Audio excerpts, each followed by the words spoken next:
The chilling sensation returns first. It is not the soft embrace of a bed, but rather the coarse, abrasive gravel, sharp with the distinctive angles of metallic shards.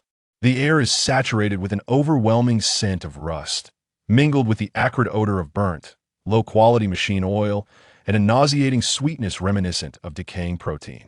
Each breath feels as though sandpaper is scraping against his trachea. Carrot jolts awake, his eyes snapping open. His vision sways violently, a wave of dizziness crashing against the inside of his skull.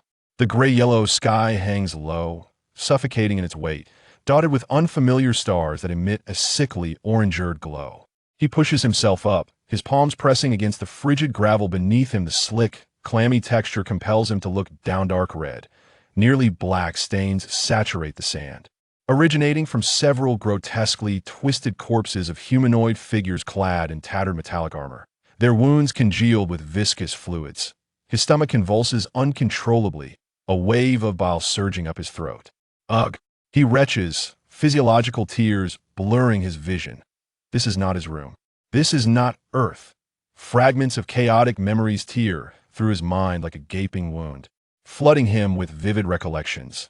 The mundane existence of an ordinary Earth youth, tedious work, the flickering of a computer screen, the chill of a convenience store freezer late at night, swiftly followed by older, more primal, and savage impressions training on a low-gravity planet. The taste of cold nutritional fluids, the crack of a supervisor's whip slicing through the air, and a silver-haired little girl, curled up in a corner with a timid gaze.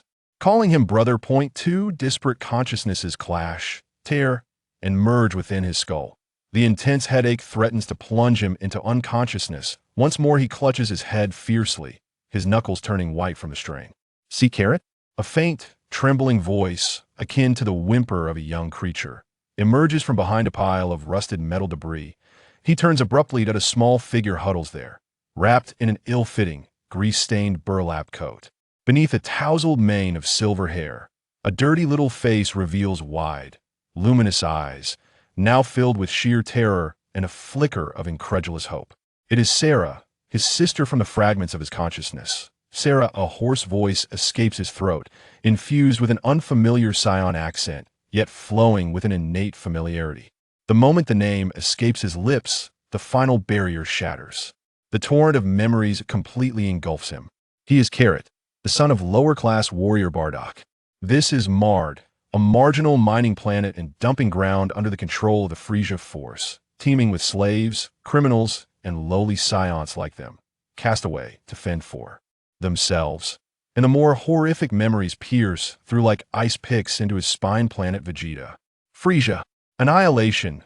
Coming soon. The chilling despair instantaneously froze his limbs and bones. The destruction of Planet Vegeta was not merely a record in history books. It loomed above him like the imminent sword of Damocles. He, Carrot, a lowly warrior whose fighting prowess was nearly forgotten, along with his equally feeble sister, Sela, found themselves in this cosmic refuse heap, pondering how they could possibly survive the wrath of Frieza and the inferno of planetary explosion. Brother? Sela, taken aback by his pallid complexion and vacant gaze, recoiled further, her voice quivering with apprehension. What's wrong? Just now that group of scavengers, they. Scavengers? Carrot's disoriented gaze swept over the bodies strewn across the ground, fragmented memories of the original owner of this body flashing before him. Ferocious assaults, desperate resistance, grievous wounds, and the brink of death. At that moment, an unexpected transformation occurred. Without warning, the world before Carrot twisted and faded, as if submerged in murky waters. At the center of his vision, Selah's terrified face was abruptly engulfed in a blinding crimson hue. It was not mere light, but a pure color imbued with a profound sense of impending death. Almost immediately, a vague silhouette rapidly coalesced behind Selahin, amalgamation of shattered metal and shadow, a grotesque arm wielding a sharp metallic tube that flickered ominously, lunging towards Salah's unprotected back with an air-ending velocity. Time seemed to elongate, yet compressed to an almost unbearable degree. The crimson imprint of death was seared onto his retina. He could clearly see Salah's pupils dilating in sheer terror, while the metallic tube's tip emitted a faint shriek that resembled the sinister laughter of the Grim Reaper. No. Instinct for survival transcended thought. Or rather, it was the deep-seated desire to protect his sister that erupted like a dormant volcano. Carrot's body sprang into action before his consciousness could fully issue the command. His wounded form erupted with unimaginable speed, muscle fibers groaning under the extreme strain. He propelled himself like a cannonball, colliding fiercely with Sera, the tremendous force sending her petite body hurtling away. Thud! A sickening sound echoed, akin to metal tearing through flesh. Agony. Cold, sharp, and infused with destructive power, it penetrated below Carrot's right shoulder blade, tearing through muscle, rending tissue, nearly grazing the edges of his lung. Blood erupted like crushed berries, instantly splattering across the ground and staining Sera's coat beneath him. Ugh! Carrot emitted a primal roar of pain, his body convulsing violently from the excruciating torment. Time resumed its normal flow. Behind where he and Sera had just been, a hunched, grotesque figure emerged. It appeared to be a warped entity clawing its way out of a garbage heap, its skin a dark brown, reminiscent of rusted metal. One eye was murky yellow, while the other had been replaced by a crude mechanical prosthetic glimmering with a cold red light. The sharp metallic tube, now stained with Carrot's blood, quivered slightly in its grasp. The creature evidently did not anticipate that Carlot would evade this lethal strike, nor did it expect him to shield himself with his own body. The crimson light from its mechanical eye flickered rapidly, emitting a cacophony of clicking sounds as if it were reassessing the situation. Brother, Sera, pinned beneath, finally reacted, letting out a heart-wrenching cry. Her small hands futilely attempted to cover the horrific wound on Carlot's back, the warm blood instantly staining her palms crimson. Carlot, disregarding the excruciating pain and the menacing creature, grappled with the revelation. What had just transpired? That scarlet vision, the precise harbinger of death down to the millisecond. Could it be the eye of time and space? Such a phenomenon had never graced the memories of the original owner. This could only be a mutation brought forth by the essence of his soul from Earth. Sera, stay still. Carlot gritted his teeth, each word laced with the taste of blood, the agony blurring his vision. He struggled to prop himself up with his functioning left arm, shielding Sera behind him, his bloodshot eyes fixated on the monstrous scavenger. Cold sweat mingled with blood, trickling down his taut jawline. The creature tilted its head, emitting a rasping, wheezing laugh reminiscent of a broken bellows, as the bloodied metal pipe was raised once more, aimed directly at Carlot's heart. The frigid intent to kill was more piercing than the biting winds of Mad Star. Chapter 2. The Struggle of the Wounded. The glimmer of hope. The cold tip of the metallic tube hovered dangerously close to Kakarot's heart, a mere half-foot away. Within the murky yellow orb of the scavenging monster's eye, a cruel and avaricious gleam flickered, while its mechanical eye fixated on Kakarot's trembling form. Weakened by excruciating pain and blood loss, the creature appeared to regard the severely injured scion as an easy prey, emitting incomprehensible hisses, as if mocking the desperate struggles of its victim. Behind Kakarot, his sister, Sera, let out a suppressed whimper reminiscent of a small animal, her tiny hands clutching the tattered hem of his clothing. The warmth of her brother's blood seeped through her fingers, sending a bone-chilling cold coursing through her. He could not perish. He must not die here. The shadow of Planet Vegeta's annihilation constricted around his throat like a tangible hand, and Sela's desperate sobs pierced his heart like daggers. The will to survive ignited within him like a dying star, bursting forth its final brilliance in the face of despair. Kakarot forced himself to disregard the agonizing pain beneath his right shoulder blade and the disorienting waves of dizziness from blood loss. All his senses, all his mental faculties, were laser-focused on the monster, zeroing in on the dripping weapon in its grasp. See through it. Just as before, he screamed silently in his mind. Perhaps it was the extreme terror intertwined with a protective instinct that triggered some invisible switch, or perhaps the pressure of impending death awakened latent abilities. Just as the monster's sinewy body tensed, preparing to deliver a fatal thrust, a fleeting, distorted flicker akin to snowflake static rushed past the edges of Kakarot's vision. Swift. So rapid it was almost imperceptible. In the moment the static dissipated, a blurred afterimage appeared within his perception. The monster's arm, holding the tube, angled menacingly from the lower right to the upper left, aiming for his neck. At the trajectory's end loomed the horrifying image of blood splattering and his own head rolling away. It was that premonition once more, though even more ephemeral and indistinct than before, merely a fragment of thought flashing through his mind. It was enough. Now, Kakarot bellowed, his voice a fierce roar. Channeling extraordinary resilience from his battered body, he completely abandoned the notion of defending against the right side. At the precise moment the monster's arm exerted its full force, he propelled himself forward with a mighty push from his left foot, as if an invisible tether yanked him toward the vacant space to the left of the creature's hunched form. The cold metal tube grazed perilously close to his left ear, the rush of wind stinging his cheek. His fall was awkward, resembling a rolling gourd, yet he narrowly evaded the grim fate of decapitation. The wound on his right shoulder tore open anew with the violent motion, blood gushing forth, the pain rendering his vision dark. Roar! The monster let out an angry howl, its strike missing its mark. Infuriated by Kakarot's preemptive evasion, its mechanical eye flashed red with rage, and without hesitation, it twisted its body. The metallic tube slicing through the air like a venomous serpent, lunging toward Kakarot's crumpled form on the ground. The flickering static at the edge of his vision surged once more. This time, Kakarot perceived more clearly for a brief instant. The metallic tube aimed directly at his heart. The trajectory was straight and lethal. There was no time for contemplation. His body reacted instinctively before his mind could catch up. Kalok curled on the ground.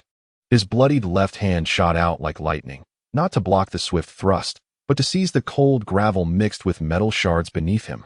Thud! The muffled sound of metal piercing flesh coincided with the noise of gravel being forcefully hurled into the air. Kalok let out a stifled grunt as a sharp pipe sliced open a deep wound on the outer side of his left arm, exposing the bone and spilling forth a cascade of blood. Yet, with his left hand raised in defiance, he accurately hurled a handful of the sharp, metallic-laden earth directly at the monster's sole visible, murky yellow eye. A chilling, distorted wail shattered the silence of the junkyard. The creature, taken by surprise, was blinded by the gritty mixture of gravel and metal, causing it to lose its target in agony. Its unblemished eye instinctively shut tight, while the mechanical eye emitted a shrill, crackling noise, its red light flickering chaotically. It waved its hand, clutching the metal pipe, in a frantic attempt to dispel the pain and darkness enveloping it. An opportunity. A fierce glint ignited in Kalok's eyes as the innate warrior spirit of the scion surged within him. Pain and blood were no longer hindrances, but rather transformed into fuel for his burning resolve. Ignoring the fresh wound on his left arm and the searing agony threatening to tear his right shoulder apart, his body sprang forth like an injured cheetah from the ground. His left hand, clenched into a fist, cracked ominously from the strain. All the remaining strength within him, coupled with the unyielding will to survive from another world, coalesced into this singular punch. The monster's mouth, wide open in a howl of agony, became his target. Die! He roared. Boom! The heavy sound echoed as if striking decayed wood.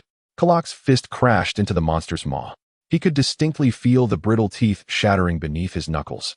Warm, foul liquid splattering onto his arm. The creature's scream abruptly ceased, morphing into broken whimpers. The tremendous impact sent its hunched body stumbling backward. Seizing the advantage, Kalok pressed forward, his left fist hammering down relentlessly, akin to a pile driver, disregarding everything. Bang! Bang! Bang! 1 punch. 2 punches. 3 punches. The sickening crack of splintering bones sent chills racing down his spine. The monster's skull collided forcefully with a protruding, abandoned engine, producing a dull thud. Its body convulsed violently. And finally, that unharmed eye opened a sliver, filled with disbelief and rapidly fading gray. Its flailing arms fell limply, the bloodied metal pipe clattering to the gravel beneath. Kalok gasped for breath like a battered bellows, his left fist smeared with a viscous, red and white mixture. The creature beneath him lay utterly still, save for the mechanical eye, still emitting sporadic, faint red light, casting an eerie glow upon Kalok's bloodied and sweat-soaked visage. A trembling voice called out from behind, "Brother!" Kalok's taut nerves suddenly relaxed, and an overwhelming wave of dizziness and pain engulfed him instantly. Darkness clouded his vision, and his body swayed perilously close to collapse. Struggling to maintain his last shred of clarity, he slowly turned around. Sera collapsed onto the ground, her small face as pale as parchment, large tears mingling with the dirt on her cheeks as they cascaded down. She gazed at Karo, observing the half of his body nearly soaked in blood, her tiny frame trembling like leaves in an autumn breeze. "Do not be afraid." Karo attempted to muster a comforting smile, but the effort only exacerbated his wounds, causing him to draw a sharp breath, his voice rasping like sandpaper. "It's all right for now." He staggered to Sera's side, using his uninjured left hand to laboriously remove his tattered, blood-soaked shirt, revealing a robust torso marred by old and new scars, while a gruesome penetrating wound beneath his right shoulder blade oozed blood profusely. He tore the ragged fabric, using the relatively clean strips to bind his wound, gritting his teeth as he endeavored to staunch the bleeding. Each movement sent waves of excruciating pain through him, cold sweat soaking the remnants of his undershirt. Sera watched him endure the torment, her tears flowing more fiercely, yet she bit her lip to suppress any sound, extending her icy little hand to clumsily press down on the cloth near his wound. The rudimentary bandaging was complete, and the blood had, with great difficulty, begun to slow. Karo leaned against the cold, hard shell of the abandoned engine, sliding down to the ground, gasping for breath, each inhalation tugging at the agonizing pain in his chest and abdomen.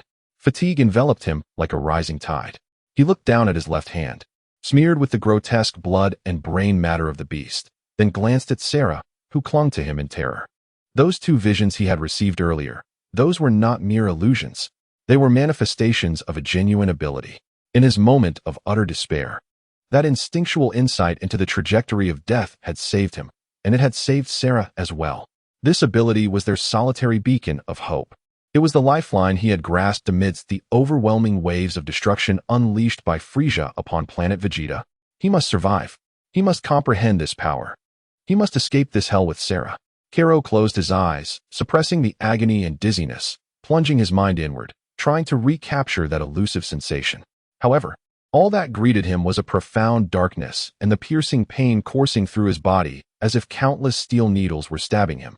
The activation of this ability seemed to require extreme emotion and immense pressure as a catalyst.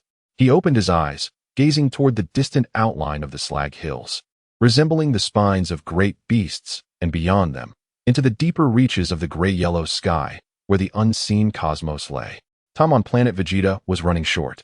Chapter 3. The Lowly Brand. The thorny path to stillness of the junkyard was abruptly shattered by a muffled explosion emanating from the nearby mine, startling a flock of black, vulture-like creatures that had been perched upon the heaps of scrap metal. They squawked noisily as they took flight, circling above. This sound was like a cold alarm clock, reminding Karo that this hellish world continued to operate under its cruel rules. The blood loss and intense pain sent chills coursing through his body, each breath carrying the weight of rust and iron. Sera nestled close to him, her small frame providing the only warmth he could feel. "Can you move, Sera?" Karo's voice was hoarse and dry. Sera nodded vigorously, tears still staining her cheeks, yet her eyes reflected a newfound strength born from surviving the ordeal. She struggled to rise, her small hand reaching out to support Kalot. Gritting his teeth, Kalot propped himself up against the cold engine casing with his uninjured left arm, gradually lifting his heavy body from the ground.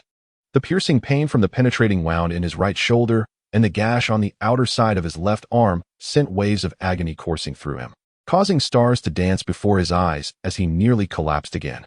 Taking a deep breath to quell the surging blood within, he whispered, "Follow me," and remained silent.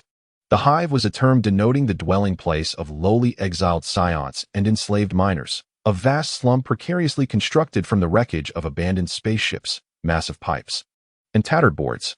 It resembled a colossal metallic tumor, exuding a foul stench, clinging to the outskirts of the mining site. The journey back was long and torturous.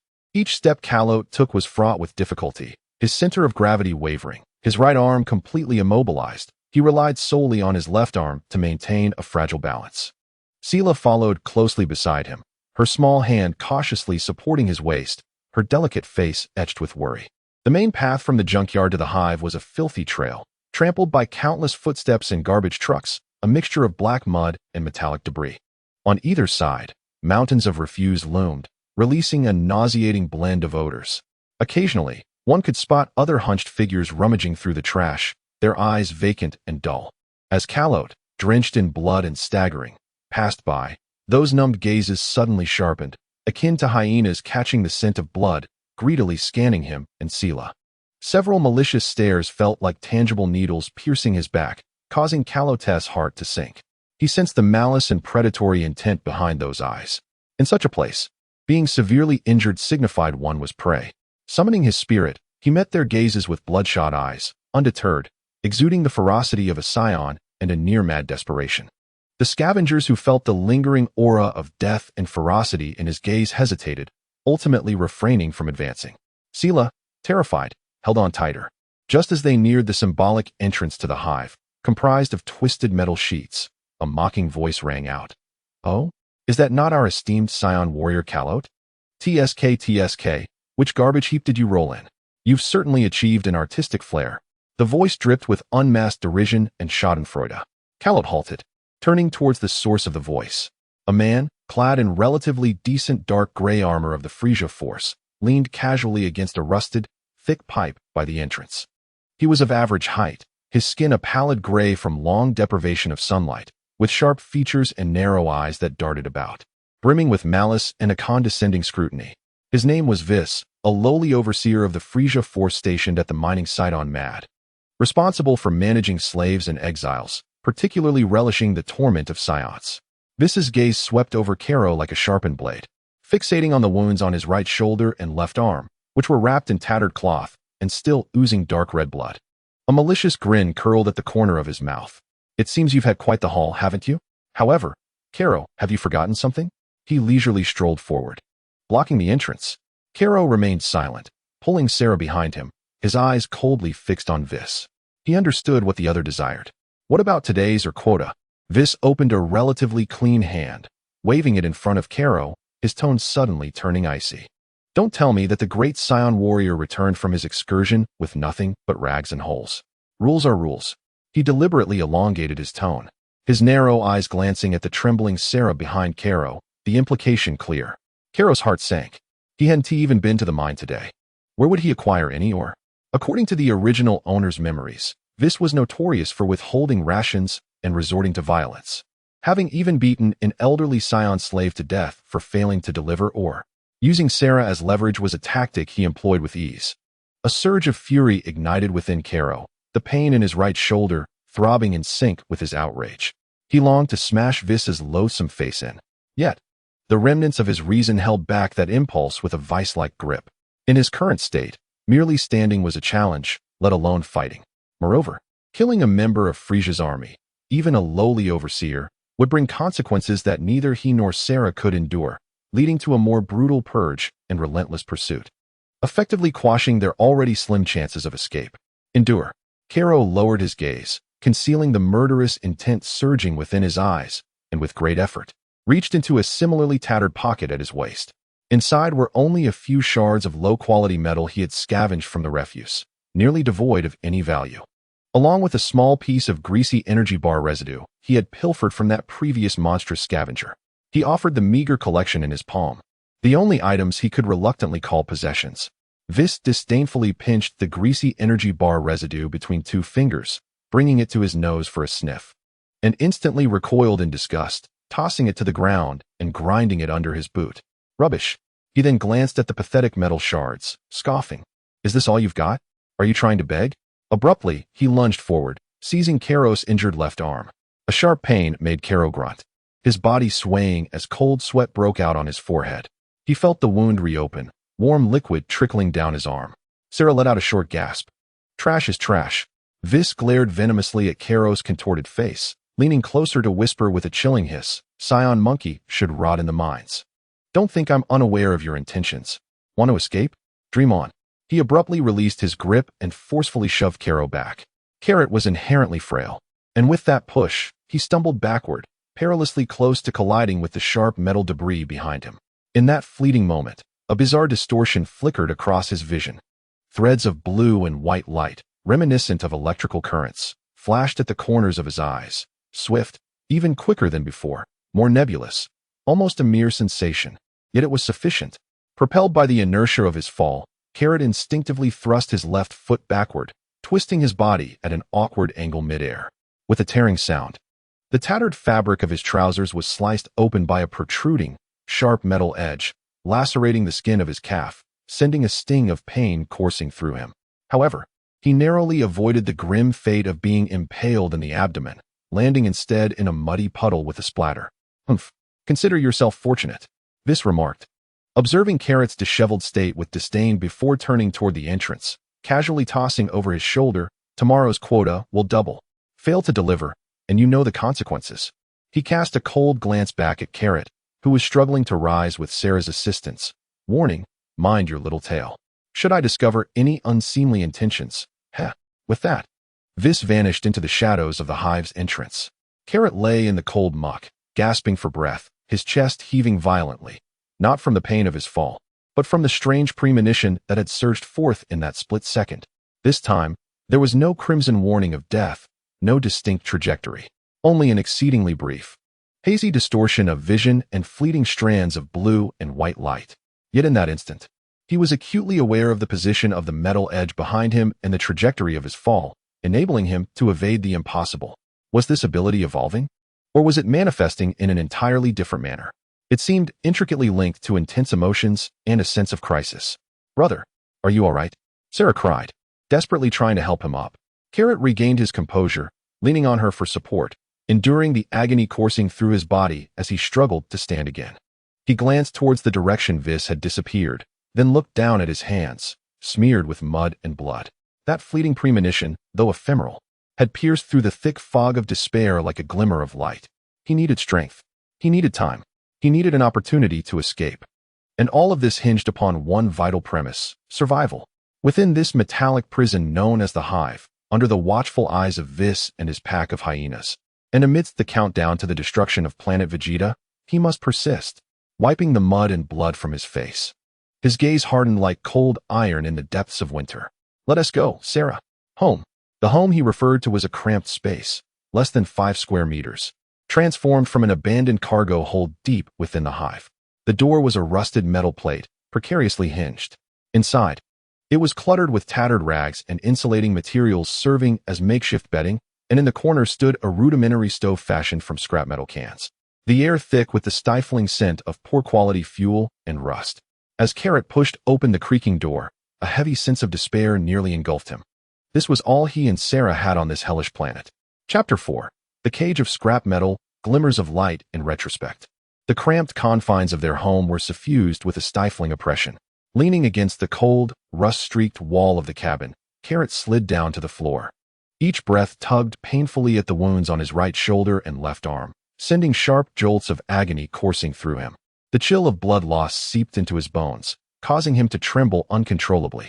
Darkness encroached at the edges of his vision, and the world seemed to sway. Sera, like a frightened little rabbit, dashed to the corner where a cabinet covered in tattered cloth stood, merely a stack of empty metal boxes. She rose on tiptoe and struggled to pull out a smaller, dented metal box. Carefully, she opened it to reveal a pitiful assortment of supplies. A small, dirty strip of cloth that barely qualified as a bandage, half a tube of nearly dried, pungent ointment, and several hard, dark fragments of energy biscuits, as solid as stone. This was all their medical supplies and the remnants of their food. Brother, the medicine. Sera rushed back to Carrot's side, her voice laced with a quiver, her small hands trembling from fear. Carrot glanced at the dubious ointment and filthy bandage, then at the genuine fear and helplessness etched on Sera's small face.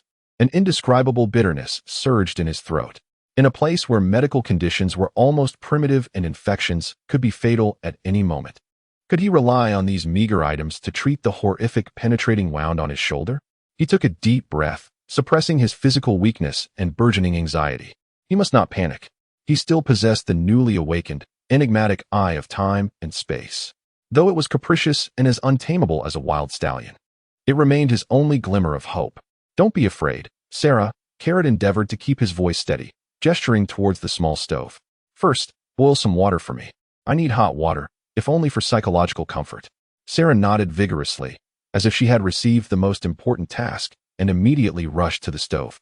Her trembling hands retrieving a flint stone, clumsily igniting the remnants of fuel within. A feeble flame flickered to life, illuminating her pale face. Carrot closed his eyes, forcing himself to calm down. He needed to enter that state again, the one that allowed him to perceive the trajectory of danger. He attempted to concentrate, envisioning an invisible force within him, imagining time flowing through his fingertips. Yet, all he encountered in response was the excruciating pain from his wounds and a profound silence. The fleeting, blurry premonition he had experienced when facing Viss's shove seemed merely an illusion. Calm and focus. I need to see the wound, see it heal. Carrot silently chanted in his mind, beads of sweat forming on his forehead from the strain. Time trickled by. In the small iron pot atop the stove, the water began to emit faint sounds. Sera anxiously hovered nearby, glancing worriedly at her brother, who was deep in concentration. No progress. Frustration and an even deeper chill enveloped him. Could this ability only be triggered passively at the brink of life and death? Just as he was on the verge of relinquishing all hope, Sierra approached with a small jar of freshly boiled water, still exuding faint wisps of steam. She knelt beside Carlot, delicately dipping a relatively clean rag into the warm water, carefully wiping away the dried blood crust and grime surrounding his right shoulder wound. The moment the scalding cloth made contact with his skin, an intense pain shot through Carlot's body, causing him to tense up sharply. Hiss! He drew in a sharp breath. In that agonizing instant, his vision abruptly darkened. It was not a complete darkness, but rather a peculiar, ripple-laden perception akin to submerging into deep water. No longer the crimson or blue-white threads of foreboding, but a fleeting, retrospective image. Extremely brief, less than a tenth of a second. Within that strange visual realm, he distinctly beheld the horrific wound beneath his right scapula. It was not the gruesome sight it currently presented, but rather a momentary reversal of time on an infinitesimal scale. He witnessed the ragged edges of flesh slightly drawing together in an impossibly anomalous manner, and a few severed capillaries, like a reversed film, momentarily rejoining. Though ephemeral, that fleeting vision of healing was indelibly imprinted in his mind. Simultaneously, an overwhelming and indescribable fatigue washed over his spirit, as if a heavy hammer had been struck upon his brain, causing his vision to blur, nearly leading him into unconsciousness. Brother. Sierra was alarmed by his sudden violent reaction and the pallor that overtook his face, causing the rag in her hand to fall to the ground. I am fine. Carlot gasped, his heart racing uncontrollably, cold sweat soaking his back. What had just occurred? Time reversing? A localized temporal regression affecting his own wound. He abruptly lowered his gaze to his right shoulder. Although the gruesome blood hole remained, was it merely an illusion, or had the swelling around the edges somewhat diminished? The flow of blood seemed to have slowed ever so slightly. No, it was not an illusion. That momentary regression, though minimal in effect and fleeting to the point of insignificance, had indeed occurred. Moreover, this ability appeared to demand an immense toll on his psyche. Merely attempting for less than a tenth of a second left him feeling utterly drained. This revelation sent shockwaves through his mind. This was not merely precognition of danger. This eye of time harbored the power to influence time itself. Although presently feeble, able only to affect himself, and capable of reversing merely the tiniest of wounds. With an exorbitant cost, what did this signify? It signified infinite possibilities. It heralded a glimmer of hope for survival. Elation coursed through him like an electric current, momentarily overshadowing his pain and fatigue. He turned to Sierra, his eyes radiating an unprecedented brilliance. Sierra, please fetch me some clean cloth. Startled by the sudden spark in his gaze, Sierra quickly nodded and hurriedly set out to procure more water and cloth. Karo once again closed his eyes, enduring the immense fatigue of his mind and the excruciating pain of his body. He strove to recall the sensation of acute agony that had sharpened his focus. His will fixated firmly on the wound, fervently wishing for it to heal completely. This time, he took the initiative to attempt to channel that peculiar force. His consciousness acted like a probe, laboriously piercing into the flesh of the wound, envisioning time flowing backward at this juncture toward a state of wholeness.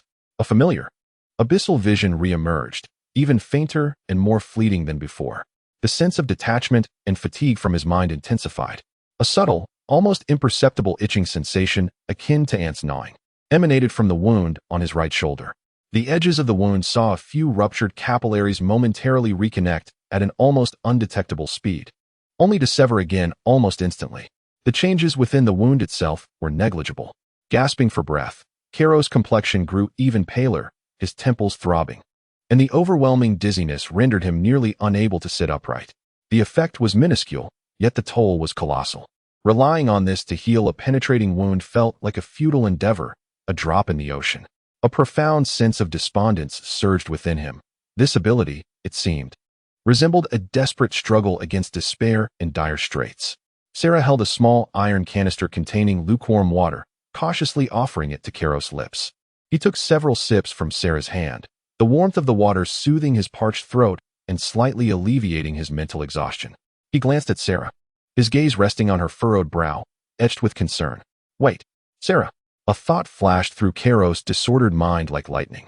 Fragments of the original owner's memories suggested that Sera had always been quite frail. She seldom participated in the labor within the mines, spending most of her time in the hive performing simple tasks and occasionally succumbing to inexplicable fevers and lethargy. The original owner had merely assumed she was naturally weak. Yet now, coupled with his recently awakened ability of the temporal eye, a ridiculous yet exhilarating hypothesis surged within Kaios's heart. Straining his mind, he extended his uninjured left hand, gently and cautiously brushing aside the few strands of sweat-drenched silver hair that clung to Sera's forehead. Sera, perplexed but obedient, remained still, her clear, large eyes gazing at her brother with curiosity. Kaios's fingers trembled slightly as they lightly grazed Sera's smooth forehead. He closed his eyes, channeling all his remaining mental energy, not to look back, but as if wielding the most delicate probe, carefully delving into Sera's being. There was no foresight, no retracing. Yet, at the moment his mental energy brushed against the core of Sera's consciousness, boom, an indescribable resonance surged back, as if two tuning forks of similar frequency had gently clashed, igniting an invisible vibration. Kaios felt his mental realm ripple as if a small stone had been cast into it, creating a wave of faint yet distinct ripples. Deep within Sera's consciousness, there seemed to be an exceedingly faint yet undeniably real ripple, resonating with a certain cold and enigmatic rhythm, stirred by his touch, gently undulating outward. This sensation bore a striking resemblance to the peculiar fluctuations he experienced when activating the Eye of Time. Though exceedingly subtle, its essence appeared to share a common origin. Suddenly, Carlotte's eyes widened, his pupils constricting in sheer astonishment. Startled by her brother's suddenly keen gaze, Sera instinctively recoiled. Brother? Carlotte fixated on Sera's eyes, which were filled with innocence and trepidation, as well as her silvery hair shimmering with an unusual luster in the dim light. A tumultuous thought erupted within him. Sera may not be inherently frail. Perhaps she harbors some latent temporal power within her being. Yet, it remains dormant.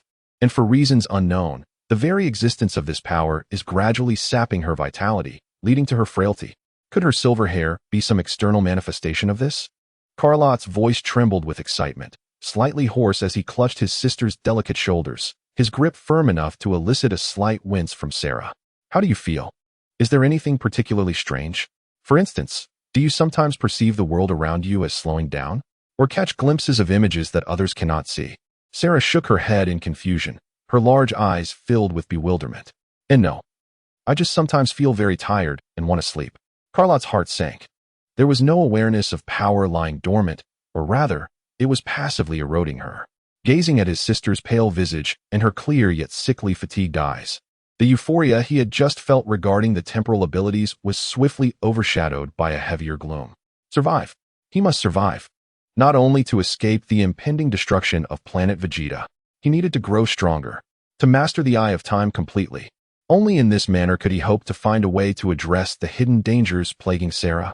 Releasing his grip, he leaned wearily against the cold metal wall, his gaze sharp as a blade, piercing through the confines of their dilapidated iron cage, as if witnessing the countdown to destruction suspended in the starry sky. Time was truly running short. Chapter 5. The Blood Moon Revelation. Sparks of urgency. Sera soon curled up in a corner amongst a pile of rags and fell asleep, her small frame gently rising and falling with each breath. Even in slumber, her brow instinctively furrowed, betraying an unshakable sense of frailty. Carlotte leaned against the frigid wall, the excruciating pain in his body and the fatigue from mental strain crashing against his will like relentless waves. He dared not close his eyes. The chilling threats from Viss still echoed in his mind, the doubled quota of ores hanging over him like a guillotine. What troubled him further was the latent temporal danger within Sera. This realization felt like a heavy stone pressing against his heart. He attempted to concentrate once more, guiding the faint temporal energy to trace back his injuries. Once, twice, each attempt felt as if he were wading through a mire. The depletion of his mental energy was despairingly immense. The sensation of itching at the wound was faint, the speed of healing lagging behind the body's inherent resilience. Merely a few slight attempts left him momentarily blinded, his temples feeling as though they were constricted by iron bands, throbbing with unbearable pain. Breathing heavily, he was compelled to pause. Sweat trickled down his forehead, splattering onto the cold floor. This ability was woefully inadequate. Like a mere spark attempting to ignite a drenched pile of kindling, hope was nowhere to be found. The shadows of despair silently crept back in. The countdown to the annihilation of Planet Vegeta echoed in his ears. The greedy visage of Viss, the pallid slumber of Sera, the menacing gaze of the scavengers in the wasteland, and the muffled explosions deep within the mines. Everything about this hellish planet pressed upon him, threatening to crush him into the metallic ruins. No, he could not surrender. Kakarot gritted his teeth, his nails digging deep into his palms, using pain to keep himself alert. He shut his eyes, forcing himself to recall, to excavate. Memories of Earth, memories from the Dragon Ball realm, any spark of hope. A spaceship. This thought struck like lightning in the darkness. The Frieza Force. They controlled this planet. Surely, they possessed ships for escape, even a small cargo vessel for transporting ore. As long as he could get close, as long as he could seize an opportunity, just as the flicker of hope ignited, it was instantly extinguished by the harsh reality. The hive's location was distant from the core mining sites and the barracks, meticulously monitored and patrolled. How could a severely injured low-ranking soldier, accompanied by a frail sister, possibly breach such formidable defenses to approach or capture a ship? It was akin to chasing phantoms. The original memories about the ships were alarmingly scant, offering only vague directions and impressions of stern guards. There were no precise coordinates, no defense maps, no timetables, nothing at all, only frigid despair. Damn it, Kakarot roared, his fist striking the cold wall nearby, producing a dull thud. The feebleness of his power and the scarcity of information loomed like insurmountable chasms across his path to escape. The sudden movement tugged at his wound, causing him to emit a muffled groan as his body curled in on itself. At that moment, an overwhelming wave of dizziness enveloped him without warning, more intense than any previous episode. Everything before him began to spin, distort, and fade, as though his very soul was being forcibly extracted from his body. Buzz. This time, there were no premonitory fragments, no receding images. Kakarot felt himself cast into an abyss of absolute darkness and silence. Cold, void. Here, the concepts of time and space lost all significance. In this boundless stillness, a blinding crimson suddenly flared to life. The red expanded rapidly, engulfing the entirety of his darkened vision in an instant. Ominous, destructive, radiating a terror that froze the very soul.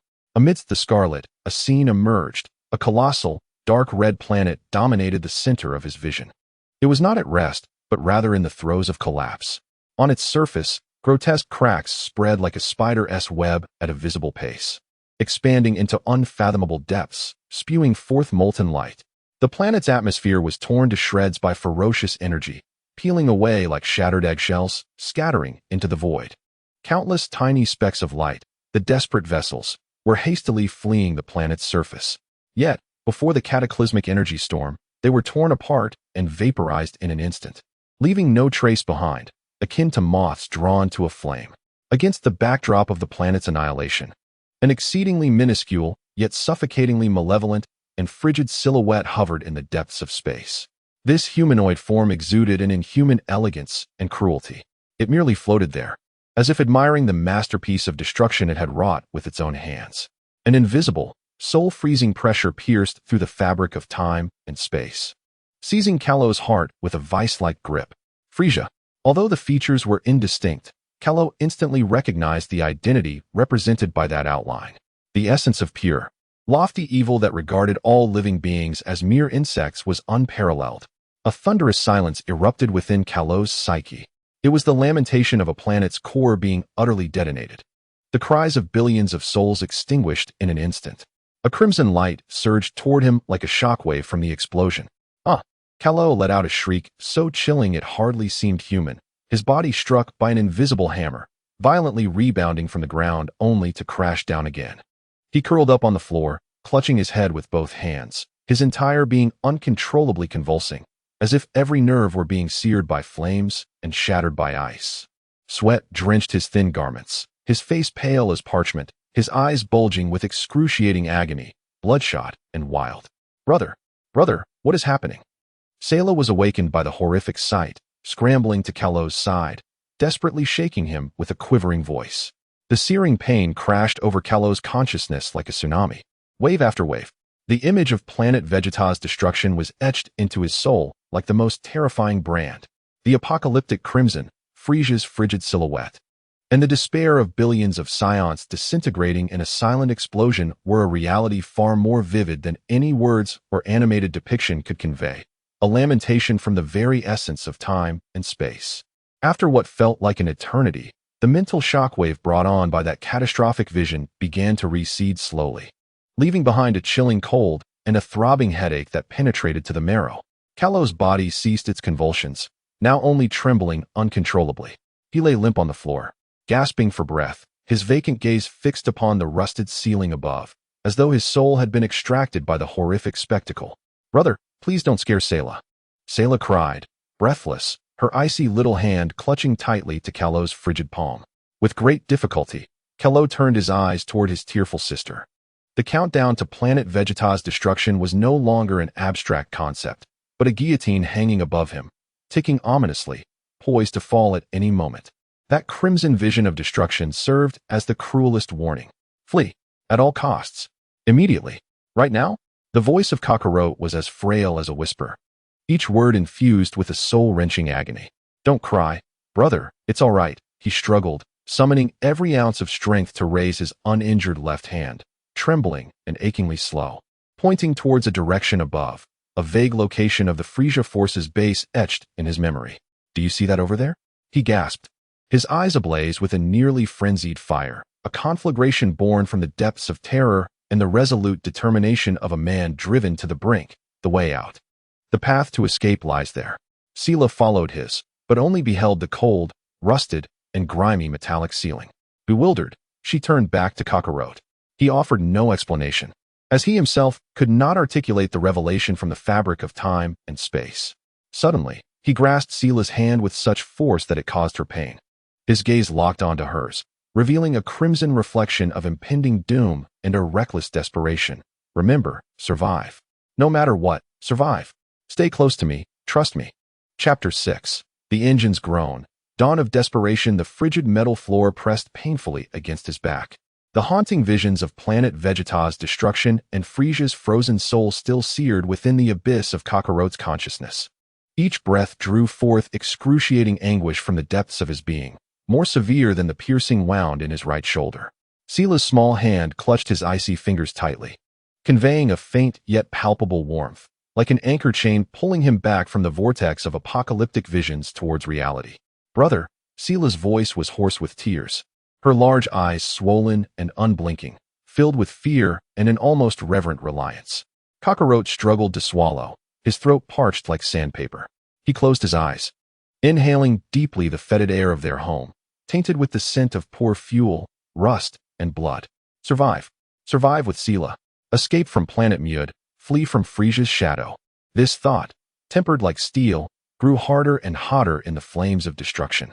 He fought to sit up, leaning against the cold wall of the cabin. The pain in his body and the toll on his mind remained heavy, yet a near-obsessive calm replaced the previous despair.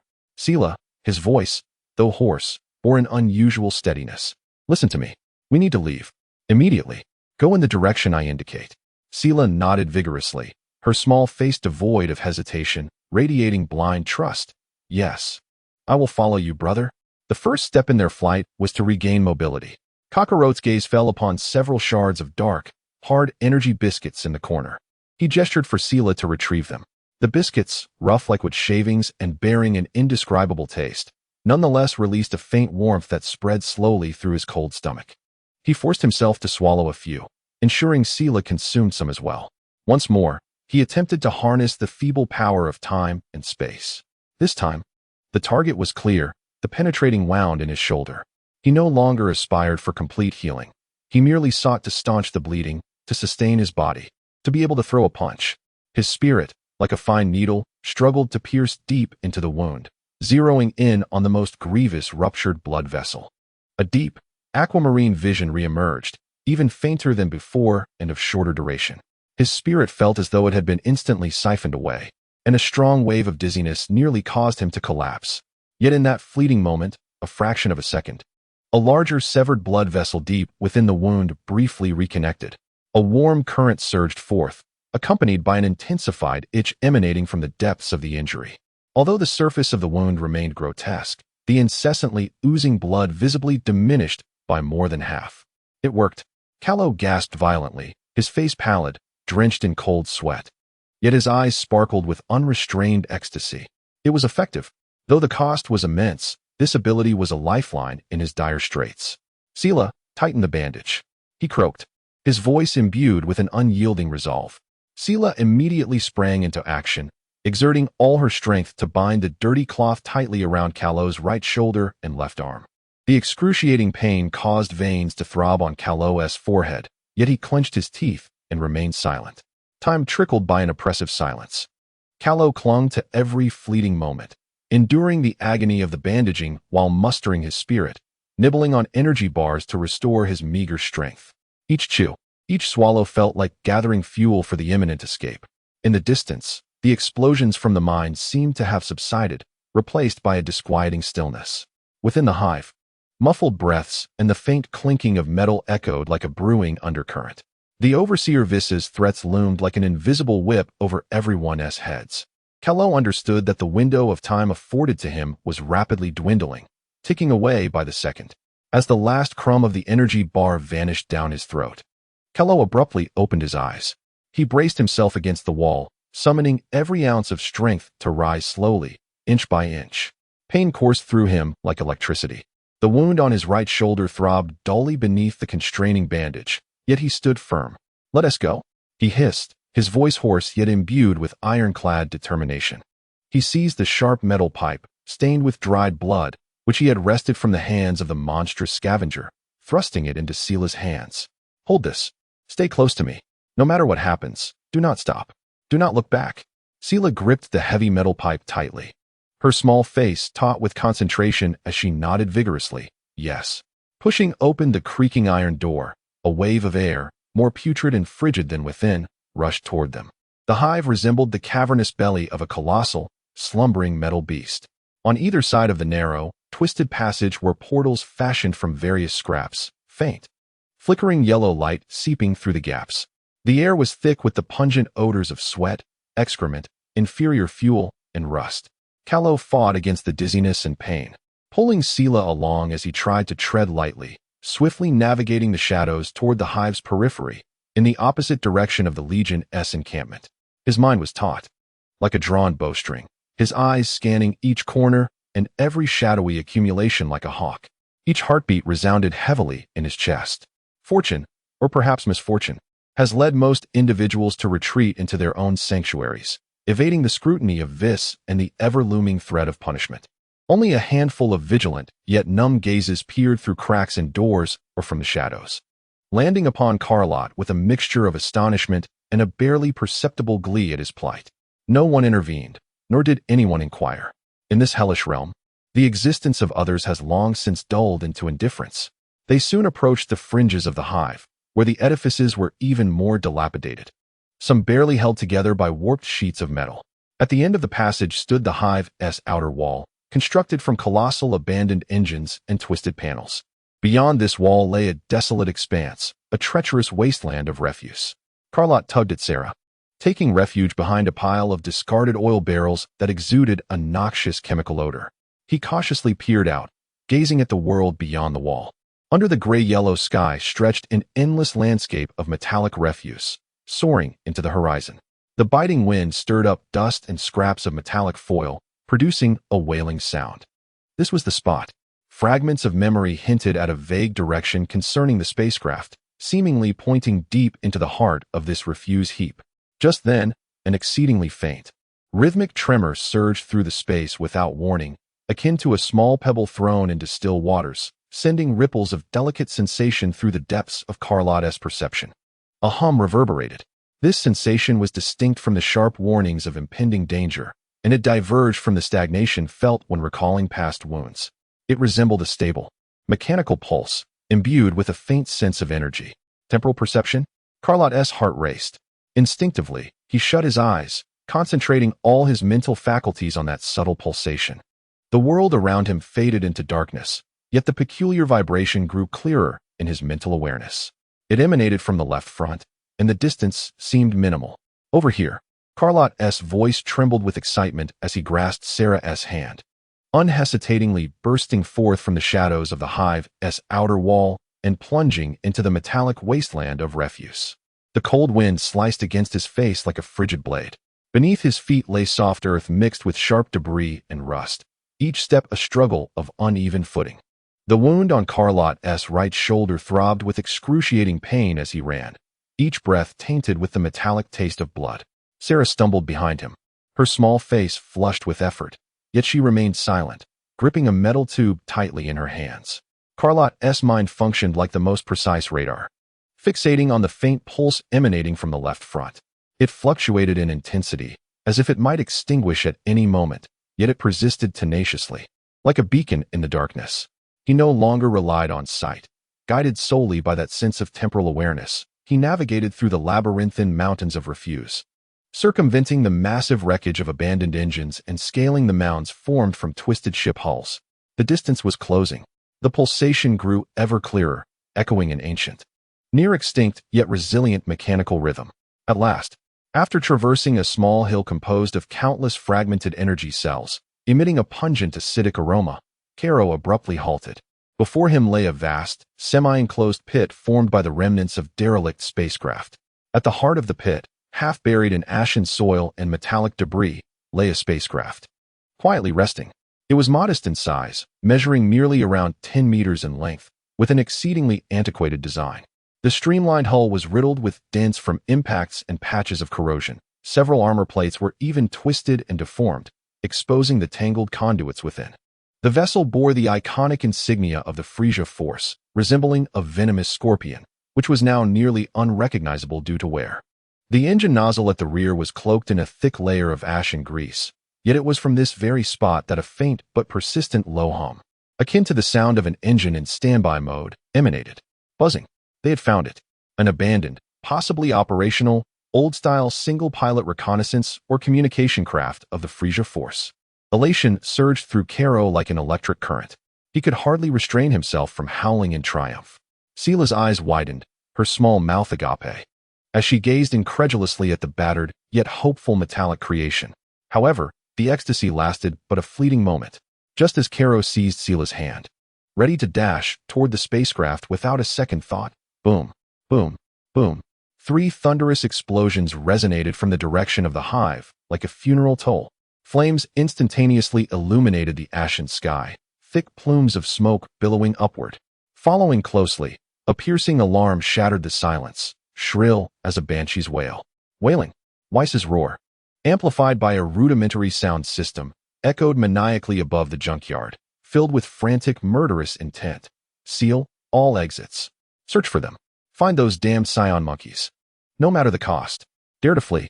I will dismantle their bones and grind them to dust. Cairo's heart plummeted to an icy abyss. They had been discovered. Was the explosion Weiss's rage? Or had he realized they were not at home? In any case, pursuers were fast approaching. They had mere minutes left. He cast a desperate glance at the half-buried spacecraft, and then toward the flames and smoke spiraling upward from the hive. Hope was within reach. Yet the hellish pursuers were already on their backs. Quick, Sela. Cairo's voice, laden with urgency, became hoarse as he pulled his sister, expending every ounce of strength. Like a moth drawn to a flame, racing desperately toward the dilapidated vessel that symbolized their escape. Chapter 7. A Race Against Death, The Voyage Through the Starry Sea Wailing. The shrill alarm pursued Cairo and Sela relentlessly as they fled for their lives. Each prolonged blare felt like an invisible whip cracking against their nerves. The flames rising from the hive stained the grayish-yellow sky an ominous orange-red, thick smoke billowing as Weiss's frenzied roars and chaotic shouts echoed faintly. The pursuers were upon them, and they were moving with astonishing speed. Cairo dragged Sela forward, sprinting across the treacherous, trap-laden terrain of the junkyard, stumbling yet determined. The wound on his right shoulder tore open once more under the strain of vigorous running, warm liquid swiftly saturating the rough bandage, bringing waves of excruciating pain and a dizzying loss of blood. With each step, It felt as though he were treading upon the sharpest of blades. Sera, grasped tightly by him, wore a pale visage, gasping for breath, her lungs wheezing like a bellows. Yet within her clear, large eyes burned an almost obsessive flame of survival.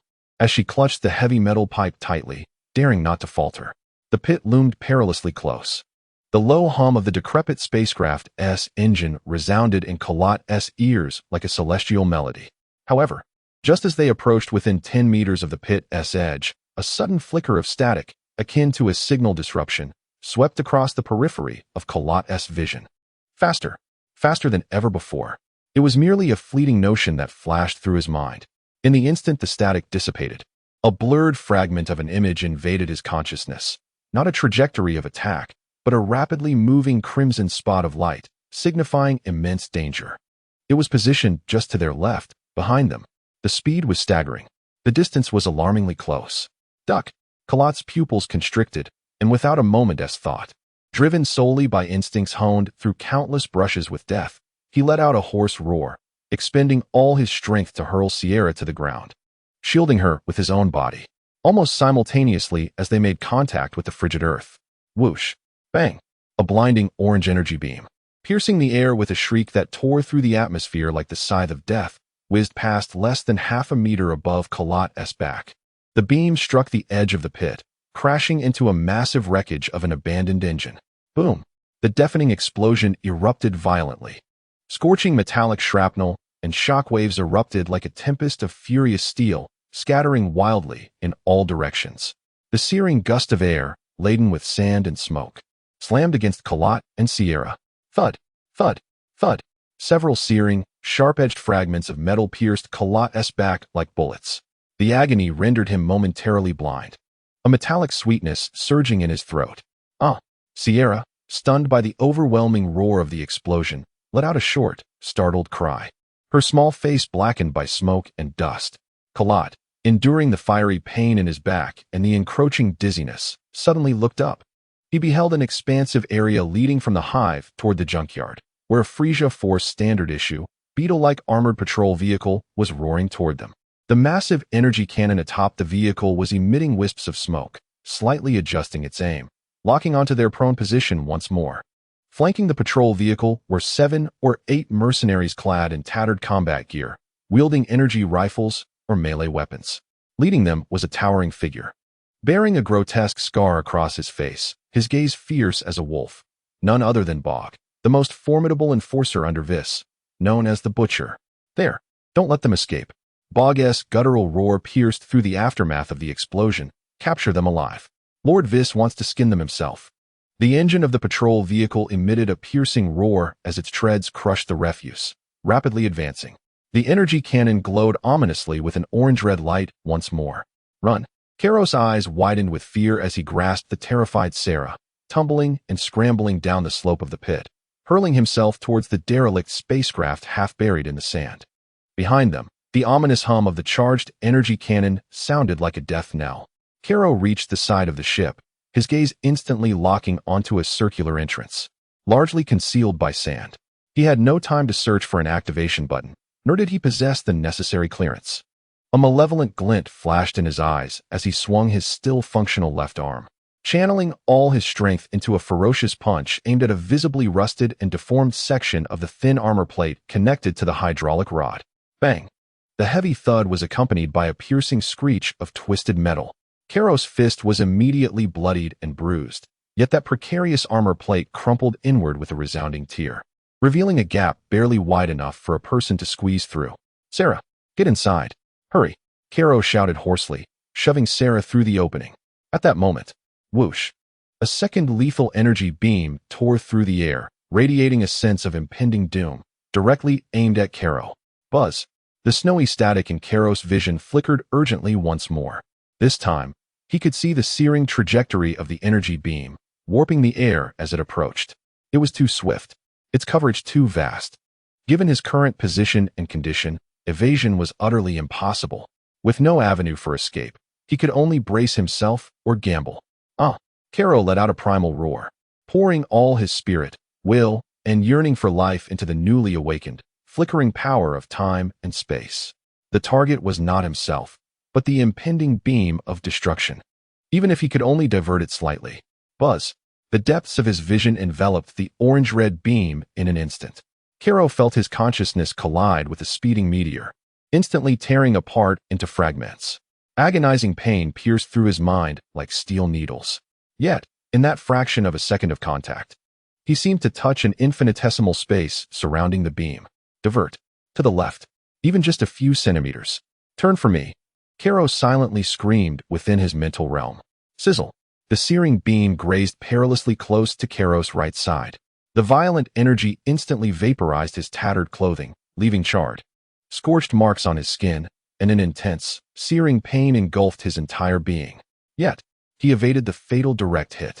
The beam struck the thick side armor of the spacecraft with a tremendous impact, erupting in a dazzling explosion of light and smoke, causing the ship to shudder violently. The immense shockwave hurled Karo away, crashing heavily into the sandy ground beside the ship, dust swirling around him. Brother! Sera's terrified cries echoed from within the ship's crevice. Coughing, Karo spat out a mouthful of bloodied saliva, his lungs ablaze with agony. He struggled to rise, disregarding his injuries, and with all his might, he hurled himself toward the gap of the hatch, using every ounce of strength to force himself inside, while shouting, "Close the door! Find something to block it!" Sera reacted with remarkable speed. Her petite frame unleashed tremendous strength as she dragged a crooked metal chair across the dim, cramped cockpit, desperately wedging it against the inward bulging, smoke-emitting hatch. Kalo tumbled into the cockpit, the cold metallic floor colliding painfully with his wounds, nearly causing him to faint. Straining to lift his head, he beheld an incredibly rudimentary control panel, encrusted with dust and cobwebs. Several primary instrument screens were shattered, exposing bare wires that flickered with unstable sparks. Above the control panel, a hemispherical observation window was riddled with cracks, barely allowing a glimpse of the dust-laden scene outside. The engine's hum resonated within the cabin, sounding both clearer and more erratic, akin to a dying old man. "Start! Quickly start!" Kalo screamed internally. He lunged toward the pilot's seat, its leather long decayed and cracked, revealing the filling beneath.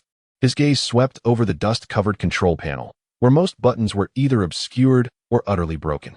Relying on his meager memories of spacecraft operation and knowledge from Earth, he frantically searched for the ignition and thruster controls.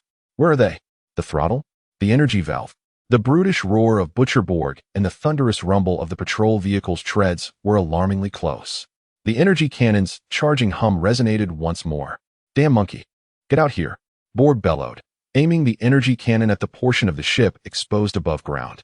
In this moment of dire urgency, a hum surged through Kalo, awakening his temporal and spatial senses once more. This time, it was not a warning of danger, but a peculiar, three-dimensional perception akin to a star map. Within this awareness, the internal structure of the dilapidated vessel was vaguely outlined in his mind with fragmented lines. Particularly, the engine and propulsion systems became strikingly clear, with several luminous streams representing the main energy conduits. One of these connected to an inconspicuous red lever beneath the control panel, shrouded in dust. That was the emergency manual override for the main engine ignition valve. Beside it lay another similarly dusty, short lever marked for vector thrust. "Sera, grab that red lever. Pull it all the way down," Kalo shouted hoarsely, while he lunged toward the vector thrust lever. Without hesitation, Sera dove beneath the control panel, summoning all her strength to grasp the cold red metal lever with both hands, pulling back with her entire body weight. Creak! The shrill sound of metal scraping filled the air. With immense resistance, Sera gradually pulled the lever down. Virum! The rear of the ship erupted with a ferocious roar reminiscent of a dying beast. The thick layer of ash covering the engine nozzle was instantly blown away by the violent airflow. What had once been a mere low hum from the engine suddenly erupted into a blinding blue tail flame. The entire vessel trembled violently, as though it might disintegrate at any moment. Sparks flew from the control panel, and alarm lights flashed frantically. "Grab me!" Karo shouted at Sera with all his might, forcefully pushing the vector thruster forward to its limit. Boom! A violent, downward thrust erupted from several auxiliary nozzles at the ship's base, like an unseen giant hand striking down.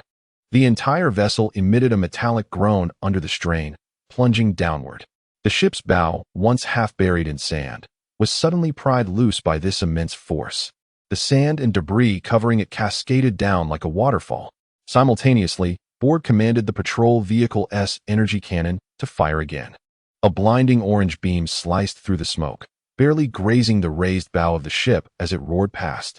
It slammed into the edge of a crater, sending clouds of dust into the air. What? Borg and his mercenaries were taken aback by this sudden turn of events.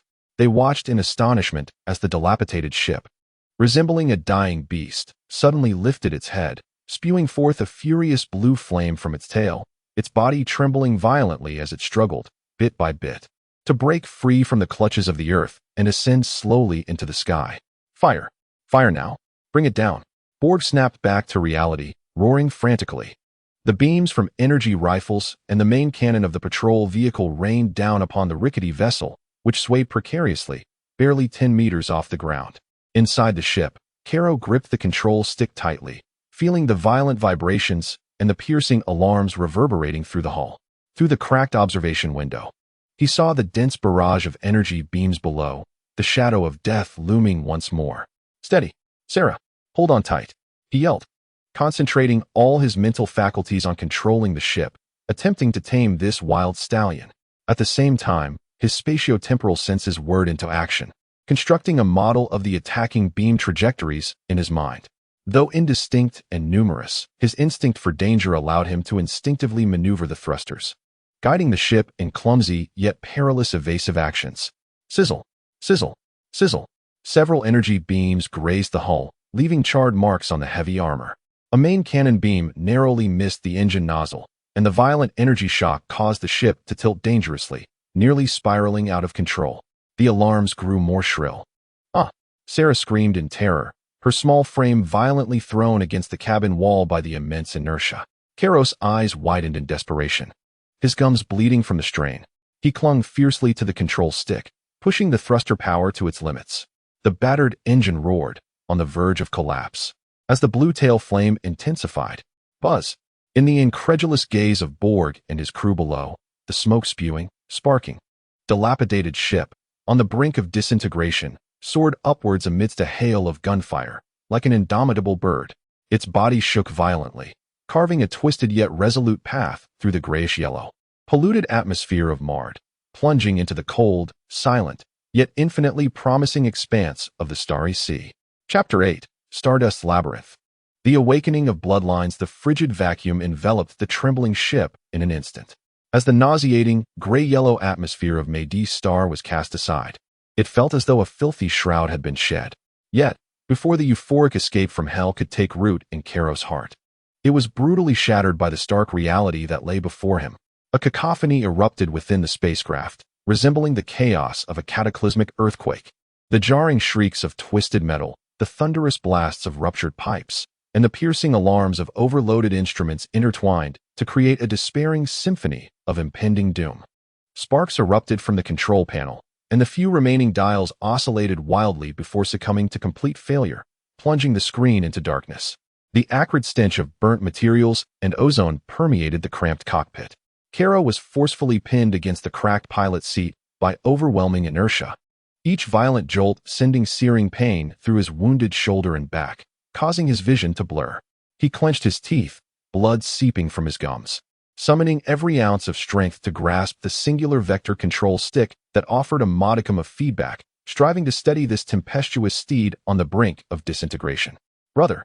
Sera huddled in the corner of the co-pilot's seat, her small frame flailing like a leaf in a tempest. She clutched the edge of her seat with trembling hands, her pale face reflecting terror and helplessness in her wide eyes. Hold on. Karo managed to squeeze out the words through clenched teeth, his gaze fixated on the cracked observation window ahead. Outside, there was no tranquil sea of stars as anticipated. Instead, a vast, chaotic band composed of countless irregularly shaped asteroids and icy stardust loomed before them, resembling a colossal gray dragon stretching across the cosmos, unapologetically obstructing their path. These asteroids, some as massive as mountains and others no larger than pebbles, hurtled through space in chaotic trajectories, colliding and forming a vortex of death. In comparison, the dump yard of Maydi's star seemed like a child's playset. The asteroid belt. Karo's heart plummeted to the depths of despair. He recalled fragments of memories from the original owner, recalling that indeed there existed a perilous asteroid belt on the periphery of Maydee's star, a natural barrier and a space graveyard neglected by the Frieza force. In their panicked flight, they had unwittingly crashed into it. To make matters worse, the engine's roar had turned alarmingly unstable. The sounds emanating from the rear were no longer a testament to power, but rather a lament of impending demise. The thrust fluctuated erratically, and the spacecraft, like a drunken soul, careened toward the deadly vortex under the influence of inertia. On the control panel, a solitary red indicator light, denoting the engine core temperature, flickered defiantly, the reading having surpassed its maximum threshold, the alarm shrieking like a banshee's nails scraping against glass. The engine was on the verge of explosion. A terrifying thought flashed through Karo's mind. In the current state of this wretched vessel, it was utterly impossible to survive the passage through the asteroid belt, even if the engine did not explode. Entering in such a state of chaos would result in annihilation in the blink of an eye. He had to decelerate. He had to change course. Desperation gripped him as he yanked the vector control stick, attempting to utilize the remaining auxiliary thrusters to adjust their trajectory. Yet, the spacecraft responded with a terrifying sluggishness, akin to a paralyzed giant. Each minor adjustment was accompanied by increasingly intense groans and the sounds of metal fracturing within the hull. They drew ever closer to the tumultuous belt of meteors. An irregularly shaped meteorite, as large as a house, surged into view through the observation window, exuding an aura of chilling silence. Sera let out a terrified scream, instinctively shutting her eyes. The shadow of death gripped Carlot's throat once more despairing than in the face of Borg's artillery. Human frailty stood as insignificant as dust before the grandeur of the cosmos. No, there is still a chance. The eye of time. A frenzied light erupted in Carlot's eyes. He poured every ounce of his spirit and will, along with his fear of death and his desire to protect Sera, into that enigmatic power. The target was not himself, not the ship, but the enormous meteorite hurtling towards them. Even if it could pause for but a moment, even if it could merely alter its trajectory by the slightest degree. Buzz. This time, it was not the deep-sea perspective, but an immensely intense sensation, as if his very soul had been cast into a high-speed centrifuge, tearing at him. Carlot felt his consciousness being forcibly stretched, propelling his thoughts, exceeding the speed of light, crashing violently against the cold, rapidly moving behemoth. Target locked. Time. Slow down for me. Carlot emitted a primal roar, as if a heated iron stake pierced through his temples, his eyes instantly veined with blood. The world around him drenched in crimson. Blood oozed from his nostrils and the corners of his mouth. The moment his consciousness brushed against the meteorite, buzz, a peculiar sensation, akin to temporal glue, enveloped the massive meteorite for a fleeting instant. Its originally wild velocity seemed to Carlot's perception as though it had been pressed to a 1/10,000th of a second slow-motion button. Though it was ephemeral, the meteorite swiftly resumed its original speed. Yet, on a cosmic scale, this minuscule deceleration resulted in an imperceptible, yet undeniably real, deviation in its trajectory. Boom! The colossal meteorite, carrying devastating kinetic energy, whizzed past the ship's left hull with a near miss. The violent airflow and flying debris battered against the hull, producing a cacophony reminiscent of rain pelting against banana leaves. The observation window was instantly riddled with spiderweb-like cracks. The ship was violently thrown into a spin by this shockwave. Sera was hurled against the cabin wall, letting out a pained cry. Carlot felt as though his head had been struck by a sledgehammer. Darkness engulfed his vision, and an intense wave of nausea and dizziness crashed over him like a tsunami, causing excruciating pain to erupt from the depths of his soul. He bit down hard on his tongue, using the searing agony to keep himself awake, the metallic taste of blood flooding his mouth. He saw it. Though the cost was immense, it was effective. This power could influence external objects, even if the range was minuscule and the duration fleeting. Sera, guide me. Look at those rocks. Tell me where there are fewer stones. Carlot rasped, his voice weakened from mental exhaustion. He had to focus all his energy on maneuvering the ship and unleashing his ability. The task of perceiving the meteorite's trajectory had to be entrusted to Sera. Sela was struck and disoriented, but upon hearing her brother's roar, she abruptly opened her eyes, forcing herself to withstand the dizziness and fear as she fixated on the observation window, where a chaotic swarm of meteors spun like a kaleidoscope. Countless cold rocks of varying sizes whistled through her view, colliding and shattering. With no foresight or intuition, Sela could only rely on her most primitive sense of vision to make judgments. A profound terror caused her body to tremble, tears swirling in her eyes. To the left, behind that large one, it seems a bit clearer, she cried, pointing towards the left side of the observation window, where a massive meteor, resembling an island, had just swept by, momentarily creating a relatively sparse passage behind it. All right. Without hesitation, Karo adjusted the control lever. The ship's auxiliary thrusters struggled to expel chaotic airflow, propelling the out-of-control vessel awkwardly towards the direction Sela indicated. However, as they plunged into that sparse area, several meteor-sized rocks, like ambushing assassins, suddenly shot out from the shadow of the colossal meteor, hurtling directly towards the ship. Buzz. Karo's vision was once again shrouded in crimson. His mind felt as though it were being torn apart. He forcibly activated his ability. The target was a meteor directly ahead. Slow down, even if only for a moment. Buzz. The speed of that meteor momentarily stagnated for 1,000th of a second. Its trajectory exhibited a barely perceptible deviation. Boom. The ship narrowly slipped between two meteors. The edge of one meteor grazed the ship's abdomen, producing a sound reminiscent of metal being torn apart, sending chills down their spines. The alarm lights flickered wildly. To the right. Brother, there's a gap on the right. Sela screamed, pointing her small hand towards another direction. Karo immediately adjusted, once again forcing himself to concentrate. The target was the swarm of debris approaching from the side. Increase the range. Just a bit more. Buzz. This time, he felt as if his very soul were on the verge of being shredded. His vision was entirely consumed by crimson, warm liquid flowing from his nostrils and ears. Yet, he succeeded. Ahead was a swarm of debris no more than a few meters in diameter, and for an extremely brief moment, a minor disturbance appeared in its trajectory. The ship, like a fragile boat amidst tumultuous waves, navigated through the deadly meteor labyrinth with Karos limit pushing control at the cost of his burning spirit and Sela's hoarse guidance. Each perilous evasion was accompanied by increasingly violent tremors of the vessel and the groans of its internal structure teetering on the brink of collapse. The roar of the engine grew fainter, the core temperature alarm transforming into a desperate, continuous wail. Karo's condition deteriorated.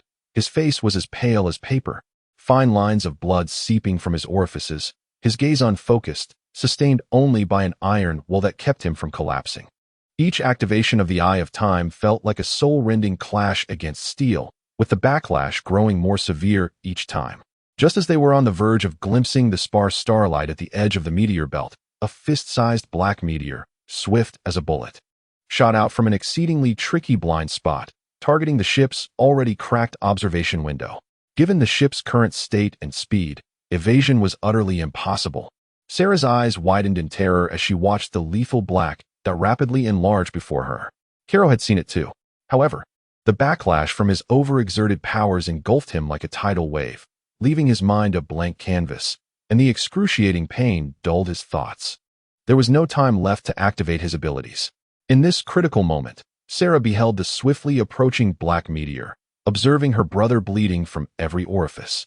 On the brink of collapse, an indescribable rush of emotions, an amalgamation of profound fear, wrath, and an instinct to protect, exploded within her small chest.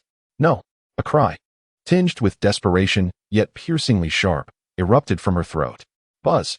Without warning, an invisible, cold, and enigmatic wave surged forth from Sera's diminutive form, sweeping across the entire cockpit in an instant. Karo felt as if his mental realm had been plunged into ice. The searing agony that scorched his soul was momentarily subdued.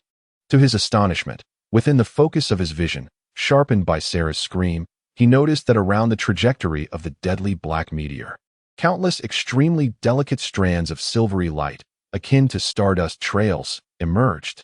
These strands were not tangible, rather, they resembled imprints or pathways existing within the fabric of time and space. They delineated the meteor's movements over the past few seconds and subtly indicated its potential trajectory in the imminent future. Slow down. The trajectory veered downward. This thought flashed like lightning through Karo's temporarily clear mind, influenced by Sera's power. Almost instinctively, he summoned the last vestiges of his mental strength to activate the Eye of Time and Space. He locked onto the convergence points of those silvery strands. Buzz. Time slowed. In an exceedingly minute scale, the black meteor seemed to collide with an invisible viscous substance, its speed visibly diminishing. The flight path subtly adjusted downward, following the direction indicated by the silvery strands. Bang! A dull thud resounded. The black meteor struck the heavy hull armor beneath the observation window with great force, creating a deep dent and scattering sparks. The already cracked observation window bore further spreading fissures, but remained intact. The ship quaked violently, finally breaking free from the last cluster of meteors. Ahead, a vast expanse unfolded.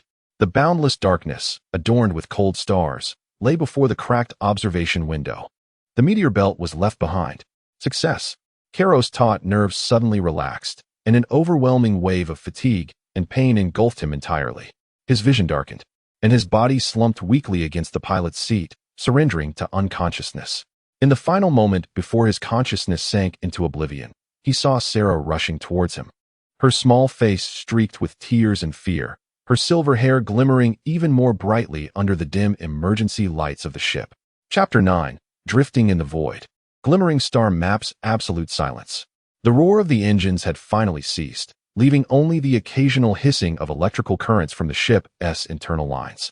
Reminiscent of a dying sigh, the console was engulfed in utter darkness, with only a few emergency indicator lights flickering weakly in defiance. Akin to the last pulse of a dying creature, a frigid chill seeped through the damaged hull, gradually dispersing the engine's lingering warmth. Kairos slumped in the pilot's seat, his complexion ashen and corpse-like, with dried blood caked in dark crimson scabs around his orifices. His breath was shallow, the rise and fall of his chest nearly imperceptible, while his brow furrowed tightly in agony. The backlash from overexerting the eye of time and space gnawed at his mind and body like an invisible beast. Sera knelt on the cold floor, her petite frame pressed closely against her unconscious brother, attempting to warm his icy hand with her meager body heat. Tears traced paths down her small, tear-streaked face, her eyes swollen, and her lips cracked and parched from dehydration. Fear, helplessness, and exhaustion entwined around her like frigid vines. She gazed at her brother's lifeless visage and then out into the boundless, seemingly all-consuming darkness beyond the window, a profound sense of abandonment enveloping her, chilling her to the bone. Daring not to sleep, she feared that closing her eyes would mean her brother would never awaken or that the ship would completely disintegrate.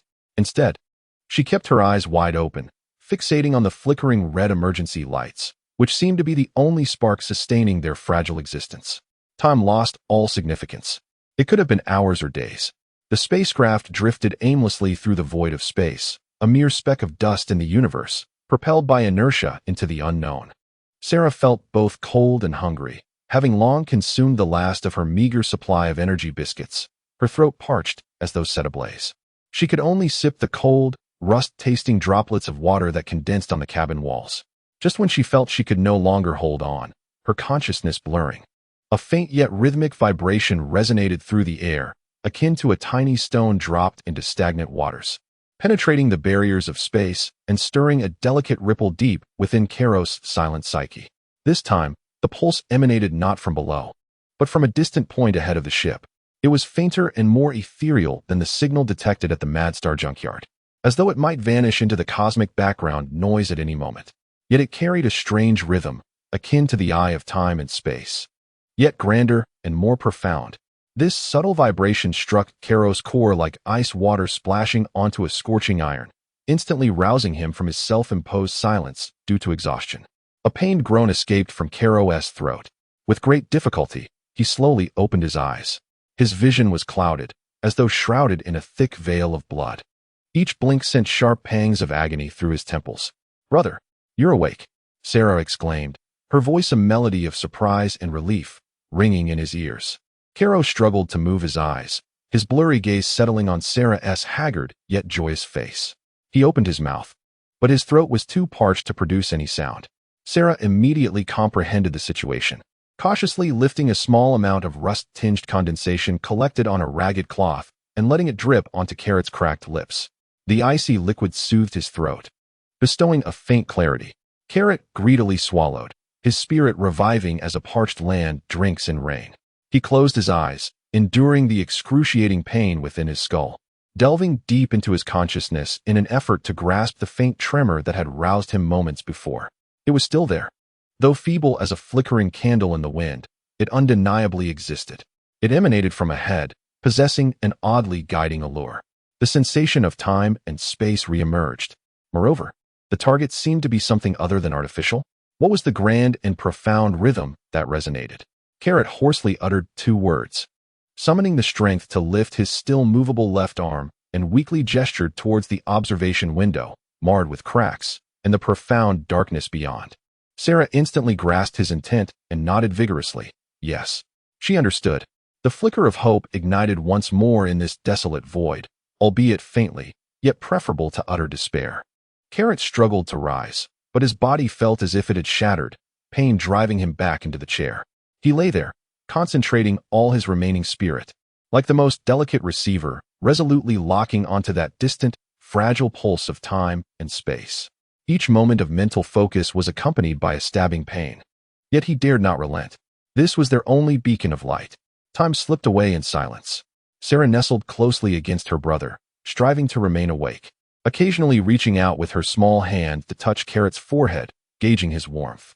Suddenly, a long-forgotten, dust-laden auxiliary power indicator light in a corner flickered weakly with a yellow glow. Following that, beneath the control panel, an ancient knob, also shrouded in dust and marked with passive sensor array, emitted a faint click, automatically shifting a scale. Buzz, a data stream, several times clearer than before, surged into Carrot's mental perception, accompanied by intense interference noise. No longer a vague pulse, but a severely fragmented, intermittent three-dimensional star map projection unfolded in his unusually keen mental vision. Most areas of the star map were shrouded in absolute darkness, interspersed with garbled symbols representing the unknown. Only at the extreme distance directly ahead of the ship was a dim light point marked. Beside it, a line of exceedingly faint, flickering ancient Scion script struggled to materialize. Unknown star region, Sal gravitational well, habitable zone edge, weak energy response Sal. Gravitational well, habitable zone. Carrot's heart raced wildly. An indescribable excitement dispersed some of his weariness. Planet Sal, the world he remembered as the chosen new home for the Saiyans.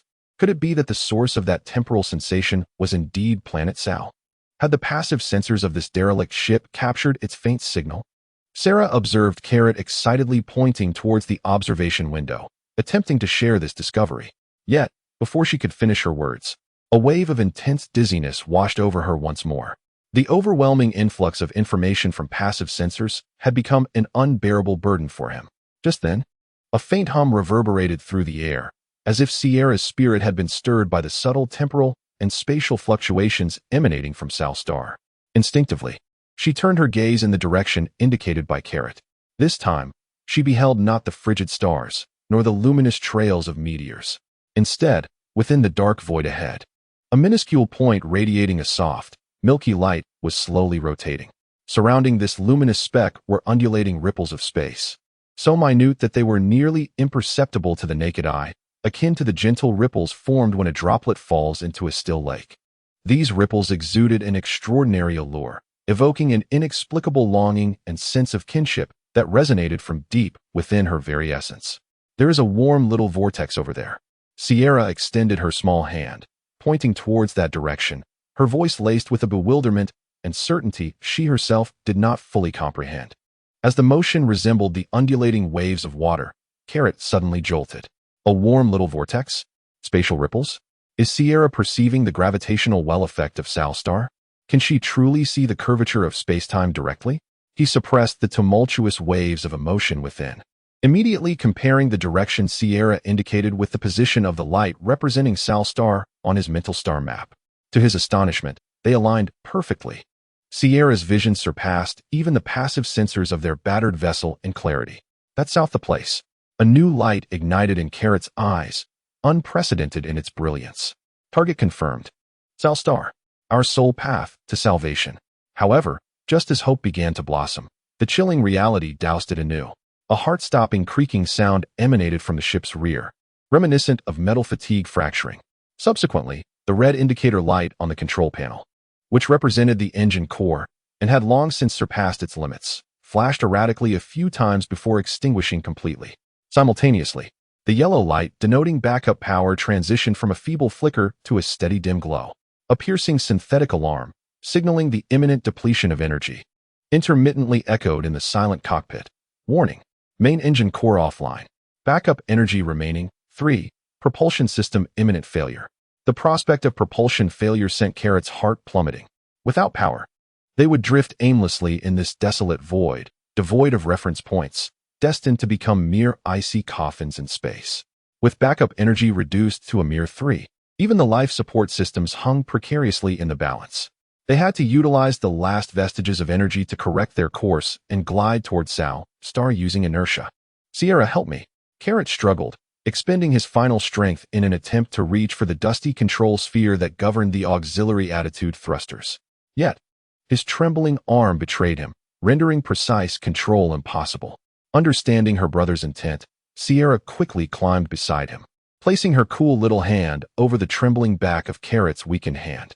Her touch was icy yet imbued with an extraordinary steadiness. "Which way do you say we go?" Sierra's voice, though soft, resonated with remarkable determination. Carrot closed his eyes, his mind once again plunging into the fragmented star map, rapidly calculating the angular deviation between the spacecraft's current inertial trajectory and the direction of the warm, swirling vortex that Sera had observed. He adjusted slightly to the right by 3 degrees, hoarsely commanding the ship. Sera held her breath, her small hand remarkably steady as she gently nudged Carrot's hand, guiding the heavy control sphere to turn right. The few remaining attitude thrusters emitted a faint hiss, releasing turbulent airflow. The vessel gradually and painstakingly adjusted its course. On the control panel, the virtual pointer indicating the heading, supported by the last remnants of computational power from the auxiliary energy, struggled to inch toward the target location. Stop! Carrot felt his mind reaching its limits once more. Immediately, Sera withdrew her hand, yet her small palm remained firmly placed on the back of her brother's hand.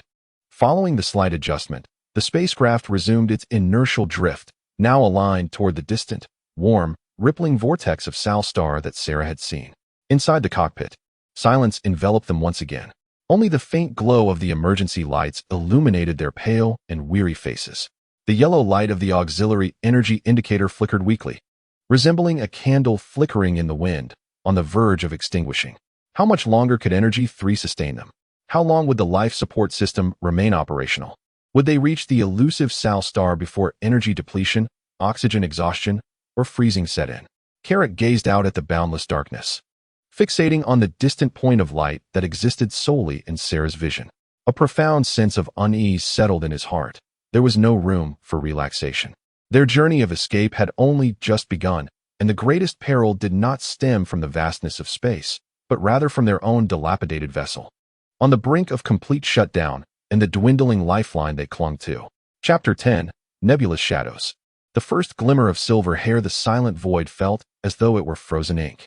The dilapidated spacecraft drifted like a forgotten coffin, silently gliding toward the direction of Sal Star, which was invisible to the naked eye, marked only in Sera's unique vision and Carrot's mental star map. Here, the concept of time became blurred, each second stretching into an eternity. On the control panel, the yellow indicator light representing the auxiliary energy had dimmed to its utmost limit, flickering with each pulse as if it were a candlelight struggling against the wind. The countdown of 321 echoed silently in Carrot's mind, each beat striking like a hammer against his taut nerves. The weak hiss of the life support system circulating air sounded like a countdown to the end of life. Leaning against the cold pilot's seat, each breath came with a sharp pain deep in his chest. The backlash of mental exhaustion gnawed at his willpower like a relentless parasite, causing him constant agony. He closed his eyes, forcing himself into a semi-hibernation state, conserving the last vestiges of warmth and energy within him, while spreading the remaining fragments of his mental strength like the most intricate web around the spacecraft, ever vigilant for any potential danger. Sera curled up beside him, her small frame shivering slightly in the low temperature of the ship. She dared not sleep, her wide eyes fixed unwaveringly on the profound darkness outside the window, striving to maintain a connection to that warm little vortex. Only that faint glimmer of light and the ripples it emitted provided her with a semblance of illusory security. Hunger and thirst gnawed at her stomach and throat like ravenous beasts, yet she endured, giving the last drops of collected condensate to her brother. Just as the backup energy indicator's light was on the verge of extinguishing completely, and Karo's heart sank into the abyss of despair, a tremendous hum erupted. A wave of temporal fluctuation, 100 times more intense than before, imbued with overwhelming pressure and cold malice, surged forth from the rear of the spaceship like an invisible tsunami, arriving without warning. This fluctuation was devoid of the grand and profound rhythm characteristic of Salstar. Instead, it was rife with chaos, distortion, greed, and a blatant sense of pursuit. It violently penetrated the fragile hull of the vessel, crashing brutally against the web of Karo's mental perception. With a gasp, Karo staggered as if struck, a sudden spray of blood erupting onto the dust-covered control panel. His eyes flew open, the bloodshot pupils constricting to pinpricks in sheer terror. They were coming. Pursuers. And they were extraordinarily powerful. The intensity of this temporal wave far surpassed that of the Borg's rabble, marked by the cold, scorpion-like sting of Frieza's army. Sera.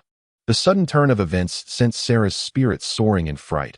Upon witnessing her brother's spurt of blood, her small face drained of all color. Karo paid no heed to the blood at the corner of his mouth, enduring the soul-rending pain and dizziness, and lunged toward the cracked observation window, gazing intently through the spiderweb-like gaps toward the source of the fluctuation. In the distant, dark void behind the spaceship, several piercing lights abruptly ignited, akin to the opening of hellish eyes. The lights rapidly magnified, revealing a sleek silhouette, a Frieza army light destroyer, clad in dark purple armor. Its prow sharp as a scorpion stinger. The menacing purple scorpion emblem on the ship's flank glimmered with a cold sheen under the starlight. In front of the destroyer were 3 smaller assault boats, agile as hornets. It was Weiss's flagship. That relentless hyena. How could he have caught up so quickly? And deployed destroyer-level forces. Clearly, Karo and Sera's flight had thoroughly enraged this narrow-minded overseer, who would stop at nothing to crush them. The main cannon of the destroyer began to charge, a dark purple glow coalescing like venom, exuding an suffocating aura of destruction. The assault boats, like arrows loosed from a bow, jetted forth with blue flames trailing behind, enveloping them in a fan-like formation, their speed far exceeding that of Karo's battered vessel. Despair. A chilling despair instantly froze Karo's blood. In the current state of this battered ship, they could not withstand even a single shot from the enemy's assault boats, let alone the main cannon of the destroyer. They were wholly unqualified even for a desperate struggle.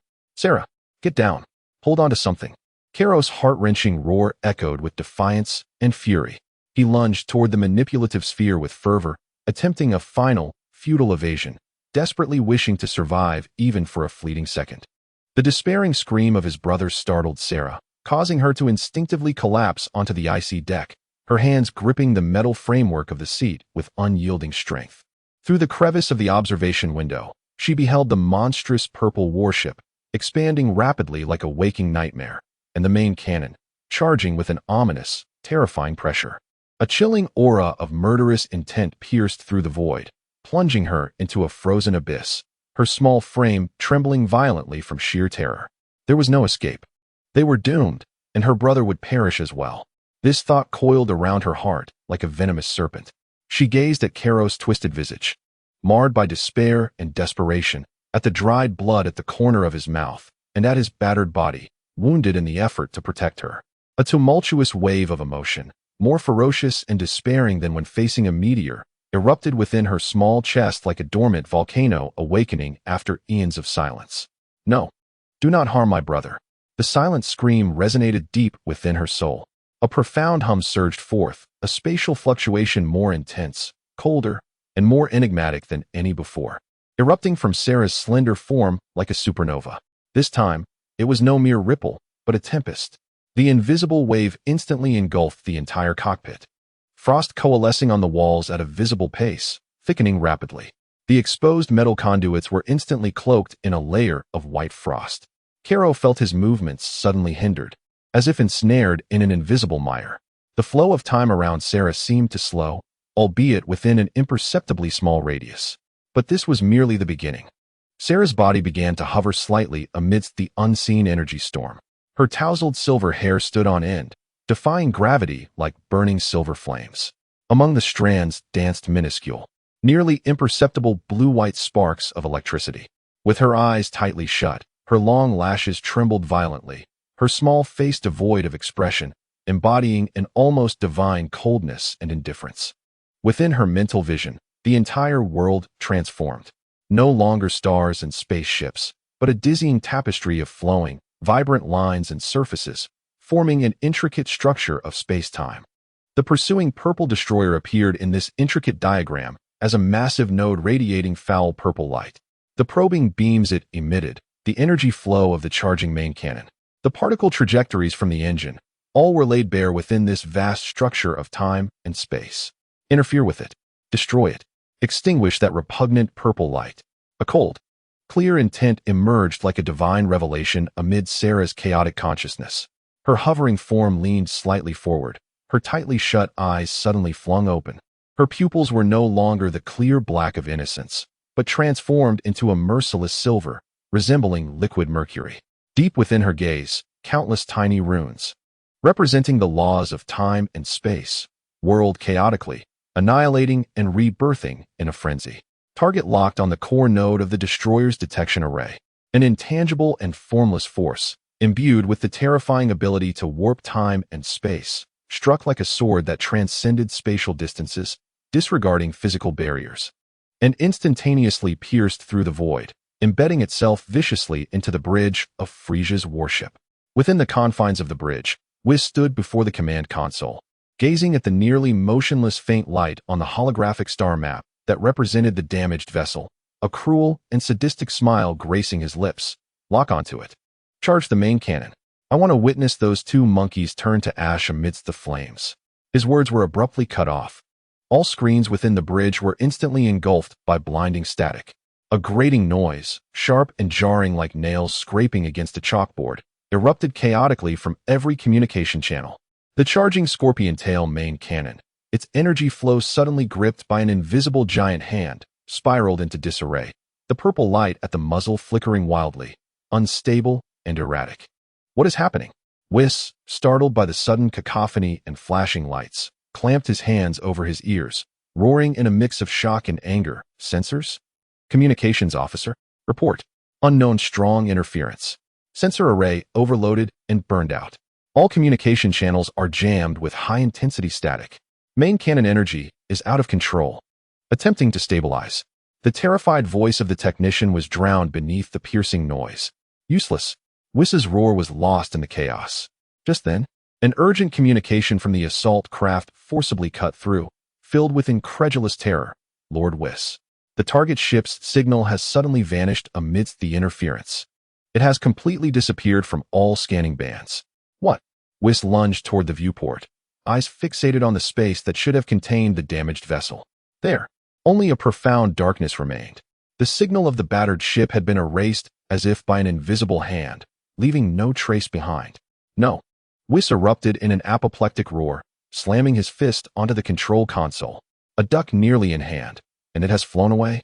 Inside the dilapidated ship, as Sela's silvery eyes opened at the moment she unleashed the psychic shockwave, Carrot felt an overwhelming, irresistible sensation of weakness and coldness, emanating from the depths of his very bloodline, engulfing him like a tidal wave. He stared in horror at his sister, suspended in midair, her silver hair swirling. Her eyes transformed into a cold, mercury hue as the frantic time-space runes swirled within her pupils. Sela, he gasped, his voice choked with urgency. However, Sela remained unresponsive to his call. Her floating form quivered violently, the light in her silvery eyes dimming instantaneously. The runes within her pupils shattered like glass, reverting back to a black void, devoid of all brilliance, leaving only emptiness and confusion. The terrifying temporal fluctuations surrounding her dissipated like a receding tide, and her suspended body plummeted as if severed from its strings. Sela. Carrot disregarded all caution and lunged forward, breaking her fall with his own body. Sela's small frame was chilling to the touch, her breaths faint and nearly stilled, her face as pale as parchment, her lips drained of color.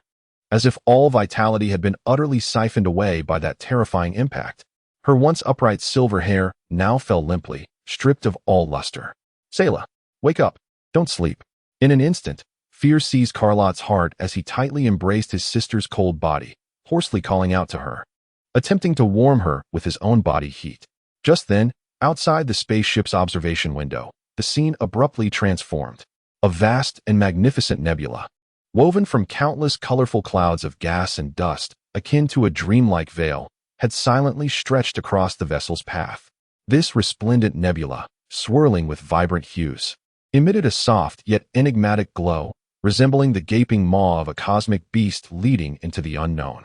The ship, under the influence of inertia, silently plunged into this mesmerizing and eerie tapestry of colors. The hull was instantly engulfed by the surging nebula. Carlot, holding the unconscious Sera, gazed through the observation window at the bizarre and shifting colors of the nebula, feeling no relief from having escaped death, only a deeper chill and an unknown dread. Although they had temporarily evaded Viss's pursuers, the road ahead through the Salazar star system remained shrouded in a dense fog of uncertainty. Chapter 11. Nebula's Illusion. Remnants of light. The colorful nebula enveloped the battered spaceship like the gastric fluids of a cosmic leviathan, silently cocooning it. The swirling clouds of pink, indigo, and pale violet drifted slowly past the observation window, now marred by cracks, sometimes coalescing into whirlpools, at other times dissipating like gossamer, refracting the exceptionally soft light from distant stars. Silence, absolute silence, replaced the lament of the engines and the shrill alarms. Inside the vessel, the temperature continued to drop under the influence of the nebula's frigid gases, with frost thickening on the cabin walls, each breath releasing a fleeting puff of white mist. Carlot clutched Sera's cold form tightly, attempting to envelop her with his body heat and tattered coat. Sera's breaths were as faint as a wisp, her small face pale to the point of translucence, her long eyelashes resting upon her eyelids, resembling a delicate ice sculpture. Her once disheveled silver hair now flowed smoothly, illuminated by the nebula's ethereal glow, exuding an almost otherworldly, icy luminescence. Carlot could sense the flickering vitality within her, teetering on the brink of exhaustion. Like a candle flickering in the wind, slowly and faintly fading away. Sera clung to the sound of her brother's hoarse and parched voice, which repeatedly whispered her name in her ear, both a call to his sister and a struggle against the suffocating despair brought forth by the boundless nebula. They had temporarily evaded Viss as pursuers, as the complex electromagnetic environment and particle streams of the nebula perfectly obscured the ship's meager signals. Yet this came at a cost. They were utterly lost. The reserve energy had long been depleted, and the life support system clung to survival on the remnants of chemical oxygen canisters and the ship's own thermal insulation. The faint sense of space-time from Salazar had vanished upon entering the nebula, like a cow sinking into the sea, disappearing without a trace. Hunger and thirst clawed at Carlot's throat like two invisible talons. The last remnants of energy biscuit crumbs had been consumed days ago. He licked the frost that had formed on the cabin wall. The coldness and metallic tang could only momentarily numb his cracked lips, offering no relief to the searing emptiness in his stomach. To make matters worse, as the life support systems failed, the concentration of carbon dioxide within the cabin steadily increased. Each breath felt increasingly labored and heavy, while his mind swam in a haze from the lack of oxygen. Time had lost all significance in this desolation. Only the faint, dwindling breaths of Sela reminded Karo that death was drawing ever nearer. He could not succumb to despair. He must find a way to survive. Karo forced himself to regain composure, carefully placing Sela in the co-pilot seat and wrapping her snugly with torn fabric. He leaned against the frigid cabin wall, struggling to rise, and made his way to the observation window, which was marred by cracks. The bizarre luminescence of the nebula illuminated his blood-stained and weary visage. Closing his eyes, he battled the lingering sting of mental fatigue, striving to concentrate once more. The sense of time and space was his only solace. Although the signal from Sal's star had vanished, perhaps there was still something in this nebula? With a hum, his consciousness, like the most delicate of probes, laboriously pierced the cold metal shell of the ship, reaching outward. The interior of the nebula was far from void. Countless minuscule particles flowed like a cosmic dust storm, shifting and colliding. Massive gas molecules slowly coalesced or dissipated under the force of gravity. Occasionally, he could detect faint ripples in the fabric of time and space, caused by distant bursts of high-energy particles, akin to pebbles cast into still waters. This information was chaotic and devoid of value. Karo's heart sank further. Just as his mental strength was on the verge of depletion and his awareness began to blur, a a faint yet rhythmic mechanical vibration surged into his perception. Akin to a flickering firefly in the darkness, so utterly unexpected. This sensation felt eerily familiar. It was reminiscent of the moment he sensed that derelict ship in the junkyard of Mars Star. Yet it was even fainter, more unstable, as though it could extinguish at any moment. The source lay deep in the left front of the ship, while he could not gauge the exact distance. It did not feel far away. It was not the grand, profound rhythm of Sal Star, but rather something artificial. A vessel? Or perhaps debris? Kairos' eyes flew open, the bloodshot depths igniting with a final flicker of survival instinct. Whatever it was, as long as it was a man-made object, it could signify the presence of life-supporting resources. There might be energy. There could even be a sliver of hope to escape this place. Sela, we have a target. Kairos' voice trembled with excitement as he glanced at his still unconscious sister before turning and lunging toward the already malfunctioning vector control stick.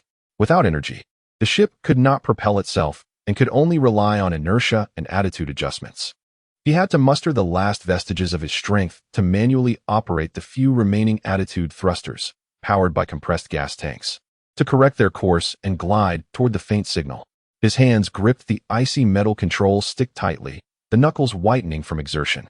With every pull, his entire body screamed in agony, the wounds tearing anew.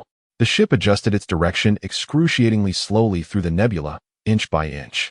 With each minute ignition of the thruster, the hissing sound of escaping compressed gas accompanied the groaning of the vessel, increasingly burdened. The course correction was complete.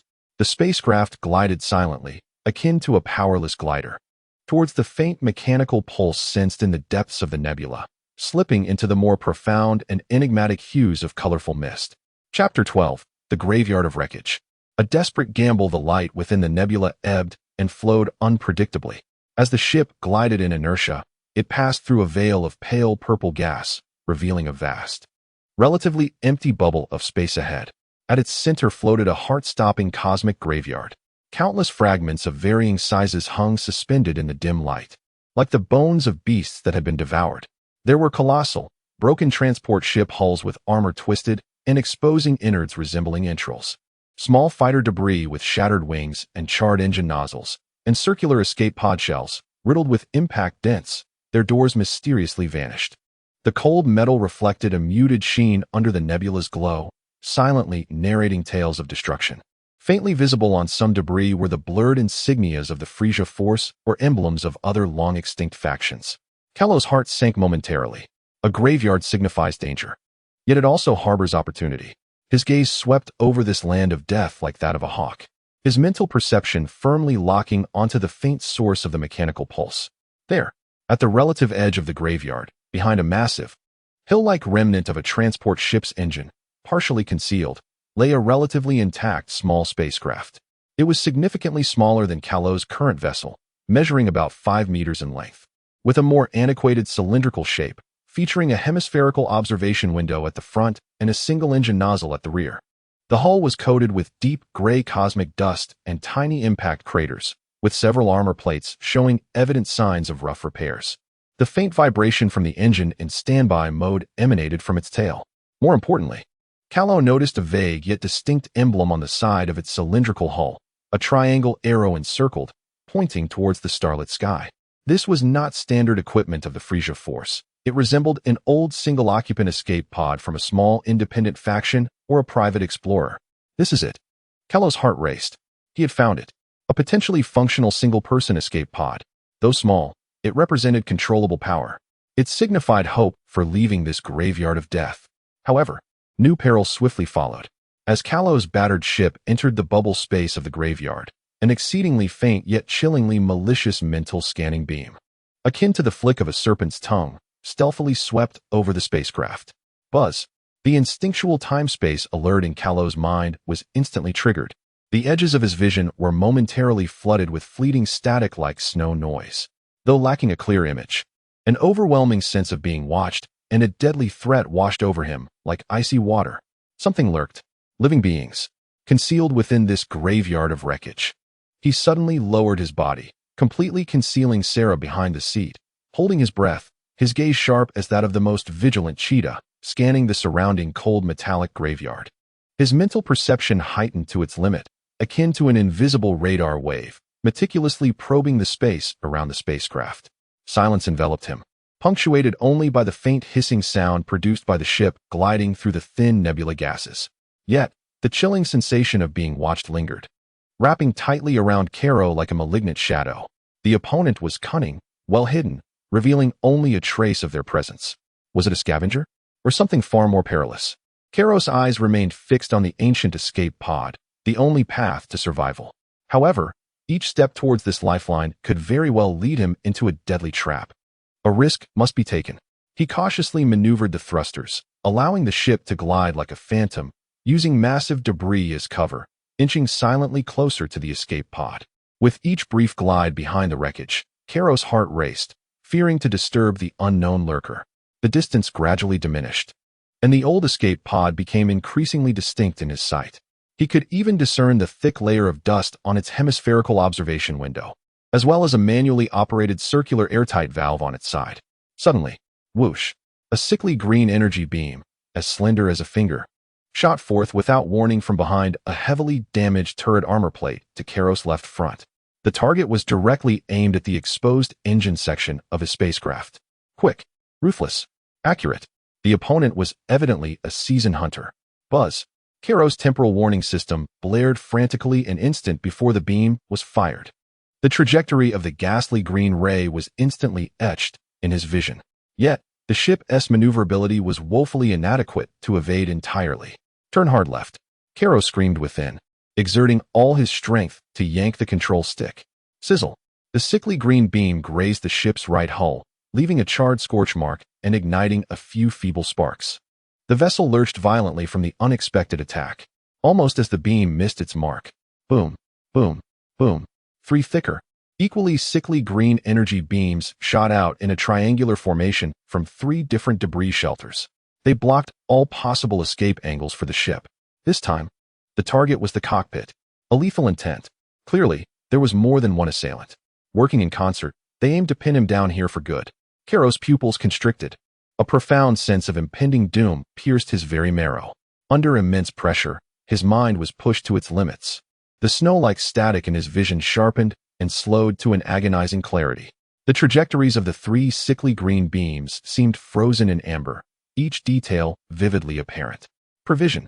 More lucid than any previous experience. More enduring. But it was still insufficient. The maneuverability of the ship could not possibly evade all 3 attacks targeting the cockpit simultaneously. What to do? Carrot's gaze swiftly traversed the 3 frozen beams of light, his mind calculating at an extraordinary pace. A perilous thought flashed through him like lightning. Utilize the wreckage. Use one of the beams as cover. Now is the moment. Carrot silently roared within the realm of his thoughts. He abandoned any evasive maneuvers and forcefully pushed the control stick to the left and forward. Simultaneously, he locked his entire focus onto the sinister green beam to his right. Decelerate. Just a little slower. Just a fraction. Buzz. His mind ignited like a burning fuse, instantly unleashing the power of the eye of time and space. Targeting the right beam. Buzz. The sinister green beam momentarily stagnated for 1,000th of a second. Its trajectory experienced a barely perceptible deviation. Boom. Boom. The beams on the left and in the center violently struck the rear of Carrot's ship. The explosive force instantly shattered the already fragile engine compartment. A ferocious shockwave crashed against the ship's hull like a sledgehammer. The entire vessel was sent tumbling as if kicked by a giant, accompanied by the terrifying sound of metal tearing, hurtling forward towards the original trajectory of the beam that Carrot had slowed and deflected. Hiss! The deflected beam skimmed perilously close beneath the tumbling ship. The trajectory of Carrot's spiraling vessel utilized the immense force of the explosion, akin to being launched by a catapult, crashing violently into a massive piece of wreckage from a transport ship located near the old escape pod. Boom! A thunderous roar echoed. Carrot's ship smashed into the thick armor plate like a battering ram. The immense impact caused the entire wreckage to shudder violently. The front section of the cockpit was utterly deformed and shattered by the horrifying collision. The shrill cries of ripping metal and the groans of structural failure filled the air. The observation windows were completely obliterated. Chilling nebula gas rushed in instantly. The overwhelming force hurled Carrot forward, his forehead colliding heavily with the twisted control panel, blood pouring forth.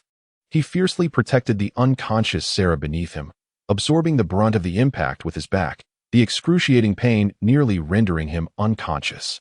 The frigid air filled his lungs, mingled with metallic debris and the scent of blood. Dust and fragments from the crash enveloped the space, obscuring his vision. Carrot, enduring the agony and dizziness, abruptly raised his head, peering through the shattered front cabin, fixating intently on the nearby target, the old escape pod. The hatch was merely a few meters away. An opportunity, the sole path to survival. Amidst the chaos and smoke created by the crash. Sera, move, Carrot bellowed, summoning every ounce of strength to lift the still unconscious Sera. Crashing through the twisted, deformed hatch frame, like a moth drawn to a flame, he lunged toward the circular, airtight valve that symbolized survival.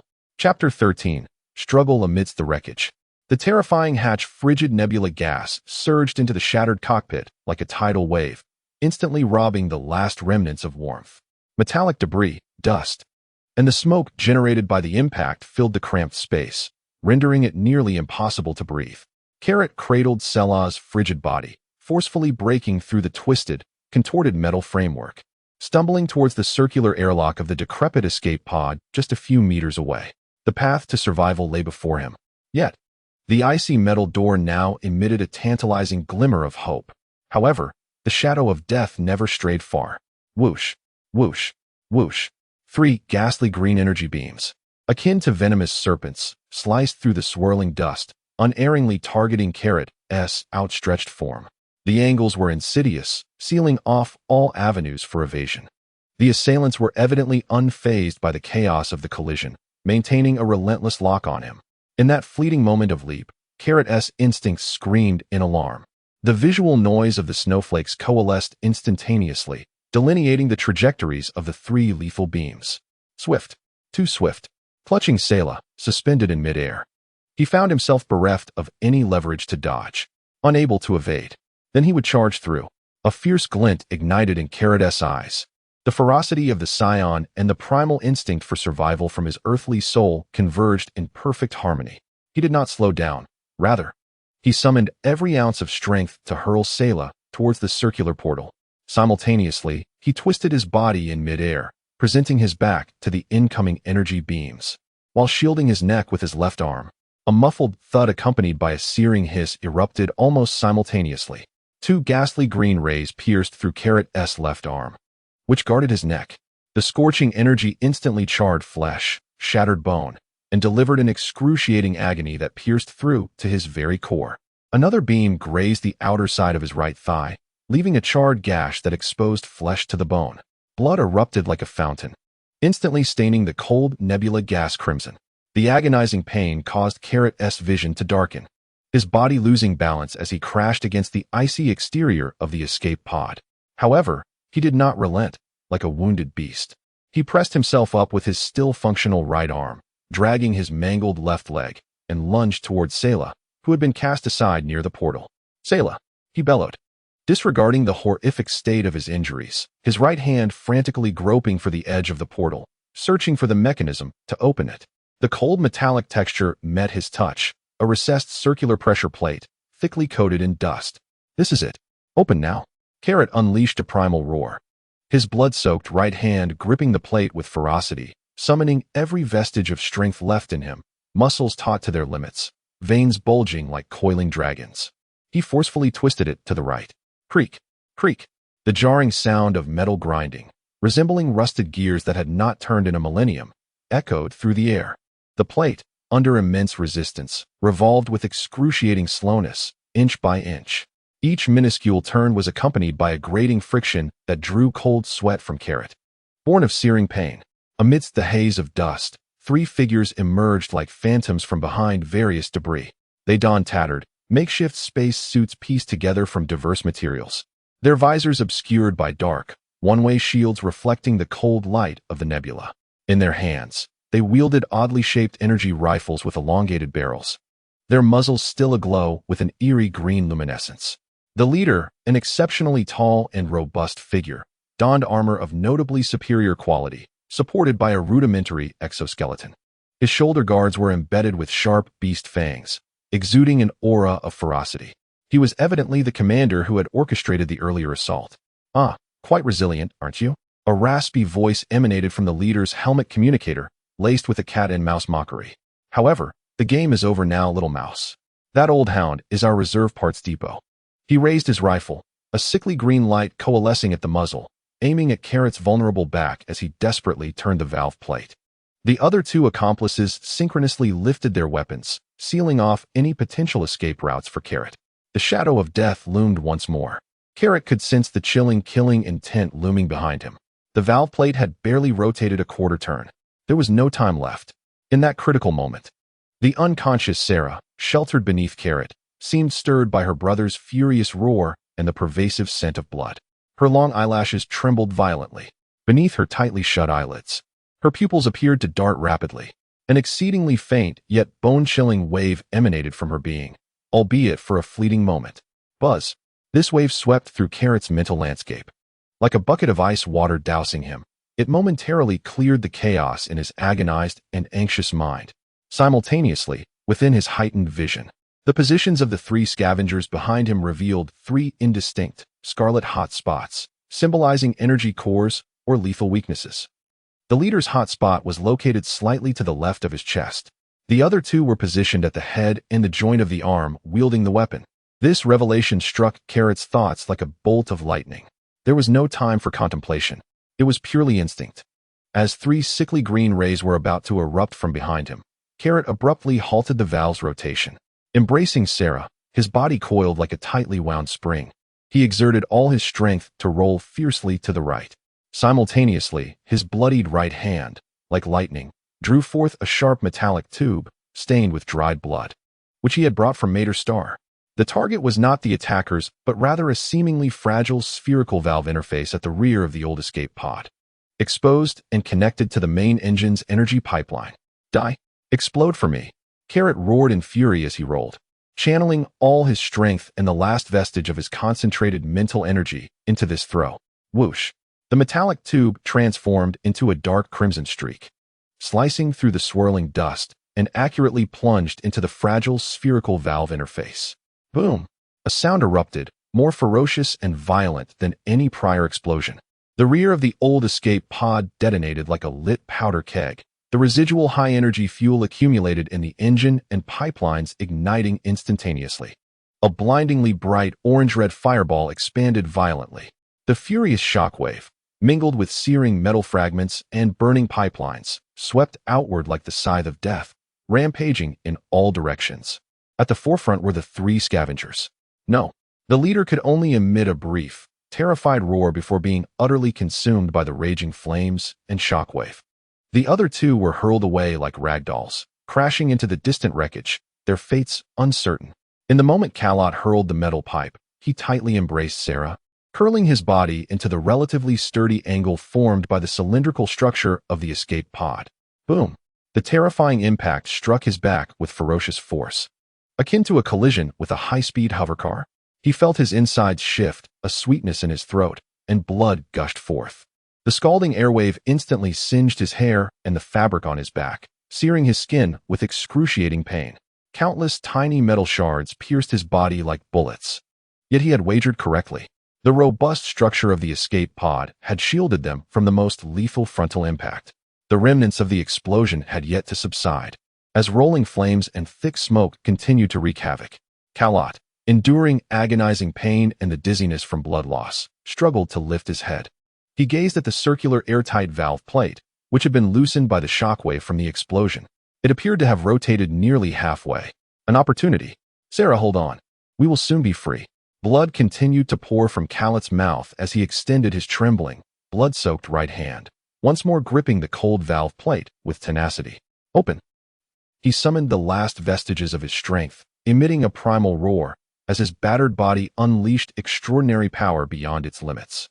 His bloodied right hand twisted the valve forcefully to the right. Creak! This time, the piercing sound of friction lasted but an instant. Accompanied by a crisp, unlocking sound, the heavy circular airtight door suddenly sprang open a crack. A stream of warm air, tinged with the scent of rancid oil, surged through the gap. The hatch was open, A spark of ecstatic light ignited in Khaled's eyes. He shouldered the heavy hatch open, clutching Sera, rolling and crawling inside. Then, turning back, he exerted his final ounce of strength to forcefully pull the hatch shut. The heavy clang of metal echoed within the confined space. Bang! Khaled, holding Sera, slid down against the cold hatch, gasping for breath, each inhalation laced with the thick scent of blood and searing agony. Every wound on his body clamored in torment. The penetrating injuries to his left arm and thigh bleeding profusely, his consciousness flickering like a candle in the wind, on the verge of extinguishing. Yet they had survived. They were temporarily safe. He looked down at Sera in his arms. The girl remained unconscious, but her breathing seemed to have steadied ever so slightly. Her silken silver hair appeared to have grown a fraction longer under the dim glow of the escape pod's emergency lights. Chapter 14. A Lonely Star's Dim Light. Where lies the path ahead? The heavy hatch isolated them from the external cold, the radiation, and the deadly scavengers, also cutting off the aftermath of the explosion. The interior of the aging escape pod was exceedingly cramped, slightly larger than a telephone booth. The air was thick with the scent of machine oil, dust, and a faint trace of blood. The bulkhead was composed of exposed metal, marred by scratches and stains.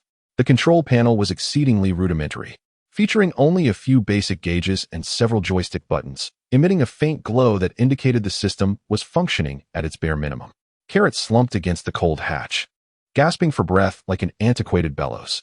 Each inhalation tugged at his myriad wounds, particularly the horrifying penetrating injury on his left arm and the outer thigh, where blood gushed forth, pooling into a small, glaring dark red puddle on the frigid floor. The dizziness induced by excessive blood loss crashed over him like a relentless tide, the periphery of his vision darkening as his consciousness teetered on the brink of wakefulness and oblivion. He summoned the last vestige of clarity to gently lay Sera on the relatively clean floor. The girl remained unconscious, yet her breathing, although faint, was markedly steadier than in the frigid nebula. Her pale face no longer bore that ashen pallor of impending death. Her silvery hair, under the dim light of the emergency lamp, resembled flowing moonlight, and it had indeed grown longer, cascading gracefully over the cold metallic floor. With an energy-stopping resolve, Khared licked his cracked, parched lips and scanned the cramped cabin. A metal cabinet affixed to the wall caught his attention. He struggled to crawl over, using his still-functioning right hand to laboriously pull open the rusted door. Inside lay a sparse collection of items, a dusty yet seemingly intact first aid kit, 2 sealed tubes of indistinct nutritional paste, a flat metal water bottle that felt slightly heavy, suggesting it contained water, and a palm-sized, heavily worn black rectangular device with a few simple buttons and a minuscule screen. First aid kit. Water. A glimmer of hope flickered in Khared's eyes. He hastily grabbed the first aid kit and the water bottle, disregarding everything else. The contents of the first aid kit were basic: several rolls of clean bandages, a small bottle of antiseptic spray, its pungent odor sharp, a few hemostatic gel pads, most of which had expired, and 2 small vials of potent painkillers, the status of which he could not ascertain. Without hesitation, he tore open one vial of painkiller, biting off the cap, and plunged it into the muscle of his right outer thigh. The icy liquid coursed into his body, and the intense pain receded significantly, though the wound remained. At least it granted him a moment of respite and the ability to move. Next, he seized the antiseptic spray and unleashed it upon the ghastly penetrating wound on his left arm and outer thigh. The acrid scent and searing sensation elicited a muffled groan from him, and cold sweat instantly soaked his back. Gritting his teeth, he tightly bound the area above the wound with bandages to slow the bleeding, then roughly pressed the remaining 2 effective hemostatic gel pads against the injury, wrapping them with the bandages in layers, applying firm pressure. The rudimentary dressing was complete, and the blood was temporarily stemmed. The intense pain and blood loss still left him profoundly weak. He twisted open the cap of the water bottle, and a wave of stale, rusty-smelling vapor escaped. He paid it no mind, tilting his head back to gulp down several large swigs. The icy, oddly flavored water quenched his parched throat and burning stomach, providing a flicker of life's vitality.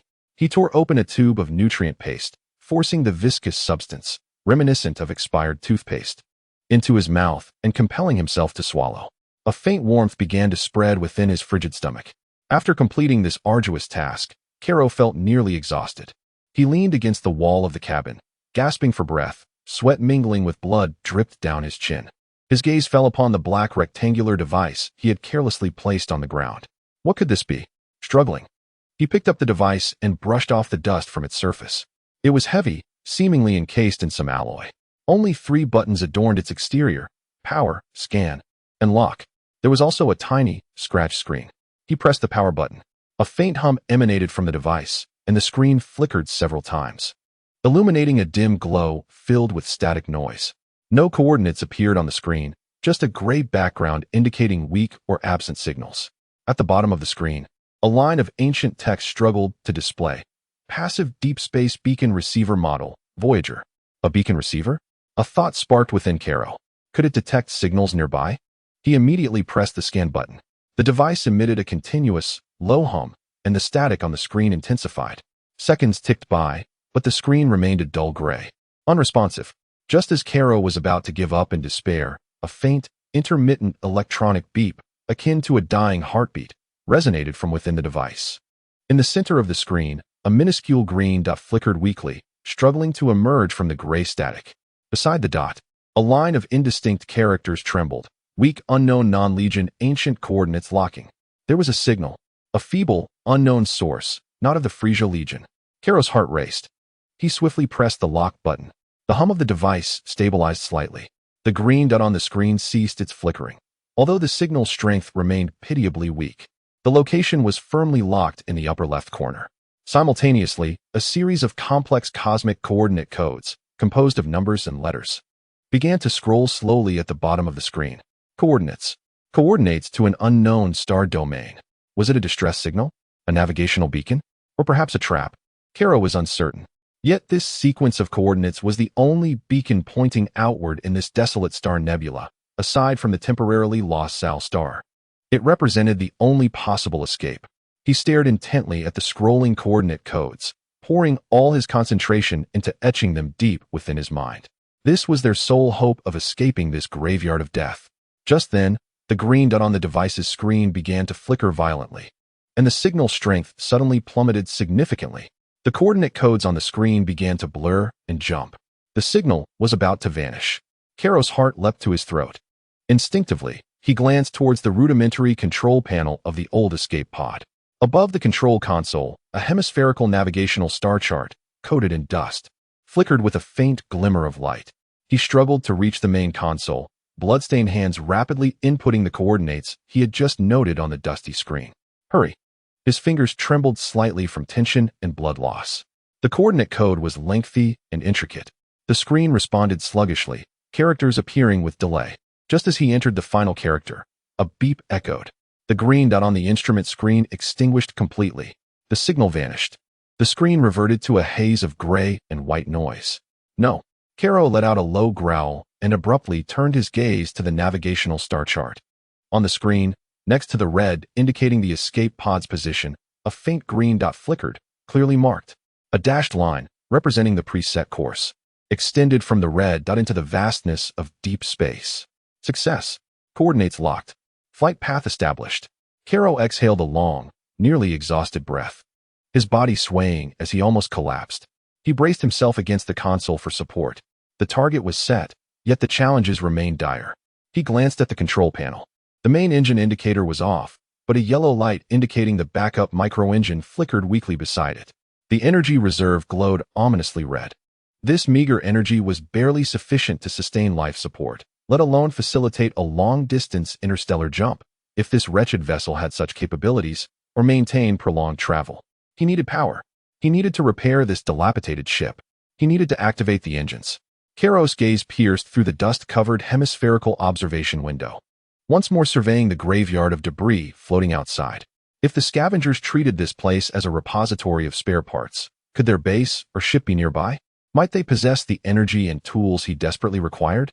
A perilous thought coiled around Karo's heart like a venomous serpent. Chapter 15. Shadows and Stealth. Energy theft. The cold metallic sensation coursed through his palm, imbued with the unique chill of the escape pod, mingling with the sense of oil and rust. Karo leaned against the hull, each breath tugging at his wounds, pain piercing through him like countless steel needles.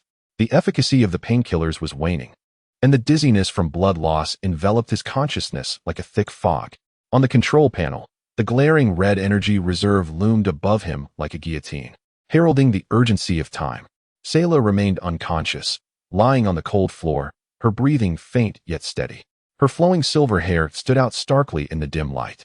Karo gazed at his sister, then shifted his eyes to the silent and perilous graveyard of debris outside. The thought of Scavenger's base and energy gnawed at him like a relentless parasite. Remaining in the escape pod meant certain death when energy was depleted. Venturing out in search of power was fraught with peril. Yet, a life-threatening risk was preferable to a guaranteed demise. A flicker of resolve ignited in Karo's eyes. He tore open the last vial of painkiller once more and forcefully injected it into the muscle of his thigh. The icy liquid coursed through him, temporarily suppressing the tumultuous agony. Struggling to rise, he felt his body sway slightly from weakness. He inspected the bandages on his left arm and thigh. They were soaked with blood, yet no new blood seeped out for the moment. Grasping the sharp metal tube, stained with dried blood and salvage from the wreckage of the Mad Star, he recognized it as his sole weapon. Approaching the airtight valve, he inhaled the stale air of the cabin, his right hand slowly gripping the inner opening valve. A glance fell upon Sera lying on the floor, and he whispered, "Sera, wait for brother to return." With a creaking sound, the heavy valve was gradually pushed open, creating a narrow gap. A rush of frigid nebular gas surged in, bringing with it a bone-chilling cold and a faint metallic dust scent. Carrot slipped through the opening, swiftly shutting and locking the valve behind him. The graveyard remained eerily silent. The flames of the explosion had long since extinguished, leaving behind charred remnants and scattered metal debris. The bodies of scavengers, whether dead or gravely injured, were nowhere to be seen, perhaps dragged away by their comrades or entirely vaporized by the blast. The air was thick with a subtle scent of ozone and the acrid odor of molten metal. Carrot, like a specter, pressed himself against the icy hull of the escape pod, concealing himself in the shadows. His mental perception heightened to its limits, akin to invisible tendrils cautiously probing the environment around him. The ability to sense time and space, driven by immense pressure and the primal instinct for survival, seemed to sharpen.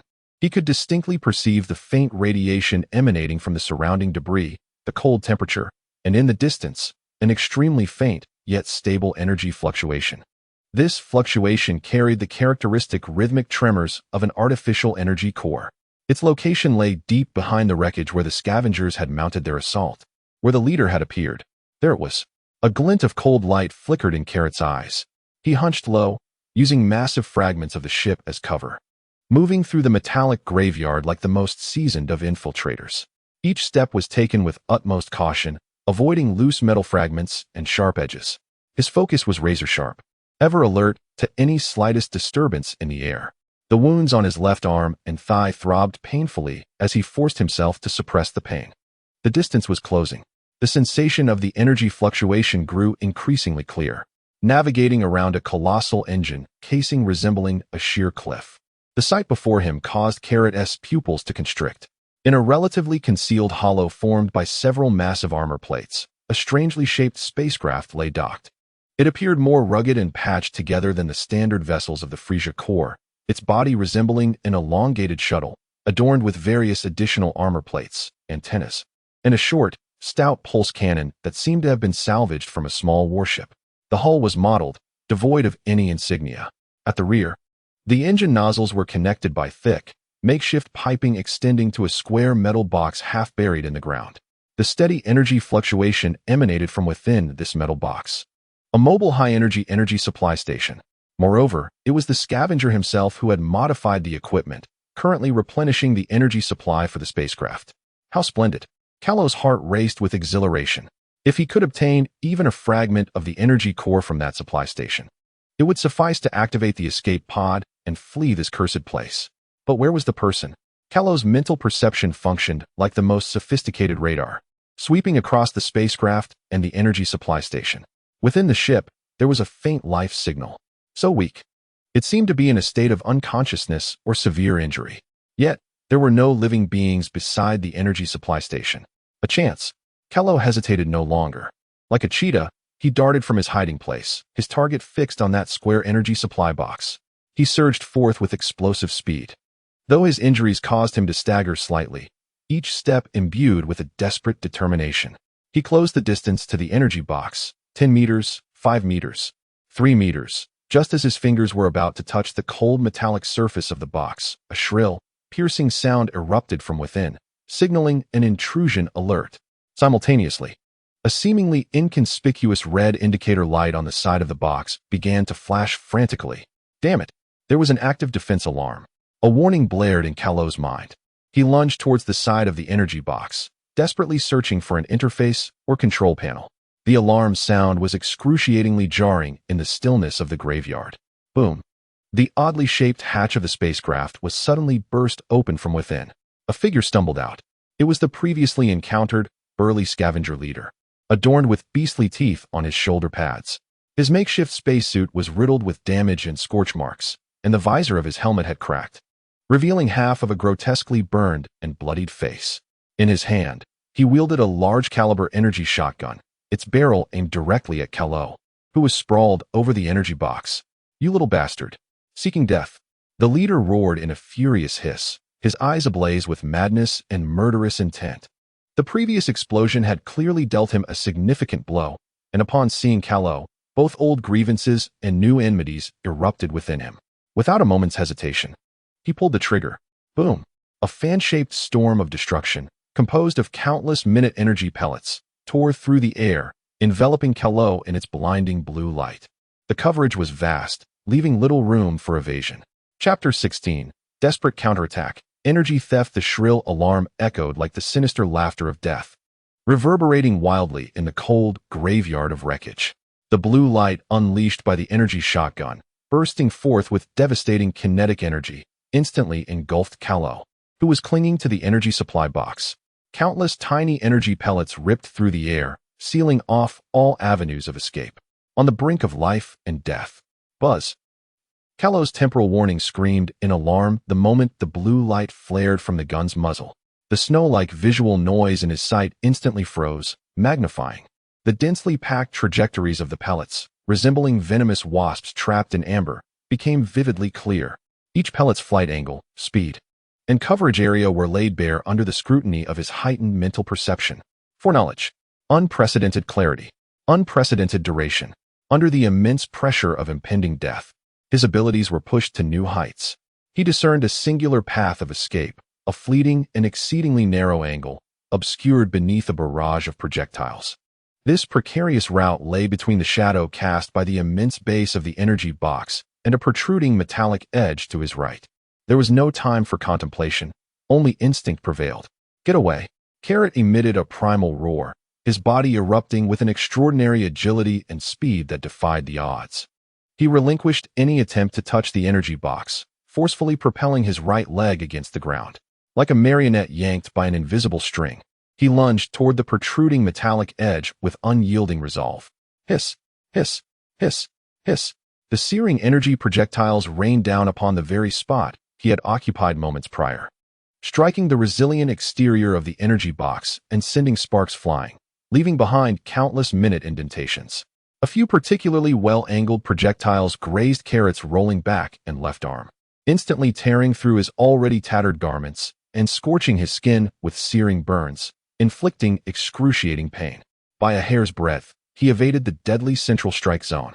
The leader, witnessing Carrot's miraculous escape from certain doom, erupted with an intensified fury in his single eye. Die!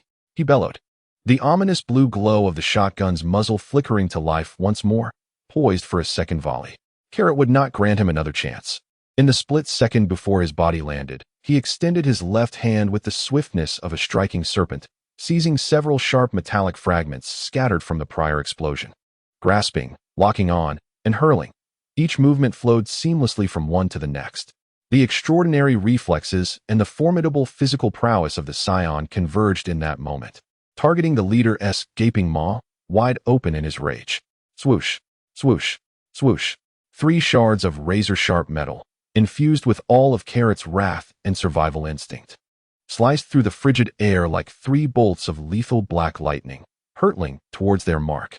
The leader's second shot was only half completed.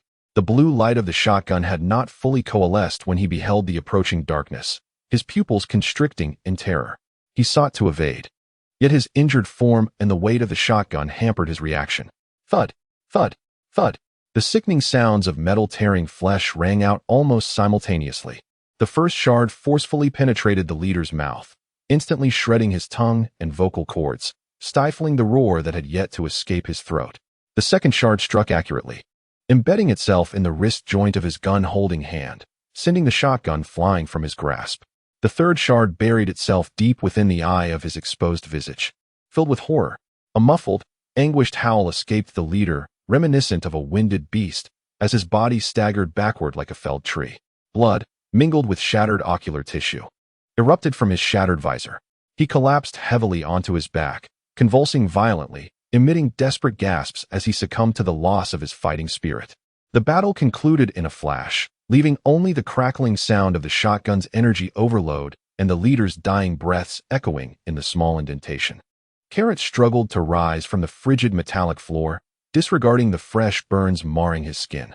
Each labored breath tugged at his wounds, causing blood to seep anew from beneath the bandages. He cast a glance at the twitching figure of the leader sprawled on the ground, his eyes devoid of compassion. Filled only with a steely resolve, he hastened towards the rectangular energy supply box, the alarm still blaring ominously. His gaze swept over the surface of the box until he spotted a standard energy output interface near the bottom, protected by a heavy dust cover. With a rough tug, he tore away the cover, revealing the intricate metal slots within. A wave of despair washed over him. There was no suitable adapter cable. Instantly, he dashed toward the leader's bizarrely shaped spacecraft. The hatch stood ajar, and the interior was a chaos of disarray, permeated by the pungent scent of blood and charred remnants. Suppressing his nausea, he began a swift search. Soon, amidst a cluttered toolbox, he discovered a bundle of various energy adapter cables. Grasping the sturdiest one that appeared to fit the output port of the supply box, he surged out of the spacecraft and back to the energy box. Connect. Attempt. The model was incorrect. Try another. Still wrong. The third one. The interface matched. A spark of elation ignited in Carrot's eyes.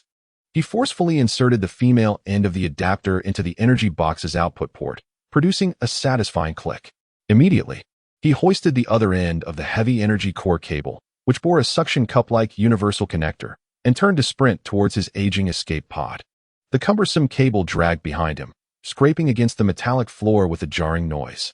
Carrot felt as though his lungs were ablaze, each step accompanied by the searing agony of his wounds and the dizziness from blood loss. Yet he dared not pause. The incessant alarm could attract other scavengers at any moment.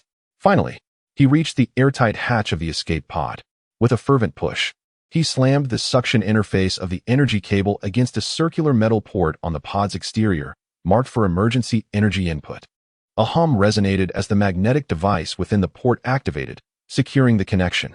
Simultaneously, a powerful surge of energy flowed through the cable. Carrot swiftly opened the hatch, clutching the heavy cable connector as he squeezed inside, slamming the door shut behind him. Connection successful. External energy input. On the rudimentary control panel of the escape pod, a once dim indicator light flared to life in vibrant green. The shrill alarm, signaling insufficient energy, ceased instantly. Carrot lunged toward the main console, watching the energy reserve readout soar like a rocket. 1530-507-5100. Main engine, standby state available. Life support system, full power operation. Navigation system, coordinates locked. Flight path confirmed. It was done. Abundant energy. Carrot collapsed onto the cold pilot's seat, gasping for air, sweat mingling with blood soaking his body. He gazed at the rows of glowing green lights on the control panel, fixating on the reassuring energy reserve reading of 100. As an overwhelming wave of exhaustion and relief washed over him, a testament to his survival, the air circulation system within the cabin began to emit a steady hiss. As the temperature gradually rose, the life support system filtered the air, bringing a hint of long-lost freshness. He struggled to crawl beside Sera. The girl remained unconscious. Yet enveloped by the warm air, her pale visage seemed to regain a semblance of color, and her furrowed brow relaxed slightly. Carrot gently touched her forehead. Her temperature was no longer as chillingly frightful as before. He picked up the water bottle, dipped the last clean cloth in it, and carefully moistened Sera's cracked lips. He tore open a nutrient paste, squeezed out a small amount, and gently applied it between her lips and teeth, enabling her to instinctively swallow. After completing these tasks, Karo finally exhaled in relief. Leaning against the cabin wall beside Sierra, he tended to the newly acquired burns and lacerations on his body. The pain was still excruciating, yet his heart brimmed with hope. He gazed out the dust-covered observation window at the mesmerizing, colorful nebula and the cold graveyard of debris. It was time to depart. The coordinates of their destination were locked in. Karo's gaze fell upon the enormous red button on the control panel, signifying the ignition of the engine. He extended his blood-stained and dusty hand, pressing it down with a ceremonial seriousness. The engine roared to life, a deep and powerful sound, akin to the awakening of a slumbering giant, erupting from the rear of the spacecraft.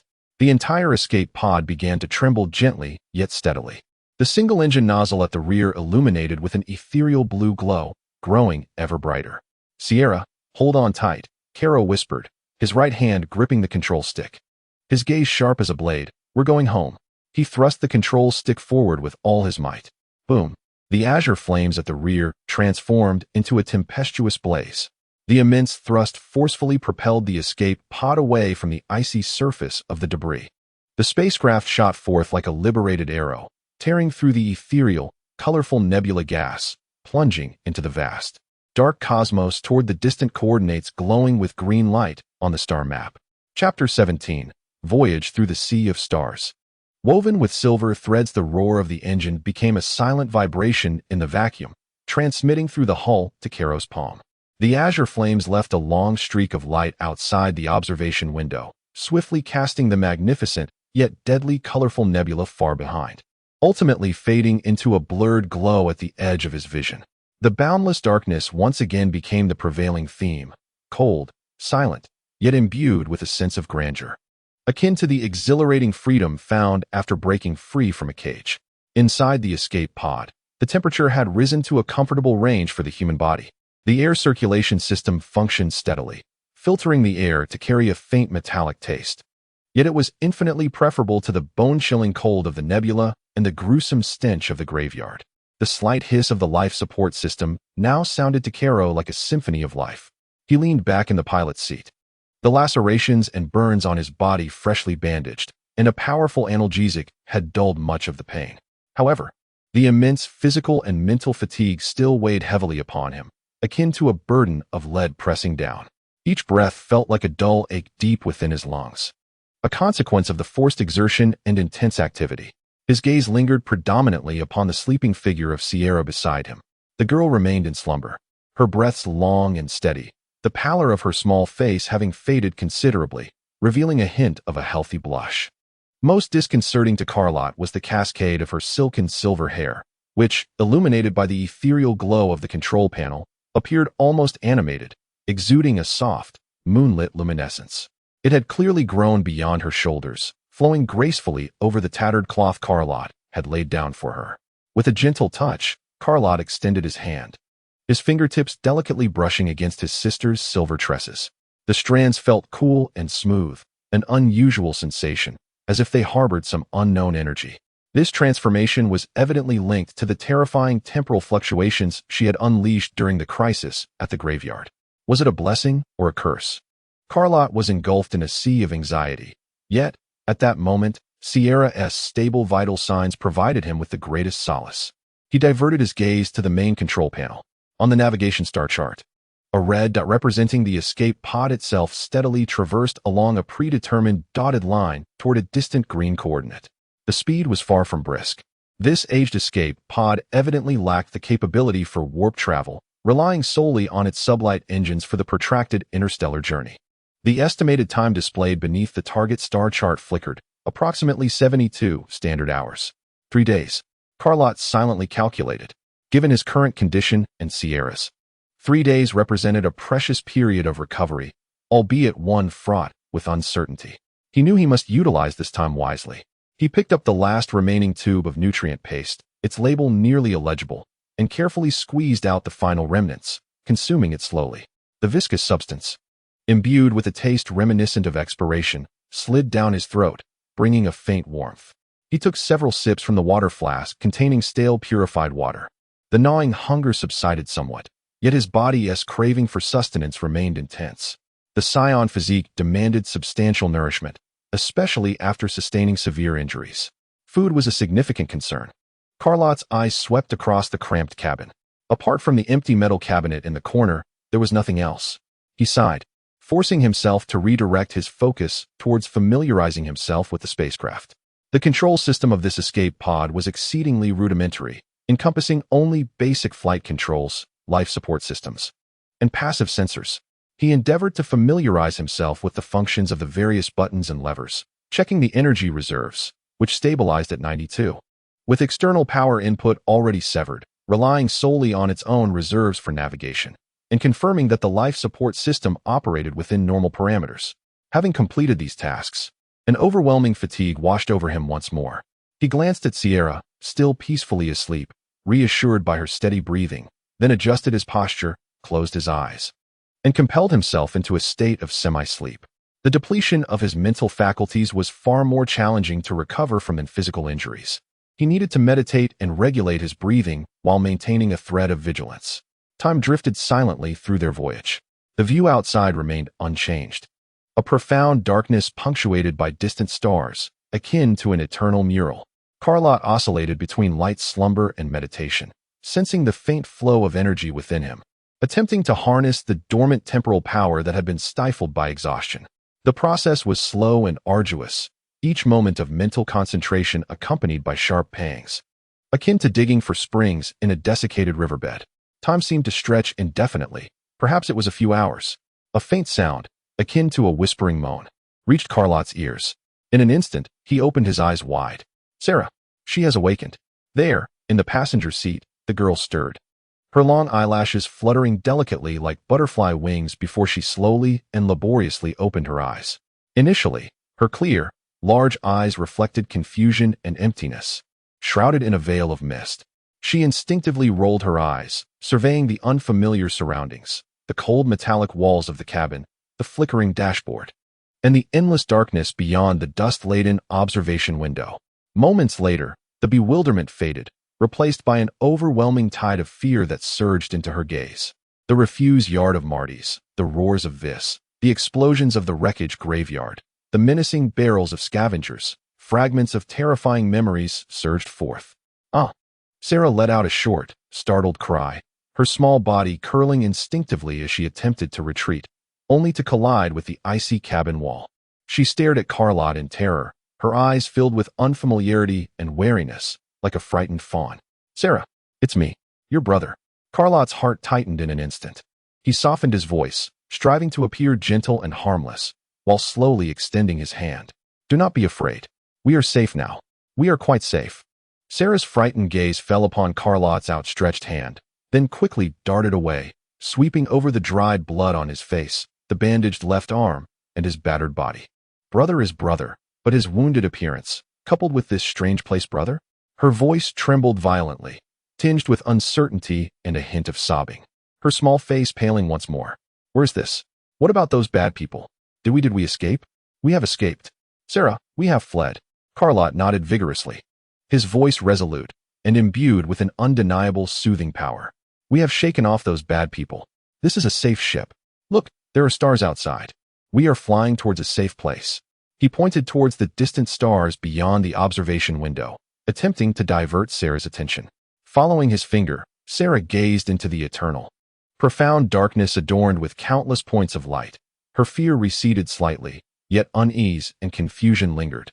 Instinctively, she raised her hand, as if seeking to grasp something for reassurance. But her fingers brushed against a strand of long hair that cascaded down to her chest. She paused, looking down. Silver strands, smooth and cool, glimmered faintly as they hung to her chest, staring blankly at her unexpectedly long silver hair. Sera's large eyes filled with confusion and a twinge of fear that she could hardly comprehend. Why is it so long? She lifted her gaze helplessly towards Carlot. Brother, have I become a monster? Seeing the pure fear and dependency in his sister's eyes struck Carlot's heart like a heavy blow. He took a deep breath, suppressing all worries, and offered her the warmest and most steadfast smile he could muster. No, Sera, you are not a monster.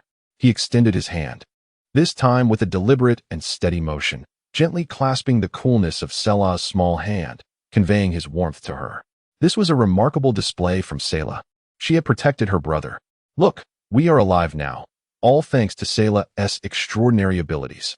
He paused, gazing into Sela's still bewildered eyes, and explained in the simplest and most direct manner. Within Sela resides a unique and powerful force, akin to how her brother can foresee impending danger. Sela's strength safeguarded us in perilous times. Her long, beautiful silver hair is a testament to her power. It is an integral part of Sela, and it is good. Protecting my brother? Sela murmured, her large eyes reflecting fear that gradually melted away like snow, replaced by a flicker of light. She looked down at her hand clasped in her brother's, and then at her flowing silver hair. Protecting my brother is good. Yes. Sela nodded vigorously. Though she still did not fully comprehend, her brother's words and steadfast gaze served as warm sunlight, dispelling the deepest fears and anxieties within her. She grasped Carrot's finger tightly, her chilly digits beginning to feel a hint of warmth. I'm hungry, Sela whispered, her small stomach protesting with a soft growl. Carrot, observing his sister's dependent gaze, felt a mix of warmth and bittersweetness in his heart. He picked up the empty tube of nutritional paste and shook it helplessly. There is no food for now. Just endure a little longer. Once we reach a safe place, I will find you plenty of delicious treats. Sela nodded appreciatively, although hunger gnawed at her. Being beside her brother and feeling secure was far more important than anything else. She curled up in her seat, her small hand still tightly clutching one of Carrot's fingers, her curious eyes exploring the flickering lights on the control panel and the stars flowing outside the window.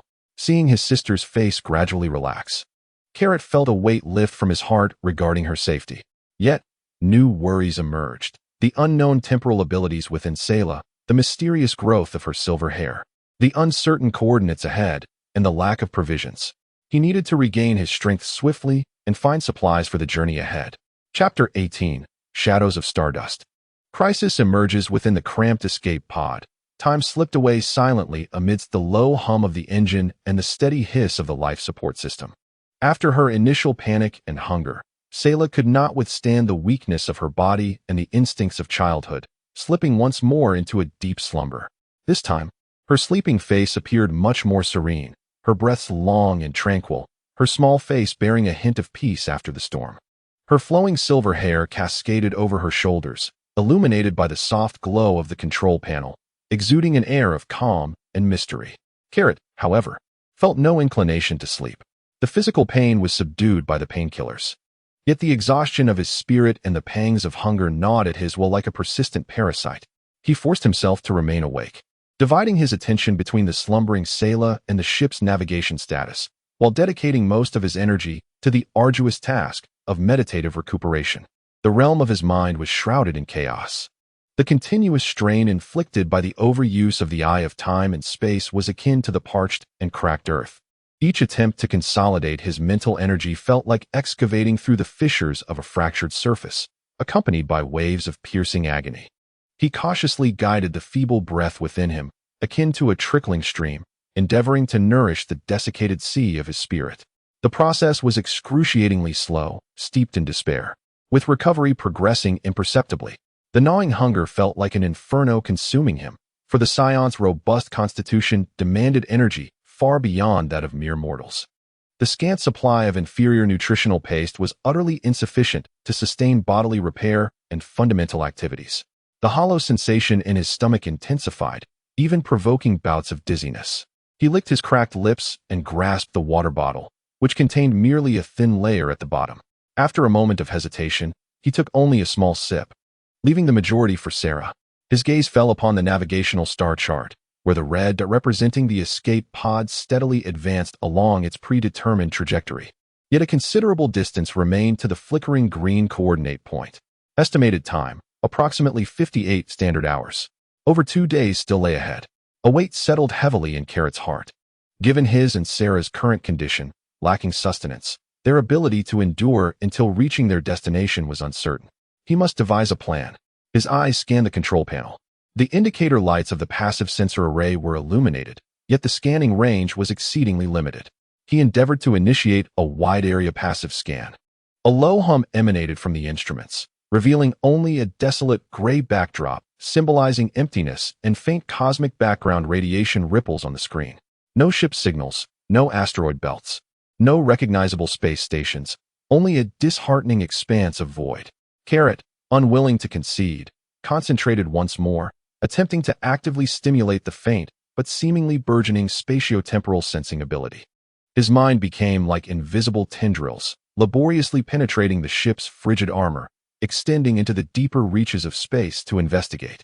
A cacophony of disordered information flooded his consciousness.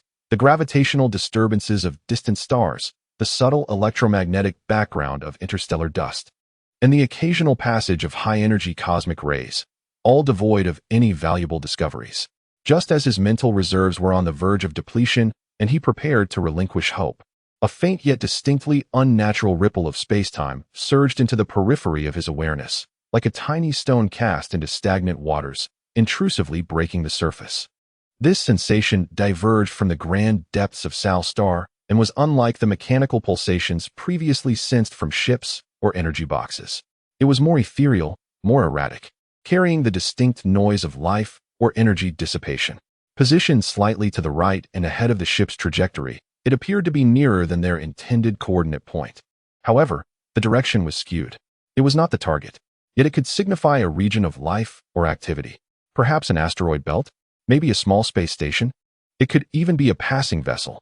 Carrot's heart raced with excitement. Whatever it was, as long as it wasn't the Frieza force, it might signify supplies, food, and water. He immediately turned his gaze back to the navigational star chart. The passive sensors failed to capture this signal, rendering precise location impossible. However, guided by his temporal intuition, he roughly delineated the direction of the source of the ripples within his mind.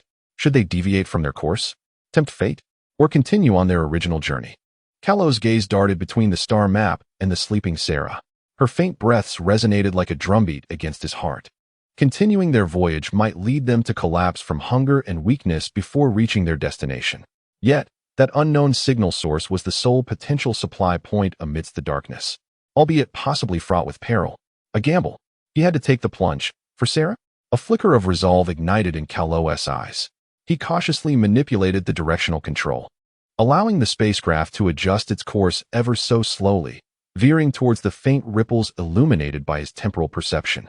The alteration in trajectory was minuscule, yet sufficient to draw them closer to the unknown point throughout their lengthy journey. Time slipped away once more amid anticipation and anxiety.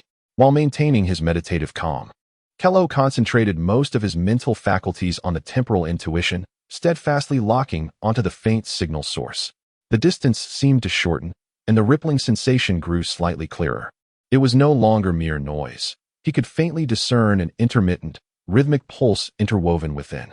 Was this a form of communication signal? Or perhaps a distress beacon? Kalo's heart raced. A distress beacon often heralds trouble. Yet trouble could also signify opportunity. He steeled himself, maneuvering the spacecraft closer while preparing for any sudden contingencies. The view outside remained monotonous. However, after approximately 10 hours of navigation, amidst the profound darkness ahead, a few exceedingly small points of light began to sporadically appear in his line of sight, flickering with varied luminescence. They resembled fireflies in the cosmos, sparse in number and widely distributed. Were they space debris, or some form of unknown cosmic dust? Kalo paid little heed. Yet, as the spacecraft steadily advanced, the quantity of those luminous points began to increase at a visible pace. They varied in size, some akin to grains of rice, others resembling fists, emanating a faint metallic sheen or an unusual mineral fluorescence, quietly suspended in the void, forming a thin yet vast band of stardust. The passive sensors finally responded, displaying an abundance of minute, low-reflectivity metallic and non-metallic fragments ahead. Was it the edge of a meteor belt? Or a debris field? Kalo furrowed his brow. This band of stardust appeared not overly dense. With the armor strength of the escape pod, traversing it should pose little issue. Moreover, the signal source he sensed seemed to lie deep within this stardust expanse. He did not slow down, guiding the spacecraft onward, plunging into this sea of countless tiny fragments. The vessel glided into a gently flowing river of light. Countless minuscule fragments struck the hull, producing a dense yet subtle crackling sound, akin to rain upon broad leaves. Outside the observation window, variously colored faint points of light streaked through the darkness, leaving ephemeral trails behind, creating a scene that was both strange and mesmerizing. The gentle sound of impact roused Sera from her slumber. She rubbed her eyes, curiously leaning against the dust-covered observation window, her large eyes reflecting the flowing cosmic river outside. "So many little stars," she whispered, her voice imbued with childlike innocence. "Indeed, we are traversing a rather extraordinary realm," Carrot replied, gently patting her head while his gaze remained sharply focused ahead. His temporal perception had sharpened. That faint signal source lay at the very core of this stardust band. Moreover, the intermittent pulse sensation grew increasingly pronounced. After approximately an hour of navigation, the density of the stardust ahead seemed to increase slightly. At that moment, a sudden hum erupted in Carrot's mind, an unanticipated temporal alert screaming frantically. The edge of his vision was abruptly filled with an excruciatingly bright scarlet speck. A profound, frigid sensation of malicious targeting, akin to an invisible ice spike, pierced through his awareness. Danger! Mortal peril! Approaching swiftly from the front. "Sera, hold on tight." Carrot's pupils dilated as he issued a frantic warning, his hands gripping the control stick with urgency. Almost simultaneously with his words, 3 blinding, heat-emitting orange-red energy beams shot forth from a relatively dense cluster of stardust clouds, like the fangs of death, unannounced and with deadly precision. They formed a triangular formation, shrieking as they tore through the void, accurately zeroing in on the escape pod's engines, cockpit, and central hull. Attack. Ambush. Chapter 19, Stardust Hunt. Desperate flight. 3 beams of orange-red destruction rent the thin stardust band, carrying lethal kinetic energy and scorching heat, like a grim invitation from death, instantly crossing the void to strike the escape pod. Swift. Ruthless. Accurate. Clearly, the assailants were experienced hunters, choosing their timing and angle with unparalleled cunning. Given the escape pod's clumsy maneuverability, evading all 3 critical strikes was utterly impossible. Buzz. Carrot's temporal alert had gone into a frenzy just before the beams were unleashed. The crimson specks in his field of vision coalesced and expanded in an instant. The trajectories of the beams seemed frozen in a viscous temporal gel, every detail vividly apparent. The energy cores, flight paths, and coverage areas of each beam were astonishingly clear under his heightened mental perception. Foreknowledge.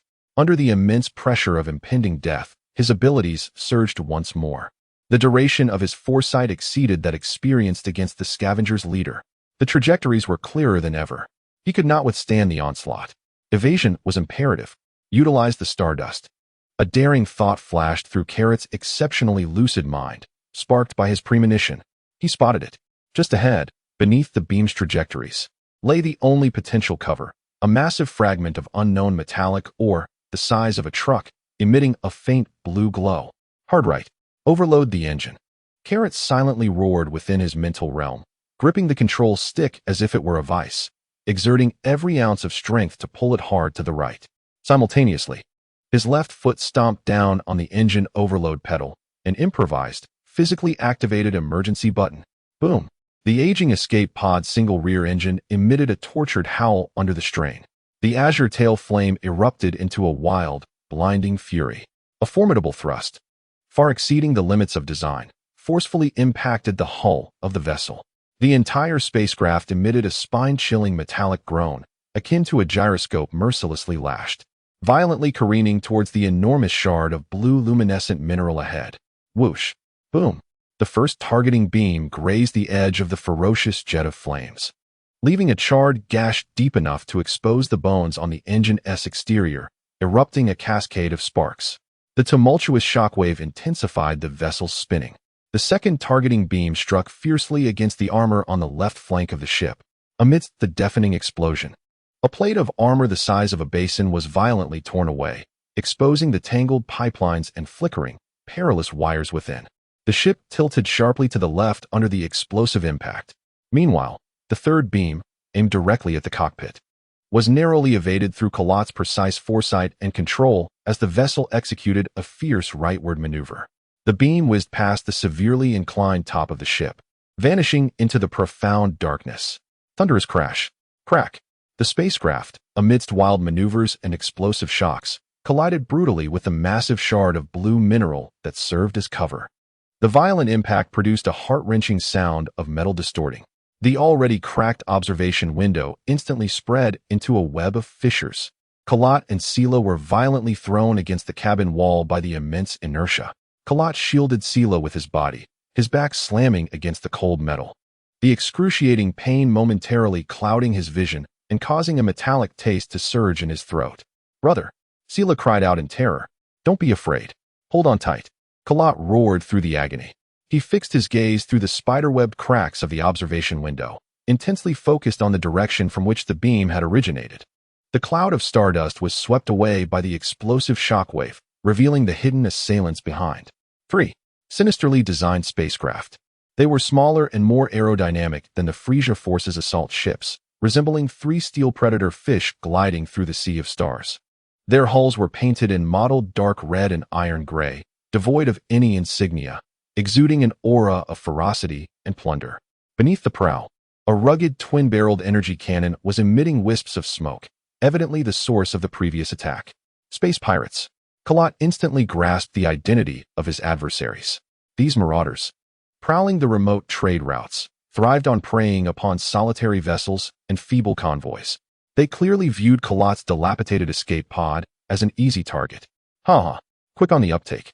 Aren't you, little mouse?" A coarse, electronically distorted cackle echoed through the public communication channel, dripping with mockery and cruelty. "But the game is over. Surrender the ship and all valuables, and I might consider leaving you with intact corpses."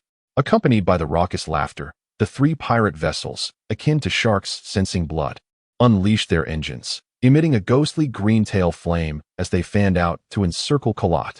They evidently intended to grant him no further opportunity. The twin-barreled cannons glowed ominously with charging orange light once more. In your dreams, a fierce glint ignited in Kalat's eyes. The Scion's warrior spirit was thoroughly awakened. He slammed the engine overload pedal to the floor. Simultaneously, he frantically manipulated the control stick. "Hold on tight, Sera," he bellowed at his sister. The engine at the rear of the battered escape pod erupted once more, unleashing a roar that teetered on the brink of destruction. The ferocious thrust propelled the spacecraft forward, akin to an injured beast violently surging from the debris of shattered ore. The hull, laden with countless fragments of blue minerals, careened chaotically deeper into the stardust belt, as if in a desperate flight for survival. "Think you can escape? Chase them." The pirate captain's sinister laughter echoed through the communication channel. 3 pirate vessels instantly accelerated, proving far more agile than the escape pod, like relentless parasites clinging to their prey. Orange energy beams cascaded down upon them like a torrential downpour. Whoosh, whoosh, whoosh, boom, boom. Karo pushed his mental acuity to its utmost limits. Under the pressure of life and death, his spatio-temporal precognition manifested extraordinary prowess. The crimson trajectories in his line of sight were both vivid and enduring. He maneuvered the unwieldy escape pod, executing astonishing and nearly suicidal evasive actions amidst the dense fragments of stardust. At times, he used the massive debris as cover, while at others, he made sharp turns that defied inertia. Sizzle, boom, bang. Energy beams continuously grazed the hull, leaving scorched marks upon the armor.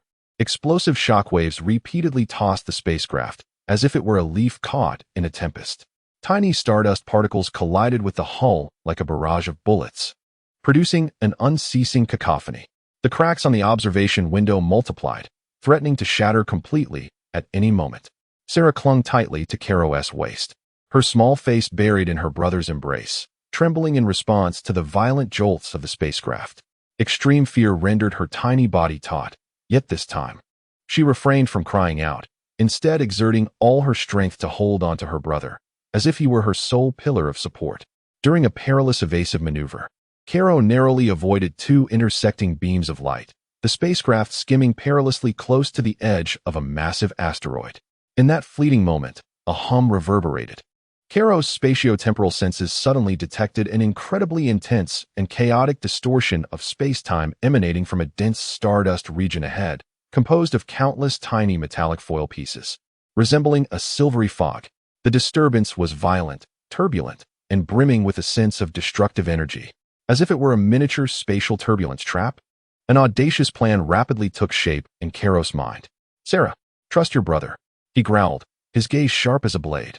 Rather than decelerating to evade the perilous silvery mist, he instead thrust the engine to its maximum capacity, forcefully steering the control stick toward the front right. The escape pod, trailing a ghostly blue flame, plunged headlong into the swirling cloud of metallic foil.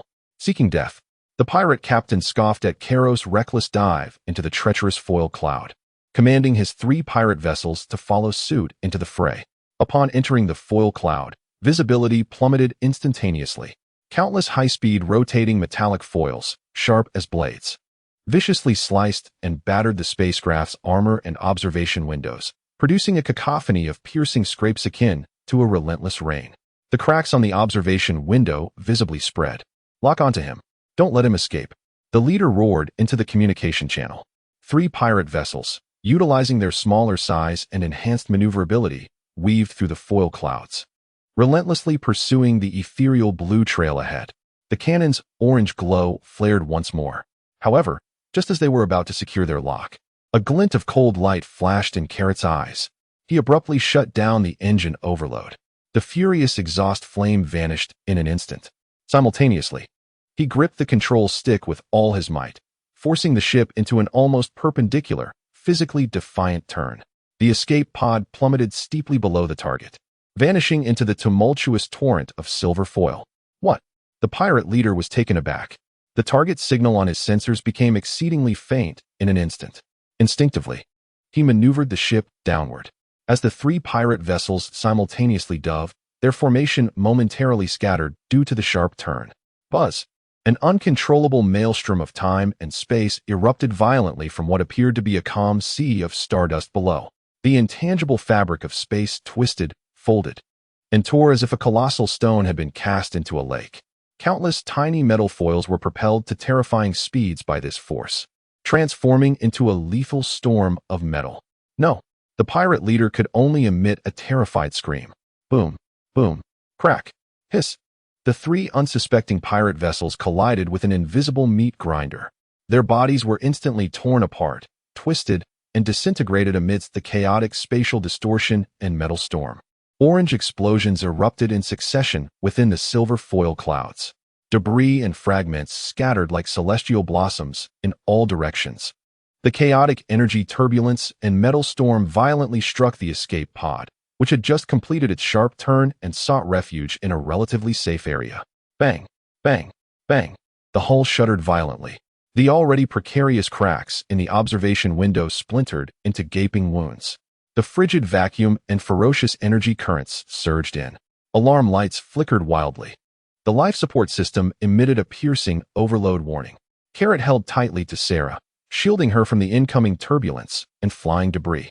Through the shattered gaps in the observation window, he beheld the hellish spectacle of swirling explosions and metal storms, devoid of any joy, only cold apprehension and deeper concern. They had evaded their pursuers, but the ship had sustained severe damage. The life support system was compromised. The observation window was cracked. They needed to escape this deadly stardust belt post-haste. Struggling against the suffocating sensation and the agony of being torn apart by the incoming currents, Carrot fought his way to the control panel, pushing the joystick. The engine emitted a pained groan, propelling the battered escape pod, lurching out of the perilous silver foil clouds. Yet, just as they had narrowly escaped danger, Carrot exhaled a sigh of relief, when suddenly, beep, beep, beep. On the control panel, a minuscule red light, indicating an automatic distress beacon he had never noticed before, flashed frantically. On a palm-sized screen nearby, a line of minuscule scion characters scrolled relentlessly. Severe impact detected. Life support systems critically damaged. Automatic activation of emergency distress beacon signal in progress. Coordinates: Earth, North Galaxy Solar System. Earth. The coordinates have been transmitted. In an instant, Carrot's heart plummeted to an icy abyss. A bone-chilling dread coursed through his veins, solidifying his blood.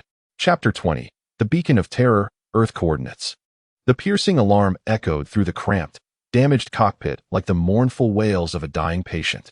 The red indicator light representing the automatic distress beacon flickered with each pulse, hammering mercilessly against Carrot's heart. The scrolling scion characters on the small screen, each stroke seared into his mind like a red-hot branding iron. Severe impact detected. Life support systems critically damaged. Automatic activation of emergency distress beacon signal in progress. Coordinates: Earth, North Galaxy Solar System. Earth. The coordinates of Earth have been transmitted. An indescribable chill, mingled with terror, fury, and absurdity, surged from Carrot's tailbone to the crown of his head, freezing his limbs. He had endured countless trials to escape the shadow of Frieza, with Earth as his sole sanctuary. It was the starting point of his destiny's transformation, a repository of strength. Yet now, this cursed, dilapidated escape pod had broadcast his location in a cry for help. In this brutal and perilous universe, a distress signal, especially one with such precise coordinates, was akin to igniting a bonfire in a pitch-black forest. The attention it garnered would not be from benevolent hunters, but from far more ferocious beasts. Frieza's patrols, greedy cosmic pirates, or even other unknown entities with an interest in Earth. Damn it! Stop this! Carrot's eyes blazed with fury as he emitted a primal growl, ignoring the frigid currents and the excruciating pain coursing through his body. He lunged toward the flashing red beacon device. It was a black metal box, the size of a fist, embedded beneath the control panel, devoid of any visible switches. He attempted to pry open its casing with his fingers, but the metal box was remarkably resilient.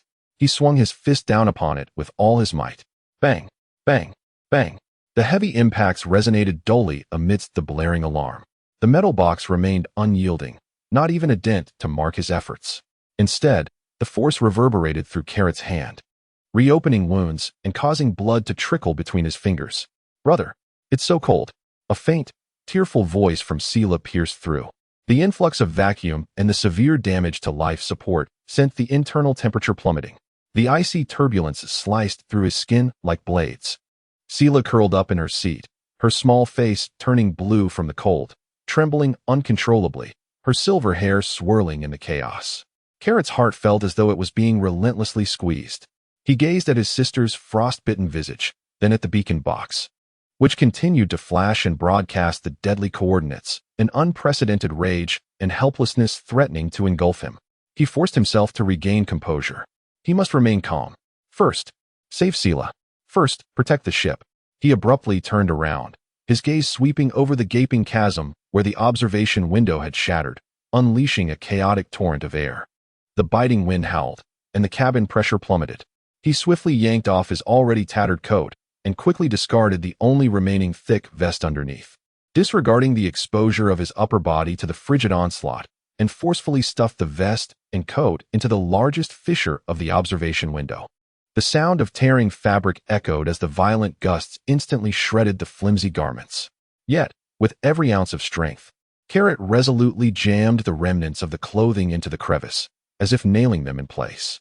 Simultaneously, he seized every scattered item within reach, the damaged chair padding, the hard shell of a first aid kit, even the heavy metal water bottle, and frantically blocked the smaller gaps. "Sera, help me hold this," he shouted at Sera, pressing a larger piece of padding against one of the fractures. Startled by her brother's roar, Sera awoke, trembling uncontrollably, her small face pale. Yet she gritted her teeth and summoned all her strength to press her icy little hand firmly on the designated spot. Her tiny frame shivered violently from the effort. The siblings resembled crew members desperately patching a sinking ship amidst a storm, using their bodies and everything they could find to staunch the leaks. The frigid chaos felt like an invisible hand, relentlessly tearing at their makeshift repairs. Each sound of tearing fabric sent Carrot's heart sinking further. The alarms of the life support system grew increasingly shrill, the indicators for cabin pressure and temperature flashing a frantic red, just as despair threatened to overwhelm him. And he feared their efforts to seal the leaks had failed. The raging turbulence appeared to weaken ever so slightly. He suddenly lifted his gaze towards the control panel. Though the life support system continued to sound alarms, the needle indicating cabin pressure was laboriously, albeit slowly, ceasing its descent. It even seemed to rise minutely. The temperature, though still bone-chilling, no longer plummeted as it had before. Their rudimentary physical patching had miraculously yielded temporary results. Although it could not completely seal the breaches, it had significantly slowed the rate of gas loss, granting the life support system a precious moment of respite. A surge of elation washed over Carrot. As though he had narrowly escaped death, he immediately lunged towards the life support control panel. The screen was awash in flashing red warnings. Yet the core components appeared to be functioning, albeit tenuously. He attempted to prioritize the limited energy supply to the air circulation and heating units of the life support system. A deep hum resonated as the system labored, and the whirring of the cabin's air circulation seemed to stabilize slightly. A faint warm breeze emerged from the damaged pipe, carrying a strong odor of burning, yet it provided a precious hint of warmth. "Sera, just hold on a bit longer," Carrot gasped, glancing at his sister, who still trembled, though her complexion seemed to improve slightly, offering him some solace. His gaze returned to the incessantly flashing distress beacon. The red light blared ominously. The coordinates continued to broadcast. It must be destroyed, at any cost. Carrot's focus sharpened like the keenest blade as he surveyed the black metal box embedded in the control panel. If physical destruction proved ineffective, then perhaps energy interference? Or severing its power supply? His gaze followed the slender tubes extending from the beacon box, deeply embedded within the console and connected to the spaceship's main power distribution panel. Sever the power.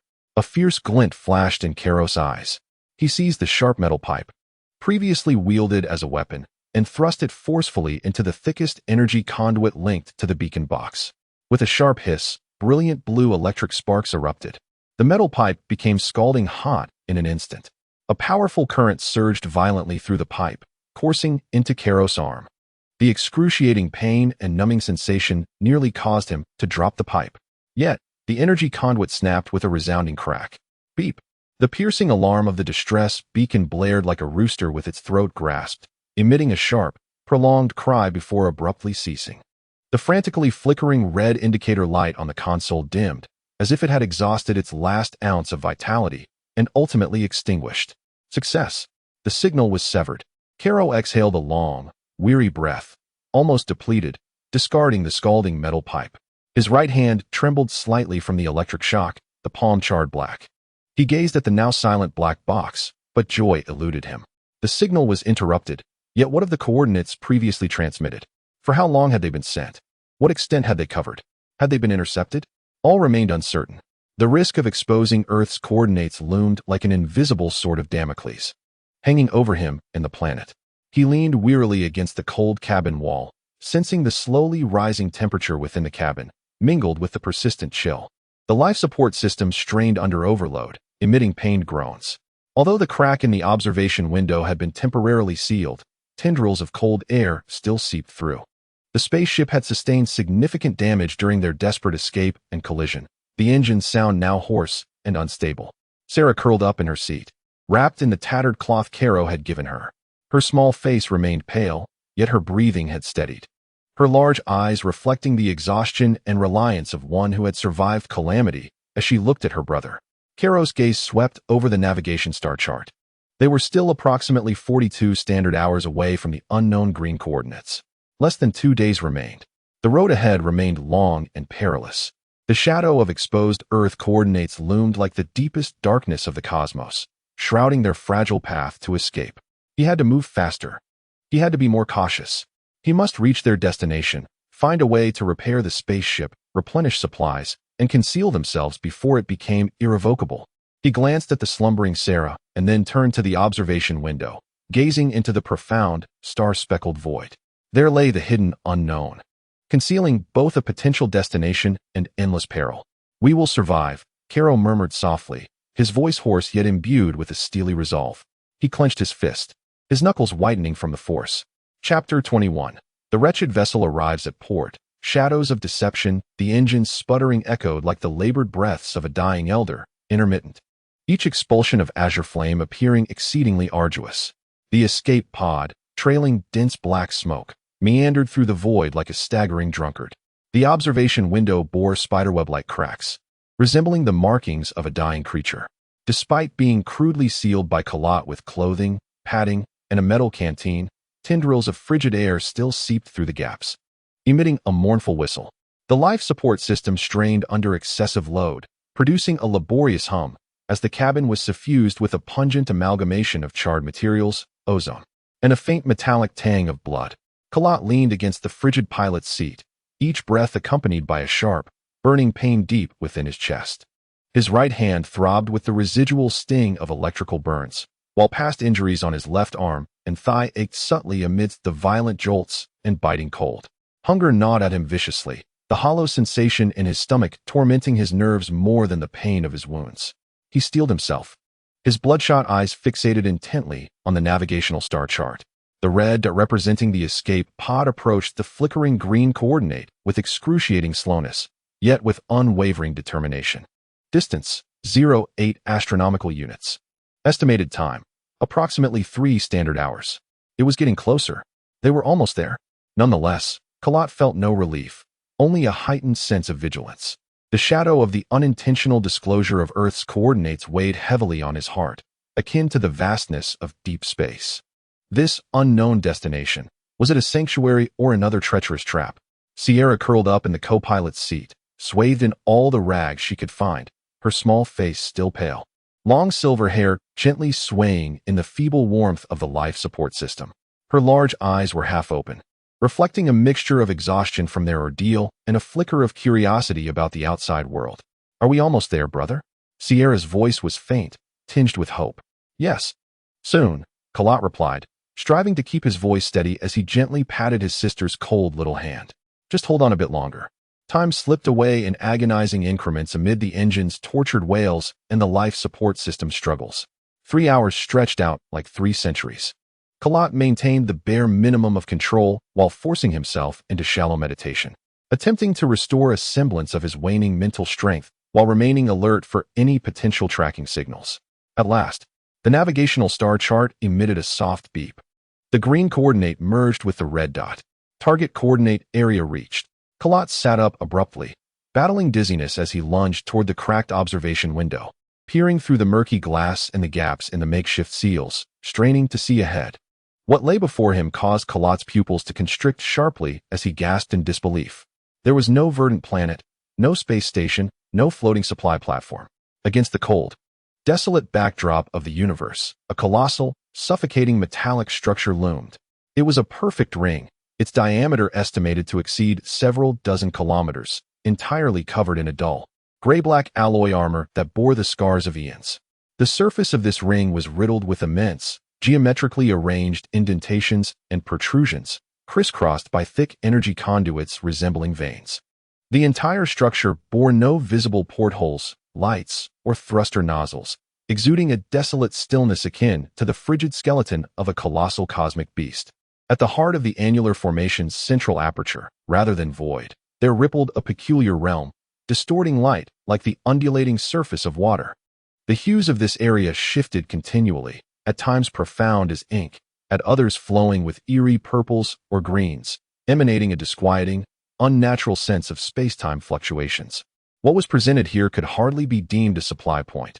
It was evidently a vast, abandoned, and possibly sentient space fortress or some form of temporal apparatus.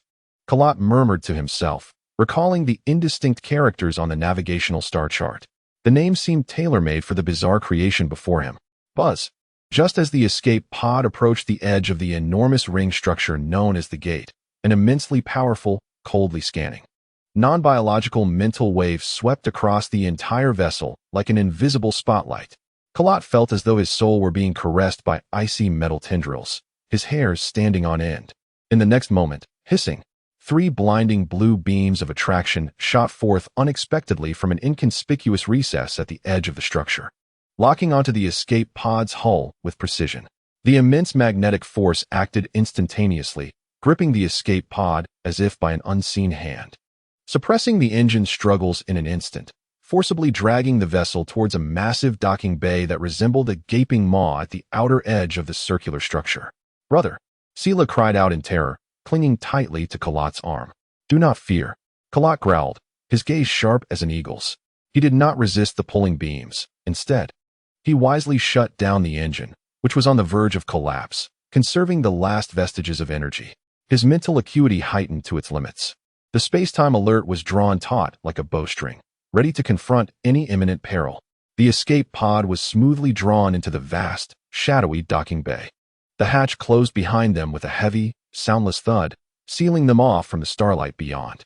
Blinding white floodlights flared to life from all directions, illuminating the battered escape pod in excruciating detail. The interior of the docking bay was extraordinarily vast, empty, and frigid. The floor was as smooth as glass, made of metal, while the walls towered high, cloaked in cold gray-black armor, devoid of any adornment or insignia.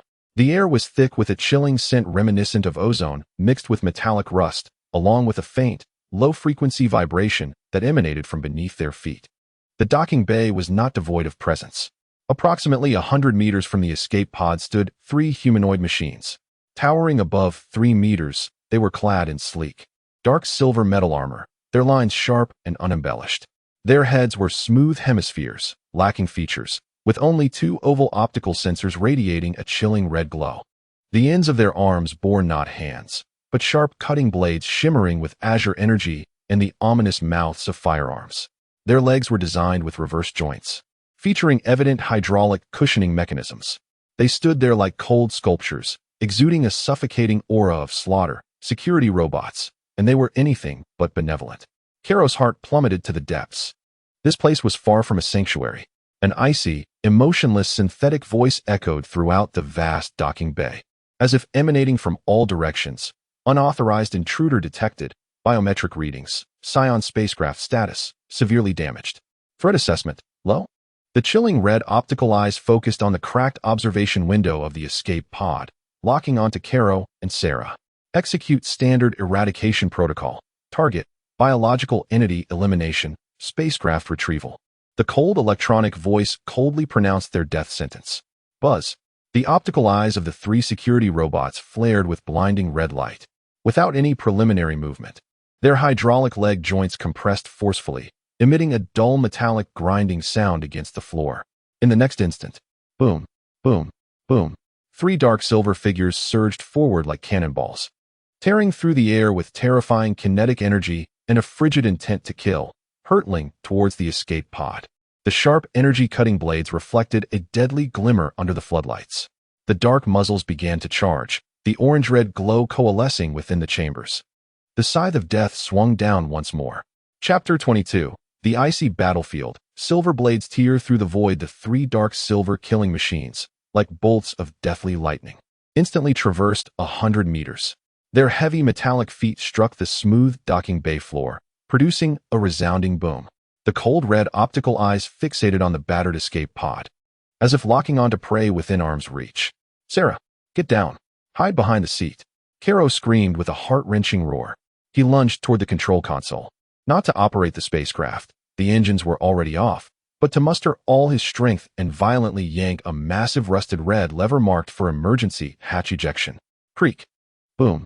The already twisted and deformed side hatch of the escape pod exploded outward under the force of internal explosive bolts, like a splintered plank kicked away by immense strength, accompanied by a piercing metallic rending sound and billowing smoke. It hurtled directly towards the forefront robot. That robot reacted with astonishing speed, without a moment's pause in its charge. Its left arm's energy-cutting blade, leaving a ghostly blue afterimage, sliced through the air like a hot knife through butter. Sizzle. The heavy hatch was instantly severed cleanly in 2, the cut edges glowing with molten red light. The 2 halves of debris grazed the robot's armor as they flew backward, crashing against the cold metal wall with a thunderous noise. The hatch burst wide open. The frigid air, thick with the scent of rusted metal, rushed in. Karo and Sera were completely exposed to the icy floodlight and the robot's lethal gun muzzles. Eradicate, the cold electronic voice declared. The 3 robots nearly completed their shooting lock on the moment the hatch exploded. With arms raised, their dark muzzles were aimed at the exposed Karo and Sera within the hatch. The orange-red glow coalescing in the chambers reached its peak. Buzz. As the moment of impending doom arrived, Carrot's time-space warning erupted into a frenzied shriek. The landscape was instantaneously engulfed in a scarlet haze. The trajectories of 3 beams of light resembled venomous serpents encased in amber, each detail vividly apparent. Their angles were cunningly devised, covering every conceivable escape route for him and Sela. There was no evasion. The confined cockpit became a steel coffin. Follow me. A near-maniacal determination ignited in Carrot's eyes. The instant he perceived the trajectory of the beams in his foresight, he hesitated not for a moment. His body, as if compressed to its utmost limit, violently recoiled. With his remaining functional right arm, he tightly embraced Sela, whose face had turned pale with terror, shielding her within his grasp. Boom, boom, boom. The 3 orange-red beams of annihilation surged forth like the breath of death, forcefully inundating the open hatch. Instantly, The cockpit transformed into a fiery inferno. The control panel was obliterated, shards scattering like bullets. The seats were torn apart, vaporized. Scorching shockwaves and violent blasts slammed against Carrot's back. A muffled grunt escaped him, as if his back had been seared by a branding iron, flesh torn asunder. He fiercely protected Sela, and the immense force propelled them both, akin to stones hurled from a catapult, crashing through the already beleaguered rear wall of the escape pod. Boom. Clutching Sela, Carrot tumbled out from the flames and thick smoke, crashing heavily onto the cold, smooth metallic floor of the docking bay. The tremendous impact momentarily obscured his vision, and metallic tang filled his throat. Sela emitted a pained whimper from his arms. They had narrowly escaped the death trap of the cockpit, yet they now stood completely exposed in the open, a slaughter ground with nowhere to hide. The three security robots showed no signs of hesitation. They were like the most precise machines of annihilation, disregarding the burning wreckage of the escape pod. Their hydraulic legs recharged, targeting the fallen Carrot siblings. The energy-cutting blades glimmered with an eerie blue light as the barrels began to charge once more. Run, Carrot! Battling through excruciating pain and dizziness, grasped Sela and sprinted deeper into the docking bay, away from the robots. He dared not look back, pushing his mental alertness to its limits, acutely sensing the lethal threat trailing behind them. Swoosh, swoosh, swoosh. The energy beams once again tore through the air. Relying on his foresight and the formidable instincts of a scion, Carrot pulled Sela along, executing astonishing turns and rolls on the slick surface. The beams detonated behind them, scattering searing metal fragments. The distance was closing. The robots were far swifter than they. Brother, they're too fast, Sela cried, her small frame stumbling as fatigue rapidly set in. Carrot's heart raced with urgency. At this rate, it was only a matter of time before they were caught. They had to counterattack. They had to find cover. His gaze frantically scanned the barren docking bay. The walls were smooth, devoid of any protrusions. In the distance, at the far end of the bay, there appeared to be a row of enormous, tightly sealed metal doors. Perhaps they led to the interior of the space station. Target locked. With all his strength, Carrot propelled himself and Sela towards the metal doors. At that moment, buzz! In the forefront, a security robot's hydraulic leg erupted with sudden force, propelling it to an astonishing velocity. It darted like a specter to the flank of the Carlot siblings, its energy-cutting blade shimmering with an eerie blue light, slicing through the air with a piercing shriek, targeting Carlot's right arm that shielded Sela at an exceptionally acute angle. Swift, fierce, and precise, it seized the moment with impeccable timing. Carlot's temporal alert system blared with urgency. He discerned the lethal azure trajectory. Yet, burdened by Sela and his own injuries, his reaction faltered by a fraction of a second.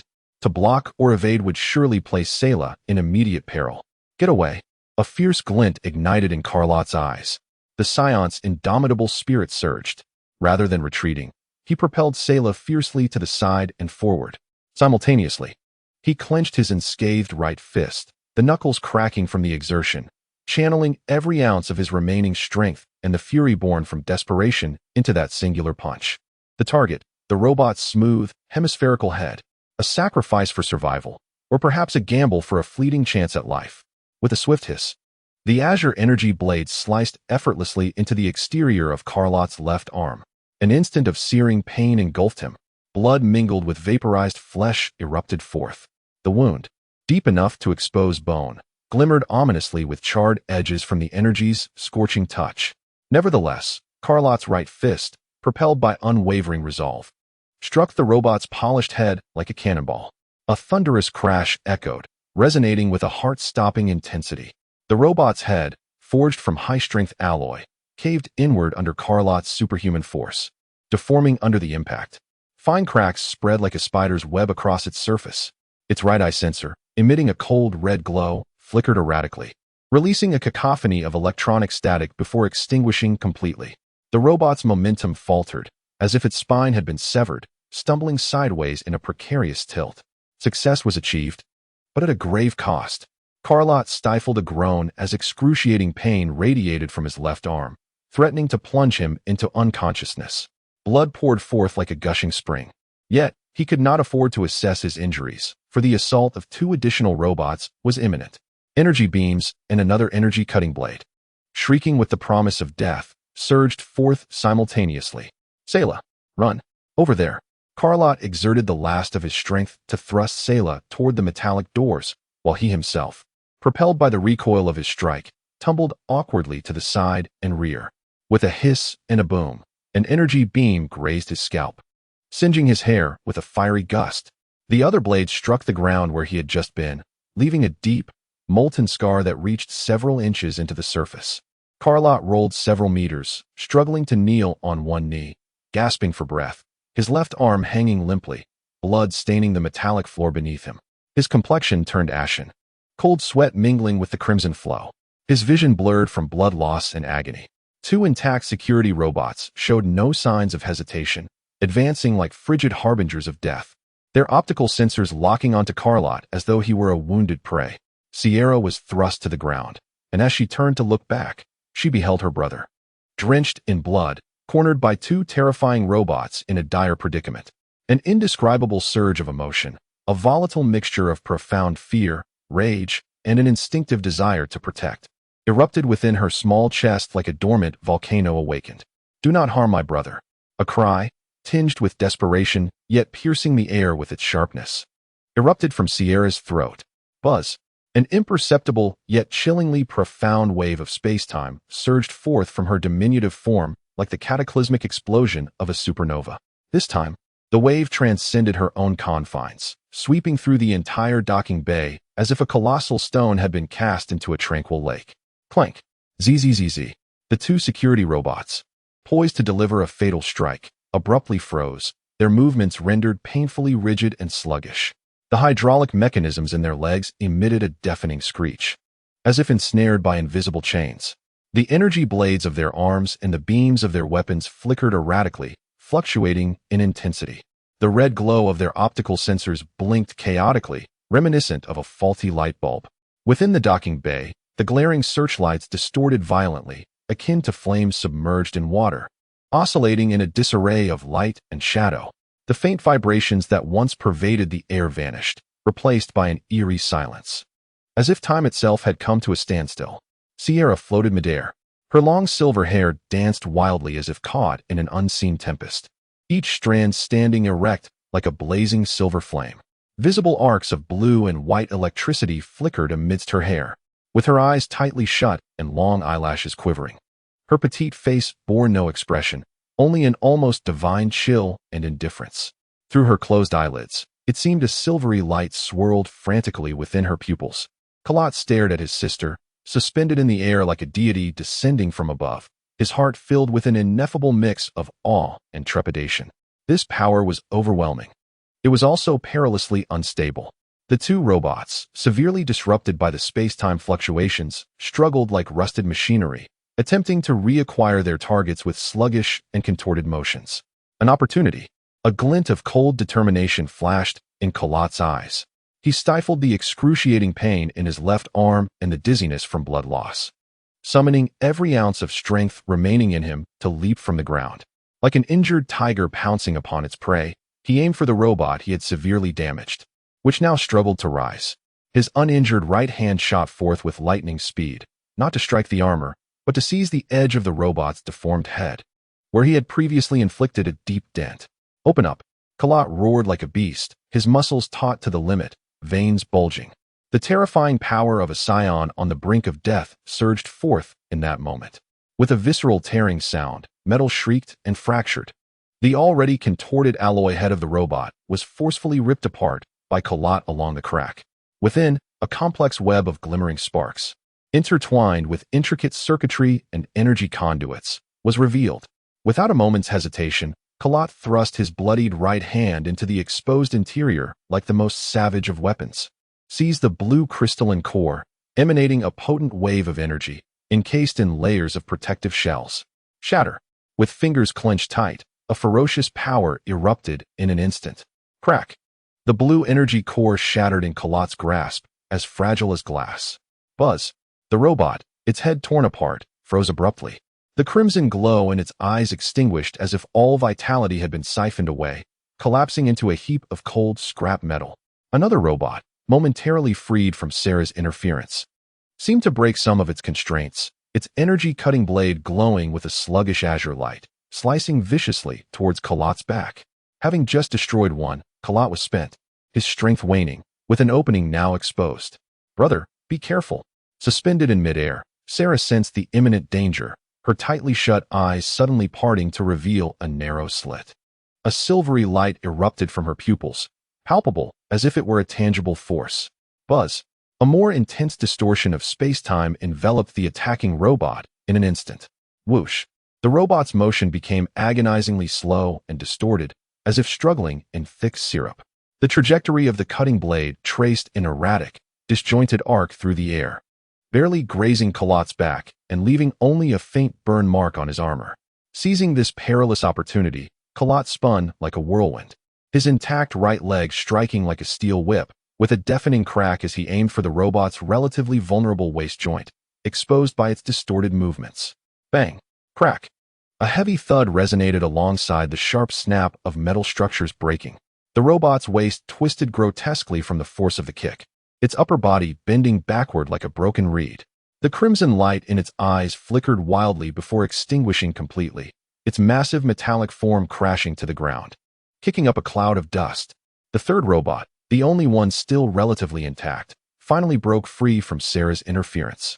Its cold, red optical sensors locked onto Sera, hovering in the air, her breath evidently becoming erratic. The gun barrel sharply lifted, the orange-red light of destruction coalescing once more. Clearly, it had determined that Sera posed the greater threat. Sera. Kalat's eyes widened in horror. He was too far away to assist in time. Just then, Sera, suspended in the air, appeared to be drained from the continuous exertion, the violent waves of space-time, and her swirling silver hair receding like a tide. The silvery light in her eyes dimmed, reverting to black, filled with profound fatigue and bewilderment. Her small form plummeted from the sky like a kite severed from its string. Below, the security robot raised its gun, poised to fire. Chapter 23. The Core Furnace. The Mystery of the Silver Hair Sera.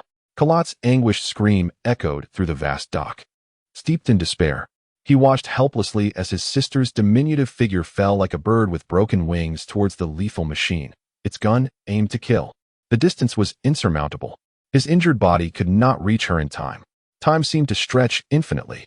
The frigid red optical eye locked onto the plummeting Sera, as the orange glow within the chamber reached its zenith, heralding the imminent shriek of death. At this critical juncture, a hum reverberated, a much fainter, yet more concentrated fluctuation of space-time emanating from Sera's falling form, like the final ripples of a disturbed pond. This time, the target was not the robot, but the smooth metallic ground beneath her feet. Silently, the metal surface, centered around the robot, momentarily warped and dipped, as if it had softened like butter underfoot. The robot, with its heavy metallic frame, stumbled abruptly, its poised shot interrupted. The gun barrel involuntarily tilted upwards, and the gathered orange beam grazed past Sera's head, crashing violently against the armored ceiling of the dock, igniting a blinding flash of fire. Sera's diminutive body brushed against the robot's errant mechanical arm before crashing heavily onto the cold metallic floor, producing a dull thud. She lay motionless, seemingly plunged into unconsciousness. Sera. Kalo's heart raced, nearly escaping his chest. He surged forth with unprecedented speed, like an arrow released from a bow, disregarding his mangled left arm and searing pain. As he recklessly dove towards the spot where Sera had fallen, the robot, having regained its balance, once again locked its cold red optical eye onto the rushing Kalo and the unconscious Sera on the ground. Without hesitation, it raised its gun once more. Get away. Kalo's eyes blazed with desperation, fixated solely on his sister's safety. Faced with the reconverging beam of death, he harbored no intention of evasion. In the instant before the gun discharged, he hurled himself to the ground, using all his strength to shield the unconscious Sera beneath him. Simultaneously, his bloodied right hand seized a sharp metal shard from the fragmented head of the robot that lay nearby. The robot's leg was exposed, with its vulnerable hydraulic energy lines exposed. Die! The shard shot forth like a serpent's fang, infused with Kalo's final rage and despair, striking with uncanny precision towards the flickering blue energy conduit. With a sizzling sound, brilliant sparks and searing energy fluid erupted from the severed line.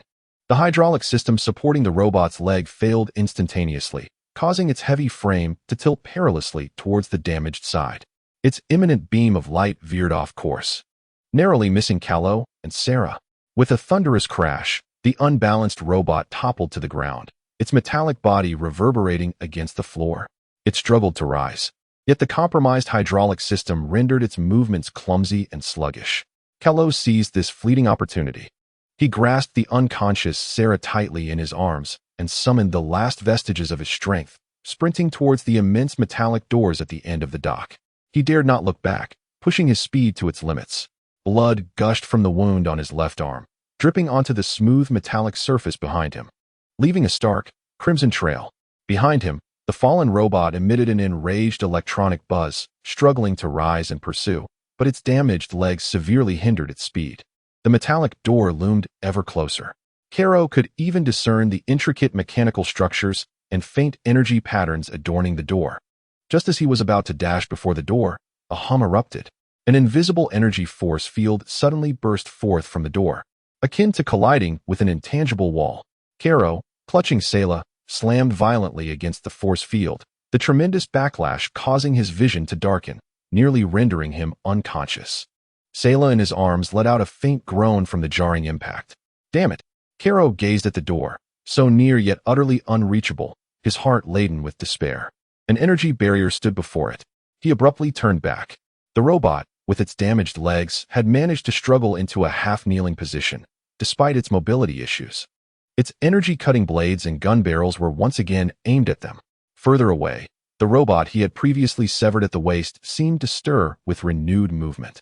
In this dire predicament, Kaio's frantic gaze swept around the door's perimeter. Suddenly, his eyes locked onto the lower right corner of the door, near the ground connection. There, seemingly inconspicuous and covered by a heavy dust cover, was a square recess resembling a maintenance interface. There was no time for contemplation. It was a desperate gamble. Kaio set Sera down and, with his bloodied right hand, roughly tore away the dust cover. Inside lay a metal panel, adorned with a tangle of complex interfaces and wires. At its center a red, rapidly flashing emergency manual override valve. This is it. Open for me. Kaio let out a primal roar, gripping the cold valve with all his might, his muscles straining to their limit as he forcefully twisted it to the right, creaking and groaning. The piercing sound of metal grinding filled the air. The valve turned agonizingly slowly under immense resistance. Each rotation was accompanied by a nauseating scraping sound and the cold sweat of pain erupting from Kaio. He could sense the chilling malice drawing closer behind him. The robot's charging hum echoed like a death knell. Open, damn it! Kaio released one final howl, his gums bleeding from the intensity of his effort. The remaining scion power was being squeezed to its utmost limit. Click! A crisp sound of unlocking mechanisms rang out. The heavy metal door emitted a deep rumble, slowly sliding open a gap barely wide enough for a single person to pass through. A wave of intense heat, mingled with the scents of machine oil, ozone, and an indescribable stench of decay, surged forth from the opening. The door had opened. A gleam of ecstatic light erupted in Kaio's eyes. He swiftly scooped up Sera and unhesitatingly plunged into the gap, radiating heat and foul odors. Simultaneously, he turned back and forcefully slammed his bloodied shoulder against the sliding door, attempting to prevent it from fully opening. Boom! The heavy door paused abruptly under Kaio's impact. Yet, it seemed a colossal mechanical force was propelling it from within, rendering Kaio's strength utterly inadequate. The gap widened rapidly under the immense thrust. Just then, whoosh, whoosh. Two belated beams of orange light violently struck the outer side of the sliding metal door. The intense explosion caused the heavy door to bend inward, sending sparks flying. The ferocious shockwave slammed into Carrot's back through the widening gap. With a grunt, Carrot was struck as if by a heavy blow, a mouthful of blood erupting forth. His body, akin to a kite severed from its string, was thrust into the doorway, clutching Sera tightly. They crashed onto the cold, oil-slicked floor. Boom! The massive metal door behind them, under the force of the explosion and the internal mechanical power, finally sealed shut with a resounding thud. It effectively isolated the docking bay, the robots, and the chilling threat outside. Coughing violently, blood seeped from the corners of Carrot's mouth. Pain tore through his back as if it had been ripped apart, and the wound on his left arm burst open again. Yet, He paid no heed to his injuries and immediately struggled to glance at Sayla in his arms. Sayla remained unconscious, her delicate face pale, brow furrowed as if enduring some unseen torment. Her silky silver hair, under the dim, flickering emergency lights within the doorway, shimmered with a peculiar, almost breathing luminescence. Were they momentarily safe? Carrot forced himself to sit up, leaning against the cold metal wall, gasping for breath. He surveyed his surroundings. This was an enormous, profound metallic corridor. The passage was exceedingly wide, over 10 meters in height, with icy walls adorned with thick pipelines and gear mechanisms. The air was stifling, saturated with a heavy scent of machine oil, ozone, and a faint, peculiar aroma reminiscent of rust mingled with disinfectant. Below, the grid-like floor was slick with oil and littered with metal debris.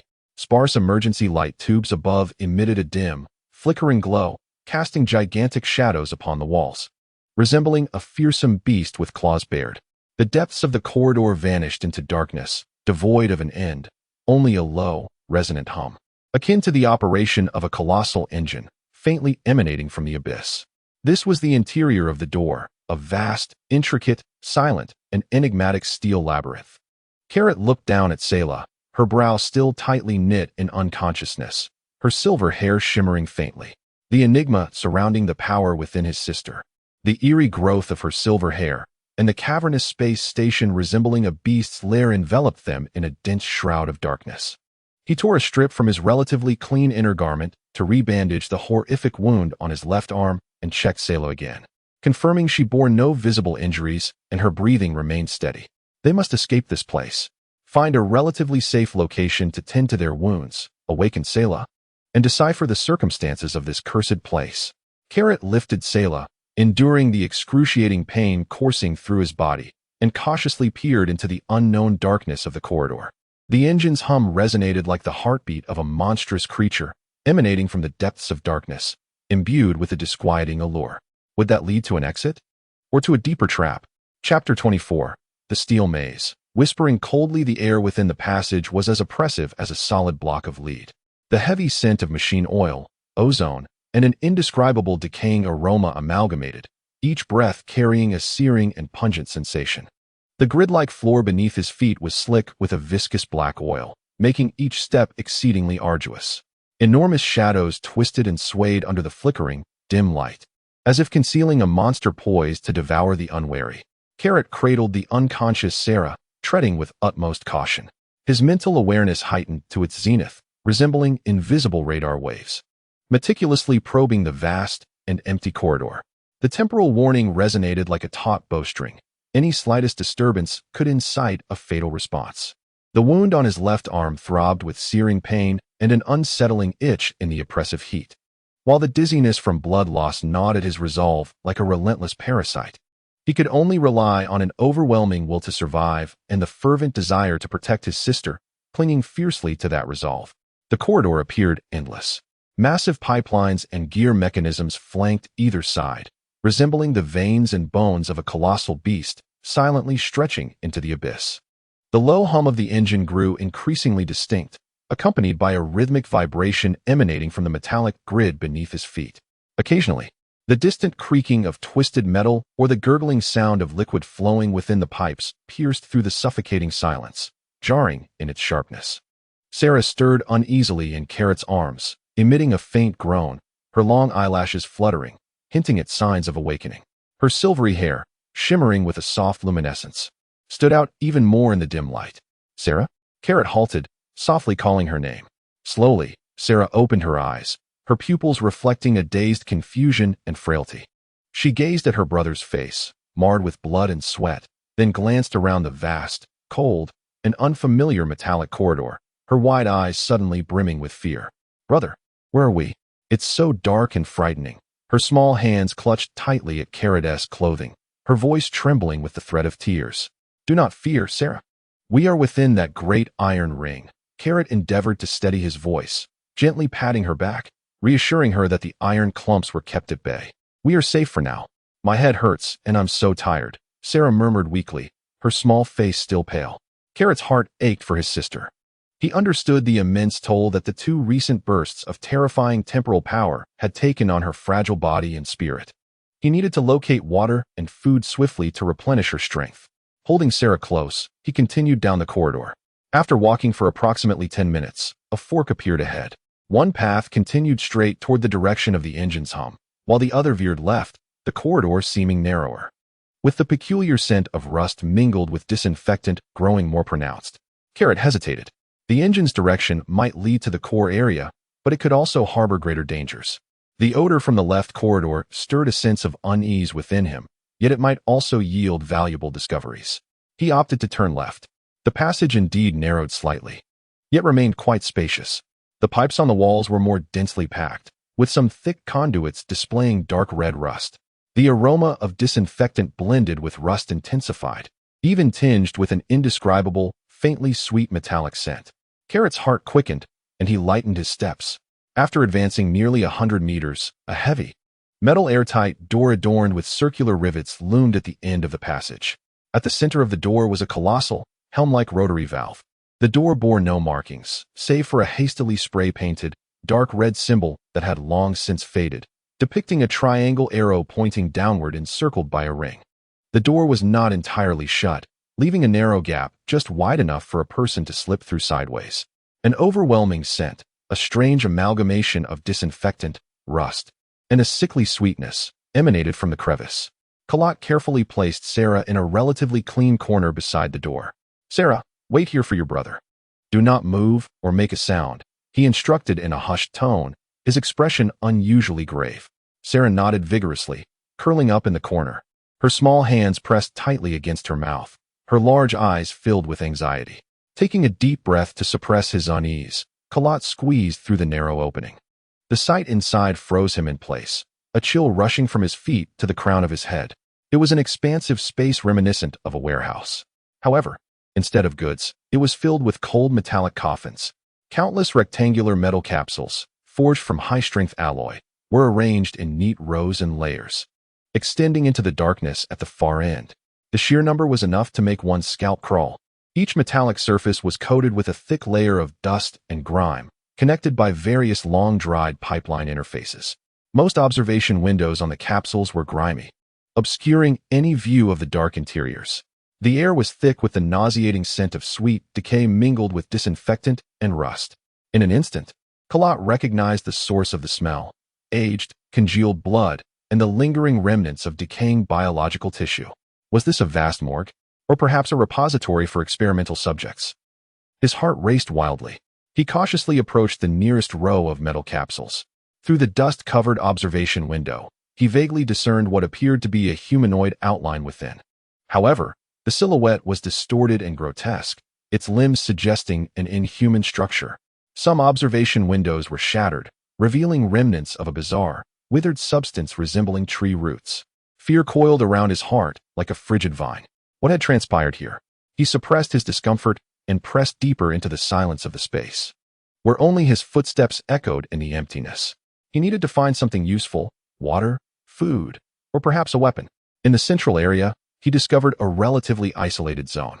Here lay several metal workbenches, covered in dust and grime, littered with rusted tools, shattered glassware, and some rectangular instruments resembling electronic tablets, all shrouded in dust. In the corner stood a few equally dusty metal cabinets. Kalat immediately rushed to the cabinets, forcefully yanking open a rusted door. The first cabinet contained several neatly stacked white lab coats, now yellowed and brittle, stained with dark brown marks. The second cabinet contained various medical supplies and chemical reagents sealed in vacuum bags, most of which had expired and deteriorated. The third cabinet made Carlot's heart race. Inside were neatly arranged several sealed metal cans, each adorned with labels in a universal language: high-concentration nutrient solution, drinking water, distilled, standard first aid kit, food, water, medical supplies. A surge of elation momentarily dispelled some of his fear. Carlot quickly grabbed a few cans of nutrient solution and drinking water, as well as the most intact first aid kit he could find, stuffing them into his coat. He twisted open a can of drinking water and gulped down several hearty swigs. The cool liquid soothed his parched, smoky throat, bringing a flicker of vitality. He then tore open a bag of high-concentration nutrient solution. The viscous, oddly sweet paste slid into his stomach, and a faint but steady warmth began to spread within him. With these provisions, he could at least sustain himself for a while. Hastily collecting his supplies and preparing to leave the unsettling morgue, his gaze was drawn to a palm-sized black rectangular device half buried in dust on the workbench. The device resembled some sort of data panel. Although its screen was covered in grime, it seemed to emit a faint backlight. Carlot's heart stirred as he brushed away the dust from the device's surface. The screen flickered to life, revealing a flurry of static, but in the center, words appeared with great difficulty. Sample storage area log last updated star calendar unreadable. Experimental subject space-time affinity implantation failed gene collapse high mortality rate. Energy core furnace status unstable worsening fluctuations warning. Evacuation order issued all non-essential personnel proceed immediately a log. Carlot's heart leapt into his throat. He attempted to operate the device, but most buttons were unresponsive and the text on the screen was intermittent, with many sections garbled. He could barely grasp a few keywords: space-time affinity, implantation failure, gene collapse, unstable furnace, evacuation order. A chill crept up his spine. This was indeed a terrifying biological laboratory. They seemed to be researching some force related to space-time and attempting to implant it into test subjects. The result led to horrific failures and fatalities, and the energy core furnace of this space station appeared to be malfunctioning as well. The furnace must be the source of the continuous engine hum. Carlot was trying to piece together more information from the fragmented log when suddenly, a faint yet distinctly clear sound echoed through the morgue, a sound reminiscent of metal high heels tapping against the floor, emanating from the entrance.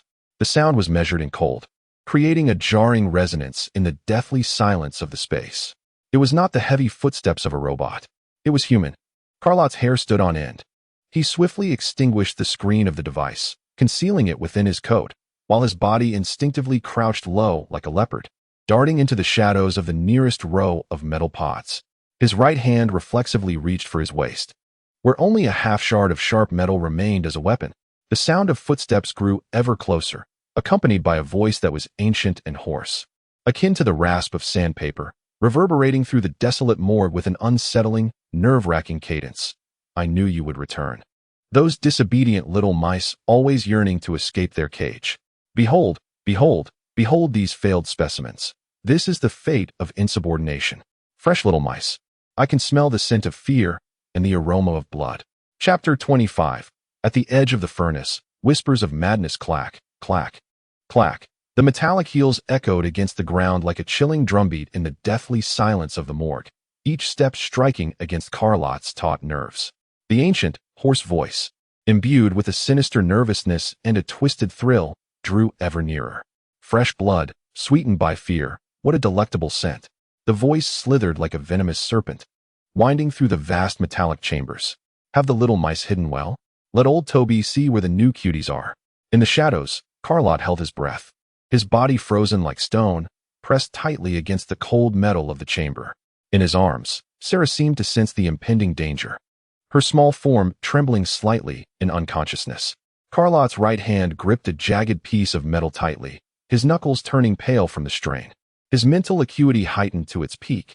Time and space alerts acted like the most sensitive probe, pinpointing the source of the sound near the entrance. Slowly advancing down the central corridor, he could not remain passive. Action was imperative. A glint of determination flickered in Carlot's eyes. He gently nudged Sera deeper into the shadows, using a few scattered empty cans for cover. Then, he crouched low, like the most patient of cheetahs, stealthily maneuvering deeper into the morgue, away from the source of the sound, sheltered by rows of massive metallic chambers. Each step was taken with utmost caution, avoiding shards of glass and oil-stained floors. The whispers and footsteps followed him at a leisurely pace, mocking like a cat toying with a mouse. Run, run, little mouse. Where can you flee in this steel grave? The ancient voice bore a morbid amusement. Old Toby has resided here for ages.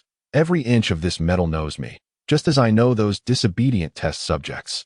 Carlot's heart raced. The speaker seemed intimately familiar with this place. He quickened his pace and soon reached the end of the morgue. There were no other exits, only a cold metallic wall.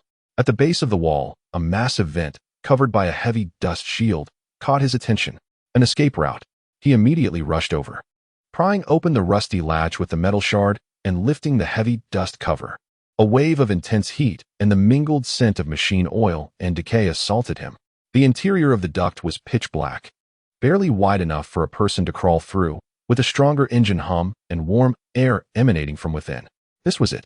A surge of joy filled Carlot's heart as he prepared to return for Sera. Clack, clack, clack. The footsteps suddenly became urgent and distinct.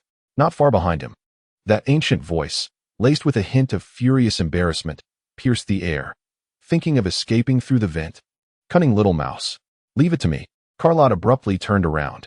Bathed in the flickering glow of distant, dim lights, he finally discerned the visage of his pursuer. It was an exceedingly stooped, diminutive humanoid creature, adorned in a tattered, soiled white laboratory coat, stained with grease and dark brown blemishes. Its original hue was long obscured. The exposed skin exhibited a morbid pallor, rife with wrinkles and age spots. Sparse strands of grayish-white hair clung to the scalp like withered grass. Most disconcerting was the gaunt visage, where sunken eye sockets housed a pair of murky yellow orbs that flickered with madness, greed, and an inhuman chill. A grotesque, twisted smile curled at the corners of its mouth, revealing a jagged array of yellowed, decayed teeth. Its right hand was a crude mechanical prosthetic, gleaming with a cold metallic sheen, marred by rust and grime.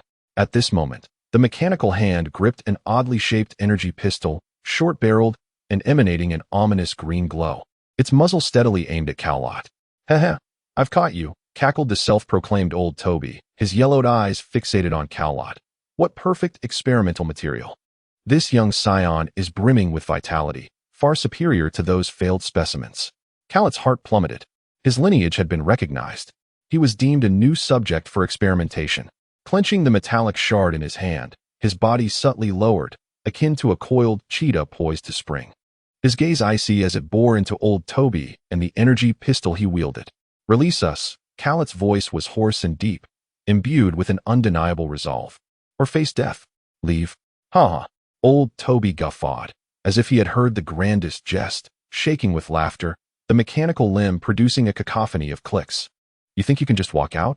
Those who fled have become part of this place." He gestured toward the frigid metallic coffins surrounding them, a malevolence gleaming in his murky eyes. "Come back obediently and let Toby examine the secrets hidden within your body. Perhaps you can withstand the seed?" "The seed?" Carlot instantly recalled the mention of the temporal affinity implant in the logs. This lunatic had indeed not abandoned his horrific research. Negotiation was futile. Only a fight to the death remained. At the moment, old Toby erupted with laughter. His mechanical fingers twitched ever so slightly. "Virum." Carlot's temporal warning system screeched in alarm. His vision bled crimson. A ghastly green energy beam clearly traced its trajectory toward his chest. Quick. Yet it was a fraction slower than the robotic energy beam. There was still a chance. Carlot's body reacted before his mind could catch up. He propelled his left foot against the ground, his body darting to the left with all his might as though yanked by an invisible rope. Simultaneously, his bloodied right hand hurled the metallic shard like a dart, aimed fiercely at old Toby's contorted face. Sizzle. The ghastly green beam grazed Carlot's right shoulder, searing through fabric and flesh, igniting a fiery, agonizing pain. Whoosh. The metallic shard tore through the air, hurtling straight for old Toby's visage. Humph. Old Toby emitted a dismissive grunt, his movements surprisingly swift. His intact left hand rose like a specter, executing an astonishingly precise snatch. Crack. The half-metallic shard was firmly grasped in his frail, yet surprisingly powerful left hand. The little creature Toby, brimming with arrogance, was about to unleash a mocking taunt when an unexpected transformation occurred. The metal shard clutched in his hand, without any forewarning, suddenly became red-hot, as if twisted by an unseen force. In the next instant, a thunderous explosion erupted. The metal fragment detonated in Toby's hand like a miniature bomb. Ah! A heart-wrenching scream escaped Toby's lips, his left hand instantly reduced to a bloody, charred mess. The force of the explosion sent him staggering backward, nearly losing his balance. Carlot's pupils constricted. He realized he had no capability to instigate the explosion of the metal shard. Was it Sera? He abruptly turned his gaze towards the corner where Sera was concealed. There, shrouded in shadows, Sera had half risen, her small hands gripping her silver hair tightly. Her large eyes filled with an overwhelming terror and a chilling rage she could not comprehend. Waves of a faint, yet undeniably present, distortion rippled around her, warping the fabric of time and space. It was indeed Sera.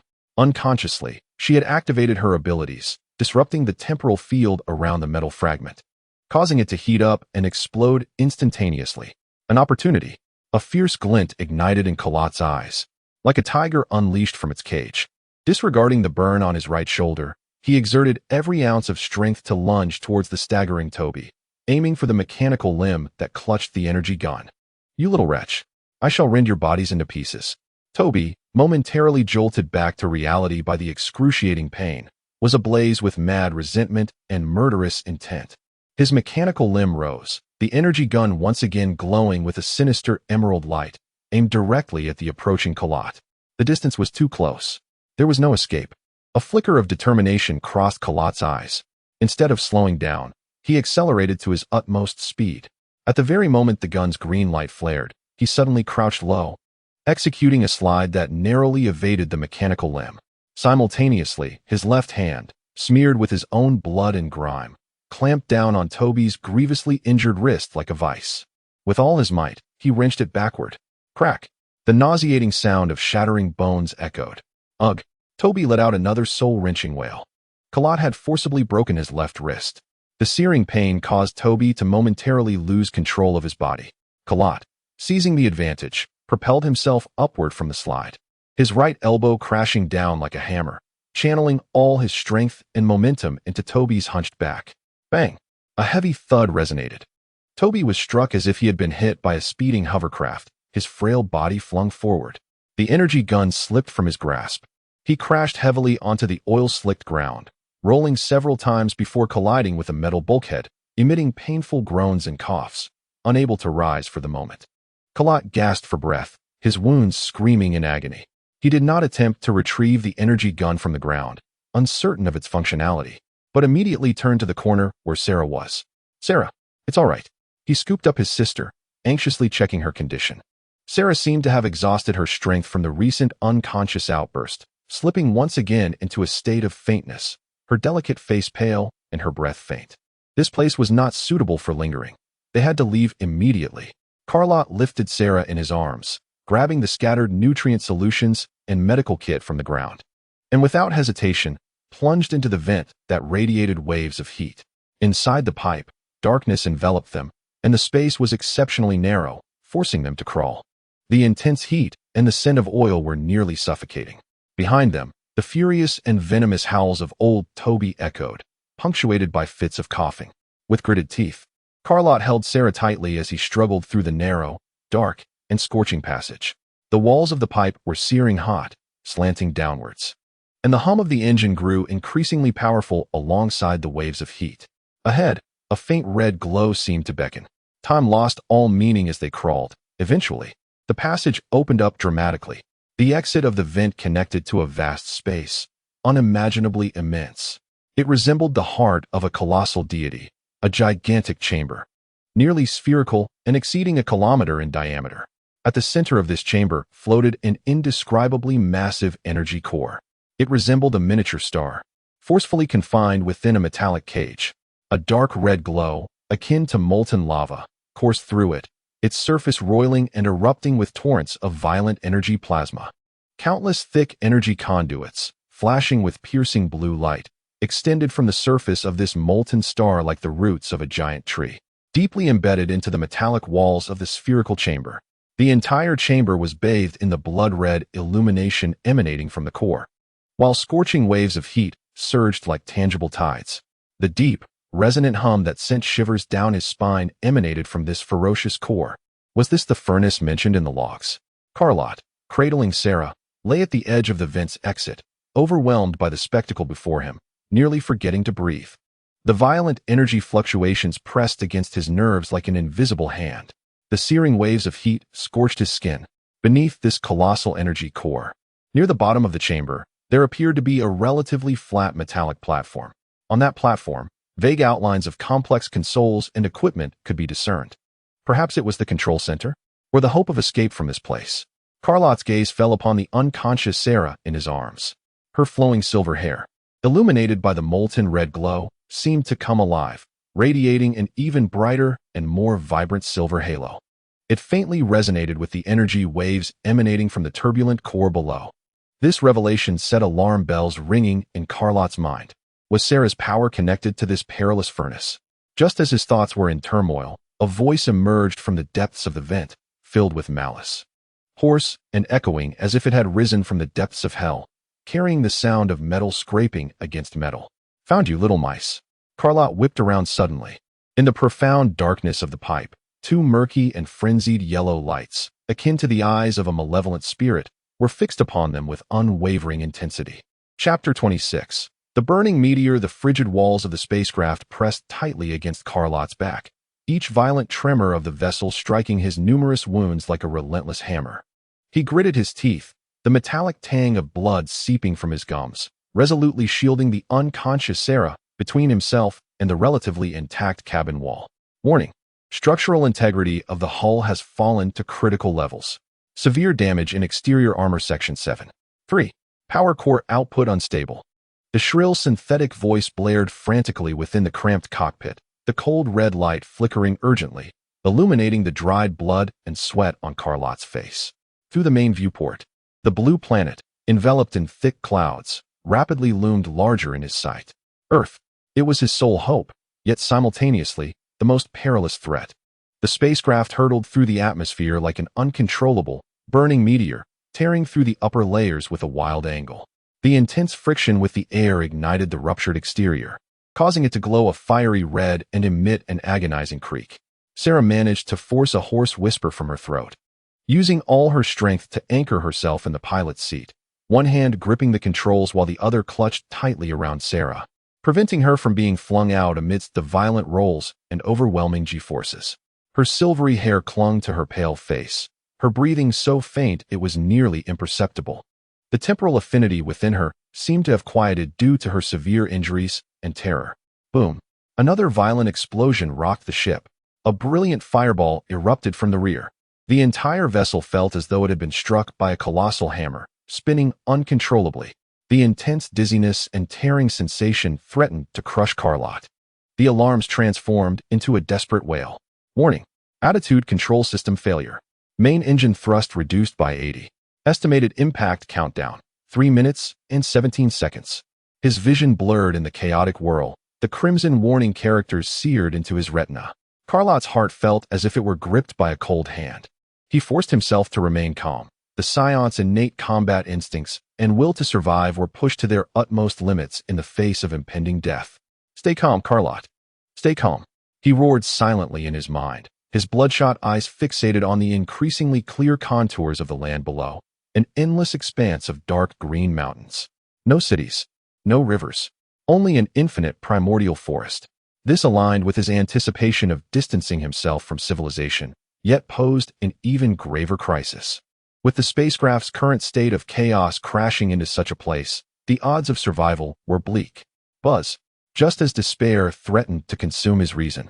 The dormant temporal eye on his forehead jolted to life. It was not a complete vision, but an acute, icy pang. Like an invisible steel needle, it pierced deep into his brain. "Ah!" Carlot gasped in pain as a distorted crimson flashed before his eyes. It was not a visual experience, but a pure sense of spatial dislocation. A particular area within the dark green mountains suddenly appeared exceedingly fragile in his perception. It was as if the spatial structure there had been torn open by an unseen force, emanating chaotic ripples through time and space. A weak point in space? A thought flashed like lightning through Carlot's tumultuous mind. He had once encountered the obscure theoretical concept that the universe's spatial continuum is not uniformly absolute within the foundational archives of the Frieza Force. Under certain unique conditions or formidable energy disturbances, the fabric of space could become unstable. To venture into such a realm would be tantamount to suicide. Yet, it presented the only glimmer of hope. There was no time for contemplation. A fierce glint, akin to that of a lone wolf, ignited in Carrot's eyes. He summoned the last vestiges of his strength, recklessly yanking the control lever while simultaneously cranking the remaining power of the ship's retro thrusters to their maximum capacity, targeting the fragile area that flickered like a beacon in the space-time alert. The uncontrollably burning vessel emitted a deathly wail, trailing a long plume of black smoke and flames. As if an invisible hand had forcibly altered its trajectory, plunging it toward an unassuming forest. Warning: altitude rapidly decreasing. collision unavoidable. The synthesized warnings were drowned out by the horrifying cacophony of the ship's hull tearing apart. Boom. The thunderous roar shattered the tranquility of the mountains. The ship did not crash directly into the solid ground. Instead, it plunged into the identified spatial weak point as if it were striking the surface of water. Upon contact, the area rippled violently, distorting like waves. The massive metallic body of the vessel was abruptly yanked into this unnatural force, accompanied by the ear-splitting sound of metal contorting. Carrot felt as though he were spinning in a tempestuous vortex of time and space, his body squeezed and stretched by an immense force, his bones groaning under the unbearable pressure. Instinctively, he clutched Sera tightly to his chest, curling into a ball to endure this inhuman torment. Splash! The violent turbulence and bone-chilling cold engulfed him instantly. The anticipated shattering impact did not occur. Instead, he was met with a deluge of murky water rushing into his nostrils and ears. The ship had disintegrated. The tremendous shockwave hurled Carrot and Sera from the torn hull, the icy water flooding his nasal passages and ears. Amid the chaos, he felt as though he had broken something. A sharp pain shot through his back as he landed in the thick, slippery mud, the inertia causing him to roll several times before coming to a halt. Cough! Cough! Carrot abruptly lifted his head from the mire, violently choking and expelling blood-tinged sludge. The biting cold made him shiver uncontrollably as he struggled to survey his surroundings. He found himself in a vast swamp, enveloped by primordial forest. The air was thick with humidity, and the light was dim. Decayed timber partially submerged in the water was covered in thick moss. The murky surface was littered with fragments of the ship's hull and twisted metal debris, still emitting wisps of smoke and exuding the acrid scent of burnt metal. The main body of the vessel had vanished, evidently torn apart, while traversing the spatial weak point. The air was saturated with the pungent odor of mud and decaying vegetation. Sera! A heavy dread settled in Carrot's heart, ignoring the searing pain coursing through his body. He frantically groped through the murky water, searching desperately. The frigid water rose to his chest, each movement proving to be an arduous struggle. Sera! Sera! Answer me! He called hoarsely, his voice echoing with a sense of despair in the silent swamp. There was no response.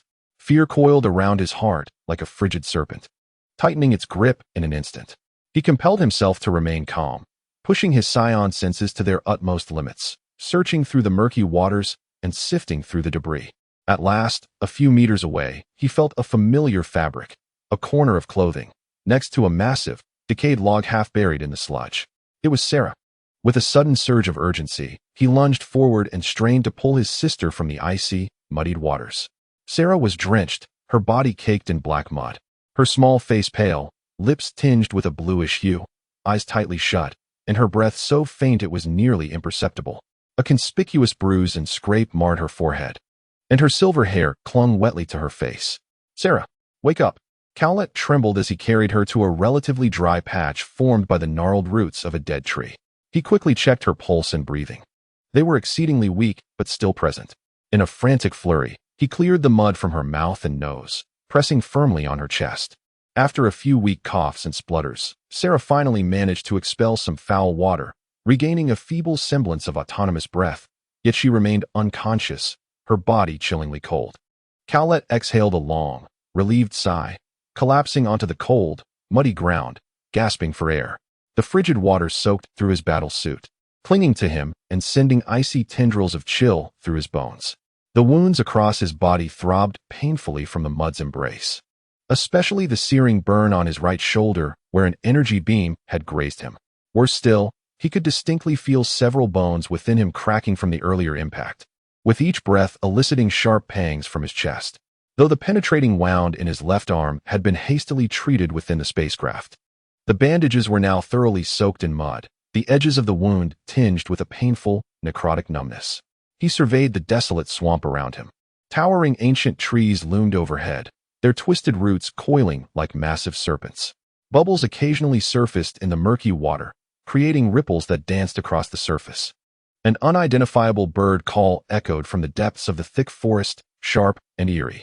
The air was thick with humidity, the scent of decaying matter, and an unsettling sensation of being watched. Cowlet licked his cracked, bleeding lips, tasting the mingled flavors of earth and blood. The unfamiliar gravitational environment made each step feel burdensome. and the air was laden with a damp, vegetal essence unlike that of Vegeta. He gazed down at his mud-caked hands, acutely aware of the hollow weakness within him. Severely injured, hungry, and cold, with his sister unconscious, they were ensnared in this perilous primordial swamp. He had to survive.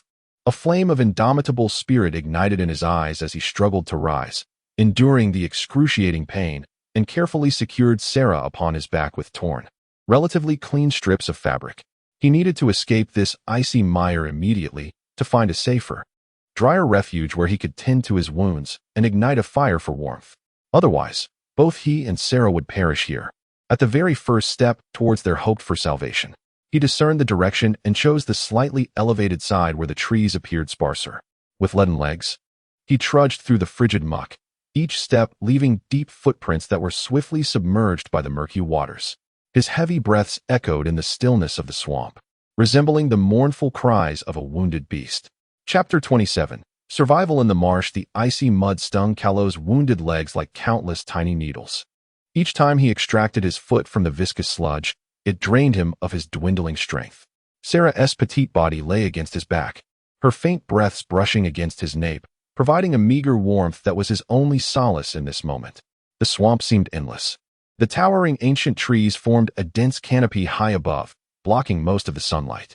Only the faintest rays managed to penetrate, creating slanted beams in the humid atmosphere, illuminating the floating decaying leaves and the occasional darting aquatic creatures scaled in glimmering hues. The air was thick, akin to congealed grease, mingled with the acrid scent of mud, decaying vegetation, and some animals' excrement, inducing nausea. In the oppressive silence, only Kaioshin's labored breathing, the squelching of mud beneath his feet, and the frantic thumping of his heart reverberated in his chest. Warning: large predatory life form detected. Direction: southeast. Distance: 300 meters. Approaching rapidly. A cold, electronically distorted voice suddenly resonated in Kaioshin's mind, not through his ears, but directly impacting his consciousness. Kaioshin abruptly halted, his pupils constricting. It was the auxiliary of the crashed spacecraft. Miraculously, its core processing unit had activated on his personal terminal. Although the signal was extremely weak and intermittent, it was undoubtedly a glimmer of hope in his dire situation. Target biological energy level: moderate. Character scan: estimated length of 68 meters, cold-blooded reptilian, strong biting force, powerful tail. Database match indicates a mutated or closely related species to ancient Earth's crocodilians. The electronic voice laced with interference, yet the information was undeniably lethal. Kaioshin's muscles tensed instantly. The Scion's battle instincts allowed him to overlook the excruciating pain as his sharp gaze swept toward the murky water in the indicated southeast direction. Splash! The water surged violently. The murky surface was shattered by a tremendous force. A monstrous head emerged abruptly. What a terrifying giant crocodile it was. Its size far exceeded any crocodilian Kaioshin had encountered in the Frieza Force's biological database. Instead of the common keratinous scales, its body was covered in thick, rock-like plates, glinting with a dark metallic sheen, their edges razor-sharp. Its gaping maw, filled with vicious teeth, emitted a deep, hoarse roar, the foul stench assaulting his senses. Most bizarrely, a crystalline structure resembling an energy core, radiating a faint red glow, was embedded in the center of its head. A pair of cold, yellow vertical pupils locked onto Kaioh and Sera, filled with a primal, insatiable greed for flesh. Roar! The colossal crocodile unleashed a deafening roar, its robust tail striking the water's surface with tremendous force, as its massive body tore through the murky depths like an armored vehicle, surging forward at an astonishing speed. Water splashed and mud churned. The velocity was overwhelming. Kaioshin, grievously injured and burdened with Sera on his back, found himself utterly incapable of evading in the quagmire. Cursed be the fates. The glint of ferocity surged in Kaioh's eyes. In a moment of dire urgency, he relinquished any thought of evasion. As the giant crocodile was about to snap its jaws shut, he suddenly crouched low, lowering his center of gravity to the utmost, while simultaneously unleashing the faint remnants of his energy, concentrating it into his right fist, now caked in mud. His target was not the crocodile's formidable jaws, but rather the relatively vulnerable area beneath its neck, where the gaps in its armor appeared slightly wider. With a resounding thud, akin to a heavy hammer striking a solid tire, Karo's fist, imbued with the last vestiges of his strength, crashed into the joint where the crocodile's jaw met its neck. This blow encompassed all the power he could muster in his grievously wounded state, fused with the innate, terrifying physical strength of a scion. A faint cracking sound echoed. To his astonishment, the crocodile's heavily armored jaw briefly misaligned under the force of Karo's desperate strike. The tremendous force of its jaws was abruptly halted. With a pained roar, the crocodile, taken aback by the unexpected ferocity of its seemingly feeble prey, momentarily faltered in its relentless charge. Yet, the price Karo paid was equally severe. The immense recoil surged through his arm, causing his already fractured bones to groan under the strain, and the excruciating pain rendered his vision dark. To make matters worse, forcibly channeling that feeble energy felt akin to opening a dam on a parched riverbed, instantly depleting his already dwindling strength. The agony from his torn chest intensified, sending waves of searing pain coursing through him, and a metallic taste flooded his throat as he swallowed a mouthful of blood. An opportunity. With a fierce resolve, Karo endured the excruciating pain and dizziness, seizing the fleeting moment when the crocodile was stunned by the impact. He mustered every last ounce of his strength and rolled desperately to the side. With a splash, he plunged deeper into the murky water, narrowly evading the heavy tail that swept through the air like a battering ram. The thick tip of the tail grazed his back, sending a fierce gust of wind that stung his skin. Chilled to the bone, the icy water rushed into his mouth and nostrils, nearly suffocating him. Struggling to lift his head, he saw the crocodile shake off the disorientation from the blow, its cold, vertical pupils locking onto him with an even more ferocious intent to kill. The crimson gem atop its head gleamed with heightened brilliance. Warning: target organism's energy level has increased. Entering a berserk state, the electronic voice crackled with urgency and interference. It was over. A wave of despair washed over Karo. That last punch had drained him to his limits, and now he could barely summon the strength to stand. Sera remained unconscious on his back, her body temperature alarmingly low.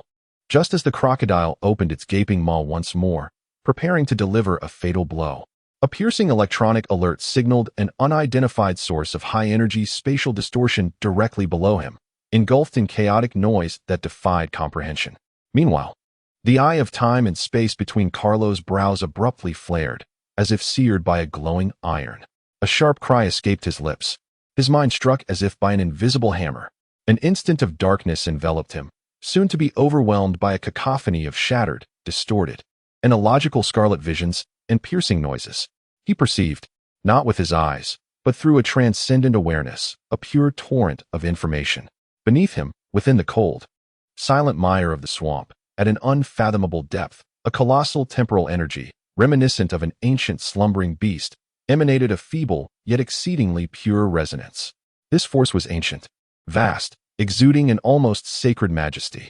Its existence seemed to warp the spatial structure surrounding it, forming an intangible energy field. It was the fragile edge of this energy field that his eye of time and space had captured during the ship's descent. This power resonated subtly with the temporal affinity within Sera. Though exceedingly faint, Carlo was utterly certain.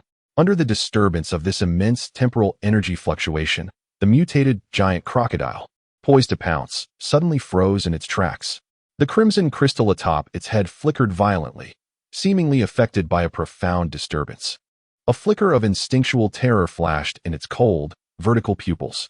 It sensed an incomprehensible terror, an apex predator lurking at the pinnacle of the food chain. It emitted a low, fearful hiss, and its massive form began to retreat slowly, its icy gaze fixed warily on the mire beneath Carlo. Ultimately, it whipped its tail fiercely, stirring up a torrent of mud, and swiftly submerged into the murky depths, vanishing from sight. The lethal threat had been driven away by this enigmatic, buried temporal energy. Carlo collapsed into the frigid sludge, gasping for breath, cold sweat mingling with mud trickling down his forehead. The agonizing throb in his mind ebbed like a receding tide. Yet the overwhelming sense of temporal pressure emanating from below remained, branding itself deep within his consciousness, instilling a suffocating feeling of insignificance. What lay beneath? Struggling to prop himself up, he gazed at the seemingly ordinary mire beneath him, his eyes brimming with awe and reverence. This was no natural formation. Earth was far more mysterious than he had ever imagined. Record coordinates, he rasped, commanding, mark as the highest priority temporal source point. The electronic sound of the coordinate recording, fraught with intermittent signals, ultimately faded into silence, and the screen of his personal terminal dimmed. The crisis was momentarily averted, yet Carlo's heart felt heavier. He had to leave this place swiftly. The giant crocodile had merely been startled, not defeated.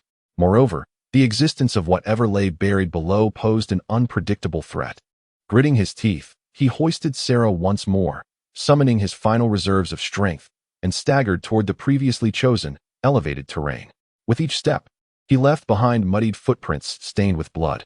Chapter 28. Silver light and wildfire. Carlo felt as if he were ablaze. With every labored breath came a searing pain, and each step felt as though he were dragging a colossal boulder through viscous mud. The loss of blood, excruciating agony, an icy chill, and profound fatigue gnawed at his will like a relentless parasite. The frail heartbeat and frigid body of Sera on his back served as his sole anchor to endure. He was oblivious to how long he had been trudging through the dim marshes with his battered form. The light appeared to dim further, and from the depths of the thicket came an increasing cacophony of rustling sounds and the piercing cries of nocturnal hunters. The frigid air penetrated his drenched garments with a bone-chilling intensity. Just as his vision began to fade and his body teetered on the brink of collapse, the viscous sensation beneath his feet finally transformed. The mire gradually receded, giving way to solid, moist ground. Ahead, the terrain distinctly rose, as the muck was supplanted by thick layers of humus and gnarled roots. He struggled to ascend a slope formed by massive tree roots, and before him lay an expanse of relative dryness, a glade amidst the trees. Enormous weathered boulders were scattered at the edge of the clearing, creating a natural barrier. Beneath the rocks, a shallow depression, sculpted by rainwater, held clear rainwater. At the center of the clearing, a few resilient shrubs thrived. It was here that Carlo squeezed out these words from his throat, his taut nerves finally slackening slightly. Unable to bear it any longer, he collapsed, knees buckling under him, and fell heavily onto the thick layer of fallen leaves, Sera still on his back. The agonizing pain blurred his vision, and he nearly lost consciousness. He bit down hard on his tongue, the metallic taste and sharp sting jolting his senses, compelling him to remain alert. Should he succumb now, both he and Sera would meet their end. He wrestled to untie the straps securing Sera, carefully laying her on the relatively dry and soft bed of leaves. Sera remained unconscious, her small face devoid of color, lips tinged with purple, breathing so faint it was nearly imperceptible. Her damp, silvery hair clung to her cheeks and neck, her body as cold as stone. Carlo's voice was hoarse as he called out to Sera. He steadied himself and began frantically gathering all that could be of use. Dry twigs, fallen leaves, and bark quickly formed a small pile at the edge of the depression. Trembling, he rummaged through his meager emergency kit and unearthed a waterproof flint, standard equipment of the Frieza force, capable of igniting a fire in extreme conditions. Click, click.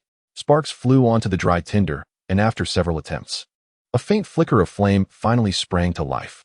Carlo tended to it as if it were the most precious treasure, cautiously adding tiny twigs to the burgeoning fire, which gradually stabilized, radiating warmth and light, dispelling the surrounding chill and darkness. The dancing flames illuminated his scarred and mud-streaked visage, casting a glow upon Sera's pallid little face. With fire came hope. Carlo immediately set to work on his wounds. He tore away the tattered garments, long soaked in mud and blood, that clung to his injuries. The edges of the penetrating wound on his left arm had begun to necrotize, while the energy burn on his right shoulder was swollen and inflamed, and the cuts and bruises elsewhere were grievous to behold. He carefully cleansed his wounds with accumulated rainwater, the icy sting causing him to gasp sharply. Without any antiseptic, he could only re-bandage himself using a relatively clean strip of cloth, a sterilized dressing he had found in the emergency kit. Each movement sent waves of excruciating pain throughout his body, beads of sweat rolling down his forehead. After tending to his own injuries, he immediately turned his attention to Sera. Gently unfastening her clothing, he examined her body. Aside from the bruising and abrasions on her forehead, her limbs and torso bore additional contusions and scratches inflicted during the crash and subsequent tumbling. Fortunately, there were no severe fractures or open wounds. The most perilous concern was her hypothermia. Her body temperature was alarmingly low. Without hesitation, Carrot stripped off his only remaining intact and relatively dry undershirt. Discarding the tattered combat uniform, wringing it out with rainwater, and delicately wiping the mud from Sera's frigid body, especially her forehead and extremities. He then wrapped her in his oversized undershirt, cradling her closely, using his body heat and the warmth of the crackling campfire to dispel the chill within her. As moments ticked by, the fire crackled, casting a warm glow that flickered in the small clearing. Carrot held his sister tightly, feeling her feeble breaths brushing against his chest. Fatigue surged over him like a tide, his eyelids heavy as lead, yet he dared not succumb to sleep. Each time Sera's breath waned slightly, his heart tightened painfully. Time stretched on. Perhaps the warmth of the fire began to take effect, or perhaps it was the transfer of his body heat, for suddenly, Sera stirred ever so slightly in his arms. Carrot snapped awake, looking down. Sera's long silver eyelashes fluttered like the wings of a butterfly. With great effort, she slowly opened her eyes. In those clear, wide eyes, there was initially a vacant confusion, reflecting the flickering flames, as if she were lost in a chaotic dream. There was no focus, no spark. Sera? Carrot's heart raced, his voice barely above a whisper, fearing to disturb her. She did not respond. Merely staring blankly at the dancing flames before her, deep within her pupils, a faint, almost imperceptible silver light seemed to swirl. Her breath remained weak, yet her body no longer felt as cold and stiff as before. A hint of warmth began to emerge. Just then, an unexpected transformation occurred. A faint yet distinctly clear wave of space-time rippled from Sera's small frame, as if a stone had been cast into a tranquil lake. Buzz, the air emitted a subtle, string-like resonance. Carrot's pupils dilated. He could distinctly see the light around Sera warping minutely, as if she were the epicenter of a distortion in space. The flames of the campfire, as they approached her, appeared to elongate momentarily under an unseen force before returning to normal. A few dry leaves beneath her began to float upwards, suspended several centimeters above the ground for a few seconds before gently drifting down. Even more astonishing was the sharp, intense resonance that surged through the eye of space-time on his forehead, as if it had been thrust into a searing furnace, sending a piercing wave of pain through him. As if the faint ripples of time and space emanating from Sela resonated deeply with his own powers. Sela, your strength. Kalat's voice trembled with incredulity. Though this fluctuation was subtle, its purity far surpassed the temporal source he had sensed in the depths of the swamp. This was Sela's own, just awakened affinity for time and space. Yet, Sela appeared utterly oblivious. She continued to gaze vacantly at the flickering campfire as the floating dry leaves descended, the faint silver glimmer in her eyes extinguishing like a candle flickering in the wind. Her petite frame slumped once more into Kalat's embrace, her breathing becoming marginally steadier, as if the peculiar wave had merely drained the last vestiges of strength from her awakening, lulling her into a deeper slumber. However, this time, her body temperature notably rose, and a hint of color returned to her face. Kalat exhaled deeply, his taut nerves finally allowing themselves a moment of relaxation. He looked down at his sister's serene sleeping visage before raising his gaze to the profound, uncharted expanse of the primordial forest beyond the clearing. The dancing flames reflected a complex interplay of emotions in his eyes, the relief of surviving, the astonishment at his sister's powers, the uncertainty of the future, and a flicker of renewed, yet fragile hope. Sela's strength, that temporal source buried beneath the swamp, this seemingly untouched land concealed countless incredible secrets. His resolve was clear: to survive, to carry Sela with him, and to discover a way to grow stronger, ultimately finding a new home that belonged to them. He carefully positioned Sela in the warmest spot beside the campfire, layering it with dry leaves and covering her with his own undershirt. Then, he painstakingly dragged his still aching body to the clearing's edge, constructing a rudimentary perimeter of resilient vines to set up tripwires in several directions, connected to empty cans that would clatter upon being disturbed. Once these tasks were completed, he wearily returned to sit beside the campfire, leaning against a cold rock. The flickering flames warmed his body and illuminated the depths of his contemplation. He needed sustenance, a safer shelter, and a better understanding of this planet. Seeking the direction of the elusive training sanctuaries of Galinta and the temple on Earth, the long night loomed, fraught with peril. Yet, at this moment, the fire burned bright, and his sister's breath was steady and warm. Chapter 29. Shadows of the city. The dry animal hide clung to him, offering a rough, yet reassuring warmth. Kalat sat beside the ashes of the extinguished campfire, meticulously sewing another piece of tanned hide with a bone needle. crafted from the leg bone of a wild boar-like creature he had hunted, and resilient plant fibers.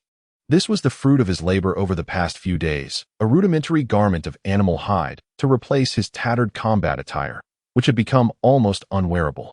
At the edge of the clearing, he had firmly bound several sturdy branches with vines, forming a low but sufficiently robust shelter shaped like a U. Lined with thick layers of dry leaves and moss, Sela lay quietly within, peacefully asleep.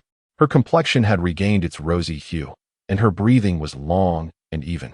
Since that brief awakening and the unconscious surge of power, she seems to have fallen into a profound restorative slumber. Her temperature remains normal, yet she has not stirred. Karo can only periodically feed her some mashed, liquid berry pulp and clear water. His gaze rests upon Sera's sleeping visage, imbued with a hint of worry, yet predominantly a sense of tranquility. In the days that have passed, within this secluded glade, he has been like a rough stone, repeatedly shaped and polished by the relentless currents of survival. The pressures of existence have compelled him to adapt swiftly.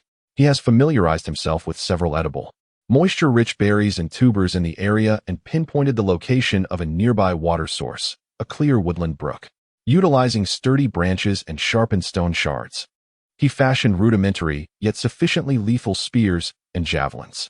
A successful ambush allowed him to hunt down a sizable creature akin to a wild boar, resolving the food crisis and providing him with valuable hides. He learned to carefully smoke strips of meat over a campfire as a means of sustenance. The recovery of his body has been nothing short of astonishing. The formidable scion physiology and the characteristics of near-death recovery have begun to manifest in this relatively safe environment. Broken bones, nourished by self-healing energy, have started to mend and reconnect. Though far from complete recovery, they no longer impede basic movement. Torn muscles are also slowly repairing, and strength is gradually returning. The most remarkable surprise is the ki. While still faint, like a flickering candle in the wind, the weak flow of energy within him has become clearer and more controllable, having distanced itself from the peculiar temporal source of the crash site. He attempts to guide and condense it according to the most fundamental training methods of the Frieza force, and with each meditation, an effort to mobilize it. He feels that weak stream of energy swell incrementally, akin to trickling water re-emerging from a parched riverbed. This invigorates his spirit. Yet, the greatest concern remains Sera's condition and the vague sensations he perceives. He walks to the edge of the glade, sitting cross-legged upon a large rock facing eastward. Closing his eyes, as his spirit settles, he introspects, cautiously circulating that faint flow of energy within his body to nourish his injuries. Simultaneously, he carefully extends his perceptive tendrils towards his forehead. As he concentrates, the eye of time and space stirs like a slumbering entity, responding faintly to his mental touch. He no longer attempts to discern clear images. Such efforts are too taxing and can provoke excruciating pain, but instead focuses on that indistinct sense of direction. Over the course of several days, he persistently endeavors and ultimately identifies two directions, one far to the southwest, immensely distant, exuding an indescribable sense of grandeur and vitality. Akin to a lighthouse standing tall upon the earth, that sensation subtly points towards the location of Galinta in his memory. The other direction lies in the northeast, seemingly much closer, yet feeling more ethereal and serene, as if it exists above the clouds, imbued with a sacred sense of majesty. This must be the temple, Galinta Temple. Karo opens his eyes and gazes toward the southwestern horizon obscured by the forest, his expression sharp. He cannot afford to wait idly for Sera's slumber to end. He sought information, a deeper understanding of the societal structure of this planet, the acquisition of more precise maps, and even the procurement of essential supplies such as medicine, superior tools, or clues regarding energy cultivation. Bulma, the prodigious young scientist, possessed the Dragon Radar, serving as an excellent gateway to Earth's technology and information. Moreover, in the original narrative, her heart was not devoid of kindness. He glanced down at himself, clad in animal skins, hair in disarray, his body marked by unhealed scars and the signs of a life in the wilderness. He resembled a veritable savage. Entering the city in such a state would not only hinder his approach to Bulma, but he would likely be regarded as a monstrous curiosity and perhaps even captured. A disguise was imperative. Carrot murmured to himself, a glimmer of resolve flashing in his eyes. He had to take the risk of venturing to the nearest human settlement to obtain the vital information and supplies he required. His target lay in the northeast. toward the Temple's sensory point, where, based on his observations of the peculiar flight patterns of certain aircraft over the past few days, he deduced the presence of a human city. He returned to his makeshift shelter, tucking Sera snugly beneath the animal skin blanket, ensuring the shelter was sufficiently concealed, and setting up additional discreet traps for vigilance around the perimeter. He placed the smoked jerky and clean drinking water within her reach should she awaken, and carved a simple scion symbol at the entrance of the shelter with a sharp stone, signifying wait for my return. After completing these tasks, he cast one last deep gaze at his slumbering sister, turned, and melted into the shadows of the forest, hastening northeastward. The speed of a scion, even when wounded, surpassed the imagination of earthlings, as the rugged terrain seemed as smooth as a floor beneath his feet. Hours later, a vast, flat expanse of green plain emerged at the forest's edge. Above this plain loomed a colossal edifice, constructed of countless steel and glass elements, reflecting blinding rays of light under the afternoon sun. A bustling human metropolis. Carrot concealed himself within a dense thicket at the city's periphery, his keen gaze sweeping across the scene like that of a hawk. Towering skyscrapers, a ceaseless flow of diverse ground vehicles, cars, and a throng of well-dressed, hurried individuals painted a picture of a highly advanced technological civilization. This stood in stark contrast to the military fortifications of Planet Vegeta, brimming with noise and vitality. His eyes quickly fixed on a target at the city's edge, a vast, open area cluttered with various discarded machinery and metals. Beside it stood a massive sign adorned with a capsule design, indicating the Universal Capsule Company's recycling point. A few individuals clad in blue work uniforms busily sorted through the refuse. Universal Capsules, the enterprise of Bulma's family. Carrot patiently lay in wait, akin to the most seasoned of hunters. Soon, an opportunity presented itself.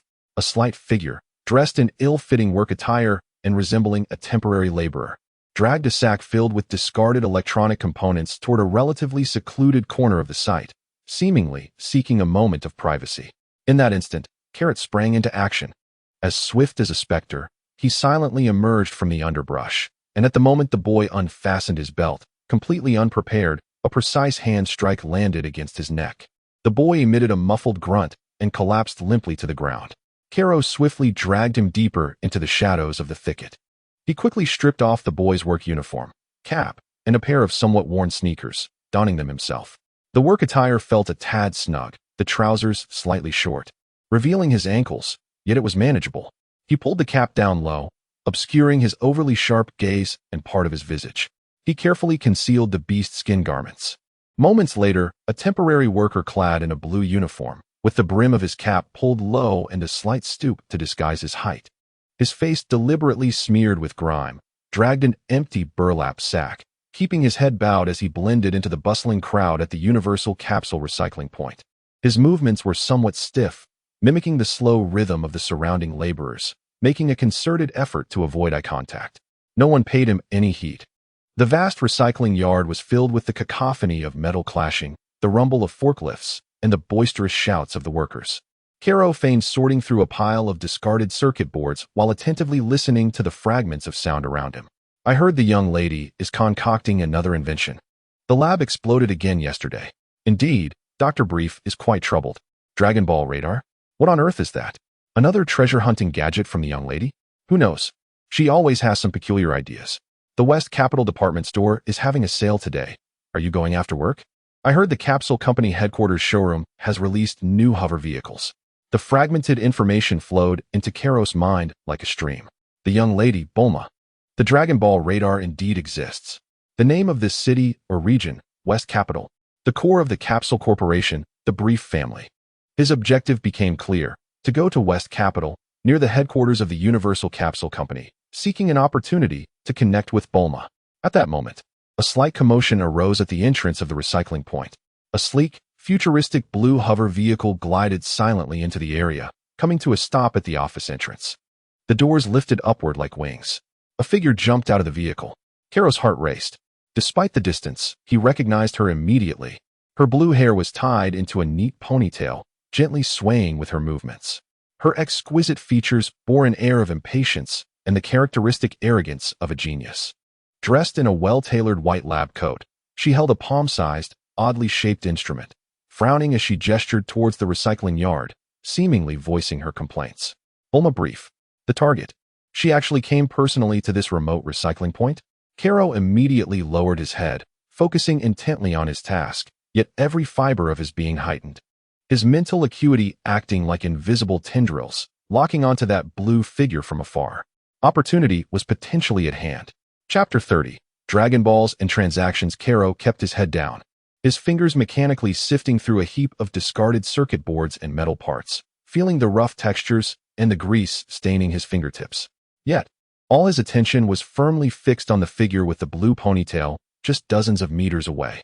Bulma stood with her hands on her hips, vociferously expressing her grievances to the bald, middle-aged manager of the recycling point, who was clad in a suit and incessantly wiping the sweat from his brow. Her clear voice cut through the cacophony of clashing metal. How many times must I repeat myself? I require a complete model of the Type 7 energy conversion core. At the very least, the primary structure of the circuit board must be free from physical fractures. Just look at what you've sent me, a heap of crushed scrap metal, she exclaimed, her frustration evident as she waved her arms, the peculiar device in her hand flashing with red light. My Dragon Ball energy tracker prototype is just missing this core for final calibration. Your incompetence has completely derailed my experimental progress. Miss Brief, I sincerely apologize. The balding manager, drenched in perspiration, bowed repeatedly. There are simply not many Type 7 spacecraft that have been decommissioned recently, and even fewer intact cores have been salvaged. We are doing our utmost to locate one. I don't care. Bulma stamped her foot in irritation. I'm giving you 3 more days.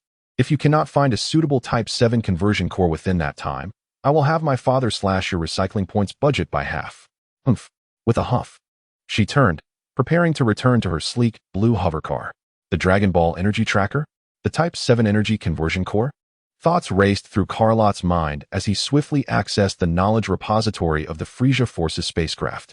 The Type 7 was an antiquated auxiliary energy conversion device used in small planetary exploration vessels, capable of transforming various unstable energy sources, such as geothermal heat and strong magnetic fields, into stable electrical energy. Its core consisted of a unique superconducting crystal array, and so forth. A remarkably audacious idea struck Carlot like a bolt of lightning. He abruptly focused on the pile of discarded components he had just sorted through. At the very top lay a gray-black octagonal metal plate, covered in grime, with slightly dented edges, yet its overall structure appeared largely intact. When he had flipped it over earlier, he had felt an exceedingly faint residual energy sensation at his fingertips. At the time, he had dismissed it, but now, considering its shape and interface specifications, it was unmistakably it. A barely complete Type 7 energy conversion core circuit board. Although the edges were damaged, the core's superconducting crystal array seemed to be unscathed. Opportunity. Carlot's heart raced with exhilaration. Almost instinctively, he seized the heavy, oil-stained octagonal metal plate and lowered the brim of his cap, hastening toward Bulma. His gait was deliberately unsteady, mimicking the appearance of a weary laborer. Miss Brief, please wait a moment, he called out in a deliberately hoarse voice, tinged with a regional accent, emulating the speech of the workers he had overheard. Bulma had already placed 1 foot inside her hovercar when she turned her head with impatience, her beautiful brows knitting together. What is it? Can't you see I'm busy? She glanced at the disheveled worker, his cap pulled low, and her eyes fell upon the similarly grimy octagonal metal plate in his hand. Initially, a flicker of disdain crossed her features, but then she abruptly froze. A Type 7 core board? Bulma's voice instantly rose, brimming with astonishment. She hardly paid attention to the grease, snatching the metal plate from Carlot's hands, swiftly wiping its surface with her sleeve before meticulously examining the connectors and the central crystalline array. There was deformation at the edges, where the array had been bumped. Remarkably, it was intact. Only a few smudges from energy dissipation remained. The more Bulma observed, the brighter her eyes shone. Her earlier impatience vanished, replaced by the exhilaration of discovering a treasure. Although somewhat aged and less pristine, the primary structure remained intact. The crystalline array was functional. It would suffice to calibrate my prototype. Where did you find this? She abruptly lifted her gaze, her cerulean eyes piercingly fixed on Carlot. Carlot kept his head bowed, the shadow of his cap obscuring most of his face, revealing only his taut chin and grease-stained neck. He muttered, having unearthed it from the recently arrived wreckage of a spaceship to the east, his voice hoarse. Wonderful. Bulma clapped her hands in delight, entirely disregarding his suspicious demeanor. After all, it was natural for a lowly worker to be timid in her eyes. She casually retrieved a small stack of Earth currency from her research suit pocket. Carlot recognized it as money from the reactions of those around, and thrust it at him without a glance. Here. A reward for you. Well done. Carlot did not accept the money. What he sought was something far more significant. I don't need the money. He continued to keep his head down, his voice dropping further, tinged with a feigned hesitance and anxiety. I heard Miss Brief is searching for something very special using that Dragon Ball radar? Bulma's hand, which had been extending the money, froze. The excitement on her face was instantly replaced by intense vigilance and scrutiny. Her azure eyes narrowed slightly, scanning the man before her, clad in work attire, his features obscured. Who are you? Her tone had grown cold, laced with a barely perceptible sharpness. How do you know about the Dragon Ball radar? Who told you? Instinctively, she concealed the 7-core plate behind her, while her other hand discreetly pressed an inconspicuous button on the hovering vehicle's door, a device for emergency security calls. The atmosphere became charged with tension. Nearby, several busy workers seemed to sense the shift, casting curious glances. Carlot's heart raced. He was betting on Bulma's obsession with the Dragon Balls and her fervent nature as a researcher. He feigned greater panic, his body trembling slightly. I once found a peculiar stone sphere in the mountains. It had stars on it. I heard Ms. Brief is looking for such things, he stammered, while simultaneously concentrating his mental energy, a faint yet pure aura carefully seeping from his fingertips, silently adhering to the surface of the 7-core plate. Buzz. The dark, gray metal plate trembled imperceptibly in Bulma's hands. The accumulated grease and dust seemed to be repelled by an unseen force, instantly shedding a small piece, revealing the gleaming metal beneath and the neatly arranged crystalline array in the central region, flickering with a faint azure glow. In that fleeting moment, the entire plate appeared remarkably cleaner and almost new. This subtle transformation was nearly imperceptible to the untrained eye. However, for Bulma, who had been intently focused on the core board, it was akin to a firefly in the night. Suddenly, she lowered her gaze to the core board in her hand, her eyes brimming with astonishment and confusion. What had just transpired in that fleeting moment of clarity? Was it an illusion? Or was it that? Upon abruptly looking up again at Kakarot, her initial wariness was supplanted by an overwhelming curiosity and eagerness. What did you just do?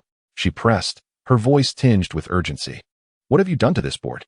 Kakarot felt a subtle sigh of relief within, yet outwardly he feigned greater trepidation, shaking his head vehemently. And no, Miss Brief, I merely handed it to you. Bulma scrutinized him for a full 10 seconds, as if attempting to penetrate the shadow cast by his lowered cap. The instinct of the brilliant scientist told her that this worker was far from ordinary. He had managed to procure the desperately needed core board, was aware of the Dragon Ball radar, and might even wield a power beyond her comprehension, evidenced by the peculiarities of the core board moments ago.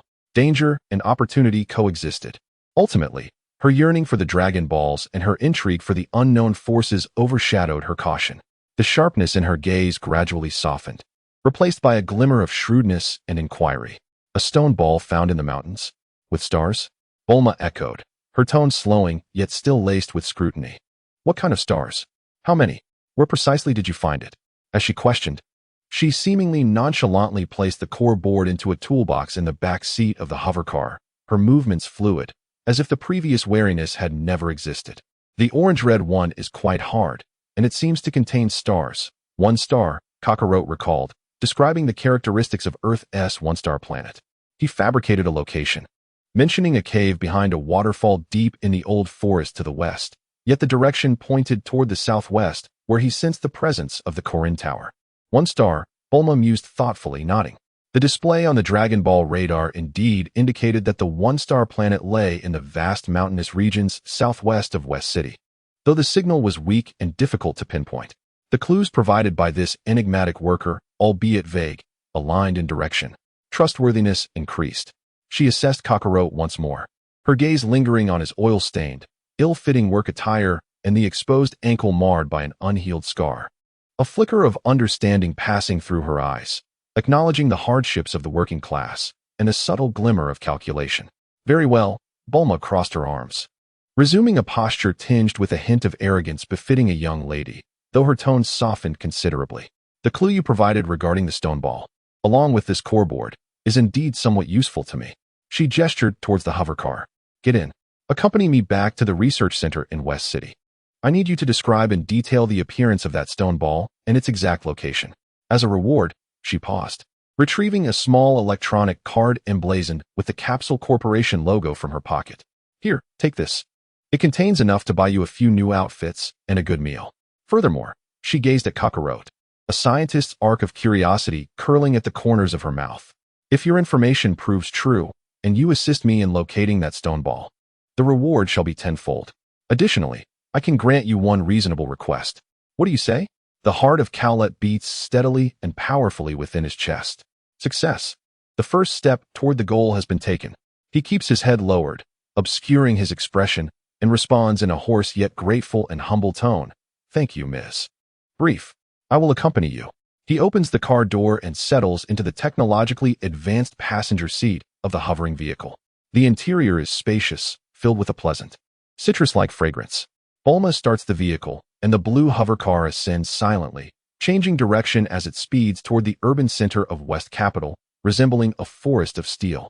Cowlet reclines in the comfortable seat, his gaze from beneath the brim of his hat calmly sweeping over the rapidly passing scenes of the bustling metropolis.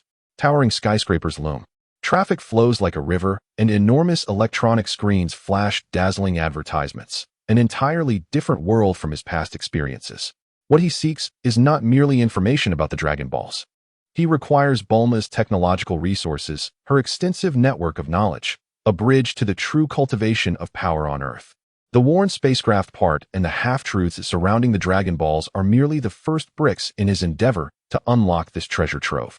The hover car merges into the aerial traffic lanes above the city, where the vibrant lights of the future metropolis dance outside the window.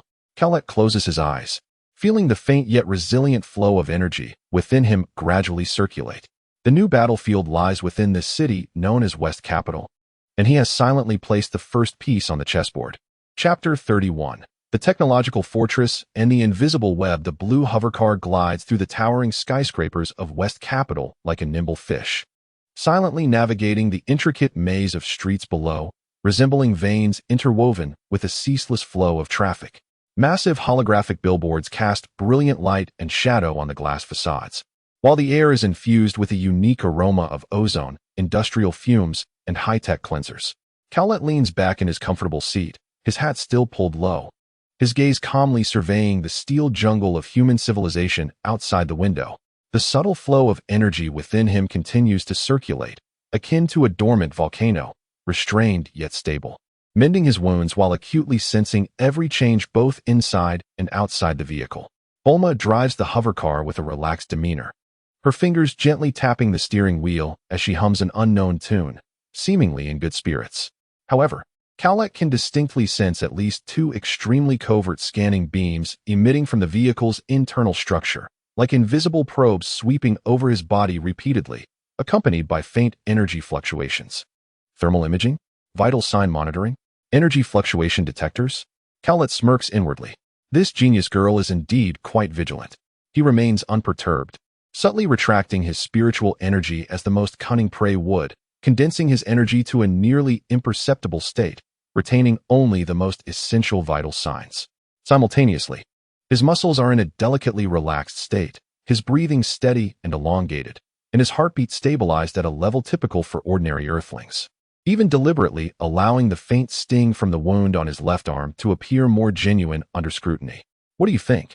West Capital is quite impressive, isn't it? Bulma seemingly spoke inadvertently, casting a glance at the rearview mirror to observe the taciturn worker in the passenger seat. Very big and bright, Karo replied vaguely, his voice still hoarse and deep, imbued with the timidity and awkwardness of a rural individual stepping into the bustling metropolis for the first time. A subtle curve graced Bulma's lips, indicating her apparent satisfaction with the response. Is this your first visit? The dialogue was brief and devoid of substance, as Bulma clearly sought to probe, while Karo adeptly embodied the role of an underprivileged worker, limited in experience and eloquence.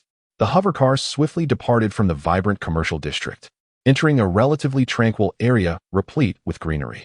The architectural style here was markedly modern and aesthetically refined, featuring wide, immaculate roads with scarcely any pedestrians in sight. Eventually, the hovercar gently descended before a cluster of buildings characterized by a strikingly futuristic design, composed of vast silver metal frameworks and dark glass facades. The towering main structure resembled a sword piercing the clouds, flanked by several domed annexes, interspersed with artistic landscaping and floating platforms.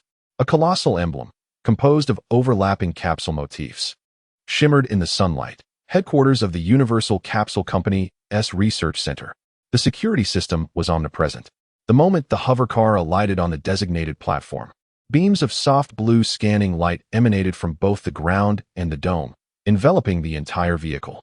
Karo sensed a more intense, penetrating scanning wave traversing the car's exterior and sweeping over his body.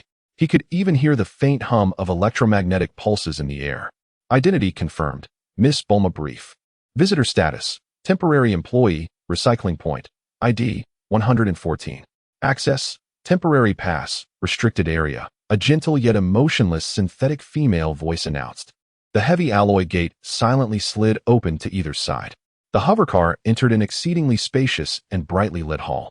The floor gleamed like a mirror, reflecting the intricate geometric light arrays on the ceiling. Staff donned in white research coats or dark uniforms hurried about, while the air was saturated with the sense of disinfectant, ozone, and the faint buzz of precision instruments at work. Everything here exuded efficiency, cleanliness, and a chilling sense of technological prowess. Bulma parked the car and promptly disembarked. "Follow me," she instructed, her tone regaining the decisive sharpness of a laboratory leader. Karo trailed closely behind, his gaze darting quickly around the environment from beneath the brim of his hat.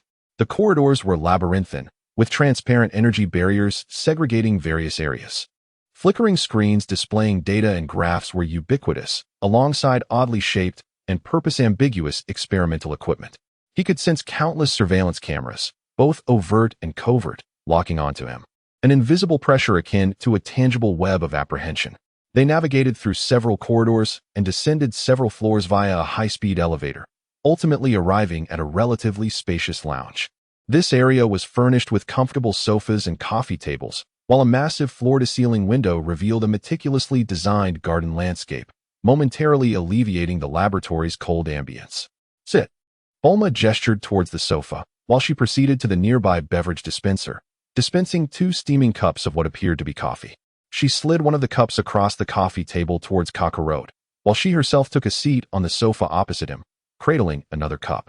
Her long legs were elegantly crossed, and her cerulean eyes bore an inquisitive and scrutinizing gaze, akin to that of a scientist observing a novel specimen. "Well, now that we are undisturbed," Bulma took a sip of her coffee, "let us discuss that stone sphere in detail. How large is it? What material is it composed of? How much does it weigh? Is the star pattern on its surface raised or embedded? Can you describe its precise location and any notable geographical features surrounding it?" Her questions came forth like a rapid-fire barrage, precise and direct, each detail meticulously aimed at the crux of the matter. Kakarot was well prepared. With his head bowed and hands somewhat awkwardly resting on his knees, he spoke in a hoarse yet coherent manner. "It's about the size of a fist," he gestured. "Very hard, harder than stone. When struck, it produces a crisp, deep sound, almost metallic. Inside the sphere, there are stars that glow and move, like a pentagram." The details he provided perfectly aligned with the characteristics of a Dragon Ball. "The waterfall is immense, the sound thundering. There's a cave behind it that you must dive into. The entrance is not large, but inside there are luminous crystals and ancient carvings etched into the stone depicting a gigantic serpent." He introduced some seemingly plausible embellishments to enhance credibility. In the primordial forest to the southwest, waterfalls and caves were not uncommon. As Bulma listened, she swiftly recorded notes on a sophisticated portable holographic screen strapped to her wrist, her brow occasionally furrowing and then relaxing. When Kakarot mentioned the glowing stars and ancient murals, her eyes visibly brightened. Kakarot understood that this information resonated profoundly with the vague signals detected by her Dragon Ball radar and her research into the Dragon Ball legends. "Excellent. This information is quite valuable." Bulma set aside the holographic screen, leaning slightly forward, her gaze sharpened. "Now let us discuss you." A subtle alarm rang in Kakarot's mind, yet he maintained an appearance of stoicism and tension. You were at the recycling facility earlier. Bulma fixed her gaze on the shadow beneath the brim of his cap. What did you do to my Core 7 board? Don't tell me nothing happened. My eyes do not deceive me, and neither does my intuition. Her tone carried an undeniable air of pressure. That board must have undergone some change before it came into my possession. Tell me the truth. Or, she didn't need to finish. The threat lingered in her penetrating gaze. The lounge appeared tranquil, yet Kakarot sensed at least two extremely concealed presences. Imbued with formidable power, akin to coiled serpents poised to strike, locking onto the area. Was it the Capsule Corporation's secret security force? Or perhaps Bulma's private bodyguards? This seemingly languid genius possessed far more power than he had previously estimated. Kakarot remained silent for a few seconds, as if struggling to formulate his response. He could not reveal his scion identity or the existence of the time-space eye, yet he needed to provide an explanation that would convince Bulma while rationalizing his peculiar circumstances. I was uncertain as his voice trembled slightly, as if entangled in the throes of fear. Occasionally, when I encountered some antiquated machinery, particularly the malfunctioning ones, they would flicker to life momentarily or glow faintly, akin to a nearly depleted bulb receiving a whisper of energy. I was at a loss to comprehend how this occurred. He painted a nebulous picture of himself, casting himself as a being endowed with a feeble ability to repair or resonate with energy, an enigmatic figure even to himself. An extraordinary being? Bulma inquired, her brows arching higher, her interest intensifying, even tinged with a hint of a scientist's fervor. Are you suggesting that you possess some form of supernatural ability? One that can briefly revive electronic devices? Perhaps, Kakarot replied ambiguously, appearing both perplexed and anxious. It's quite weak and inconsistent. I cannot fathom the reason. Bulma leaned back against the sofa's backrest, her fingers gently tapping the armrest, lost in contemplation. Her cerulean eyes swept over Kakarot, as if attempting to penetrate his very essence. He felt the two concealed presences tightening in the shadows. Fascinating, exceedingly fascinating, Bulma murmured, a peculiar smile gracing her lips. Her skepticism regarding Kakarot's explanation was evident, yet the prospect of him being an extraordinary being evidently piqued her research interest and desire for control far more than that of an ordinary, dubious worker. Listen. Bulma straightened her posture, her tone becoming serious and direct. I am quite intrigued by your abilities. I require more detailed data. Furthermore, the clues you provided concerning the Dragon Balls are of considerable value. I need you to guide me to the cave behind that waterfall to locate the stone sphere. She regarded Kakarot with a gaze that brooked no refusal. In exchange, I can offer you a generous reward, far beyond your expectations. Pausing, a glimmer of intensity flashed in her eyes. I could endeavor to help you understand this anomaly within you, even assist you in controlling it. What do you say? This is a lucrative deal, is it not? A cold laugh echoed in Kakarot's mind. Help him? She likely intended to use him as a subject for her research. Yet, this presented him with the opportunity he sought. He lifted his gaze, for the first time beneath the brim of his hat, revealing a fleeting glimmer of desire and hesitation directed at Bulma. Quickly, he lowered his head again, speaking in a hoarse yet resolute tone. Very well. I shall lead you there, but my sister remains in the mountains, quite weak. I must return to check on her first. Sister? A flicker of surprise crossed Bulma's eyes, quickly replaced by understanding. Very well. Inform me of her location, and I shall arrange for her to be taken to a safe place. No, Kakarot exclaimed, his voice tinged with genuine urgency, worried about exposing his sister's silver-haired features and potential time-space anomalies. She is fearful. The mountains are safe. Wait for my return to take her with me. He exhibited a stubborn distrust typical of the lower class when confronted with unfamiliar surroundings. Bulma scrutinized him for several seconds, seemingly assessing the veracity of his words. Ultimately, she shrugged. Very well, as you wish. However, time is of the essence. She raised her wrist to check the time. I will grant you half a day. We shall convene here at dawn to set forth. I will prepare the necessary equipment. Rising to her feet, she approached the nearby control panel, pressing a few buttons. Shortly thereafter, a young female researcher clad in a white lab coat and wearing glasses entered the room. Amy, please escort this gentleman, the temporary worker, to the staff lounge for a wash-up. Provide him with a fitting work uniform and prepare some food, Bulma instructed, casting a subtle warning glance at Kakarot. Remember, do not wander off. The research center is vast, and some areas are perilous. Thank you, Miss Brief. Kakarot promptly expressed his gratitude, following the researcher named Amy out of the lounge. The heavy alloy door closed behind him, shutting out Bulma's inquisitive gaze. Kakarot trailed behind Amy, traversing the cold, brightly lit corridor. He understood that he had temporarily garnered Bulma's interest and initial trust, yet he had also ensnared himself in a meticulously woven web of technology and power. Each step necessitated greater caution. Meanwhile, deep within the forest, Sera remained in slumber. He needed to return swiftly. Chapter 32. Whispers of the Forest and the Wailing Tracker. The staff lounge at Capsule Corporation's Research Center was both simple and comfortable. Under Amy's somewhat curious yet professional gaze, Kakarot quickly washed away the grime and oil that clung to his body and hair. The warm water coursed over his wounds, bringing a stinging sensation, yet it also washed away the sticky residue of his disguise. He donned a deep blue jumpsuit emblazoned with the Capsule Corporation logo, which, though still somewhat loose to conceal his physique, was far more comfortable than the tattered working clothes and animal hides he had worn previously. Amy also provided him with a steaming synthetic nutrition meal and a cup of clear water. Without hesitation, Kakarot devoured the food, which rapidly converted into energy, replenishing his nearly exhausted strength. He sensed that, having distanced himself from the terrifying temporal source beneath the swamp, the faint current within him had become more vibrant, and his body's recovery seemed to accelerate slightly. Miss Brief instructed that he could rest in the adjacent temporary lounge until morning and advised him not to stray from this area. Amy adjusted her glasses, her tone gentle yet imbued with an undeniable authority. Kakarot nodded in acknowledgement. Once Amy departed, he did not immediately rest. Instead, he approached the expansive floor-to-ceiling windows of the lounge. Outside lay an ecological courtyard within the research center, where artificial sunlight streamed through a transparent dome, casting a verdant glow. However, Kakarot's thoughts were far removed from this serene setting. His mental faculties were intensely focused, the temporal eye upon his forehead serving as a highly refined radar, cautiously and faintly probing towards the southwestern direction of Sera's sleeping encampment. The distance was too great. Cities, plains, and vast forests lay between them. Under normal circumstances, he would be unable to perceive such distant signals. Yet, the temporal affinity that resonated within Sera, being of the same origin, had become his sole beacon.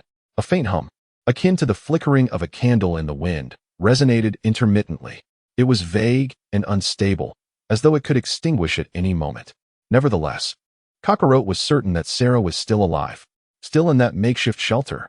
Yet her condition seemed even more subdued than before, the fluctuations of that temporal affinity nearly imperceptible. Hold on, Sera, brother will return soon. Kakarot silently urged himself, anxiety gnawing at his heart like a venomous serpent. He had to extricate himself swiftly. Time slipped away in an agonizing wait, second by second. Kallo forced himself to sit cross-legged on the bed in the break room, closing his eyes and concentrating, channeling the faint flow of energy within him to hasten his recovery while simultaneously accumulating strength. The omnipresent surveillance of the research center instilled a sense of caution in him, leaving him with no choice but to bide his time. At long last, the artificial sunlight outside began to wane, casting a semblance of dusk. The internal lighting system of the research center transitioned to a soft night mode. Most of the staff had departed, and the corridors had quieted considerably. Kello suddenly opened his eyes. The opportunity had arrived. He rose silently, merging with the shadows like a stealthy leopard. His mental energy extended like invisible tendrils towards the door control system, fixated on a fingerprint scanner that glimmered with a faint blue light. Without a key or an access card, any forced entry would trigger an immediate alarm. His gaze fell upon a nondescript charging port reserved for cleaning robots on the wall beside the access control. A bold idea took shape. Kallo extended his right index finger, cautiously concentrating the weak flow of energy at its tip. This was not an attack, but rather an act of exquisite precision. The energy flowed like the finest probe, gently penetrating the intricate circuits within the charging port. A faint, crackling sound of electrical interference emerged. Kello's mental focus sharpened, and with the innate combat intuition of a scion, he sensed the direction of the current, deftly guiding and short-circuiting with the delicate flow of energy. A soft click echoed, akin to a switch tripping. The blue light on the scanner extinguished instantly. The entire access system of the break room was temporarily locked down due to the unforeseen short circuit at the cleaning robot's interface. Though it could not be opened from the outside, it could be pushed open manually from within. Without hesitation, Kaioshin seized the door handle and pushed with force. The heavy alloy door creaked open just enough to create a gap. The motion sensor lights in the corridor outside flickered to life, illuminating the silence. Success! A surge of elation coursed through Kaioshin as he swiftly slipped out, leaving the door ajar to create the illusion of a jammed interior. He lowered his posture, navigating the complex maze of corridors with the route he had memorized upon entry and the extraordinary directional sense of a scion, moving like a phantom through the labyrinthine passages. He deftly avoided the main corridors and areas dense with surveillance, opting for the more concealed paths near maintenance corridors and ventilation shafts. The night security patrols at the research center were evidently more lenient than during the day. Kaioshin, with his heightened perception and reflexes, narrowly evaded the mechanical guards and security personnel multiple times. His movements were swift and silent, akin to a ghost traversing a steel maze. Soon, he approached the vast cargo unloading area of the research center. While the enormous alloy gates remained firmly shut, the emergency evacuation route indicator still glowed with a faint green light. This was it. Kaioshin prepared to employ his earlier tactic, intending to disrupt the emergency door access. Suddenly, the shrill, ear-piercing alarm blared without warning throughout the unloading area. Blinding red lights flashed wildly. Warning: detected an extraordinarily intense and anomalous spatio-temporal energy fluctuation. Source direction: southwest. Coordinates: energy level exceeds the threshold. Exceeds the threshold. A cold, emotionless synthetic voice repeatedly broadcasted amidst the alarm. Kaioshin's heart felt as if it were gripped tightly by an icy hand, momentarily ceasing its rhythm. Southwest. That very coordinate is precisely where Sera resides in the forest camp. Spatio-temporal energy fluctuation. Exceeding the threshold. Sera. A chilling, bone-deep fear instantaneously engulfed him, surpassing even the terror of being hunted by the Frieza force. He abruptly turned his head, gazing towards the southwest. Though separated by thick walls, it was as if he could penetrate all barriers, envisioning the horrifying scene deep within the forest. Simultaneously, in the depths of the research center, within Bulma's private laboratory. Beep, beep, beep. The piercing alarm blared furiously. Bulma abruptly lifted her head from a pile of intricate circuit diagrams, her face reflecting annoyance at the interruption. However, when her gaze fell upon the palm-sized Dragon Ball energy tracker prototype at the center of the lab table, her expression transformed into one of profound shock. The device, which had previously displayed a dim screen with only faint signal ripples, now radiated a blinding crimson. The central waveform oscillated wildly, its peak instantly shattering the screen's limits. A glaring red arrow frantically pointed towards the southwest. The oscillating numbers displayed an energy reading that sent chills down her spine. How is this possible? Bulma exclaimed in disbelief, rushing to the device. The intensity of this energy response surpassed the cumulative strength of all previously detected Dragon Ball signals by 100-fold. No, 1,000-fold. This cannot be a Dragon Ball. What on earth is it? She suddenly recalled the mysterious worker's description of the stone sphere located to the southwest. The cave behind the waterfall. Could it be that he truly found it? And that it is not an ordinary Dragon Ball at all? Perhaps it is some form of unknown super energy. Bulma's heart raced, her eyes igniting with uncontainable excitement and greed. Quick, notify the security department. Prepare my high-speed hovercar immediately. Highest priority. Destination, southwest coordinates. Now? As she hastily issued commands, she frantically connected the alarm tracker prototype to a larger analytical terminal, attempting to capture and analyze the specific nature of this terrifying energy. Meanwhile, in the unloading area, Kaioshin had regained his composure from the initial shock and fear. Sera is in danger. An unprecedented peril. That explosive spatio-temporal energy is her. She must have lost control unconsciously, no longer able to conceal himself. A fierce glint erupted in his eyes. The violent aura of a scion on the brink of despair threatened to burst forth. He no longer attempted to decipher the emergency access restrictions, but instead pivoted sharply, his gaze locking onto the massive metal grill used for ventilation at the side of the unloading area. There, it is the most direct path to the outside world. Though narrow, it is sufficient. Open it for me. Kaioshin let out a low growl, suppressed to the utmost limit. His muscles bulged instantaneously. The faint stream of energy within him was unleashed with unreserved ferocity into his right fist. A delicate, ethereal halo of pale white light instantly enveloped his fist. With a deafening roar akin to a heavy hammer striking a colossal drum, the high-strength alloy ventilation grill, several centimeters thick, was brutally dented and distorted inward by Carrot's full-powered punch, which contained the terrifying might of a scion and a faint aura. The sturdy welds shattered instantaneously, creating a gaping hole barely large enough for a single person to squeeze through. A fierce gale rushed in, amplifying the already frantic blaring of alarms. The rapid approach of heavy footsteps and mechanical sounds echoed from the depths of the corridor. Without a moment's hesitation, Carrot darted through the opening like an arrow released from a bow. The frigid night air filled his lungs as he soared into the void. Below him lay a perilous drop of several dozen meters to the cold, hardened ground surrounding the research center. Without a glance back, he twisted his body midair, propelling himself forcefully against the vertical metallic wall with his feet. Utilizing the rebound, he plummeted towards the dark silhouette of the mountain forest to the southwest, vanishing into the vast night. Chapter 33. Silver Storm and Golden Barrier. The biting cold winds of the high altitudes whipped across Carrot's cheeks like icy blades. As he rapidly descended through the air, enveloped by a sensation of weightlessness, the frigid ground expanding rapidly in his line of sight. Just as he was about to make contact with the ground, he curled his body tightly, unleashing every last vestige of energy within him, concentrating it in his back and legs. With a thunderous impact, he struck the cold, hard alloy surface surrounding the research center like a cannonball. The immense force caused his bones to groan under the pressure, particularly the freshly healed wounds that screamed in agony. A metallic taste filled his throat as he stifled a surge of blood, swallowing it forcefully. Yet he had succeeded. He had not been shattered upon impact. The formidable resilience of a scion and the instantaneous protective aura allowed him to withstand a height that could easily prove fatal to an ordinary human.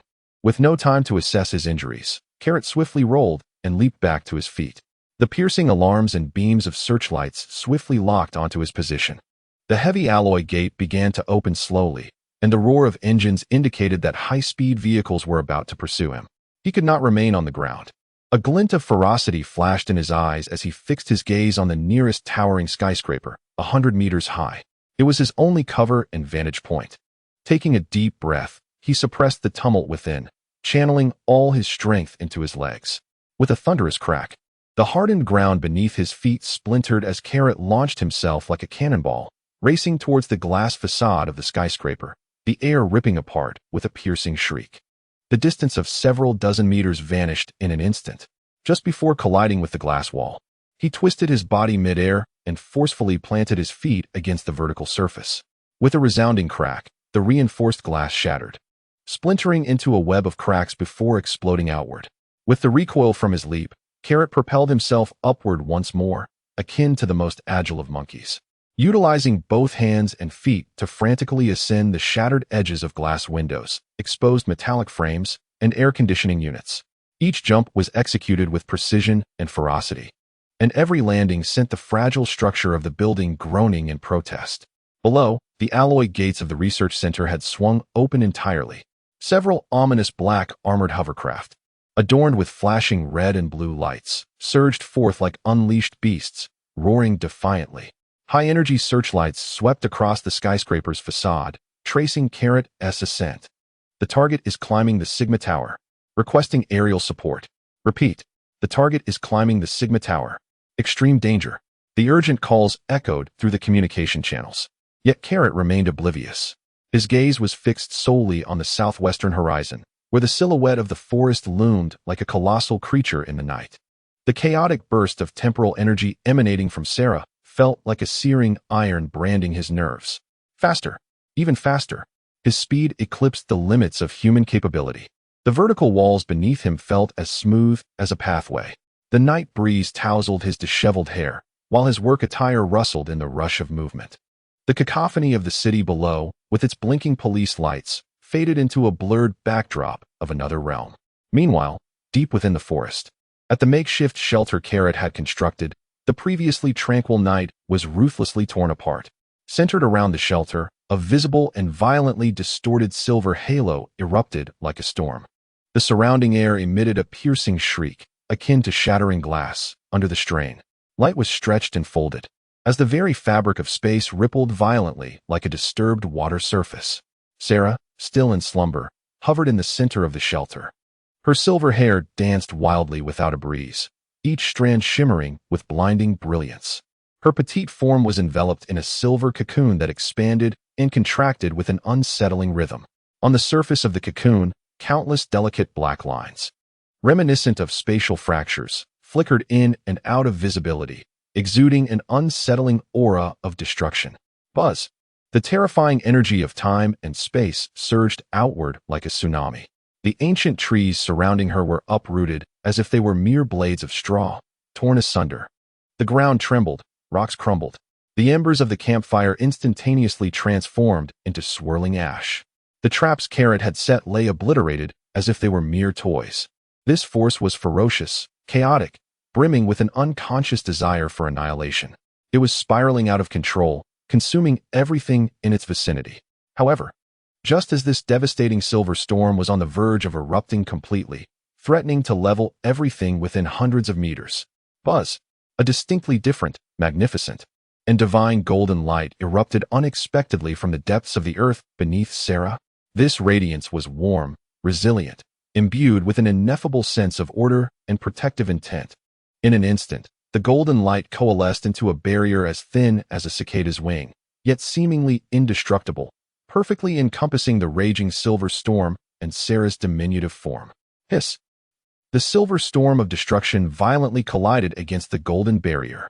Like a red-hot iron plunged into icy water, the sound of the intense energy annihilation was deafening. The ripples of spatial distortion surged chaotically across the surface of the barrier, yet they could never rend it asunder. The golden barrier stood resolute like the most loyal guardian, steadfastly protecting the core region and confining Sera's uncontrollable power within a relatively safe perimeter, averting a catastrophic eruption.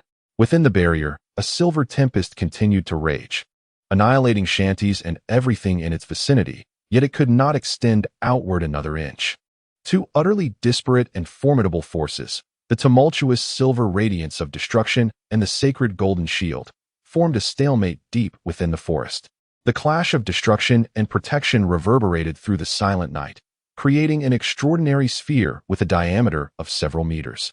Filled with the annihilating silver glow while enveloped in divine golden light, resembling a perilous and enigmatic star amidst the woods. Chapter 34. The blue shadow that rips through the night. Karo clung to the frigid glass curtain wall like a gecko. 100 meters below him lay streets resembling toy cars and crowds as diminutive as ants. The shrill wails of sirens and the thunderous roar of armed hovercraft engines pursued him relentlessly, akin to a parasite clinging to its host. The beams of searchlights swept past him like enormous white fingers, illuminating the shattered glass to sparkle like diamonds. Target approaching the upper levels. Repeat. Target approaching the upper levels. Where's the aerial support? Where is Vulture Squad? Vulture Team has arrived. Target locked. Requesting fire authorization. A piercing sound sliced through the air above. Karo's pupils constricted. He abruptly looked up to see three sleek, black-painted armed aircraft silently hovering in the night sky above the skyscraper. Beneath their bellies, ominous red glows flickered from the dark energy cannons, firmly locking onto him. Damn it, I'm surrounded. A surge of fury ignited in Karo's eyes, no longer climbing upwards.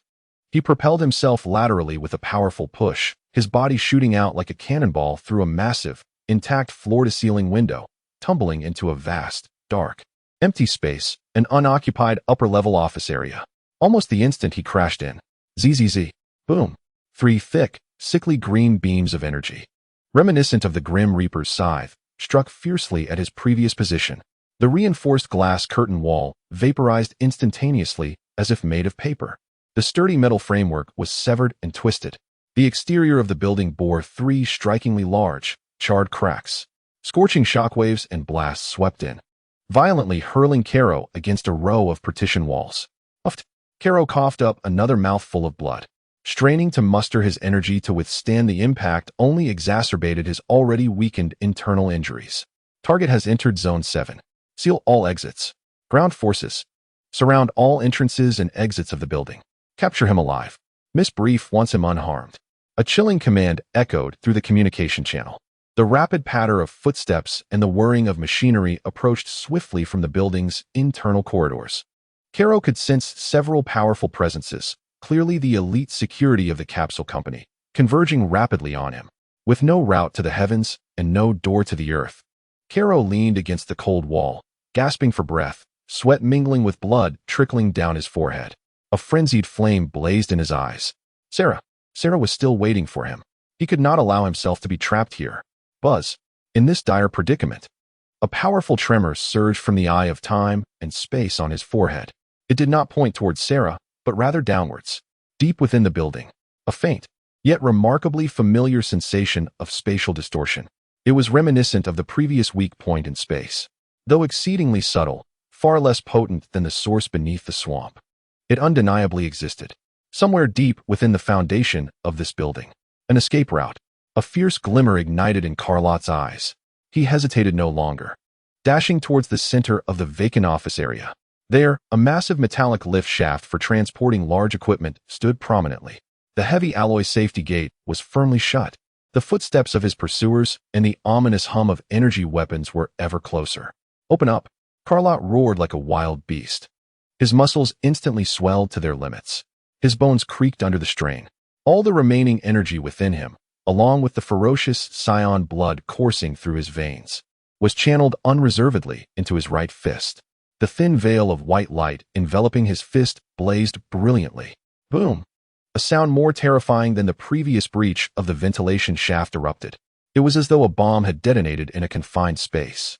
The alloy safety gate, capable of withstanding several tons of impact, was forcefully dented inward and distorted by Carlot's desperate strike. A gaping, irregular hole the size of a basin was blasted open at the center. Scorching gusts of air and shards of metal flew in every direction. Ignoring the excruciating pain radiating from his almost broken arm, Carlot leaped without hesitation through the breach. His body plunged into a realm of darkness and weightlessness. The rush of wind howled fiercely in his ears. The lift shaft extended infinitely below. Carlot's mental focus locked onto the increasingly distinct, faint sensation of spatial distortion below. Almost there, just as he fell nearly 100 meters, on the verge of colliding with the hard buffer at the bottom of the shaft. Buzz! The light from the eye of time and space on his forehead surged brilliantly.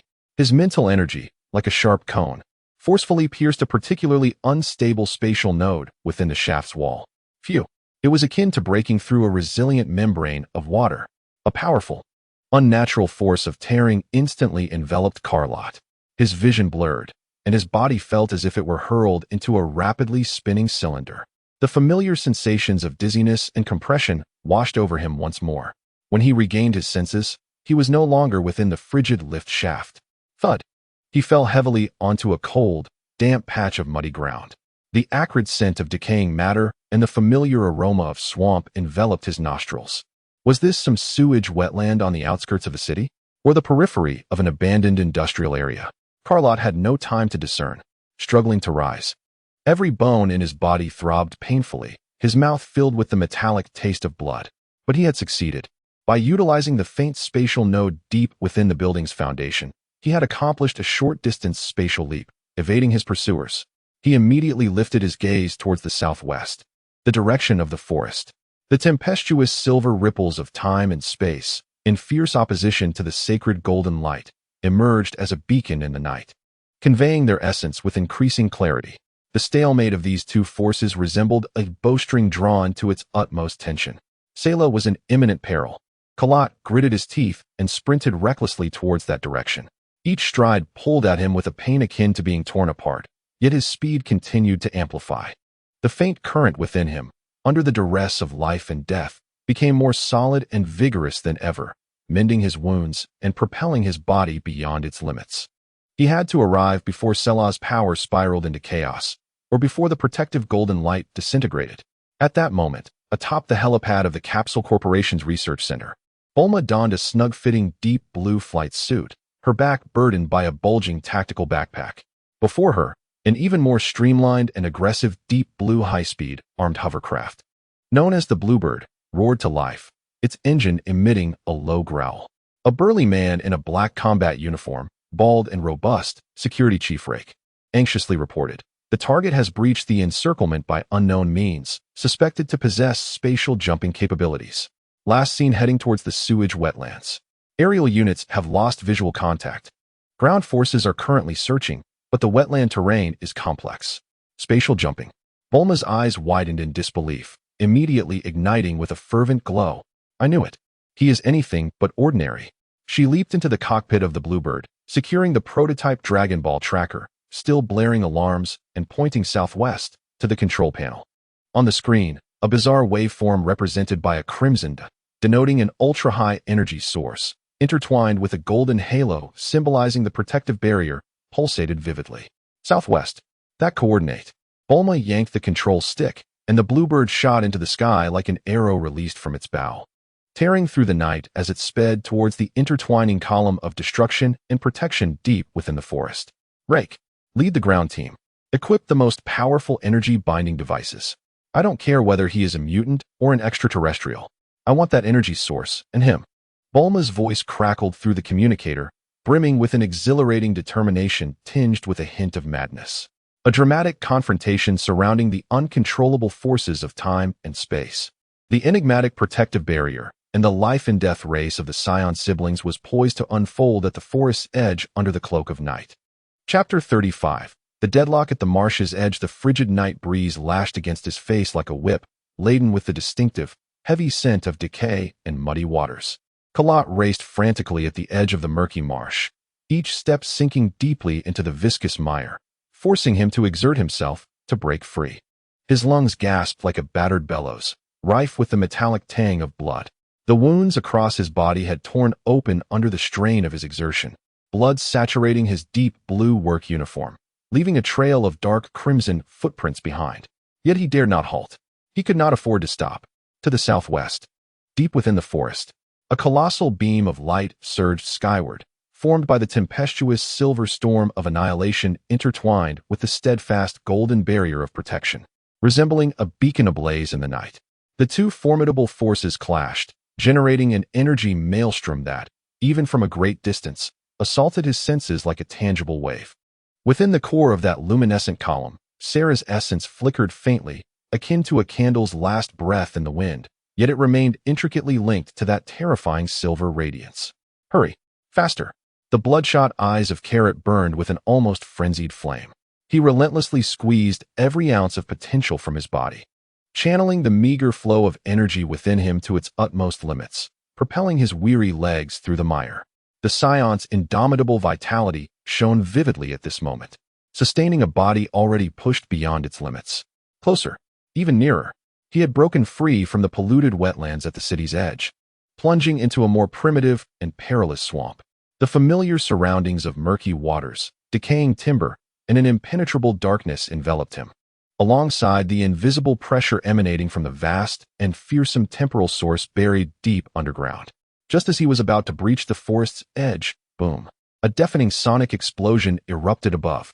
A deep blue comet, akin to lightning tearing through the night, traversed overhead at a terrifying speed, accompanied by a violent shockwave that crashed into a relatively dry clearing at the forest's edge.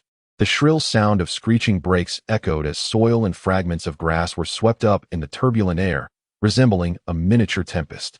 The deep blue armored hovercraft, the Bluebird, came to a steady halt, its doors lifting like wings. Bulma Brief leapt gracefully from the driver's seat. Clad in a deep blue jumpsuit that accentuated her athletic form, her blue ponytail danced in the night breeze. Grasping the wildly flickering crimson Dragon Ball tracker, her cerulean eyes, akin to searchlights, swiftly locked onto the bloodied figure struggling to advance into the forest. Halt! Bulma commanded sharply, her voice piercing through the remnants of the engine's roar, imbued with an undeniable authority and a hint of incredulous fury. Indeed, it is you. Who are you, truly? Carrot abruptly skidded to a halt. His body slid several meters through the muddy water due to inertia before he came to a stop. He raised his head, his face smeared with mud and blood, golden pupils ablaze with frantic urgency, instinctive manifestations of a Saiyans' heightened emotions, staring at Bulma with the intensity of a wild beast. Bulma felt a jolt at the sight of those inhuman golden eyes, yet she was soon captivated by the tracker's screen. displaying a fierce entanglement of silver and gold energy reactions in close proximity. The terrifying intensity and peculiar nature of it far surpassed any of her previous imaginings. Her breath quickened, and an uncontrollable glimmer of avarice, characteristic of a scientist, ignited in her eyes. What is that? Tell me, what is lurking in the forest? Bulma brandished the tracker, her voice quivering with excitement, entirely disregarding the murderous intent and warnings in Carrot's gaze. Is it that stone sphere? Or something else? Carrot offered no reply. All his attention was fixated on the luminous column deep within the forest. He could sense the golden protective barrier pulsating violently. The silver storm of destruction surged like an enraged beast, battering relentlessly. Sera's breath grew increasingly faint. The barrier would not hold much longer. Stand back. Carrot emitted a primal growl from his throat, disregarding Bulma, and turned to charge once more towards the forest. Stop him. Bulma's expression darkened as she issued a stern command. On the roof of the Bluebird, a concealed weapons platform emerged instantly. Two pitch-black net guns, shimmering with energy-charged blue light, swiftly locked onto Carrot. Zing! Two blinding arcs of blue electricity flashed. Enormous nets, woven from high-intensity energy fibers with edges crackling with high-voltage sparks, descended upon Carrot like an inescapable trap. The speed was lightning fast. Carrot's pupils constricted. At the very moment the nets were about to ensnare him, he rolled sideways at an astonishing angle. Sizzle! Sizzle! The high-voltage nets grazed his back and arms, searing his clothing and skin, inflicting a sharp, stinging pain. One net fell empty, embedding itself deeply in the mud. Electricity leaping wildly. The other net was narrowly evaded by Carrot. What? Bulma and the bodyguards controlling the weaponry inside the vehicle gasped in astonishment. Such a rapid capture net was something an ordinary person could never evade. Seizing the opportunity, Carrot surged forward once more, like a wounded beast, recklessly charging towards the forest's edge. Damn it! Bulma exclaimed, both alarmed and enraged. Wreck, where are you? As if in response to her call. The distant roar of engines and the blinding light of searchlights echoed through the air. Several armed off-road vehicles and hover motorcycles broke through the muddy obstacles, racing towards them. The ground security forces of the Capsule Corporation had finally arrived. With formidable foes ahead and pursuers behind, and with Sera's peril deep within the forest on a countdown. Carrot's heart sank to the depths. Yet, his eyes held no despair, only a frenzied determination. He abruptly halted at the forest's edge, no longer attempting to dash directly in. For he understood that in his current state, carrying Sera, it was utterly impossible to escape under Bulma and her armed forces' pursuit. He must resolve this immediate predicament. At any cost. Slowly, he turned to face Bulma and the oncoming armed vehicles. His face, smeared with mud and blood, bore golden pupils that blazed with a terrifying light in the darkness. He slowly raised his hands, assuming a peculiar stance imbued with an ancient resonance. The faint flow of energy within him no longer remained contained. It began to gather and compress like a volcano ready to erupt. A fierce and tumultuous aura, akin to a waking beast, began to emanate from his battered body. Bulma staggered back, startled by the sudden eruption of Carrot's monstrous and fierce presence. The screen of the tracker in her hand, aside from the terrifying energy source signal deep within the forest, suddenly registered a spike at Carrot's location, revealing a reading that, though weak, was of a wildly volatile and dangerous nature. He, indeed, found himself enveloped in Bulma's gaze, which brimmed with astonishment and a hint of trepidation, yet predominantly reflected the fervor of discovering a new frontier. At that moment, a terrifying roar, laden with brutality and hunger, erupted like thunder from the depths of the swamp behind Kalot. The murky waters churned violently, and a colossal, sinister head, encased in a thick, rock-like shell, burst forth from the surface. The icy yellow slit pupils fixated intently on the group confronting it at the shore. It was none other than the mutated giant crocodile, previously startled by the subterranean temporal source. The crimson crystal atop its head now pulsated with a frenzied, bloodthirsty glow. Clearly, the terrifying energy unleashed deep within the forest, coupled with the scent of blood emanating from Kalot, had drawn it back once more. A standoff ensued. Kalot, Bulma's armed forces, and the ferocious swamp beast faced one another. Meanwhile, deep within the forest, Sera's power teetered on the brink of chaos. A true deadlock. With his back against the forest, Cowlet's golden pupils scanned the predatory Bulma and her armed troops, darting towards the terrifying crocodile lurking in the swamp. And finally sensing the faint breath of Sera and the crumbling protective barrier deep within the woods. His fist gradually tightened, nails embedding into his palm, blood trickling down into the mire. There was no retreat. Chapter 36. The silver light before the storm. The cold raindrops drummed against the waterproof tarp of the makeshift shelter, producing a dull patter. Cowlet sat cross-legged on a dry moss mat, eyes closed in deep concentration. A faint flow of energy coursed through him, akin to a gentle stream, gradually mending the internal tumult and ruptured wounds inflicted by the forceful spatial leap. With each cycle, a twinge of pain dissipated and a fragment of strength returned. It had been nearly a month since the heart-stopping standoff at the swamp's edge. That night, the terrifying silver glow unleashed by Sera in the forest depths clashed with the mysterious golden light, culminating in an abrupt silence of both forces. When Cowlet, besieged by Bulma's armed forces and the mutated crocodile, braced himself for a desperate struggle, the luminous pillar at the forest's core extinguished without warning. Along with it, Sera's faint breath flickered out like a snuffed candle, plunging into silence. The panic of that moment nearly consumed Cowlet.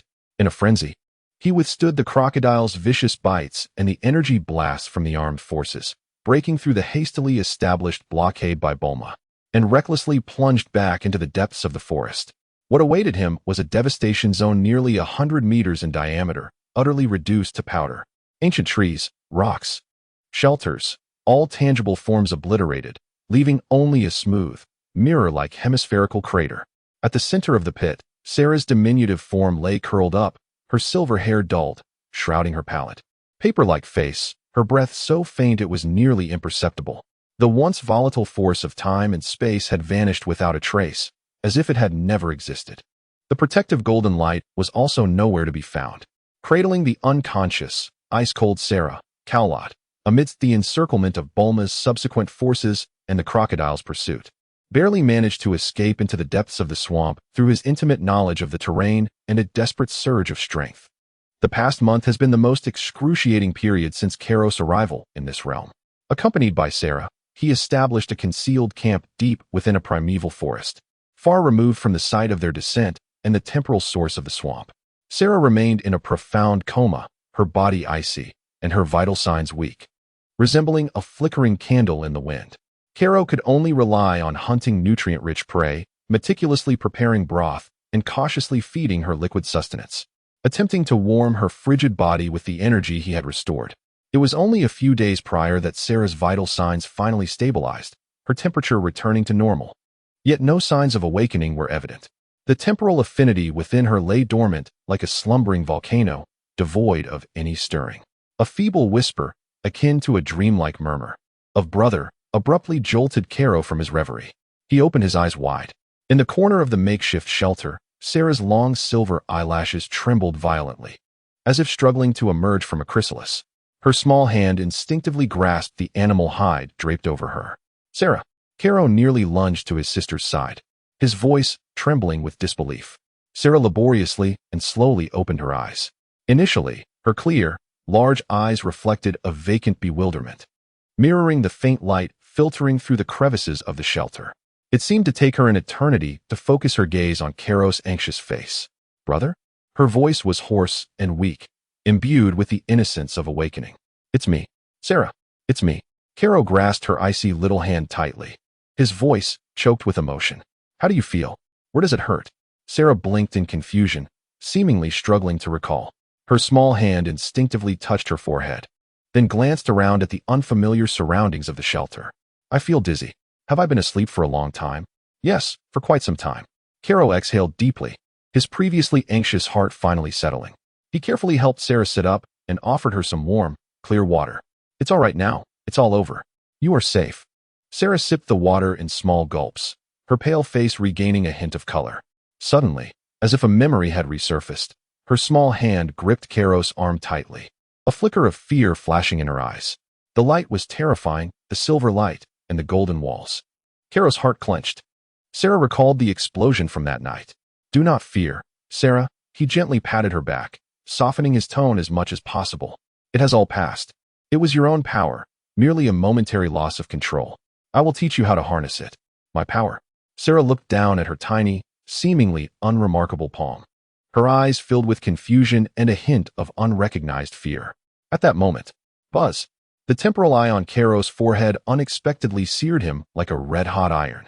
An unprecedented, frigid, and brutal pain surged through him, akin to a million steel needles piercing his brain. Ugh! Karo emitted a suppressed groan of agony, his body tensing as a crimson haze enveloped his vision. This time, it was no longer a vague sensation or chaotic imagery. Instead, it was a warning, clear enough to steal his breath away. He saw, in the cold abyss of the universe, far beyond the remote orbit of Earth, a menacing, dark red spherical spacecraft. Resembling a colossal beetle, tears through the fabric of space at a terrifying speed that transcends light, hurtling towards Earth. Inside the vessel, a tall figure clad in a simple combat suit, adorned with an energy detector and dragging an elongated tail behind him, stands with arms crossed. A cruel and arrogant smile curling at the corners of his mouth. Raditz. The scion Raditz has arrived.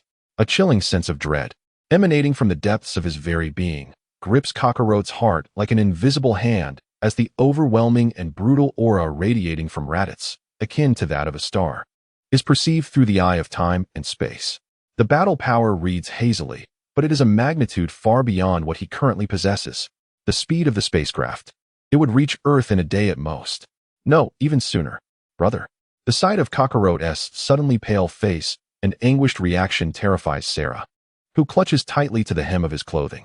Kakarot snaps back to reality, forcefully suppressing the excruciating pain in his mind and the tremors of his soul. He envelopes Sera in a tight embrace, his voice hoarse and urgent. Sera, listen. Something incredibly dangerous is coming. We must leave this place immediately. To a safe location. Now. No time to explain. Raditz's target is Kakarot, Son Goku. But Kakarot cannot gamble that he and Sera will remain undetected. Given Raditz's nature and the battle power detector, the consequences of two unfamiliar Saiyan children being discovered on Earth would be catastrophic. He hastily packs the remaining cured jerky and precious drinking water from their campsite, securing them with resilient vines upon his back. Then, he carefully hoists the still weak Sera, whose eyes are filled with fear and confusion, securing her tightly with cloth strips. Hold on to me, Sera. No matter what happens, don't let go. Kakarot's voice carries an unprecedented gravity. He bursts from the shelter, his gaze sharp as he looks towards the southwest, the direction that has resonated strongest with his instincts over the past month. It is also the furthest point from where Raditz is predicted to land. They must flee as far away as possible before Raditz arrives. Simultaneously, he needs to witness the impending battle. Only by witnessing Raditz's terror and the limits of Piccolo and Goku can he truly grasp his own insignificance and the urgent need to grow stronger. Taking a deep breath, a surge of revitalizing energy erupts within him. His leg muscles bulge as the ground beneath him cracks under the strain. With a thunderous roar, he carries Sera upon his back, transforming into a blurred shadow akin to a released crossbow bolt, dashing towards the endless primordial forest in the southwest. Embarking on a reckless flight, his speed surpasses any he has previously achieved. Trees blur past on either side, the howling wind rushing into his ears.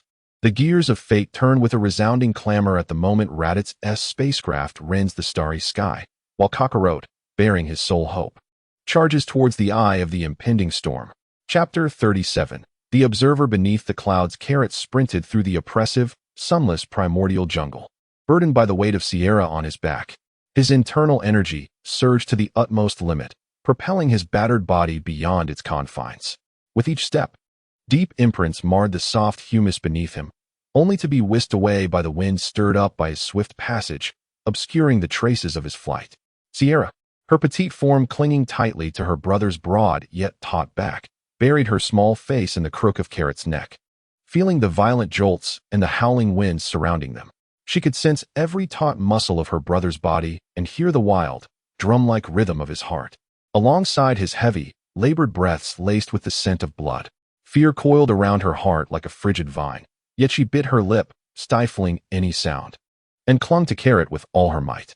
The premonition of the eye of time loomed like a relentless parasite, that chilling and brutal presence ever hovering above them, growing nearer and more distinct with each passing moment. The ship of Raditz was hurtling toward Earth at a terrifying velocity. Faster, Even faster. Carrot's golden irises, instinctively ignited by the overwhelming pressure, flickered with a terrifying brilliance in the dim forest. No longer opting for detours, he charged forth like a humanoid tank, forcefully cleaving through obstructive vines and low shrubs, racing directly toward the southwest. Thick branches shattered upon impact, resilient tendrils were torn asunder. He was like a beast driven by death, carving a frenzied path through the dense thicket, day and night, without sustenance or rest. As the first rays of dawn struggled to pierce the heavy cloud cover, illuminating Carrot's sweat-drenched and mud-streaked visage, he finally burst forth from the seemingly endless primordial forest. Before him lay an expansive vista, a vast plain unfurled like a green ocean. At the horizon, the earth appeared as if cleaved by a colossal axe, abruptly rising. A solitary peak of indescribable majesty loomed, like a colossal pillar bridging heaven and earth, piercing the low-hanging leaden clouds, standing proudly between the realms. The height of that mountain was beyond imagination. Above its midsection, it vanished into the swirling, dense clouds and fierce gales, revealing only the verdant vegetation and steep, rugged cliffs below, extending to the limits of his sight. An ineffable, ancient vitality and commanding presence surged toward him like a tangible wave from the direction of that solitary peak. Galinta, even having never set eyes upon it. Carrot was undeniably certain. This was the beacon he sensed, the sacred ground of martial arts on earth, Galinta. However, no trace of elation adorned Carrot's face at the sight of his destination. Instead, a deeper, more profound gravity settled upon him. For the moment he emerged from the forest and beheld Galinta, a cataclysmic wave of unimaginable energy erupted from the distant eastern horizon, even from thousands of kilometers away. Carrot felt it with crystal clarity. That energy was frigid, brutal, and reeked of annihilation. It struck his perceptive nerves like an invisible hammer. Raditz had arrived. Carrot suddenly raised his head, gazing toward the east. Though his line of sight was obstructed by the immense mountain of Galinta and the thick clouds, he could almost envision that dark crimson spherical spacecraft, akin to a burning meteor, crashing violently into some desolate wilderness. Time was of the essence. He quickly surveyed his surroundings. The solitary peak of Galinta stretched expansively, with gentle slopes and sparse woodlands at its base. He needed an observation point that was both open and capable of perfectly concealing himself and Sera. Soon, his gaze fixed upon a higher terrain. Several kilometers east of the colossal Galinta, where a jumble of massive weathered rocks formed a chaotic outcrop. The bizarrely shaped stones created a natural camouflage, providing a vantage point that could cover a vast area in the direction of Galinta while offering a meager glimpse of the eastern horizon. Sera, hold on tight, Carrot urged in a low voice, gathering his strength to race toward the rocky outcrop. His speed was remarkable. Within a mere 10 minutes, he reached the highest point of the rocky terrain. The wind howled here, carrying the chill of the upper atmosphere. Carrot swiftly located a large, inwardly concave rock crevice, just spacious enough for both him and Sera to hide. He carefully set Sera down, allowing her to curl up in the innermost part to shield herself from the wind. Sera, stay here. No matter what you see or hear, do not come out, and do not make a sound. Carrot crouched down, pressing his hands firmly on his sister's frail shoulders, his golden eyes intensely fixed upon her, his tone more severe than ever. Remember, absolutely, do not emerge. Wait for my return. Sera was taken aback by the gravity and fear reflected in her brother's eyes. Her small face turned pale, yet she nodded vigorously, her tiny hands tightly covering her mouth, her clear, wide eyes brimming with trust and determination. Carrot inhaled deeply, swiftly making arrangements. He handed Sera the remaining jerky and water pouch, then summoned the little energy he had left to carefully envelop her, attempting to mask her faint presence. Simultaneously, he suppressed his own aura, lying in wait like a boulder. He concealed himself in the shadow of a massive rock, revealing only his sharp eyes, intently focused on the eastern horizon and the direction of Galinta. The eye of time and space on his forehead operated at full capacity, sensing the world as if it were an invisible net, capturing every subtle fluctuation of energy in the environment. The wait was akin to dancing on the edge of a blade. Seconds stretched into eternity, each moment agonizingly long. Sera curled up in the rock crevice, her small body trembling, not from the cold, but from the oppressive silence of waiting and the volcanic tension radiating from her brother. Time passed. Though how long it lasted was uncertain, perhaps an hour, perhaps less. Suddenly, a powerful surge, imbued with wild and indomitable energy, shot skyward from the direction of Galinta, piercing the clouds. Following closely was an even colder, more ferocious presence, a terrifying aura that seemed almost tangible, racing toward the ascending energy like a shark scenting blood. Tearing through the air from the distant east at an unimaginable speed. It was coming. Karo's heart leapt into his throat. He held his breath, his pupils narrowing to their utmost. In the next moment, boom! In the distant horizon, above a desolate expanse near Galinta, a cataclysmic roar erupted. Even from afar, Kakarot could perceive the sky illuminating with blinding energy, akin to two meteors colliding with ferocity. The violent shockwaves surged forth, stirring clouds of dust into the air. The battle had commenced. Kakarot's mental focus was unwaveringly fixed on that region. Enhanced by the eye of time and space, his perception was infinitely magnified and drawn closer. He beheld a diminutive figure clad in an orange martial arts uniform, with hair standing on end, Son Goku, fiercely clashing with a towering figure in tattered combat attire, whose tail trailed behind him and who wielded an energy detector, Raditz, in the air. The collision of fists and feet produced a thunderous cacophony and dazzling bursts of energy. The disparity, an immense chasm of difference. In Kakarot's eyes, Son Goku's speed and strength were akin to lightning, each punch slicing through the air with the power to rend mountains. Yet, before Raditz, he appeared clumsy as a child. A cruel mockery adorned Raditz's face. Each evasion executed with effortless grace, every counterstrike akin to a sledgehammer, sending Son Goku hurtling back, blood spurting from his mouth, his body tumbling like a ragdoll. Boom! Son Goku crashed heavily to the ground, a cloud of dust erupting around him. Kakarot, is this all you are capable of? What a disgrace to the Saiyans. Raditz's chilling taunt pierced the distance like a tangible cold wind, brushing against Kakarot's senses. Clenching his fists, his nails dug deeply into his palms. This was the power of a mid-tier Scion warrior. This was the adversary he must confront. In the face of absolute power, technique seemed woefully inadequate. At that moment, an unexpected twist unfolded. A dark green figure materialized at the battlefield's edge like a specter, tall in stature, with green skin, adorned with a white headscarf. His gaze sharp as a blade, exuding a chilling and formidable aura. It was King Piccolo. Without uttering a single word, he swiftly coalesced blinding energy in his hands. Demon Flash Cannon. Piccolo roared with a thunderous intensity. A spiral energy beam, honed to perfection and radiating destructive waves, tore through space like a venomous dragon, hurtling towards Raditz, who hovered in midair, oblivious to the impending threat. The timing, the angle, perfectly executed. Kakarot's heart tightened. Would this strike succeed? Yet, just as the devastating spiral beam was about to engulf Raditz, his figure vanished like a phantom. No, he did not disappear. Under the slow-motion perspective of the eye of time and space, Raditz executed an incredible sidestep with an almost prophetic instinct. The Demon Flash Cannon, capable of piercing planets, merely grazed the edge of his combat attire, narrowly shooting towards the distant horizon, leaving only a charred mark on his shoulder armor. What? The confidence on Piccolo's face instantly froze, transforming into disbelief and astonishment. Humph, a mere parlor trick. Raditz's cold voice resounded, laced with annoyance at the provocation of an insignificant insect. He slowly turned around, his gaze sharp and frigid as a blade, locking onto Piccolo below and the struggling figure of Son Goku attempting to rise. The game was drawing to a close. In an instant, Raditz vanished from sight, only to reappear before Piccolo in the next moment. His speed was such that even Kakarot's time-sensitive perception could only catch a fleeting, indistinct blur. Bang! A sickening crack echoed through the air. Piccolo barely had time to react before he was struck as if by a speeding locomotive, blood erupting from his mouth. His body contorted like a shrimp, sent hurtling away by Raditz's unimaginable forceful punch. He crashed heavily into a distant hill, a cloud of dust swirling. Uncertain of his fate, absolute domination, a crushing superiority. Kakarot, hidden behind the rocks, trembled slightly from an overwhelming mix of tension and fury. The disparity was insurmountable.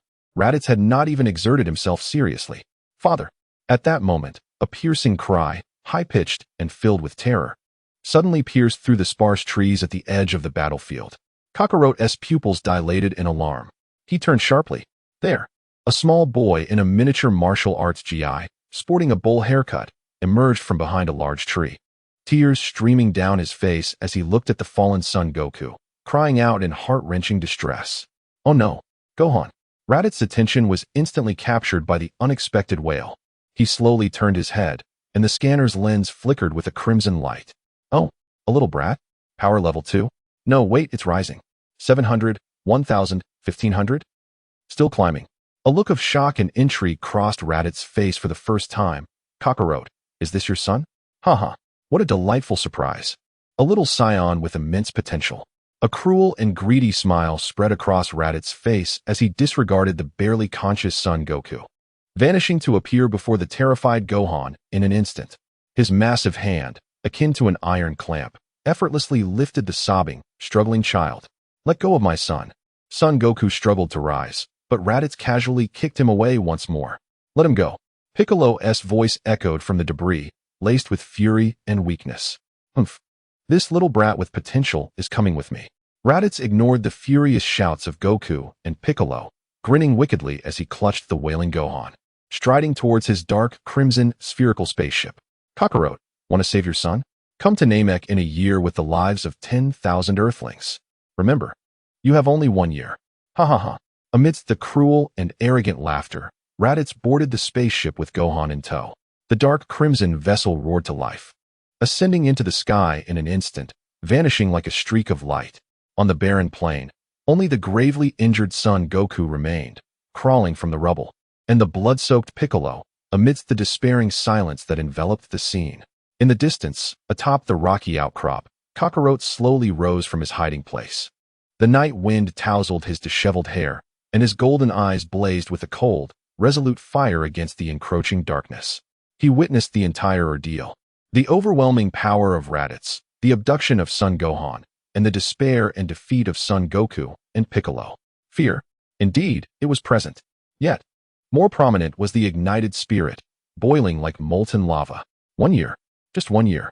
He lowered his gaze towards the crevice in the rocks, where little Sera, having witnessed that terrifying battle, was pale-faced, covering her mouth tightly in silence. Strength. He yearned for strength, the kind capable of tearing apart fate to protect his loved ones. Before him stood the injured and solitary figure of King Piccolo, emanating a chilling yet formidable aura atop the ruins, perhaps the very key to his ascension in power. Kakarot inhaled deeply, a glimmer of resoluteness flashing in his eyes. He bent down and lifted the trembling Sera, still gripped by fear. Are you afraid, Sera? His voice was deep and hoarse. Sera vigorously shook her head, her tiny hands clutching Kakarot's clothing tightly. Although remnants of fear lingered in her clear eyes, there was also a newfound determination, standing resolutely alongside her brother against their foes. Very well. Kakarot held his sister close, his gaze once more directed at the proud green figure amidst the ruins, and he set forth. Brother will take you to find a master. Chapter 38. The bargain. Amidst the ruins, the chilling night wind swept across the wasteland, stirring the swirling dust laden with the scent of blood and the acrid remnants of energy. Enormous craters marred the earth like scars, bearing witness to the brutal battle that had just unfolded. Son Goku lay not far off, his chest heaving violently, each breath accompanied by blood-spattered foam, his gaze vacant, clearly pushed to his limits. Piccolo stood amidst the rubble, his dark green skin marred by wounds, his once white cape tattered and stained with blood, yet he remained upright, like a wounded but defiant lone wolf. His green eyes fixated on the horizon where Raditz's spacecraft had vanished, filled with humiliation, wrath, and a chilling resolve. Silence enveloped the battlefield, despair weighing heavily on the hearts of every survivor like a leaden weight. Just then, a faint yet resolute sound of footsteps shattered the stifling quiet. The gazes of Piccolo and Son Goku, who struggled to lift his head, instantly pierced toward the source of the sound like arrows. Emerging from the shadows of the rocky terrain was a tall and robust young man, clad in dark, tattered garments stained with mud and dried blood, having long discarded the Capsule Corporation uniform. His hair was disheveled, his face marked by the elements and scars. Yet his eyes blazed like golden flames, illuminating the darkness. Even more astonishing was the little girl cradled in his arms, appearing no older than 5 or 6, with silver hair, a pale face, and gripping his clothing tightly. Kakarot, holding Sera, disregarded the astonished and wary gaze of Son Goku. Striding directly to a few meters before Piccolo, The night wind tousled his hair, revealing an enigmatic silver pattern on his forehead. Reminiscent of a closed eye, the manifestation of the eye of time and space sensing intensely. "Who are you?" Piccolo's voice was as cold as ice, laced with unmasked intent to kill and scrutiny. His aura instantly locked onto Kakarot, akin to a venomous serpent fixating on its prey. This sudden, unfamiliar figure, devoid of any apparent energy fluctuation, thanks to Kakarot's deliberate suppression, possessed a pair of golden eyes and an unsettling calmness that remained almost icy after witnessing the recent harrowing battle.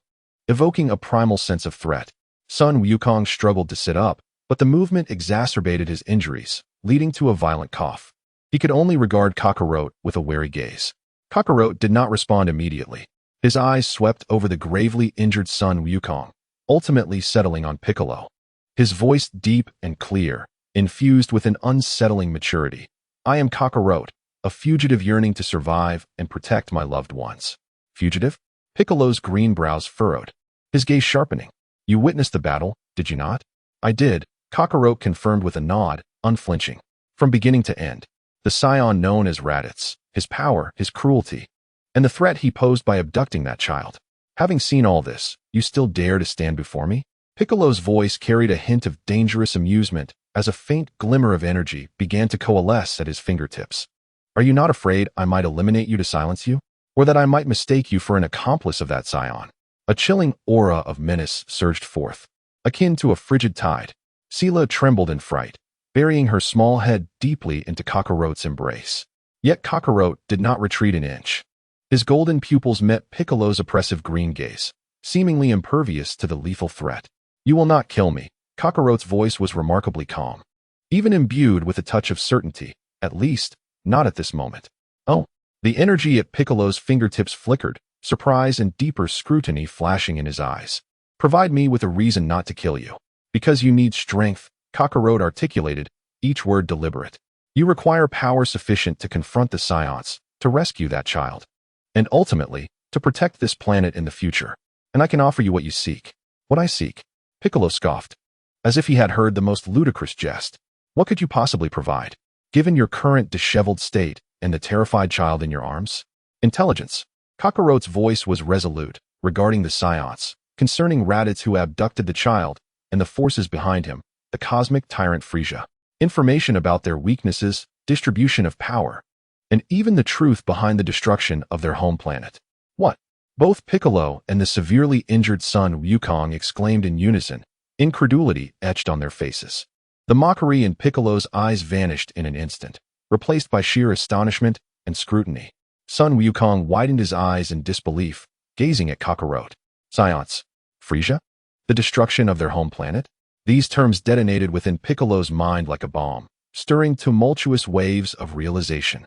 He considered himself the ruler of Earth, albeit sealed for many years, but he had never conceived of such a vast universe or formidable forces beyond this world. "Who exactly was this Kakarot? How do you know all this?" Sun Wukong inquired, struggling to speak, his voice weak, yet filled with urgency. With Gohan abducted, he yearned to understand their adversaries more than anyone else. Kero did not gaze at Sun Wukong. His focus remained steadfastly locked on Piccolo. He understood that the authority lay in Piccolo's hands. "The reason for my knowledge is inconsequential." Kero's voice resonated with an undeniable power, asserting that the intelligence I possess could prevent you from facing Raditz, or even mightier foes, in a year without being as utterly defenseless as you are today. This statement pierced Piccolo's heart like a sharp blade, striking at his deepest humiliation. The muscles of his green cheeks twitched slightly, and a terrifying glint ignited in his eyes. The scene of being trampled by Raditz like an insignificant insect was a disgrace he had never before endured. "You are courting death." Piccolo's voice was as cold as the depths of the abyss, and the energy at his fingertips surged violently. A dreadful aura of murderous intent swept forth like a tempest, lifting the debris from the ground. Sela let out a stifled whimper in fear. Yet Kero stood tall, his golden pupils igniting with an indomitable flame amidst Piccolo's storm of malice. He not only did not falter, but stepped forward. "Should you choose to kill me, you shall gain nothing but the release of your fury.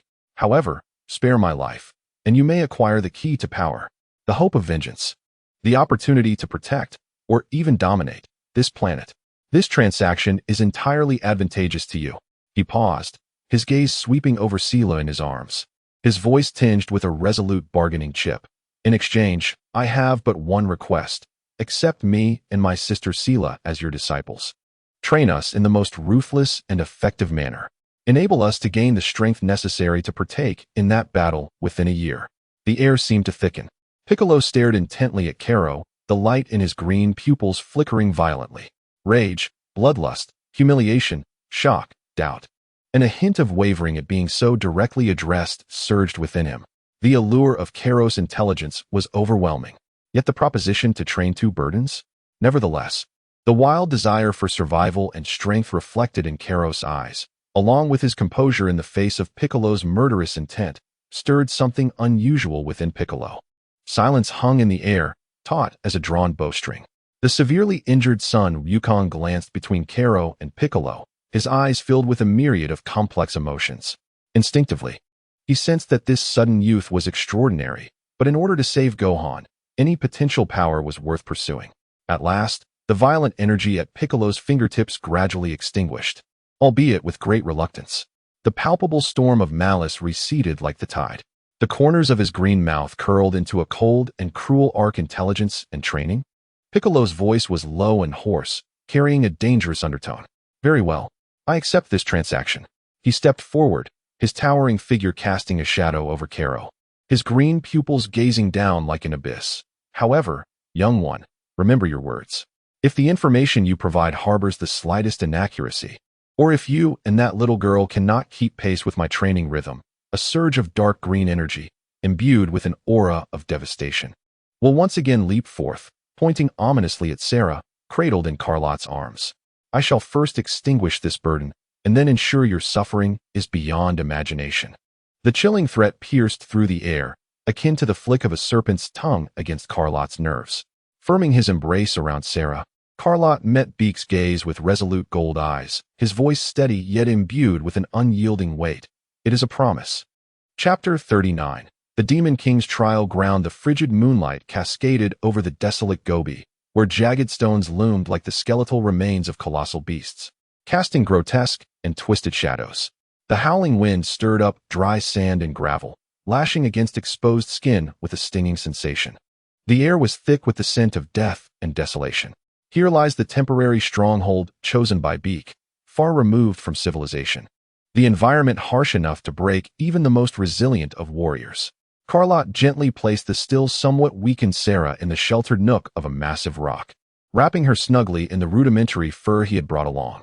Stay here and do not move, Sera, he whispered, his voice carrying an undercurrent of gravity.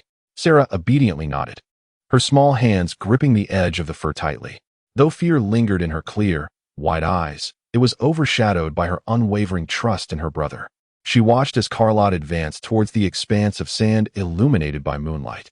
Beak's towering figure stood there like a demon god, his dark green skin glistening coldly under the moon's glow, his tattered magical cloak fluttering ominously in the icy wind. His green pupils were devoid of warmth, resembling frigid probes as they scanned Carlot, who stood before him. Let us begin.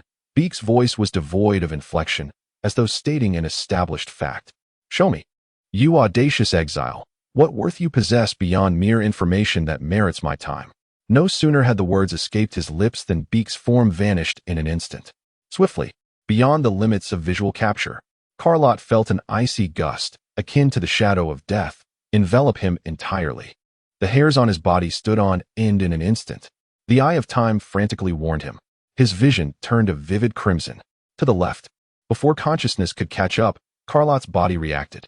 He executed a desperate, low sidestep to the right, his movements instinctively awkward yet astonishingly swift. Whoosh!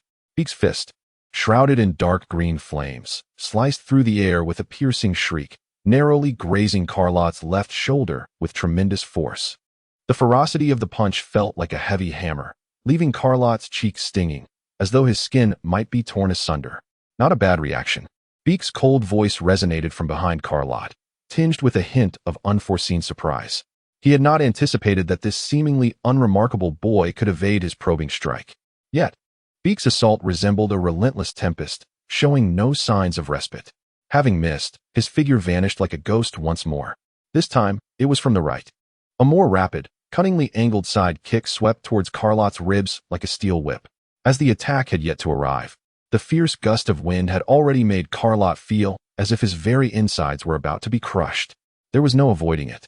A glint of fierce determination flashed in Carlot's eyes. Under the looming threat of death, the faint flow of energy within him was instantaneously squeezed to its utmost limits. He chose not to retreat. Instead, he spun around abruptly, his right arm's muscles swelling as he gathered a thin white aura, resolutely raising it like a shield to block against Piccolo's whip-like kick. Bang! A deafening thud echoed, sending chills through the air.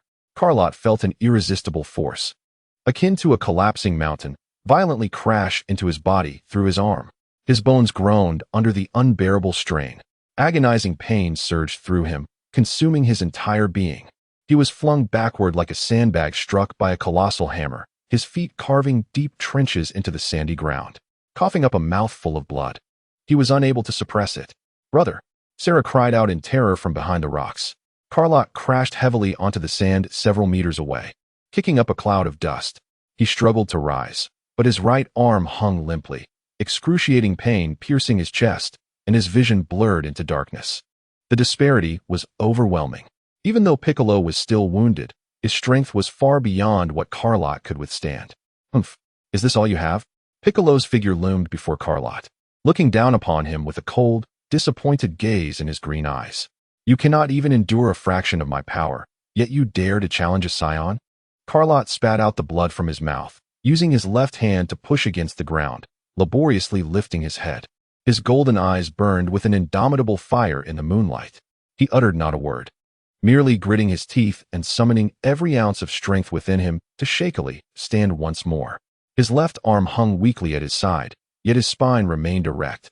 Piccolo observed the ferocity and tenacity in Carlot's eyes, akin to a wounded beast, his green brows slightly arching. He had seen this look before. On a foolish scion he had beaten to the brink of death, yet who persistently rose again.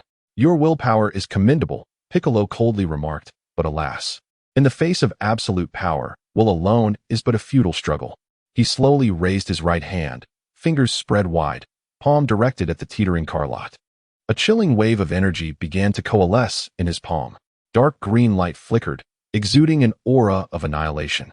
"This is the final blow. Only if you can withstand it do you have the right to continue this engagement. Should you fail to endure, may you and this wasteland turn to ash." Buzz! The dark green energy in Piccolo's palm rapidly swelled, forming a fist-sized, highly compressed energy sphere. The destructive waves caused the air around them to warp. The chill of death surged forth like a frigid tide, completely engulfing Carlot. Sera, hidden behind the rocks, covered her mouth in horror, tears brimming in her eyes. Carlot's pupils constricted to their utmost limits. The eye of time and space blared its alarm. His vision turned crimson.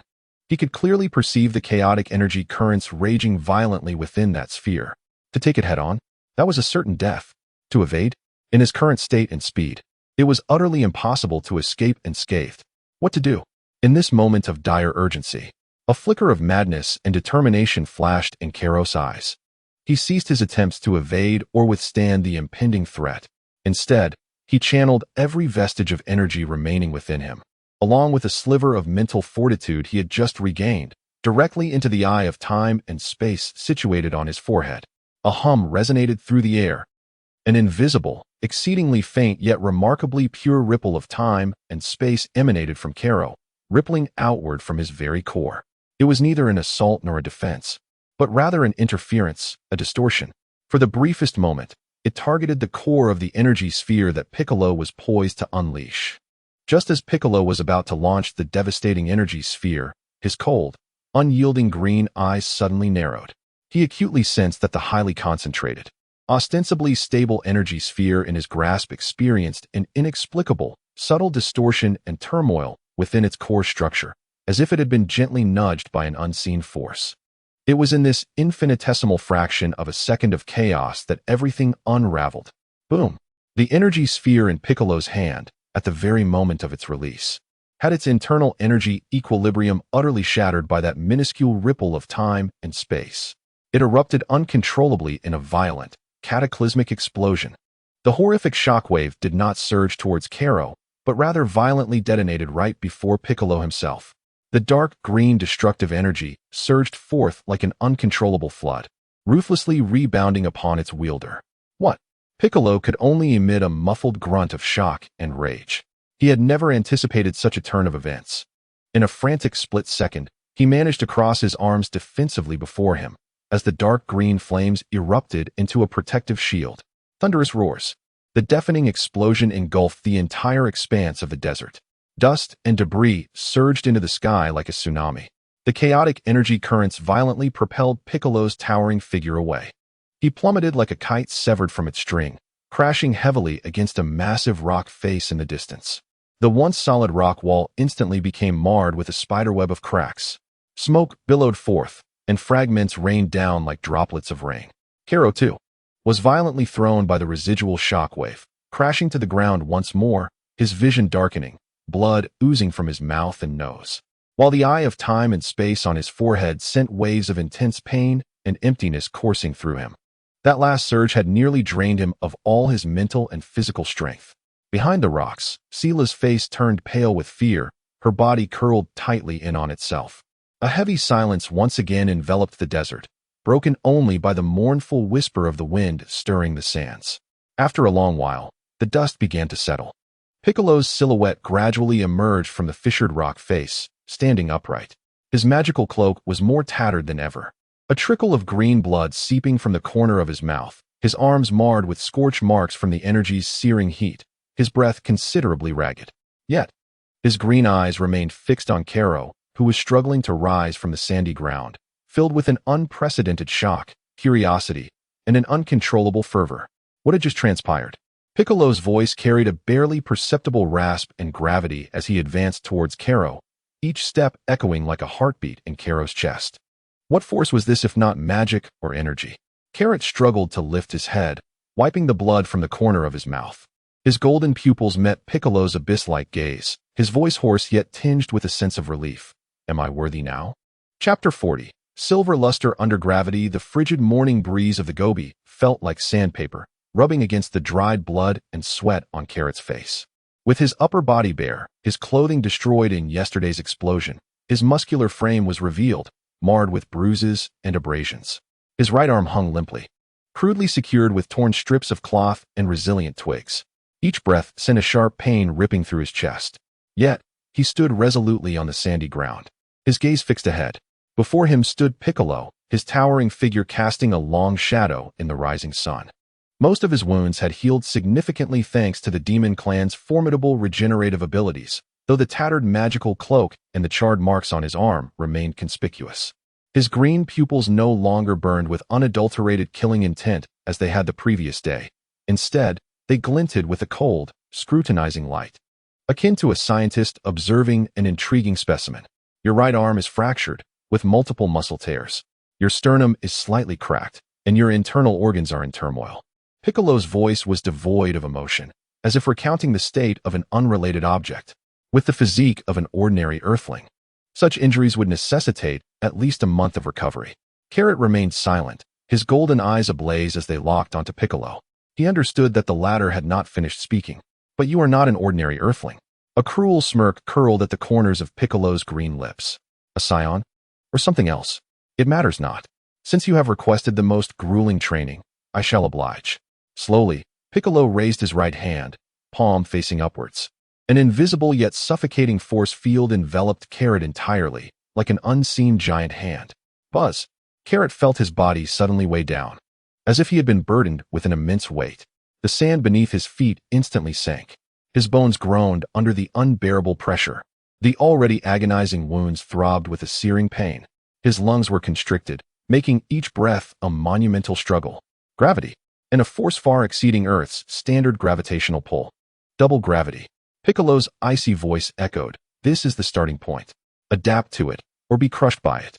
Carrot gritted his teeth, nearly drawing blood from his gums. Beads of sweat cascaded down his forehead. He forcibly channeled the faint stream of energy within him, resisting this omnipresent, terrifying pressure. His muscles wailed, his bones creaked. Yet he steadfastly straightened his spine, refusing to yield even an inch. Good. A flicker of barely perceptible approval flashed in Piccolo's eyes, perhaps merely recognition of the subject's resilience. Now, attack me, with your utmost speed and strength. Attempt the little trick you used yesterday to disrupt my energy sphere. Attack, under such terrifying gravity. A fierce light ignited in Carrot's eyes. Without hesitation, he let out a beastly roar and slammed his left foot into the ground, under the oppressive weight of double gravity. His movements became noticeably sluggish and heavy, as though he were moving through thick glue. Boom! The sand erupted, forming a small crater. Khalot's physique resembled that of a burdened bull, advancing with an indomitable spirit towards Piccolo. His speed had diminished to at least half of its usual pace. With his right arm rendered useless, he summoned every ounce of strength and remaining energy within him, channeling it into his left fist. A faint layer of white light struggled to illuminate the surface of his knuckles. Too slow. Piccolo's frigid voice resembled a verdict. He did not even shift his stance. Casually raising his left hand, he deftly struck Khalot's left wrist as if swatting a fly, his precision impeccable. Crack! A sharp sound echoed. Khalot felt an overwhelming force surge through him, instantly diverting the trajectory of his left punch, causing his center of gravity to falter as he stumbled forward. Thud! He crashed heavily onto the sandy ground, tasting the grit. The weight of gravity bore down upon him, nearly suffocating him. Worthless. Piccolo's derision pierced like an icicle into his eardrum. Is this your resolve? You cannot even touch me. Insult. A blatant humiliation. Yet Piccolo refrained from delivering a fatal blow, seemingly intent on dismantling Khalot's psychological defenses. Struggling to lift his head, humiliation and a more fervent fury ignited within his golden gaze. He forcefully pushed against the ground with his left hand, resolutely rising once more. Blood mixed with sand at the corners of his mouth, rendering him a pitiful sight. Yet his eyes burned with even greater ferocity. Again, he emitted a hoarse growl from his throat, dragging his weary body toward Piccolo once more. Attack. Easily blocked or evaded. Fall. Rise. Attack again. Fall again. This relentless cycle continued, monotonous and brutal. On the sandy terrain, Khalot's attempts to rise grew increasingly frequent, his bruises and abrasions multiplying. Sweat mingling with blood and sand, transforming him into a clay figure. With each fall, gravity mercilessly pressed him into the earth. Each ascent demanded tremendous willpower and the remnants of his strength. Piccolo stood unmoving like a frigid rock, employing only the simplest of blocks, slaps, and occasional kicks to send Khalot crashing down repeatedly. His gaze was indifferent, as if observing a tiresome farce. Yet the sight of Khalot's relentless spirit rising time and again cast a slight ripple in the cold lake of his heart. Time flowed through this cruel repetition. The sun ascended higher, the temperature of the desert soared dramatically, the scorching rays searing the earth, warping the air with heat. Khalot sensed he was nearing his limit. His body felt as if it were filled with lead, each breath accompanied by a searing pain, his vision dimming, consciousness beginning to blur. The double gravity acted as an invisible shackle, suppressing his strength, speed, and reflexes to their utmost limits. Not only was it arduous to assault Piccolo, but even maintaining his stance had become exceedingly challenging. Behind a rock, Sera watched her brother fall time and again, rising resiliently under the immense pressure, her small frame trembling with concern and fear. Her tiny hands clutched the fur that enveloped her, her clear eyes brimming with tears, yet she bit her lip, stifling any sound lest she disturb her brother. Just as Khalot was once again swatted aside by Piccolo, crashing onto the scorching sand. Struggling futilely to rise immediately, the icy gaze of Piccolo finally shifted, landing upon the diminutive figure hidden behind the rocks. Have you had enough, little girl? His voice was devoid of emotion. Since your brother has chosen this path, as an encumbrance, you have no right to remain uninvolved. He raised his hand towards Sera and made a swift gesture in the air. A hum resonated as an invisible force enveloped Sera in an instant. She felt her body lighten, letting out a startled cry as she was forcibly drawn from her hiding place, suspended in midair. Sera! Kakarot's eyes widened in desperation as he struggled to rise. Don't move. Piccolo's frigid gaze swept over Kakarot, warning, unless you wish to see her fall to her death. Sera hung a meter above the ground, her small face pale with fear, her body rigid with terror, too frightened to move. Little girl, you seem to possess a certain uniqueness. Piccolo's green eyes scrutinized Sera's silver hair, which shimmered with an otherworldly glow even under the sun. Though she appeared as fragile as a worm, perhaps she could be of some use. With a casual snap of his fingers, the invisible force suddenly intensified in weight. Sera felt as though countless boulders had been placed upon her petite form. Ugh! A muffled groan escaped her lips as her body plummeted. Though the height was not great, the sudden, overwhelming pressure threatened to crush her bones. Her small frame trembled violently, her silver hair swirling as if caught in a tempest. Feel it. Endure it. Piccolo's voice slithered like a devil's whisper. It's merely a fraction of gravity. If you cannot withstand this, you are unworthy even to be a burden. Sera trembled in the invisible gravitational field, resembling a fledgling bird caught in a storm. To Kakarot, this level of pressure was merely a starting point. Yet to a 5- or 6-year-old girl, untrained and of ordinary constitution, it felt as though she were bearing the weight of a small mountain. A painful whimper escaped Sera's tightly clenched teeth. She sensed her body nearing the brink of being crushed. Her bones groaned, and her insides felt as if gripped by an unseen hand, making each breath excruciatingly difficult. Darkness clouded her vision as she struggled to breathe. "Sera, hold on," Kakarot roared. Writhing in the sand, his eyes wild with anguish, yet he remained immobilized. The double gravity imposed upon him acted like shackles, anchoring him in place. "Humph, cannot endure even this slight discomfort?" Piccolo's icy mockery struck Sera's heart like a whip. "It seems your brother's desperate resolve is merely for the sake of a worthless sister." Worthless? Those words seared into Sera's tender heart like a branding iron. She gazed at her brother, who was struggling in pain on the sand.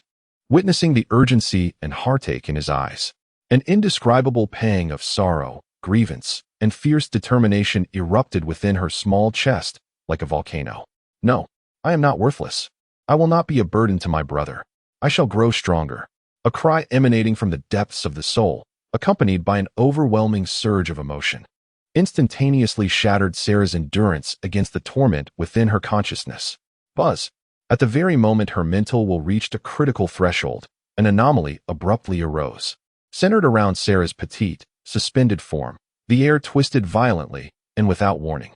The light appeared to be drawn and folded by an invisible force. A faint yet remarkably clear ripple in the fabric of space-time emerged, akin to a stone cast into a tranquil lake, causing sudden ripples to spread outward. Even more astonishingly, Sera's flowing silver hair, animated by an unseen breeze, erupted into a luminous, soft, and pure silver aura, radiating several times brighter than usual, as if it possessed a life of its own. This aura, though not blinding, exuded an extraordinary power that seemed to smooth the creases of space itself. Furthermore, the gravitational field enveloping Sera began to dissolve, akin to snow melting under the sun, as this silver halo and the space-time ripple manifested. Although it lasted but a fleeting moment, a portion of the oppressive weight receded like a tide, granting Sera a brief respite to catch her breath. "What?" Piccolo's green eyes abruptly narrowed. For the first time, an unmistakable shock etched itself upon his cold, unyielding visage. The gravitational field was disturbed by this little girl's sudden outburst of peculiar silver light. This was neither chi nor magic. The sensation mirrored the strange tugging he felt yesterday when Kakarot interfered with his energy sphere, yet it was even more pure and gentle. Kakarot's eyes widened in astonishment. Sera's power, under Piccolo's gravitational pressure, had autonomously and passively manifested. Moreover, it seemed capable of affecting the gravitational field. Sera herself was taken aback, gazing in bewilderment at her hands shimmering with silver radiance. The immense weight that had nearly crushed her seemed to have lightened ever so slightly. Though the oppressive pressure soon returned, that moment of relief felt like a glimmer of dawn amid darkness. How intriguing! The shock in Piccolo's eyes was swiftly replaced by a fervent curiosity, akin to the discovery of a new land. He regarded Sera as one would a rare treasure, or an experimental subject brimming with untapped potential. Slowly, he raised his hand, the dark green energy at his fingertips flickering faintly. It appeared that this training was far more engaging than I had anticipated. The icy corners of Piccolo's mouth curled into a near-cruel smile. "Little girl, let us see where your limits lie." Chapter 41. The roar of bloodlines and the silver barrier. The relentless sun over the Gobi Desert blazed like a furnace, mercilessly scorching the earth. The air warped under the searing heat, and the sand was scalding to the touch. The invisible shackles of double gravity intertwined tightly around Kakarot, each breath akin to swallowing red-hot coals. each heartbeat pulling at him with excruciating pain. Sweat had long since evaporated, leaving his skin crusted with salt and dried blood. His lips cracked and oozing crimson. He stood upon the sandy ground, his legs feeling as if filled with lead, muscles crying out in agony, bones groaning in despair. Under the dual torment of intense heat and crushing pressure, his consciousness flickered like a candle flickering in the wind, teetering on the brink of collapse. The figure of Piccolo, shrouded in a deep emerald hue, loomed before him, reminiscent of an insurmountable mountain of despair. "Give up, worthless fool."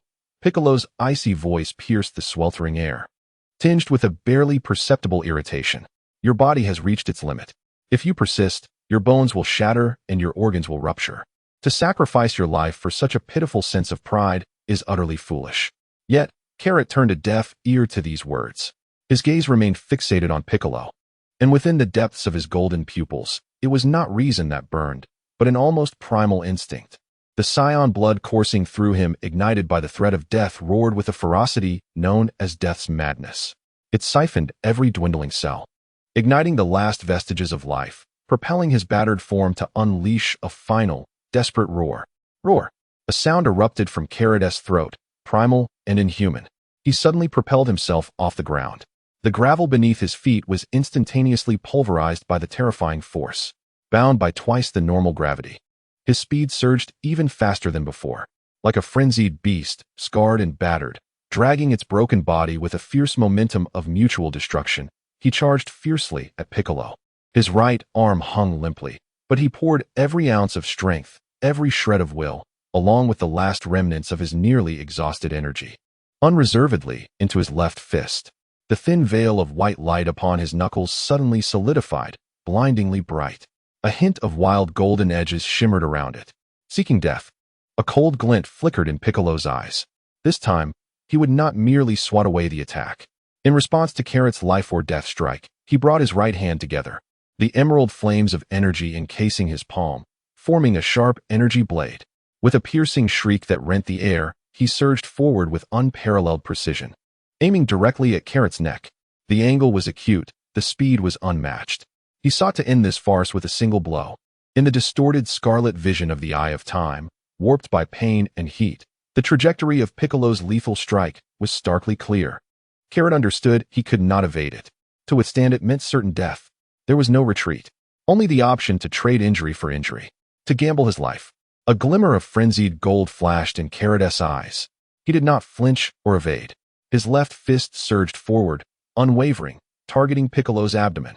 At the same moment, he thrust the last remnants of his mental energy into the blazing Eye of Time at his forehead, as if wagering everything like a desperate gambler. Buzz! A ripple of invisible time and space, clearer and more refined than before, suddenly expanded from the center of Carrot. This time, the objective was no longer to disrupt the energy core, but rather to target the fleeting spatial node at the very tip of Piccolo's energy blade. In the instant Piccolo's blade was about to sever Carrot's neck, his cold, unyielding green pupils abruptly constricted.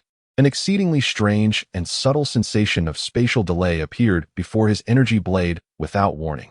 It was as though he had sliced through an invisible yet resilient layer of glue, though this delay was minuscule, vanishing in less than 1/100th of a second.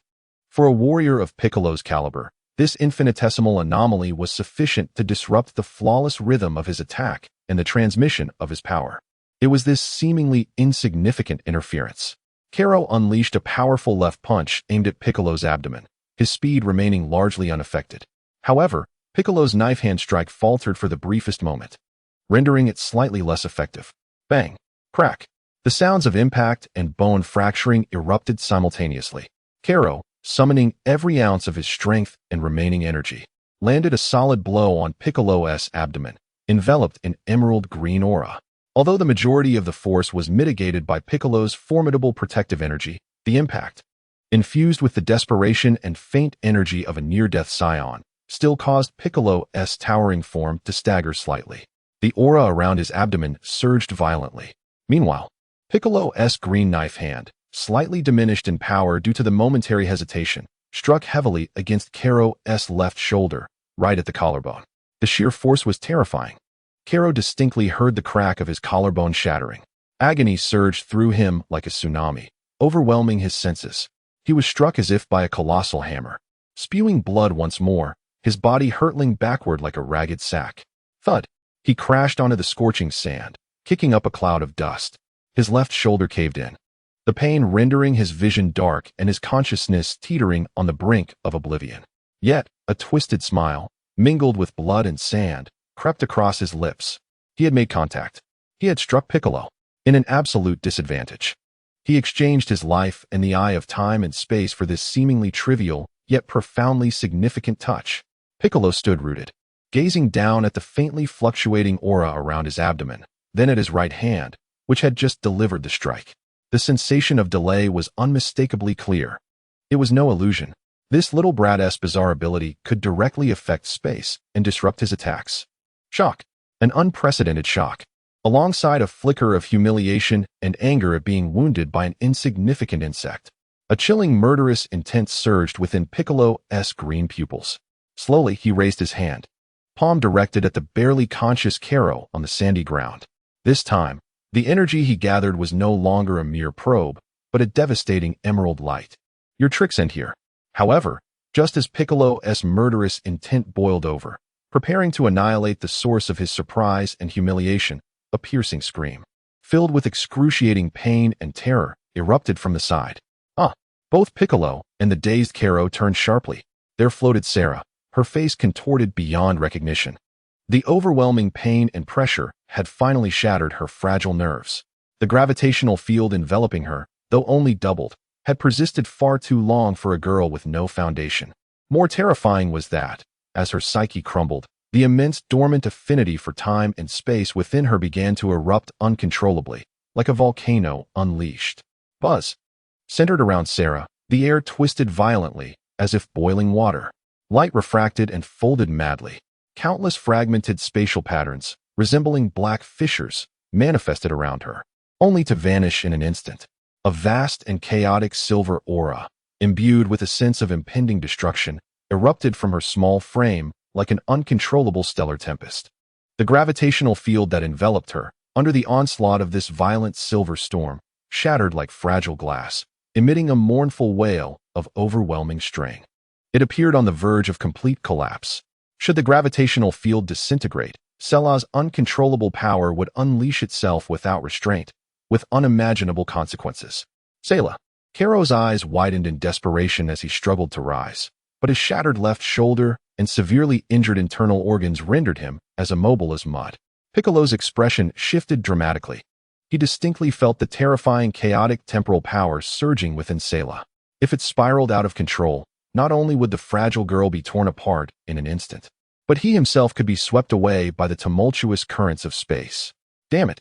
In an instant, Piccolo forsook Karo, directing all his focus toward the uncontrollable Sela. He had to reinforce the gravitational field immediately, forcibly suppressing this rampaging force. Otherwise, they would be in grave peril. With a swift motion, he clasped his hands together, and a torrent of dark green energy surged forth, attempting to fortify the crumbling gravitational prison. However, at that very moment when Piccolo exerted all his might, a resonating hum filled the air.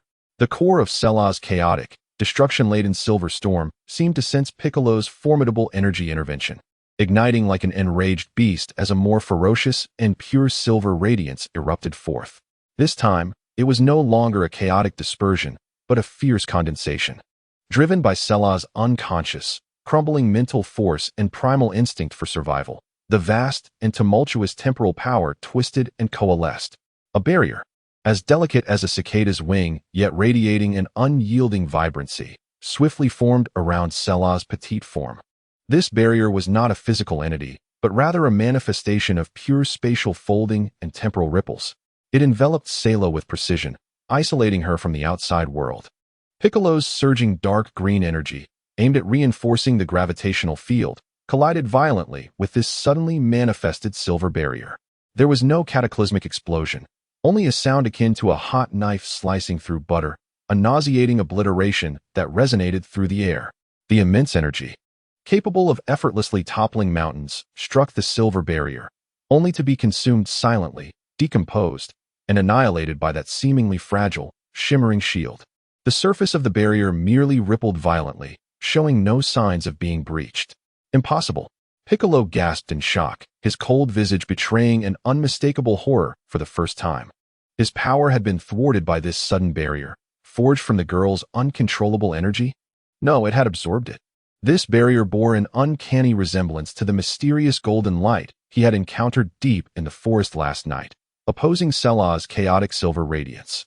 Both in its defensive and annihilative properties, differing only in color.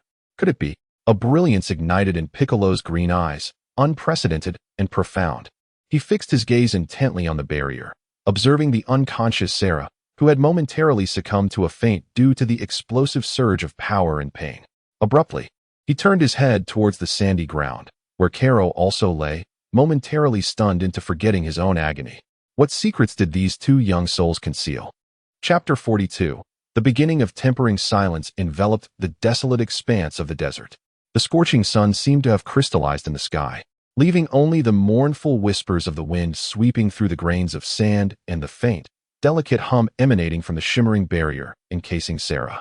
Karo reclined upon the searing sand, the acute pain radiating from his collapsed left shoulder and the burning sensation within his innards remained vivid. Yet all his attention was captivated by the silvery shield enveloping Sera.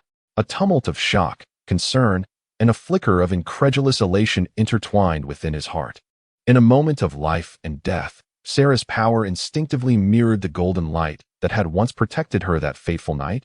The towering figure of Bick loomed before the barrier, his dark green skin glinting with a cold, hard sheen under the sun.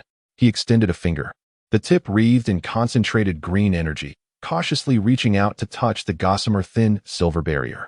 A faint sound of annihilation echoed once more. The energy at Bick's fingertip dissolved like snow cast into a blazing fire, vanishing without a trace. The surface of the barrier rippled, maintaining its steadfastness as before. Bick withdrew his finger, the light within his emerald eyes flickering intensely, shock, curiosity, and a fervent analytical desire replacing the previous intent to kill. No longer did he attempt to attack. Instead, like the most meticulous of scientists, he began to circle the silver shield, his keen gaze seeming to penetrate the flowing silver glow, striving to discern the fundamental temporal and spatial structure within. Self-defense mechanism, reactive spatial folding, energy annihilation characteristics. Bick murmured to himself, his voice low and rapid. This power bore the same origin as that of the forest from the previous night, yet it was more primal, more instinctual. He abruptly halted, his gaze striking like lightning towards Karo on the sandy ground. Young one, what exactly is this power within your sister? Karo gasped for breath. His golden eyes meeting Bick's, his voice hoarse. The affinity for time and space, she cannot control it. He chose to reveal only part of the truth, concealing its origins and ties to the subterranean source. An innate affinity for time and space. Bick pondered, savoring the term, his eyes gleaming with renewed intensity. He glanced once more at the unconscious Sera within the barrier, as if gazing upon a rare treasure. The inability to control, yet possessing the instinct to construct such an exquisite defensive barrier. His green lips curled into an odd smile. How intriguing. Most intriguing. At that moment, the tumultuous silver aura surrounding Sera began to recede slowly, like a tide withdrawing. The thin silver barrier became transparent, fragile, and ultimately dissipated into the air, akin to a soap bubble vanishing without a sound. Sera's diminutive body, bereft of support, fell softly from a height of 1 foot. In a flash, Bick's figure darted forward, his dark green arm extending to catch the falling Sera securely. The motion was neither gentle nor as rough as before. He looked down at the unconscious girl in his arms, sensing the vast power within her once again plunge into profound silence.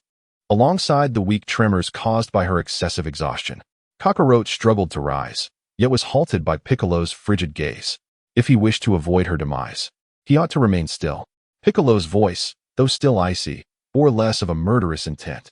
Cradling Sela, he approached Kakarot, towering over him with a condescending glance. The transaction continued. Piccolo's tone was imbued with an undeniable authority, asserting that the intelligence he provided, along with the secrets held by her, casting a glance at the unconscious Sela, warranted a modicum of patience on his part.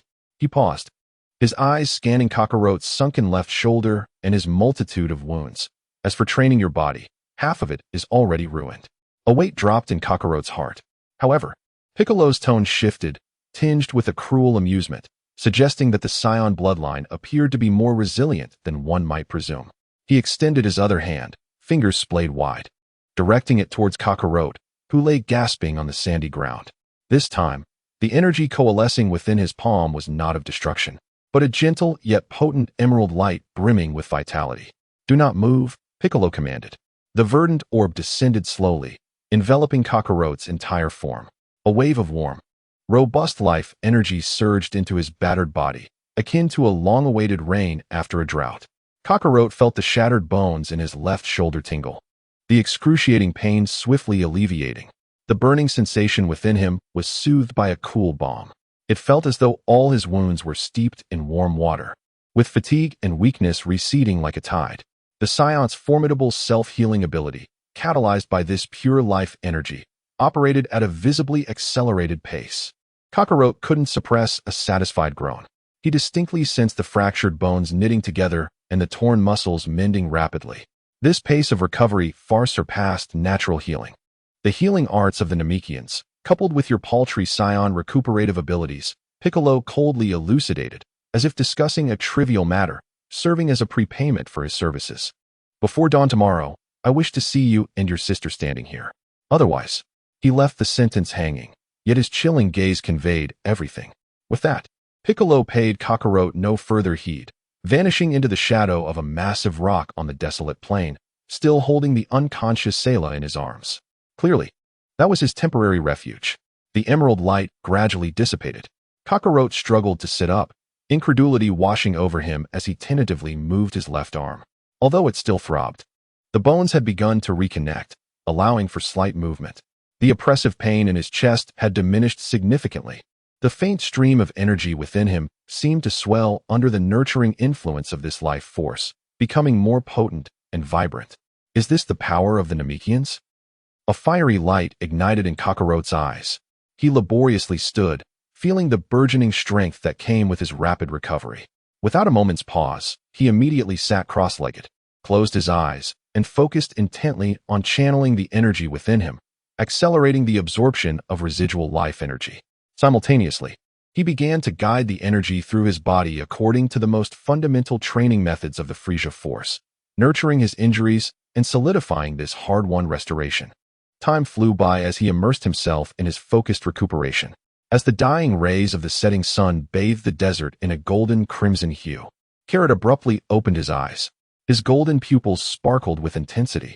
He rose to his feet, clenching his left fist with determination, although his strength had not yet fully returned. He was no longer hindered by his injuries. His internal wounds had healed significantly. More importantly, he sensed that the flow of energy within him had nearly doubled in strength, becoming denser and more fluid in its movement. After enduring a near-fatal battle and receiving healing from Piccolo, his energy had ascended to a new level. He approached the massive rock where Piccolo had vanished, refraining from recklessly entering. Instead, he sought a sheltered spot to sit down, closing his eyes to recuperate and gather his strength.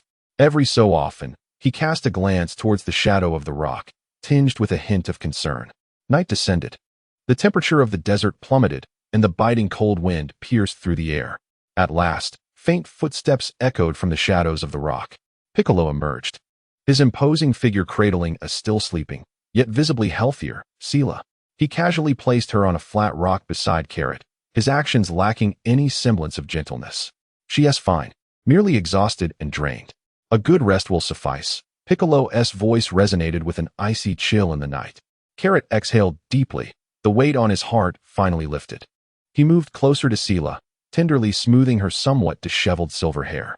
"From tomorrow onward," Piccolo's voice resumed, underscored by an undeniable cruelty, "the training intensity will double. The gravitational field will be incrementally increased based on your performance. You two, brace yourselves for a hellish ordeal." His green eyes scanned Carrot and the slumbering Sela, ultimately resting upon Carrot. "As for your ability to manipulate space and her, Sela's, defensive barrier, a dangerous glint akin to discovering a new toy flickered in Piccolo's gaze. I want to witness their application and enhancement in real combat. If you fail to deliver," Piccolo's words trailed off, replaced by a cold snort as he melded back into the shadows of the rock. Carrot sat beside Sela, tucking her in with a makeshift fur. The night breeze caressed his rejuvenated features, and his golden pupils shone brightly in the darkness, devoid of fear, only ignited by a fierce resolve. The crucible of refinement had been ignited, and he would willingly step into its flames alongside Sela. Chapter 43. Silver-haired frenzy under gravity. The Gobi Desert before dawn was shrouded in darkness as thick as ink. The cold wind whipping like a whip laced with ice shards against exposed skin. The double gravitational field enveloped them once more, akin to an invisible giant hand, pressing every inch of air into a heavy, viscous weight. Carrot stood bare-chested, clad only in simple leather trousers, on the frigid sand. His newly formed muscles swelled under the gravitational strain. The sweat that had yet to surface quickly evaporated by the icy wind, leaving behind a white frost of salt.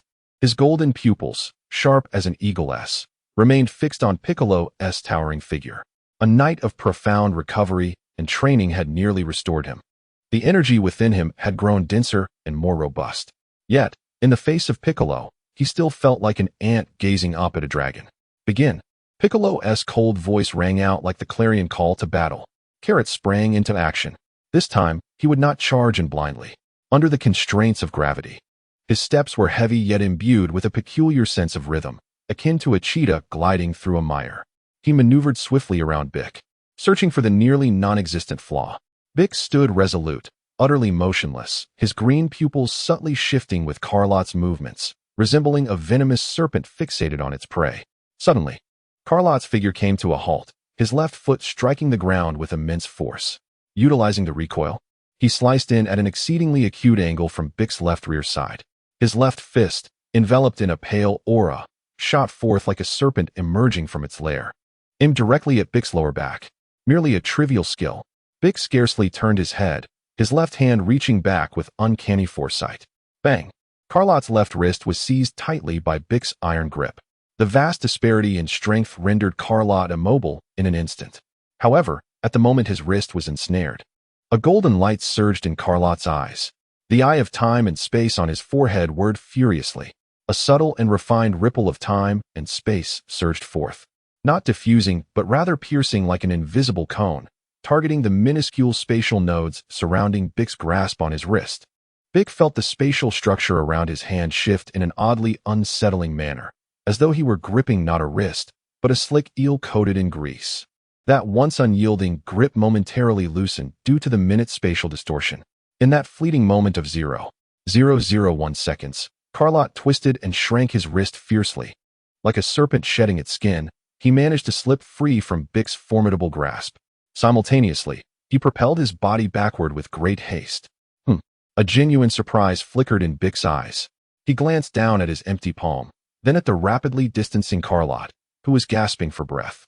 The sensation of spatial slipping just now was even more exquisite than yesterday's interference. More targeted. This young man is learning and evolving in combat. Excellent. The corners of Bick's cold lips curled into a near-approving arc for the first time, albeit still cruel. This was becoming intriguing, no longer passively waiting. He vanished in an instant. This time, his speed was even greater. His assault came like a tempest. Carlot was instantly beset by overwhelming pressure. Within the frenzied alerts of the eye of time and space and the crimson vision, Bick's form appeared like a specter, his fists and feet transforming into a myriad of afterimages. He could only rely on instinct and that slight temporal disturbance to desperately dodge and block at the precipice of life and death. Each collision sent his blood surging, his arms tingling. Bang! A heavy punch grazed his ribs, igniting a searing pain. Swoosh! An energy blast skimmed past his cheek, leaving a trail of blood. Boom! A heavy kick to his block drove him deep into the sandy ground, his knees screaming in agony. He was like a fragile boat amidst a raging sea, on the brink of being shattered. Yet those golden pupils burned with an indomitable flame. With each strike endured, each moment of near collapse. The primal ferocity buried deep within his scion blood thrummed to life. His evasions grew increasingly swift, relatively speaking, his blocks more precise. And his mastery over the subtle manipulation of the eye of time and space became ever more refined. The petite figure of Sera was likewise enveloped in a gravitational field. Her delicate face remained pale, yet her gaze now bore a hint of tenacity absent from the previous day. Unlike yesterday, when she hovered weightlessly, She was commanded by Piccolo to keep her feet firmly planted on the sandy ground, enduring the oppressive weight. Her small frame trembled slightly, her legs feeling as if they were laden with lead, each attempt to move proving exceptionally arduous. Stand firm. Feel it. Adapt to it. Piccolo's icy voice pierced through the chaos of the battle with Kakarot, striking Sera's nerves like a whip. Imagine your power as water. The gravity is a container. Allow the water to conform to the shape of the container, rather than being crushed by it. Sera bit down hard on her lower lip, crystalline tears welling in her large eyes, yet she resolutely held them back. She recalled the excruciating pain from the previous day, the sensation of her power surging forth, and the image of her brother repeatedly falling, only to rise again. Water adapts to its container. She endeavored to concentrate, attempting to sense the warm, immense power slumbering deep within her being. Initially, there was no clarity. The heavy pressure made it difficult to breathe, her calf muscles aching as if pricked by needles. But gradually, through intense focus and pressure, it seemed she truly touched upon it. That power flowed like a dormant silver river coursing through her veins. A faint yet clear and controllable silver aura flickered to life for the first time upon the surface of her small body. Though it was as fragile as a candle flame in the wind, it undeniably existed. At the moment this aura emerged, she felt the oppressive weight upon her lighten ever so slightly, as if an invisible membrane had relieved her of a fraction of the burden. Sera's eyes brightened with hope. She carefully attempted to guide the delicate aura to envelop her trembling calves. It was effective, though minimal. The sensation of pain seemed to diminish just a little. She could stand a bit more steadily now. Overjoyed, she glanced towards her brother, eager to share this small breakthrough. However, in that fleeting moment of distraction, Piccolo unleashed a powerful kick, striking Kakarot's feeble defenses with overwhelming force. Boom! Kakarot was sent flying like a projectile, his trajectory aimed directly at Sera's position. "Brother, watch out!" Sera screamed in terror. Mid-air, Kakarot could not regain control of his body as he hurtled towards her. The sight of her brother descending like a meteorite filled her with paralyzing fear. The sensation of her power spiraling out of control, on the brink of collapse, surged back to the forefront of her mind. The silver river within her seemed to sense its owner's terror, swelling with ferocity. Buzz, a more formidable, yet no longer chaotic silver aura erupted from Sera's small body, imbued with a fierce protective will. It was no longer a dispersing shockwave, but rather, it coalesced instantaneously before her. A translucent silver shield, composed of countless intricate ripples of space and time, took form in an instant. The shield was not large, but it was perfectly sized to protect Sera's petite frame, its surface shimmering with a watery silver glow. Khalet's body was propelled backward, crashing violently against the hastily formed silver shield. A resounding thud echoed through the air. The silver shield quivered violently, ripples spreading across its surface as if it might shatter at any moment. Sera's delicate face lost all color, her body shook violently, and a trickle of blood escaped the corner of her mouth. Maintaining this shield was an immense burden for her. Yet, the shield did not break. It tenaciously absorbed most of the impact from Khalet's collision. His body rebounded from the shield, propelled away by a gentle yet resilient force, dissipating much of the momentum, staggeringly landing a few steps away from Sera. Although disheveled, he narrowly avoided the catastrophe of crashing directly into his sister. "Sera!" Khalet steadied himself, his heart racing as he gazed at the fading silhouette of the silver shield before his sister, noticing the blood at her pale lips. Sera's small body wobbled, and as the shield's apparition vanished, she could no longer sustain herself, collapsing backward. Quick as a flash, Khalet caught her. "Brother, are you all right?" Sera weakly looked at Khalet, a faint smile of relief gracing her small face, perhaps even a hint of pride. Had she protected her brother? Khalet, gazing into his sister's feeble yet bright eyes, felt a wave of indescribable warmth and sorrow swell within him. He nodded vigorously. "I'm fine. Sera, you did wonderfully. Truly splendid." In the center of the sandy ground, Piccolo slowly withdrew his kicking stance, his green eyes fixed intently on Sera, then glanced at Khalet supporting his sister. The scene he had just witnessed.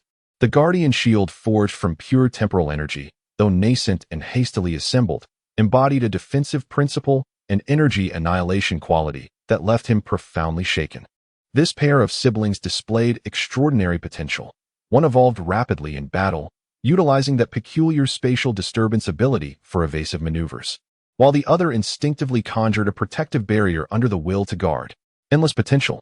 For the first time, a complex expression appeared on Piccolo's typically cold face. Within it lay shock, curiosity, a thirst for power, and perhaps a trace of anticipation that even he himself had not recognized. He spoke slowly, his voice still icy, yet lacking the cruelty it once held, replaced with an air of scrutiny and planning. Rest for half an hour, he commanded, then his gaze swept over the siblings. The training will resume. Chapter 44.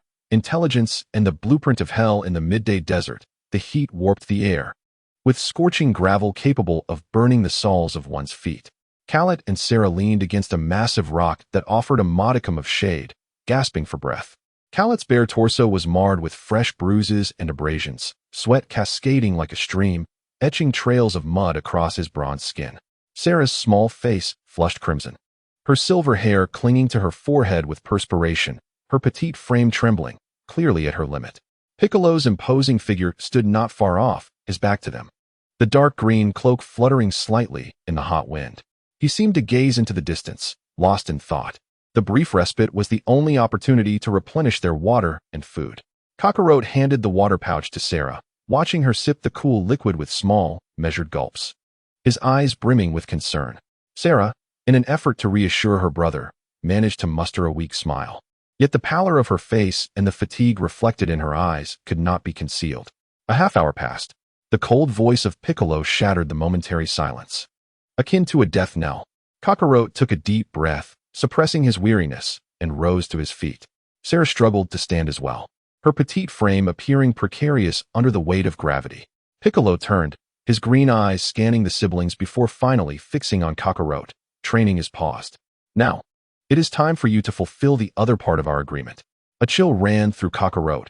He understood that the inevitable had arrived. Information was the crucial bargaining chip that allowed both him and Sera to endure training under Piccolo and even survive to this day. He approached Piccolo, sitting cross-legged, and gestured for Sera to join him at his side. Sera obediently nestled against her brother, her small hand clutching the hem of his garment. Her clear eyes alight with curiosity tinged with a hint of anxiety as she gazed at Piccolo. "Speak," commanded Piccolo, settling into a cross-legged position as well, his towering form emanating an invisible pressure. "About the Saiyans, about Raditz, about Frieza. Reveal everything you know." Kakarot gathered his thoughts, his golden eyes growing solemn and profound. He no longer concealed his identity. There was no use in doing so before Piccolo. In a deep, clear voice, he began, "Sera and I are both Saiyans. We hail from Planet Vegeta, or rather, what was once Planet Vegeta." The first statement caused Piccolo's green pupils to constrict sharply. Planet Vegeta no longer existed. Kakarot's tone carried a subtle weight. Over 20 years prior, it had been obliterated by Frieza's own hand. Obliterated? Piccolo's voice was laced with incredulity and coldness. Why? Out of fear, Kakarot met Piccolo's gaze directly. Frieza, the Emperor of the Universe, commands the vast Frieza force, enslaving countless races to do his bidding. The Saiyans were once his sharpest weapon. We are naturally combative, with combat prowess far exceeding that of ordinary races, and we grow stronger after near-death experiences. This warrior trait, particularly the legendary Super Saiyan form, posed a threat to Frieza. He feared the emergence of a Saiyan capable of challenging his reign. Thus, he chose the most thorough method. When the Saiyans were unprepared, he unleashed a devastating energy blast, eradicating Planet Vegeta along with all its inhabitants. Sera's small frame trembled slightly, instinctively drawing closer to Kakarot. Piccolo's expression grew exceedingly grave. To annihilate an entire planet? Such power exceeds my imagination. Sera and I, at the time, were engaged in the most menial of cleaning tasks on a distant planet, fortuitously escaping that fate. Kakarot's voice held a trace of lingering fear. Yet Frieza's pursuit never ceased. We have been on the run until we crash-landed on Earth. He paused before continuing. Raditz is a mid-level Scion warrior, possessing a battle power around 1500. He is cruel, arrogant, and greedy. He is the brother of Son Goku. In their infancy, Scions are dispatched to lower planets to execute extermination missions. Goku, known as Kakarot, was sent to Earth, but a head injury resulted in him losing his memory. A flicker of understanding crossed Piccolo's eyes. No wonder that Scion, Raditz, sought out Goku. Behind Raditz loomed the more formidable Scion prince, Vegeta, along with his aide, Nappa. Kakarot's tone grew heavier. Vegeta's battle power exceeds at least 18,000, and Nappa surpasses 4,000. They are far stronger and more ruthless than Raditz. Within a year, they will undoubtedly arrive on Earth, driven by the desire for the Dragon Balls and to utterly eradicate the disgrace that is Kakarot. 18,000. 4,000. Piccolo's breath momentarily faltered. With a battle power of around 350, he felt as insignificant as an ant before Raditz. What does 18,000 even signify?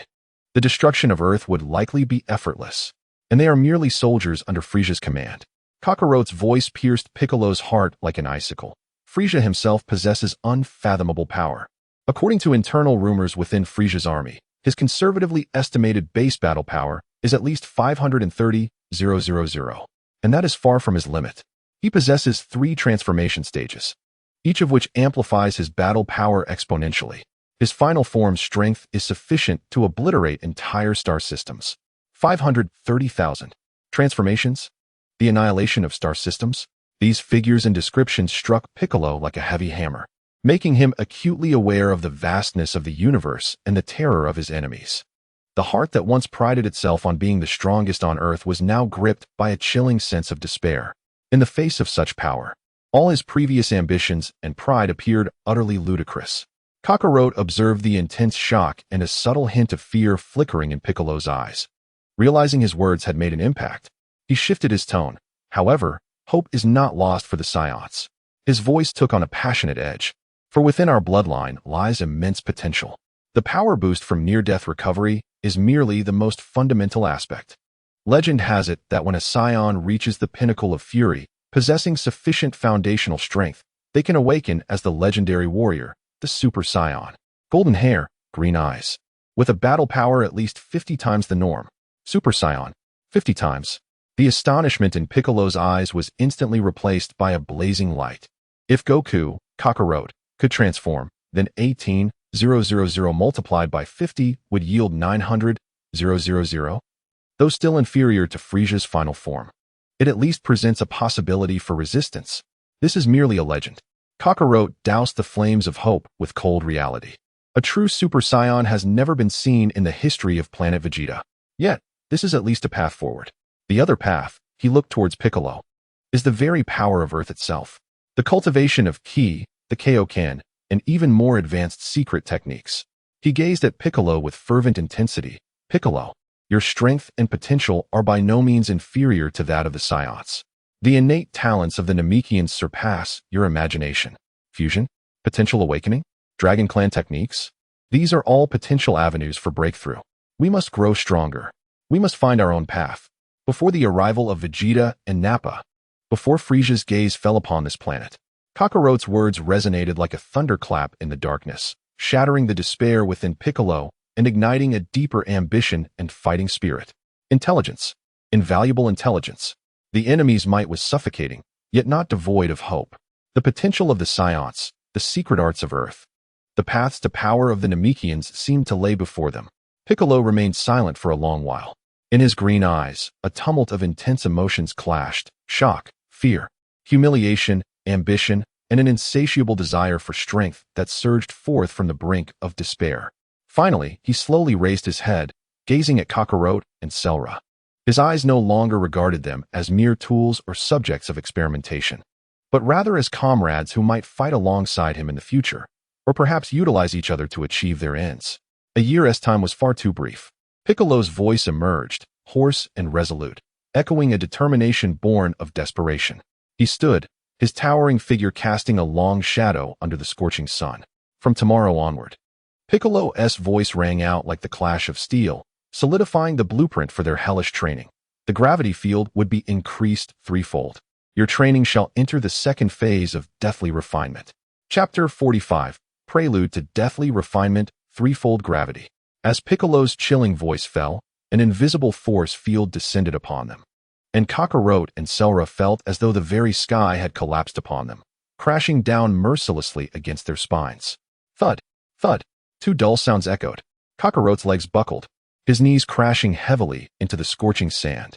The coarse granules pierced his skin instantly. Sera, too, was pressed flat against the ground, her small body sinking deep into the sand, unable to lift her head, only able to emit pitiful whimpers. The air was thick as if it were mercury. Each breath demanded every ounce of strength, as if her chest would explode from the pressure. Blood felt as heavy as lead, and dizziness overwhelmed her brain from the lack of oxygen. Every bone in her body cried out in agony, muscle fibers on the verge of snapping under extreme tension. This was no longer training. This was torture, the very entrance to hell. Stand up. Piccolo's icy voice resonated as if from the depths of the abyss. Devoid of any compassion. Adapt or be crushed by it.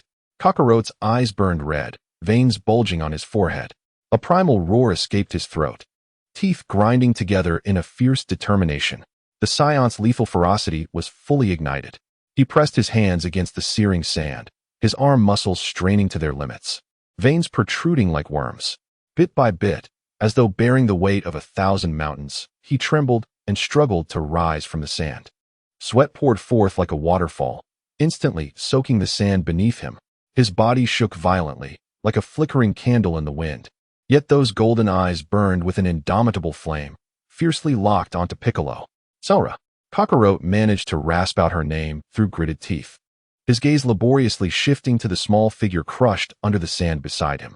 Sera's delicate face was buried in the scorching granules, her silver hair coated with dirt. The unbearable weight nearly suffocated her, her small frame convulsing painfully from the torment. Tears mingled with sweat, leaving small, damp marks on the sandy ground. The faint, tear-laden call from his elder brother pierced through Carrot's heart like a needle. Stand up, little girl. Use what you comprehended yesterday. Let your strength be the water that supports you. Treat gravity as your vessel. Adapt to it. Otherwise, you shall remain there forever. Sela's petite frame trembled violently. Her brother's indomitable silhouette, Bix's frigid threat, and the deep-seated, slumbering silver river within her, fear, reluctance, and the will to protect, all clashed fiercely within her tender heart. No, I refuse to remain on the ground forever. I will not burden my brother. A cry, originating from the depths of her soul, erupted forth. Buzz. A faint yet remarkably resilient silver aura began to seep from Sela's heavily burdened body. This aura was no longer the chaotic explosion of before. Instead, it possessed a strange, wave-like pliability. It enveloped her small form, laboriously resisting the terrifying weight. Although it could not entirely negate the pressure, this layer of resilient silver light acted as an invisible cushion, dispersing and alleviating part of the destructive force. Ack!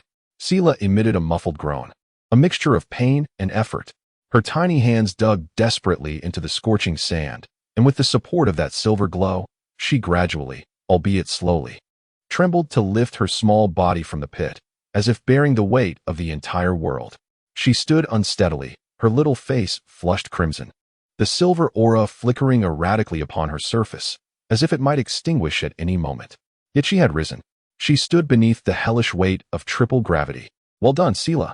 Carrot gazed upon his sister's stubborn yet fragile figure, a surge of indescribable pride and bittersweetness swelling within him. In Bix's green eyes, a flicker of undeniable surprise crossed his features. This little girl was becoming increasingly adept at harnessing the power of time and space. From defensive barriers to now buffering against gravity, her innate talent was simply astounding. Humph, barely acceptable. Bix suppressed the tumult within, his voice still as cold as steel. Now, the training begins. Without further ado, his silhouette vanished in an instant. Under the terrifying constraints of triple gravity, Bix's speed seemed to be slightly affected, perhaps merely an illusion. Yet to Carrot and Sela, he remained an elusive specter. Attack, like a tempest. Target, Carrot. Under triple gravity, Carrot's movements became unbearably heavy and sluggish. His vision, hearing, and even perception were severely hindered. He could only rely on the distorted crimson warnings from the eye of time and space, and the faintest ripples of temporal disruption to desperately struggle on the brink of life and death. Bang! A heavy elbow strike crashed against the feebly raised arms of Carrot. Agonizing pain accompanied the sound of cracking bones. Carrot spewed blood, his body tumbling backward like a broken sack. Swish! A dark green energy beam grazed past his thigh, the searing energy instantly scorching his flesh. Boom! With a forceful stomp, Piccolo sent the sand erupting, and the shockwave hurled the recently risen Kakarot into the air once again. Blood stained the sand. Kakarot, akin to a repeatedly battered sandbag, succumbed to the relentless onslaught of Piccolo amidst the torment of threefold gravity, collapsing time and time again. Yet, through the indomitable vitality and unwavering spirit inherent to the Scion race, he struggled to rise again. Each brush with death ignited a fervent roar from the Scion cells within him. With each grievous wound healed, thanks in part to the occasional green healing light from Piccolo, his power, his aura, and his mastery over the eye of time and space surged at an astonishing pace. Meanwhile, Piccolo had not spared Sera. "Prepare for the attack, little girl." His icy voice accompanied a faint yet astonishingly swift surge of energy directed towards her. Under the weight of threefold gravity, Sera found movement even more arduous than Kakarot's. The energy strike appeared to her as swift as lightning. She had no time to evade. Fear seized her momentarily. Yet, her will to protect overcame all. Buzz, a small silver shield, no larger than a palm and composed of countless intricate ripples of time and space, coalesced before her in an instant. Thud! The energy strike collided with the silver shield, producing a soft sound, and was silently extinguished by the flowing silver radiance of the shield. The shield trembled violently, but remained intact. Sera's face paled. Maintaining the shield demanded immense energy. Yet, her eyes sparkled with excitement. She had succeeded in blocking the attack. However, Piccolo's assault was relentless, akin to a relentless parasite. The second and third strikes came at even more cunning angles, faster than before. Sera gritted her teeth. Her mental focus razor-sharp. Small silver shields flickered into existence around her, extinguishing the assaults like silver fireflies amidst a tempest. Each block sent tremors through her body, draining her color further, yet she resolutely held her ground, preventing any attack from landing. She was learning, adapting, transforming her instinct for protection into a skill for combat. On the vast desert, a golden, unyielding figure rolled amidst blood and sand, fighting, evolving. The silver light of protection sparkled and coalesced under the weight of pressure, defending valiantly. Piccolo's dark green form loomed like a merciless examiner, stoking the furnace of despair to its highest intensity. The crucible of death had officially commenced, and the gears of fate, within this brutal prologue, began to turn with quiet acceleration. Chapter 46. Silver and gold in the gravity crucible. In the grip of threefold gravity, time lost its significance. Only the suffocating pressure, pain, and Piccolo's blade-like attacks remained. Each second felt as if it were crushed and then crudely reassembled. Kakarot was once again swept away by Piccolo's heavy whip-like leg, his body carving a deep trench in the scorching sand. His ribs groaned under the unbearable strain, and the metallic taste of blood surged in his throat, which he forcibly swallowed. Sweat had long since evaporated, and his skin, chafed by the abrasive sand and the intense energy strikes, had turned charred and cracked. Each breath felt like swallowing burning coals. A scarlet alert flickered frantically at the edge of his vision, outlining the blurred trajectory of Piccolo's next vicious thrust aimed at his heart. Cowlet let out a furious roar, squeezing out the last vestiges of his strength as he violently twisted his body to the side. The movement, hindered by thrice the force of gravity, was as sluggish as if he were mired in a quagmire. With a sharp thrust, though the strike did not pierce his heart, it dug deeply beneath his left shoulder blade, inflicting excruciating pain that nearly rendered him unconscious. Piccolo's eyes remained devoid of emotion as his arm trembled. A tempest of energy poised to erupt within Cowlet's being. "Brother!" Sera's piercing scream shattered the stillness of the air. A resonant hum accompanied a silver streak of light, more concentrated and swift than ever before, surging across the distance of several meters to collide fiercely with Piccolo's arm. This was not merely an energy strike, but a peculiar, high-frequency temporal disturbance. Piccolo's arm, along with the cataclysmic energy coalescing upon it, came to an abrupt halt, as if a finely tuned gear had been forcibly jammed by an invisible grain of sand. Though the delay lasted but a fleeting moment, for Cowlet, it represented a critical juncture between life and death. Seizing this precarious opportunity, Cowlet poured every ounce of energy and will into his right leg, delivering a devastating kick akin to a battering ram against the joint of Piccolo's arm, which had yet to retract. A resounding thud echoed as bone met flesh, sending Piccolo's arm sprawling outward, forcing the strike to withdraw amidst a spurt of hot blood. Cowlet, propelled by the recoil, rolled away from Piccolo's lethal grip. "Well done, Sera?" Cowlet knelt on one knee, gasping for breath, his left shoulder a gruesome mess, yet his gaze towards his sister brimmed with fiery admiration. The precise temporal delay she had executed, both in timing and intensity, had been nothing short of masterful. Sera's face, pale as a ghost, maintained her forward stance, her body swaying slightly from exhaustion. The silver halo surrounding her had dimmed significantly, yet her silver eyes shone brilliantly, ablaze with the flames of protection and a hint of exhilaration from her newfound command in battle. She had audaciously intercepted a strike from Piccolo that could have shattered mountains. Piccolo slowly retracted his arm, glancing at the faint tremors at his wrist, a flicker of genuine, undeniable gravity passing through the depths of his dark green pupils. His gaze towards Sera shifted.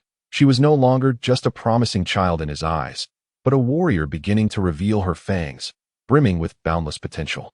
Temporal interference? Piccolo's voice was low, tinged with curiosity. It was not a defense nor an attack, but an interruption to the gathering of energy and the continuity of action. Suddenly, he lifted his head, his gaze sweeping over the faltering Cowlet and the pallid Sera. A cruel smile curling at the corners of his mouth. It seems that thrice the gravity is no longer sufficiently taxing for you. With a thunderous roar, an even greater, more oppressive force descended upon them, as if an invisible mountain were crashing down. Quadruple gravity. Cowlet and Sera both emitted muffled groans. The brief respite they had gained from Sera's interference crushed in an instant. Cowlet's knees buckled, crashing heavily to the ground, his bones groaning in agony. Sera was outright pinned down, her diminutive form sinking deeply into the sand, finding it immensely difficult even to lift a single finger. The air was thick as if it were liquid metal, each breath akin to tugging on a heated iron chain. Blood coursed heavily through the veins, the brain succumbing to dizziness from oxygen deprivation as the edges of vision began to darken. Under 4 times the force of gravity, the silhouette of Piccolo appeared to be ever so slightly affected, yet to him, that impact was negligible. He advanced slowly towards Kakarot, each footfall resonating like muffled thunder beneath the oppressive silence. "Stand up, Kakarot. Use your eyes to see clearly." Piccolo's voice bore a metallic rasp. "Perceive my movements. Discern the flow of energy. Recognize the line between life and death. Your eyes are not mere ornaments for you to passively endure punishment." "Sera." Piccolo's cold gaze shifted to the girl in the sandpit. "Where is your water? Where is your vessel? For times the gravity equates to a greater vessel. Infuse your power into it. Let it flow. Do not lie there like a worthless being waiting for death." The shadow of death loomed once more. Kakarot's eyes burned red, his golden irises contracting violently under the immense pressure and Piccolo's insistence. The crimson alerts in his vision became increasingly chaotic and blurred, the quadruple gravity severely distorting his perception. He fixed his gaze on Piccolo's approaching form, forcing himself to remain calm, channeling all his mental energy into the eye of time and space. The scarlet lines twisted and flickered wildly. What appeared to be a mere gesture from Piccolo transformed, within the vision of the eye, into a multitude of overlapping, intertwining trajectories, each one pointing to a different lethal target. Which path to disrupt? Which node to delay? A misjudgment would spell death. To the left. The energy convergence point is beneath the left rib. A faint yet remarkably clear thought surged into Kakarot's chaotic perception like a crystalline spring. It was Sera, though pinned to the ground, her silver eyes pierced through the debris, firmly locking onto the subtle flow of energy within Piccolo. Trust. Unreserved trust. Without hesitation, Kakarot's mental energy, like a searing steel needle, disregarded all other misleading trajectories and plunged fiercely towards the energy convergence node indicated by Sera. Buzz. The destructive energy Piccolo had amassed in his left fist, poised to strike Kakarot's skull, was abruptly disrupted in that fleeting moment. As if an invisible eraser had swept across it, the energy structure experienced a momentary chaos and delay. Now was the time. Kakarot unleashed a dying roar of fury. He relinquished all defenses, pouring every ounce of remaining breath and will into his right fist. In the quagmire of 4 times gravity, his body contorted into an awkward yet determined stance, delivering a powerful blow towards the fleeting opening in Piccolo's left rib, created by the energy's delay. Boom. A heavy, muffled sound. Kakarot's fist struck solidly against Piccolo's resilient green skin. Though most of the force was absorbed by Piccolo's formidable physique and protective energy, the blow, infused with Kakarot's entire resolve and the desperate might of a scion on the brink of death, caused Piccolo's body to sway back ever so slightly for the first time. The air seemed to freeze. Vic lowered his head, gazing at the clear imprint of a fist on his left rib, then lifted his eyes to Carrot, who lay on the ground, utterly drained and spewing blood from the force of that blow. His gaze finally settled on the sandy pit, where a pair of unwavering eyes, shimmering with a tenacious silver light, remained fixed upon him. A barely perceptible arc flickered at the corner of Bic's tightly pressed lips. He let out a vague, cold snort, as the quadrupole gravity that enveloped them receded like a tide. Thud, thud. Both Carrot and Sela collapsed completely to the ground, resembling two fish out of water, their heaving chests the only testament to their continued existence. Each breath was accompanied by excruciating pain that tore through their bodies. Two soft, green orbs of light sprang from Bic's hands, merging into their forms. The gentle yet potent healing energy swiftly soothed their shattered muscles, fractured bones, and depleted cells. Yet, this energy only served to mend their injuries, failing to restore their strength. An overwhelming fatigue surged over them like a frigid tide, drowning them in its depths. Today ends here. Bic's voice regained its usual icy tone, albeit lacking a hint of lethal intent. Tomorrow, the same place, quadruple gravity. He no longer regarded the two of them, resembling lifeless clay upon the ground, and turned away. His dark green cloak traced a severe arc in the fading light of the sunset, his figure vanishing into the shadows of the distant wasteland. The setting sun bled crimson, casting a haunting gold-red hue over the entire training ground. Carrot lay on the scorching sand, feeling the warm currents of green light repairing his insides, alongside the deep, piercing pain akin to countless needles pricking at his muscles. He glanced at his sister Sela, who lay motionless with her small face buried in the sand.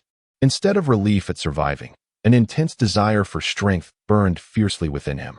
Struggling to turn his head, he addressed his sister, Sela, "Thank you for earlier." A faint voice emerged from the pit, laced with overwhelming fatigue. "MHM. Did you see the flow of energy within him?" Carrot's voice was hoarse. Sela responded, her voice intermittent and dazed from mental exhaustion. "Yes, like glowing little fish in the river. So many, but the brightest and fiercest."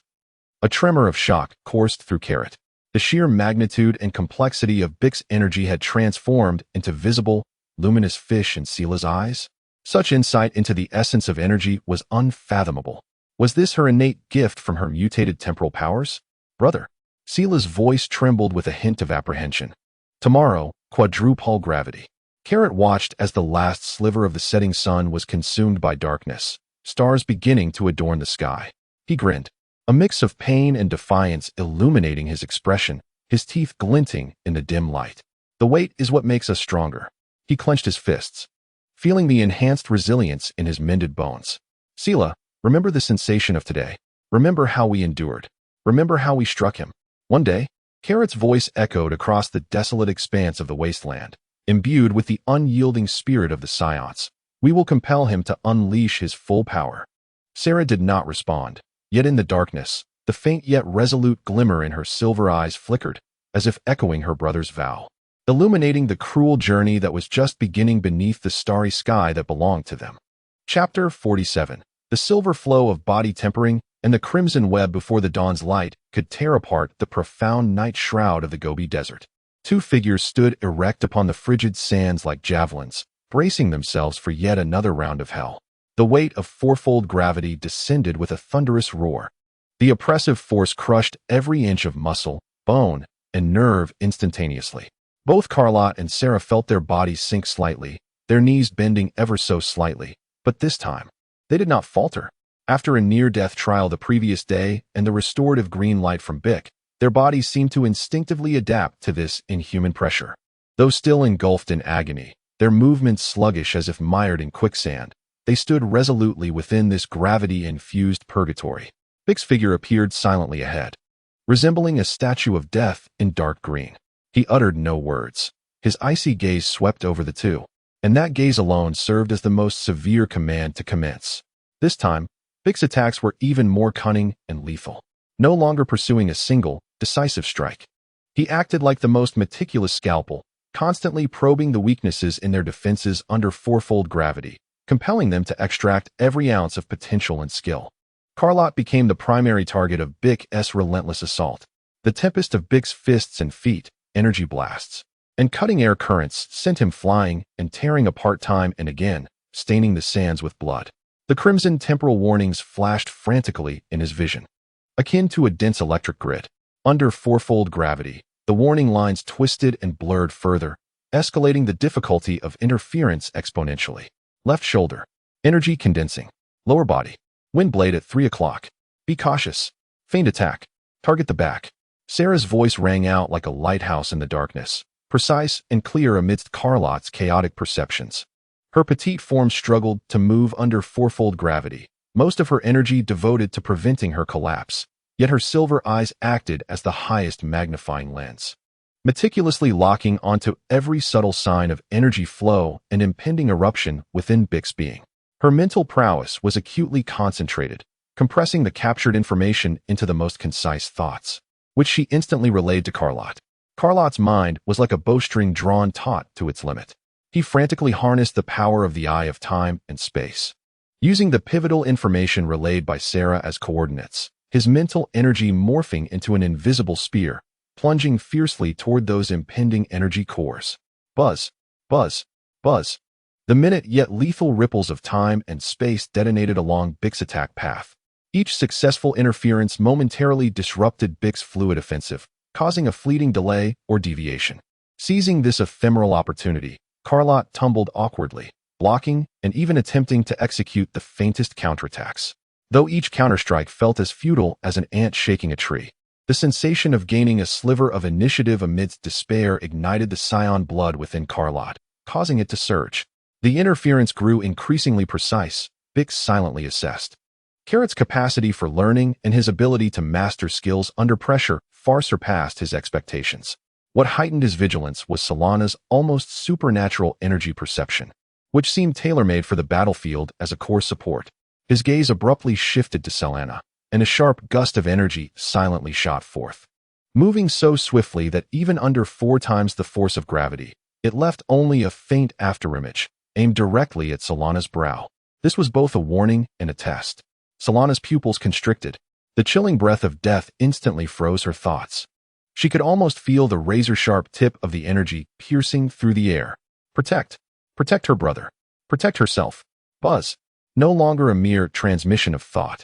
It transformed into an instinctual and desperate eruption. The layer of silver aura enveloping her body, designed to resist gravity and as pliant as water, suddenly collapsed inward, condensing. In an instant, a miniature silver shield, no larger than a fingernail but as solid as a crystal mirror, formed just shy of an inch before her brow. Thud! The energy struck fiercely at the center of the silver shield. There was no cataclysmic explosion, only a sound akin to droplets hitting hot oil. The shield vibrated violently, its surface instantly marred with a web of cracks, teetering on the brink of shattering. Yet, in the end, it stubbornly held firm. The destructive energy embedded within the gust was forcibly dissipated by the high-frequency ripples of the shield, obliterating it. Solana felt as if she had been dealt a heavy blow. Her face turned a ghostly white, her body swayed violently, and a trickle of blood escaped her lips. Maintaining such extreme concentration and instantaneous defense consumed far more mental energy than her limits could bear. Solana. Carrot's eyes widened in alarm, and in a moment of distraction, he was struck hard by a whip-like kick from Piccolo to his side, sending him careening through the air to crash against a weathered rock. Losing focus in battle was a recklessness that could lead to demise. Piccolo's cold voice rang out like a verdict. The searing pain and the fury over his sister's injury ignited Carrot's spirit. A ferocious, primal energy erupted from his battered form, as golden flames struggled to rise under the immense pressure, barely reaching a foot in height. Damn it! Carrot roared, recklessly lunging at Piccolo. The crimson alert became ever more vivid amidst his rage.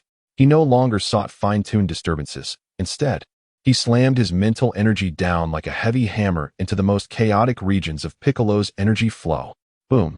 An invisible temporal vortex exploded beside Piccolo. Though it did not inflict true harm upon him, it caused his smooth movements to falter significantly. The protective energy surrounding him rippled violently. Seizing the opportunity, Carrot unleashed a fist filled with fury, striking Piccolo's blocking arm with tremendous force. Bang! A muffled sound echoed as Piccolo's arm was thrust backward. Carrot, jolted by the recoil, felt his arm tingle, and staggered backward. Piccolo steadied himself, glancing at the clear imprint of the punch on his arm before raising his gaze to Carrot, whose eyes burned with a wild red akin to an injured beast, and to Selena, who, though wavering, summoned a faint silver glow once more with unwavering determination. Humph. Anger is also a form of power. Piccolo's voice, devoid of emotion yet laced with venom, echoed as he slowly raised his hand, and the green light of healing began to shine once more. As the verdant light permeated his being, the familiar warmth began to mend his wounds, and Carrot felt an excruciating pain and overwhelming fatigue coursing through his body. Gasping for breath, he turned to Sera, and though her complexion was pale, her eyes sparkled with an unusual brightness, even tinged with excitement. "I blocked it." Sera's voice quivered with a frail tremor, yet it was imbued with an incredulous exhilaration. "I blocked it so quickly." Carrot gazed at his sister, then glanced at his own arm, slightly numb from the furious punch he had just delivered, yet seemingly brimming with newfound explosive potential. Amidst the fourfold pressure of battle, the flawless synergy between the eye of time and Sera's insight, and the rage-fueled strength surging within him, he distinctly sensed certain shackles within himself being violently shattered. Energy surged forth, his body adapted, and his spirit condensed. Each brush with the limits felt akin to being forged in a furnace, purging impurities and revealing a more resilient brilliance. "We are growing stronger." Carrot wiped the blood from the corner of his mouth, his eyes ablaze with a fervor more intense than the dawn. As training concluded, Piccolo vanished once more. Carrot and Sera, their bodies nearly at the brink of collapse, painstakingly climbed aboard the hovercraft sent by Bulma to retrieve them. Inside, the environment was a comfortable, climate-controlled haven, a stark contrast to the harsh, desolate hell outside. Sera curled up in the spacious seat and quickly succumbed to a deep slumber, her overexerted mental faculties leaving her utterly exhausted. Although Carrot shared her fatigue, his mind raced with urgency. The elation of becoming stronger was overshadowed by a profound sense of imminent peril. The shadows of Vegeta and Nappa loomed overhead like the sword of Damocles. Establishing a covert communication network was imperative. He steeled his resolve and activated the onboard computer, revealing a meticulously disguised and heavily encrypted communication interface. The screen displayed a complex star map, with several faint points of light flickering in various star regions.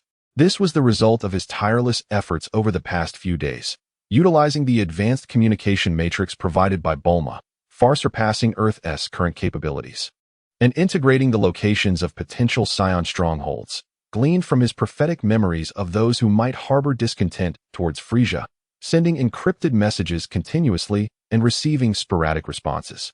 One of the light points was located on the remote fringe of the Ashen Belt, with a weak and unstable signal. Carrot activated it, and a fragmented stream of garbled, noise-filled information painfully scrolled across the screen. Static. Weak signal claiming to be a surviving seed. Severe interference. Vegeta planet destruction. Alert Frieza. Data corruption. New home. Static. Prove it. Otherwise, a trap. Zufru's encryption emblem. Signal lost. Carrot's gaze sharpened. This was the first time he had introduced this bait into the communication. The Zufru, the creators of the Saiyans, had long vanished from the annals of history, their ancient civilization shrouded in myth. Records and fragments of their technology were nearly legendary in the main universe, only sporadically mentioned in the secret tomes of a few ancient Saiyan noble families. The mention of Zufru's encryption emblem as a method of testing and requesting proof indicated that the counterpart was no ordinary wandering Saiyan warrior. It is highly likely that certain ancient legacies are being safeguarded, perhaps even secrets concerning the origins of the Saiyans and the hidden powers within their bloodlines. Carrot's heart raced intensely. He immediately accessed the database, his fingers dancing swiftly across the virtual keyboard.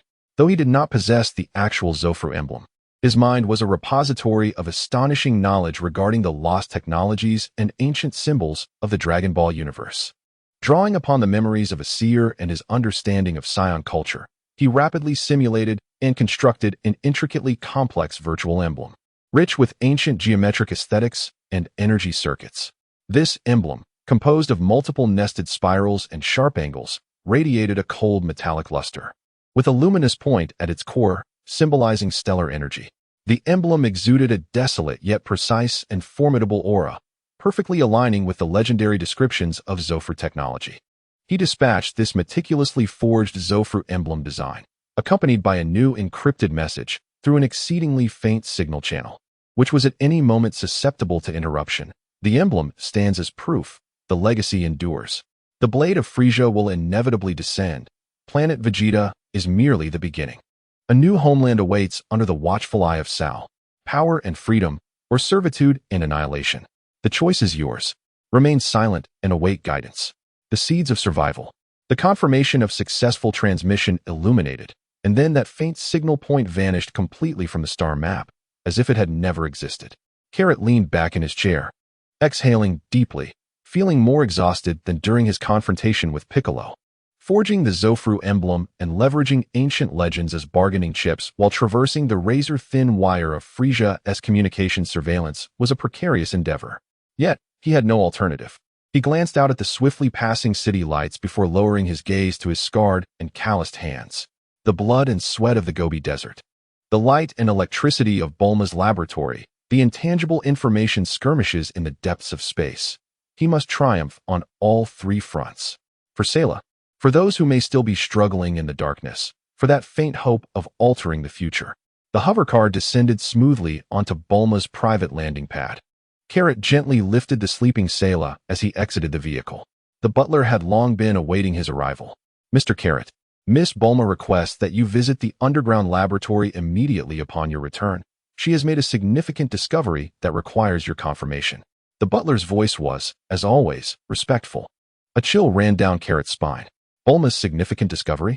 Had she cracked the futuristic technological blueprints he had provided, or uncovered anomalies within the communication matrix? He entrusted Sela to the maid, took a deep breath to suppress his fatigue and doubts, and strode purposefully toward the elevator leading to the underground laboratory. A new challenge lay ahead. Chapter 48. The core of the forge and the eye of dust. The heavy alloy door of the underground laboratory slid open silently, and a cold breeze infused with the scent of ozone and metal rushed forth. Within the vast space, complex instruments flickered with various indicator lights, emitting a deep hum. Bulma stood at the center of a circular holographic console, her brow furrowed, her fingers deftly dancing across the virtual keyboard, her blue hair slightly disheveled from her intense focus. Upon hearing the footsteps, she abruptly lifted her head, her countenance devoid of the usual vivacity or teasing demeanor, replaced instead by a serious expression intermingled with intense excitement and profound confusion. Kakarot, you have arrived just in time. Bulma's voice was laced with urgency as she gestured towards an exceedingly intricate structural model suspended above the holographic platform. Look at this. The blueprint of the gravity generator core unit you provided. I simulated it based on the rare element ratios and energy flow parameters you indicated. And the results are simply astounding. Kakarot approached, his gaze fixated on the slowly rotating three-dimensional model. It was the conceptual depiction of the gravity generator core, derived from his prophetic memories and simplified using Bulma's existing technology, an apparatus composed of multiple energy rings, with an unusual crystal suspended at its center. At that moment, within the holographic simulation, dazzling streams of light coursed through the interior of the device. Observe the energy conversion efficiency, Bulma exclaimed, her excitement palpable as she summoned a cascade of rapidly scrolling data, revealing a theoretical value that reached an astonishing 897. Moreover, the energy output is remarkably stable. This nearly shatters all the upper limits of our current energy conversion theories. And look at this. She pulled up another interface displaying the distorted light around the device, simulating the generation of a gravitational field. From 1 times to, good heavens, 100 times. And the uniformity and controllability of the field far exceed our current gravity chamber technology. This is simply not a creation of our era. Bulma suddenly turned, her azure eyes piercing Kakarot like searchlights, seemingly attempting to penetrate his very soul. Tell me, Kakarot, these things, these technologies that surpass Earth, even exceeding what my father once reverse-engineered from alien spacecraft. Where on Earth did you acquire them? Do not attempt to deceive me with tales of family secrets. Such advanced technology could not possibly be preserved by a lost family. It feels more akin to something from the future. The laboratory fell into an immediate silence, punctuated solely by the hum of the instruments at work. Kakarot could distinctly hear the heavy thudding of his heart in his chest. Bulma's perceptiveness exceeded his expectations. He remained silent, his mind racing. To confess his origins as a time traveler? The risks were too great. To continue fabricating lies? Faced with a scientist of Bulma's caliber, the inconsistencies would only multiply. Bulma, Kakarot's voice was low and steady as he met her scrutinizing gaze, his golden irises appearing profound under the laboratory's cold light. I cannot divulge the entire truth to you, at least not at this moment. This involves a colossal secret, one capable of upending the universe. Knowing too much would not serve your interests. He paused, pointing towards the holographic model. You need only to understand that these technological blueprints do exist. They are real and effective, and they are key to our defense against the impending catastrophe. They are remnants left by a threat older and more terrifying than Frieza. He vaguely gestured towards the distant, unfathomable ancient menace, attempting to divert Bulma's fixation on the future. Bulma's eyes flickered intensely, clearly not entirely convinced. Yet the weight of Kakarot's words and the notion of a universe-altering secret instilled a sense of pressure within her. She bit her lip, refraining from inquiring further about the source, yet her gaze sharpened perceptibly. Very well, I shall not question the origin of the technology for now, but you must elucidate the nature of the star core fragments and spatial stabilization anchor crystals marked on this blueprint. There is not a single record of them in the database. Without these essential materials, even the most impeccable design is merely worthless paper. A heavy weight settled in Carlot's heart. This was indeed the crux of the dilemma. The star core fragments and spatial stabilization anchor crystals were pivotal materials for constructing gravity generators in the world of the future, and at this juncture, they were utterly non-existent on Earth. It was even doubtful whether they could be found anywhere within the entire galaxy. Just as he was about to propose alternative solutions derived from future knowledge, albeit significantly less effective, his peripheral vision caught a glimpse of a metal box carelessly placed at the edge of the control panel, thickly coated in dust. The surface of the box bore an exceedingly familiar emblem, featuring a multi-layered spiral with sharp angles, its core adorned with a dim crystal, the emblem of Zofru. It was nearly identical to the one he had just fabricated on the hovercar, only far more ancient, marked by the ravages of time. Carlot's heart nearly skipped a beat. He forcibly suppressed the tumult within and discreetly gestured towards the box. Bulma, what is that box? Bulma followed his finger, momentarily taken aback. Then her expression morphed into one of realization mingled with disdain. Oh, that? I have no idea where it was dug up from. It seems like something my father found in a crashed alien lifeboat years ago. Inside, there were just a few dark, broken stones and some indecipherable metal fragments. It showed no detectable energy reaction, so it was tossed into the warehouse to gather dust. I thought the material of the box was unique, with high hardness and energy inertia, so I used it as a base for the instruments. What's wrong? Do you recognize it? Carlot approached, lifting the heavy metal box and brushing away the dust from its surface.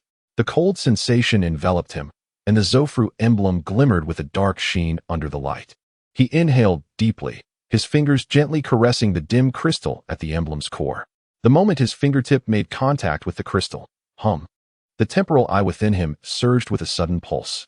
A faint yet distinctly clear temporal fluctuation rippled outward from the core of the box, akin to a stone cast into a tranquil lake. This wave was exceedingly subtle. Had he not possessed the power of time and space, he would have been entirely oblivious. There is undoubtedly something within the box. Moreover, it pertains to the power of time and space. Carlot stifled the urge to immediately open the box and raised his head, striving to keep his voice composed. Bulma, may I take charge of this box and its contents? They may be related to my family's legacy. In exchange, his gaze swept over the gravity generator model on the holographic platform. The substitute materials for the star core fragments and spatial stabilization anchor crystals. I can handle that. I know a method for synthesizing a special meteorite with core crystals. Though the efficacy will only be 60% of the original, it will suffice to support a basic gravity training facility. Bulma scrutinized Carlot and the box he held, glancing at the model on the holographic platform, weighing her options for a few moments. She exhibited no interest in the dilapidated contents of the box. Yet Carlot promised to address the core material issue, which proved to be an irresistible temptation for her research. Deal. Bulma snapped her fingers, declaring the box to be his. However, I expect the alternative material plan for the gravity generator within 3 days. And next time, if you come across any valuable family heirlooms, do not keep them hidden. Her gaze remained filled with curiosity regarding Carlot's secrets, albeit momentarily overshadowed by the allure of technology.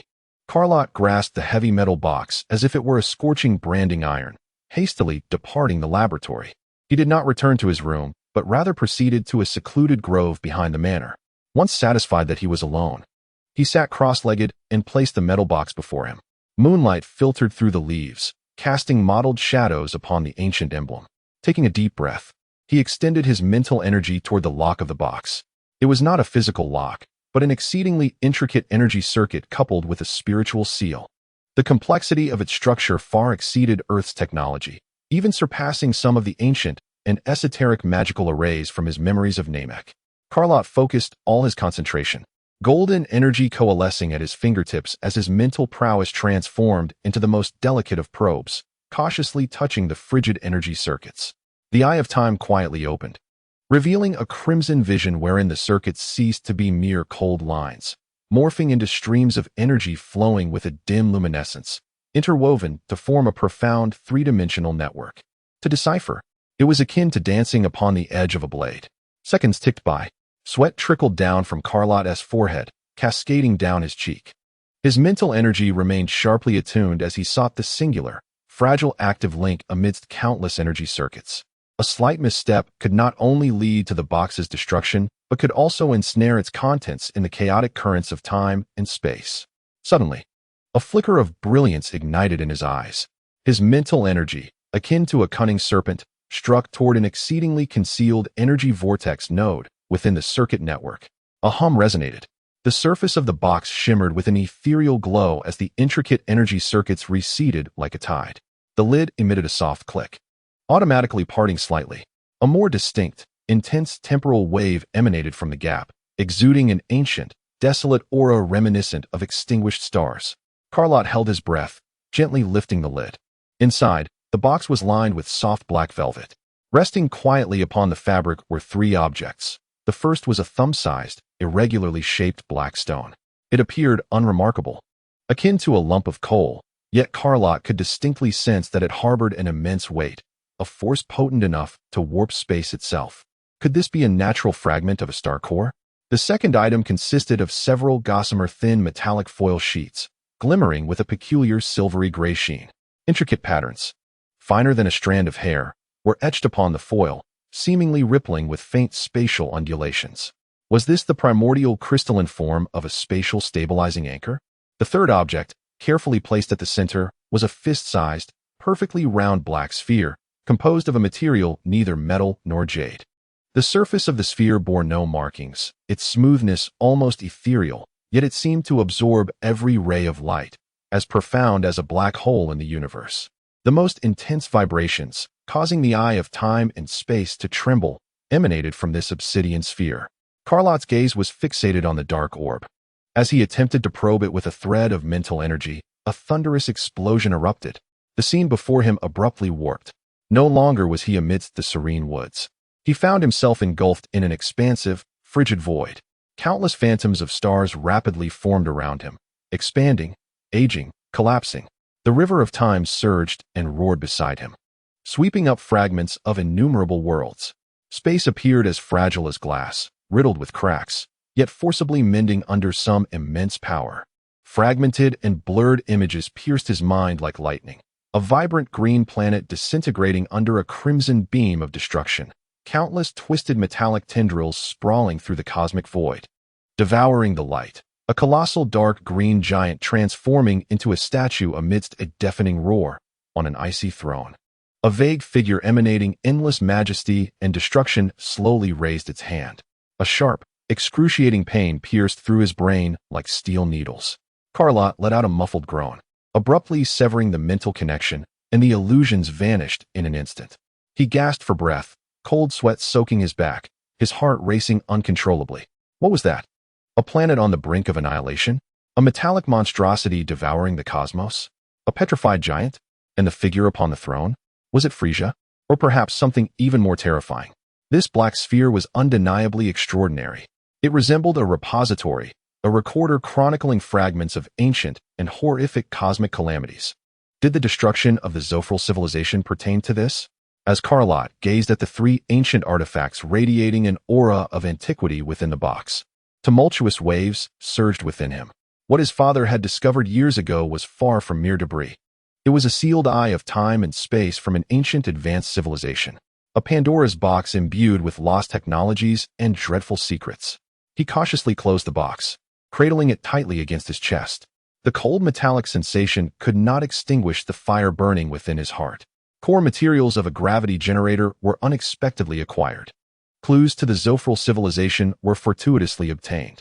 A black box chronicling universe-level disasters had been fortuitously secured. Crisis or opportunity? Carlot was uncertain. Yet he understood that the wheels of destiny were set in motion once more, accelerated by this long-sealed box. A pathway toward the unknown and the powerful seemed to unfurl subtly beneath his feet. Chapter 49. Crimson trajectories and the touch of undercurrents. The furnace of 4 times gravity burned day after day. The gravel of the desert was repeatedly soaked, dried, and crystallized into deep brown scabs of blood. The bodies of Carlot and Sera underwent a remarkable transformation in this relentless crucible of blood and sweat.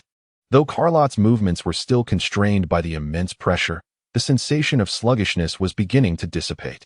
With each roll, dodge, and block, there was an added fluidity, almost instinctual, honed under the extreme weight. He no longer solely relied on the passive warnings of the Crimson Alert. Instead, under the guidance of Selah's penetrating gaze into the flow of energy, he actively employed the eye of time and space to capture, anticipate, and even attempt to steer the rhythm of Baiku's attacks.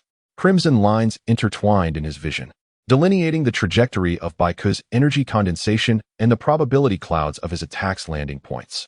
Kairos' mental strength resembled the most precise probe, searching among countless potential trajectories for the pivot that could shift the entire situation. A minuscule energy node capable of inducing a chain reaction of stiffness in Baiku's subsequent actions. Now was the moment. Selah's thoughts flowed like a clear spring, instantly locking onto a concealed energy vortex located behind Baiku's right shoulder. A cold glimmer flashed in Kairos' eyes.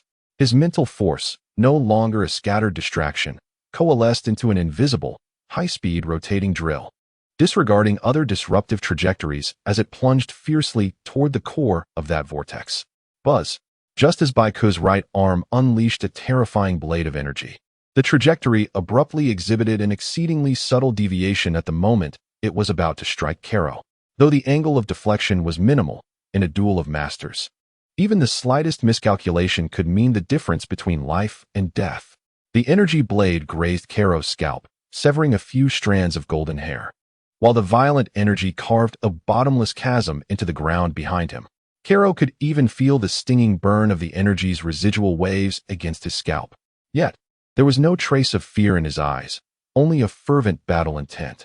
Seizing this barely perceptible opening, his body twisted under immense pressure, channeling all his strength into a whip kick that sliced through the air like a golden battle axe. Aimed fiercely at the fleeting gap in Baiku's waist and abdomen exposed by the forced deviation of the attack's trajectory. Bang! A heavy thud resonated. Kairos' whip kick landed solidly against Baiku's protective energy shield. The green flame surged violently, creating a dent. Although it failed to breach his defenses, the tremendous impact caused Baiku's body to shift for the first time, sliding back half a step. The sand beneath his feet erupted in a wave of energy. Baiku steadied himself, his dark green pupils suddenly constricting. Not due to pain, that level of impact felt like a mere mosquito bite to him, but because of Kairos' precisely timed temporal disruption, accompanied by an explosive surge of speed and power that exceeded expectations under quadruple gravity. This kid's growth rate and his utilization of that peculiar ability was nothing short of monstrous. Disruption guidance? Baiku's cold voice carried a hint of inquiry. No longer interrupting, but rather allowing my attack to go astray. Kairos gasped for breath, sweat mingling with blood trickling into the corner of his mouth, the salty metallic taste igniting his nerves. He observed the protective energy around Baiku's waist and abdomen, which had fluctuated violently but was now slowly stabilizing. A defiant grin curving his lips, merely a little trick. Meanwhile, Selah's training had also entered a new phase. Baiku no longer merely harassed her with minor energy pulses, but began to simulate the Frieza force's dense barrage of energy blasts. Countless dark green energy beams rained down upon Selah from all directions, as she struggled to move under the immense pressure. Selah's small face tightened, her silver pupils reflecting the myriad lethal streams of light. The will to protect is repeatedly forged under extreme pressure. The flexible silver aura enveloping her form no longer lies uniformly. Instead, it pulsates with life, coalescing and flowing throughout her body in response to her thoughts. Buzz, buzz, buzz. Small silver shields, reminiscent of blooming lotus flowers, suddenly materialize around her in various directions, precisely intercepting the barrage of lethal energy beams. The surface of the shields ripples, dissipating, absorbing, and transforming the frenzied energy impacts into sustenance for her own vitality. Although each block sends tremors through her body and drains her spirit immensely, her defenses grow swifter and more precise, the shields becoming ever more solid. At the moment when Carrot successfully disrupts Bick, forcing him to slide back, Sera captures a fleeting glimpse of chaotic energy. Her silver eyes glimmer, and her previously passive mental defenses erupt. Buzz, a spear of temporal power, refined like silver, does not strike at Bick's form, but rather pierces the unstable sandy ground beneath his feet, a consequence of his retreat. Boom.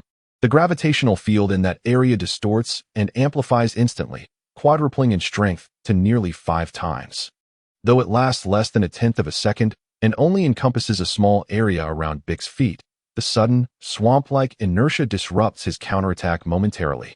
This insignificant pause grants Carrot a precious opportunity to catch his breath and rebalance. Cooperation. A fierce glint ignites in Bick's eyes. For the first time, he regards Carrot and Sera with a sense of respect for worthy adversaries. These youngsters are not only growing rapidly as individuals, but the synergy and mutual amplification between them reveal a terrifying potential. Excellent. Bick's voice rises sharply, infused with the thrill of encountering a worthy opponent. Let us see how you handle this. Boom. A more formidable force erupts from within him. The intensity of the battle on the arid plains escalates once more. As training concludes, Bick vanishes, leaving behind 2 orbs of green light. Carrot and Sera collapse onto the sandy ground, unwilling to move a single finger. Their bodies recover swiftly under the nourishment of the green light, yet the exhaustion and exhilaration of their spirits linger. Did I just trip him a moment ago? Sera's voice resonates with incredulous excitement and fatigue. Well done, Sera? Carrot gasps, his eyes sparkling with fervor. Sera is no longer merely a supporting defender. She is beginning to create opportunities for battle. Her instantaneous manipulation of the gravitational field is nothing short of miraculous. Upon returning to West City and escorting the exhausted Sera to her room, Carrot immediately retreats to his own quarters, locking the door behind him. He cautiously retrieves a long-hidden metallic box from beneath his bed and places it upon the table. Moonlight spills through the window, illuminating the ancient Zoflu emblem. Carrot's gaze sweeps over the 3 items within the box: a black stone resembling the embryonic form of a stellar core fragment, an unusual metallic foil imbued with stabilizing spatial power, and a black sphere that records fragments of terrifying disasters. His fingers ultimately came to rest upon the silvery, gray metal foils. Bulma's gravity generator required substitute materials, and the cosmic communication network demanded more potent signal anchors. These foils might just hold the key. He picked up a gossamer thin sheet, feeling its icy touch and peculiar texture. His mental energy gradually penetrated it. In an instant, countless intricate and complex spatial structures unfolded in his perception like a 3-dimensional star map. This was an extraordinarily exquisite natural material, designed to stabilize local space and anchor energy nodes. Its efficacy far exceeded the alternatives he had previously planned to create with ordinary meteorites and geocentric crystals. With this, Bulma's gravity generator might achieve effects close to 80% of the original. Carlot's heart surged with excitement. He immediately opened his computer, accessed the gravity generator's blueprint, and began to swiftly modify the core material parameters and energy circuit design based on the properties of the foil. His fingertips danced across the keyboard, creating a blur as complex equations and structural diagrams flowed seamlessly onto the screen, combining and optimizing. Several hours later, a detailed renovation plan for the gravity generator's core unit, based on the new type of spatially stabilizing mineral, was completed. Carlot encrypted it and sent it to Bulma. After finishing this task, he did not rest. The communication. That signal from the Ashen Belt lingered incessantly in his mind. The Zafuru emblem had already been cast, like bait thrown into the depths of the sea, and he must remain vigilant for any fish that might bite. He activated the secret communication matrix, disguised as deep space exploration signals, bolstered by Bulma's laboratory supercomputer. His mental focus sharpened, akin to the most astute radar, as he painstakingly searched through Frieza's Legion's vast communication interference network for that exceedingly faint signal characteristic, representing the edge of the Ashen Belt. Time passed second by second. The background noise of the cosmic void surged like an eternal tide. Just as Carlot's mental energy began to wane, a faint, intermittent signal crackled into existence, flickering defiantly like a candle in the wind. Although fleeting, Carlot instantly locked onto it. The encryption method of the signal resonated with an ancient and distinctive rhythm, subtly echoing with the information flow of his fabricated Zafuru emblem. It had arrived. Carlot's spirit surged. His mental energy, like invisible tendrils, cautiously entwined around the feeble signal source, attempting to establish a stable information channel. This process was 100-fold more challenging than sending information, akin to constructing a fragile paper bridge amid tumultuous waves. Signal connection attempt in progress. On the screen, chaotic snowflakes danced violently, while a progress bar sluggishly inched forward. 10, 25, 50. Beads of sweat trickled down Carlot's forehead, his mental energy taut as a drawn bowstring. Suddenly, a hum, a chilling, colossal stream brimming with intense scanning and tracking intent collided with the camouflage signal layer of the communication matrix, like a deep-sea leviathan. Frieza's communication surveillance network had been triggered. The powerful scanning beams swept across this virtual deep space like a spotlight. Carlot's pupils constricted. His heart leapt into his throat. Had he been discovered? In a moment of utmost peril, a flash of crimson light ignited in his eyes. The eye of time and space is fully activated on a mental level. It is not an assault, but rather a disruption. The target is locked onto the very core of the tracking thought stream's data analysis node. A hum resonated. An invisible ripple of time and space spread across the data realm, just as the vast, cold tracking beam of the Frieza force was about to lock onto the true signal source of Carlot. The core analysis program was thrown into chaos. Akin to a precise radar being bombarded by interference, the feedback data stream momentarily disordered and delayed. An exceedingly brief, almost negligible time gap was forcibly created. Now, Carlot's fingers danced upon the virtual keyboard, transforming into phantoms. A remarkably brief, encrypted message, like an arrow released from a bow, pierced through the rift of the forcibly torn time gap, breaking free from the encirclement of the tracking beam and soaring towards that faint signal source. The message contained merely 2 frigid Zophyr characters, which translated to, Sao. Wait. A prompt confirming successful transmission illuminated the screen. In an instant, Carlot severed all external connections. His mental matrix fell into a profound silence. As if cut off from power, all disguised signals vanished without a trace. Almost simultaneously with his disconnection, the colossal thought stream, akin to a furious beast deprived of its target, roamed the recently active expanse of deep space, scanning and tearing, ultimately finding nothing, retreating slowly with a chilling fury. Carlot leaned back in his chair, drenched in cold sweat, as if he had just been pulled from water. The gamble of that fleeting moment was 100-fold more perilous than battling Bick under 4 times gravity. With the slightest misstep, both he and Bulma's laboratory would have been locked onto by the tracking signals of the Frieza force. He gazed at the now utterly vanished signal point on the screen and exhaled a long, heavy breath. The message had been sent, though it consisted of merely 2 words. The recipient would undoubtedly grasp its profound meaning. The codename for Sal's new sanctuary. Wait in silence, await the next contact. The bait had been swallowed. A potentially ancient secret-holding fish had finally been stirred. Yet, it remained uncertain whether this fish would bring forth an ally's assistance or a more tumultuous undercurrent. Carlot's gaze shifted to the black sphere lying quietly on the table. The response from the Ashen Star Belt, the Zophyr box, the core of the gravity generator, the chess pieces on the cosmic board that belonged to him were falling one by one.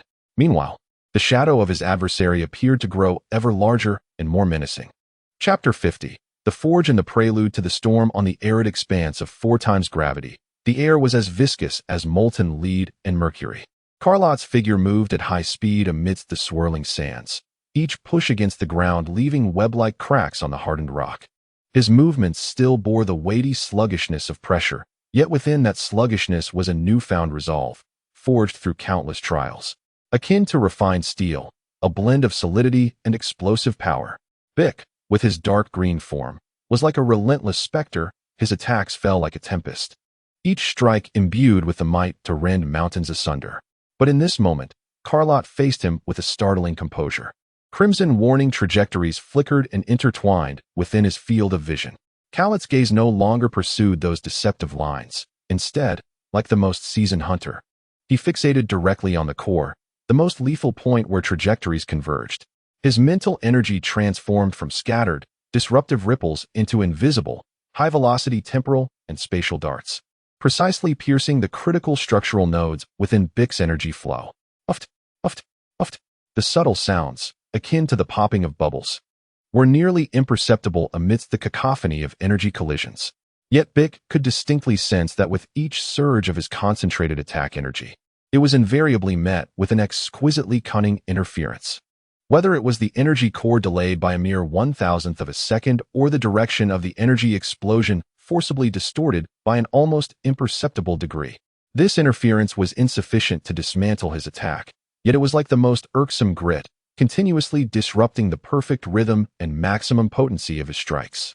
When his attacks landed on Khalot, it felt as though they were hindered by an invisible, slippery buffer. Humph. Increasingly elusive, Bik snorted coldly, his figure abruptly vanishing, reappearing in an instant at Khalot's flank, delivering a hand strike accompanied by a piercing shriek that sliced through the fabric of space.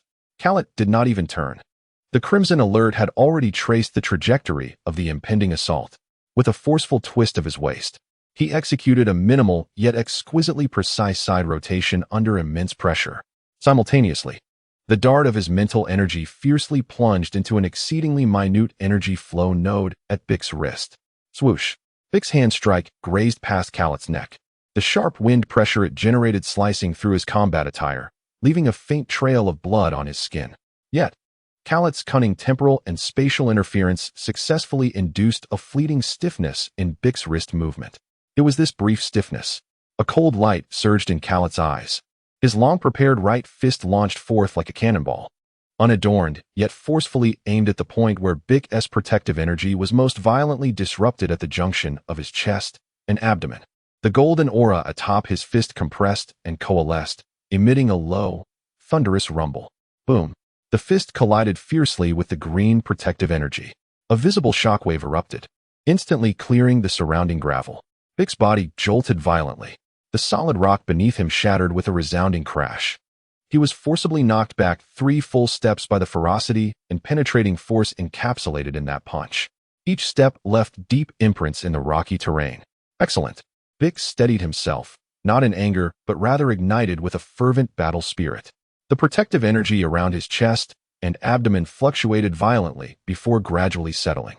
The power and penetration of Khalot's punch, compared to just a few days prior, were worlds apart. The extreme tempering under quadruple pressure, combined with the opportunities seized through temporal and spatial interference, had allowed this lad to unleash a truly threatening attack. Again, Bik roared, resuming his onslaught. On the stony desert, the two figures collided with even greater speed and strength. The roar of battle resonated incessantly. Meanwhile, on the other side, Scylla faced an even more terrifying barrage of hellfire. With a flurry of strikes, Bik unleashed a torrent of deep green energy beams, resembling a torrential downpour of pear blossoms, aimed at the struggling Sera, who was grappling under immense pressure. Each beam possessed the prowess to pierce steel.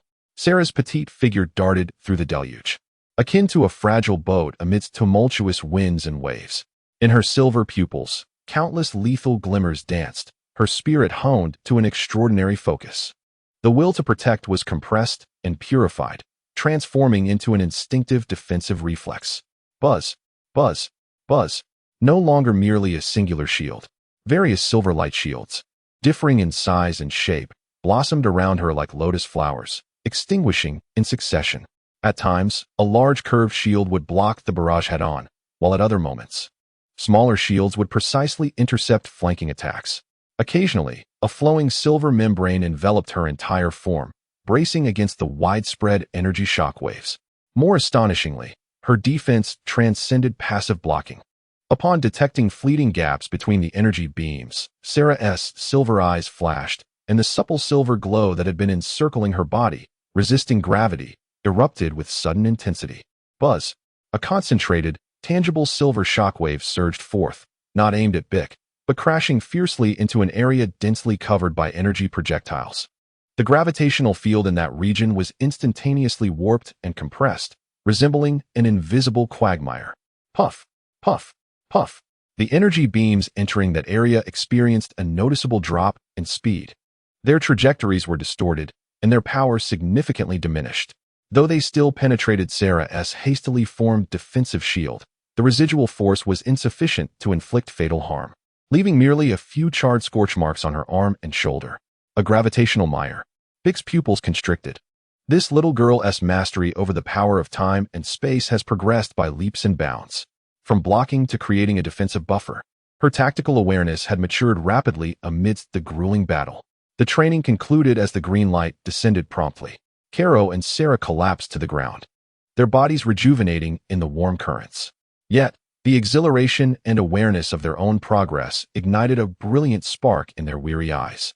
"I feel like I've made a slight change," Sera gasped, gazing at the rapidly healing scorch marks on her arm, a hint of pride lacing her voice. "Well done, Sera." Karo propped himself up, feeling the surge of energy within him, more potent than the day before. "We are stronger now." Upon returning to West City, Karo promptly received an encrypted message from Bulma, consisting of a brief line. "The material plan is viable. The core unit has been activated. Hurry to the underground." Karo's spirit surged. Ignoring his fatigue, he entrusted Sera to a maid for care and dashed towards the underground laboratory. In the center of the lab, the massive circular holographic platform had been dismantled. In its place stood a cylindrical apparatus, approximately 3 meters high, constructed of high-strength alloy and transparent observation windows. The internal structure was intricate and exquisite, with countless energy conduits pulsating with a ghostly blue light. At its core, a preliminarily processed black ore, the embryonic form of a star core fragment, and several silver-gray foil pieces embedded with special energy nodes, space stabilization anchor crystals, radiated a steady energy field. The device's base was connected to a thick energy cable, extending to the corner of the laboratory where a massive, humming new energy reactor resided. Bulma stood before the control console, her fingers dancing rapidly across the virtual keyboard, her face illuminated by the fervent focus and excitement characteristic of a passionate scientist. "Kakarot, just in time. The first full power test. Let us see just how much your contraption can endure," she called out without turning, her finger pressing down heavily on a red virtual button. Buzz. A deep rumble instantly filled the entire laboratory. The cerulean glow within the cylindrical device became blinding. The black ore at its core emanated a heavy ripple of force, while the silver-gray foil rippled outward in stable spatial waves. Under the precise guidance of the energy circuitry, two forces began to merge and amplify. On the console, the gravity gauge's needle started to jump erratically. 1 times, 2 times, 3 times, 5 times, 10 times, 20 times. 30 times. Finally, the needle came to a steady halt at the 35 times gravity mark. The entire apparatus functioned smoothly, energy output stable, with its internal structure remaining unyielding under the immense gravitational field. 35 times. Steady output, Bulma exclaimed, pumping her fist in triumph before turning to Kakarot, her eyes alight with incredulous astonishment. "Good heavens! This is merely preliminary calibration. We haven't even activated the extreme energy overload mode you mentioned, and the core material is only in its initial processing stage. If fully optimized, who knows what heights it could reach." Her gaze towards Kakarot was akin to that of someone beholding a human treasure. Kakarot gazed at the steadily functioning device, feeling the oppressive weight permeating the air, his heart racing with excitement. A 35 times gravity training ground. This would be pivotal for both him and Sera to achieve a new level of power. With this, their chances against Vegeta and Nappa had just improved. "Bulma, you've done splendidly," Kakarot praised sincerely. "Of course," Bulma replied, her chin lifted in pride, then lowered her voice with a hint of mischief. "But Kakarot, the core principle of this device, especially the energy guidance method of those spatially stabilizing foils, seems remarkably similar to a design node in the communication matrix you previously provided me, used to enhance deep space signal penetration, doesn't it?" Kakarot felt a jolt of surprise. Bulma's keen perception once again caught him off guard. Just then, the miniature communicator on his wrist vibrated suddenly. A preset, high-priority information alert flashed urgently. The signal source pointed unmistakably to the coordinates he had been secretly monitoring at the edge of the Ashen Star Belt. Finally, a response. And at such a critical moment, Kakarot forcibly suppressed the tumult within, offering Bulma an apologetic smile. There's an urgent situation on the communication matrix that I must attend to. Could you please grant me access to the gravity chamber? We'll talk later. Without waiting for Bulma to inquire further, he swiftly exited the laboratory. Upon returning to his room, Kakarot immediately locked the door, activating the highest level of signal shielding and counter-tracking protocols. Taking a deep breath, he accessed the encrypted message stream from the edge of the universe. The message was brief, consisting of a solitary line inscribed in ancient Saiyan script, interwoven with Zofru energy cipher, cold and direct. I have Sal, prove your worth. The legacy of Zofru is no trifling matter. The nest of ash reveals the truth. Coordinates to follow. No delay will be tolerated. The Guardian. At the end of the message, a complex series of interstellar coordinates was appended. The Guardian? Carrot pondered this name, his gaze sharp as a blade. The nest of ash? It certainly does not sound welcoming. Prove my worth. By means of my fists, perhaps? He summoned the star map. Inputting the coordinates. The star map magnified rapidly, pinpointing the location. The coordinates lay deep within the ash belt, marked as an area of extreme danger, the shattered ring of stars. It was a death labyrinth composed of countless asteroids and the wreckage of starships, rife with tumultuous energy currents, lethal radiation belts, and the infamous exiles of the Frieza Force and cosmic pirates. The risks were immense. To venture into the perilous fringes of Frieza's dominion to meet an enigmatic guardian, whose allegiance was ambiguous. Yet, the opportunities were equally vast. The mention of Zofru's legacy hinted at a potential connection to that mysterious box and the powers tied to the origins of the Saiyans. Moreover, the ability to survive in such a region and transmit this message suggested that the sender might embody a formidable force. Carrot gazed at the shimmering red beacon on the star map, then cast a glance at his own calloused and scarred fists. Within him, a torrent of power surged, honed by fourfold gravity training and the enhancements of Bulma's gravity chamber. A storm was approaching, and the shadows of Vegeta and Nappa loomed ever closer. To protect what he cherished amidst the tempest, to alter the fated path of destruction, he required strength. Allies. He needed to seize every potential opportunity. A resolute golden glint flickered in his eyes. The guardian of the nest of ash, Carrot murmured to himself, his fingers tapping a confirmation command on the console, integrating the coordinates into the ship's navigation system. Then let us go and meet. Chapter 51. Abyss of Gravity and Silver Metamorphosis deep within the subterranean laboratory. The alloy gates slowly closed with a low hum, isolating the outside clamor completely. The air seemed to freeze, permeated by a chilling essence of ozone and metal. Carrot and Sera stood before the cylindrical gravity generator, emanating a ghostly blue glow, acutely aware of the heavy atmosphere surrounding them. Bulma's voice crackled through the internal communicator, tinged with excitement and tension. Are you ready, boys?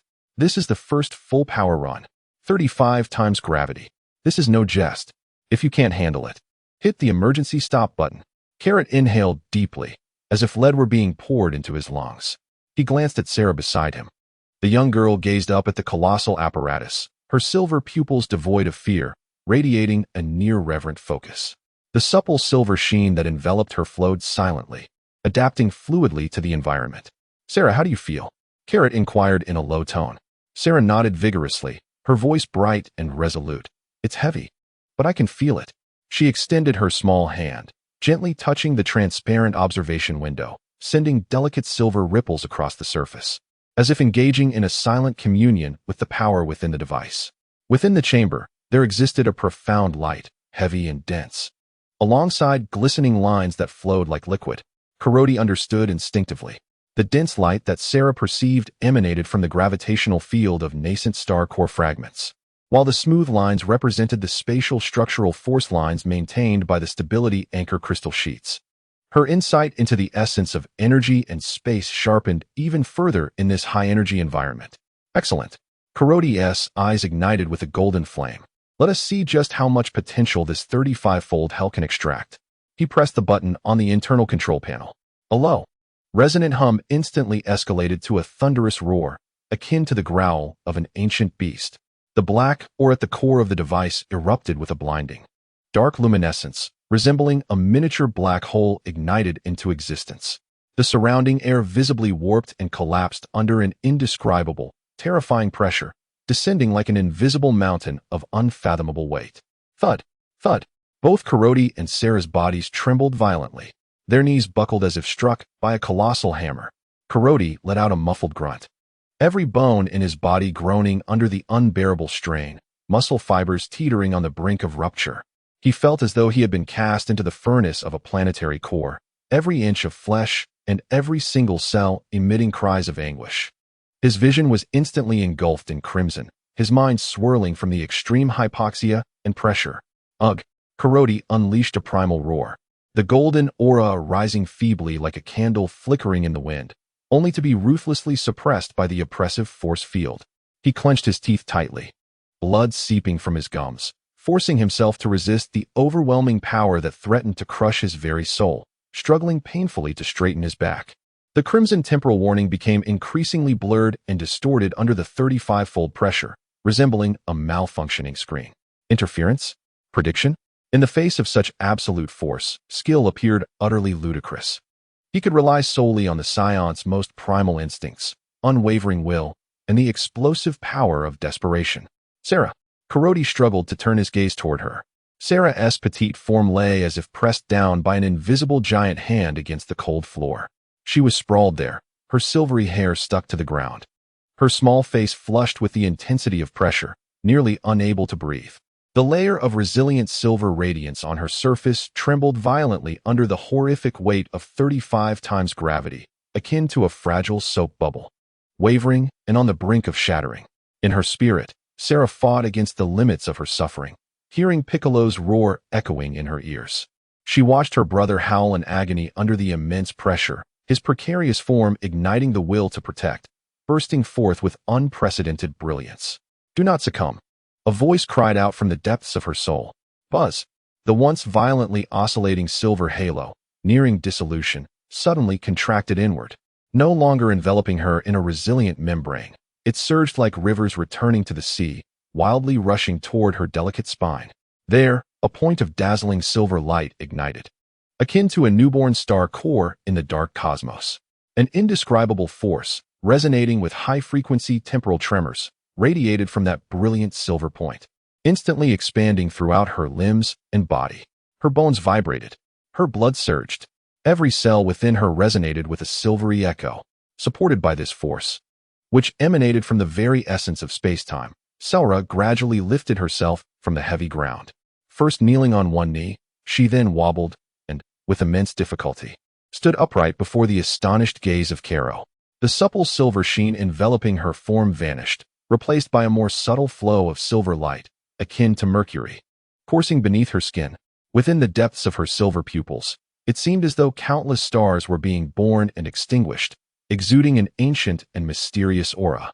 The oppressive force of 35 times gravity remained terrifying, yet she stood there like a resilient stone rooted in the fabric of space-time, trembling but no longer yielding. Sera. Karo gazed incredulously at the transformation unfolding in his sister. This was not merely a resistance to gravity. It resembled a profound integration of life itself with the powers of space-time. His voice resonated with an unusual vibration, as if echoing across distant realms. It was as if he understood as she slowly raised a hand, silver arcs of energy dancing at her fingertips, gently pointing towards the void. Buzz. At her fingertip, the gravitational field in a small area ahead suddenly became extraordinarily dense, resembling an invisible mire.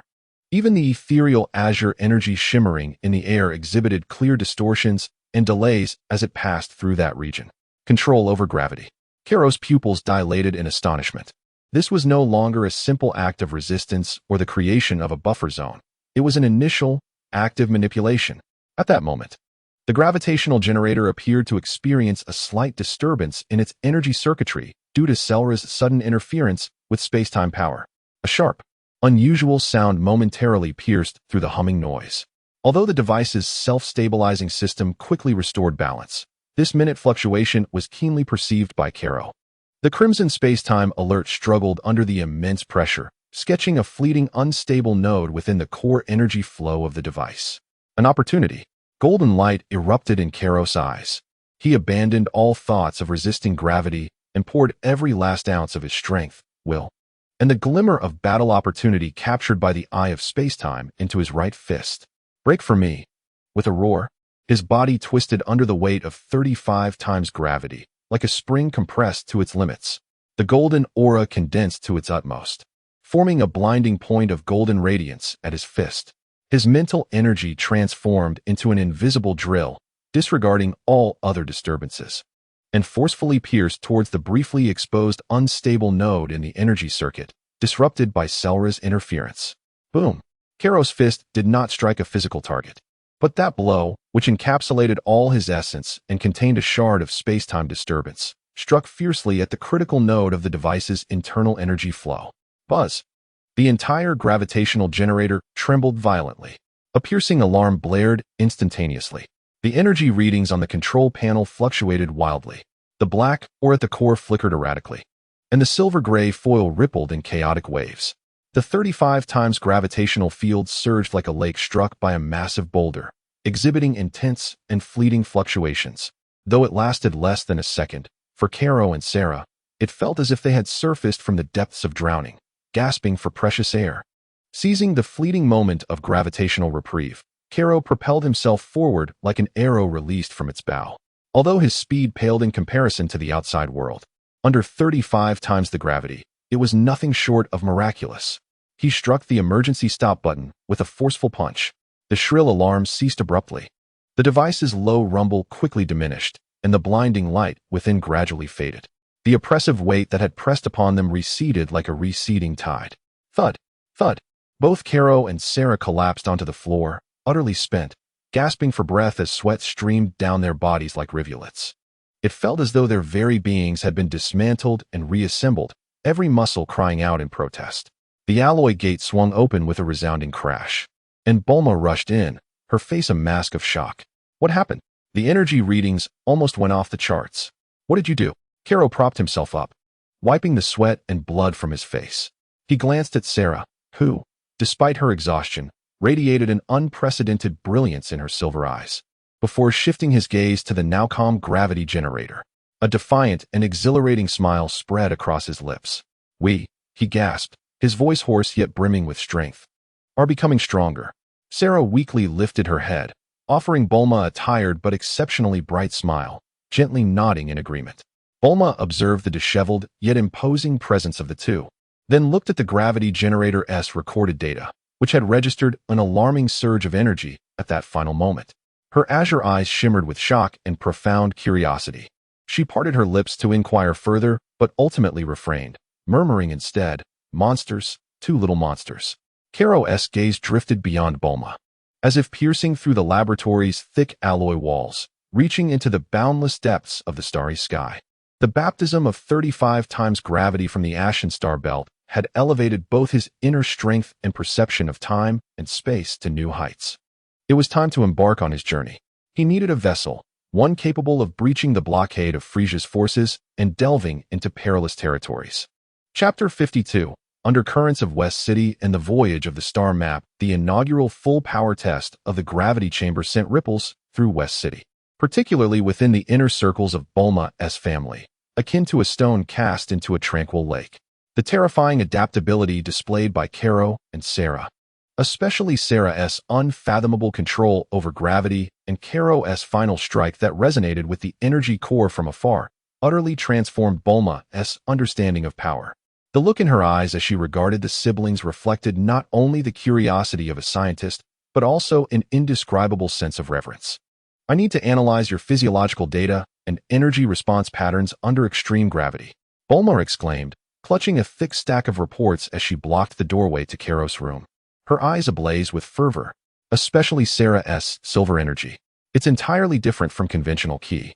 It seems to directly influence the very fabric of space itself. This is astonishing. It could be the key to unlocking new frontiers in the theory of spatial jumps. Karo gazed at the scientific enthusiast with a hint of exasperation. "Bulma, we'll discuss this data later. We have more pressing matters at hand." He stepped aside to allow Bulma to enter, promptly closing the door and activating the signal jamming device within the room. The urgency in Kakarot's tone did not escape Bulma's keen perception, compelling her to temporarily set aside the report in her hands. Was the training with Piccolo not pressing enough? Piccolo's training was aimed at enhancing strength. While Kakarot approached the holographic star map, his fingers swiftly gliding through the void to summon the coordinates of the ashen starbolt's shattered rings, gleaming ominously with a dangerous crimson light. This held the key to our survival and the potential to alter our future. He presented the information and coordinates pertaining to the Guardian to Bulma, omitting the intricate details of the Zafra legacy, and instead emphasizing that the other party might possess crucial intelligence to counter Frieza, alongside the significant risks of this meeting. Bulma gazed at the marked regions of the Death Maze, high-energy turbulence, and Frieza's exile zone, her brow furrowing tightly. You intend to go there? Just the two of you? Are you jesting? That is a place even Frieza's patrol ships avoid. Even if you possess some kind of foresight, it is far too perilous. We have no choice, Bulma. Kakarot's voice was low and resolute. The threats from Vegeta and Nappa are imminent. Relying solely on Earth's strength, along with myself and Sera, our chances are bleak. We require allies. We need more sources of power. This Guardian is our only lead at present. The risk is substantial, but it is worth the gamble. He paused, his gaze piercing as he looked at Bulma. I need a ship, a vessel that is swift, stealthy, and robust enough to traverse that deadly expanse. No weapon systems are necessary, as they would only heighten the risk of detection, but the engines, shields, especially deep space navigation and signal cloaking systems, must be of the highest caliber. Bulma silently regarded the scarlet area on the star map, then looked into Kakarot's golden eyes, ablaze with determined fervor. Finally, she clenched her teeth. I have a ship. My father covertly built an experimental deep space exploration vessel, the Stardust. After reverse engineering the Scion infant pods back in the day, it's hidden beneath the abandoned launch site on the outskirts of West City. The engine utilizes an improved spatial curvature design, theoretically capable of achieving sublight cruising speeds.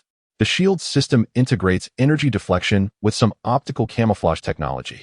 For signal cloaking, I can install the latest deep space ghost protocol from the lab. It's the pinnacle of camouflage, mimicking cosmic background radiation. However, that vessel has never undergone a genuine deep space trial. She took a deep breath, her expression turning grave. Kakarot, tell me the truth. Is the Guardian you seek, along with the technology you mentioned, related to the Zafru? Kakarot's heart jolted. He had not anticipated Bulma would directly invoke that name. He remained silent for a few moments, refraining from an immediate answer, instead posing a question in return. Why do you ask? Bulma approached the desk, retrieving the metallic box emblazoned with the Zafru emblem that Kakarot had brought back, pointing to the intricate multi-nested spiral and angular insignia. This emblem. I later scoured all the extraterrestrial civilization databases left by my father and found sporadic records in the oldest, most highly encrypted folder. It references an ancient race known as the Zafru, long since extinguished, referred to as the engineers of the gods. It is said that they created numerous warrior races, including the Saiyans. The core circuitry of the gravity generator blueprint you provided me, along with the design of the signal anchor for the communication matrix, bears a striking resemblance to the descriptions of the Zufru energy circuit found in the database. She set the box down, her cerulean eyes fixed intently on Kakarot. Kakarot, who are you really? What do you know? Does the legacy of the Zufru truly exist? The atmosphere in the room instantly thickened. Kakarot could sense the fervent determination of Bulma's scientific inquiry, coupled with the concern of a friend. He could no longer conceal everything. Bulma, Kakarot's voice was low and sincere. I cannot fully disclose my identity at this moment. It would put you in greater peril. However, I can assure you that the Zufru did indeed exist, and their legacy is not mere myth. The contents of this box, along with the information we may obtain from the Guardian, pertain to the origins of the Saiyans and our ability to truly confront Frieza, perhaps even altering the fate of this universe. He gazed into Bulma's shocked expression and continued, I need the Stardust. This is not only for me and Sera, but for Earth and all the worlds that Frieza may annihilate. Please trust me. Bulma stared at Kakarot for a long time, as if attempting to peer into the depths of his soul. Finally, she exhaled deeply, as though shedding an immense burden, and appeared resolute. All right, she rubbed her temples. I will trust you.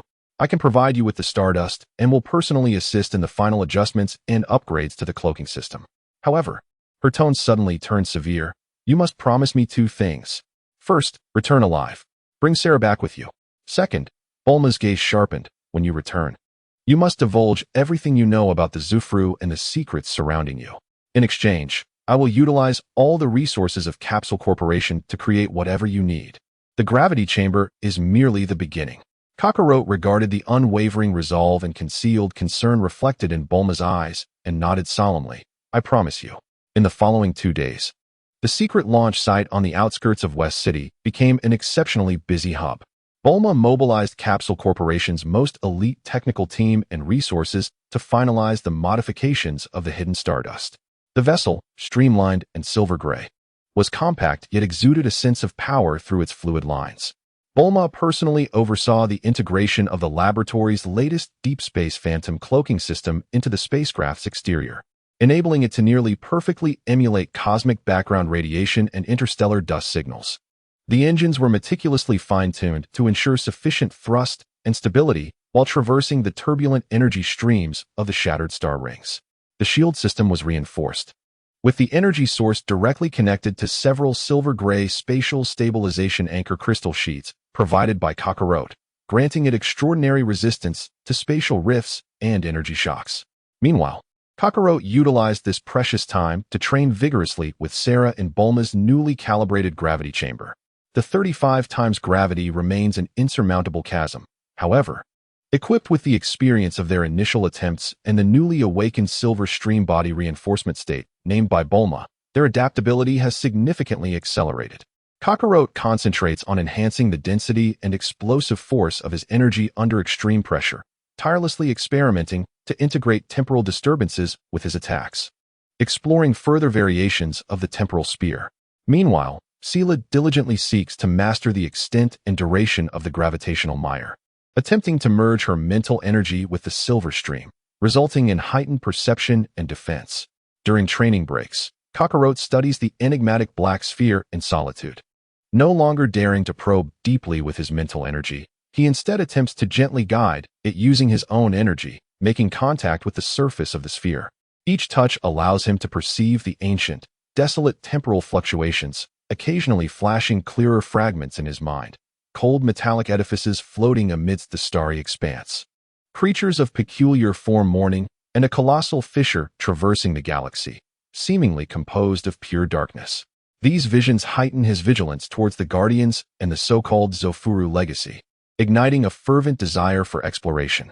On the eve of departure, Kakarot meticulously reviews the star map and flight path one final time. Destination: Ashen Belt, Shattered Star Ring. Guardian coordinates. The flight path sketches a perilous arc across the star map, necessitating traversal through several patrol blind spots of the Frieza army and utilizing known small wormholes for short-range jumps. He hands Bulma a specially encrypted communication beacon. If we fail to return a safe signal within a month, or if the beacon receives a top-level alert, immediately destroy all communications and gravity chamber data related to us and ensure your safety. Bulma takes the cold metallic beacon, clutching it tightly, and nods with conviction. You must be careful.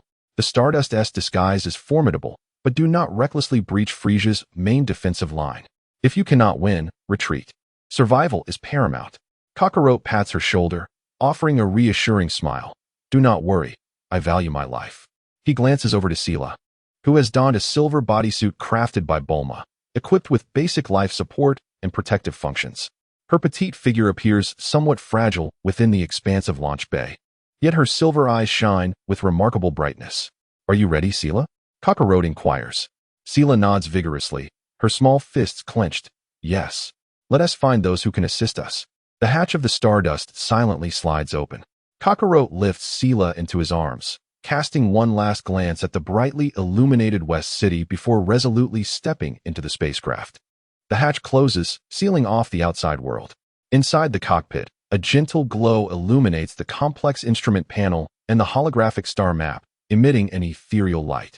The Deep Space Phantom Protocol activates, the engine warms, and the navigation locks onto the target coordinates: Ashen Belt, Shattered Star Ring. A cold electronic synthesized voice resonates within the cabin. Kakarot settles into the pilot's seat, his fingers inputting the final commands on the control panel. Taking a deep breath, he turns to the co-pilot seat, where Sela curiously examines her surroundings. Hold on tight, Sela. The voice of Kakarot resonated with calm authority, proclaiming, "Our journey is toward the stars and the vast ocean." A resounding roar of the powerful engines reverberated through the hull, sending a gentle vibration coursing through his entire being. The stardust, with its rear expelling a stream of ethereal blue particles, ascended gracefully, buoyed by the anti-gravity field, silently merging into the heavy cloak of night that enveloped the outskirts of West City. The spacecraft swiftly climbed, surpassing the atmosphere, as the Earth's azure arc dwindled rapidly beyond the viewport. As the last remnants of gravitational pull dissipated and the ship entered the tranquil expanse of space, the deep space phantom camouflage system provided by Bulma activated instantaneously. The silver-gray hull seemed to dissolve into the inky backdrop of the cosmos, appearing merely as an unremarkable cloud of cosmic dust to any conventional detection methods.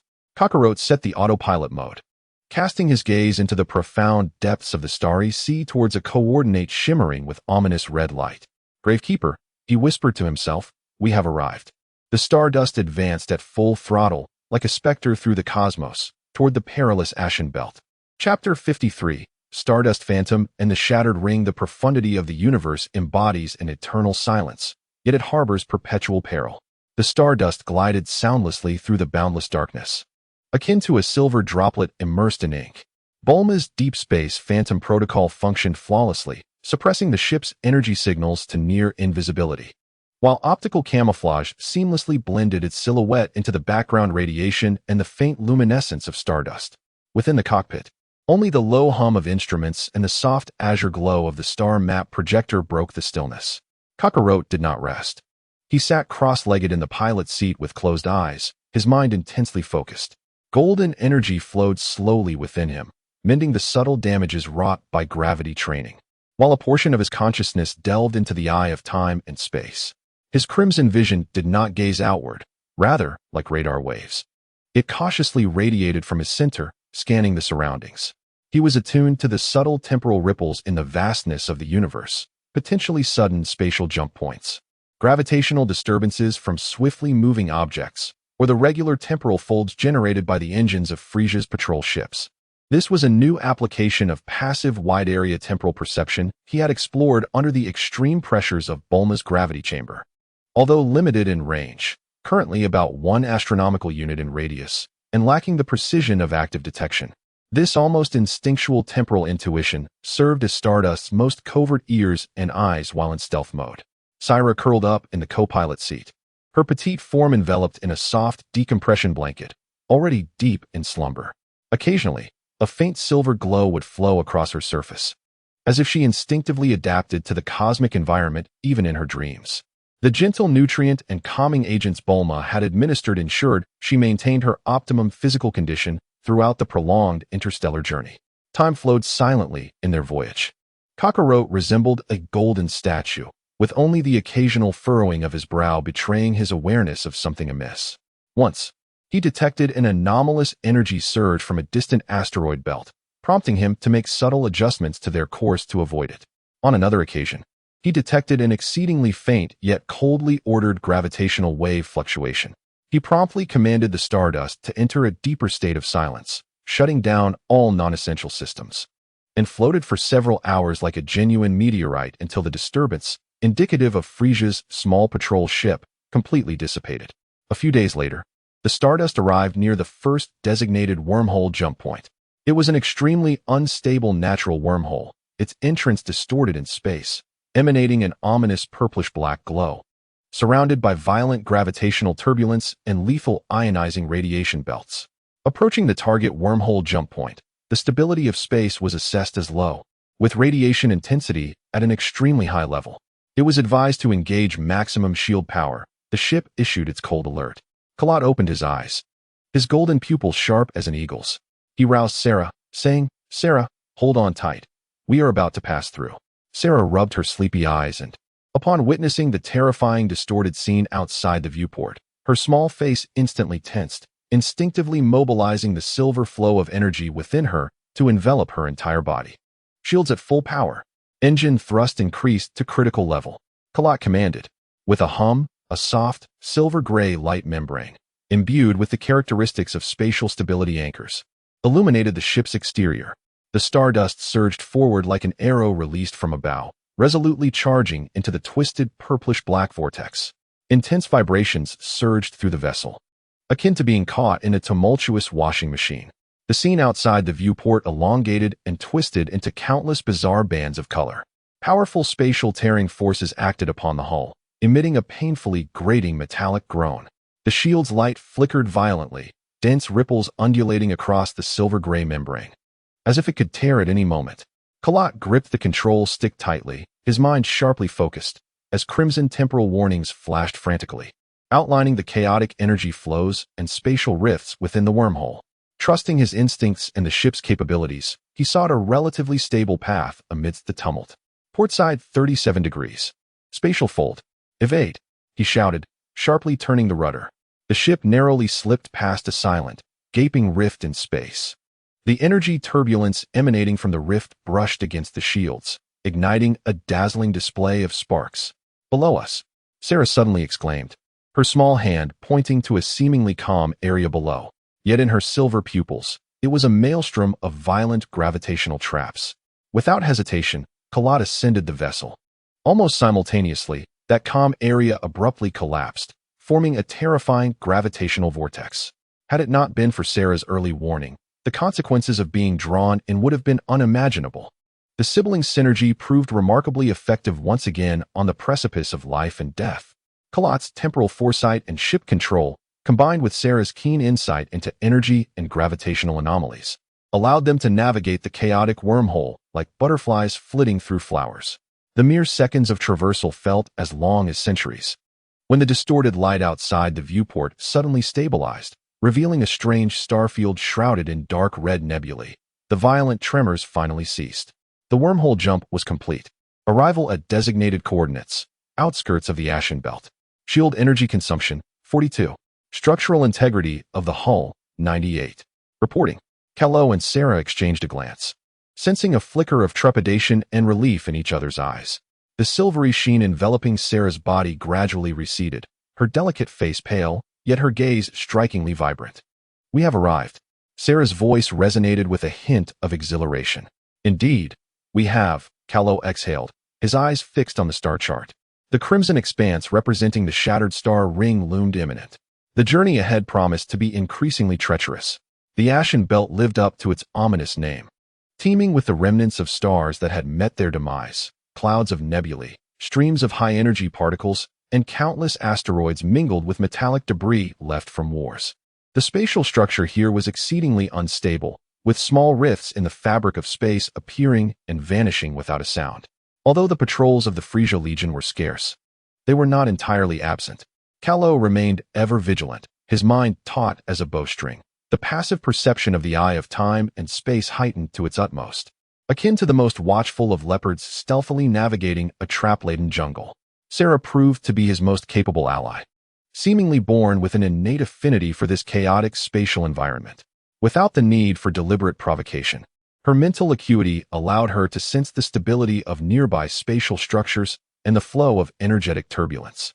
On numerous occasions, she had identified small spatial storms or high radiation traps hidden within the stardust clouds, threats that the radar had failed to detect, enabling the stardust to evade danger ahead of time. Days later, a daunting sight materialized outside the viewport. The shattered star ring. It was a colossal band, slowly rotating, composed of billions of rocks and metal fragments of varying sizes and shapes. Some were as grand as mountains, while others were as minuscule as dust. The interior of the ring bristled with violent energy turbulence, where violet lightning slithered like a great serpent amidst the debris, colliding and erupting into silent bursts of annihilation. Countless twisted remnants of spacecraft, torn apart by gravitational forces, stood like enormous tombstones, narrating the perils of this place. The entire star ring exuded an aura of desolation, chaos, and death. Arrival at the target area, the shattered star ring. The target coordinates are located within Sector 7 on the inner side of the ring. Warning: high concentrations of ionizing radiation detected, strong gravitational turbulence, and unknown energy interference. Caution is advised for proximity, the voice intoned with an unusual gravity. Kalo reduced the ship's speed to a minimum, maximizing the deep space ghost's camouflage. He retrieved the coordinates provided by the Guardian, magnifying the star chart. The coordinates pointed to a massive, dark red asteroid resembling a fractured fawn. External scans revealed no signs of life or energy responses, only rocks and radiation. Well hidden indeed, Kello murmured.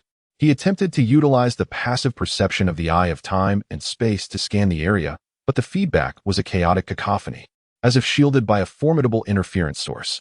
Sera, can you sense anything there? Kello inquired. Sera closed her eyes, her small hand pressed against the cold viewport, her silvery mental energy extending like tendrils. After a few moments, she opened her eyes, a look of perplexity gracing her features. It's chaotic, like many voices arguing. But deep inside, there seems to be a very quiet place, like a stone house. Kello understood immediately. The Guardian's lair was indeed formidable, shrouded in powerful mental or technological shields. Sera could vaguely sense a tranquil core, which was a delightful surprise. The stardust vessel glided cautiously like a delicate fish, weaving through the jagged gaps of debris. Kero was intensely focused on piloting the ship, skillfully avoiding the violent gravitational whirlpools and the massive, erratic fragments. Sera was tasked with monitoring energy turbulence and spatial stability, providing timely alerts. Just as the ship was nearing the dark crimson, fawn-like asteroid, Sera suddenly lifted her head, pointing towards a dense cluster of metallic wreckage ahead. Brother, over there, something is moving. It's not a rock. Quickly, almost simultaneously with Sera's warning, Kero's temporal eye detected an exceedingly faint, yet malicious energy fluctuation. A scarlet alert swiftly outlined 3 high-velocity trajectories, imbued with energy, surging toward them. Whoosh, whoosh, whoosh. 3 crimson energy beams, akin to the forked tongue of a venomous serpent, shot forth from the shadows of the metallic debris without warning. Their angles were exceptionally cunning, sealing off any chance of evasion for the stardust. The targets were directly aimed at the engine and cockpit. Attack, ambush, maximum shield power, emergency evasive maneuvers. Kero's pupils constricted, and he roared with urgency, his hands moving frantically across the console. Buzz. The silver-gray shield of the stardust flared brilliantly. Simultaneously, the engine's exhaust erupted in a blinding blue light as the ship, on the brink of disaster, rolled sharply to the left like a chaotic top. Boom, boom, boom. 2 crimson beams grazed the flickering edge of the shield, the violent energy shock causing the vessel to jolt violently. Yet the third beam struck with ferocity against the shield at the tail. A blinding light erupted. The shield emitted a mournful cry under the unbearable strain, its silver-gray membrane deeply concaving and pulsating. Although it ultimately did not shatter, the terrifying force still penetrated through the shield, causing the entire ship to feel as if it had been struck by a colossal hammer, the alarms blaring in a piercing wail. Tail shield overload. Energy reduced to 31. Minor hull deformation detected. Came the urgent report.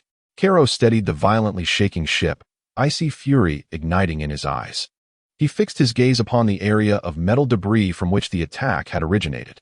Within the scarlet warning vision, 3 indistinct forms, radiating a chilling murderous intent, began to emerge slowly from the shadows of the wreckage. The enemy had revealed themselves. Chapter 54. Blood battle amidst the wreckage and the dawn of silver eyes in the shattered star ring, deep within the cold metallic jungle. The stardust resembled a wounded lone wolf, its tail shields glow dimly flickering, the hull trembling slightly under the immense shockwave. 3 ominous figures, exuding a fierce aura, drifted out from behind the massive skeletal remains of a starship, hovering in the debris-laden void. They were 3 humanoid beings, yet undeniably not human. Clad in tattered black metallic armor interwoven with energy circuits, their exposed skin bore a morbid gray-white hue, adorned with twisted dark red energy patterns. Their heads lacked discernible features, save for a gaping maw filled with sharp teeth, reminiscent of an insect's mandibles, and a fist-sized rhomboid crystal embedded in their foreheads, emanating a faint crimson glow. Their limbs were abnormally robust, with sharp bony spurs extending from their joints, and in their hands, they wielded menacing energy rifles, their muzzles glowing a fierce crimson. The marauder Carrot gazed out the porthole at the 3 grotesque figures and instantly recognized their identity. Exiled prisoners of the Frieza force, remnants of cosmic pirates, hunting solitary vessels in lawless regions like the shattered star rings, ravenous, cruel, utterly devoid of humanity. High energy response detected. Target locked. Immediate counterattack or retreat is advised. The warning blared. Retreat? Carrot cast a glance at the star map, noting the gravitational turbulence and debris surrounding them. A forced escape would not only expose them to enemy fire, but could also result in collision with obstacles. Counterattack? The adversaries held the advantage of terrain and superior weaponry. Clearly having come prepared, Selah's face turned pale with fear, instinctively clutching Carrot's sleeve, yet in her silver eyes, beyond the fear, there was a profound anger at the violation of their territory. Do not be afraid, Selah. Carrot's voice was cold and steady, like tempered steel. Stay aboard the ship and protect yourself. Bulma's shield can withstand a few more hits. He swiftly unfastened his safety belt. I shall meet them. Selah looked at him with concern. Have no fear. They are not formidable enough to threaten me. A glint of golden light flickered in Carrot's eyes, the corners of his mouth curling into a characteristic scion smile, brimming with excitement at the impending challenge. He craved combat, a chance to test the strength honed in the gravity chamber and during cosmic navigation. Furthermore, battling within the confines of the ship was perilous, should the shield be breached. The consequences would be dire. The battlefield must be drawn outside. He pressed the command to open the hatch and activated Bulma's makeshift space combat suit, equipped with life support and short-range propulsion systems. The hatch opened. External environment. Vacuum. High radiation. Combat suit activated. The frigid air rushed in instantaneously. Carrot's figure flickered like a golden lightning bolt, bursting forth from the stardust, swiftly closing the hatch behind him. He floated in the icy void, golden energy enveloping him, dispelling the surrounding chill and radiation, resembling a small, burning star, confronting the three marauders radiating a fierce red light from a distance. A piercing screech erupted from the lead marauder, akin to metal grinding, as the red crystal on his forehead blazed brightly. Clearly taken aback by the prey's audacity to strike first, he sensed the potent energy emanating from Carrot, feeling both threatened and greedily drawn to him. It was instinctual for marauders to devour the strong. Without any superfluous dialogue, 3 crimson beams erupted from the energy rifles anew, forming a triangular formation that sealed off all of Carrot's evasion routes. The scarlet temporal warning instantaneously traced the trajectory of the beams. A cold glimmer flashed in Carrot's eyes. He propelled himself suddenly into the void, free from the constraints of gravity. His movements were as swift as a specter. The golden figure left behind a fleeting afterimage as he narrowly slipped through the gaps between the 3 deadly beams. So swift, Carrot felt a surge of exhilaration. In the cosmic vacuum, liberated from gravitational confines, his speed was more than doubled compared to his time on Earth. He pressed on, and in the instant he passed through the beam's interstices, his right fist was already charged with energy. The golden aura condensed and compressed, causing the air at the tip of the fist, albeit thin, to emit a sharp crackling sound. Death! Amidst the roar, Carrot's figure surged like a golden meteor, crashing fiercely into the nearest marauder. Before the punch landed, the violent pressure had already caused the energy armor on the marauder's surface to ripple intensely. The marauder reacted swiftly, bellowing as he raised his robust arm to block, the bone spikes on his arm shimmering with a dark red energy glow. Boom! The golden fist collided fiercely with the arm enveloped in spikes and energy. Crack! The sickening sound of bone fracturing resonated silently through the vacuum. The marauder's stout arm, along with the spikes upon it, shattered like decayed wood under the force of Carrot's scion-powered punch. The relentless momentum continued, striking hard against his chest. Uft! The marauder's tough armor crumpled and shattered like paper. A horrific gaping wound was blasted into his grayish-white torso. Viscous dark green blood and shattered innards erupted instantly, freezing into crystalline shards in the vacuum. The marauder had no time to scream. The red crystal on his forehead dimmed abruptly, and his colossal body was sent flying like a broken sack, crashing into a massive metallic wreckage, falling utterly silent. One punch, one enemy down. The remaining 2 marauders were clearly stunned by the instantaneous demise of their companion. They emitted a furious yet terrified roar, the red crystals on their foreheads flashing wildly, their energy rifles pivoting to unleash a frenzied barrage at Carrot. A dense web of crimson beams intertwined, forming a net of death. Carrot's figure flickered rapidly within the web of beams, changing direction. The scarlet warnings and his extraordinary speed in the vacuum rendered him almost ghostly. He ceased his direct charge, instead utilizing the surrounding massive metal debris as cover, maneuvering at high speed to close the distance. The second one, golden light flared in Carrot's eyes. He seized an opportunity when a marauder was reloading, appearing as if teleporting to the side and rear of the marauder. This time, he did not strike with a fist, but rather with his fingertips poised like a blade. The tips gathered a highly compressed golden energy, resembling a golden light dagger, fiercely thrusting towards the gap between the marauder's neck armor and helmet. Sizzle! The golden energy pierced through the gap as effortlessly as a hot knife through butter, precisely penetrating the marauder's cervical spine. The energy erupted. The marauder's head was violently blown apart from within by the raging energy. The headless corpse convulsed in the void, spraying frozen blood. In an instant, two companions lay lifeless. The last remaining marauder was utterly consumed by madness and terror. The red crystal on his forehead erupted with blinding bloodlight. His grayish-white skin transformed to a deep crimson, muscles swelling as if inflated. A tempestuous, chaotic wave of destructive energy surged forth from his being. Roar! He discarded his energy rifle, emitting a silent scream as his robust arms swelled to the size of colossal pillars, the sharp bone spikes doubling in size. Abandoning all thought of shooting, he charged at Carrot like a rampaging bull, driven by a desire for mutual destruction. Wherever he passed, the obstructing metal debris was crushed effortlessly by his raging energy. Frenzied. The marauder's final desperate gambit. The scarlet warning blazed furiously. The adversary's speed and strength surged dramatically after entering a frenzied state. Carrot's expression turned grave, and he dared not meet the onslaught head-on. He retreated swiftly, focusing his mental energy intensely, fully activating the eye of time and space. He locked onto a small segment of the spatial structure ahead of the frenzied marauder's charge. Slow down. A hum resonated. An invisible ripple of time and space instantaneously expanded. That area seemed ensnared in viscous glue, becoming dreadfully sluggish. The marauder's unstoppable charge, akin to a high-speed train plunging into a quagmire, visibly decelerated. The violent energy shockwave emitted was significantly diminished by the delayed space. Now's the moment. A murderous intent surged in Carrot's eyes. Instead of retreating, he advanced. A golden aura trailed behind him like a comet's tail. His right fist clenched tightly, concentrating all his power and energy into a single point. At the tip of his fist, a minuscule beam of compressed golden light glimmered, reminiscent of an impending supernova. It is finished. Boom! The golden meteor collided fiercely with the marauder, ensnared in the temporal delay. A terrifying energy shockwave erupted silently in the void. The marauder's expanded form burst apart like a popped balloon, crumbling under the sheer force. Bones, flesh, and armor, all were reduced to powder beneath that devastating punch.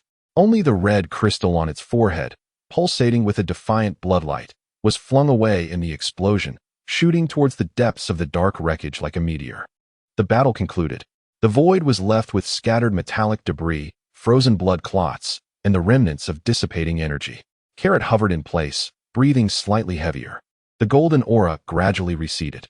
The combat in the vacuum had exacted a tremendous toll, especially the final temporal delay and the full-throttle explosion. Yet, he could distinctly feel that the power surging within him was now more refined and more vigorous than before. The practical combat in the cosmic environment far surpassed the training in the gravity chamber. Just as he contemplated returning to the stardust, a voice crackled through the communicator, Sera's voice. Urgent yet tinged with an odd excitement. Brother, that red stone. It fell behind that large rock. It's glowing. There is something inside looking at me. Carrot's heart sank. He immediately glanced towards the direction where the marauder's core crystal had been flung, which coincided with the coordinates of the guardian of the tomb. Right behind that dark red, fawn-like asteroid. Could it be? He swiftly soared towards the stardust. The hatch opened, revealing Sera, who was peering through the viewport, her little finger pointing towards the direction of the dark red asteroid. In the depths of her silver pupils, it seemed as though stars were swirling, radiating a strange, all-seeing light. Brother, I felt it. The place where that redstone fell is the very quiet spot. The stone house. Sera's voice carried an undeniable certainty. Carrot gazed at the dark red asteroid, towering like a beast's fang amidst the star rings, then turned to Sera, whose silver eyes seemed capable of piercing through illusions. The entrance to the guardian of the tomb had been discovered in such a manner by Sera? Was that frenzied marauder's core crystal the key? Or perhaps a form of test? He no longer hesitated, immediately piloting the Stardust, cautiously navigating around the area of the asteroid that was rife with radiation and energy traps, steering towards the direction indicated by Sera, where the crystal had fallen. The searchlight of the Stardust pierced through the darkness on the asteroid's far side. At the base of a relatively smooth cliff composed of dark red basalt, they discovered an inconspicuous entrance, partially concealed by debris. Scattered at the entrance's edge were a few freshly fallen stones. Deep within the cave, a faint, ominous crimson glow pulsated rhythmically, reminiscent of a heartbeat. Chapter 55. The Maw of the Fong and the Shadow of the Guardian. The dark red cliff resembled congealed blood, while the cold mouth of the cave resembled the slightly ajar maw of a colossal beast, exuding an ominous silence. The Stardust hovered before the cave entrance, the beam of the searchlight penetrating the darkness, illuminating only the jagged rocks and floating dust at the threshold. Deep inside the cavern, the rhythmic flicker of the blood-red light served as the sole guide, emanating a disquieting allure. Sera's small hand clutched tightly to Kaios's clothing, her silver pupils fixed upon the red glow, her delicate face a mixture of tension, curiosity, and a hint of instinctive aversion. Brother, that quiet place is right there. But that red stone inside, it's calling. The sound is so unpleasant. Kaios furrowed his brow. Could it be the spiritual pollution of the core crystal of the Marauders? Or some form of alarm? He attempted to perceive the interior of the cave with the eye of time and space, but the feedback revealed an even more chaotic and viscous barrier, more potent than the shielding surrounding the asteroid. It seemed that entering personally was the only option. Sera, you stay on the ship. Kaios made a resolute decision, his tone leaving no room for argument. He locked the hatch and activated all defense systems. If anything seems amiss, initiate the emergency jump protocol immediately. Do not concern yourself with me. No. Sera abruptly looked up, her silver eyes filled with determination. I want to go too. I can sense what's inside. I can help you find the way. That red stone is afraid of my light. A layer of supple silver aura instinctively flowed over her skin, as if to prove her strength. Kaios gazed into his sister's steadfast eyes, and then glanced at the abyssal, perilous cave entrance. Sera's perception of energy and anomalies was indeed unparalleled.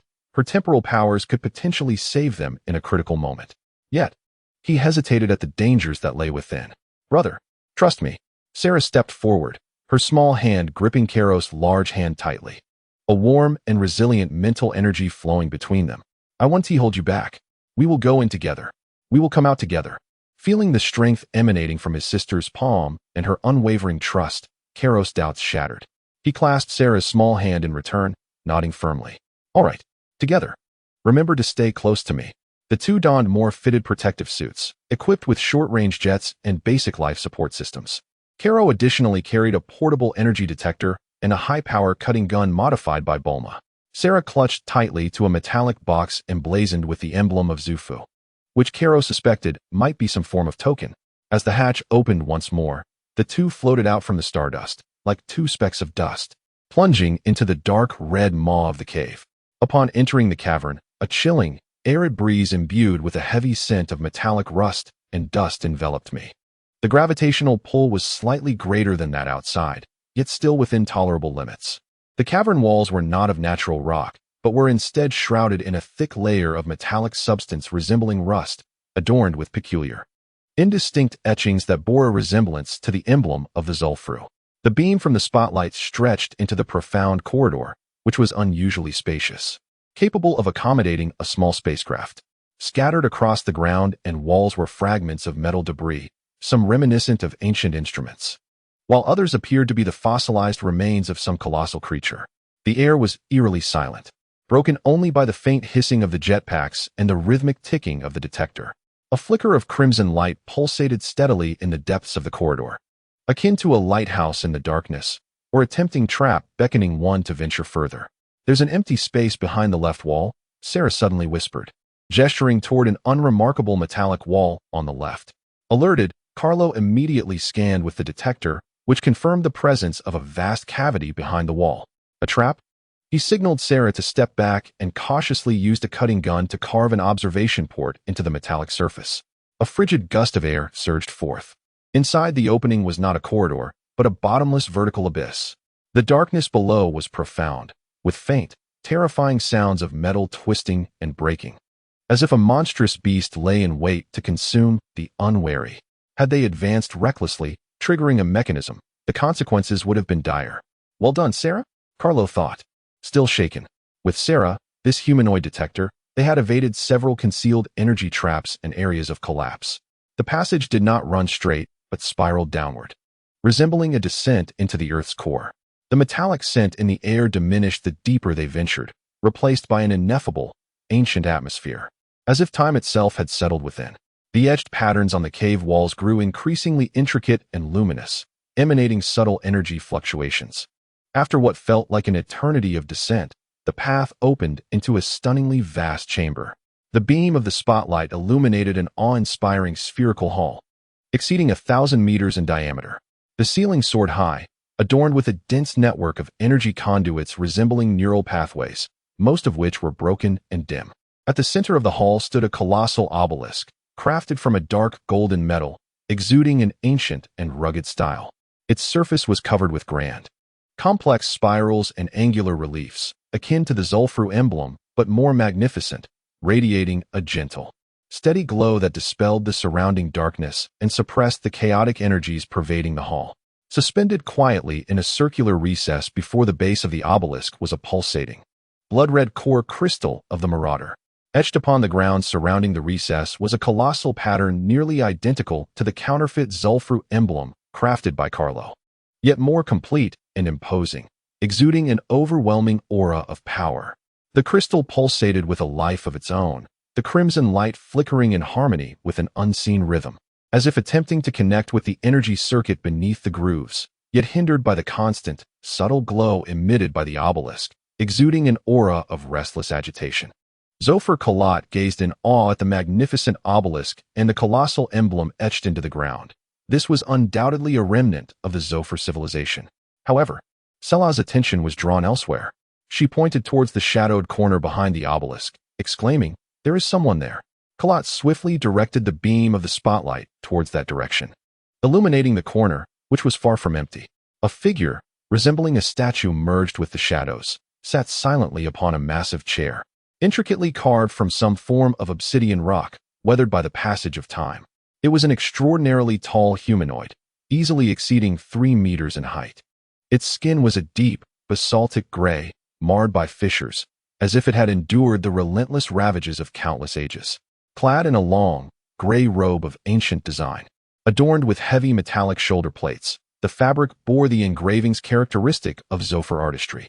The figure's head was bowed, its visage obscured by the shadow of its hood, hands crossed upon its knees, with knuckles as robust as stone. Most strikingly, it exhibited no signs of life whatsoever. No breath, no heartbeat, no flow of energy. It resembled a true statue, forgotten in the annals of time. Is this the guardian of the tomb? Kalat pondered, questioning whether it was a corpse or merely in a state of dormancy. At that moment, Sayla gasped softly, her small hand suddenly pointing towards the statue's head. Look, its eyes just moved. Kalat's heart skipped a beat as he focused intently.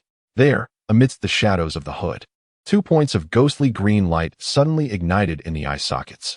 The glow was not gentle. It resembled the ghastly flames of a crypt, cold, silent, imbued with an indifferent scrutiny of all existence. The light pierced through the shadows of the hood, directly illuminating Kalat and Sayla. An intangible pressure, akin to the chill of 1,000,000 years of ice, enveloped the entire hall in an instant. The air felt as if it had solidified. Time seemed to thicken. The statue's rock-like, gray fingers moved ever so slightly, producing a sound reminiscent of grating teeth. A deep, hoarse voice, akin to 2 colossal stones grinding together, resonated directly within their minds, carrying the weight of ages and frigid detachment. Intruders, present your credentials or be turned to dust. Chapter 56. The awakening of the statue and the proof of heritage. The icy pressure felt as tangible as a glacier, instantly freezing the air within the spherical grand hall. Those 2 points of ghostly green fire pierced through the shadows of the hood, locking onto Kalat and Sayla with unwavering intensity. The deep, gravelly voice reverberated in their minds, akin to millstones grinding the very essence of their souls. Intruders, present your credentials or be turned to dust. Each syllable bore the weight of eternal silence and an undeniable judgment. Sela's delicate visage turned pale in an instant, her body trembling slightly as she instinctively sought refuge behind Carlot, her small hand clutching tightly to the hem of his garment. The silvery glow emanating from her skin flared up in response, struggling to resist the terror that originated from the very depths of her soul.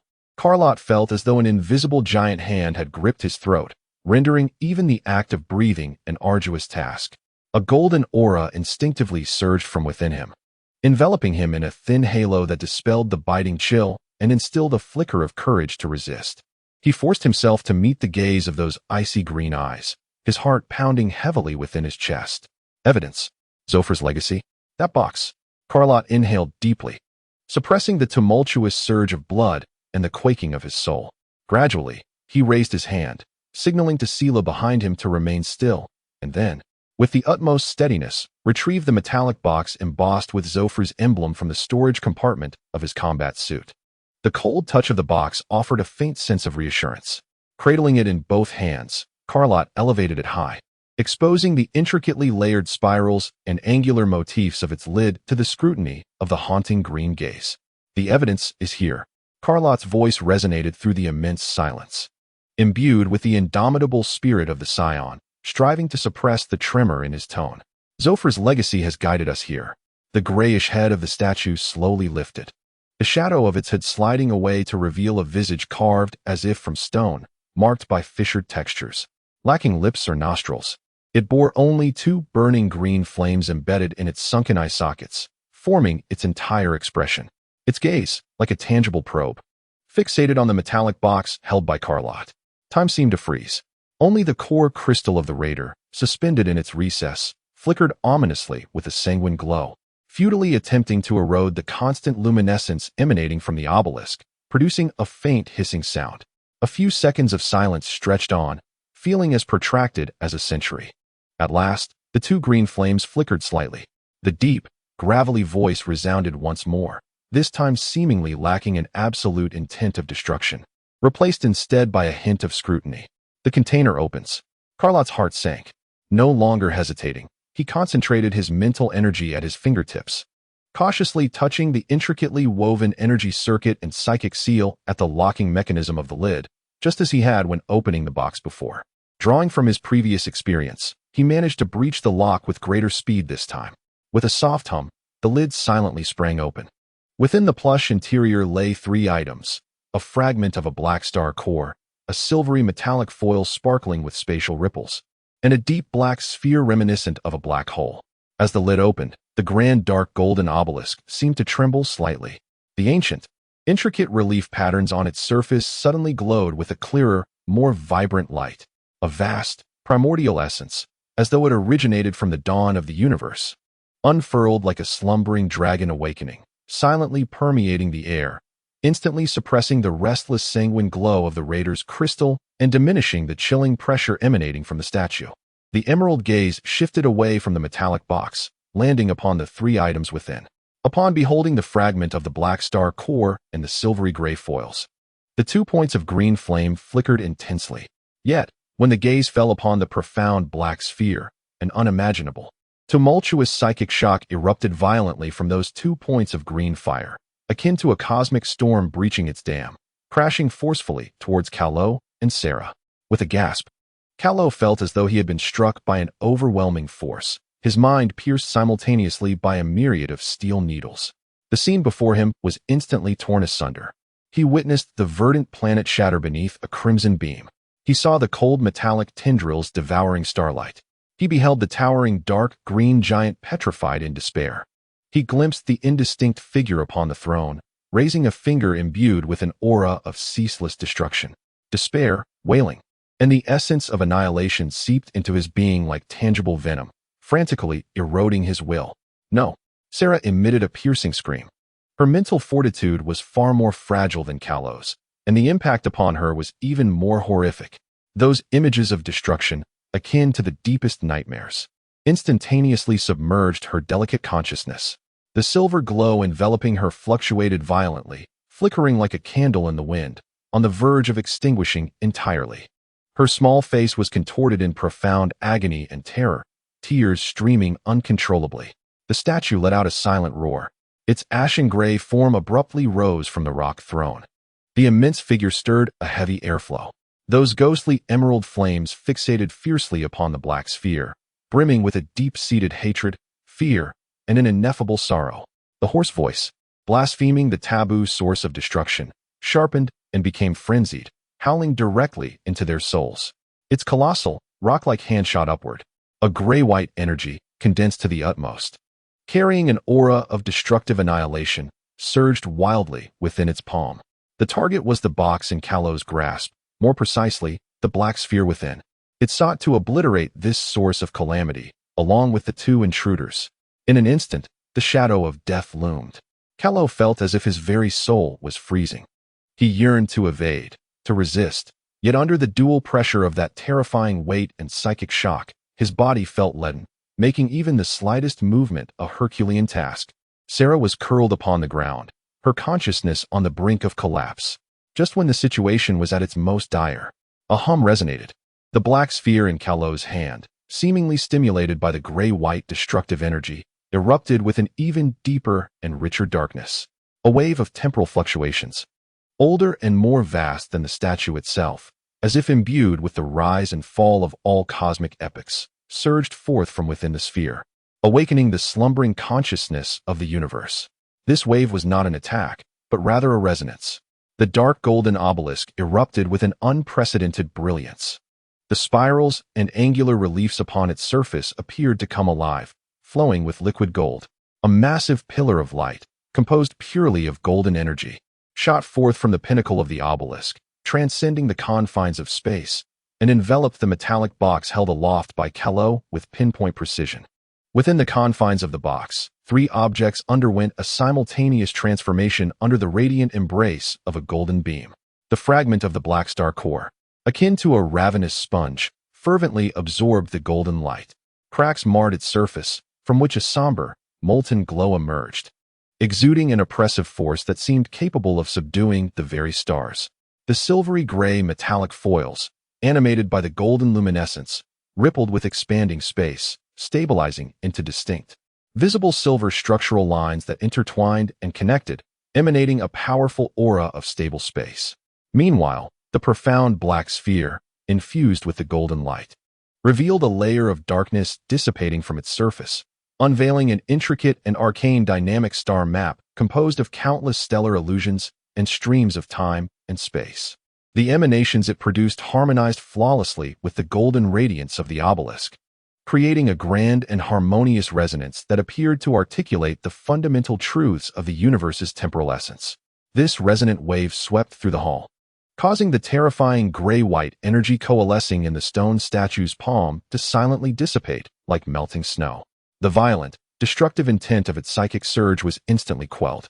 The two flickers of ghostly green fire flickered violently, swaying before ultimately yielding to an ineffable sense of bewilderment and profound reverence. Its massive hand, raised high, froze midair, while its petrified head turned towards the obelisk and the metallic box bathed in golden light, as if in worship of some supreme entity. The golden beam gradually receded, ultimately vanishing, and the obelisk's brilliance returned to its previous steady state. Yet, the three items within the metallic box had undergone a metamorphosis of profound significance. Their auras became more subdued yet deeper and more potent, as if they had forged a subtle connection among themselves. Carrot felt the immense weight pressing upon his soul and body abruptly lift. He gasped for breath, drenched in cold sweat. In that fleeting moment, he had genuinely felt the chilling grasp of death and an overwhelming cosmic power that transcended his understanding. Sera, too, emerged from the brink of collapse, her tear-streaked face reflecting shock and curiosity as she gazed at the transformed objects. The statue slowly lowered its arm, its ghostly green gaze returning to Carrot. Yet the coldness and malice had vanished, replaced by a scrutinizing, probing look, accompanied by a deeply concealed complexity akin to the subtle ripples of stagnant water. A deep, hoarse voice resonated once more, this time imbued with an indelible weariness and ancient gravitas. The vessel bears the favor of time and space. Its gaze swept over Carrot's golden pupils before resting upon Sera's silvery gleaming form, seemingly confirming something. The trial begins. As the words lingered in the air, its colossal, slate-gray form seemed to be drained of all strength, quietly and unceremoniously returning to its icy stone throne. Its head bowed, the ghostly green flame dimmed, reverting to the guise of an unchanging, cold statue of antiquity. Only the two flickering lights remained, not entirely extinguished, resembling feeble sentinels, vigilantly observing all. The spherical grand hall fell back into a profound silence. Only the faint glow of the obelisk, the peculiar vibrations emanating from the three items within the box, and the still glimmering core crystal of the marauder, pulsating with a defiant bloodlight, attested to the reality of the events that had just transpired, dispelling any notion of illusion. Carrot and Sera exchanged a glance, both recognizing the shock, dread, and a flicker of understanding reflected in each other's eyes. The evidence had been acknowledged, yet this was merely the beginning. Carrot gazed at the now silent statue, then turned his attention to the obelisk that radiated an aura of desolation. What was it? His gaze ultimately settled upon the black sphere within the metallic box, revealing an internal map of stars. The answer, perhaps, lay within. Chapter 57. The star map imprint and fragmented echoes. The spherical grand hall was enveloped in an oppressive silence, punctuated only by the constant dim light of the obelisk and the reluctant crackling of the marauder's crystal, existing as mere background noise. Carrot and Sera stood upon the cold metallic floor, the heart-stopping sensation of having narrowly escaped danger still lingering. "Is that giant stone figure no longer moving?" Sera murmured, her small hand clinging tightly to the hem of Carrot's garment, her silver eyes warily fixed upon the massive statue upon the throne. The cataclysmic pressure and terrifying mental assault from earlier had left an indelible mark on her psyche. "It remains still for now," Carrot whispered, though his gaze remained steadfastly locked on the black sphere within the box. The surface of the sphere, shrouded in deep darkness, seemed to lift like a veil, revealing a dynamic star map composed of slowly rotating celestial images and flowing rivers of time and space. A grand, ancient rhythm, seemingly imbued with the secrets of the universe's birth and demise, emanated from the sphere, resonating subtly with the obelisk's soft glow. "The trial begins," echoed the final words of the statue in his mind. Taking a deep breath, Carrot carefully placed the box upon the ground. He settled into a cross-legged position, gesturing for Sera to sit beside him. The exhaustion from his mental exertion and the earlier shock weighed heavily upon him. Yet this was not the time for rest. "Sera, I need to investigate this object," Carrot indicated toward the black sphere. "Keep a watchful eye on our surroundings, especially on that guardian and the red stone. Inform me immediately of any anomalies." "Understood." Sera nodded emphatically, her petite form straightening as her silver mental energy extended like invisible tendrils, cautiously probing the vicinity, particularly monitoring the statue on the throne and the pulsating bloodlight of the crystal in the recess. Carrot closed his eyes, seeking to calm his mind. This time, he refrained from recklessly thrusting his mental energy into the sphere. Instead, he endeavored to envelop the black sphere with his gentle essence, akin to a meandering stream, striving to establish a resonant connection with the grand rhythm of time and space it exuded. The moment his essence brushed against the sphere, a profound hum resonated. There was no violent impact, no soul-rending agony. Carrot felt as though his consciousness was gently cradled by a warm and mighty torrent, elevating him to an indescribable height. He beheld not the fragmented horrors of destruction, but an expansive, dynamic cosmic map, boundless and magnificent. The star map is not a static entity. The celestial bodies within it are born, expand, age, and collapse, while nebulas rotate, coalesce, and cast forth magnificent streams of matter. The fabric of space-time resembles a glistening web, intricately weaving through and connecting every node. At the heart of this celestial map lies the shattered ring of an asteroid, marked unmistakably by a striking emblem of Zulfuru, composed of multiple spirals and sharp angles. The path of inheritance from the shattered ring begins here, a grand, non-human information flow, akin to the cosmic background noise, surges directly into Karoti's consciousness. In the following moment, the star map comes to life. A path formed of countless twinkling points extends from the marked location of the shattered ring, traversing the vast sea of stars and crossing several regions denoted with danger symbols, distorted star domains, gravitational traps, Frieza Legion control zones, ultimately leading to a distant and nebulous star area deep within the map. The core of this star domain is shrouded by a more colossal and intricate Zulfuru emblem, seemingly composed of countless galaxies. The core sanctum marks the terminus of the inheritance. The information flow ceases here. The illusion of the star map gradually fades from Kuroti's awareness. Yet the luminous path and the indicated perilous zones and key nodes remain indelibly etched in his mind. This is not merely a star map. It is a perilous navigation chart leading to a Zul'Faruz's sanctum. Kuroti suddenly opens his eyes, his golden pupils filled with shock and contemplation. Is the core of Zul'Faruz's legacy located in a distant sanctuary? Is the shattered ring merely the starting point? Is this star map indeed the trial guidance spoken of by the Gravekeeper? At that moment, an anomaly occurs. The path imprinted in his mind, with one segment marked as the perilous node of the silent corridor, begins to flicker violently. A powerful, coldly malevolent space-time fluctuation emanates from that node, sounding an alarm.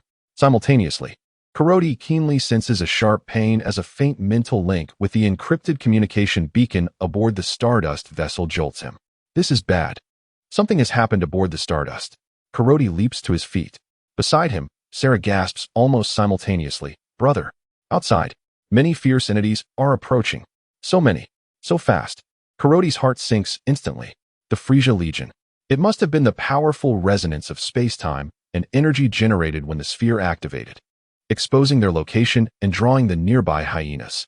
He immediately attempts to reach out through the mental link to the Stardust. Crackling sounds of interference accompany fragmented information. High-energy response detected. Rapidly approaching 3 standard assault ships of the Frieza Legion, 6 small gunboats. 3 assault ships, 6 gunboats. This is enough to form a small sweeping squadron. Given the Stardust's shields and speed, being locked down in the open expanse of the ring spells certain doom. We must leave at once. Sera, we are leaving. Karo swiftly seized the metallic box from the ground and stowed it away in the compartment, simultaneously gathering the transformed Black Star core fragment, now emanating a heavy dark red glow, along with several stabilized silver-gray foil pieces. He hesitated momentarily before carefully securing the black sphere that revealed the star map. This object was of utmost importance and could not be left to the Frieza Legion. He grasped Selah's hand and dashed towards the entrance of the passage.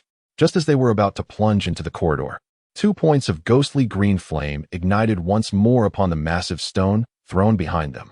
A cold, hoarse voice echoed in their minds like chains of pursuit, desecration, tracking, elimination. The voice was devoid of the previous complex emotions, leaving only a chilling intent to annihilate the Frieza Legion. Boom. The entire spherical chamber trembled violently. The dark golden obelisk erupted with blinding light. The spirals and angular reliefs upon its surface seemed to come alive as the flowing golden radiance converged before the base, where a massive emblem socket embedded with the Plunderer's core crystal awaited. The surrounding Zophar emblem suddenly illuminated. A powerful suction force erupted. Whoosh! The pulsating core crystal, glowing with reluctant bloodlust, was seized by an unseen hand, instantly dislodging from its socket and transforming into a crimson streak, forcibly drawn into a suddenly opened fist-sized aperture at the obelisk's base. Hum! The obelisk emitted a deep and majestic resonance. The golden light on its surface swiftly transformed into a blinding, destruction-laden scarlet glow.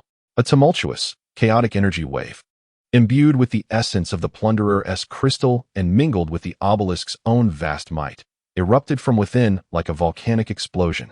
The entire chamber's space began to warp. The frenzied energy maelstrom twisted through the air like an uncontrollable tornado, tearing at the atmosphere and lifting metallic debris from the ground. The absorbed crystal appeared to act as a sinister catalyst, distorting the obelisk's power and igniting an explosion. It's igniting with that red stone. Selah cried in terror. Karo's expression shifted dramatically. The guardian statue intended to forcibly trigger the obelisk's power using the chaotic energy of the Plunderer's crystal, reducing everything, including the invading Frieza Legion, to ashes. Move. Karo hesitated no longer, clutching Selah. He maxed out the jetpack's power and shot into the dark passage like an arrow released from a bow. Behind them, a tempest of chaotic energy had already formed. The scarlet glow surged from the chamber's entrance like a tide, carrying an aura of annihilation. The metallic layer on the corridor walls began to melt and peel away under the intense heat and energy impact. The entire asteroid groaned under the unbearable strain. Stardust. Activate the engines. Maximum shields. Prepare for extraction. Karo commanded frantically through the mental link as he sped through the passage. The urgent warning of engine preheating. Shield activation alert. High energy reaction detected approaching. Locking signal. Echoed in haste. Karo's heart raced in his throat. They had to escape before the obelisk detonated completely. One must ascend the vessel before the onslaught of Frieza's forces engulfs them. The glimmer of the exit lies just ahead. Yet behind them, a devastating crimson tide and the colossal metallic debris collapsing from above the corridor pursue relentlessly, akin to the scythe of death. Chapter 58. Celestial sparks and the desperate star ring. The dark red fangs of the asteroid now seemed to transform into a supernova on the verge of eruption. Blinding scarlet light bursts forth from the cavern at the base of the cliff, casting an ominous blood hue upon the floating metallic fragments and dust surrounding it. The tumultuous energy waves roll out like a tsunami, even disrupting the already chaotic gravitational field within the shattered star ring. The silver-gray hull of the stardust shudders violently amidst the tumultuous energy currents, akin to a solitary boat amidst raging seas. The glow of the rear shield appears increasingly dim under the onslaught of previous attacks and the current impact. Inside the cockpit, a cacophony of piercing alarms fills the air. High-energy reaction source locked. Direction, directly ahead at the opening. Energy level, planetary. Threat level, catastrophic. Multiple high-speed targets detected. Directions, 3 and 9 o'clock. Energy signature, Frieza's standard assault ships. Gunboats, within main cannon range. Shield energy, 27. Hull integrity, 93. Recommendation, immediate disengagement. Repeat, immediate disengagement. The cold, synthetic voice urgently broadcasts the despairing warnings. Bulma's meticulously crafted deep space camouflage has utterly failed against the violent energy outbursts of the obelisk and the Frieza force's aggressive scans. The silver-gray vessel stands exposed like a lighthouse in the dark, vulnerable to the predator's gaze. Whoosh, whoosh, whoosh. Several thick, cold, deep purple energy beams, bearing the essence of annihilation, cut through the chaotic star ring space, ruthlessly targeting the stardust from various angles.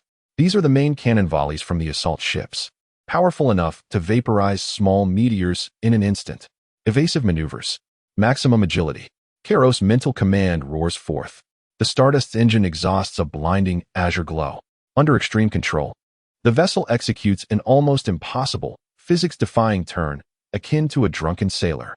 Boom, boom, boom. Several purple beams graze the flickering edges of the shield, the violent energy impact striking the hull like a heavy hammer, producing a disconcerting metallic distortion. However, one main cannon beam strikes fiercely upon the shield at the vessel's midsection. Blinding purple light erupts.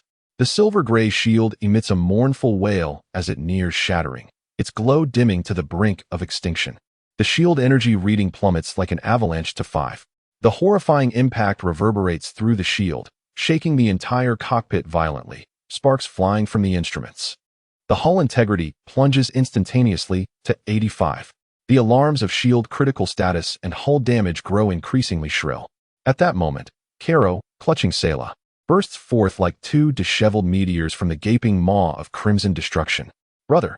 Sela screams in terror as she gazes at the battered stardust, swaying violently amidst the barrage. Reinforcements. Without a moment's hesitation, Cowlett pushed the power of the jetpack to its utmost limit, hurtling towards the open emergency hatch of the spaceship. Simultaneously, his temporal vision forcefully activated amidst the violent turbulence and looming threat of death.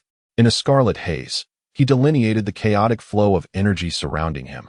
The trajectory of the pursuing gunships, and within the fangs of the asteroid, the impending cataclysmic crimson energy. Time was of the essence. The detonation of the obelisk was but a heartbeat away. The next volley from Frieza's legion was charging up.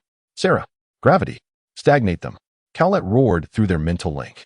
Sera's silver pupils instantly constricted to their utmost limits.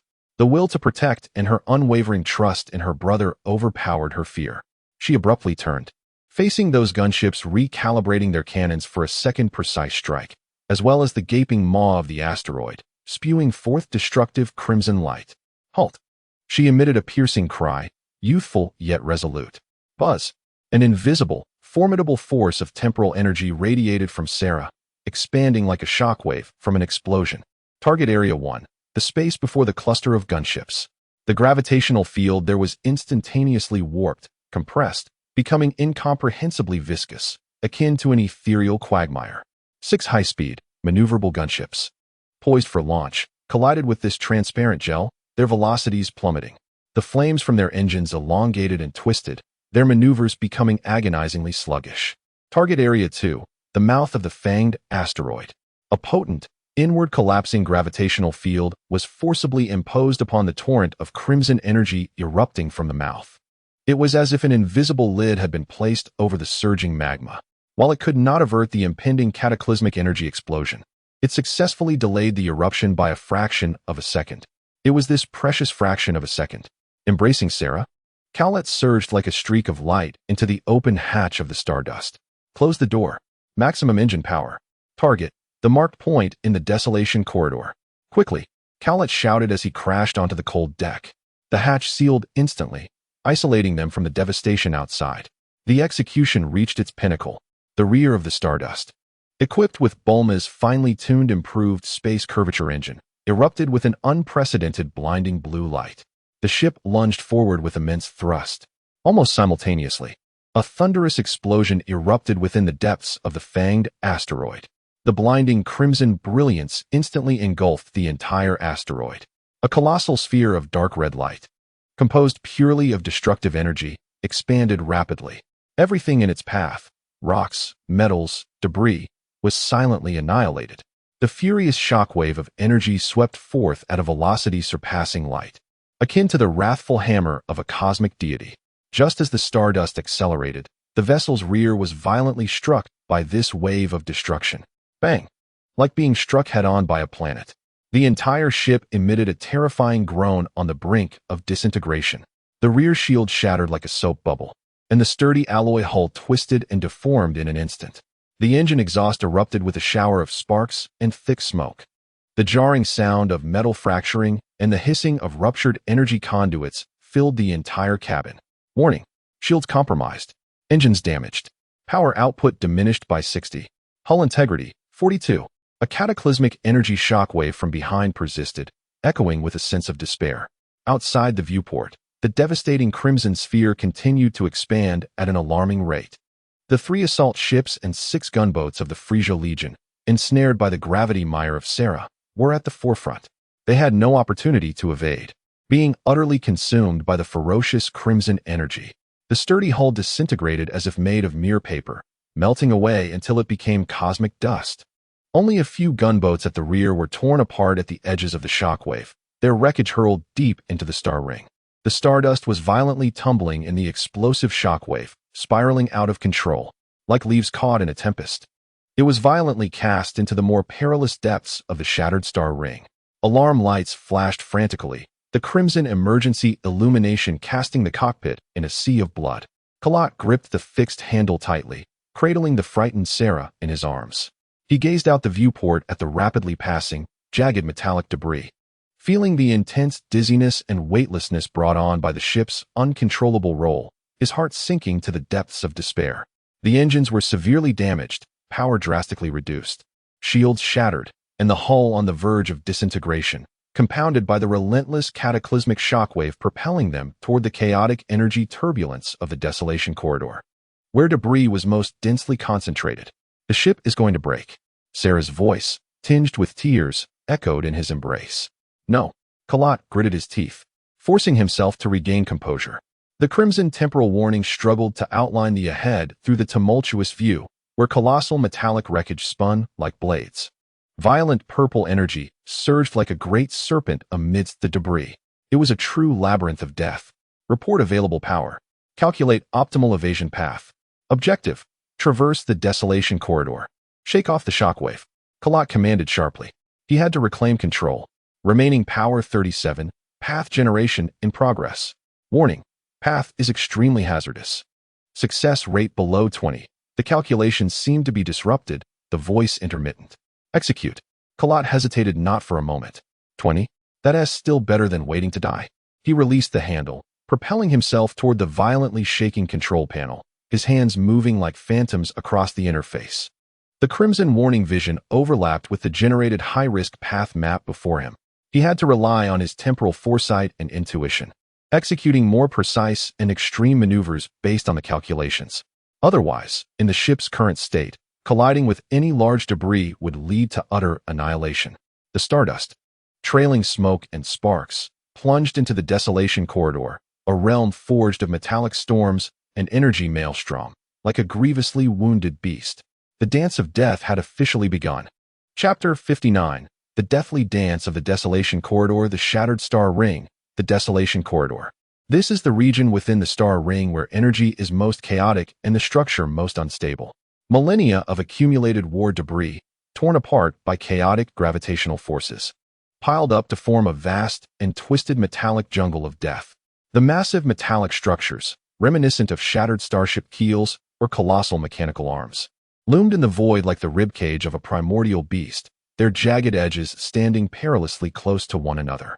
Purple energy lightning slithered through the crevices of the wreckage like a living serpent, darting and colliding to unleash silent, yet cataclysmic bursts of destructive light capable of rending small vessels asunder.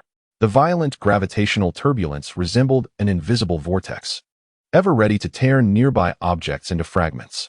The stardust, trailing smoke and electric sparks, hurtled through this treacherous jungle like an uncontrollable projectile, violently thrust forward by the shockwave from a detonating obelisk.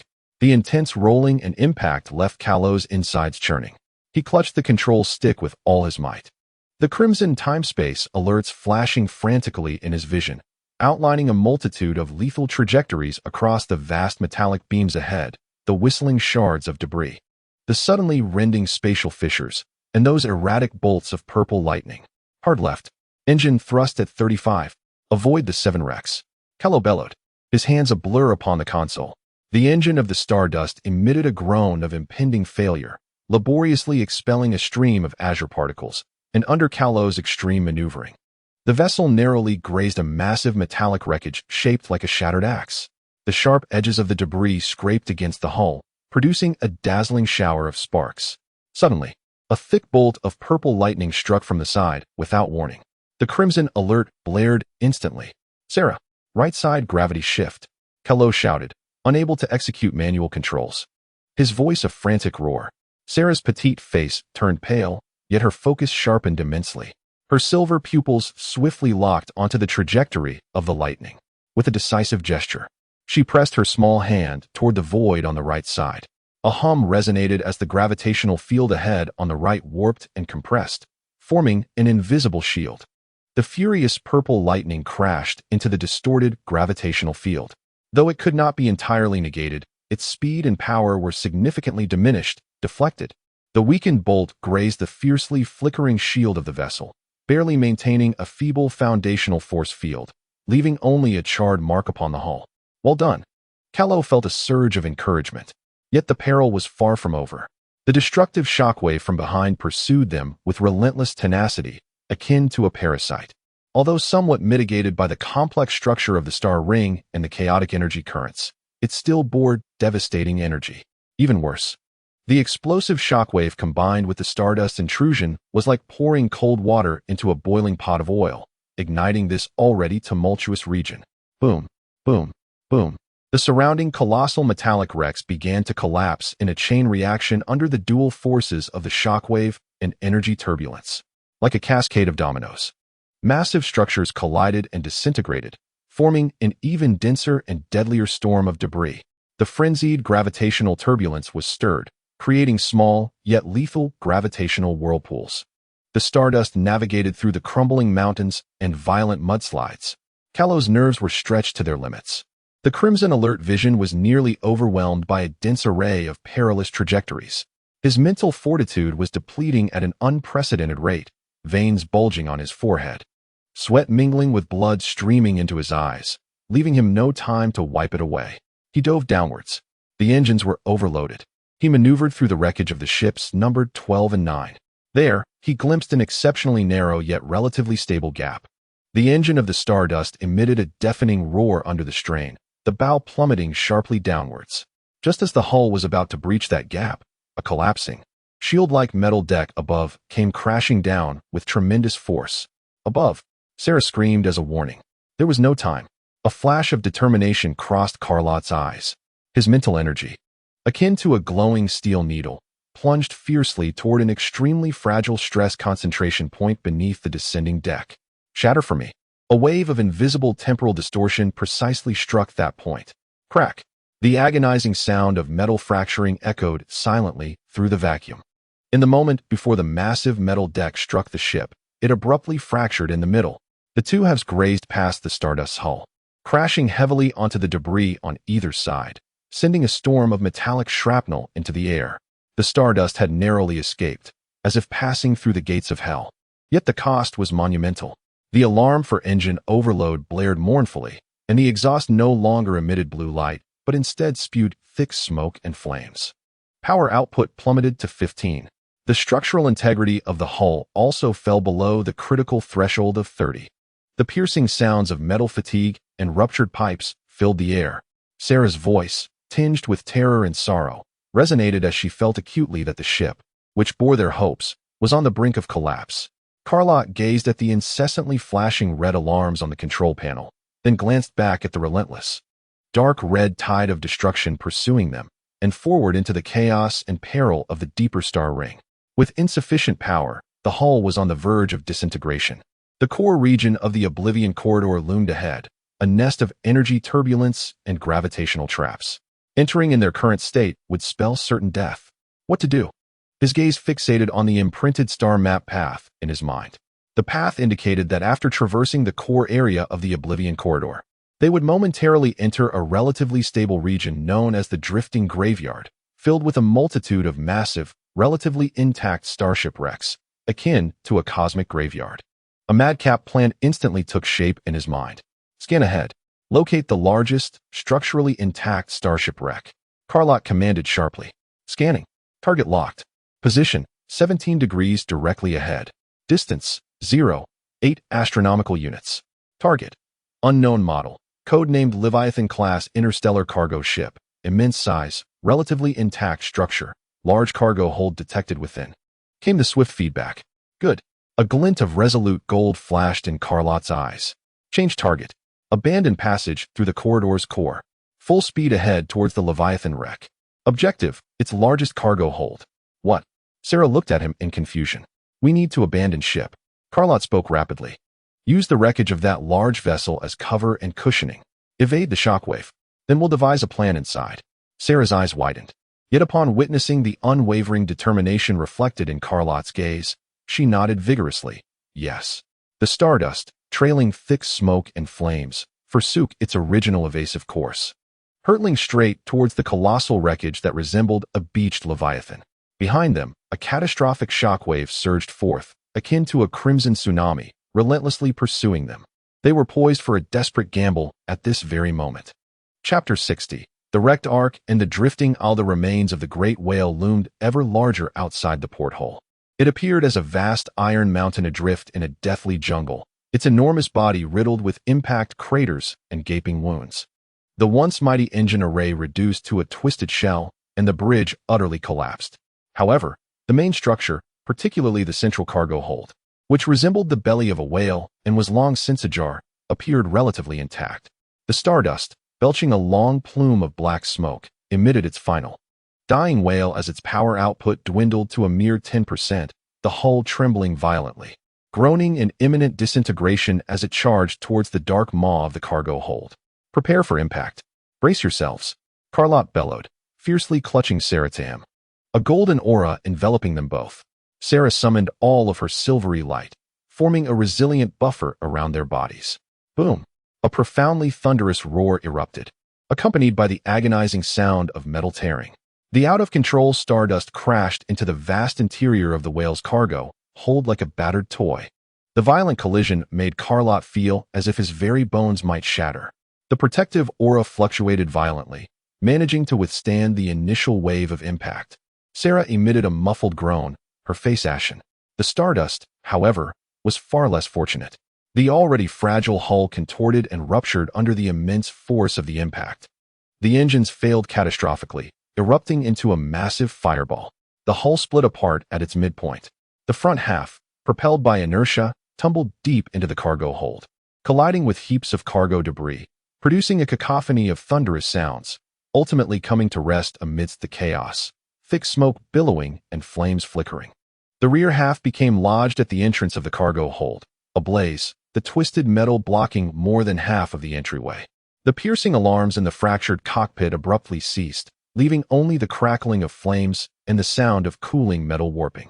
Carlot, cradling Sera, struggled to extricate himself from the mangled remains of the cockpit. Surveying the surroundings, he beheld the cargo hold in utter disarray. Broken metal supports, shattered alloy containers, congealed unidentified liquids, scattered ores, and decayed remnants of cargo formed a forgotten wasteland. The air was thick with the pungent scents of rust, ozone, and burning. The only source of light emanated from the flames consuming the stardust and the chaotic glow of energy seeping through the cracks in the damaged dome. "Sera, are you all right?" Carlot urgently inquired as he examined his sister nestled in his arms. Sera appeared pale, her forehead marked by a small abrasion, yet her spirit remained intact. The silvery sheen of her aura gradually receded, and the absence of her voice filled the atmosphere with profound despondency and sorrow as she gazed at the burning wreckage, her eyes glistening with unshed tears. This vessel had embodied their hopes of escaping Earth and had accompanied them through perilous journeys. Carrot, observing the blazing remnants of the stardust, felt a weight in his heart as well. However, he recognized that this was not the time for lamentation.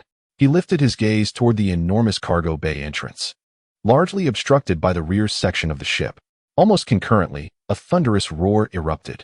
A terrifying wave of destruction swept over the exterior armor of the colossal wreckage like a torrent of dark red lava. The entire massive structure trembled violently as if struck by a colossal hammer. The debris piled high within the cargo bay collapsed anew under the quaking, thundering down with a deafening cacophony. The shrill sound of twisting metal echoed from all directions.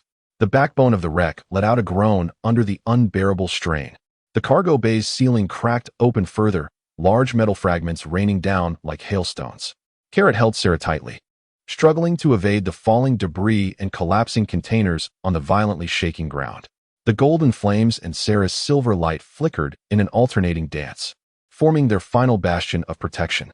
The shockwave persisted for over 10 seconds, resembling an apocalyptic tempest. When the dark red energy surge finally swept past the giant whale wreckage, continuing deeper into the star ring, the internal tremors gradually subsided. Carrot and Sera, covered in grime, leaned against a relatively stable metal support, gasping for breath, a reprieve from the brink of disaster. Thanks to the immense wreckage of the whale, which had served as their last shield with its steel frame, they had avoided being reduced to dust amidst the shockwave. For the moment, they were safe. Carrot looked toward the entrance, where the rear section of the stardust lay in a fiery heap, the flames having diminished significantly, yet completely sealing their exit. The cargo bay was in disarray, but the structural integrity appeared somewhat intact. He attempted to establish a mental link with Bulma's beacon. Static crackled back with feeble signals and severe interference, rendering a stable connection impossible. They had been utterly cut off, trapped deep within this cosmic graveyard. A sense of despair weighed heavily on Carrot's heart, but the innate resilience of the Scion spirit swiftly quelled his discouragement. He rose to his feet, meticulously inspecting the vast cargo bay. "Sera, see if you can find anything useful or another exit." Sera nodded, brushing the dust from her face, her silver mental energy sweeping through the chaotic surroundings like a searchlight. The interior of the cargo bay was immense, akin to a small urban plaza. Amidst the towering heaps of damaged containers and debris, Carrot discovered several relatively intact massive crates sealed with a special alloy in some corners. He attempted to slice open the sealed doors of one crate with the high-powered cutting gun Bulma had provided. With a hiss, the high-temperature plasma beam melted through the lock. The heavy alloy door slid inward, releasing a rush of cold air imbued with an unusual scent of machine oil. Within the cargo hold, there lay not mere supplies, but a vast mechanical chamber adorned with an array of instruments and pipelines. At the center of this chamber stood 3 uniquely designed mechs, their sleek contours cloaked in formidable armor. Towering over 5 meters, their streamlined structures were painted in a long faded dark gray. Their limbs were robust and powerful, with joints shielded by heavy protection and propulsion interfaces adorned their backs. The heads bore flat, diamond-shaped observation windows, now dim and lifeless. The mech's arms were equipped with colossal, astonishingly calibered chain guns, along with combat claws that glimmered with energy circuits. Despite being encrusted with dust and the marks of time, their overall structure exuded an extraordinary sturdiness, imbued with a chillingly beautiful aura of violence. A flicker of astonishment crossed Kalat's mind. Were these the warm mechs of the Zofar civilization? Or perhaps the cargo of the great whale?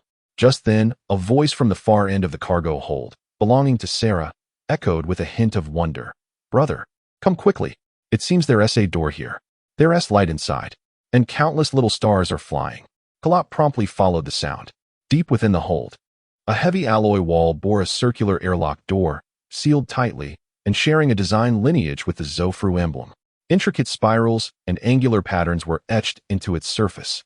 At that moment, a faint, breathing-like blue glow emanated from the door's seam. The little stars Sera had mentioned were indeed energy, pure and vibrant energy particles, resembling countless tiny blue fireflies, subtly seeped through the door's crack, dancing freely through the air. These energy particles radiated a vast and gentle aura akin to that of the Zofru obelisk, starkly contrasting the desolate chaos within the cargo hold. What lay beyond the door? The core area of the great whale's wreckage? Or perhaps a nexus connected to the Zofru ruins? Kalat attempted to push the circular airlock door. It was extraordinarily heavy, refusing to budge. There were no visible keyholes or control panels on the door, only those intricate patterns. He retrieved the metallic box once more.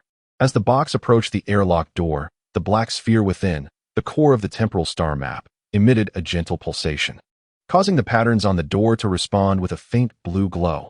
There was a reaction. Kalat felt a surge of excitement and endeavored to channel his mental energy towards the metallic box, seeking to establish a connection between the box and the patterns on the door. A gentle wave of energy emanated from the door, no longer coldly rejecting him. A heavy mechanical whirring resonated from within the circular airlock door. With a resounding click and rumble, the thick alloy door slowly glided open. A more intense, purer stream of vibrant blue energy cascaded forth from within, akin to a warm spring, instantly dispelling the chill and rust-laden air of the cargo hold. The scene behind the door unfolded before Kalat and Sera. Was it a garden? No, more accurately, it was a small ecological dome constructed of countless luminous blue crystals. The dome, though not high, radiated an exceptionally bright and gentle light. The ground was carpeted with a layer of moss that emitted a soft glow.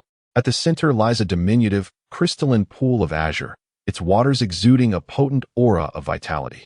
Along the edges of the dome, peculiar plants, hitherto unseen by Karo, flourish, emitting a gentle luminescence.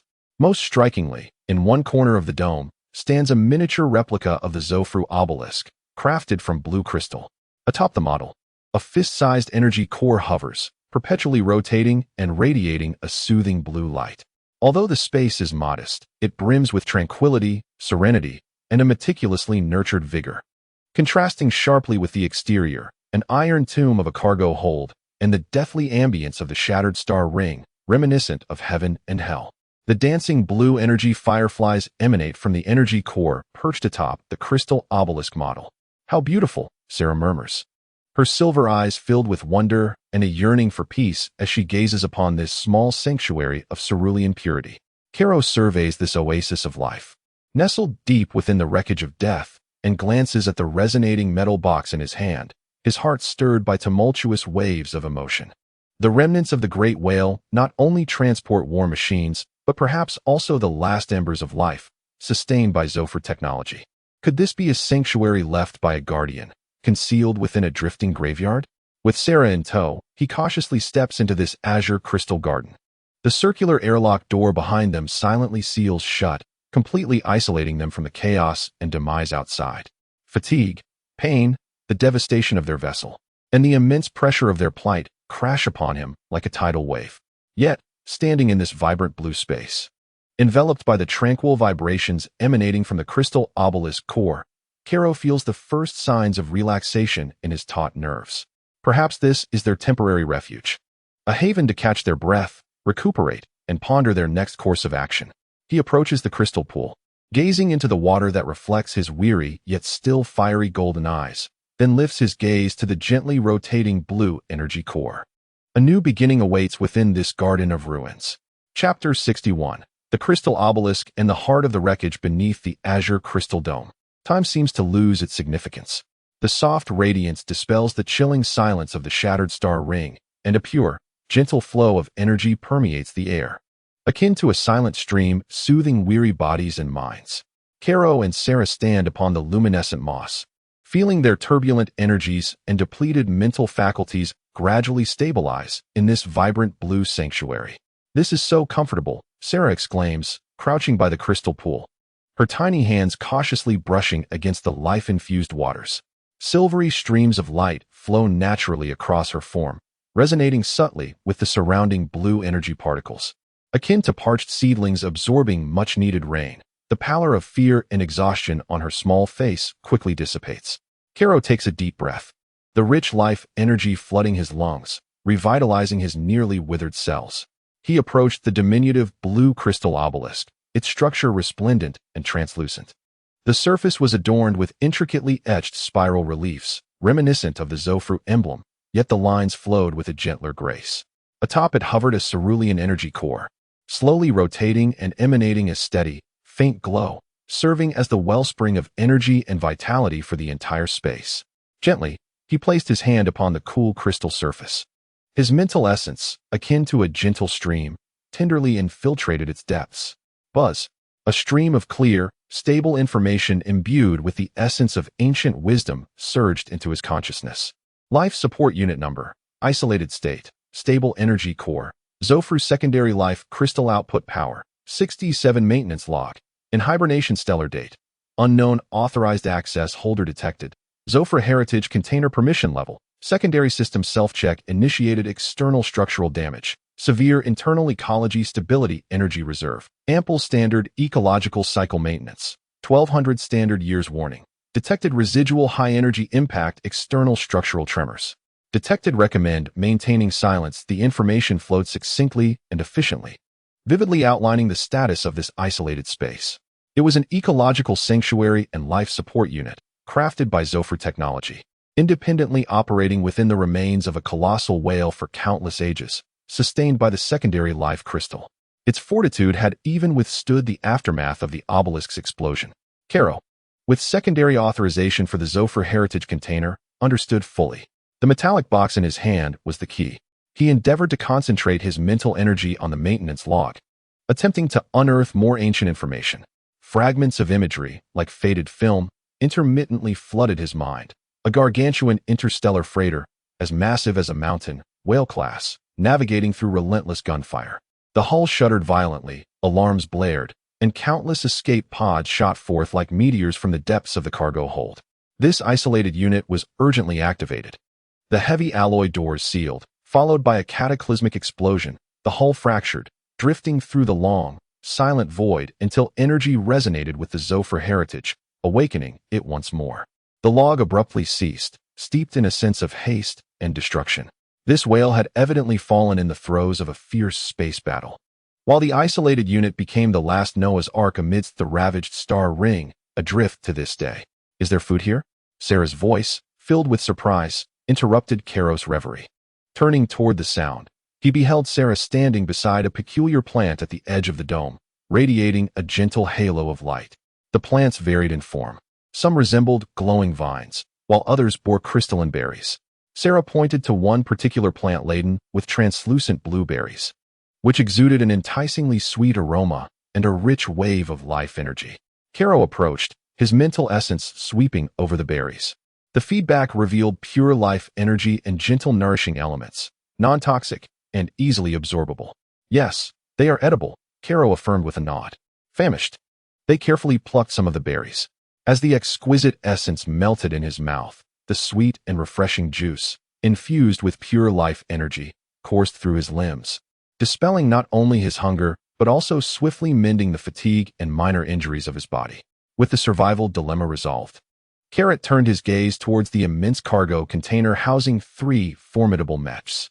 These war machines, characterized by their cold, powerful designs, undoubtedly represented their greatest asset amidst the ruins. He approached the cargo container once more, accompanied by Sera. A closer inspection revealed the oppressive presence of these mechs, their heavy armor, menacing weaponry, and the fluid, violent beauty of their lines. Although dust-covered, the etched dark gold energy circuits, consistent with the Zofru emblem, continued to emanate a restrained yet potent aura. Sera, tilting her face upwards, remarked that there seemed to be light sleeping within these colossal iron giants. Her silver pupils as if capable of piercing through the thick armor to glimpse the dormant energy cores inside. Carrot cautiously approached the most robust of the mechs, equipped with a heavy projectile chain cannon and combat claws, resembling a mobile fortress. As he drew near, the center of the mech's chest armor, obscured by dust, suddenly flickered with a faint red glow. Biological signal scan initiated. Energy characteristics: scion bloodline mixed with unknown temporal energy. Mental fluctuation, intensity meets standards. Preliminary synchronization achieved. Authorization verification, secondary access to Zofru legacy container. Zofru war mech, codename Fortress, in standby mode. Mental link may be attempted. A chilling synthetic voice resonated directly in Carrot's mind. It was indeed necessary to establish a mental link. Resolutely, he instructed Sera to step back, focusing intently as he attempted to project a thread of his mental energy like a probe towards the emblem at the center of the mech's chest.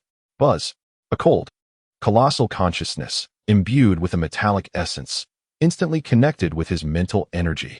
An overwhelming torrent of complex data cascaded into his mind, structural blueprints of the mech, weapon system parameters, energy circuit distributions, operational interfaces, and even the foundational principles of an ancient combat technique emphasizing strength and defense, Zofru battle technique, unyielding mountain.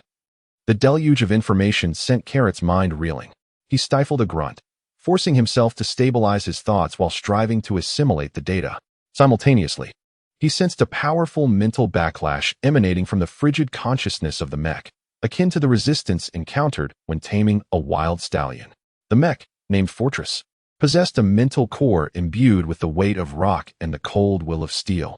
It revered absolute power and indestructible defense, demanding exceptional mental fortitude, resilience of will, and a profound understanding of strength from its pilot.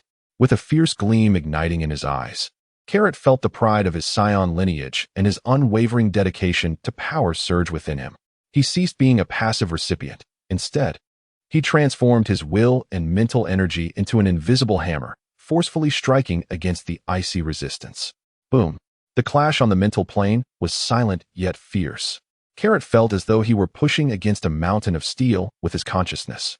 Yet, the scion blood within him roared, and the power of the temporal ice surged with fervor.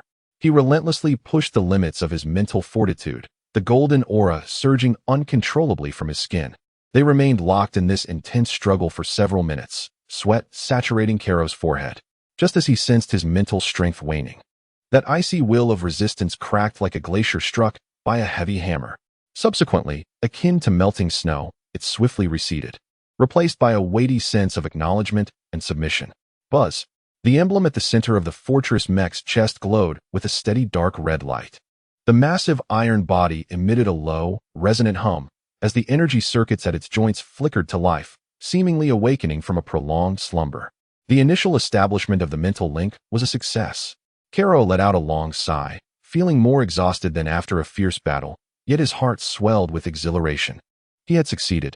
He had preliminarily tamed this steel behemoth. Although it was merely a rudimentary connection, far from the level of effortless control, he had at least gained operational authority. "Brother, you're amazing," Sera exclaimed excitedly, rushing over to gaze at the colossal mech that seemed to come alive, her eyes brimming with admiration. Caro affectionately ruffled Sera's hair, then turned his gaze towards the other two mechs. One was sleekly designed, equipped with high-frequency cutting blades and a cloaking field generator, codenamed Shadow Fong, a high-speed assassin-type mech. The other was of moderate size, its armor adorned with complex sensory arrays, fitted with a long-range energy sniper cannon and command node apparatus, codenamed Insight, a commander-type mech. "Sera, why don't you give it a try?" Caro encouraged.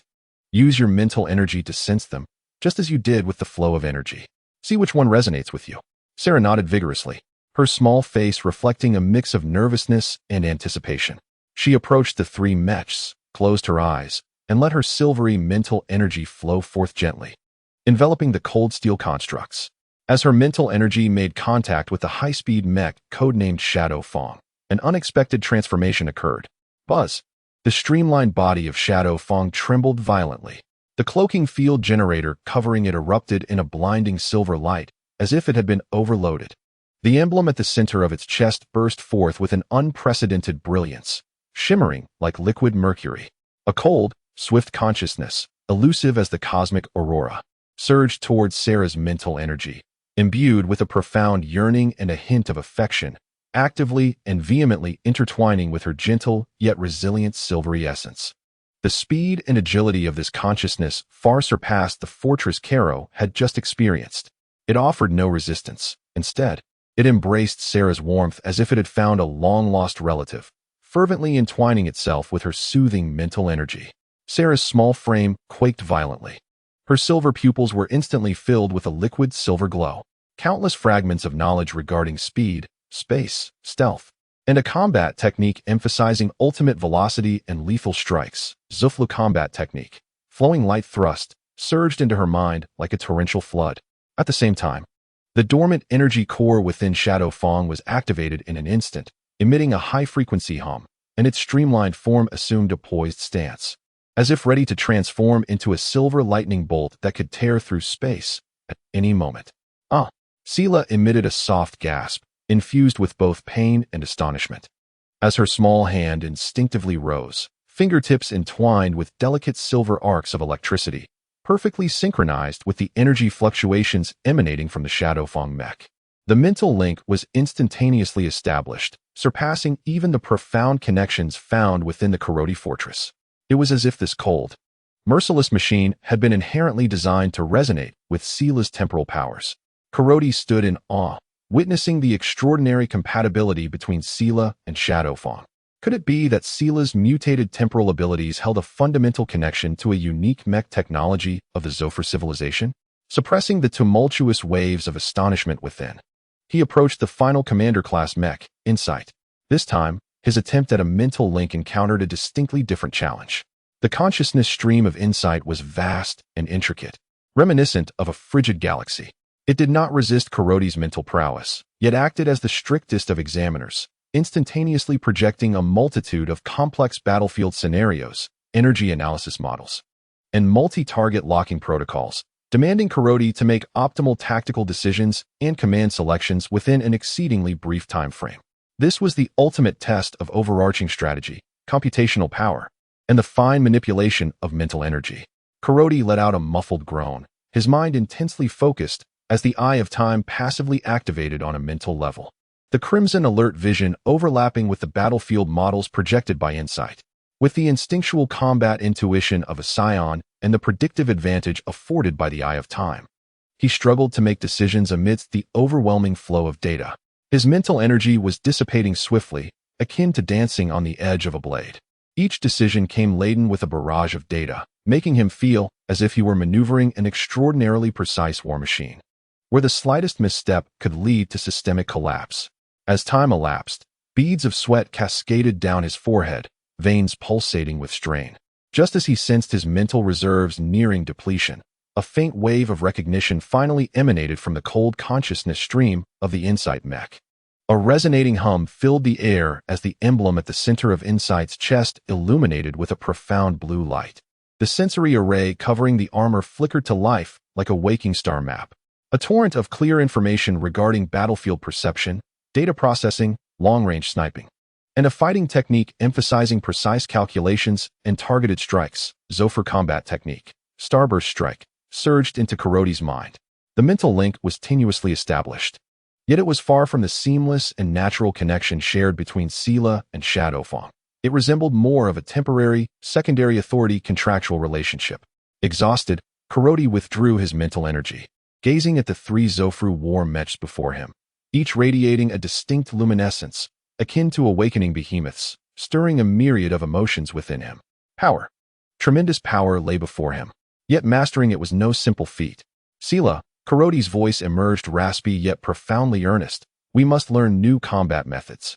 He cast his gaze upon the Shadow Fong, deeply linked with Sela, resembling a silver sprite, and then towards his own precariously wielded iron bastion and the cold, starry Insight.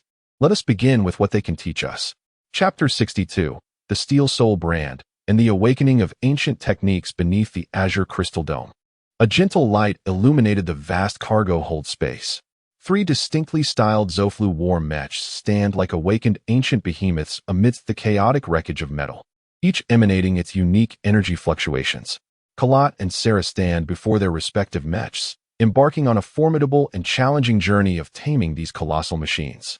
Kalat has chosen a relatively open area for his training ground. Standing before the steel giant codenamed Fortress, he gazes up at its heavily armored form, equipped with fierce weaponry. A mental link has been established, yet the cold, rock-like will remains a heavy shackle upon him. Taking a deep breath, he delves into the dark, crimson emblem at the core of the chest armor. Buzz.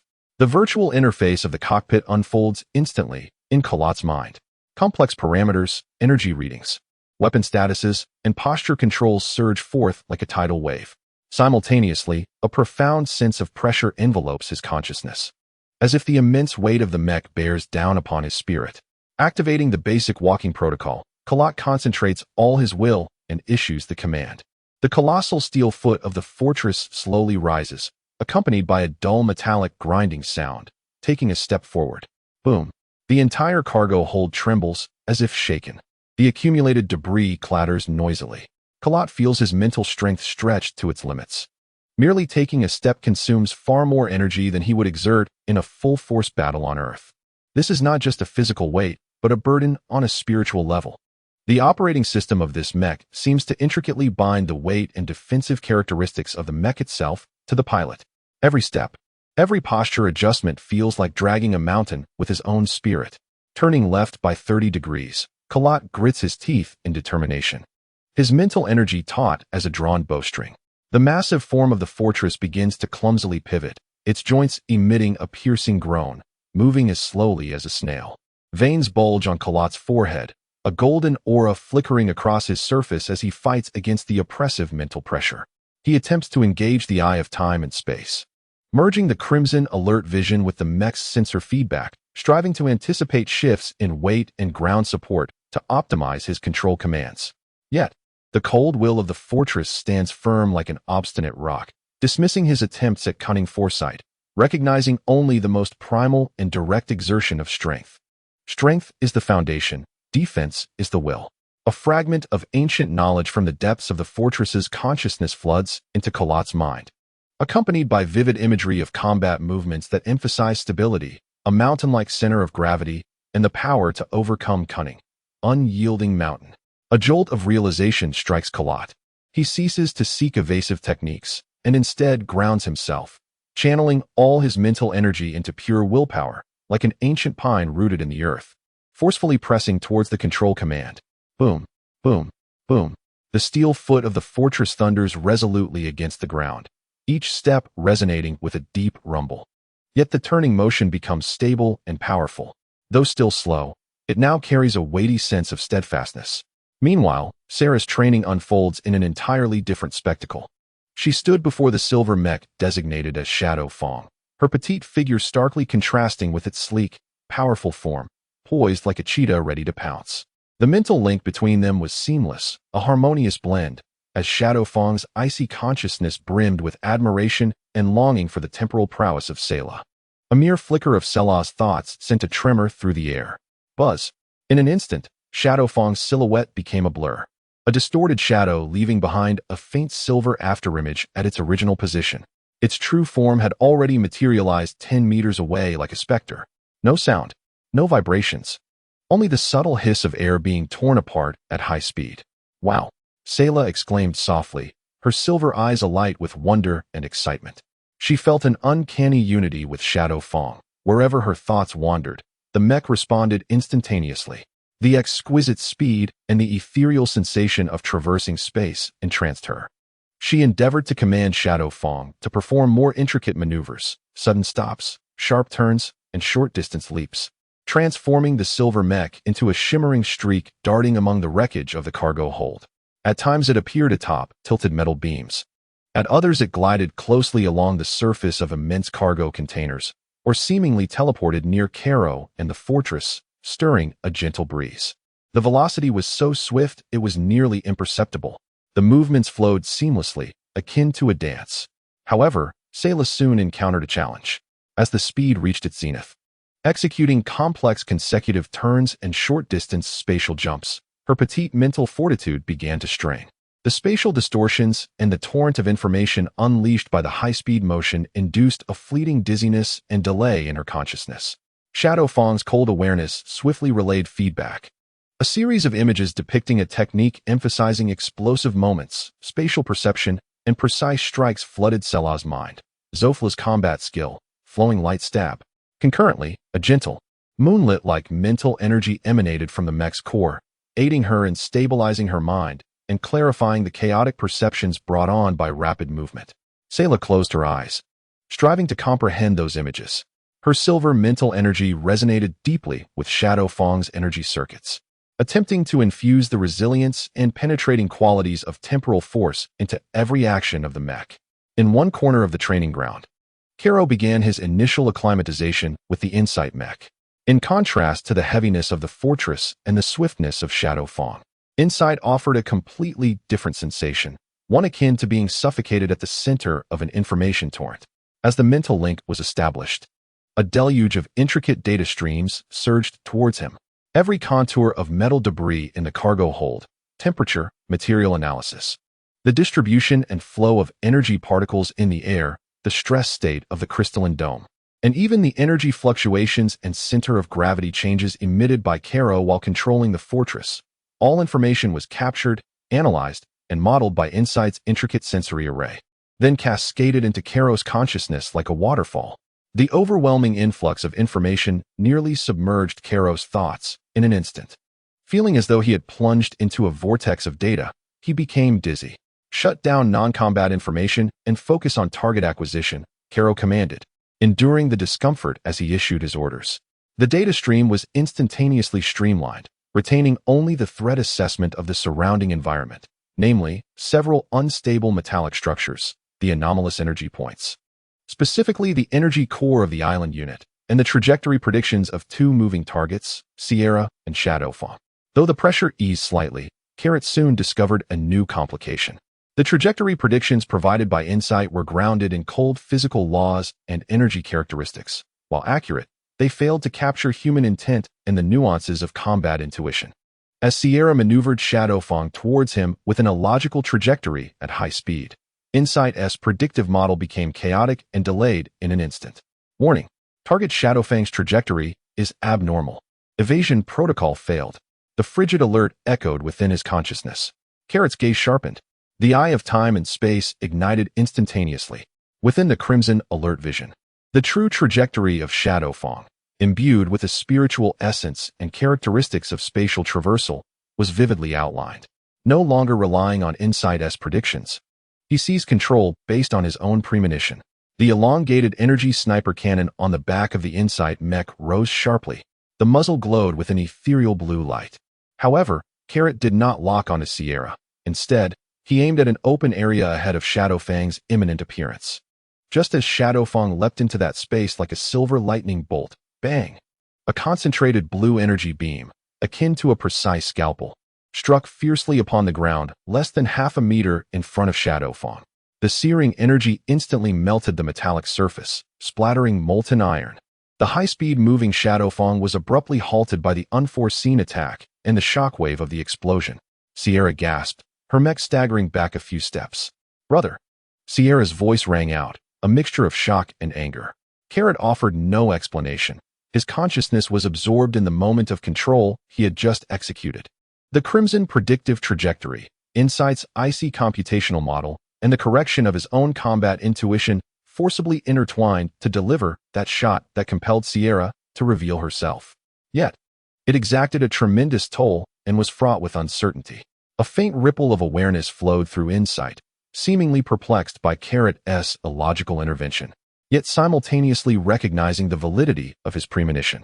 A sequence emphasizing hyperdistance perception, energy vulnerability analysis, and precision strike calculations, Zufyalu combat technique, Starlight Finger, surged into Carrot's mind, encompassing numerous techniques to manipulate the environment, create traps, and guide the opponent into a predetermined strike zone. Carrot pondered deeply. Mastering Insight might require not mere compliance with its logic, but rather the integration of his own battlefield intuition, transcending logic through the lens of his eye of time and space. Training continued amidst the thunderous roars, flickering lights, and silent streams of data. Carrot grappled with the fortress, sweat soaking his combat suit, each step akin to bearing a mountain, forging his will and strength. Sierra danced with Shadow Fong, silver light flashing, their speed increasing. Movements becoming increasingly fluid, her mental fortitude steadily enhancing amidst rapid consumption and replenishment. Carrot engaged in a battle of wits with insight, seeking a balance within the frigid ocean of data and the crimson predictive trajectories, his mind functioning like a high-speed furnace.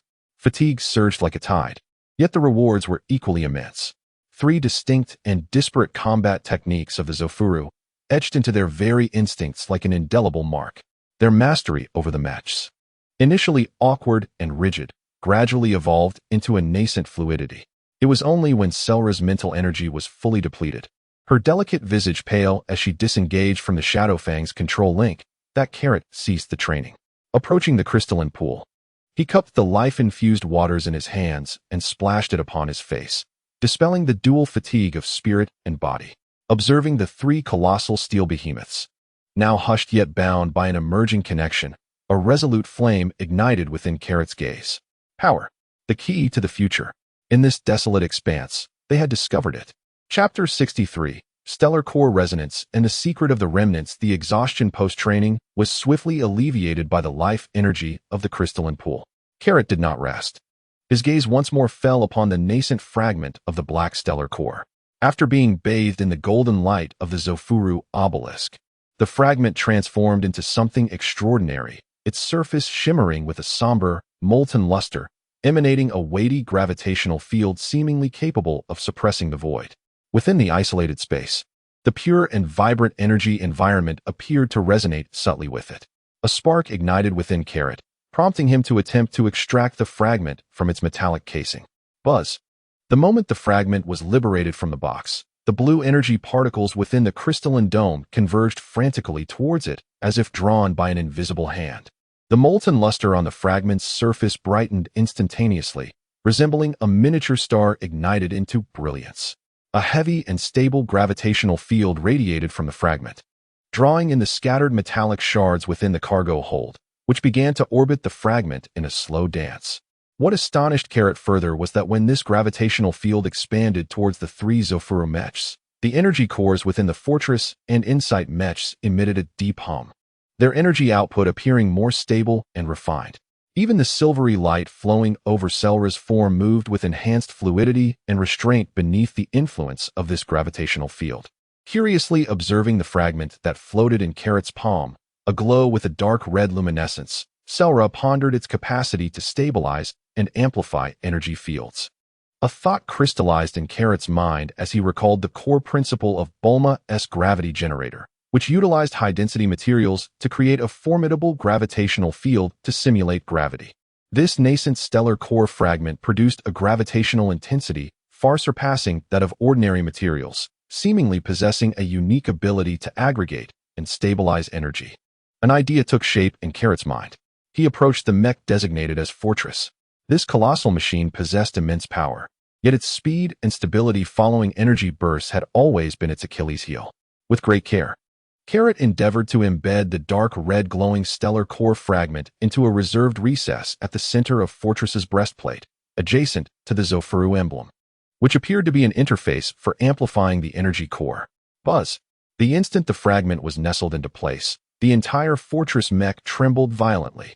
A dark red glow enveloped the original emblem's luminescence, akin to flowing magma. A wave of heavy, concentrated energy, reminiscent of the Earth's core, erupted from within the mech. Carrot immediately established a mental link. Within the cockpit's virtual interface, the energy readings surged by an astonishing 30. Even more remarkable was the unprecedented smoothness and stability of the energy output curve. The uncontrollable tremors that had plagued him during previous maneuvers due to the explosive force had vanished. In their place emerged an unwavering sense of solidity, as if the mech were firmly rooted in the earth, seamlessly integrating with the gravitational field. In the cold consciousness stream of the core of the fortress, a clear and satisfying thought was conveyed for the first time. Its compatibility with this fragment was astonishingly high. Carrot felt a surge of exhilaration. He attempted to embed the fragment into a similar interface of the Insight mech. The results were equally remarkable. The precision sensory array of the Insight captured information with nearly double the range and clarity. The charging speed and stability of the energy sniper cannon were significantly enhanced. The cold consciousness stream conveyed thoughts of optimized perception extension calculations. Lastly, there was the Shadow Fawn. However, when Carrot endeavored to bring the fragment near the Shadow Fawn, the high-speed mech exhibited a strong repulsion. Silver energy waves violently oscillated, and the cold consciousness stream communicated a heavy sense of restraint and rejection. It was evident that the Shadow Fawn, which pursued extreme speed and spatial traversal, was utterly incompatible with this core fragment emphasizing absolute stability and gravity. Sera wrinkled her little nose. It dislikes excessive weight. Carrot understood. It seemed that this fragment was best suited as a core amplifier for heavy units like the Fortress. He carefully removed it and temporarily stored it back in the metallic box. Having resolved the issue of the mech's energy stability, Carrot turned his attention to another crucial communication. Bulma's beacon still could not establish a stable connection, as the turbulent energy in the depths of the shattered star ring acted like a dense barrier. He retrieved the silver-gray foil, blessed by the golden light of the obelisk, its surface displaying clear and stable spatial force lines, a spatial stability anchor crystal. He attempted to infuse it with his mental energy.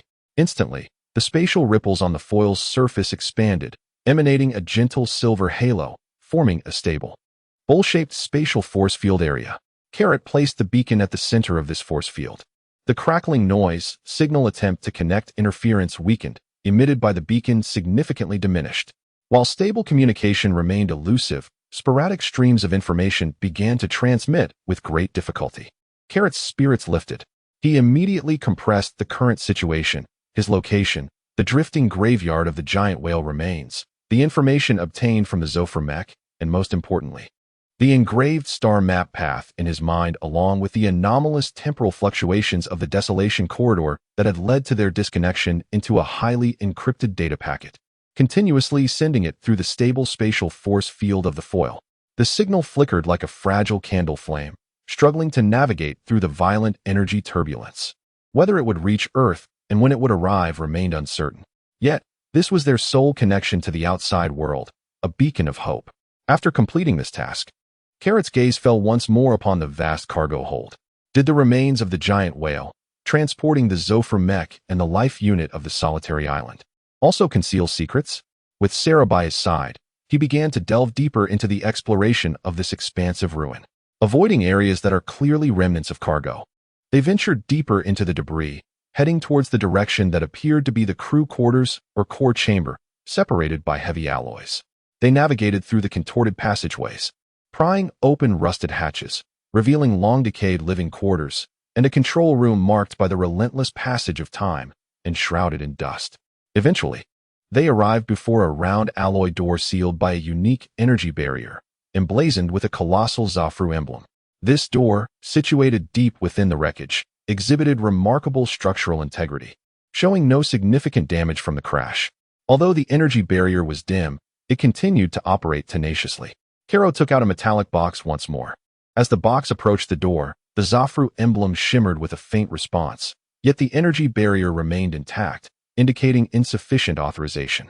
Karo attempted to concentrate his mental energy on the black sphere, the core of the space-time star map, guiding its fluctuations to resonate with the door's emblem. A hum resonated as the black sphere emitted clearer vibrations, causing the emblem to blaze brightly. Yet, the energy barrier remained steadfast. Simultaneously, a stream of information flowed from the sphere back to Karo. Insufficient authorization, core key, or bloodline resonance required. Bloodline resonance? A thought flickered in Karo's mind. He glanced at Sera, who possessed the purest scion bloodline, untouched by Bardock's journey to Earth, and had experienced peculiar temporal mutations. Sera, place your hand on the door and try using your power, Karo instructed. Although Sera felt anxious, she complied and gently pressed her small hand against the cold alloy door. Closing her eyes, she summoned the silver energy flowing within her, softly infusing it into the door. A hum resonated. The Zofru emblem beneath Sera's palm suddenly erupted with dazzling silver light. The formidable energy barrier melted away as if it were ice succumbing to warmth. Simultaneously, a heavy mechanical sound echoed from within the thick alloy door. With a snap and rumble, the circular door began to slide inward. An ancient, frigid aura surged forth. Behind the door lay not a living chamber, but a vast command center of the ship. Inside the command center, chaos reigned. Control panels lay shattered, and screens dimmed. Yet, the most striking feature was the enormous star map wall comprised of special crystals situated behind the central command seat. Most of the wall was fractured and dim, but in the center, a relatively intact section continued to project a fragmented star map. The style of the star map bore an uncanny resemblance to the Zofru path chart imprinted in Kairos' mind, but it was grander in scale, marking numerous unknown star domains and ominous symbols. In one corner of the star map, a conspicuous symbol formed by multiple spiraled edges stood out. Annotated beside it in ancient Zofru script was a name, Arc, Shadow of the Return. Below this marking, a faint, flickering coordinate point pulsed. Kairos' pupils constricted. That coordinate pointed directly to the depths of the shattered star ring, beyond the desolate corridor, in the area known as the Drifting Graveyard. Arc, Shadow of the Return? Kairos murmured to himself. Could the remains of the colossal whale itself be the arc indicated in the marking? Or was there a true Zofru arc concealed deep within the Drifting Graveyard? He strode purposefully toward the star map wall, yearning for further enlightenment. Yet, as he extended his mental faculties toward the flickering coordinate point, an explosive vision surged into his mind. In the boundless abyss of the cosmos, a colossal vessel, unimaginably vast and enveloped in dark golden armor, resembling a fusion of an ancient leviathan and an interstellar fortress, glided silently through the void. Its armor was adorned with massive bas-reliefs, akin to the emblem of the Zofru, while a formidable force field stabilized the surrounding space, illuminating it with a radiant inner light, reminiscent of a wandering ember of civilization. Suddenly, without warning, a tremendous rift composed of pure darkness manifested before the arc, cleaving through the galaxy. Countless frigid metallic tendrils emerged from the chasm, exuding an aura of annihilation as they reached toward the arc. The vessel erupted in a resplendent brilliance, executing evasive maneuvers. Yet, it was still struck by several of the immense metallic appendages. The sturdy dark golden armor shattered like glass, and the hull was rent asunder, leaving a gaping wound from which a torrent of debris and flames erupted. The vision abruptly ceased, suffused with an air of destruction and despair. Kaioshin let out a muffled groan, staggering backward, his complexion paling. Once again, that ominous rift. Those metallic tendrils. The catastrophic imagery recorded within the black sphere mirrored it exactly. "Brother," Sera exclaimed, steadying him, "what did you see?" Gasping for breath, Kaioshin gazed at the flickering coordinate point on the star map, his eyes brimming with gravity and a flicker of fervor. "I witnessed catastrophe, yet I also glimpsed hope. This fallen Leviathan may merely be a guardian ship or an auxiliary transport of the true Zofru arc, the Shadow of the Return. The actual arc lies deep within the shattered star ring, amidst that drifting graveyard. It may be severely damaged, but it may still endure. It could bear the authentic legacy of Zofru civilization and the hope of its return." Kaioshin clenched his fists. The key to escaping this drifting graveyard may very well be there. Chapter 64. The Ark's phantom in the depths of the graveyard within the command center of the bridge. The air felt as if it had solidified. On the star map wall, the mark of the Ark, the Shadow of the Return, and the flickering coordinates below stood like a beacon in the darkness, illuminating a new path for Kaioshin's heart. "Brother, shall we seek that great ship?" Sera inquired, her silver eyes reflecting the star map's dim glow. Though she did not fully comprehend the significance of those visions, she could sense the burning desire within her brother's heart. "Indeed," Kaioshin affirmed with a firm nod, his gaze sharp as a blade. "That ship is the key to our departure from here and the continuation of our trials." The objective was clear, to venture into the depths of the drifting graveyard in search of the Zofru Ark, the Shadow of the Return. But how to traverse the perilous drifting graveyard? Relying solely on their own two legs would undoubtedly lead to demise. The three Zofru mechs were their only reliance. Yet with only rudimentary control, they were woefully unprepared for the unknown dangers lurking in the graveyard. They must swiftly enhance their synergy with the mechs and repair the island unit, transforming it into a mobile base and their final refuge. Carrot's plan is divided into two phases. 1. Mecha special training and island restoration, utilizing the safe environment of the isolated island. He aims to enhance mecha control and ancient martial techniques, while also attempting to restore the island's mobility based on previously gathered information. It has basic hovering and short-distance movement capabilities. 2. Exploration and migration, piloting the mecha with the restored island as the focal point. He ventures deeper into the coordinates of the drifting graveyard. The training intensity escalates dramatically. Under the crystalline dome, the roar of 3 mecha engines, the charging sounds of weapon systems, and the thunderous footsteps accompanied by piercing high-speed movements become the predominant symphony. Carrot's struggle with the fortress enters a new phase. No longer satisfied with basic walking and turning, he begins to integrate the immovable mountain technique into mecha control. The heavy steel frame, propelled by his will, adopts powerful defensive postures and delivers earth-shattering blows. Each block reverberates like a mountain collision, producing a deafening roar. Each heavy punch compresses the air, creating visible ripples. The fragments of the star core are deeply embedded within the fortress's amplification interface, emanating a steady dark red glow. It not only provides formidable energy stabilization and gravity field enhancement, but the inherent heavy gravitational field is also being attempted by Carrot to be integrated into the immovable mountain technique.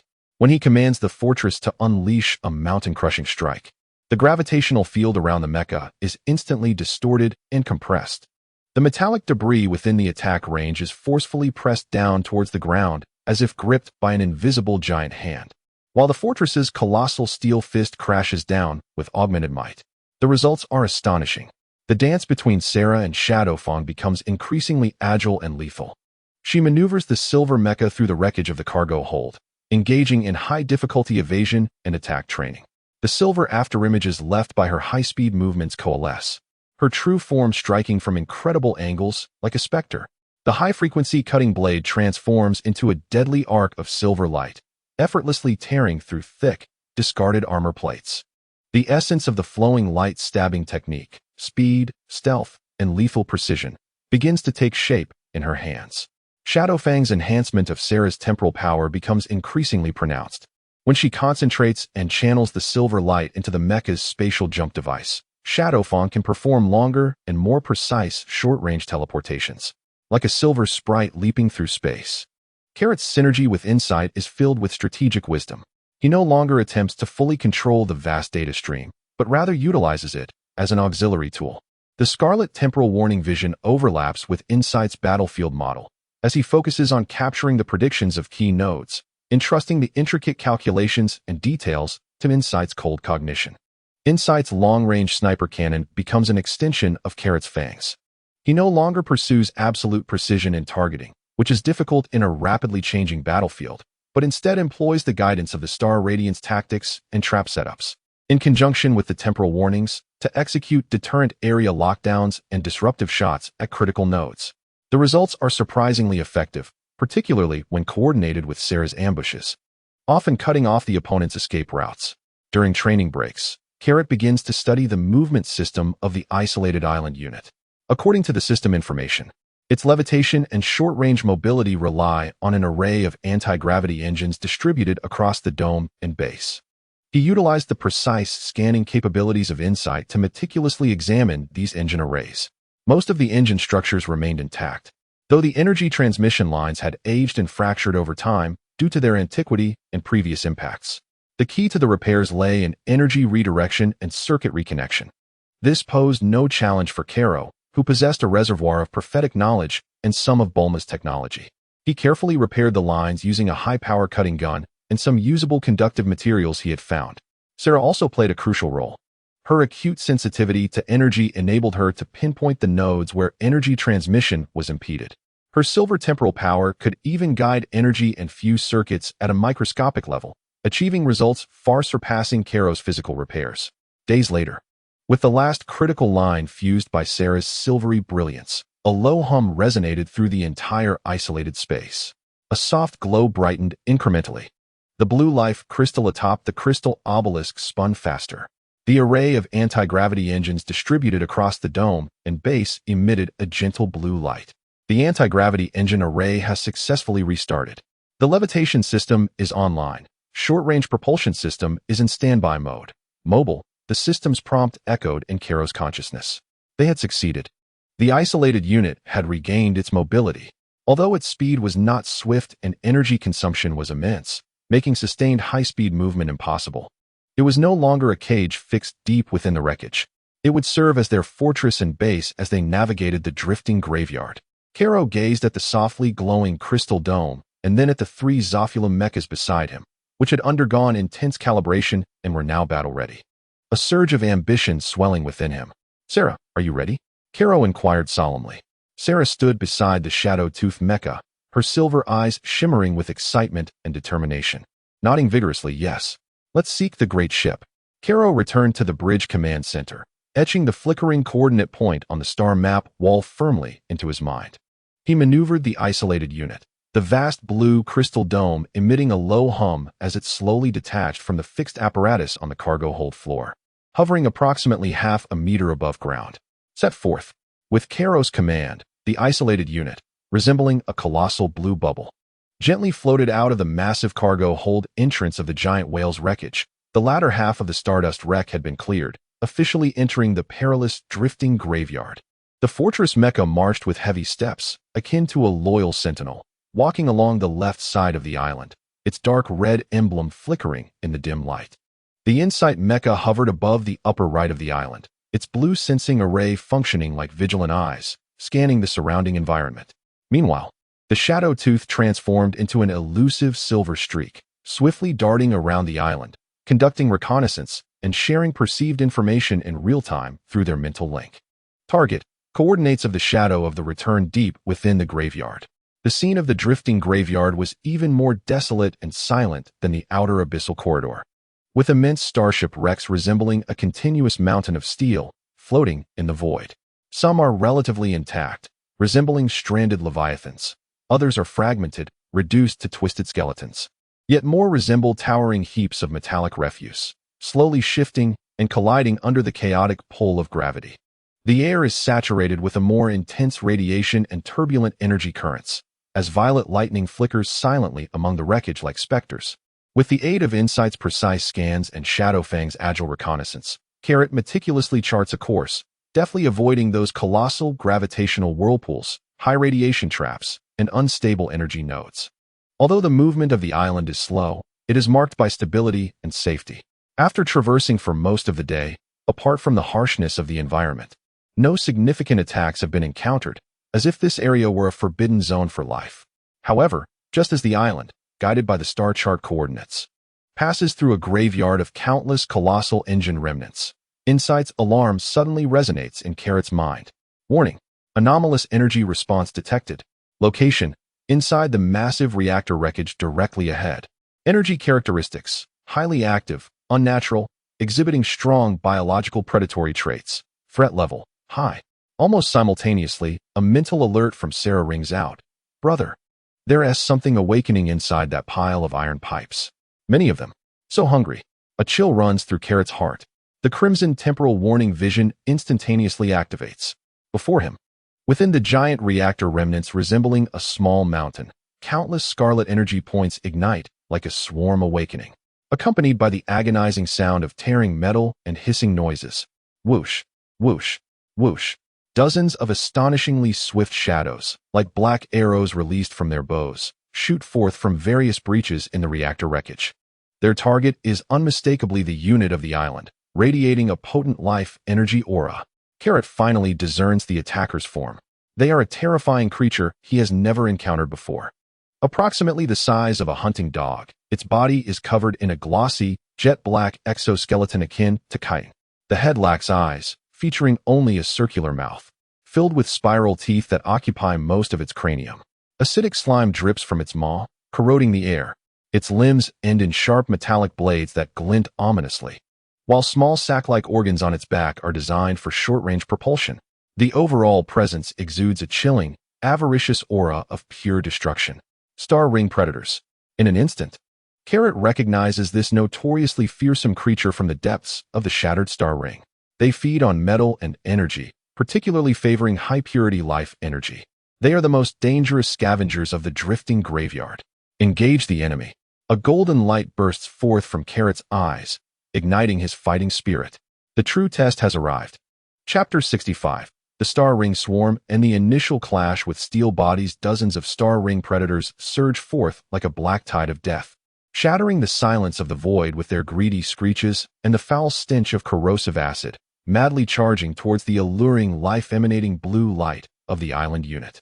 Their blade-like limbs slice through space with astonishing speed. Fortress, defend the line. Unyielding mountain barricade. Carrot's mental command reverberates like thunder. Boom. The steel behemoth, codenamed Fortress, instantly responds.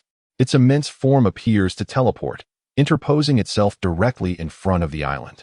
The dark crimson emblem erupted with a blinding radiance. A colossal steel foot descended forcefully into the void, momentarily igniting an invisible gravitational field with the power of shattered star cores, which then expanded. Before it, a viscous mire of gravity materialized. Simultaneously, the fortress crossed its arms protectively over its chest, the energy circuits of its heavy armor illuminated to full capacity. A massive rhombus-shaped shield, forged entirely from pure energy, coalesced instantaneously before it. The surface of the shield flowed with patterns akin to molten lava, exuding an aura as unyielding as a rock. The Zoflu combat technique, unmoving mountain bastion. Thud, thud, thud. The foremost dozen predators collided with an invisible wall of steel. Their speed plummeted within the gravitational mire. Subsequently, their bladed limbs and mandibles crashed violently against the dark crimson energy barrier. The shrill sound of metal scraping and the sizzling of energy annihilation erupted. The crimson barrier quivered violently, its brilliance flickering, yet it remained steadfast.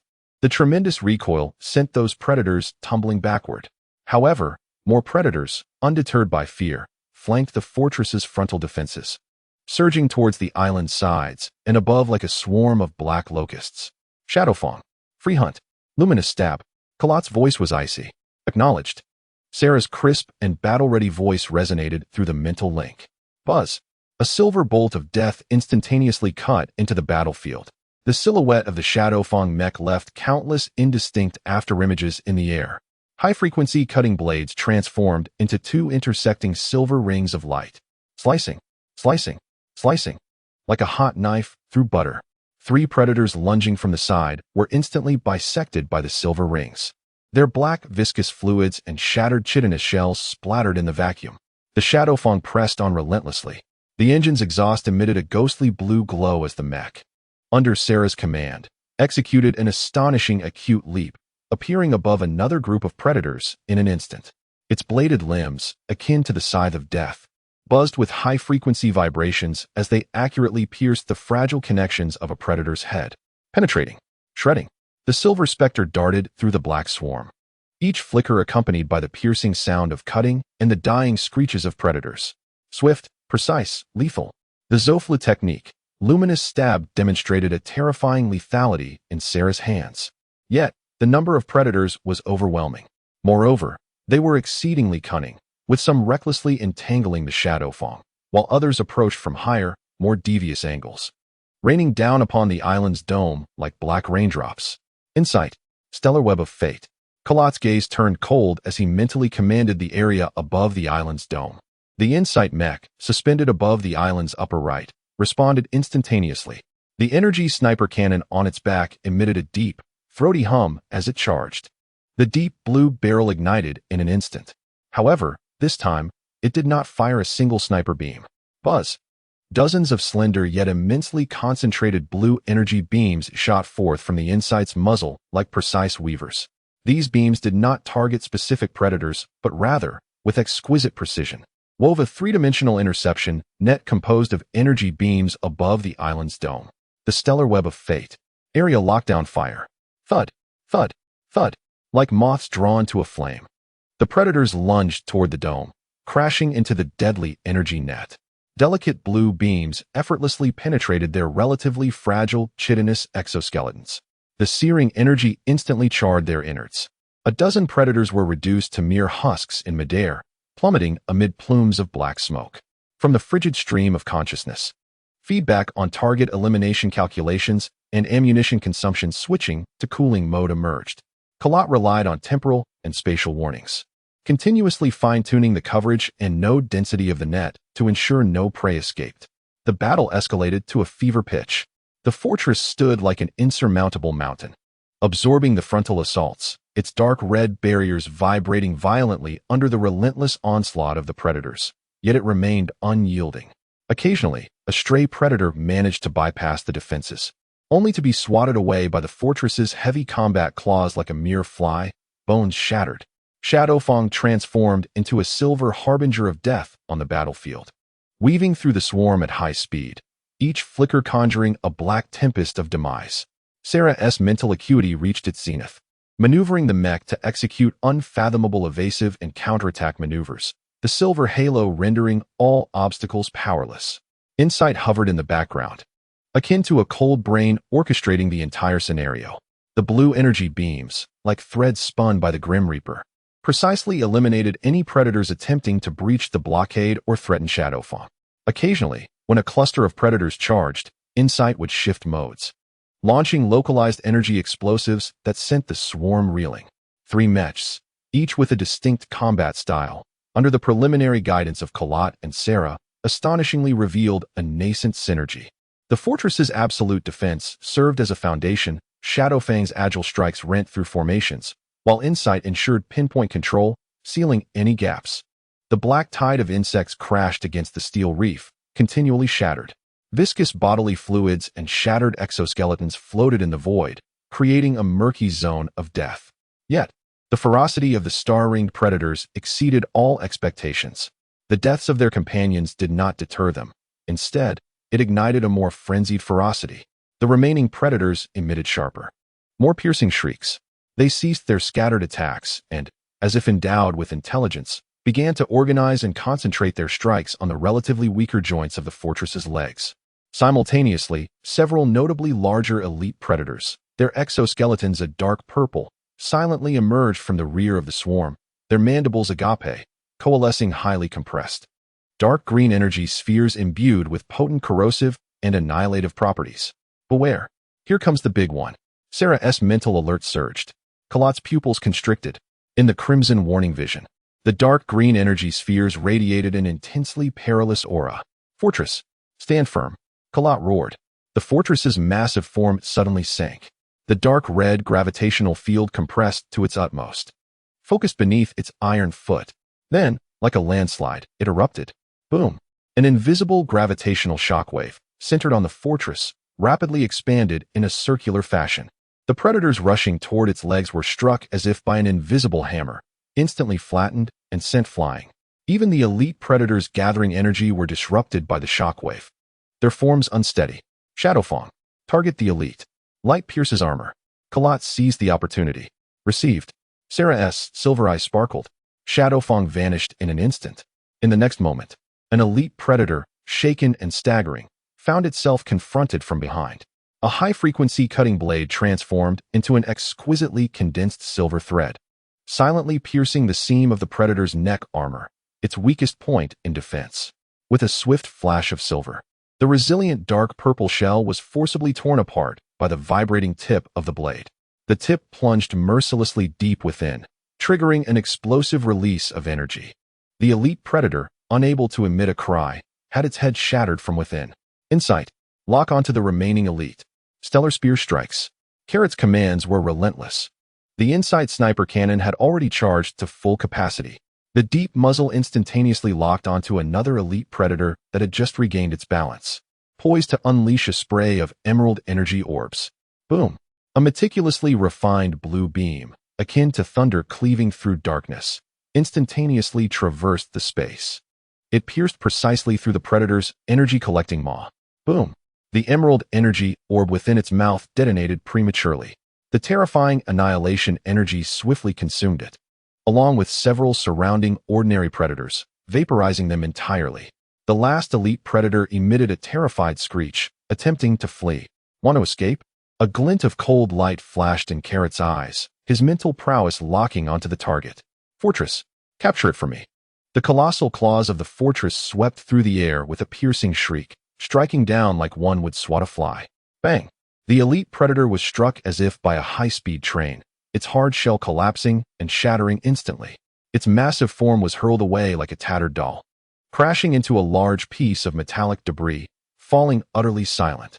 The leader had fallen. The remaining predators, now gripped by fear, emitted a cacophony of disordered screeches, retreating like a receding tide, swiftly vanishing into the depths of the iron graveyard. The battle concluded. Near the cargo bay entrance, dozens of shattered predator corpses floated.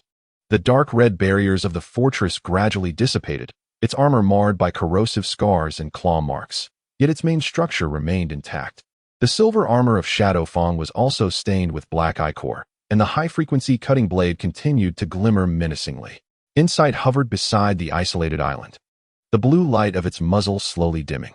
Carrot and Sayla stood within the azure halo of the island, gazing at the deathly battlefield they had wrought, breathing heavily. The toll on their spirit and stamina was immense, yet an unprecedented exhilaration surged within them, a feeling of mastery over their power and a profound camaraderie forged in battle. They had triumphed. Relying on their nascent command of the Zoflamek, they had repelled the terrifying tide of star-ringed worms. This was their victory, the initial triumph of their steel bodies. "Brother, we won," Sayla exclaimed, her cheeks flushed, excitement sparkling in her eyes. "Yes, we did," Carrot replied, a defiant smirk gracing his lips. He gazed beyond the isolated island, towards the deeper, more perilous expanse of the drifting graveyard. On the star chart, the coordinates of the returned shadow seemed to beckon. Onward. Chapter 66, Storm Warning in the Shadow of Saya Brother. "It's Bulma." She used the emergency communication code. Selah's voice, tinged with urgency, abruptly pulled Carrot back from the harsh trials of the gravitational field into the realm of reality.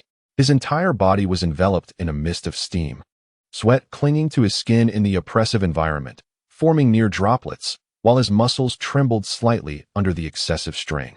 Sera fared somewhat better, her petite face taut with concentration as she manipulated the floating communication screen before her. The image of Bulma appeared somewhat distorted, the backdrop revealing the Capsule Corporation's laboratory.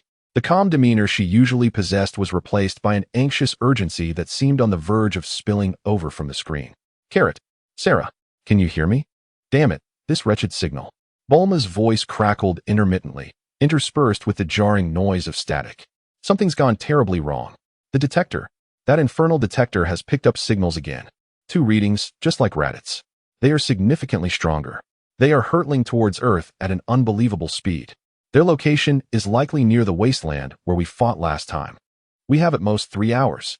Like a bucket of ice water dousing him, the boiling fervor ignited by extreme training was extinguished in an instant. The time had come. Vegeta and Nappa, those 2 harbingers of doom from the depths of hell, were finally upon them. The crimson time-space alert seared into his vision like a heated brand. No longer a mere vague sense, but vividly clear fragments of a horrifying scene. The parched earth cracking, flames soaring into the sky. Yamcha pierced through the chest, collapsing helplessly. Chaozu's tiny form vanishing in a blinding flash of white light. Half of Piccolo's body disintegrating, green blood splattering. Goku grievously wounded, struggling to rise. Desperation and destruction threatening to engulf him. "Brother." Sera's voice trembled slightly, sensing the sudden tension in Carrot's rock-solid form and the fleeting glint of blood in his eyes. She too had heard Bulma's warning through the communicator, and the description of foes far more formidable than Raditz weighed heavily on her heart. Carrot abruptly deactivated the gravity ring on his wrist. With a hum, the oppressive weight vanished, leaving him with a sensation of weightlessness, his bones and muscles emitting faint groans. He took a deep breath, forcibly suppressing the gruesome premonitions back into the depths of his consciousness, leaving only a cold resolve. "Bulma." Carrot's voice emerged with an unusual steadiness, even carrying a metallic resonance. "Notify everyone. Goku, Piccolo, Tien, Krillin, Yamcha, Chaozu. Immediately, gather at that wasteland. Inform them that the enemies are more than 10 times stronger than Raditz. This is not a drill, it is a fight for survival. Prepare them for a battle to the death. I am already notifying them." Gohan responded, his words tumbling out in a rush. "No," Carrot interjected sharply. "Keep Gohan in a safe location. He must not appear on the battlefield. Repeat, Gohan must not approach the combat zone. He would only become a target for the enemy and a bargaining chip against Goku." Bulma paused momentarily, then comprehended the bloody implications hidden within Carrot's words, her complexion paling further. "Understood. I will secure him in the highest level of protective confinement. You all be careful." The communication abruptly ceased. The training room fell into a brief silence, broken only by the slightly labored breaths of the two. "Brother, are we going?" Sera lifted her delicate face. Her eyes devoid of fear, replaced instead by an eager, primal combat spirit inherent to her scion lineage, coupled with an unwavering trust in Kakarot. Her training attire was already soaked with sweat, accentuating the graceful contours of her youthful form. Kakarot gazed at his sister, his expression laden with complexity. Should he bring her into battle? The foreseen visions did not include Sera, yet the ferocity of the impending conflict surpassed all imagination. But to leave her behind? Vegeta and Nappa's brutality rendered any place on Earth potentially perilous. "Sera," Kakarot's voice deepened as he donned his battle gear. "We shall go together. But remember, your foremost duty is to safeguard yourself. The enemy is fearsome. Do not act recklessly. Do not stray from my side or Piccolo S. Understood." Sera nodded vigorously, her eyes gleaming with resolve. "I will not be a burden." Kakarot spoke no further, swiftly retrieving two brand-new, sleek, deep gray battle outfits from a nearby locker. Crafted from resilient materials adapted from Earth's resources to align with Saiyan combat practices. He quickly donned his own, the snug fit of the attire accentuating his physique. Honed to a new level of strength through rigorous training in the depths of hell, each muscle harboring explosive power. Sera also changed swiftly. The dark gray fabric highlighted her fair complexion, yet could not conceal the sharp intensity characteristic of her scion heritage. "Let us move," Kakarot commanded, his energy surging, transforming him into a streak of light as he burst forth from the gravity training room. Sera followed closely, her aura a pure white, imbued with a sharp quality, her speed hardly trailing behind. The two streaks of light surged out of West City, racing toward the barren wasteland marked by death in the north. The wind howled in their ears as the cityscape rapidly receded below. Kakarot's focus sharpened, his crimson warning vision scanning the vast expanse ahead like a radar, seeking the two malevolent energies that approached with the searing intensity of dark suns. As he flew, he rapidly devised strategies. Rescuing Yamcha and Kaioshin was paramount. They must act before a surprise attack, distract Nappa to buy Goku those crucial minutes. And then, there was Vegeta, the true nightmare. In his foresight, he relied on his time-space abilities to evade him, yet each encounter was fraught with peril, necessitating the utmost exploitation of every precognitive advantage. "Brother." Sera's voice resonated through the energy. "Can we win?" Kakarot glanced at her, noting the tension etched on her youthful face, though it was overshadowed by determination. "We will win." His voice was resolute, imbued with an undeniable strength. "We will survive. All who are worthy of life shall endure. Remember our training. Remember our capabilities. Earth is our new home." The scion blood coursing through him surged, the exhilaration of confronting formidable foes dispelling the foreboding brought by his visions. Sera nodded firmly, her gaze now free of doubt. The contours of the wasteland emerged on the horizon, a vast, barren expanse dotted with jagged rocks and sparse, withered grass. The very site where Raditz had met his demise. At this moment, several familiar energies had already arrived, illuminating the desolate land like beacons. The chilling and formidable aura of Piccolo loomed like a coiled serpent, while the composed and resolute presence of Tien Shinhan radiated the sharpness of the three-eyed clan. Krillin exuded a restrained yet pure energy, and Yamcha, though somewhat weaker, possessed a nimble spirit. Then there was Kaioshin, whose small frame was imbued with a timid yet remarkably pure essence. The energy of Sun Wukong had yet to manifest. Carrot and Sera descended upon the gathered warriors like two meteors, their arrival accompanied by a resounding rush of air that stirred dust from the ground. Instantly, all eyes were drawn to them, filled with astonishment, confusion, and gravity, especially regarding Carrot, whose presence was as solid as a mountain, infused with an indescribable, peculiar energy. Alongside the unfamiliar young woman beside him, who radiated an equally formidable power, sending shivers through the hearts of the warriors. Piccolo's green pupils narrowed suddenly, fixating on Carrot with an intensity that seemed capable of piercing through him. "Carrot? And who might you be?" His gaze swept over Sera, scrutinizing her. He sensed a tremendous transformation in Carrot's energy since their last encounter. It had become profound, weighty, and exuded a mysterious aura that instinctively warned him of danger, as if it could peer into the crevices of time. "Sera, my sister," Carrot replied succinctly, his eyes scanning the assembly before settling on Piccolo. his tone imbued with an unprecedented seriousness. There is no time for extensive explanations. Bulma should have informed you. 2 Scions, far more powerful than Raditz. One is the prince he spoke of, Vegeta. The other is his subordinate, Nappa. They come not only for the Dragon Balls, but also for vengeance and slaughter. What of Goku? Goku is still en route. King Kai has utilized a secret technique to send him back, but it will take time. Krillin interjected urgently, his face etched with concern. Carrot, you say Raditz is stronger? Is that true? It is indeed, Carrot interrupted, his gaze as cold as frost. I sense them. They have arrived. No sooner had he spoken than a deafening roar echoed.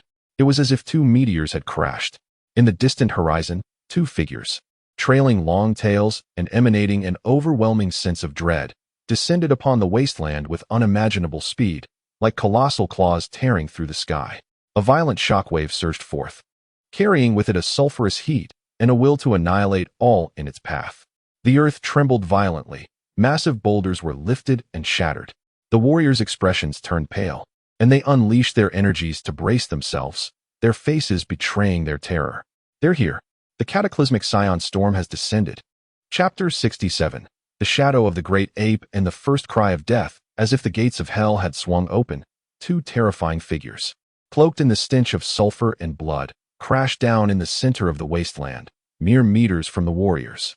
The ground beneath them wailed. Spiderweb-like cracks instantly spreading for dozens of meters, with dust rising to heights that formed 2 murky columns. As the dust slowly settled, the grotesque outlines of the figures were revealed. To the left stood a massive form, akin to a moving hillock. His bald head gleamed under the sunlight, reflecting an oily sheen, with a face marred by bulging muscles and a jagged scar slashing across his left eye. Clad in rudimentary combat armor, his muscular arms resembled blocks of stone, brimming with explosive strength.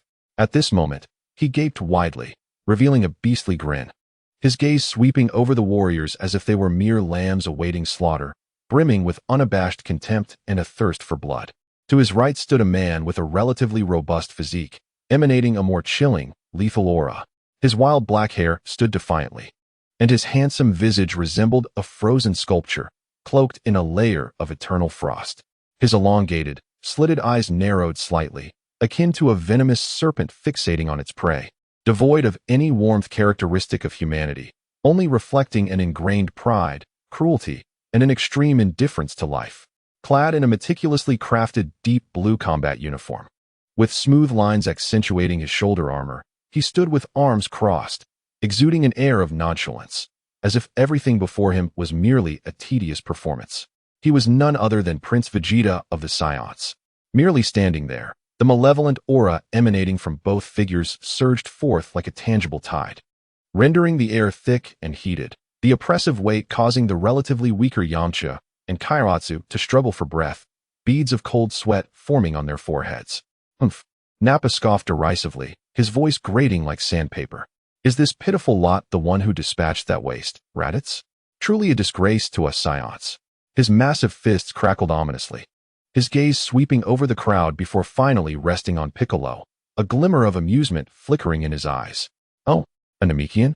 Now that piques my interest, though he appears rather unimpressive.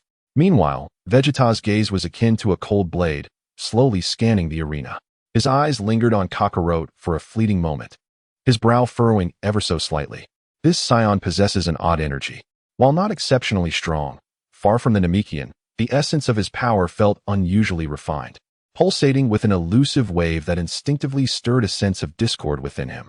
What vexed him further was Kakarot's gaze, excessively calm, devoid of the fear typical among Earthlings, and lacking the reverence a Scion should exhibit before a superior warrior, instead carrying an air of scrutiny.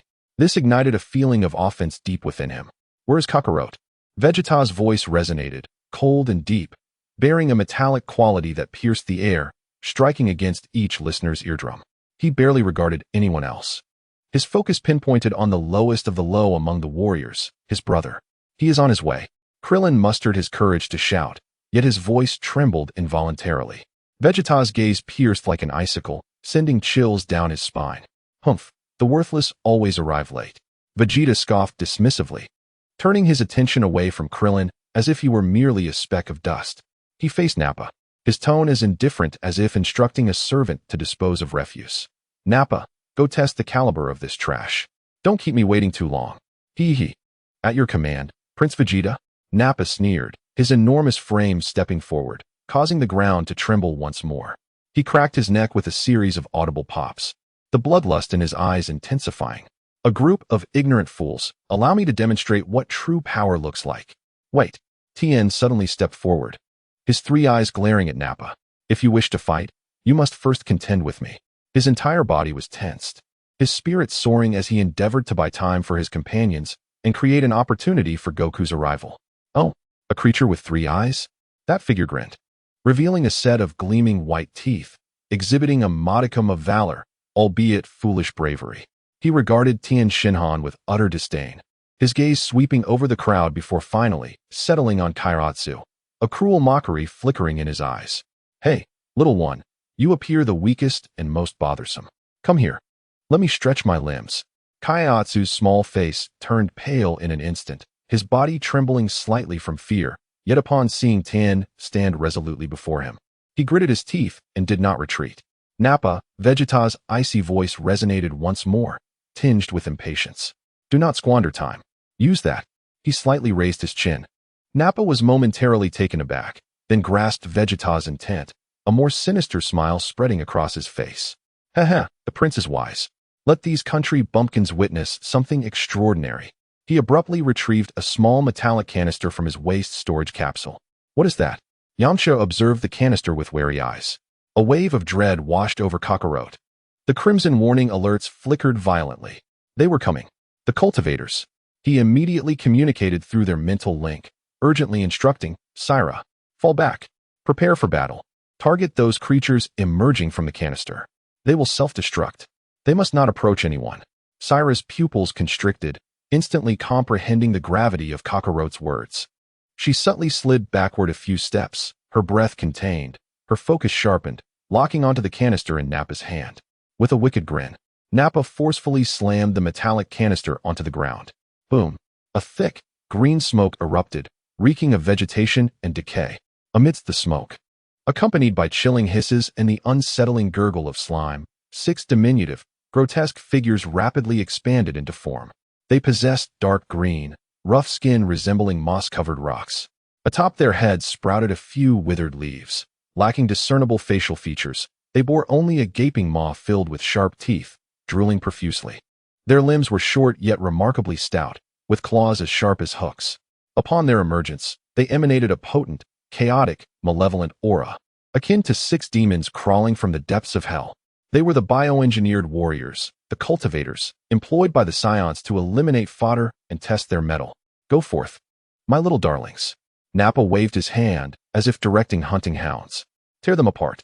Spare only that Namekian and the little one. He gestured at Kaiatsu. The rest. Eliminate without mercy. Show Prince Vegeta your prowess. Hisses. The 6 cultivators emitted piercing shrieks, their murky little eyes glinting with frenzied malice. Launching themselves toward the warriors like arrows released from a bow. Their speed was astonishing, their movements erratic, as they surged before the group in an instant. Be careful, Tien Shinhan bellowed, confronting the first cultivator that lunged at him, unleashing a flurry of punches and kicks, energy blasts erupting forth. With a cold snort, Bick moved like a specter, effortlessly evading an attack from one of the cultivators. In a swift motion, he countered with a sharp knife hand strike, accompanied by a piercing whistle that sliced through the air, instantly cleaving another cultivator attempting to ambush Klin in 2. Viscous green fluid splattered everywhere. Klin, agile and nimble, continuously dodged the assault of 2 cultivators while searching for an opportunity to unleash his energy sphere slash. However, the cultivators moved with remarkable speed and showed no fear of death, making it challenging for him to land a hit. Yamcha and Chaozu found themselves in a desperate struggle. The 2 cultivators clung tightly to them. Yamcha's Wolf Fang fist barely made an impact on the cultivator's resilient skin, resulting instead in his arm being slashed by the enemy's sharp claws, blood gushing forth. Meanwhile, Chaozu, utilizing his flight technique, evaded in midair while launching psychic attacks, Dodon Wave. However, his offensive power was relatively weak, managing only to barely restrain one. while the other ferociously lunged towards Yamcha on the ground. Yamcha, watch out! Chaozu shouted anxiously. The cultivator charging at Yamcha had a cruel glint in its eyes, its claws aiming straight for his back. Yamcha had just repelled the one in front of him, exhausted from the effort. With no strength left to defend against the impending attack, he turned in horror, the shadow of death enveloping him in an instant. Just at that critical moment, a cold snort echoed like thunder. Carrot's figure appeared behind Yamcha as if he had teleported. His movement was so swift that it surpassed the visual perception of all present. There was no unnecessary flourish, only the most concise and lethal strike. His right fist clenched tightly, the muscles in his arm tensed like steel cables, condensing highly compressed energy. On the edge of his fist, subtle ripples of space could be seen, a testament to the ultimate fusion of temporal foresight and bodily reflexes. Boom! The fist, imbued with terrifying power, struck precisely upon the grotesque head of the cultivator that had attempted to ambush Yamcha. Time seemed to freeze for a moment.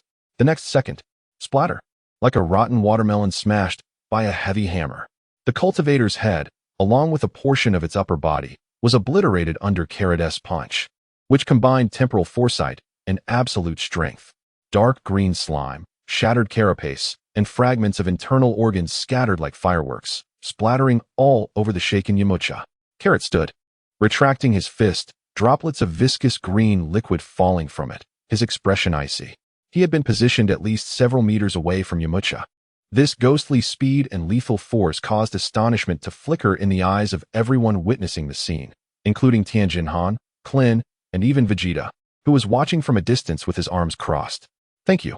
Yamcha gazed at the obliterated monster and the savior, Carrot, his voice hoarse, filled with relief and gratitude. Yet, the battle was not over. The other cultivator, which Chaozu had been restraining, let out an even more piercing and frenzied screech upon witnessing its companion's demise. It completely abandoned its attack on Chaozu, its small body suddenly inflating like a balloon. Blinding light radiated through its dark green skin. A wave of destructive energy surged forth instantaneously. Not good. It's going to self-destruct. Chaozu screamed in horror. He was too close.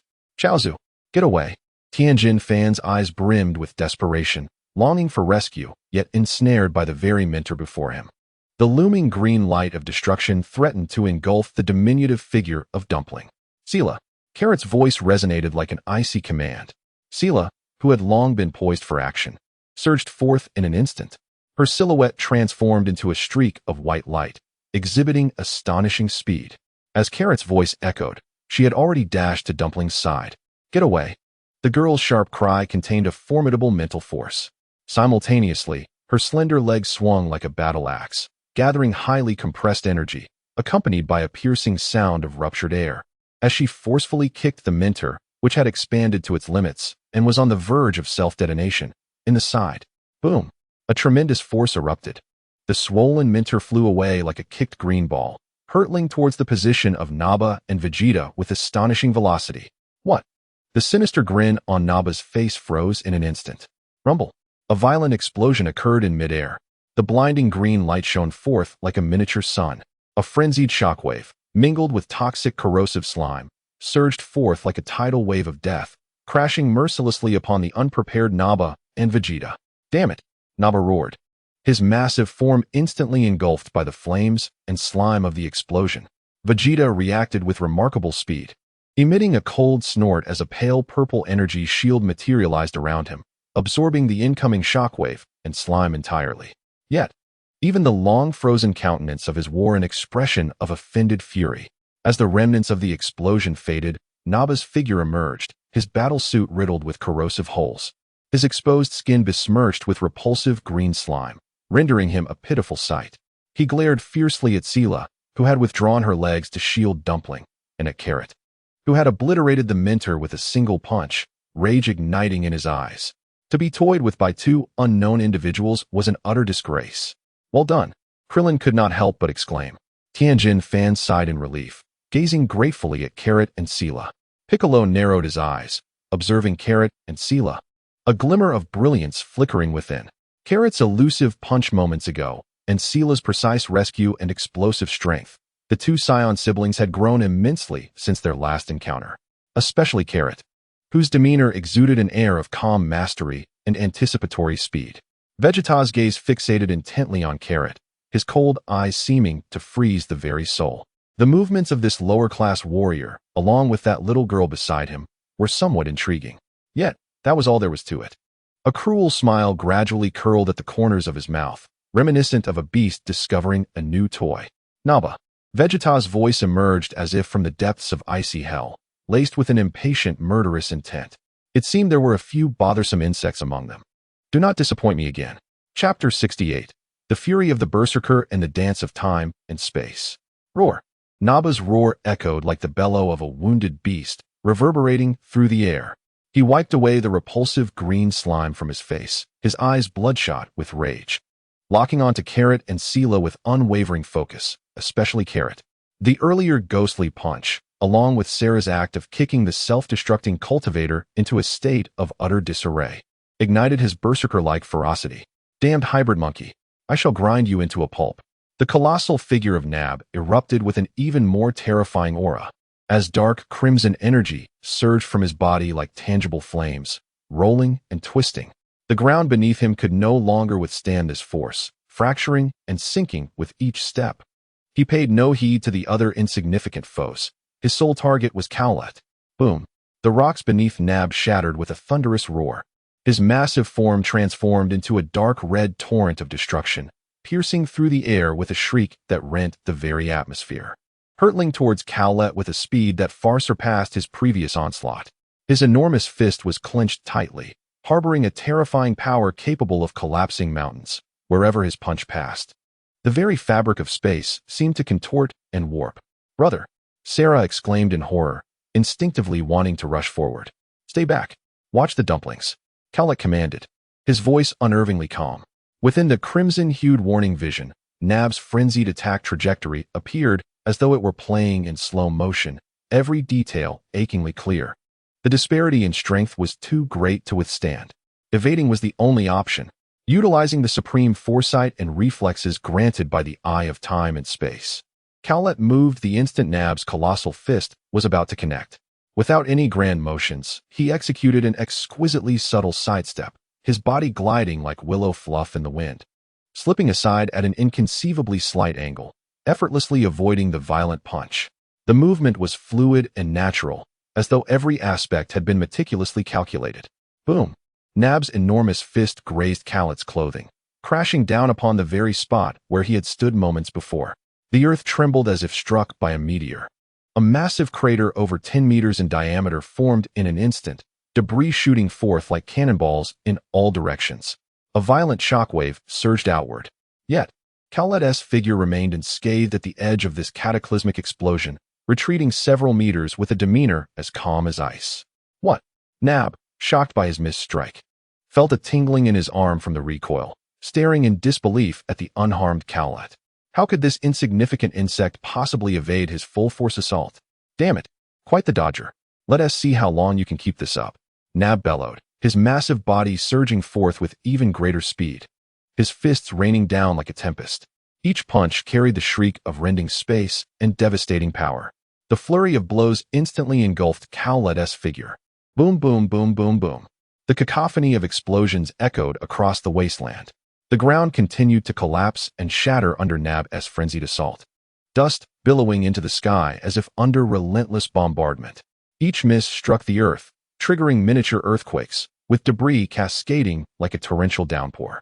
The warriors observing from a distance were gripped with fear. Tien and Krillin watched, palms sweating. The power and speed displayed by Nab surpassed their wildest imaginations. Yamcha turned pale, dreading to think what would have happened had that blow landed upon him. Karo clenched his fists, anxiously surveying the area nearly engulfed by the shadows of punches and explosive smoke. Humph, will you only scurry away like a frightened rodent? Vegeta remarked, arms crossed, watching with disdain. Though Karo's slippery evasion surprised him somewhat, to Vegeta, they were merely the desperate flails of a dying creature, utterly futile in the face of overwhelming power. However, at the heart of the tempest, Karo entered a peculiar state of heightened awareness. His crimson warning vision flared to life, mapping out the chaotic trajectories of Naba's frenzied attacks like a delicate spider's web.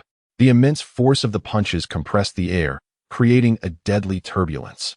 Yet Karo's body moved through this maelstrom with the grace of the most agile fish, executing astonishingly extreme, evasive maneuvers.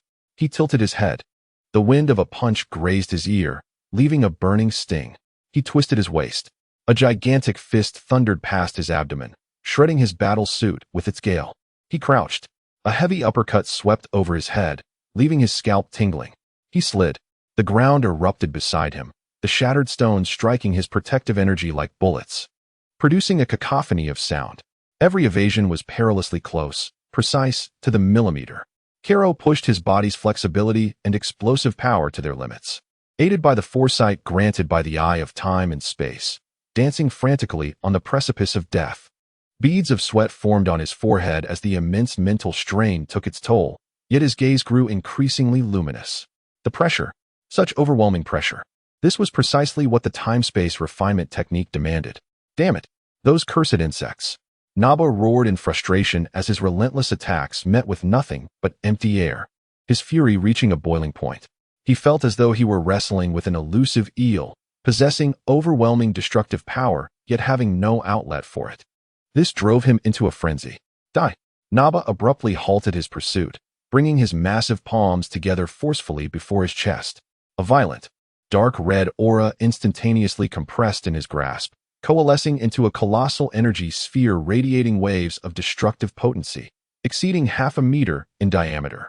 The surface of the energy sphere crackled with electric tendrils, emitting a piercing hum. Die! He bellowed, unleashing the cataclysmic energy orb toward Karo, who had just completed an extreme evasion and was still unsteady on his feet. The dark red energy sphere shot forth like a cannonball, carrying the weight of annihilation, instantly tearing through the air. Its speed was astonishing. Wherever the sphere passed, the ground was gouged into a deep, charred trench. Karo, be careful! Cries of alarm erupted from Tien and Krillin. This strike was too swift, too fierce, and far too expansive. Just as Karo completed his evasion, his old strength waned and new vigor had yet to manifest. He was on the brink of being consumed by this orb of destruction. The crimson warning vision flickered wildly. A colossal shadow of death loomed overhead. There was no escaping it. To withstand it would mean certain demise. The energy's intensity far surpassed his limits. What to do? The eye of time and space. Activate the ability. Buzz. A silver glint flashed in Karo's eyes. This time, it was not instinctive foresight, but rather, he actively willed the core ability of the eye of time and space into motion. He locked onto the whistling sphere of destruction hurtling toward him. In his singular vision, the violently racing sphere of energy seemed to have been pressed into slow motion, revealing the trajectory of its flight, the internal flow of energy, and even the critical point of explosion with startling clarity. Yet, the burden of this forced acceleration far exceeded his instinctual warnings, akin to countless steel needles piercing his brain. A muffled groan escaped Carlot, and a hint of blood trickled from his nostrils. The cost was immense, but the opportunity lay within this fleeting moment. Enduring the excruciating pain tearing through his mind, Carlot's body moved again against all odds. He did not retreat. Instead, he advanced toward the decelerating sphere of destruction, boldly pressing forward.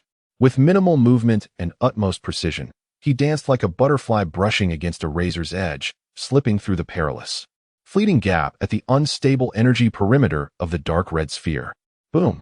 The cataclysmic explosion roared past Carlot, crashing violently into a solitary peak hundreds of meters behind him, accompanied by a deafening roar and a fiery eruption.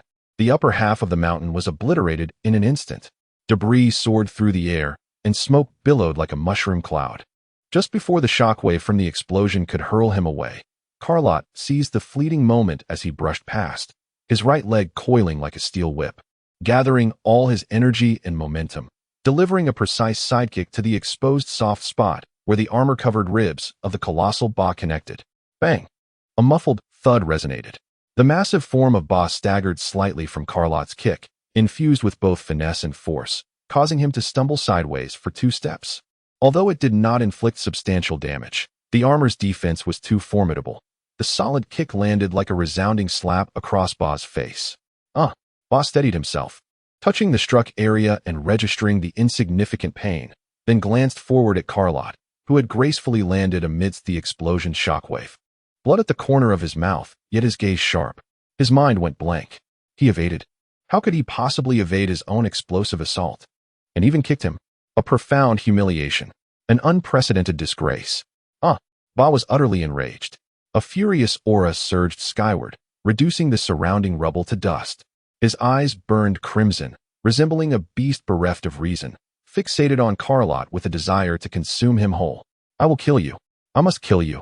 On the other side, Vegeta, who had been observing with a cold detachment, finally shed his disdain and lethargy. His narrow eyes narrowed further, and his piercing gaze sliced through Carlot like a blade.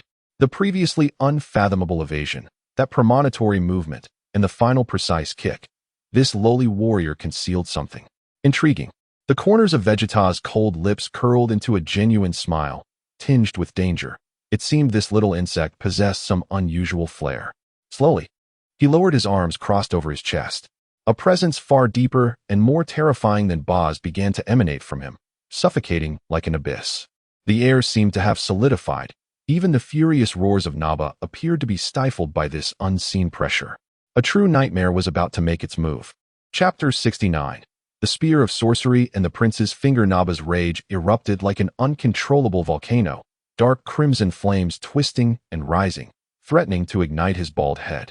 To be toyed with by an inferior warrior, even to be kicked, was a devastating affront to his proud warrior's dignity. He held nothing back. His entire body surged with power, muscles bulging as if they might burst. Die? Just die? Ultimate flash. Naba unleashed a frantic roar, his massive palms coming together once more before his chest.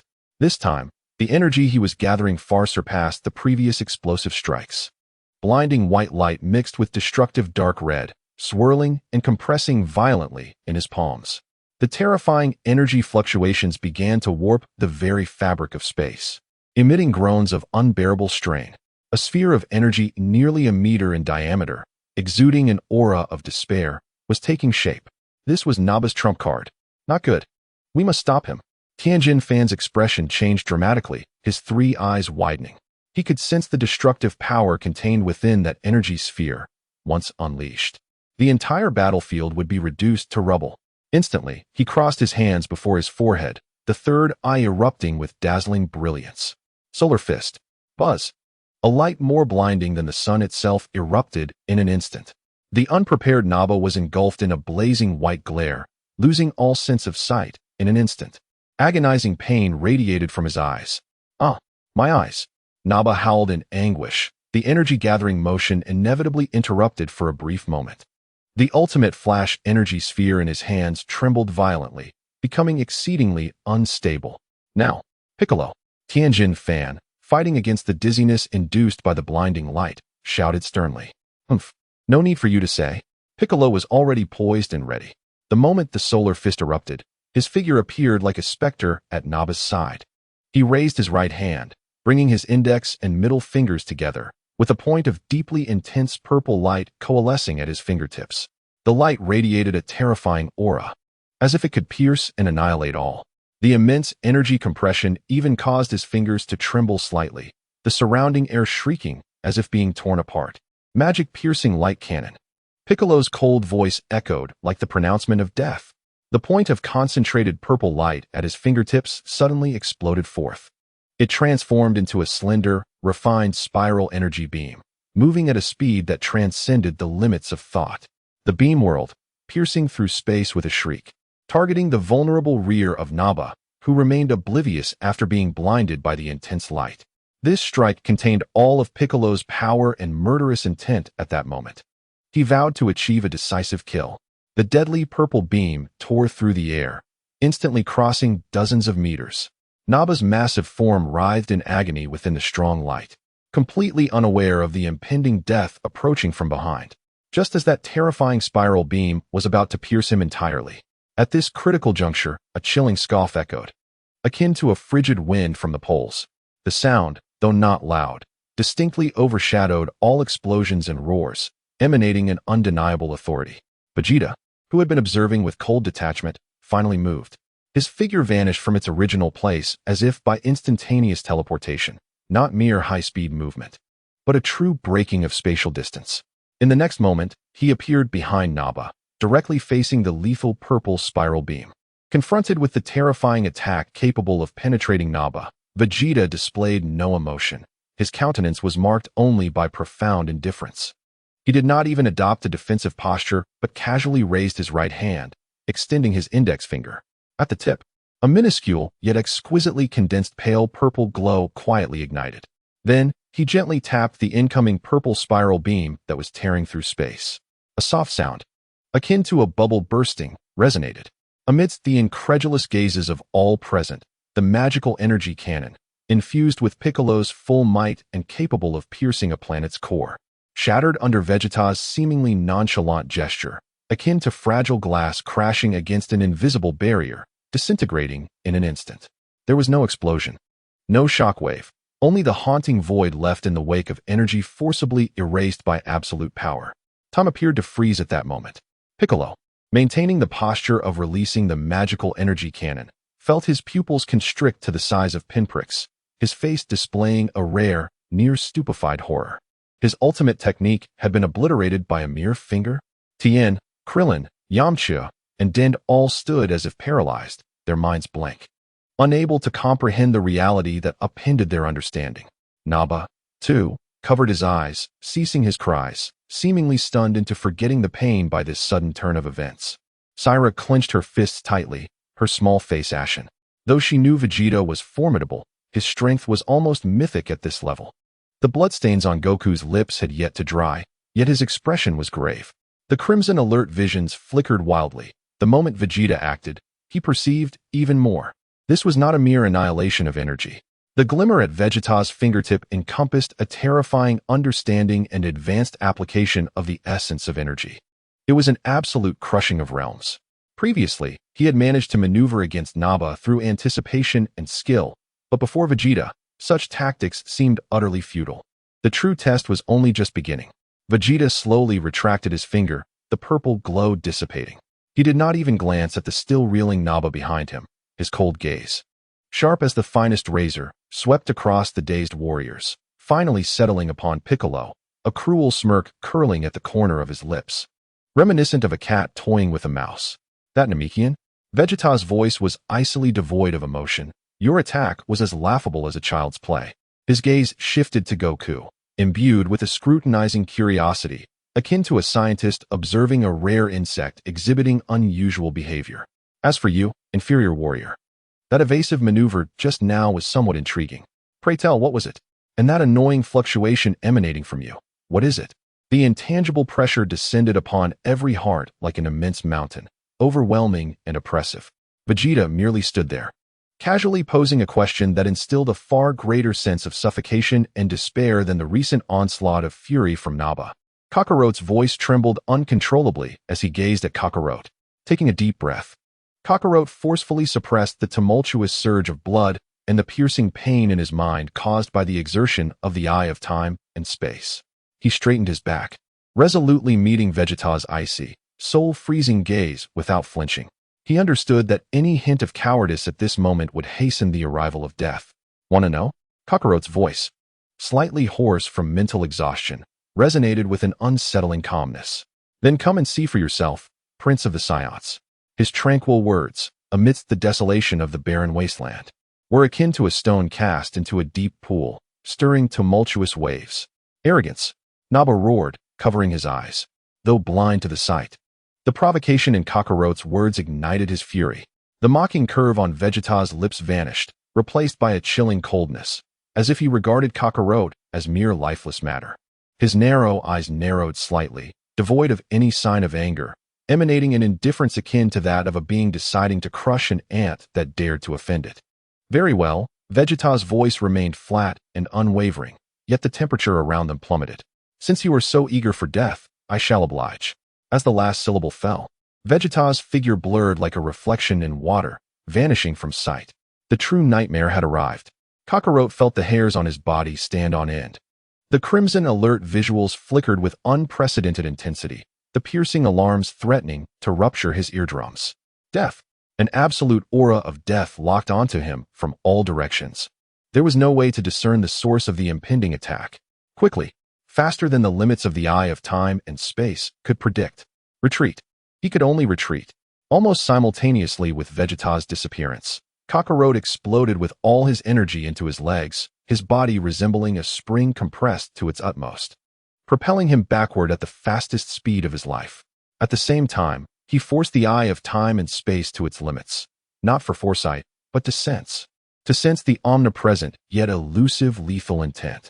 Suddenly, a faint purple fist shadow appeared as if conjured from thin air, striking Kakarot's previous position without warning. As the fist sliced through the air, the space emitted a tortured groan, leaving behind a fleeting, distorted trace.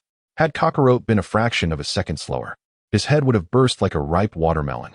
Vegeta's figure flickered at the point of the missed attack, a trace of mild astonishment flickering in his eyes. The reaction speed of this inferior warrior was unnaturally swift.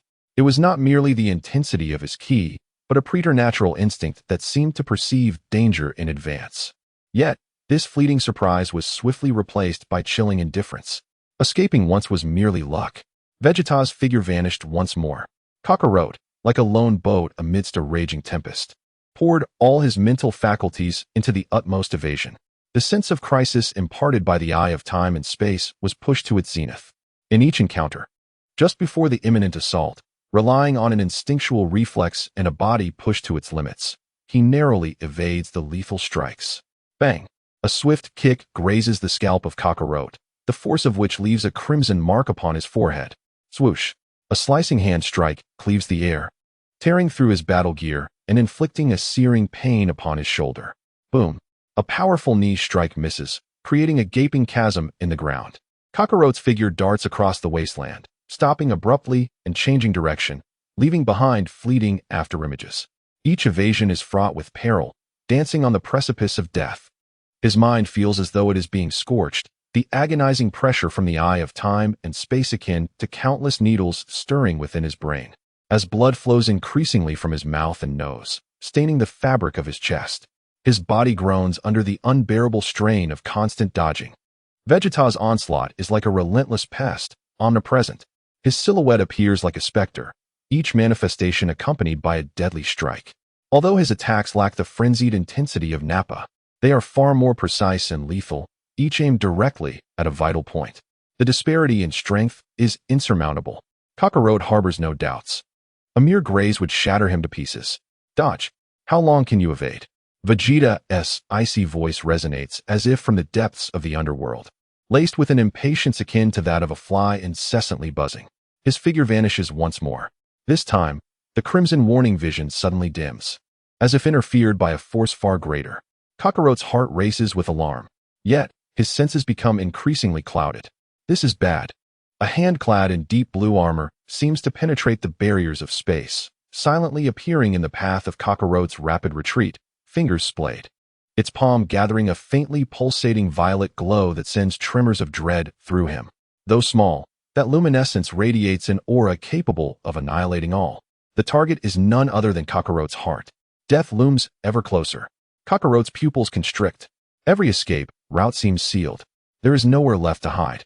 The excruciating agony in his mind and the unbearable fatigue of his body render him nearly incapable of thought. Desperation consumes him. In the instant before the annihilating energy from Vegeta's palm erupts, a silver light bursts forth from Kakarot's eyes, reminiscent of a fleeting moment of clarity.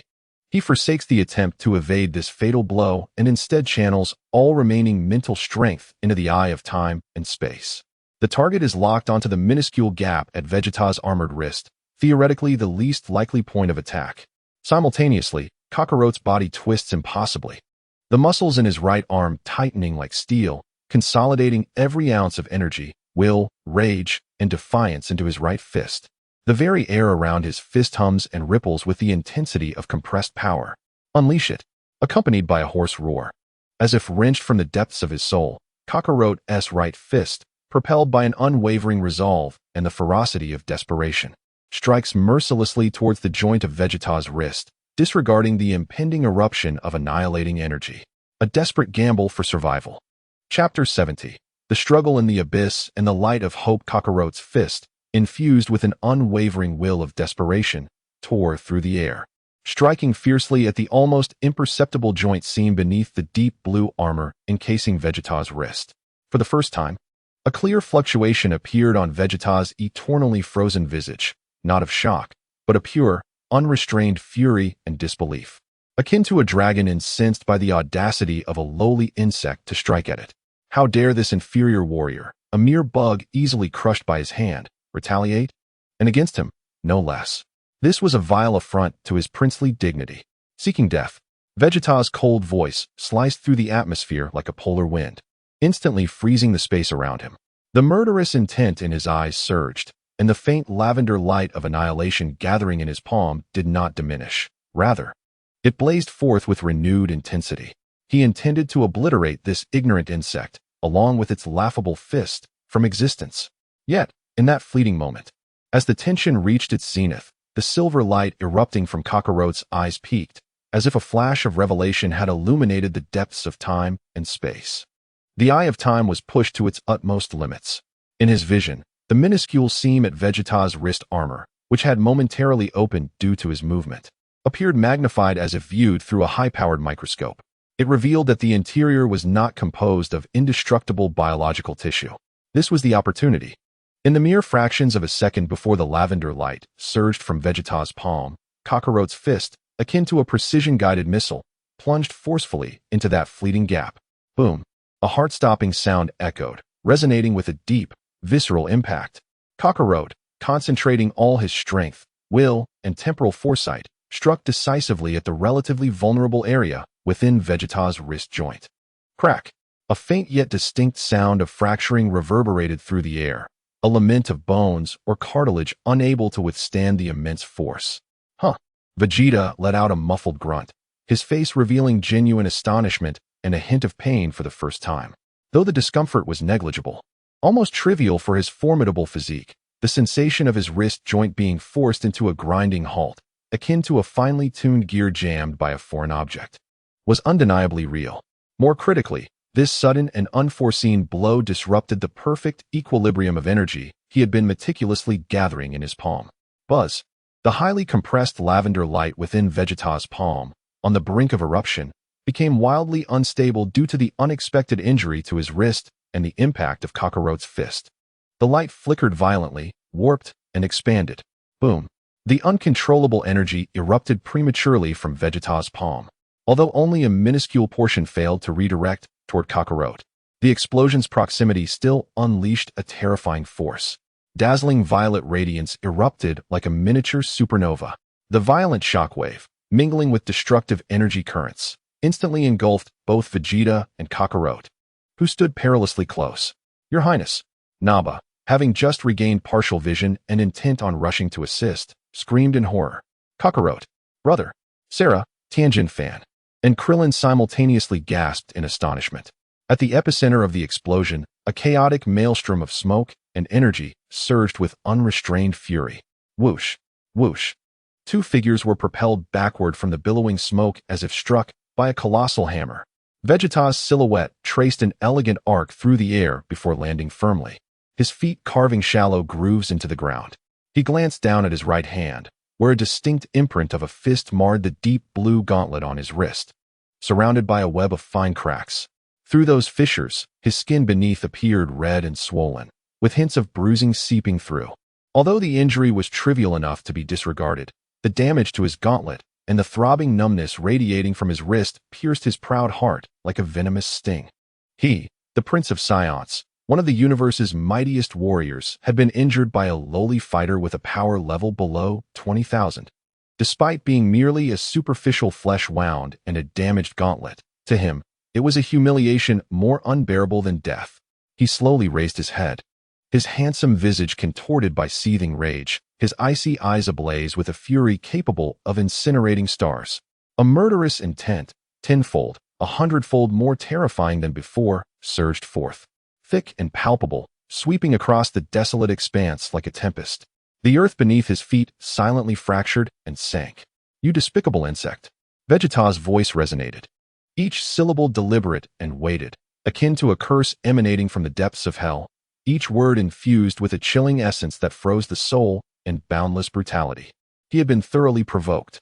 He would ensure that Kakarot met his demise in the most excruciating manner possible. Meanwhile, Kakarot's condition was far more dire. He plummeted like a broken kite, crashing into a pile of jagged stones hundreds of meters away, shattering the hard rock upon impact. His dark, gray battle suit lay in tatters, his exposed skin marred by horrific wounds inflicted by the energy flux, bloodied and revealing bone, particularly his right arm. Subjected to the explosion's direct impact and recoil, contorted unnaturally, clearly fractured, he struggled to rise, only to violently spew a mouthful of blood mixed with internal debris, his vision darkening as the pain surged through his body like a relentless tide. The mental backlash from forcibly activating the Eye of Time felt like countless needles swirling in his mind, nearly causing him to faint. Is it over? Kakarot's consciousness wavered as he beheld the distant, violet figure radiating overwhelming murderous intent. The gap was insurmountable. That last blow had pushed him to the brink, risking his life to unleash every ounce of potential, yet it had yielded only a trivial scratch on his opponent. He was certain he could not withstand Vegeta's next strike. Brother! Sera's anguished cry pierced through, as she recklessly dashed towards Kakarot's fallen form. Tears blurred her vision. She had never witnessed her brother in such a pitiful state. Sera! Don't go! Piccolo shouted sternly in an attempt to halt her, but Sera moved too swiftly. That meddlesome brat. Vegeta's gaze instantly locked onto Sera as she rushed towards Kakarot, his cold eyes regarding her as one might a mere insect, easily crushed at a whim. He could hardly muster the energy to move a finger, merely flicking it nonchalantly in the direction of Sera. With a chilling swiftness, a tangible wave of pale purple energy surged forth, akin to the scythe of death, silently slicing through the air and targeting the vulnerable spot at the back of Sera's heart. The force encapsulated within that energy wave possessed the capacity to instantaneously pierce and vaporize Sera's delicate form. Sera! Kakarot's eyes widened in anguish as he emitted a primal roar, wild and anguished. He yearned to move, to shield his sister, but his shattered body betrayed him, rendering him powerless to intervene. All he could do was watch in horror as the harbinger of death hurtled towards his only family. Despair coiled around his heart like a frigid serpent, tightening its grip. Just as everyone resigned themselves to the grim certainty of Sera's demise, a thunderous cry erupted, infused with boundless fury and urgency, echoing like a cataclysmic thunderclap from the heavens. The voice bore an essence that pierced the very soul, reverberating across the desolate plains. A streak of golden-red light descended with an unimaginable velocity, tearing through the clouds, arriving with such speed that even the afterimages were unable to capture its presence. In the fleeting moment before Vegeta's lethal energy wave could breach Sera's heart, that golden-red figure appeared as if teleporting behind her. A hand, enveloped in golden flames and adorned with blue gauntlets, surged forward, striking with unparalleled force and determination upon the deadly purple energy wave. Boom! A violent explosion erupted in the air. The golden-red flames clashed violently with the pale purple energy, annihilating each other. The ensuing shockwave sent Sera's petite body soaring, only to be caught by the arriving Piccolo, who fortunately found her unharmed, save for a momentary disorientation. As the smoke and brilliance of the explosion gradually dissipated, a figure stood resolutely before the injured Kakarot and the shaken Sera, clad in his iconic orange martial arts uniform, embroidered with the symbol of Go, and adorned with a blue belt and wristbands. He bore the familiar spiky black hairstyle. Yet, unlike when he departed, he now radiated with a fierce golden-red aura. This flame resembled a burning star, exuding boundless power, warmth, and an indomitable spirit. His formidable presence swept across the terrain like a tsunami, instantly dispelling the terrifying aura that Vegeta had imposed. It was none other than Son Goku, racing back to Earth from King Kai's planet. In this moment, Goku's usual jovial demeanor was replaced by an unprecedented gravity, fury, and resolve. He glanced at the gravely injured Kakarot, then at the pale-faced Sera sheltered by Piccolo, before locking his fiery gaze, now ablaze with golden flames, onto the distant, brooding Vegeta, whose murderous intent was palpable. Vegeta! Goku's voice resonated, deep and powerful, imbued with an unyielding determination. Your opponent is me. The golden flames surged skyward, akin to a beacon of hope, reigniting the desolation of the plains. Chapter 71. The Might of the Golden Flames and the Roar of the King Kai Fist. Son Goku stood like a steadfast pillar before the injured Kakarot and the unsettled Sera. The blazing golden-red aura, akin to the rising sun, instantaneously dispelled the pervasive despair that lingered over the wasteland. Warmth, grandeur, and an indomitable spirit surged forth like the tumultuous waves of a raging sea. Standing defiantly against Vegeta's chilling and dense murderous intent, even subtly suppressing it. Kakarot. Goku did not glance back, yet his steady voice resonated clearly in Kakarot's ears, imbued with a tinge of urgency and concern. Hold on.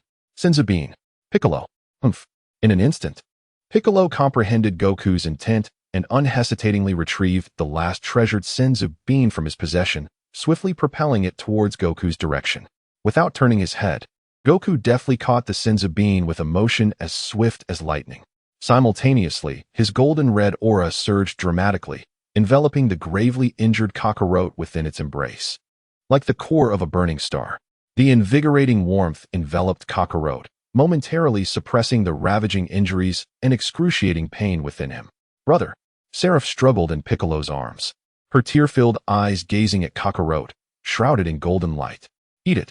Goku's voice bore an undeniable command as he accurately propelled the Senzu bean into Kakarot's slightly parted mouth. The Senzu bean dissolved upon entry, unleashing an indescribable torrent of life force that surged into Kakarot's battered body.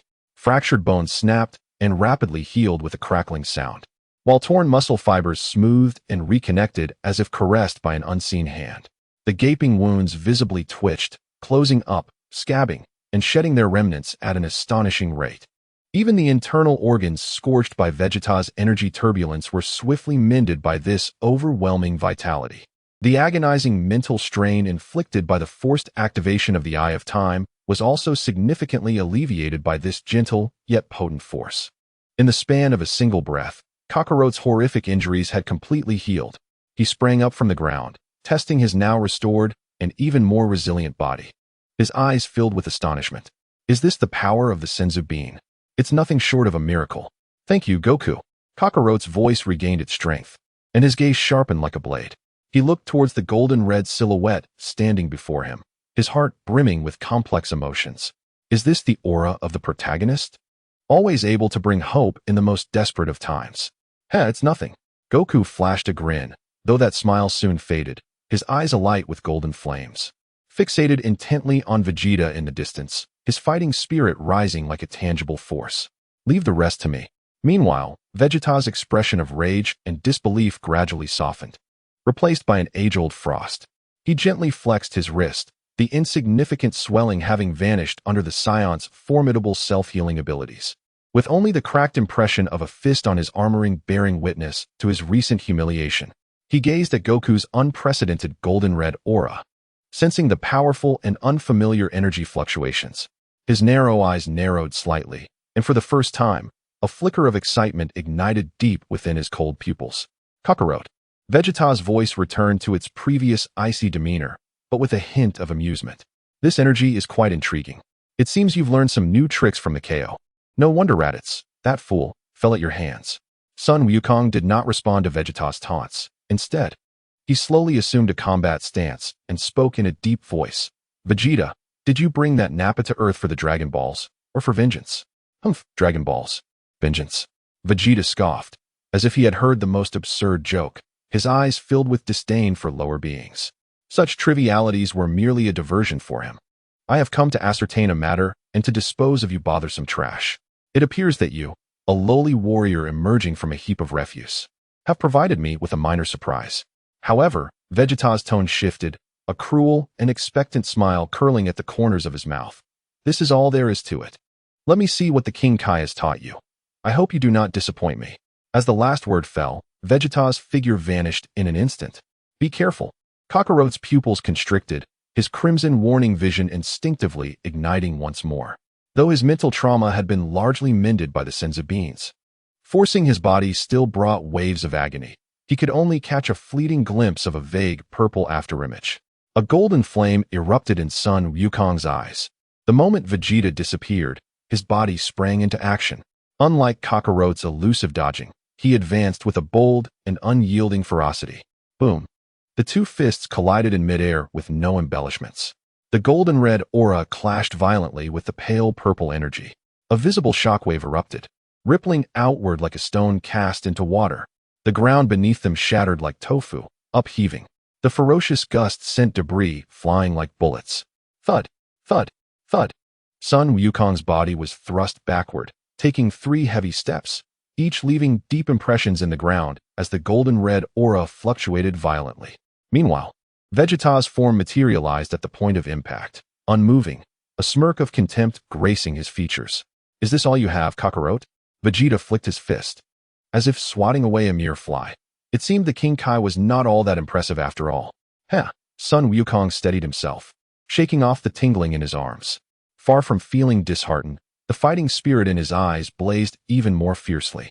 This was merely a warm-up. Vegeta, the true battle is only just beginning. Before the words had fully escaped his lips, Sun Wukong took a deep breath. His golden-red aura surged explosively as if doused with gasoline. The already formidable energy skyrocketed at an exponential rate. His muscles swelled, veins coiling like dragons upon his skin. A more violent and domineering wave of energy surged forth. Kaioken. With a thunderous shout, Sun Wukong's golden-red aura was suddenly enveloped by a blinding, blood-like crimson glow. The intertwining gold and red formed a uniquely exhilarating aura brimming with explosive power. In that moment, Sun Wukong's presence soared to an entirely new echelon. The overwhelming pressure even left Nappa, watching from a distance, gasping for breath. Double Kaioken. Sun Wukong's voice resonated like thunder, filled with unparalleled confidence. The disdain on Vegeta's face finally dissipated, replaced by a hint of gravity. This sudden surge of power intensity was nearing, if not slightly surpassing, his normal state. What kind of technique is this? How could it elevate combat prowess to such an extraordinary degree? There was no time for Vegeta to ponder. Here I come. Goku's form once again transformed into a dazzling blend of gold and crimson, launching a proactive assault. His speed had multiplied several times over. The force was exponentially amplified. Boom, boom, boom. The two figures clashed violently in the air. Each collision of fists and feet erupted with deafening roars and terrifying energy shockwaves. Gold, crimson, and violet lights flickered and collided in the sky, annihilating one another. The aftermath of their battle raged across the wasteland like a storm, the earth fracturing incessantly, and the clouds in the sky torn asunder by the ferocious energy. This time, Goku did not falter. Empowered by the double Kaioken, his strength, speed, and reflexes had undergone a qualitative leap. Although Vegeta's combat skills and experience remained astoundingly shrewd, every strike infused with deadly intent, Goku, bolstered by his surging power and fearless fighting style, withstood Vegeta's torrential onslaught and even began to counterattack. Bam! Goku's powerful uppercut grazed Vegeta's chin, the force of the wind stinging his cheek. Whoosh!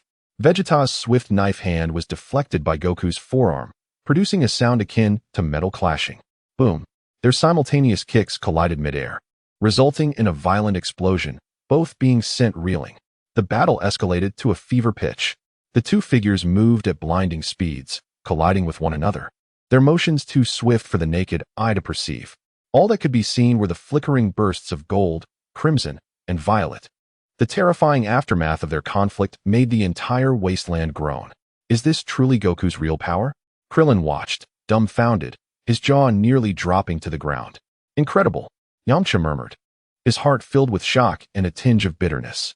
Is this the secret technique imparted by Lord Kai? Tien's 3 eyes were fixated on the battlefield, a tempest of emotions swirling within him. Piccolo cradled the unconscious Dend, who had just been stunned by the explosion, his green pupils shimmering with complex emotions. Goku, once his fierce rival, had now left him far behind. And then there was Kakarot, standing at the battlefield's edge, his gaze sharp, as if analyzing something. This pair of Saiyan siblings harbored unfathomable potential. Sera clenched her tiny fists, her face flushed with excitement, her eyes glued to the gold and crimson figure in the sky, filled with admiration and longing. Her brother had just been ruthlessly beaten, yet upon Goku's arrival, he had immediately shielded him from that terrifying Vegeta. Remarkable. Kakarot, on the other hand, remained much calmer. Though his crimson warning vision was hampered by mental trauma, it still passively absorbed the flow of information from the battlefield. He could clearly see that Goku, under the influence of the double Kaioken, had reached a critical point in terms of energy intensity and physical strength.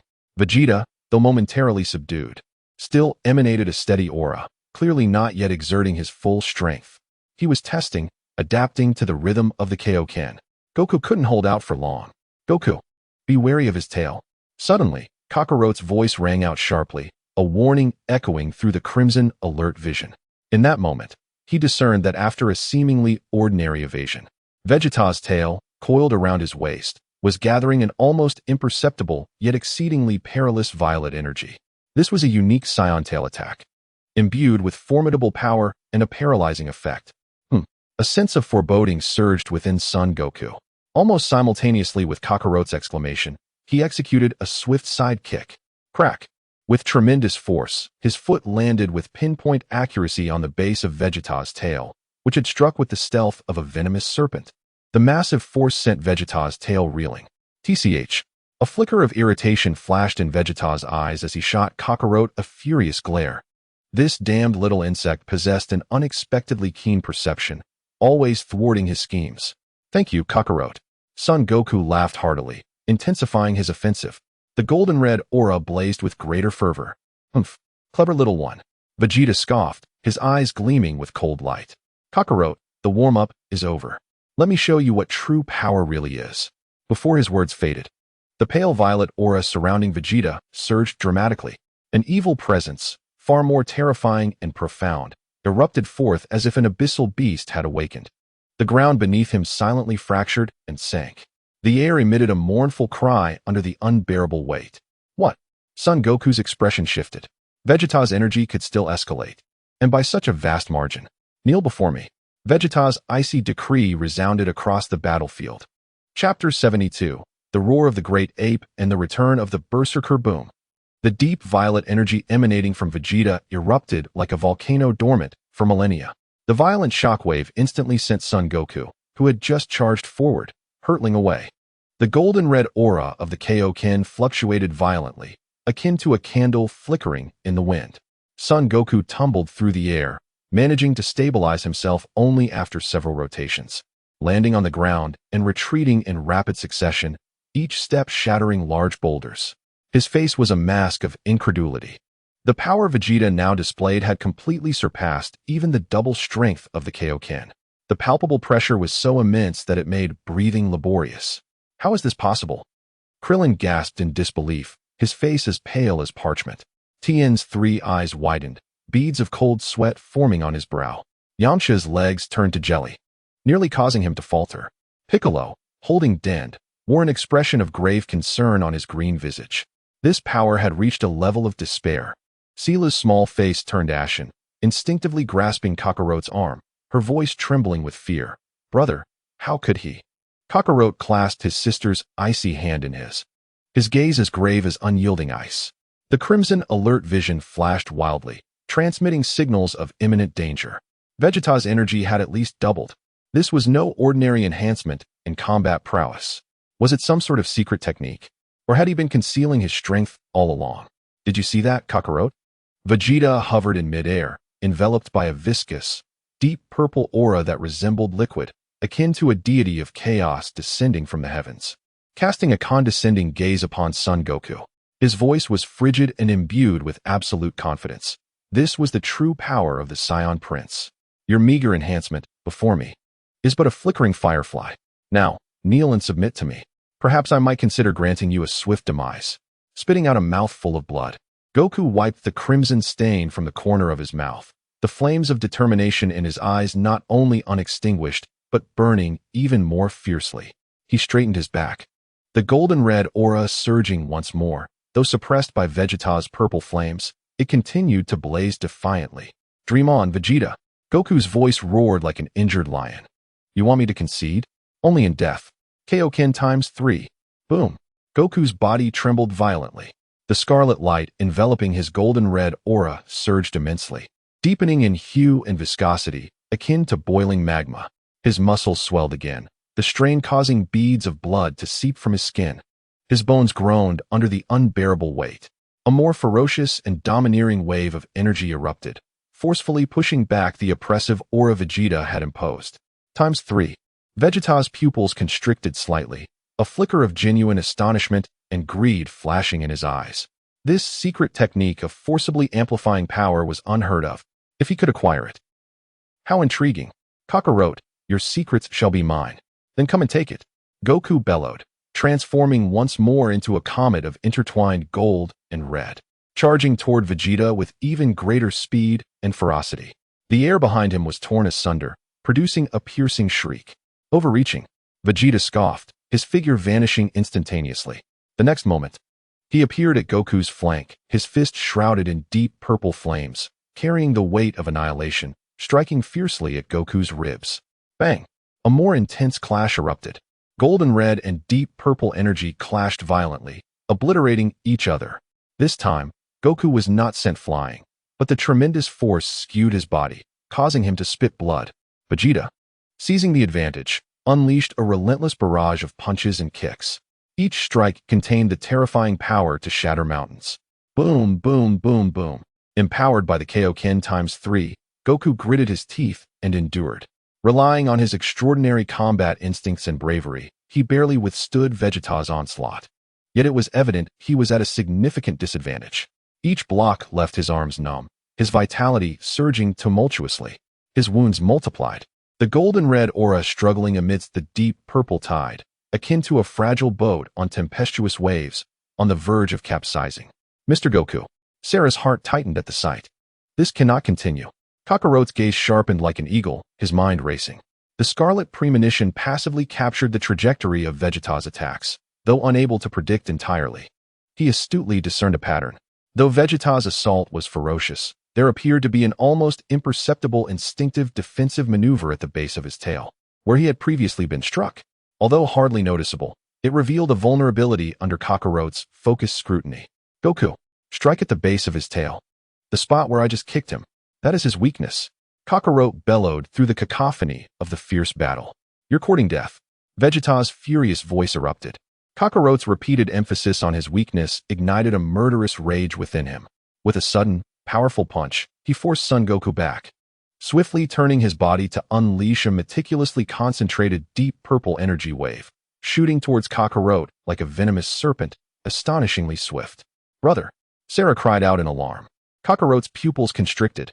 Vegeta's enraged strike was far more potent than before. There was no escape. To withstand it would mean certain death. In that moment of dire peril, Goku roared, "Your opponent is me." Ignoring his own injuries, he forcibly summoned the strength of the threefold Kaioken, instantly appearing before Kakarot. With his arms crossed protectively over his chest, golden red energy flared intensely around him. Boom! The deep purple energy wave collided violently with Goku's defense. The explosive force completely engulfed his figure. The furious shockwave hurled Kakarot and Sera away with great force. Goku! The onlookers exclaimed in horror. As the dust settled, Goku was revealed, half kneeling on the ground, his arms charred and bloodied, breathing heavily, clearly injured. Yet, he had successfully blocked the attack. Kakarot, how dare you? Vegeta's gaze, filled with murderous intent, was fixated on Goku, who had shielded Kakarot from the assault. However, he was interrupted by an abrupt, harrowing roar that resonated from the edge of the battlefield, filled with pain, fury, and primal wildness, akin to a wounded behemoth. The sound pierced the eardrums of all present. They turned to see that Buu's massive form was trembling violently. He clutched his face, his eyes, previously scorched by Tien's solar flare, now bloodshot, and streaming murky tears. More frighteningly, the dark red energy enveloping him had become chaotically violent, akin to boiling magma. A raw, savage aura, imbued with a desire for destruction, was surging wildly from within him. My eyes. It hurts. It hurts so much. Buu howled in agony, his voice hoarse and distorted. Insects. You wretched insects. I will annihilate you. Eradicate you all. His sanity seemed utterly shattered by the excruciating pain and relentless defeats. An even more primal, ferocious power was awakening within him. This is bad. Vegeta's expression shifted. He knew Buu all too well. Once this creature descended into a state of complete frenzy, he would become an uncontrollable berserker, indifferent to all but destruction. Though his power would surge, it would be entirely unmanageable. Buu, calm down. Vegeta attempted to admonish, but it was too late. Roar. Buu abruptly lifted his head, his eyes completely consumed by blood-red madness.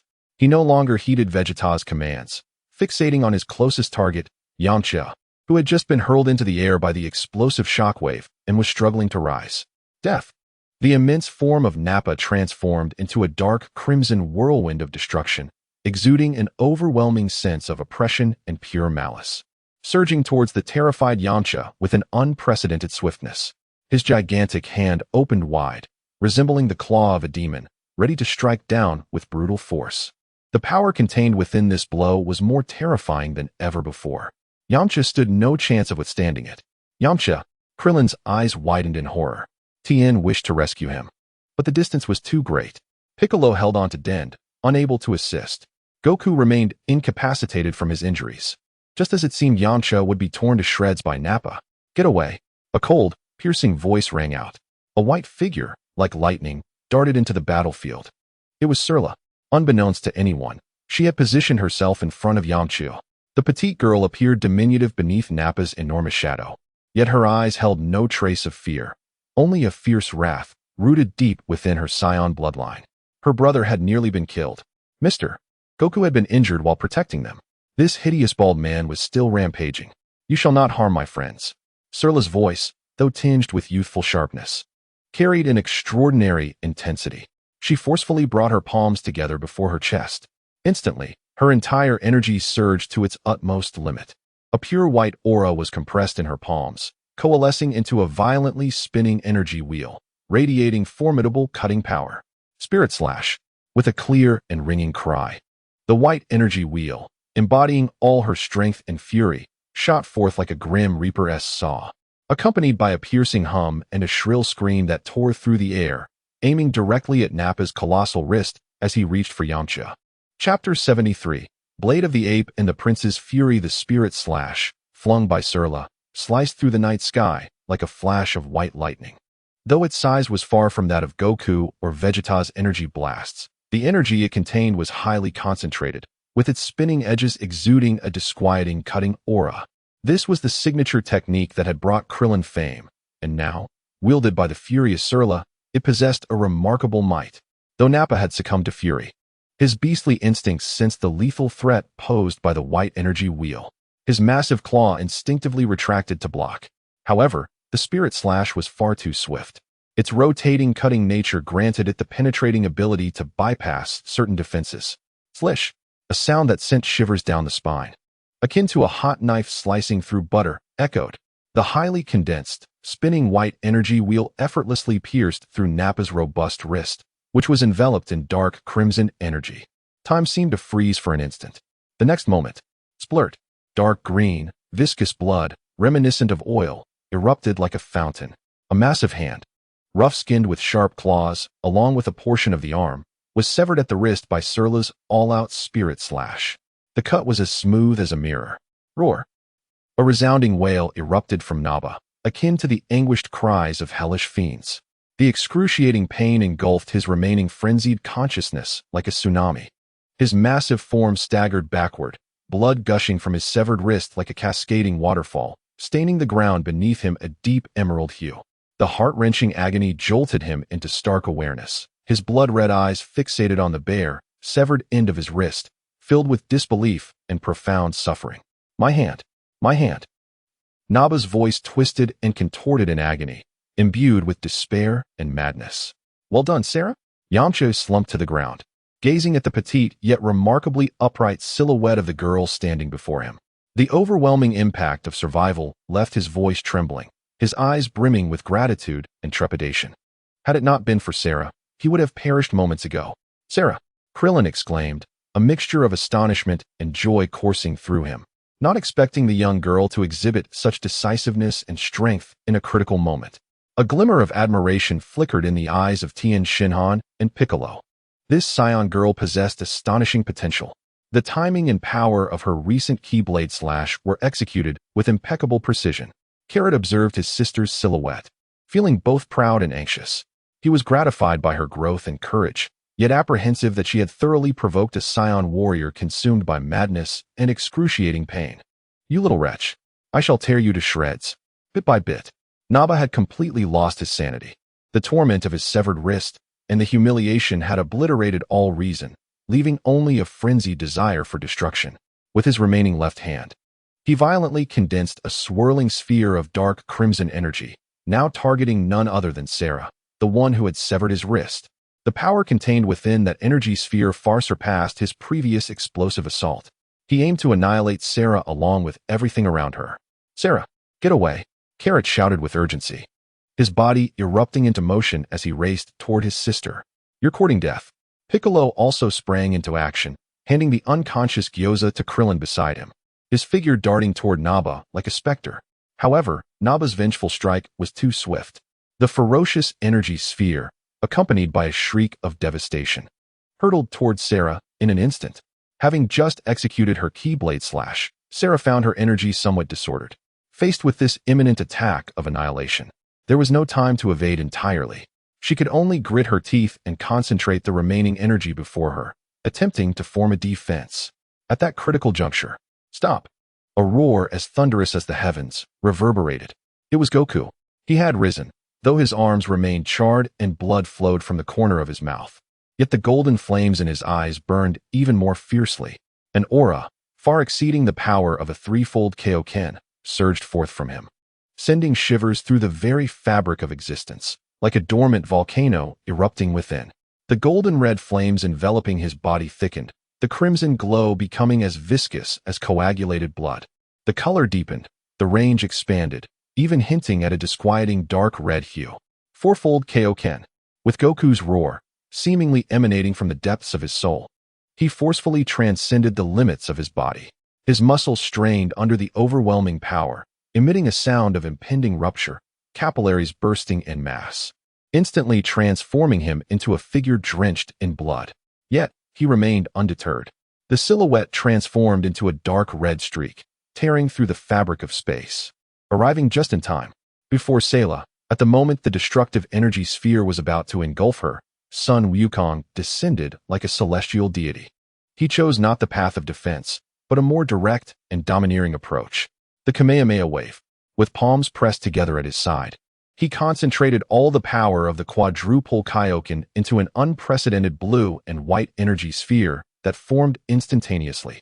Its brilliance overshadowed even the sun in the sky. The terrifying energy fluctuations began to warp the very space around them. Boom! Sun Wukong thrust his palms forward with great force. A blue and white energy beam, exceeding a meter in diameter and honed to perfection, shot forth like the spear of divine retribution, roaring with the power to annihilate all. Crashing fiercely into the dark red energy sphere hurled by Naba. Sizzle! Boom! There was no stalemate, no cancellation. Under the enhancement of the quadruple Kaioken, Naba's vengeful energy sphere was as fragile as paper. The blue and white beam of destruction sliced through it effortlessly, obliterating it. Unrelenting, it surged forward with an unmatched might, striking the unprepared Naba squarely in the chest, who was slowed by the excruciating pain of his severed arm. No. The ultimate fear flickered in Naba's eyes. He sensed the breath of death approaching. The deafening explosion drowned out Naba's final scream. The blinding blue and white brilliance instantly consumed his massive form. The horrific shockwave spread outward like a tsunami. The earth was carved into a vast chasm, unfathomably deep. Smoke and energy torrents rose skyward, forming a colossal mushroom cloud. As the radiance gradually dissipated, only a vast pit, several dozen meters in diameter, remained where Naba once stood, the bottom charred black and emitting wisps of blue smoke. Naba's enormous body had vanished without a trace. Only a few charred fragments of his armor lingered at the edge of the pit. With a single strike, in his frenzied state, Naba was reduced to ashes beneath the Kamehameha wave, enhanced by Sun Wukong's quadruple Kaioken. The entire wasteland fell into a deathly silence. Everyone was utterly stunned by this earth-shattering blow. Krillin, Tien, and Yamcha stood wide-eyed, unable to utter a sound. Piccolo, cradling Dend, gazed with unprecedented seriousness in his green eyes. Sayla stared blankly at the blood-soaked figure standing protectively before her, resembling a war god, her mouth slightly agape. Kakarot halted his rush towards his sister, gazing at the deep pit, then at the bloodied Sun Wukong, whose aura resembled that of a ferocious beast, turmoil raging within him. Was this the ultimate explosion of the Kaioken? Such terrifying power. Yet, Sun Wukong's body had forcibly endured unimaginable backlash from the quadruple Kaioken. Indeed, upon confirming Naba's complete annihilation, Sun Wukong's taut nerves finally relaxed, and the forcibly heightened power receded like a tide. He coughed up a mouthful of blood, his body swaying violently as the dark red aura of the Kaioshin enveloping him extinguished rapidly, like a candle flickering in the wind, dissipating into nothingness. His wounds burst open once more, blood cascading down like a brook. The man seemed as though all the bones had been extracted from his body, collapsing to one knee, gasping for air, his breath dwindling to a mere whisper. The cost of forcibly unleashing the quadruple Kaioshin had brought his body to the brink of collapse. Goku! Krillin and Yamcha exclaimed, rushing forward. In that instant, a voice, chilling to the core and imbued with overwhelming fury and a terrifying murderous intent, swept across the desolate wasteland like a frigid wind from the depths of hell. Kakarot. A shiver ran through everyone, as if doused with icy water, abruptly jolting them from the shock of Goku's astounding strike. A far deeper, more viscous, and despair-inducing aura enveloped them, like an invisible hand tightening around their throats. Stiffly, they turned their heads. There stood Vegeta, suspended in midair, surrounded by a deep violet aura, akin to solidified amethyst, radiating a chilling brilliance. His handsome visage contorted with rage, and his elongated eyes burned with a fury capable of incinerating galaxies. He fixed his gaze upon the kneeling, breathless Goku, then slowly surveyed the one who had severed Nappa's wrist, Sera, before finally locking his venomous, serpent-like glare onto Kakarot. Nappa was dead. His loyal, or perhaps foolish, subordinate had perished at the hands of these despicable earthlings. And right before his eyes, slain by that inferior warrior Kakarot and that accursed little girl. This was an unprecedented affront to his dignity as a Scion prince, an intolerable humiliation. What tormented him further was the realization that the pivotal turning point of this disgrace was none other than that lowly warrior named Kakarot. Time and again, he had exposed their weaknesses, disrupted the battle, even injuring himself, albeit insignificantly. He was the greatest accomplice in this humiliation. The icy intent to kill permeated the air, rendering it almost frozen.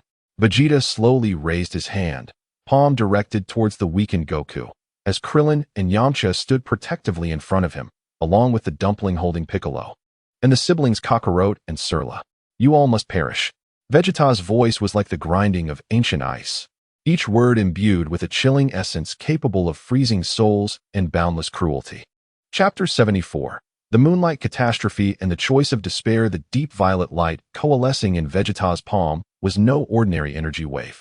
It was profound and viscous, resembling liquid amethyst, with a dark core akin to a cosmic black hole, exuding a terrifying aura that threatened to consume and annihilate all. The mere energy fluctuations caused the ground below to silently sink and shatter.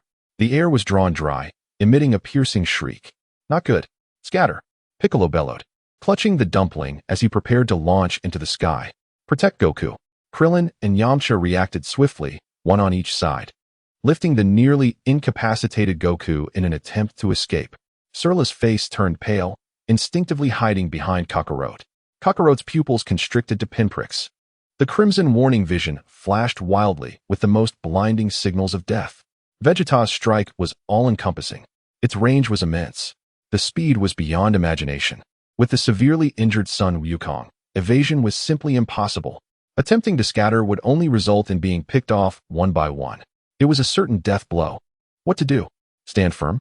Even collectively, they couldn't withstand Vegeta's furious, full-force strike. To disperse? That would only lead to a quicker demise. Were they to await death? No, absolutely not. The eye of time and space. Awaken for me. Kakarot screamed frantically within his mind, ignoring the sharp pain from his recently recovered spirit. He forcibly activated the powers of the eye of time and space. His target was the catastrophic energy core nestled in Vegeta's palm. He sought that faint glimmer of hope. Buzz. The excruciating pain of forcing activation pierced through his brain like a steel needle. Kakarot let out a muffled groan, blood seeping from his mouth and nose once more. Yet, within that crimson haze, the structure of the devastating sphere in Vegeta's hand, the trajectory of energy flow, and the critical point of eruption began to sharpen in clarity.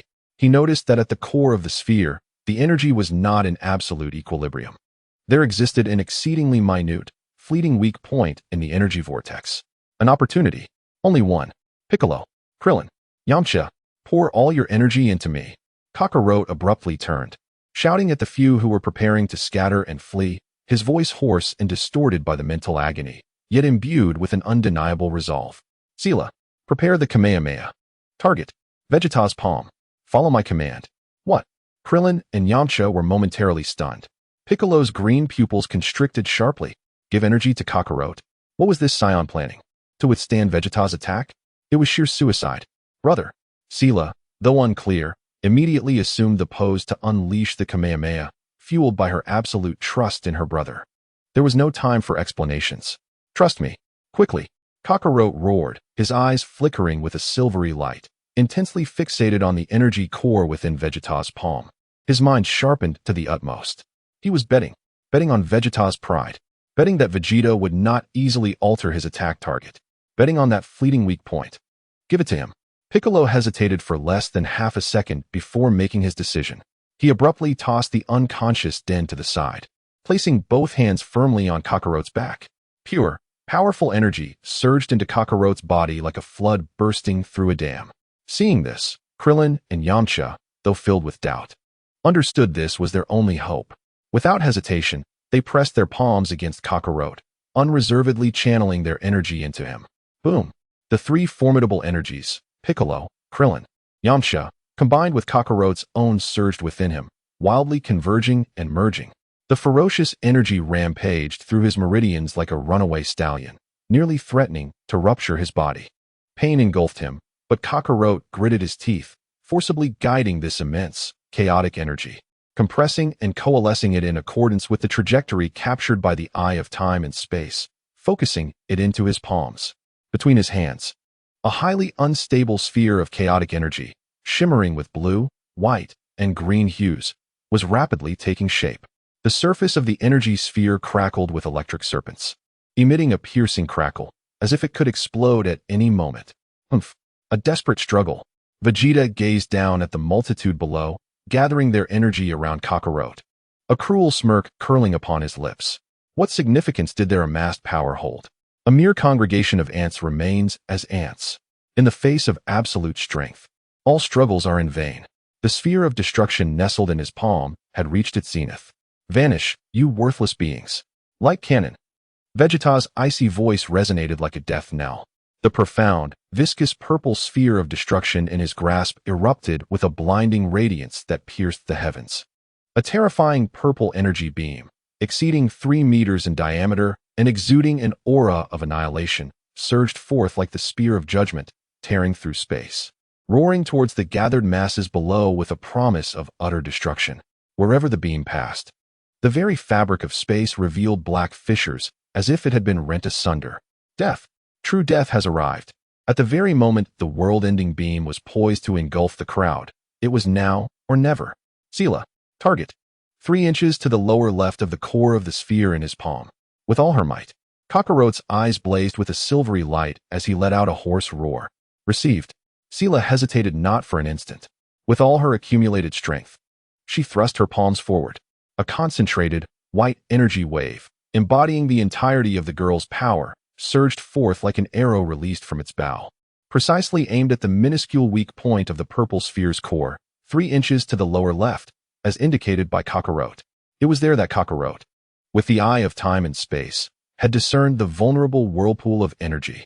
Foolishness, Vegeta scoffed, dismissing the diminutive white energy wave with indifference. Such a trivial attack could scarcely tickle him. Yet, in the next heartbeat, swoosh, Sela's white energy wave pierced through the air like a surgeon's scalpel, unimpeded as it struck the infinitesimal, fleeting weak point of the purple sphere in Vegeta's palm. Buzz! The core of the pierced purple sphere trembled violently. The previously stable flow of destructive energy suddenly exhibited the slightest hint of chaos. Though this disruption was minuscule in the grand scheme of the sphere, at this critical juncture before its imminent explosion, it was akin to gently nudging the most vital string on a meticulously crafted bomb's fuse. Vegeta's mocking expression froze in an instant. He sensed a deviation in the destructive energy he had concentrated in his palm, a slight loss of control, though merely a fraction. In the context of such a full-force attack, it proved to be fatal. In that fleeting moment of chaos, break for me, Kakarot unleashed a thunderous roar. The unstable tricolored chaotic energy sphere, infused with the collective strength of everyone, was propelled forth with all his might and will. The target was not the terrifying purple beam itself, but its source, the purple sphere in Vegeta's palm. To be precise, it was the minuscule point of energy disruption just created by Seela's energy wave. Boom! The chaotic tricolored energy sphere collided with the disrupted weak point of the purple sphere like a precision-guided missile. It was the proverbial last straw that broke the camel's back. Originally, there was merely a subtle disorder, but under the fierce onslaught of this external force, it was instantaneously detonated and magnified. A deafening roar erupted. The sphere of annihilation energy, concentrated to its utmost in Vegeta's palm, was forcibly ignited at the brink of its explosive threshold. A cataclysm more terrifying and intense than when Goku vanquished Buu erupted violently from the very heart of Vegeta's grasp. A blinding purple radiance instantaneously engulfed Vegeta's figure. An uncontrollable maelstrom of energy, akin to a multitude of ferocious beasts breaking free, frantically tore apart and obliterated everything in its vicinity. The fabric of space shattered like a broken mirror, fracturing inch by inch. A colossal vortex, exuding an aura of destruction, suddenly formed in midair. The terrifying pull drew debris and dust from below, spiraling them into nothingness in an instant. From the core of the explosion came Vegeta's muffled groan, laden with agony and disbelief. Clearly, the backlash from such close proximity had inflicted severe damage upon him as well. Below, at the moment the chaotic energy sphere was launched, Kakarot bellowed, "Get down!" With his last ounce of strength, he forcefully threw his sister, Sera, and his companions, Krillin and Yamcha, to the ground. Piccolo reacted swiftly, immediately dropping to the ground and shielding the unconscious Den beneath him. Boom! The devastating shockwave of energy swept over them like an apocalyptic tsunami. The earth was plowed repeatedly by an invisible giant plow, layered and pulverized into oblivion. A furious whirlwind, mixed with debris and shards of energy, rained down upon everything like a hail of bullets. Kakarot pressed down fiercely upon his sister and companions, bracing his battered back against the onslaught of the shockwave. He could feel his protective energy being torn apart in an instant. His back struck repeatedly, as if by countless red-hot irons, flesh and blood mangled. The excruciating pain nearly caused him to lose consciousness. Yet he gritted his teeth and held on with unwavering resolve. Time seemed to stretch indefinitely. Perhaps it was but a moment, perhaps an eternity. At last, the cataclysmic aftershocks of the explosion gradually subsided. The wasteland had been irrevocably transformed. The original terrain had vanished entirely, replaced by a colossal crater over a kilometer in diameter and dozens of meters deep. The crater walls were smooth as glass, formed by the instantaneous melting and subsequent solidification from the intense heat. The bottom lay charred and emitting wisps of faint smoke. With a sudden cough, Kakarot spat out a mouthful of blood. Unable to endure any longer, his body crumpled to the ground. His back was a bloody mess, flesh torn to the bone. His breath reduced to a mere whisper. Having forcibly channeled energy for his companions and withstood the explosive shock, both his body and spirit teetered on the brink of collapse. "Brother!" Sera cried, scrambling to her feet, helpless as she beheld her brother's tragic state. Krillin and Yamcha also struggled to rise, although Kakarot had shielded them. They bore the brunt of the shock waves and gazed in horror at the hellish scene surrounding them. Piccolo stood protectively over Den, observing Kakarot with a gaze full of complexity. This scion had once again performed a miracle, albeit at a tremendous cost. Coughing, Goku, supported by Krillin, managed to stand, looking at Kakarot with eyes brimming with gratitude and admiration. "Thank you, Kakarot." At that moment, the enormous vortex of energy in the air gradually dissipated. A figure staggered into view. It was Vegeta. His deep blue battle suit was tattered and torn, exposing his scarred skin beneath. His wild, spiky black hair was disheveled, and a stream of vivid blood trickled from the corner of his mouth. His handsome visage was as pale as paper, his breath significantly weaker than before, clearly suffering from the internal injuries inflicted by the recent backlash of energy. Yet, what was most disconcerting was the look in his eyes. No longer cold, indifferent, or enraged, but rather a manifestation of total fury, an overwhelming madness that trampled all dignity, akin to a wounded beast consumed by resentment and murderous intent. He fixated intently on the barely conscious Kakarot below, his gaze seemingly capable of shattering and devouring Kakarot's very soul. Kakarot. Vegeta's voice was hoarse and distorted, each word seemingly squeezed from between clenched teeth, imbued with a boundless hatred. You are quite remarkable. You have successfully provoked me. He slowly raised his trembling right hand, the left injured from the earlier backlash, pointing toward the serene full moon that had silently risen in the sky. Do you lowly insects believe this is the end? A maniacal and grotesque smile spread across Vegeta's face, reminiscent of a demon from the depths of hell, sending chills down the spines of all who beheld it. I shall reduce you to cosmic dust, piece by piece, amidst despair and agony. His unwavering gaze remained fixed on Kakarot, his voice dripping with malediction. It begins with you. Kakarot, I want you to witness how the very people you fought to protect, the planet you cherish, will disintegrate before your eyes. Feel the power of the great ape. With a roar that echoed like that of a demon, Vegeta unleashed a concentrated beam of purple energy from his fingertip, soaring toward the heavens. The target was none other than the moon suspended in the night sky. Not good. Kakarot's pupils dilated in alarm. In his crimson, forewarning vision, the moon was instantly bathed in a deathly red hue. He comprehended Vegeta's intention in an instant. The moon. He intended to transform using the moon's power. Piccolo also grasped the situation immediately, his expression shifting dramatically. What? Before Goku, Krillin, and the others could react, the next moment arrived. Boom! The purple energy beam shot forth by Vegeta struck the radiant full moon with pinpoint accuracy. It was as though a massive stone had been cast into a tranquil lake. The silver disk, a symbol of peace and beauty, expanded and deformed violently under the terrified and despairing gazes of all present. Blinding white light erupted from within. In mere seconds, the full moon burst apart like a balloon, exploding into countless fragments of meteorites burning with white flames, resembling a magnificent yet lethal display of fireworks. Scattering into the vastness of deep space, the moon had been obliterated by Vegeta's finger. However, this cataclysmic event heralded an even more terrifying disaster. Almost simultaneously with the moon's destruction, a primal, savage, and terrifying aura, filled with endless fury and a desire for annihilation, erupted from within Vegeta. As if an ancient beast long dormant had been awakened, his body began to uncontrollably swell and distort. The bones emitted a nauseating crack. Dense brown fur erupted from beneath his skin like a tidal wave. His cranium twisted and elongated, fangs piercing through his lips, as his eyes were instantly consumed by a pure crimson hue. A thunderous roar shattered the heavens, brimming with boundless power and a desire for destruction. Reminiscent of the furious bellow of an ancient behemoth, instantly engulfing the entire earth. The ground trembled beneath this roar. In the terrified and despairing gazes of all, Vegeta's figure vanished. In its place stood a colossal golden ape, towering over 100 meters, its body cloaked in thick brown fur, muscles knotted like mountain ranges, exuding a scorching, chaotic aura akin to that of a star. Those enormous blood-red pupils, resembling two blood moons, locked onto the minuscule Kakarot below, who appeared as insignificant as an ant. Chapter 75. The Catastrophe of the Great Ape and the Sorrow of Time and Space. The Golden Great Ape. The terrifying transformation of Vegeta.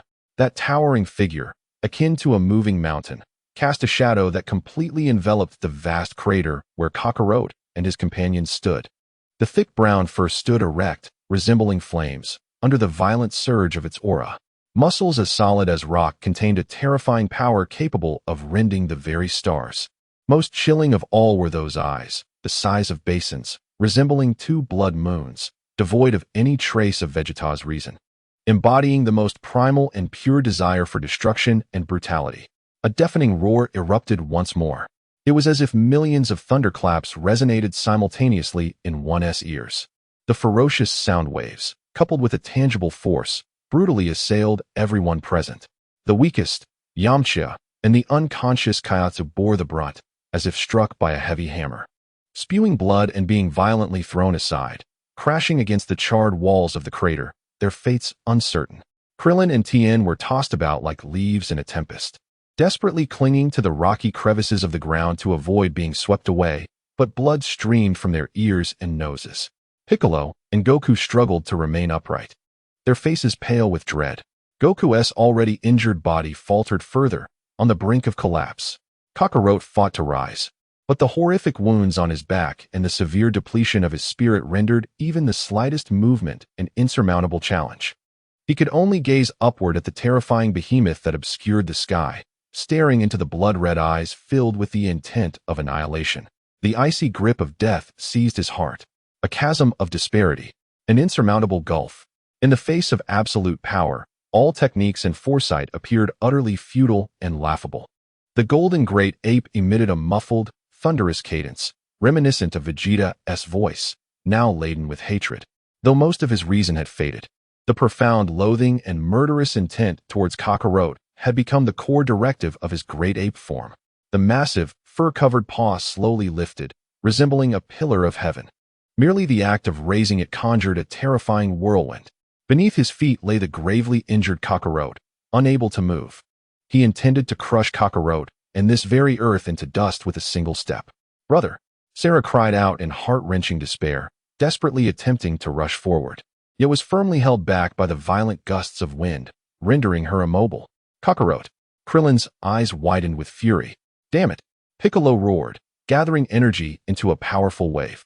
Yet upon seeing that colossal foot akin to a mountain, he realized his attack was as futile as an ant shaking a tree. Goku struggled to summon the Kaioken once more, but his body had long since been exhausted. As he summoned a mere fraction of energy, he violently coughed up blood, his breath growing even weaker. Despair, utter despair enveloped everyone. Kakarot gazed at the enormous foot descending with a cataclysmic aura, its shadow completely engulfing him. The chilling grip of death felt all too real. Was this the end? Would it conclude here? The inhabitants of Sera Star, who had fought so hard to change their fate, refused to accept it. "I cannot perish here." Under the extreme threat of death, Kakarot's spirit seemed to be pushed beyond its limits. The scion blood coursing within him roared with fury. The eye of time and space on his forehead burned like a searing iron. An unprecedented, tempestuous power of time and space erupted from the depths of his crumbling spirit core, like a volcano that had been suppressed for eons. Buzz, centered around Kakarot. The surrounding space abruptly twisted and trembled violently, akin to rippling water. An invisible, chaotic torrent of time and space instantaneously spread forth. Time itself seemed to thicken and distort at that very moment. The massive foot, descending within mere meters of Kakarot's head, appeared to sink into an invisible quagmire. Its descent suddenly slowed to an agonizing crawl, as if the slow-motion button had been pressed. Simultaneously, Kakarot's figure became indistinct, as though he might vanish from this realm at any moment. Roar! The golden great ape emitted a bewildered growl, for the first time. A flicker of instinctual confusion and wariness appeared in its blood-red eyes. It sensed the discomforting, chaotic, and potent fluctuations of time and space emanating from below. Is this the power of time and space? Piccolo, standing closest, felt it most vividly. His green eyes brimmed with incredulity and horror. Kakarot had unleashed such formidable power in this state. Yet this strength was wild, chaotic, and imbued with the essence of self-destruction. He was exhausting his very life force. "Kakarot, stop! You will die?" Piccolo screamed in anguish. However, at this moment, Kakarot's consciousness had slipped into a peculiar half-dazed state. He felt as if he were floating in a tumultuous river of time, composed of countless shattered images and chaotic lights. Surrounding him were innumerable fragmented, twisted scenes, resembling a kaleidoscope of shattered visions. He beheld the burning planet Vegeta, the cries of infants extinguished amidst the explosions. He witnessed the desolate world of Madra, where his younger self and Sera scavenged for sustenance among the ruins. He saw Frieza's icy smile and the beams of destruction. He gazed upon the lush forests of Earth and Bulma's laboratory. He observed Piccolo's rigorous training and Sera's resolute gaze. He perceived the menacing laughter of Nappa and the chilling intent of Vegeta. He witnessed Goku engulfed in golden flames and the crimson glow of the Kaioken. He saw the colossal foot of the golden great ape overshadowing the sky and Sera's desperate cries. Countless fragments of the past, present, and even the future flashed and collided within his consciousness like shattered glass, swirling in chaos. A colossal torrent of information threatened to overwhelm his very being. "No, I cannot lose myself. Sera is still waiting for me." His remaining will screamed in madness, like a solitary boat amidst a furious sea. desperately clinging to the last vestiges of clarity. In this tumultuous temporal maelstrom, Kakarot's consciousness drifted like a rootless weed, abruptly yanked towards a temporal node radiating intense energy fluctuations. Resembling a vortex, in the next instant, his awareness seemed to pierce through an invisible membrane.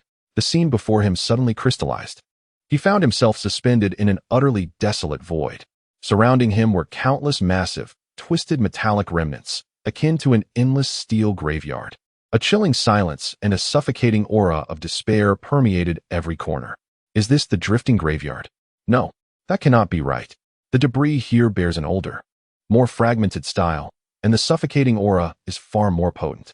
Furthermore, there is no familiar blue halo of the solitary island unit. This is not the drifting graveyard he knows. Is this another dimension? A parallel universe, equally filled with the remnants of a destroyed civilization? Just as Kakarot's mind spiraled into chaos and shock, a cold, powerful scanning wave, imbued with a metallic essence, swept through the location of his consciousness like invisible tendrils. Warning: high-dimensional consciousness invasion detected. Non-native life wave. Threat level: unknown. Executing eradication protocol. A cold, emotionless mechanical synthesized voice resonated deep within Kakarot's consciousness. Following this, amidst the shadow of a massive metallic wreckage resembling the broken spine of a starship, two crimson lights suddenly ignited. Like a slumbering beast awakening. A chilling, pure, and terrifying aura filled with the desire for destruction instantly locked onto Kakarot's fragile consciousness. A crisis. A lethal threat from an unknown dimension. Chapter 76. The Graveyard of Another World and the Steel Hunter. The cold scanning wave pierced Kakarot's chaotic consciousness like tangible ice shards. The emotionless mechanical voice, carrying pure destruction commands, abruptly roused him from the disorientation of the temporal turbulence. Warning: high-dimensional consciousness invasion detected. Non-native life wave. Threat level: unknown. Executing eradication protocol. High-dimensional consciousness invasion? Eradication protocol. Where am I?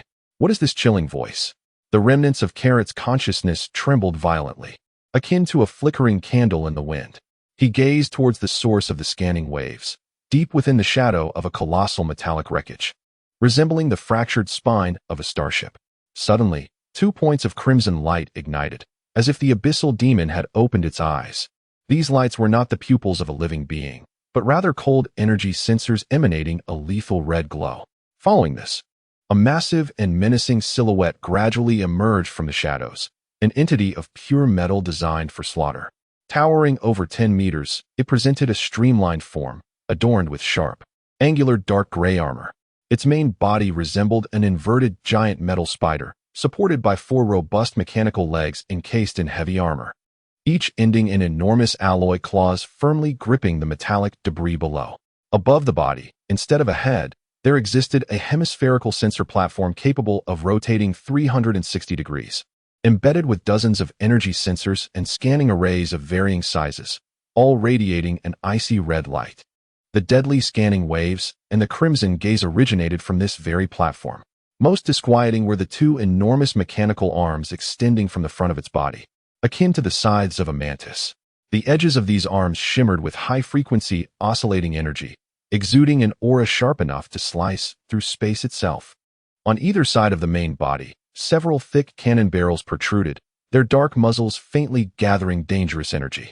A chilling, pure essence, filled with an utter disdain and desire for the annihilation of all living beings, enveloped Carrot's fragile consciousness like an invisible cold wave, locking onto and submerging it entirely.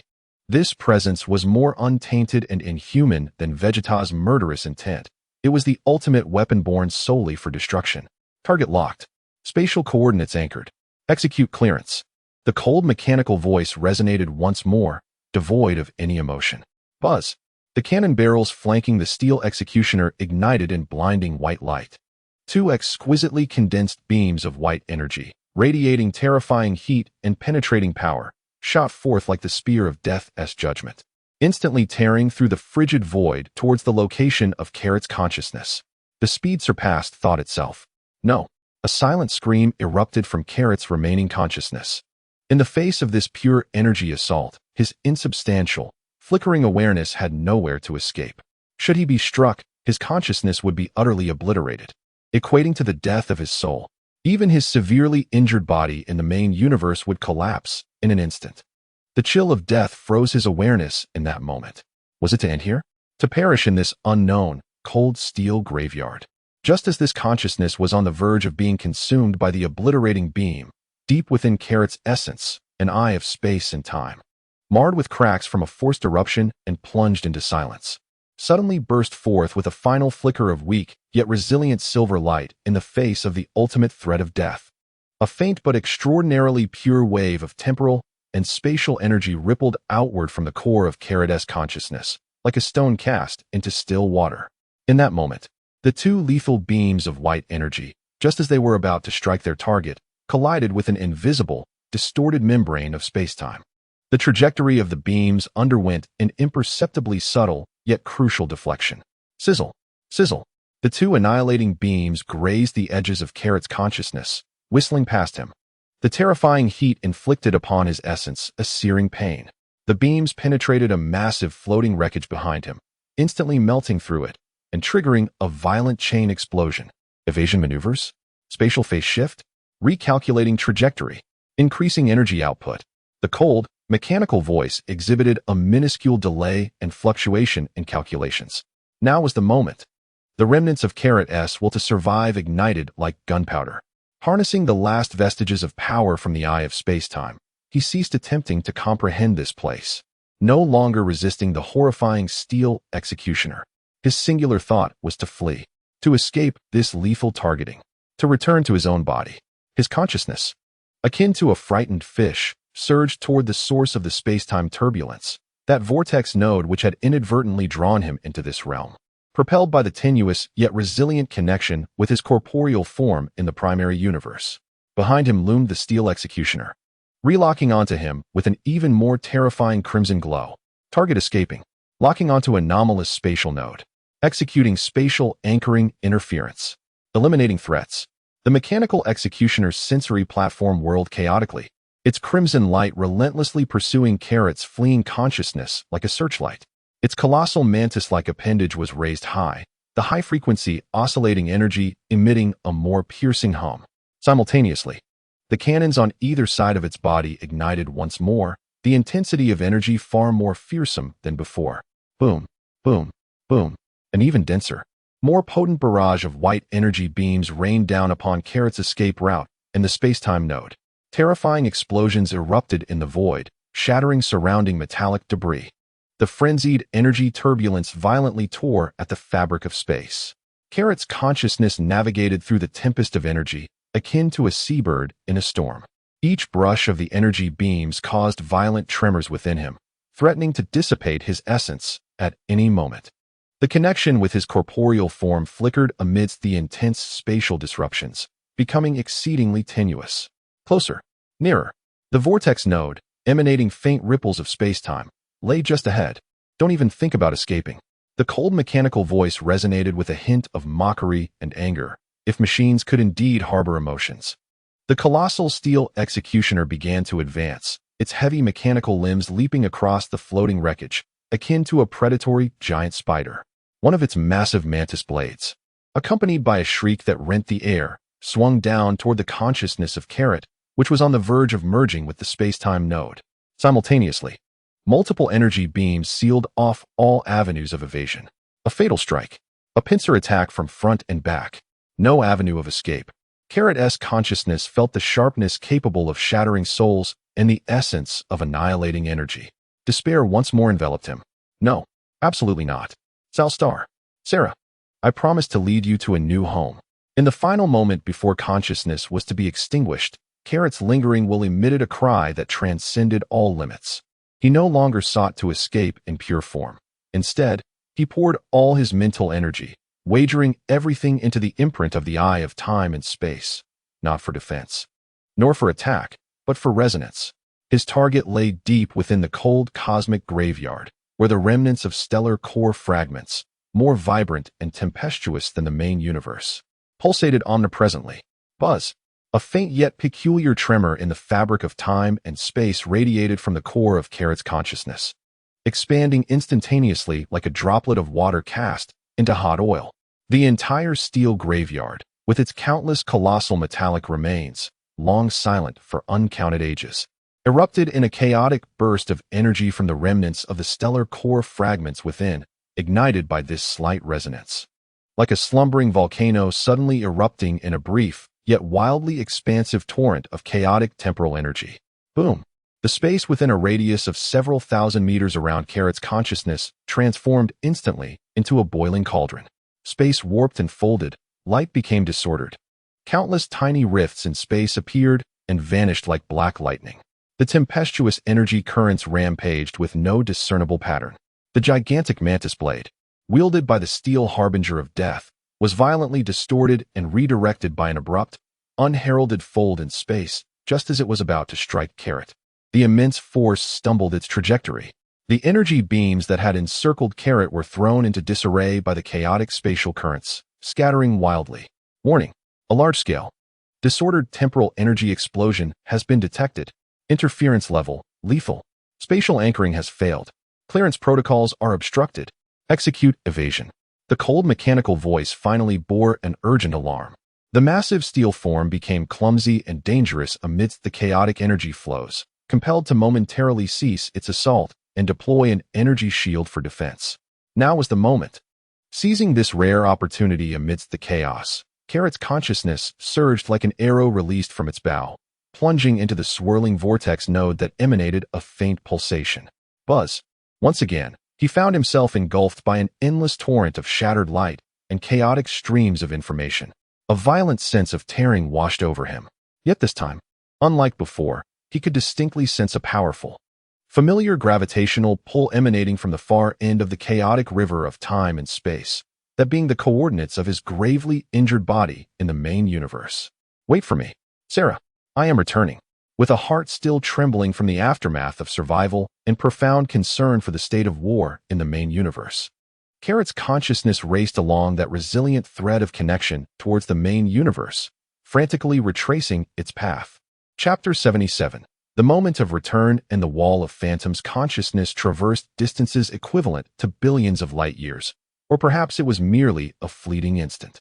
The intense sensations of tearing and dizziness ebbed away like a receding tide. Carrot abruptly opened his eyes.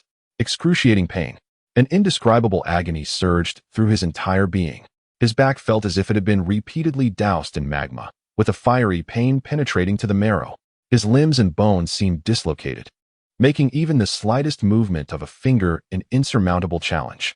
The forced eruption of temporal power inflicted a mental backlash akin to countless steel needles stirring within his mind, causing his vision to darken and a deafening hum to resonate in his ears. Yet, he could not afford to dwell on such sensations. Before his eyes lay a scene of devastation, a vast, charred abyss reminiscent of hell itself. The air was thick with the acrid scent of burnt matter, mingled with the metallic tang of blood and the earthy aroma of dust. Klin and Yamucha lay motionless at the edge of the pit, their fates uncertain. Nearby, Piccolo knelt, cradling the unconscious dumpling in his arms, his green visage smeared with blood and grime, his breath erratic.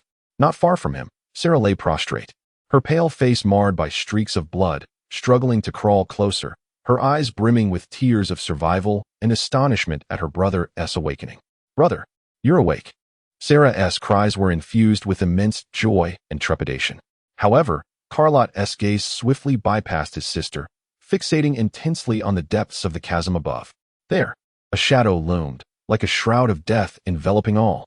The golden giant ape, towering over 100 meters, stood ominously at the precipice of the pit, its colossal eyes, akin to two blood moons, radiating boundless cruelty and a desire for annihilation, firmly locking onto the recently awakened Carlot.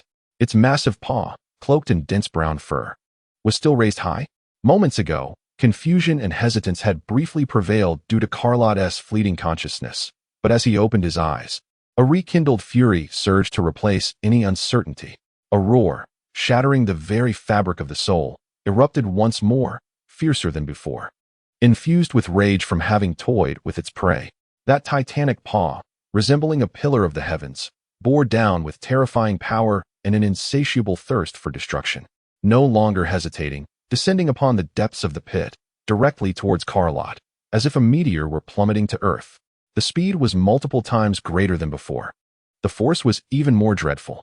Shadows instantly engulfed Carlot and Sera. A tempest of death whipped up the debris and dust from the ground. No, Sera screamed in despair, instinctively lunging towards Carlot, attempting to shield him with her diminutive frame from the impending doom. Carlot, Sera. Piccolo's eyes widened in desperation, yearning to rescue them, but feeling powerless. Time seemed to freeze at that moment. The colossal paw obscured the sky, casting a chilling shadow of death. Carlot beheld his sister's desperate leap, watched as the foot of annihilation descended, and felt no fear. Only an extreme calmness and madness akin to a wounded lone wolf forced to the brink. The harrowing experience of nearing obliteration in the otherworldly graveyard. The tumultuous resonance of chaotic temporal energy had etched a profound mark upon his soul, despite his body and spirit teetering on the edge of collapse. The eye of time seemed to unveil a new rift under the utmost strain. He could not resist. He could not evade. Then there was only Sera. Get down and don't move. Carlot bellowed with all his strength. Simultaneously, he ceased attempting to harness the remnants of his energy and instead plunged every ounce of his mind and will into the imprint of the eye of time upon his forehead. The objective is not to predict or evade, but to immerse oneself, to meld into the surrounding space, to blend into the ever-present, subtle fluctuations of the fabric of time and space. Buzz. A faint yet peculiar silver-gray luminescence instantaneously emanated from the myriad cracks of the brand upon Carrot's forehead, swiftly enveloping him and the Sayla who had thrown herself upon him, like quicksilver. In the mere thousandth of a second before the colossal foot of the golden giant ape descended, the figures of Carrot and Sayla abruptly transformed into a blur, becoming translucent. It was as though they had shifted from solid form to ephemeral specters, melding into the surrounding light and air. Their presence became insubstantial, akin to two phantoms on the verge of vanishing. Boom! The enormous foot of the golden giant ape, imbued with the power to shatter mountains, landed heavily upon the very spot where Carrot and Sayla had just been. The earth trembled as if struck by a nuclear explosion. An even more massive crater formed instantaneously. A terrifying shockwave, intertwined with destructive energy, surged outward like a tsunami. Charred soil and rock were propelled dozens of meters into the air. The violent gusts sent the nearby Bick and his dumplings flying. The entire wasteland quaked once more, as though the apocalypse had arrived. Gah! Sayla, shielded beneath Carrot, instinctively closed her eyes and let out a piercing scream the moment the foot descended. Yet, the anticipated obliteration did not ensue. Instead, she felt an extraordinary, fluid-like wave enveloping her and her brother. The tremendous roar and horrific vibrations emanated from all directions as the cataclysmic force swept past like a raging tide. However, their bodies seemed to have transformed into ethereal phantoms, allowing the sheer force capable of rending steel to pass through them. In horror, she opened her eyes. She discovered that she and her brother remained in place, or rather, at the coordinates of their original position, yet their forms exhibited an eerie, semi-transparent state, akin to reflections in water.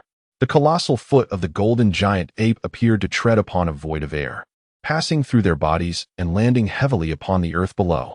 The destructive power erupted within them, rampaging fiercely, yet it inflicted no tangible harm. What on earth is happening? Selah's mind went blank, phasing. In the distance, Bick, barely stabilizing himself after being hurled by the shockwave, gazed at the two semi-transparent figures at the bottom of the crater, their ghostly forms causing his green pupils to shrink to the size of pinpricks. His face etched with disbelief and terror.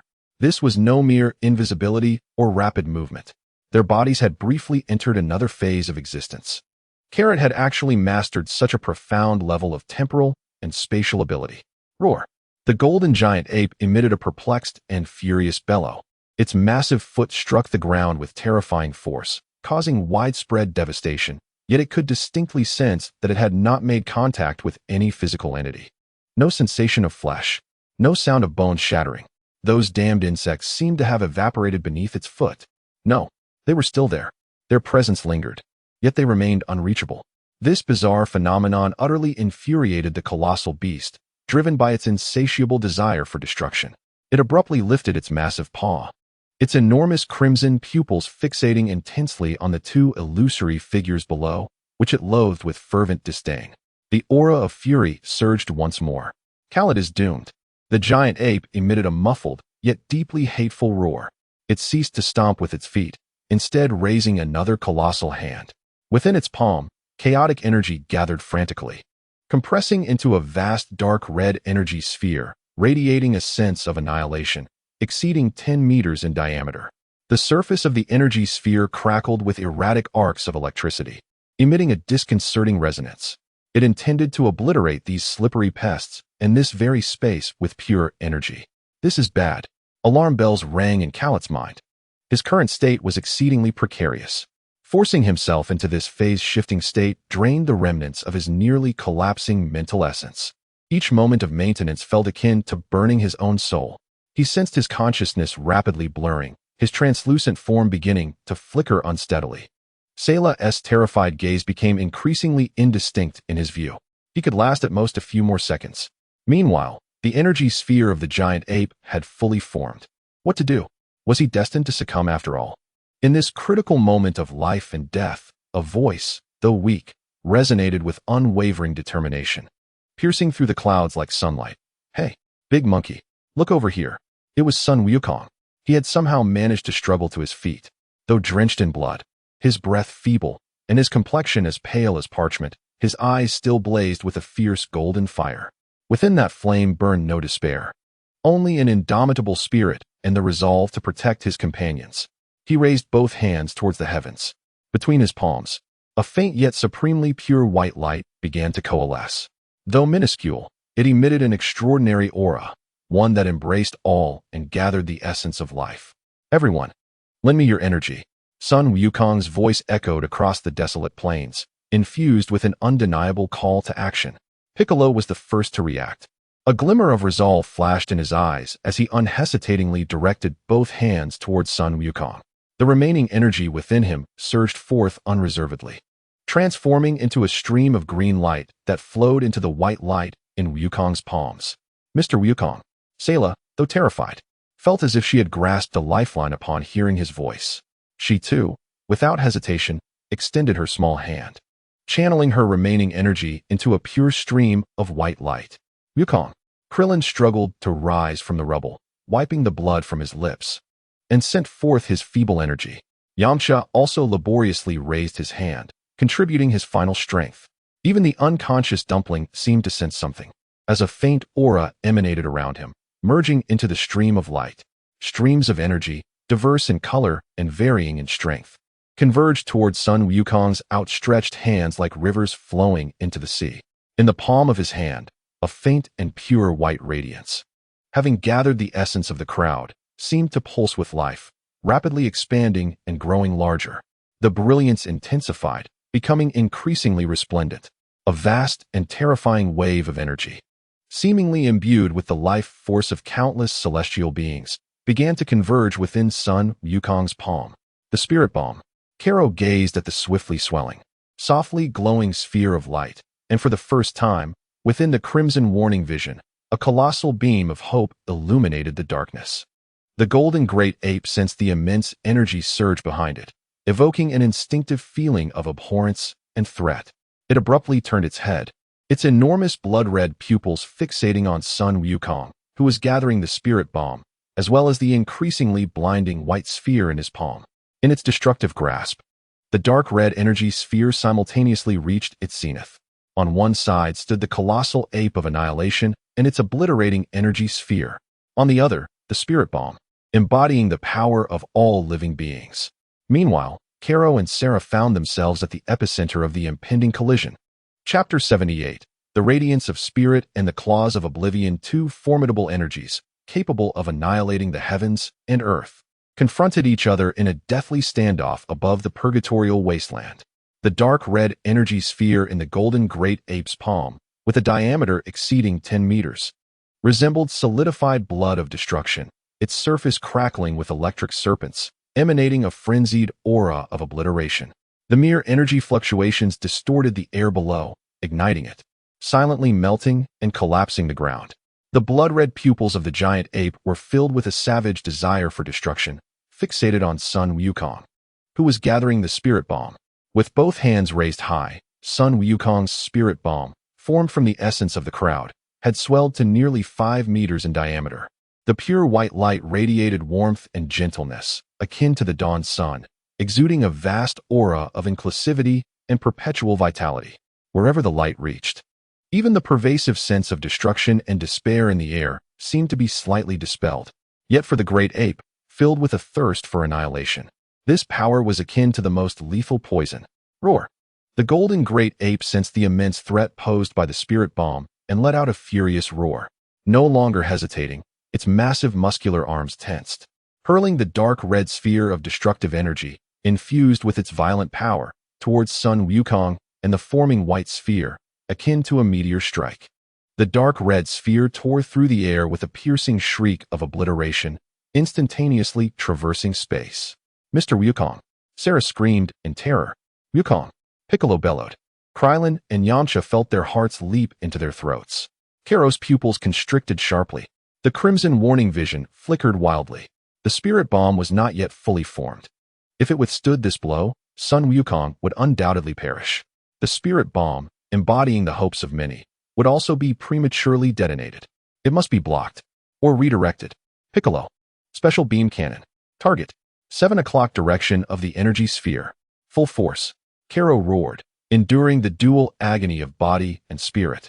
The eye of time and space passively captured the trajectory and energy flow of the devastating energy sphere, instantaneously identifying a relatively weak point of impact. Humph. No need for you to say it. Piccolo was already prepared.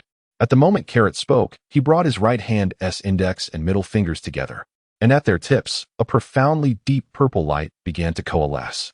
This time, he did not seek absolute penetrative power. Rather, he infused all his energy into it, pursuing maximum impact. The magic convergence light cannon was modified. Impact. Piccolo roared, and the concentrated purple beam at his fingertips transformed not into a refined spiral, but into a more robust torrent of purple energy, propelled with immense force, striking precisely at the 7 o'clock position of the dark red destructive energy sphere. As indicated by Carrot. Boom! The purple energy torrent collided fiercely with the destructive energy sphere. Although it failed to penetrate or neutralize it, the tremendous force successfully diverted the sphere's originally straight trajectory towards Sun Wukong by several degrees. Hiss! The lethal dark red destructive sphere whisked past Sun Wukong's body. The raging energy turbulence caused the golden red aura surrounding him to sway violently, tearing his clothing with multiple rips. Yet, he gritted his teeth, raised his hands high, and remained steadfast, exerting all his strength to maintain the gathering of the energy sphere. That pure white energy sphere, continuously infused with the energies of those present, had expanded to nearly 8 meters in diameter. Roar! With its attack diverted, the golden great ape grew even more furious. Its colossal hand rose once more, and chaotic energy began to gather again. It was preparing to unleash another assault. Sela, energy disc. Distract its eyes. Carrot commanded fiercely again. He had to buy Sun Wukong the final moments he needed. Understood. A glimmer of resolve flashed in Sela's eyes. No longer afraid. Her petite form erupted with the last of her potential. She clapped her palms together in front of her chest. A white energy wheel, even more refined and spinning at a faster pace than before, instantly took shape. Go! Sela cried out, and the energy disc, accompanied by a piercing hum, sliced through the air like a precise flying disc, curving sharply towards the golden great ape's massive right eye, which resembled a blood moon. Roar! The giant ape let out an enraged roar, instinctively swiping its enormous hand to swat away this bothersome fly. Although Sela's attack could not inflict any substantial damage, the instinctive defensive motion to protect its eye interrupted its energy gathering for a brief moment. In that instant, enough! Sun Wukong bellowed a thunderous roar. Between his raised hands, the pure white energy sphere finally expanded to its limit. Its diameter exceeded 10 meters. Like a miniature white star, it radiated boundless, warm, and powerful life energy. Its brilliance even temporarily overshadowed the golden great ape's violent dark red aura. The entire wasteland was illuminated by this pure white light. Vegeta, prepare yourself. Energy sphere. Sun Wukong's muscles bulged as he summoned all his strength, forcefully pushing the massive energy sphere, resembling a white sun, towards the direction of the golden great ape. The speed of the energy sphere was not rapid. It even appeared somewhat slow and heavy. Yet wherever it passed, the very essence of space seemed to be purified. The air was suffused with the remnants of destruction and ferocity, melting away like the thawing of ice and snow. The pure energy of life ebbed and flowed like a warm tide, soothing this ravaged land.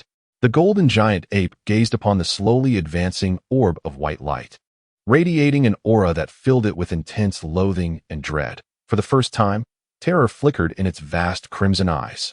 The primal instincts of the beast alerted it to a lethal threat. No longer did it attempt to condense its energy, but instead unleashed a roar of panic and fury. Its immense palms, shrouded in thick brown fur, spread wide as it summoned its wild energy, striving to repel this blinding white light that scorched its very soul. However, the moment its colossal hand made contact with the surface of the energy sphere, hiss, it was as if a searing iron had been pressed against ice. A violent cloud of white smoke erupted, accompanied by the harsh sound of corrosion. The giant ape's paw, capable of rending the stars asunder, faltered before the pure essence of life, as if it had encountered its nemesis. The dense fur that covered its palm instantly charred and carbonized. Its resilient skin was seared, leaving behind vast patches of burnt flesh. The excruciating pain pierced to its very marrow, eliciting a heart-wrenching wail from the giant ape. Roar, roar, roar. Its massive hand recoiled as if electrified. Yet that pristine white energy orb clung to it like a relentless curse, disregarding its struggles and swats, steadily advancing with the intent to purify all that is vile, crushing towards its gargantuan form. Destruction, purification. Two extreme forces collided in the skies above the wasteland. The golden giant ape was thoroughly panicked. For the first time, it began to retreat. Its colossal feet struck the ground, causing tremors that shook the earth. It sought to evade, but the energy orb seemed to have locked onto its immense and malevolent life force, relentlessly pursuing. It swung its massive arms in an attempt to disperse it, but each contact brought forth intensified burning and anguish. Roar, roar, roar. The cries, filled with terror, echoed ceaselessly. The once indomitable stance of the golden giant ape lay in ruins, like a cornered beast ensnared in a dire plight, struggling pitifully beneath the purifying white light. Success! Goku has triumphed.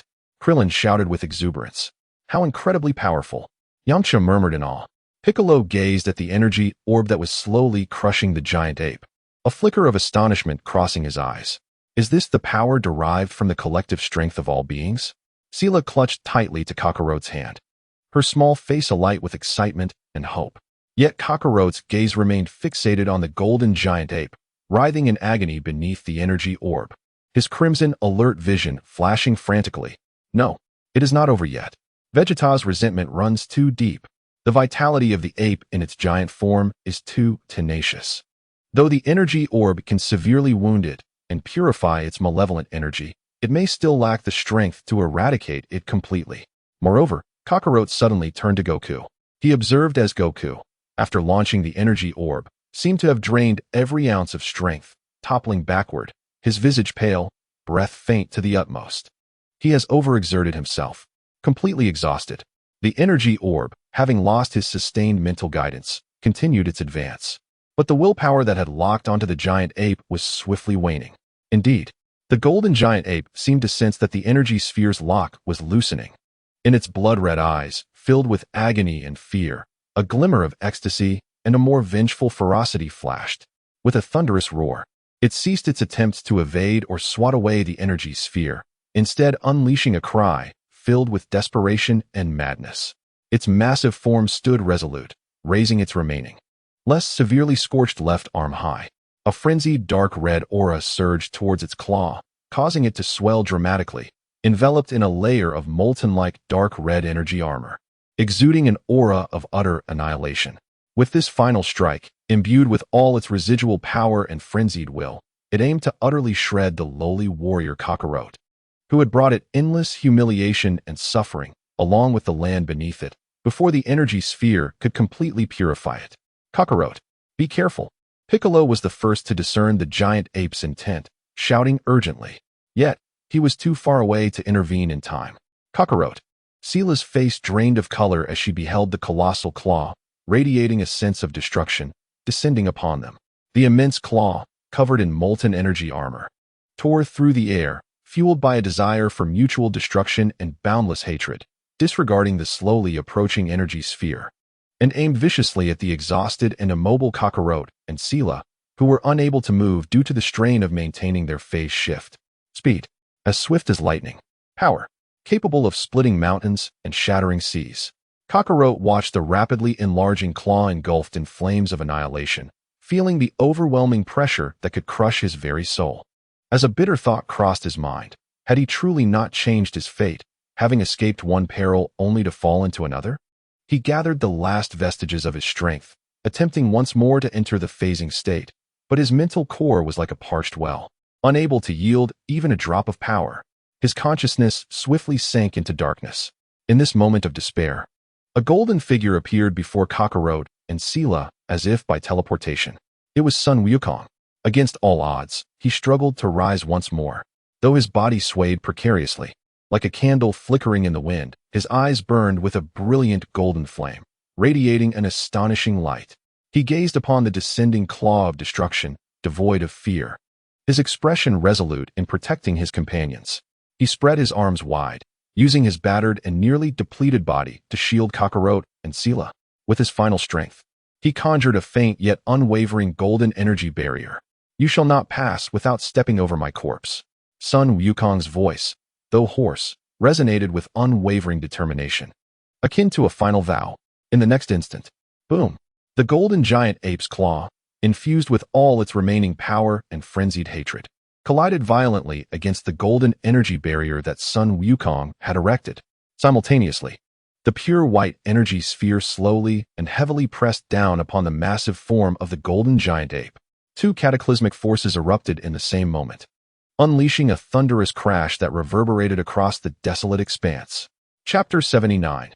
The ruinous end. In the descent of shadows, the colossal golden great ape, with its claws ablaze with molten energy and a fierce resolve to perish together, struck fiercely against the shimmering golden barrier that Sun Wukong had upheld with his last vestiges of strength. Sizzle! It was akin to a searing iron pressing against fragile ice.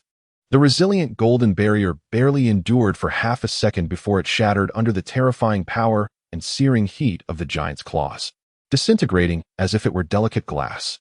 The immense, destructive claws, undeterred, descended with the force to obliterate all, landing mercilessly upon Sun Wukong's body, which stood in defense. Splatter! The ear-piercing sound of flesh and bone tearing echoed. Blood gushed forth like a fountain in a frenzied spray. Sun Wukong emitted a muffled groan of excruciating pain. His body struck as if by a speeding locomotive, leaving deep, bone-exposing gashes across his chest. The overwhelming force sent him hurtling backward like a kite severed from its string, blood tracing a tragic arc through the air. "Mr. Wukong!" cried Sela, her voice torn with anguish. "Wukong!" Krillin and Yamcha's eyes widened in horror, while Piccolo's gaze was filled with dread. Almost simultaneously, a thunderous roar erupted. The pure, vast white energy sphere finally descended with full force upon the massive form of the golden great ape. Like molten lava poured over frigid ice, the blinding white light swiftly engulfed the giant figure entirely. The pure life energy collided violently with the rampant destructive energy within the great ape, resulting in an explosive annihilation. Roar! The golden great ape emitted the most harrowing, anguished scream ever heard, filled with boundless fear and despair. Its massive body, cloaked in dense brown fur, began to visibly melt and vaporize under the onslaught of the pure white light, akin to a snowman exposed to the searing sun. The resilient fur carbonized and peeled away. The sinewy muscles were purified and disassembled. The colossal bones groaned under the unbearable strain, shattering. A chaotic tempest of destructive energy intertwined with the purifying white light, culminating in a vast, expanding sphere of energy that enveloped the golden great ape entirely. Within the sphere, the air resonated with heart-stopping explosions of energy and the agonized cries of the dying giant. A terrifying energy storm swept across the entire wasteland once more ferocious than ever before. The earth seemed to be kneaded by an invisible giant hand, layer by layer being stripped, shattered, and obliterated. A violent whirlwind, laden with debris and energy fragments, morphed into a cataclysmic sandstorm. Just before consciousness plunged into darkness, Carrot beheld a blinding white light and the approaching storm of destruction. along with Sun Wukong's blood-drenched form hurtling backward. Time became an enigma. When Carrot regained a flicker of awareness, he was first met with excruciating pain, as if his entire being had been dismantled and reassembled, alongside a sensation in his mind akin to being pierced repeatedly by a million steel needles. He struggled to open his heavy eyelids, his vision clouded, while the roaring wind and the sound of falling debris filled his ears. The sky was shrouded in a dense haze, thick with clouds of dust.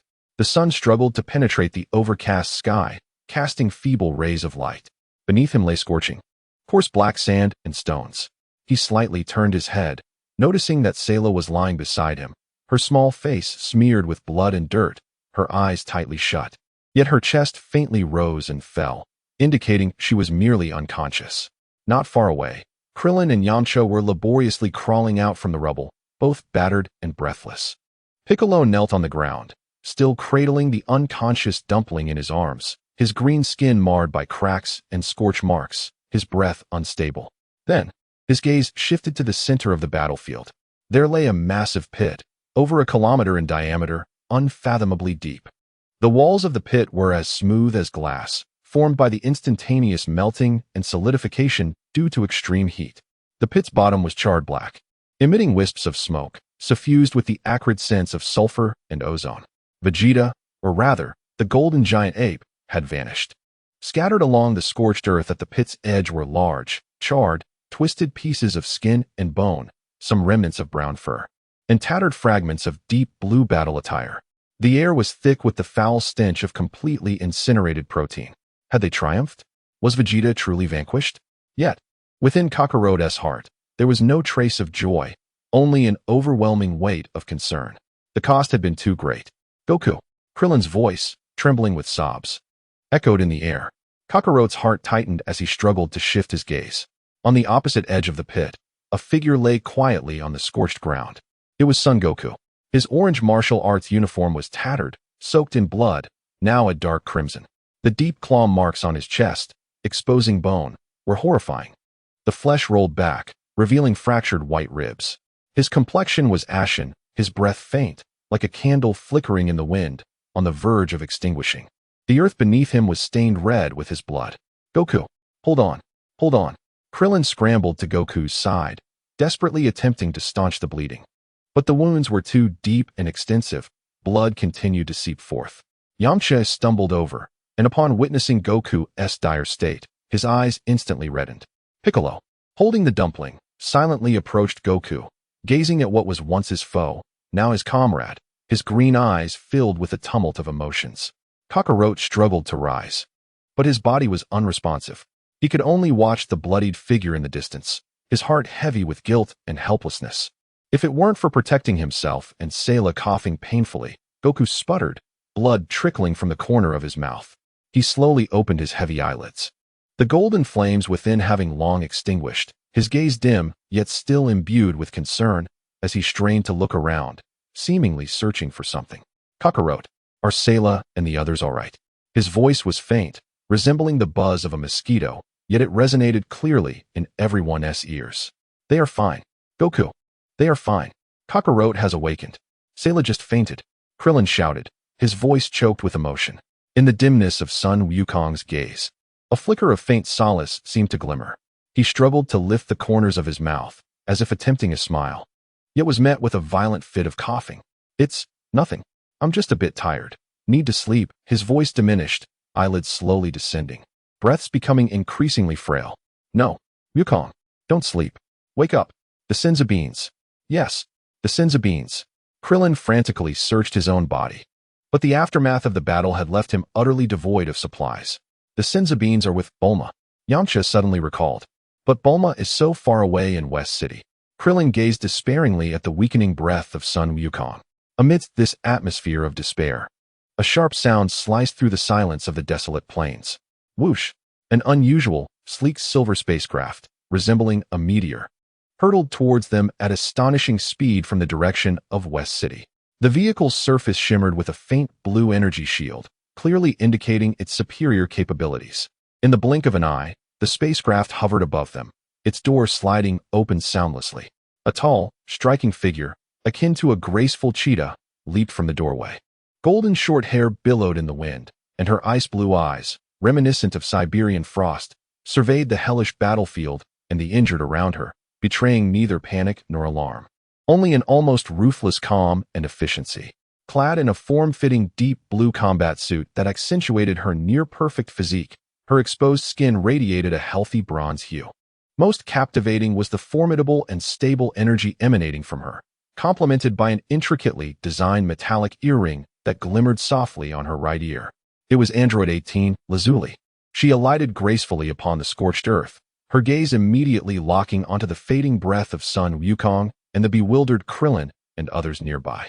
Her ice-blue pupils narrowed slightly. "Stand aside," her cold voice rang out, clear as pearls falling onto a plate.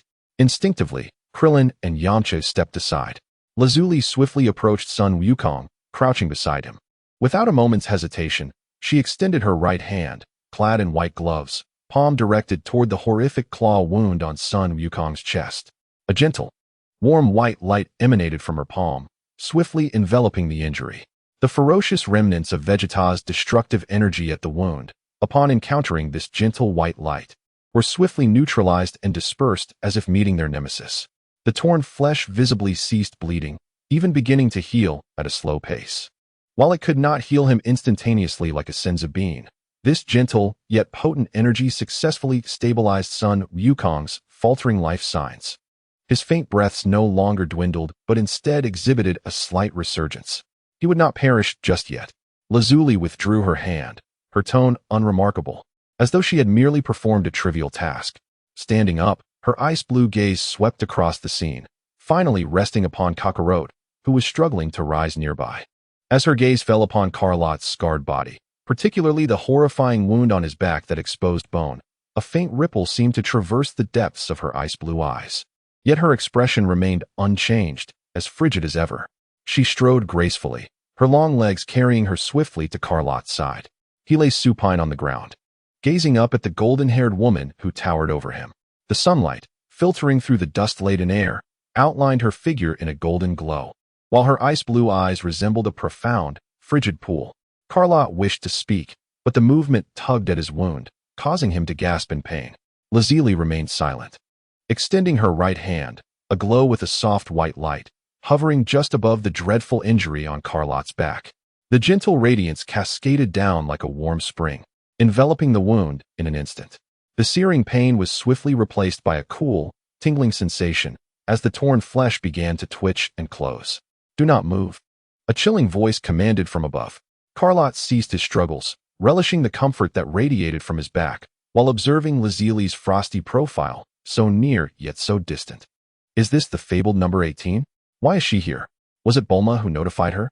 "Bulma was quite concerned and sent me to check on you," she remarked nonchalantly, her focus unwavering from the wound. "It seems you have found yourselves in quite a predicament." Her gaze swept over the nightmarish battlefield and the scattered remnants of colossal bones, her ice-blue eyes betraying no flicker of emotion.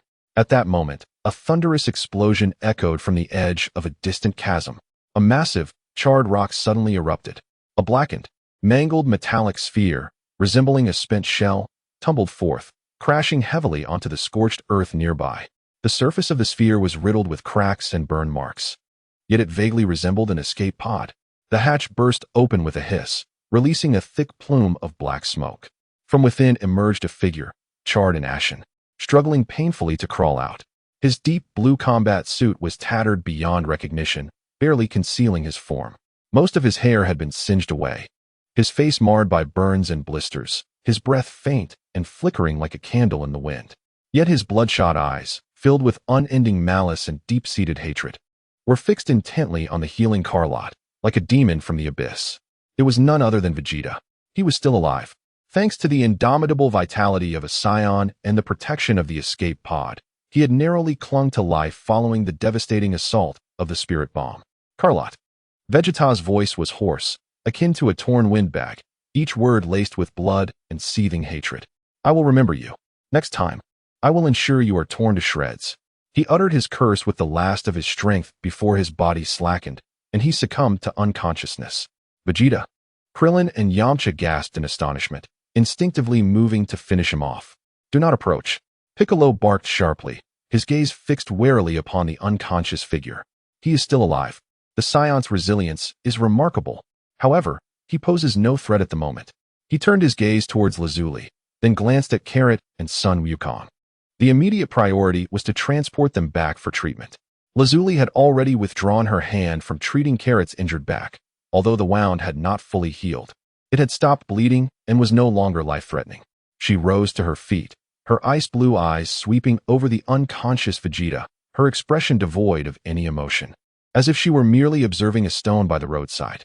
Approaching her spacecraft, she pressed a button, and a beam of light descended from the craft, carefully lifting the unconscious Sun Wukong and the severely injured Carrot into the cabin. Sera was also gently cradled by Krillin. Carrot lay on the soft stretcher within the spacecraft, gazing at Lazuli, who stood at the cabin door, wanting to say something. Lazuli's gaze fell upon his face, her piercing blue eyes resembling a profound icy pool, seemingly attempting to penetrate his very soul. After a moment, she spoke softly, her voice still chilly. The energy fluctuations within you are rather unique, chaotic yet powerful. Tread carefully. Having said that, she turned away from Carrot and addressed Krillin and the others. Get in. We are returning to West City. She then took her seat in the cockpit. The engine of the spacecraft emitted a low, resonant hum as it slowly ascended, changing direction and speeding towards West City, soon vanishing into the gray expanse of the sky. On the barren land, only the immense pit remained, along with scattered debris, the unconscious Vegeta, and the supporting figures of Piccolo, Krillin, Yamcha, and the fainted dumpling. The wind stirred up charred dust, whispering across this land irrevocably altered. The storm seemed to have temporarily subsided, yet everyone understood that once the seeds of hatred were sown, they would inevitably sprout. Chapter 80. A breach in healing and the dawn of new paths in the highest echelon of the Capsule Corporation's medical facility. A distinctive scent of disinfectant mingled with nutrient solutions permeated the air. Under the gentle illumination, various intricate medical instruments emitted a steady beeping. Carrot lay upon a pristine white hospital bed, connected to several tubes that delivered life-sustaining nutrient solutions and nanorobots promoting cellular regeneration, slowly infusing into his severely damaged body. The horrific wound on his back was entirely covered by advanced biological gel, healing at an extraordinary rate under the nourishment of the nutrient solution. Although the mental anguish persisted, it was alleviated significantly by a special nerve relaxant. He turned his head, and through the expansive floor-to-ceiling window, he could see Sun Wukong submerged in a massive treatment pod filled with green liquid in the adjacent medical room. Bubbles rose and enveloped his battered body. His complexion remained pale, yet his breath had stabilized considerably, with vital signs rhythmically pulsing on the monitoring equipment. Sera had only sustained some shock and internal injuries. After a brief treatment and rest, she had nearly recovered and was now resting by Carrot's bedside, her small face displaying fatigue and concern as she slept soundly, her tiny hand tightly gripping one of Carrot's fingers. Carrot observed his sister's furrowed brow in slumber. A surge of complex emotions welled within him. This time, it had been far too perilous. Had it not been for the timely arrival of Sun Wukong, had it not been for the collective efforts of everyone, and had it not been for the final intervention of Lazuli and Sera, the dreadful name of Vegeta would likely have resurfaced in his mind. He was not yet dead. Though gravely injured and on the brink of death, he was confined by the Capsule Corporation under the strictest measures, personally guarded by Piccolo. However, Kakarot was aware that with the terrifying vitality and recuperative abilities of the Scion Prince, coupled with his deep-seated hatred, it was only a matter of time before he would return. Furthermore, Frieza's defeat of Vegeta would inevitably draw the attention of that cosmic tyrant. Time was growing increasingly urgent concerning the plans for Planet Sao. At that moment, the door to the hospital room was gently pushed open. Bulma entered, carrying a tray laden with nutritional supplements. Her face bore evident signs of fatigue and worry, with her eyes slightly reddened, clearly indicating she had not rested well in recent days. Upon noticing Kakarot had awakened, she managed to muster a faint smile. "You're awake? How do you feel?" Bulma softly inquired as she placed the tray on the bedside table. "Much better, thank you, Bulma," Kakarot replied, nodding, his voice still somewhat hoarse. "What do you mean, thank you? It was Lazuli who brought you back," Bulma sighed, her gaze drifting towards Sun Wukong in the adjacent treatment pod. Her eyes filled with concern. And that fool Goku always ends up in such dire situations. She paused, looking back at Kakarot with a complex expression. Who exactly is this Lazuli? The energy she used to heal you and Goku was peculiar, unlike Ki, and she has an unsettlingly cold demeanor that is somewhat frightening. Kakarot remained silent for a moment. He could not fully disclose Lazuli's identity at this time. The secret of the androids was too extensive, and that madman doctor. Jero was a topic he could only vaguely address. She is, in a sense, a friend. A friend with special abilities. We owe her a great deal. A friend? Bulma raised an eyebrow, clearly dissatisfied with this explanation, but seeing Kakarot's reluctance to elaborate, she refrained from pressing further. She picked up a nutritional supplement and handed it to Kakarot. Drink this, it's specially formulated and beneficial for your recovery. Kakarot accepted the supplement and sipped it slowly. The warm liquid coursed through him, bringing a soothing warmth. By the way, Bulma seemed to recall something. There's a rather strange message meant for you. It was directly accessed through an encrypted channel into the medical room's communication system. A strange message? Kakarot was taken aback. Bulma approached the communication console in the room and pressed a few buttons. A holographic screen lit up, displaying no images, just lines of peculiar symbols continuously scrolling. The symbols twisted and morphed, emitting a faint psychic resonance. The instant Kakarot's gaze connected with those symbols, the eye of time within his spiritual core began to warm slightly. A familiar and commanding psychic wave resonated directly within his mind. It was King Kai. Kakarot, the psychic wave of the king bore a tone of gravity and concern. I have learned of the events on Earth through Goku and King Enma. You have done well, yet it has been exceedingly reckless, forcing the manipulation of temporal power, even touching the barriers of parallel universes, has drawn the attention of certain entities. The eye of time within you is both a gift and a significant peril. Exercise caution until you possess sufficient power to wield it. Otherwise, not only may you invite destruction, but you could also precipitate unforeseen temporal calamities. A warning. The North Kai has evidently sensed his prior outburst in dire straits and the subsequent unexpected traversal. A chill ran through Kakarot, who immediately responded on a mental plane. Yes. Lord Kai, I understand. I shall proceed with caution. The Kai's psychic fluctuations eased slightly. Indeed, Goku requires time to recuperate. Earth is temporarily safe. Yet a greater storm looms ahead. Frieza will not relent. As for Vegeta, perhaps his fate is not yet sealed. Take care of yourself. Additionally, the Kai's tone carried a hint of curiosity. The woman named Lazuli possesses an extraordinarily unique energy composition. It seems to harbor some form of eternal core of power. Fascinating. Indeed, the psychic transmission was abruptly severed, and the symbols on the holographic screen vanished. Lord Kai? Bulma inquired tentatively, observing Kakarot's serious demeanor. Kakarot nodded, providing no further explanation. The Kai's warning heightened his awareness. The power of the Eye of Time must be mastered swiftly. The plan for Planet Sal must be expedited. The threats posed by Vegeta and Frieza hang like a sword over our heads. Bulma, Kakarot turned to her, his gaze resolute. I require your assistance. The finest spacecraft technology, the most robust communication and cloaking systems, and ample resources to sustain interstellar travel.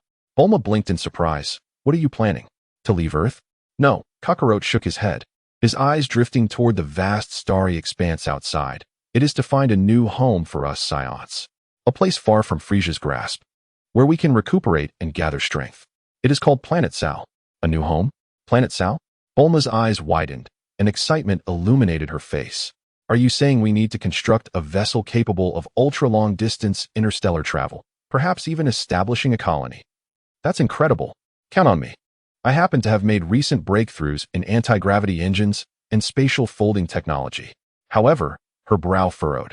But energy is a significant issue, especially if you intend to support an entire migration.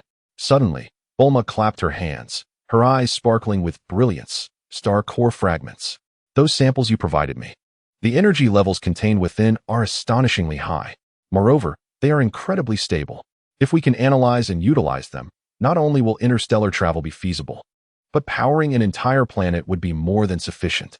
Although our technology is still in its infancy, the direction is undoubtedly correct. Star core fragments. Kakarot's mind stirred.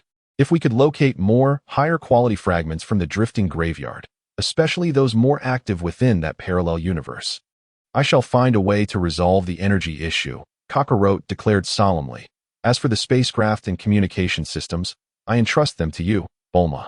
The sooner, the better. Our time is limited. Rest assured. Leave it to me. Bulma assured him, her eyes gleaming with the fervor of a scientist confronted with a challenge. At that moment, the hospital room door swung open once more. Lazuli leaned against the doorframe, her ice-blue eyes scanning the room with a detached calm. She donned a simple yet elegant white attire, her golden short hair shimmering under the light, possessing a beauty that was devoid of the fierce intensity she bore in battle, replaced instead by a serene allure.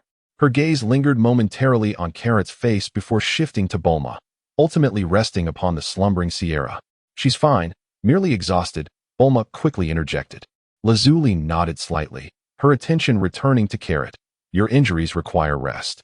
You must refrain from utilizing that chaotic power in the near future. Her tone remained a flat declaration, as if merely stating an undeniable fact. Carrot regarded Lazuli earnestly, expressing, "Thank you, Lazuli. You saved us and assisted Goku in stabilizing his condition." A flicker of surprise danced in Lazuli's icy blue eyes at the direct mention of her name, yet her expression remained unchanged. "I am merely returning a favor to Bulma," she replied coolly, turning to depart. "Wait," Carrot called after her. Lazuli halted, turning slightly, her icy blue gaze imbued with curiosity. Taking a deep breath, Carrot met her eyes with a steady and sincere resolve. "I understand that you may harbor your own past and secrets. However, Earth, along with its myriad inhabitants, requires strength for protection. The threat posed by Vegeta is merely the beginning. The true demon, Frieza, will inevitably cast his shadow over this place." He paused and continued. "You possess formidable power, Lazuli. Such strength should not be squandered or solely used to repay debts. Join us, not for me, nor for Bulma, but for those who cannot defend themselves, to strive for hope for this planet." The room fell into a profound silence. Bulma gazed at Carrot in astonishment, then glanced at Lazuli. She stood quietly at the doorway, her icy blue eyes resembling a deep, cold pool, reflecting Carrot's earnest and fervent gaze. Her expression remained frigid, devoid of any fluctuation, as though Carrot's words were but a gentle breeze passing by. Silence lingered for several seconds. Just as Carrot anticipated her typical cold rejection, a subtle, almost imperceptible ripple seemed to pass through Lazuli's icy blue depths. Without uttering a word, she cast a profound glance at Carrot, her expression complex and inscrutable. Then she turned, her golden short hair slicing through the air with grace as she strode away from the room, her long legs carrying her swiftly down the corridor. The sound of her footsteps faded into the stillness. Neither acceptance nor refusal was offered. Carrot gazed at the empty doorway, yet disappointment did not cloud her heart. At the very least, she had not been met with overt disdain or rejection as she had with others. This was a beginning. She withdrew her gaze and turned toward the window. The afterglow of the setting sun filtered through the slats of the blinds, casting elongated shadows upon the floor. The Southstar project was on the verge of launching. A new homeland, new challenges, new companions, and the immense shadow of Frieza lurking in the depths of the cosmos awaited. The storm had temporarily abated, yet the cosmic game had only just begun. Chapter 81. The Spark of Rebirth and the Shadow of Deep Space on the outskirts of the capital. Within a secret dock enveloped by layers of camouflage fields and energy barriers, the air shimmered with the tremor of colossal energy fluctuations. Bulma stood before the control console, her fingers dancing swiftly across the holographic screen, her azure hair tied back, and her face illuminated by the fervent focus characteristic of a scientist. Before her lay the Hope Arkansas, a magnificent and formidable steel behemoth, which had undergone extensive transformation, resting quietly in the center of the dock. The ship's primary structure had been significantly reinforced, cloaked in a new type of alloy armor that glimmered with an ethereal blue sheen, its surface alive with the subtle glow of energy circuits. The originally cumbersome cargo hold had been reconfigured into a multi-layered living area, equipped with a sophisticated life support system and a gravity simulation field. Most striking were the 4 massive engine nozzles at the rear, arranged in a distinctive formation and radiating a brilliant white light. Bulma's painstaking masterpiece, the antimatter pulse engine, designed to work in conjunction with a spatial folding matrix. Theoretically capable of achieving sublight speed travel, far surpassing existing technology. Energy core output stability at 987. Spatial folding matrix fully charged. Antimatter containment field strength within specifications. Bulma's voice quivered with excitement as she pressed a virtual button with conviction. The Hope Arkansas Modification Project, codenamed Return of the Shadow, Phase 1, is complete. Ignition can occur at any moment. Kakarot stood before the expansive observation window, gazing at this steel fortress that bore the hopes of the Saiyans.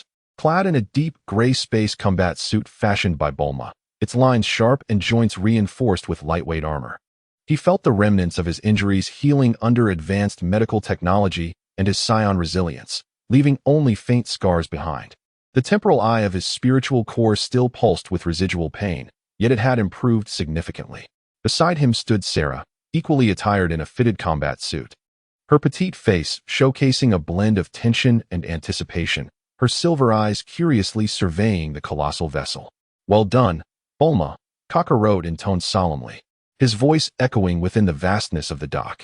He turned towards a hovering communication screen displaying several faces, each reflecting determination, anxiety, or hope. These were the first batch of voluntary migrants, carefully selected through Bulma's clandestine Scion communication network, numbering only 32. Among them were 12 adult warriors still capable of battle, alongside 20 women and children, scattered across the cosmos like fallen embers, now listening intently through encrypted channels to the voice of Earth. Fellow compatriots. Kakarot's voice resonated clearly in the minds of each Scion through a mental link that combined Bulma's communication technology. "I am Kakarot. Vegeta has been defeated, and Frieza's attention has been temporarily diverted. This is our once-in-a-lifetime opportunity. New Vegeta Star, a planet far removed from Frieza's influence, harsh in environment but rich in resources, awaits us. There, we shall find a new beginning for the Saiyans, a sanctuary where we can breathe freely." On the screen, the faces of his compatriots held their breath. A female warrior, marked by a scar and possessing sharp, piercing eyes, was the first to speak, her voice somewhat hoarse. "Kakarot, on what grounds should we trust you? Do you trust a lowly soldier of the Frieza force?" She is Talk, a survivor who lost her husband and children during Frieza's purge, harboring a deep-seated hatred for him while remaining exceedingly cautious. Karo meets her gaze without flinching, the eye of time on his forehead faintly glowing with a silvery light. "By my hand, I have vanquished Vegeta, albeit with the aid of many. I have found my way here, and I stand before you, seeking a path to survival for the Saiyans. Unlike Vegeta, who willingly serves as Frieza's lapdog, wielding the blade against his own kin." He pauses, his voice resonating with conviction. "I do not compel anyone. Migration is fraught with peril, and the environment of Planet Sal is by no means paradise. To those willing to remain and continue to languish under Frieza's shadow, I respect that. But for those willing to fight for a future, to strive for a free homeland for the next generation, follow me. The coordinates and encrypted jump nodes have been transmitted. We shall rendezvous on Planet Sal. I swear by the honor of the Saiyans, I will await your arrival on Sal." Silence ensues. The expressions on the faces displayed on the screen vary: struggles, hesitations, hopes. Ultimately, Talk is the first to nod resolutely, a flame of determination igniting in her eyes. "All right, Karo. I stake my life on you. Coordinates received. See you on Sal." Other warriors and women and children also nod, their eyes shimmering with the light of hope. "Excellent."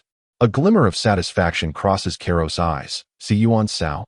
Now, activate your escape pods or small spacecraft and head towards Planet Sal at the fastest and most discreet pace according to the coordinates. Maintain communication silence.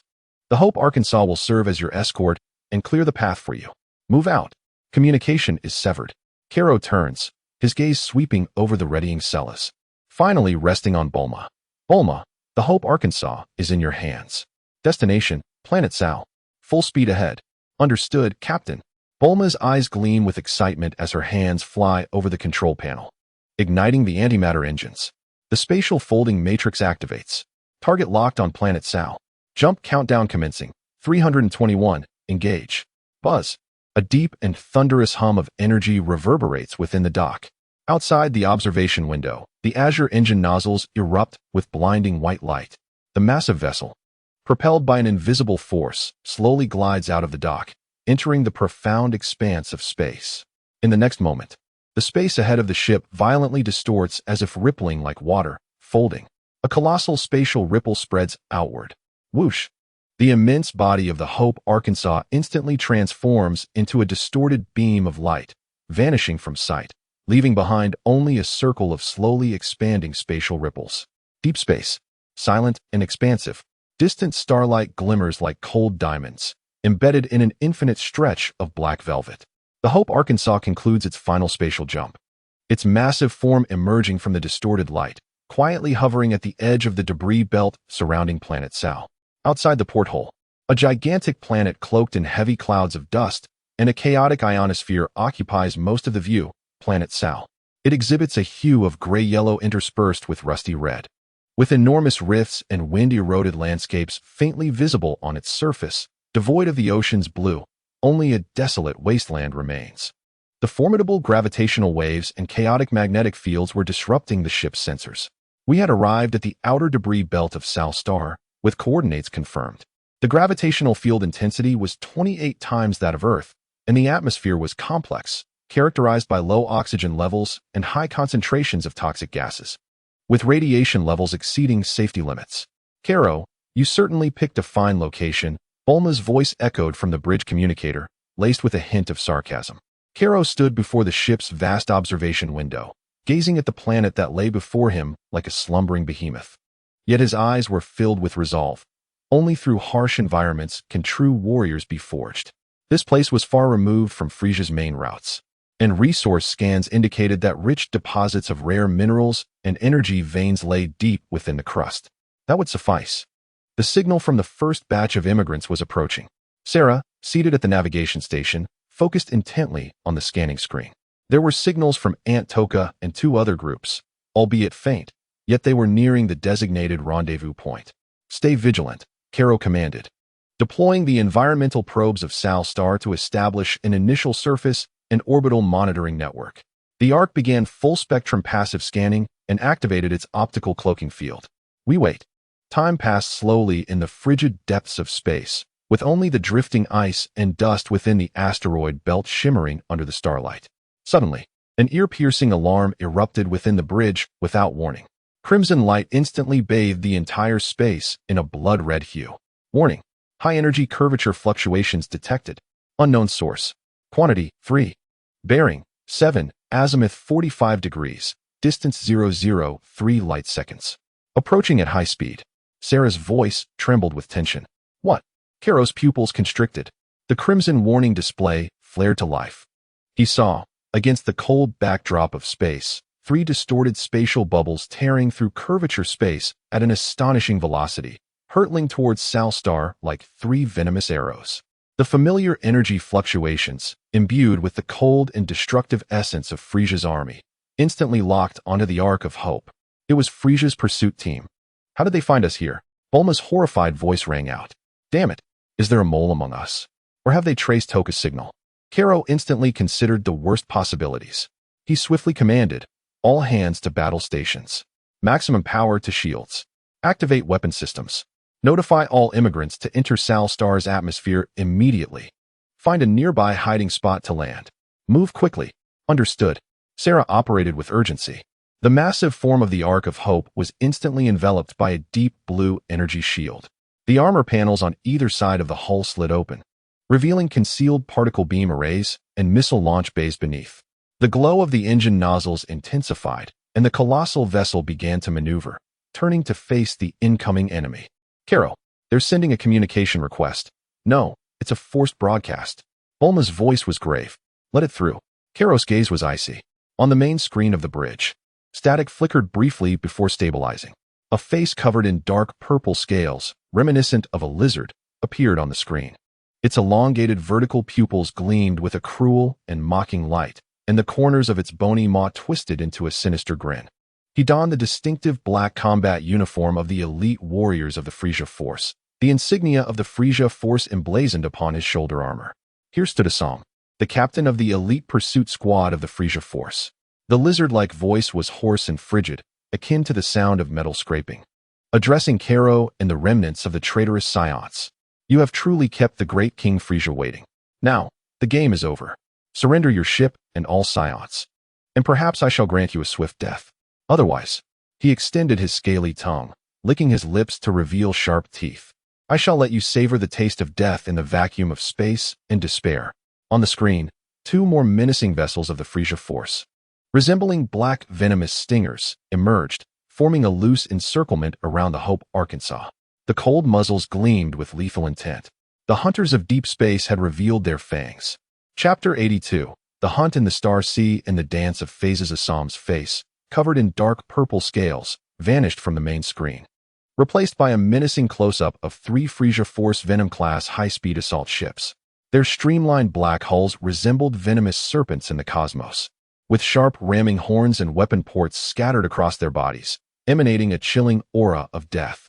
They approached with alarming speed, like sharks sensing blood, their engine exhausts erupting in ghostly blue flames, closing in on the massive Hope Arkansas in a loose formation. Identification of the enemy vessels. Frieza Force Venom-class high-speed assault ships. Standard configuration: 3 twin-mounted heavy particle cannons, 2 arrays of high-speed tracking missile launchers, energy shield strength estimated at 70 of the arcs. A distinct speed advantage. Bulma's voice echoed through the bridge, calm and analytical. The foremost ship is Assam's flagship, Bloodclaw, with abnormally high energy readings. It may possess special weaponry. Concentrate shield energy to the front. Particle cannon array locked onto target. Missile defense systems fully operational.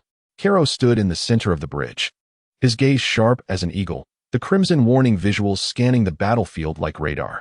Sera, report on the immigrants' position. Aunt Toka and the 3 small vessels have entered the atmosphere of Sal Star. The other 2 signals are weaker and are breaking through the ionosphere. They are expected to exit radar tracking range in 3 minutes. Sera's voice was quick and clear. Excellent. Our mission is to hold them off. We must buy time for the immigrants to land. Karo spoke with a solemn tone. Bulma, prepare for evasive maneuvers. Follow my commands. Received. Engines warming up. Attitude control thrusters on standby. Bulma was entirely focused. Roar. Insects. Taste this. Assam's hoarse voice crackled through the public channel, brimming with cruel excitement. Whoosh. Whoosh. Whoosh. 3 massive, ethereal blue particle beams, radiating a sense of annihilation, erupted from the main cannons of the 3 Venom ships, instantly tearing through the cold void. Aimed at the bridge, engines, and habitation area of the Hope Arkansas. The speed was astonishing. Hard to port. Engine thrust at 70. Emergency evasive maneuvers. Karo's voice thundered. In the crimson warning visuals, the trajectory of the particle beams was alarmingly clear, under the precise control of Bulma. The colossal vessel Hope Arkansas exhibited an agility that belied its massive form. The engine nozzles erupted with a blinding white light, as the immense hull was seemingly propelled by an invisible giant hand, suddenly veering leftward in a dramatic roll. Boom, boom, boom. 3 deadly particle beams grazed the ship's protective shield. One of them struck the edge of the starboard shield, unleashing a dazzling burst of annihilating energy. The deep blue shield quivered violently, causing an instantaneous drop in energy readings by 8. Shield depletion, 8. Energy replenishment in progress. Bulma reported. This is not over yet. Little mouse. Assam sneered. Almost simultaneously with the miss of the particle beams, the missile launch ports of 3 Viper-class ships opened. Dozens of high-speed, tail-flame trailing missiles, akin to a swarm of venomous bees, surged forth with a piercing whistling sound from all directions. These missiles were incredibly swift, their trajectories cunning, clearly equipped with intelligent tracking capabilities. Incoming missiles. A total of 48. Multiple locks. Sierra's voice bore a hint of tension. Humph. Mere trifles. A flash of silver gleamed in Carrot's eyes. He activated the power of the Eye of Time and Space. Not to predict the missile trajectories, that would be too complex, but to instantaneously lock onto the energy core locations of all missiles. Simultaneously, his formidable mental prowess enveloped the entire bridge like an invisible web. Particle cannon array. Target, missile energy cores. Coordinates synchronized for transmission. Free fire mode. Fire. Carrot's mental commands surged into the weapon control system like a torrent. Buzz. The particle beam cannon arrays on either side of the Hope Arkansas ignited instantaneously. Dozens of slender yet concentrated blue beams shot forth like precise surgical instruments, instantly striking the energy cores of the approaching missiles as per Carrot's mental locks. Boom, boom, boom, boom. In an instant, the vastness of space erupted into a dazzling display of deadly fireworks. Most of the tracking missiles were obliterated long before they reached the arc. The violent shockwaves and debris were effortlessly deflected by the shields. Well done. Bulma couldn't help but cheer. Carrot's almost prescient accuracy in targeting was nothing short of miraculous. What? Assam, witnessing this scene on the main screen, saw his elongated pupils contract sharply, his face betraying disbelief. Such interception efficiency was unprecedented. Don't get cocky. Try this. Assam, enraged and humiliated, commanded, Blood Claw. Activate binding field launch. Restrain it. An inconspicuous device beneath the bow of the Blood Claw suddenly illuminated. A visible wave of sticky purple light emanated in a circle, expanding like a colossal fishing net, enveloping the Hope Arkansas. Everything it touched, even floating tiny meteors, was rendered motionless. Warning. High-intensity spatial binding field detected. Extensive range. Evasion paths are blocked. Bulma's expression changed dramatically. Humph. With a cold snort, Carrot intensified the power of the Eye of Time and Space to its utmost limit. In his distinctive vision, the binding force field was not a monolithic entity. Its energy structure resembled a viscous liquid in motion, teeming with myriad ephemeral weak points and swirling energy gaps. Engine thrust at 120. Overload mode. Bulma, heed my command. Bearing 3, pitch 15 degrees, roll 30 degrees. Charge forward. Kakarot's mental directives acted as precise navigational coordinates. Understood. Without a moment's hesitation, Bulma transformed her hands into a blur over the control panel. The colossal engine nozzles of the Hope Arkansas erupted with a blinding brilliance of incandescent white light. The vast hull emitted a cacophony of metallic groans, akin to a mighty beast breaking free from its shackles, as it surged towards an exceedingly minute, fleeting energy gap within the binding force field that Kakarot had indicated. As the hull poised to collide with the purple ripples of the force field, silver flashes ignited in Kakarot's eyes. A faint ripple of temporal fluctuation emanated from him, acting as an invisible lubricant that instantly enveloped the forward section of the vessel as it made contact with the field. With a sound akin to a searing blade slicing through solidified grease, the immense body of the Hope Arkansas impossibly slid through the vast purple net of the force field. Although the hull shields clashed violently with the field, producing dazzling sparks and causing energy readings to plummet, it was not entirely ensnared. This is impossible. Assam roared in furious disbelief from the Bloodclaw's bridge. He watched as the massive ship wriggled free from the binding force field, hardly able to trust his own eyes. Now, particle cannon. Target the Bloodclaw's engine. Full power fire. Seizing the opportunity presented by the enemy's shock, Kakarot commanded sharply, buzzing with energy. The array of particle cannons erupted instantaneously. Dozens of robust blue particle beams tore through the void like enraged thunder dragons, striking precisely at the pulsating azure mouth of the Bloodclaw's main engine. Hurry! Concentrate shields at the rear. Assam exclaimed in horror. A tremendous explosion ignited at the Bloodclaw's rear. While the shields absorbed much of the damage, the overwhelming force still sent the high-speed assault vessel tumbling violently as though struck by a colossal hammer. The rear armor twisted and warped, one engine nozzle belching thick black smoke, its speed plummeting. Damn it! Assam fumed, his elongated pupils reddening with rage. Tear it apart. At any cost. The other two Venom-class ships, witnessing their flagship's plight, lunged forward like rabid hounds. A torrential downpour of particle beams and homing missiles unleashed upon the Hope Arkansas. Simultaneously, they began deploying a swarm of palm-sized metallic spheres, the self-destructing drones of the Frieza army, glimmering with red light. Shield energy down to 45. There are too many missiles and drones. The particle cannons cannot intercept them all. Bulma's voice was laced with urgency. Kakarot, observing the impending wave of death, inhaled deeply. He understood that conventional methods could no longer provide complete defense. It was imperative to wield a greater power. Bulma, prepare to activate the auxiliary cannons powered by the star core fragments. Target the dense cluster of drones. Sera, you take over the particle cannons and continue to fire missiles.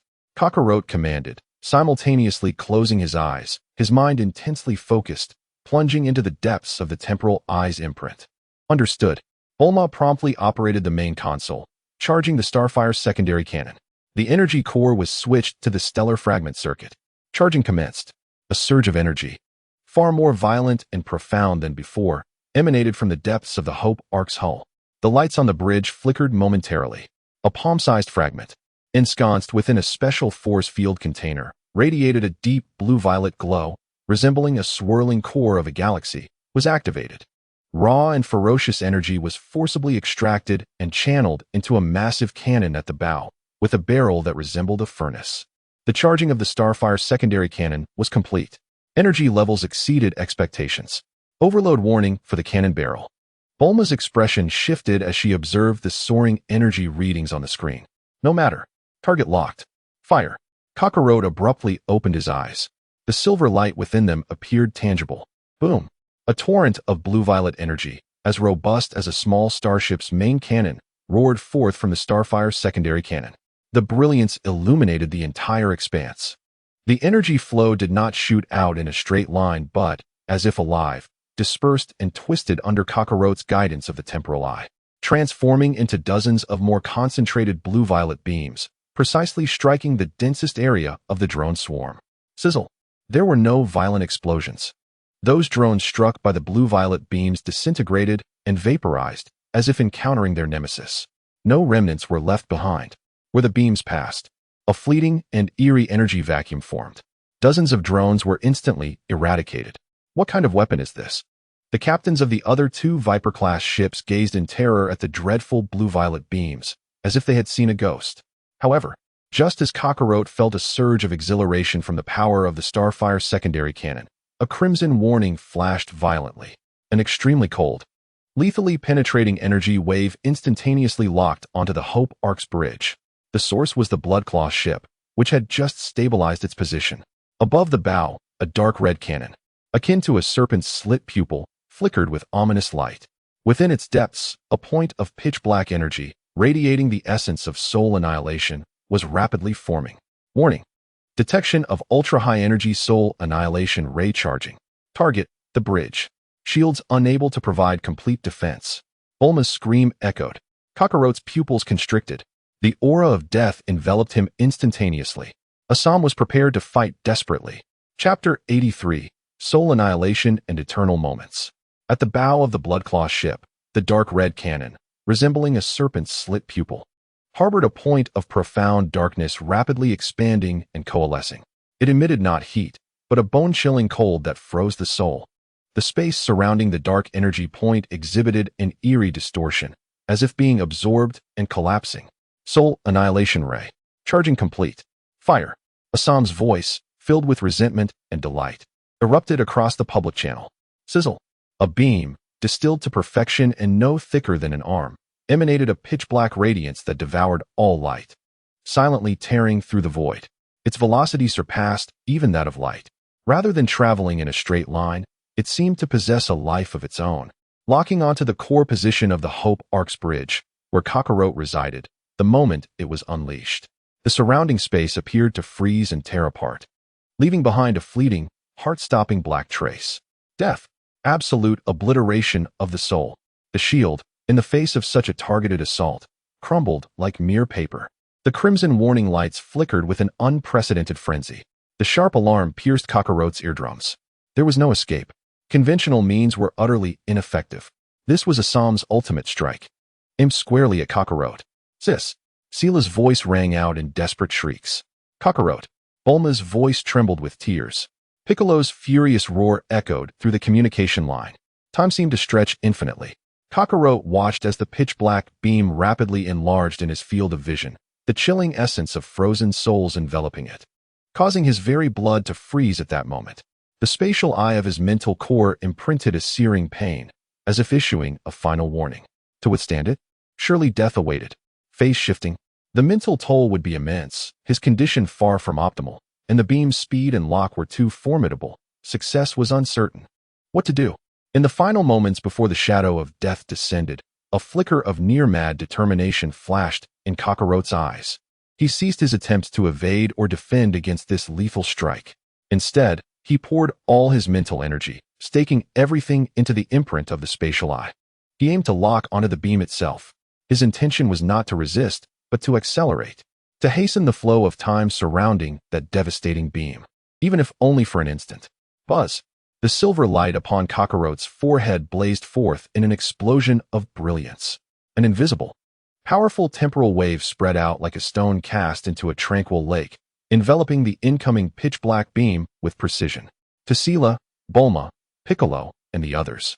That previously uncatchable beam of death seemed to accelerate unnaturally at the moment it was about to strike the bridge, moving so quickly that even its afterimages vanished. It appeared to penetrate the observation window of the bridge in an instant. Yet, within Kakarot's enhanced perception through the spatial eye, a wholly different scene unfolded. As his time-accelerating force field enveloped the pitch-black beam, the highly concentrated, cold, and lifeless annihilation energy within it seemed to have been pressed upon the fast-forward button. Its previously stable energy structure became unstable under the sudden acceleration of time. The annihilation core, which required extremely precise energy constraints to maintain, found its fragile equilibrium shattered in that instant of forced time acceleration, like a bomb heated to its limit in an instant.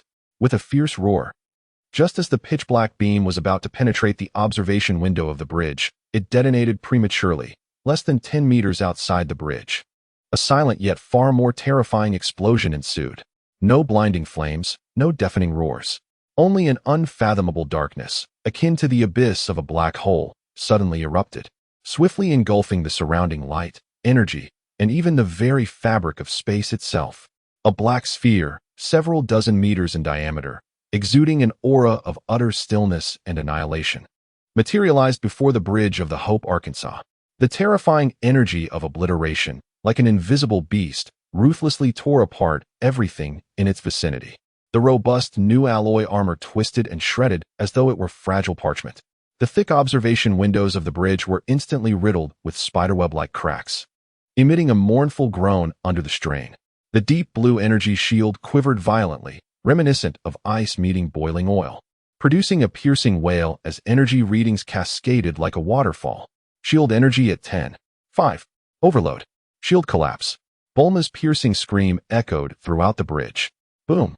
The violent shockwave of annihilation struck the hull of the ship, now bereft of its shield. The entire Hope, Arkansas was as if struck by an unseen hammer, violently rolling and trembling. The hull emitted a spine-chilling metallic screech. Internal alarms blared, a cacophony of distress. Lights flickered wildly, and certain areas even erupted with electrical sparks. Kakarot and Sera were violently thrown aside by the immense inertia. Kakarot slammed against the frigid metal wall, a coppery taste flooding his throat as he coughed up blood. The excruciating pain from his mental core engulfed him like a tsunami. Brother. Sera struggled to rise, rushing to Kakarot's side. Cough, cough, I'm fine. Kakarot strained to lift his head, wiping the blood from his mouth, his gaze fixed intently on the viewport. The horrifying black sphere of annihilation was slowly dissipating, leaving behind a vast indentation in space, as if it had been gnawed upon. The blood claw was on the other side of that indentation. Assam had evidently not anticipated that his ultimate strike would detonate prematurely, nor could he have foreseen the sheer destructive force of the explosion, which even affected his flagship. The blood claw was hurled away by the shockwave, its hull marred by the ravages of chaotic energy, swaying precariously, clearly suffering significant damage. An opportunity. Bulma, can the engines still function? Kakarot shouted hoarsely. Main engine damaged 15. Thrust diminished. But it is still operational. Bulma's voice trembled with the relief of survival. Sera, lock onto the blood claw's bridge. Particle cannon array. Full power. Fire. Kakarot's eyes burned with a cold flame. Understood. Sera, her silver eyes brimming with tears, acted without hesitation. She swiftly took control of the weapon systems, locking onto the target. Buzz. The surviving particle cannons on either side of the Hope, Arkansas roared anew. Dozens of furious blue beams, like vengeful swords, shot fiercely towards the blood claw's bridge, which had only just stabilized and whose shield had yet to fully recover. No. Assam let out a desperate howl from the bridge. Boom. A violent explosion erupted at the blood claw's bridge. The sturdy armor was torn apart. Blinding flames mixed with thick smoke gushed from the breach. The entire warship, like a decapitated serpent, instantly lost control, rolling helplessly into the cold depths of space. Chaos erupted in the communication channels, filled with anguished screams and alarm signals. The blood claw was incapacitated, Sierra reported, her voice tinged with excitement. Well done, Bulma exclaimed, equally exhilarated. However, there was no hint of relaxation on Carlot's face. The crimson warning indicators flickered frantically. A greater crisis loomed. The two remaining Venom-class ships, witnessing their flagships' severe damage, did not retreat. Instead, they surged forward like enraged wild beasts, consumed by madness. Avenge Captain Assam. Eliminate them. The captains of the two warships screamed in unison.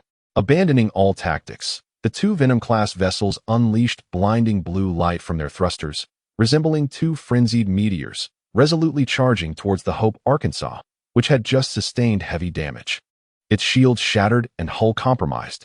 Simultaneously, all weapons aboard opened fire. Particle cannons, missiles, and drones poured forth like a torrential storm. They aimed to obliterate the Hope Arkansas in the most savage manner imaginable. They have gone mad.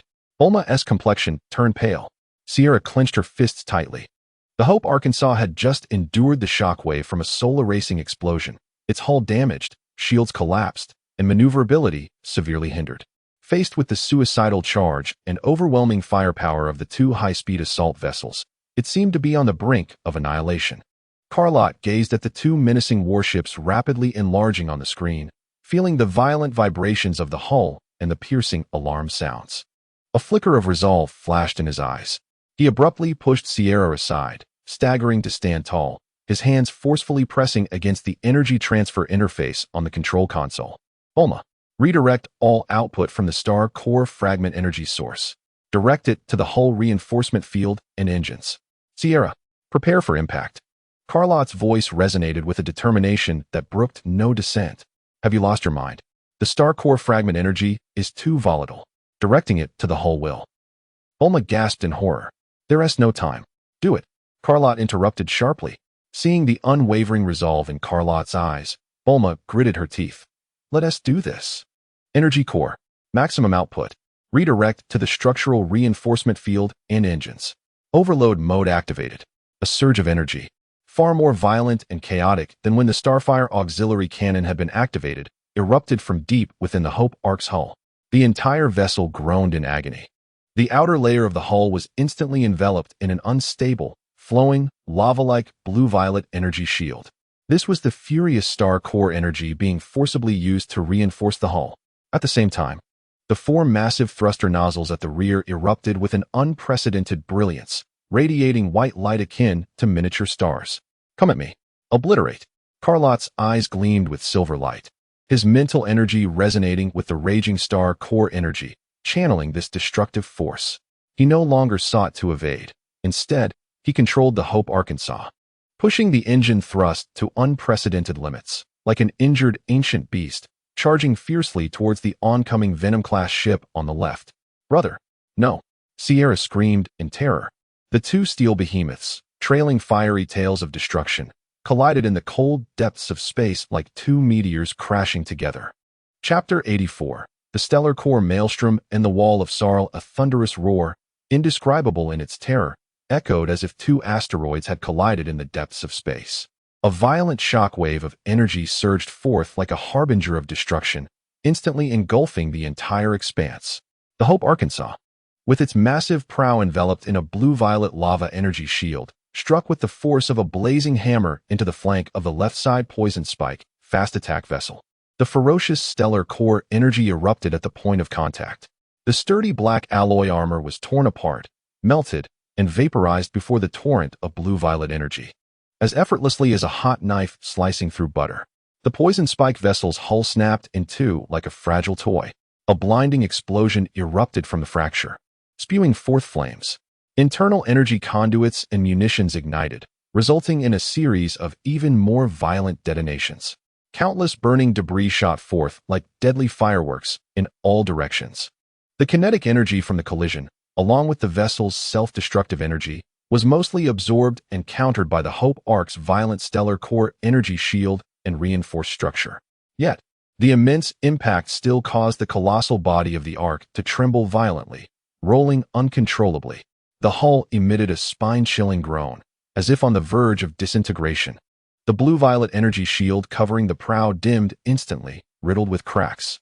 Within the bridge, Sera, and Bulma felt as if they had been thrust into a rapidly spinning cylinder. The overwhelming gravitational force pinned them firmly in their seats. Carrot clutched the energy transmission interface with all his might, his mental energy taut like a drawn bowstring, desperately guiding the tumultuous stellar core energy to stabilize the vessel structure. Blood gushing from his mouth and nose. The effort to harness such power was a harrowing torment for both his psyche and body. Left side hull damage, 35. Regions 3 to 7 completely obliterated. Seal failure. Energy core output unstable. Overload warning. Bulma's voice broke through the intense vibrations, laced with despair. But it was not over. Carrot, fighting through dizziness and excruciating pain, fixed his bloodshot warning vision upon the right side. Another poison spike vessel.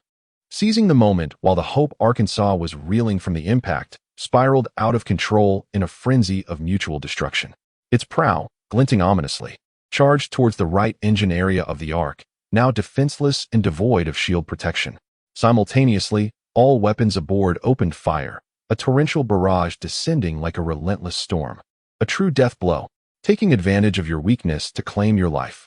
Engines. Right engine. Maximum thrust to evade. Bulma screamed, attempting to regain control. But the hull rolled uncontrollably, the engines sluggish in their response. As the lethal prow and cannon fire threatened to obliterate the Hope Ark's right side.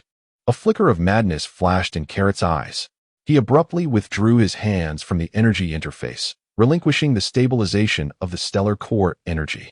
Instead, he poured all his mental strength into the depths of the eye of time and space, targeting the bridge area where he and Sera resided. Ability phase shift. Range limit expansion. A powerful silvery gray light erupted from Carrot, swiftly enveloping the entire bridge like quicksilver. The scene within the bridge suddenly became indistinct, transparent, as if shifting from substance to an ethereal apparition.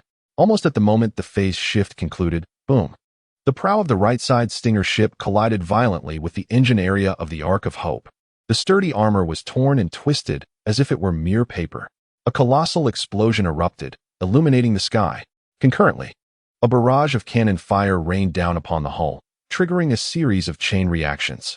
However, within the phase-shifted area of the bridge, it felt as though it existed in an alternate dimension. The devastating energy of the impact and the shockwave of the explosion swept through the bridge as though traversing air, causing no tangible physical damage. Yet, Kalat could distinctly sense that maintaining such an extensive phase shift consumed his mental energy like a flood breaching its dam. The excruciating pain nearly rendered him unconscious, as blood seeped from his nostrils and ears. Brother. Sera's heart shattered at the sight of her brother, trembling violently. Blood streaming from his orifices. Hang in there, Kalat. Bulma also recognized Kalat's desperate struggle. The phase shift lasted less than 3 seconds, but for that Stinger ship, it was catastrophic. It struck the Ark with full force, yet it was as if it had collided with the void. The immense power had nowhere to dissipate, resulting in a tremendous reaction force that severely deformed the ship's bow, causing an engine overload and fire, rendering it adrift like a drunken sailor in the abyss. Now, Sera, particle cannon. Target the right side enemy vessel. The engine. Destroy it. Kalat strained to lift the phase shift, issuing commands in a voice hoarse as if from a broken wind instrument. Understood. Sera, tears brimming, manipulated the controls. The surviving particle cannon adjusted its aim. With a series of hissing sounds, several precise blue beams shot forth, instantly piercing the rear engine of the out-of-control Stinger ship. Boom! A violent explosion engulfed it entirely. Was the threat momentarily averted? Kalat collapsed in his seat, gasping for breath, the world around him fading to black. The exhaustion of his mental faculties and the wounds to his body nearly left him incapacitated.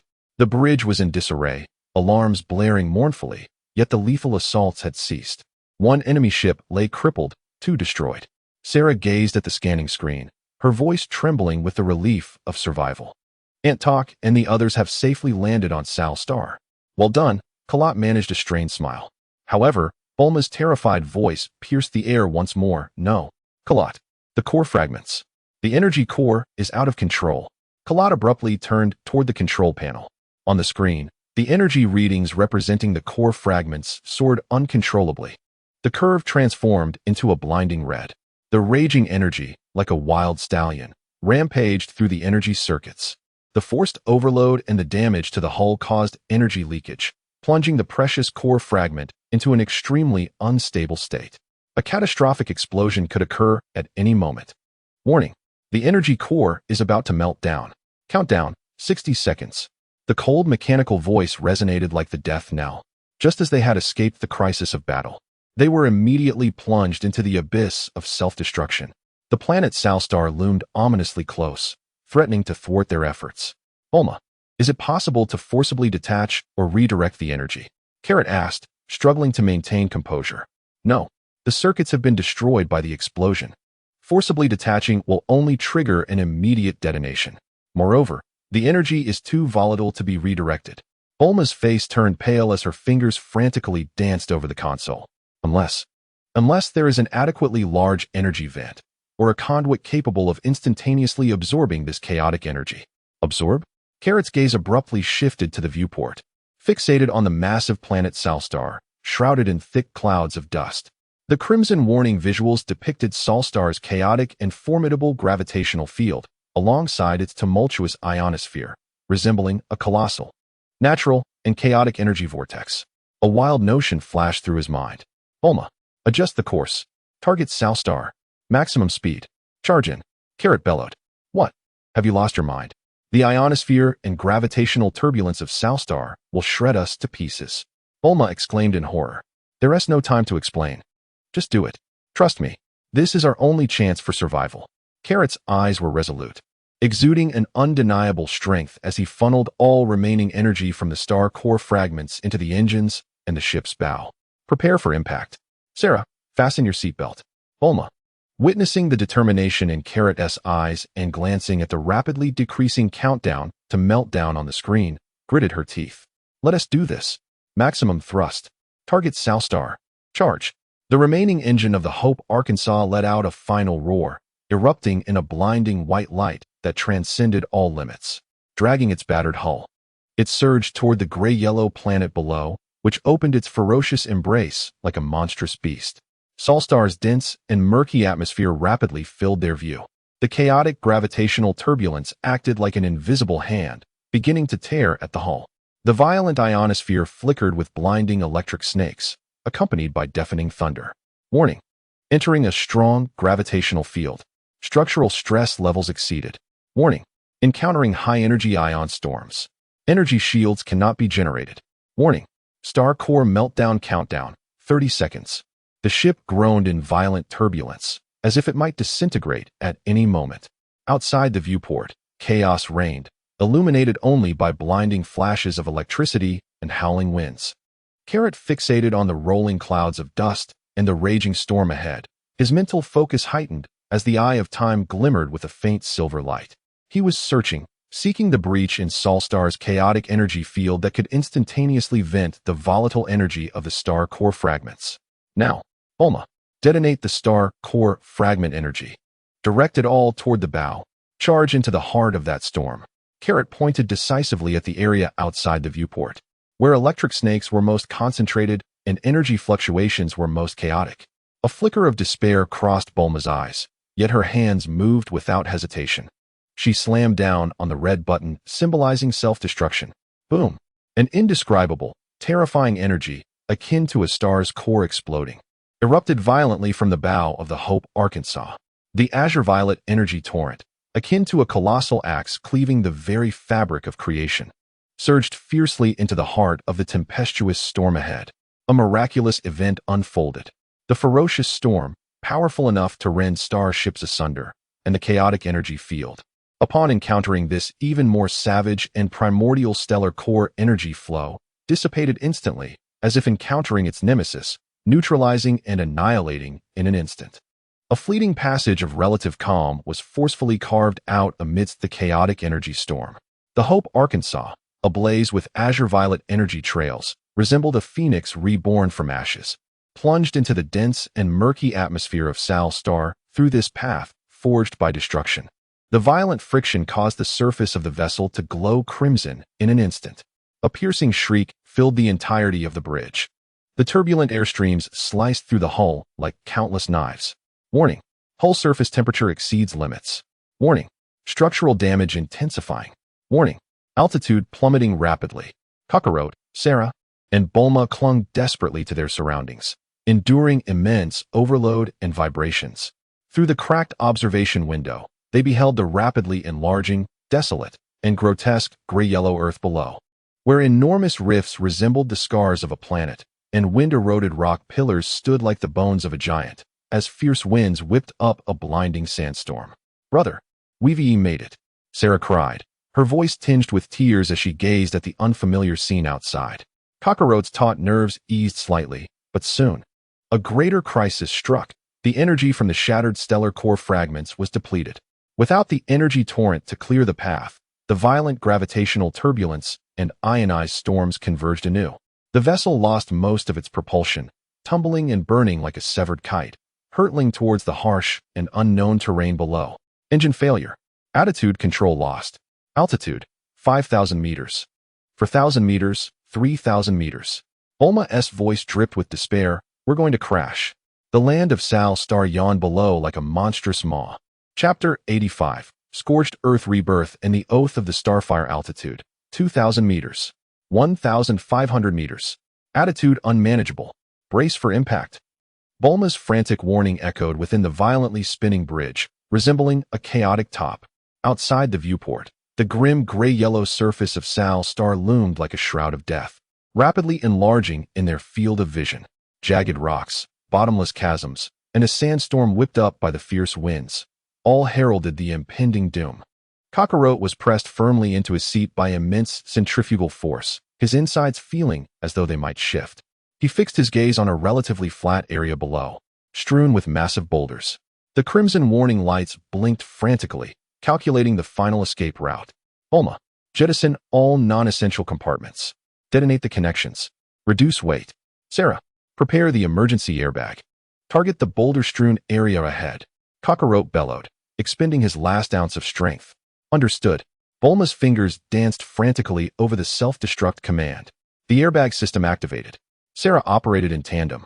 Boom, boom, boom. A series of muffled explosions resonated from the midsection of the vessel. The severely damaged habitation module, along with several weapon modules and even the catastrophic star core fragment energy section, was violently stripped away in the explosion, igniting and plunging into the distance. The once mighty Ark of Hope instantly shed a significant portion of its mass. Simultaneously, several enormous, balloon-like devices at the ship's base rapidly inflated, expelling high-pressure gas in a desperate bid to provide a final buffer before impact. Yet, this proved woefully insufficient, as the descent was far too swift, falling from a height of 1,000 meters. Just as the vessel was about to crash violently into the stony shore, a silver gleam flickered once more in Karo's eyes, this time targeting the ground just beneath the ship. Time slowed. The flow of time in that localized area decelerated.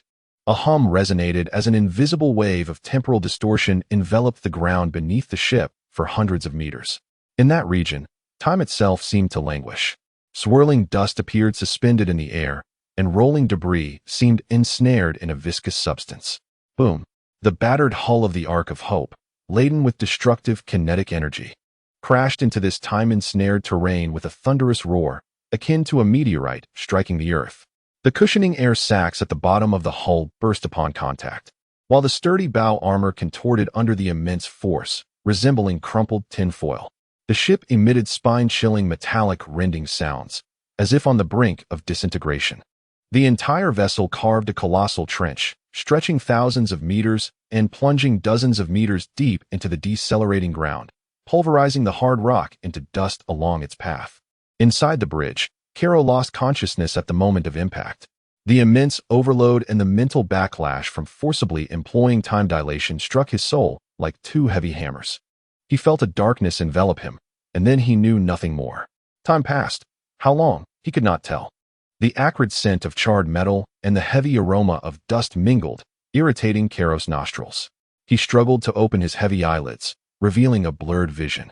Agonizing pain surged through his body like a tidal wave, particularly in his head, which felt as though it might split apart. Brother, you're awake. A familiar voice, filled with tears yet brimming with joy, rang in his ears. Karo's hazy sight gradually focused on Selah's face, smeared with black soot and marked by tear streaks. Her silver eyes shone with concern and the relief of survival. "Selah, are you all right?" Karos' voice emerged raspy, akin to sandpaper scraping against wood. I'm fine. Brother. Sister Bulma is also safe. Selah's voice lowered, tinged with sobs. Karos struggled to sit up, surveying the wreckage around them. They found themselves in a devastated bridge. Most of the instrument screens lay shattered, extinguished, flickering with short-circuit sparks. The sturdy metal walls twisted and warped, riddled with cracks. The observation windows were completely shattered, leaving behind only the jagged metallic framework, through which fierce winds howled, swirling dust and debris. The air was thick with smoke and the acrid scent of ozone. Looking through the broken observation window, he beheld a sight even more horrifying.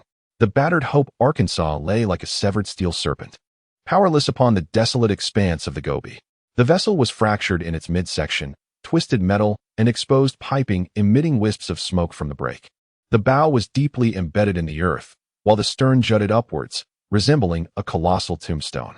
The hull was marred by dents from impacts, torn openings, and charred scorch marks. Once a majestic steel beast, it was now reduced to a sight of utter devastation. The environment of Sal Star was equally revealing. The sky was a murky gray-yellow. Heavy clouds of dust hung low, obscuring the sunlight, allowing only a feeble light to struggle through. Gale-force winds whipped up sand and dust, forming moving walls that howled like wailing phantoms. The air was thin and arid, imbued with a mixture of sulfur and metallic rust. Gravity felt unusually oppressive, making each breath for Carrot a laborious endeavor. In the distance, enormous wind-eroded rock columns stood like silent giants against the desolate horizon. A profound silence enveloped the scene, broken only by the mournful wind. It was harsh, far more so than anticipated. Carrot, you are awake. How splendid. Bulma emerged from behind a pile of broken instruments. Her blue hair disheveled and face marred with scrapes, yet her eyes sparkled with the relief of survival. We made it. However, her voice faded as she gazed at the shattered landscape outside. At that moment, a distant roar of engines echoed. Several small spacecraft, distinctly bearing Scion design, cautiously navigated through the swirling sand and descended near the wreckage of the Hope, Arkansas. As the hatch opened, Talk appeared first. Her face etched with the scars of battle and the ravages of time, yet her gaze remained sharp as a blade. Following her, dozens of figures began to emerge. Adult Scion warriors clutching rudimentary weapons, their eyes alert yet weary. Women cradling children, their faces reflecting fear and confusion, and several adolescents, their eyes wide with a mix of curiosity and trepidation as they surveyed this alien land.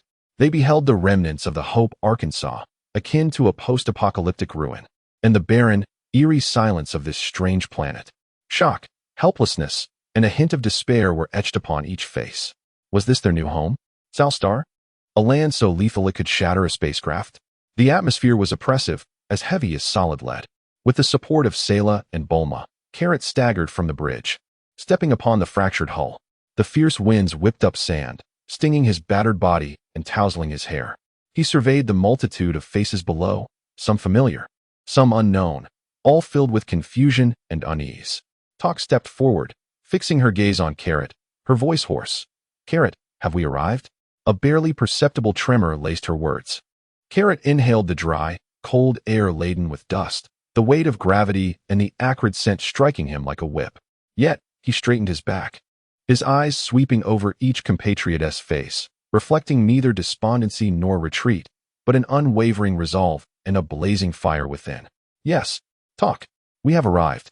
Kakarot's voice, though not loud, resonated like thunder amidst the howling winds, penetrating the ears of every Scion with crystalline clarity. He pointed to the desolate land beneath his feet, his voice rising with undeniable authority. Behold this place. The fierce winds, the sandstorms, the oppressive gravity, the thin air, no forests, no rivers, only rocks and desolation. Are you disheartened? Do you perceive this as hell? His inquiry struck like a hammer upon the hearts of all present, causing some women and children to weep softly. But I must tell you, Kakarot's voice rang out, sharp as a drawn sword, severing through the gloom. This is Planet Salad. This is the new home of the Saiyans. Here, there are no blades of Frieza, no shackles of slavery, no fates to be butchered. He took a bold step forward, the metallic debris beneath his feet emitting a dull thud. Look at the ground beneath you. Though barren, it conceals boundless treasures and energies. Observe the raging winds. They will sharpen our sinews. Witness the heavy gravity. It will extract the true strength from our veins. Behold this silent sky. It shall witness how we, with our own hands, build a homeland for the Saiyans upon this scorched earth. His gaze, like a torch, swept across warriors, women, and children, illuminating every bewildered eye. We have lost much. Our homes, our kin, even our lives were nearly forsaken. But we are alive. Our blood still courses through our veins. Our fists can still fight. Our will has not been shattered. He gestured towards the battered Hope, Arkansas. This vessel has carried us through death to arrive here. It is our Noah's Ark. Its wreckage is the cornerstone of our new homeland. Its name is our vow of hope. Kakarot's voice thundered like a great bell across the wasteland. From this day forth, there shall be no inferior warriors, no slaves to be commanded. Everyone here is the master of Planet Salad. We are builders. We are warriors. We are free Saiyans. He raised his fist high, his voice echoing like an oath. I, Kakarot, hereby swear, I will lead you. With our hands, our sweat, our blood, even our lives, we will establish a realm of freedom for the Saiyans upon this land of Planet Salad. Let the name of the Saiyans resound throughout the universe once more. Let Planet Salad become our eternal sanctuary of hope. By the glory of the Saiyans. By the name of Planet Salad. Fight. Survive. Rebuild our homeland. Silence enveloped the air, save for the mournful wail of the wind. Yet in the next moment, Tak was the first to raise his fist, his scarred face contorted, yet his eyes ablaze with an unprecedented fervor, issuing a hoarse roar. Fight. Survive. Rebuild our homeland. Fight. Survive. Rebuild our homeland. The warriors raised their weapons, letting out a deafening roar. Fight. Survive. Rebuild our homeland. The women and children wiped their tears, their eyes igniting with the spark of hope. Even the few adolescents, their faces flushed, joined in with their youthful voices, echoing the rallying cry. Dozens of voices converged, akin to the nascent spark of a star, though faint. They bore an indomitable spirit that shattered the wild winds and sands of Planet Sal, igniting the first glimmer of newfound hope upon this desolate, lifeless wasteland. Chapter 86. The first breath of life on the scorched earth. The thunderous vow gradually subsided amidst the howling winds. Yet that concentrated determination burned like an invisible flame within each heart. Kalat stood atop the twisted remnants of the Hope, Arkansas, his gaze sweeping over the weary yet resolute faces below. The vow had been made. The most brutal test of survival was yet to come. Talk. Kalat's voice stabilized, carrying an undeniable authority. At your command. A female warrior stepped forward, her movements sharp and decisive. Immediately organize a team, centering around the wreckage of the ship, to establish a temporary perimeter. Prioritize the protection of women and children. Search for any usable supplies, food, water, medical kits, and any intact tools, any metal sheets or pipes that can be salvaged. Kalat spoke rapidly yet clearly, dispatching 2 teams of 3 to fan out in eastern and western directions, covering a 5-kilometer radius. Seek out water sources, sheltered areas, and any usable caves. Remember, remain vigilant. The primordial environment of Sal is our first adversary. Sera. Yes. Sera stood tall, her silver eyes shining. You possess the strongest perception, particularly regarding energy fluctuations. I need you to concentrate and attempt to sense the underground water veins in this region or any stable energy sources. This is fundamental to our survival. Kalat's gaze toward his sister was filled with trust. Understood. Sera immediately closed her eyes, her hands pressing against the searing metal deck, her intangible perception rippling outward like waves. Bulma. Kalat turned to the brilliant scientist. No need to say it. Bulma wiped the soot from her face, her eyes gleaming with fervor. Though this ship is wrecked, the core database and some engineering compartments may still be salvageable. Give me a few hands. I need to dismantle critical equipment to establish temporary energy nodes and communication relays.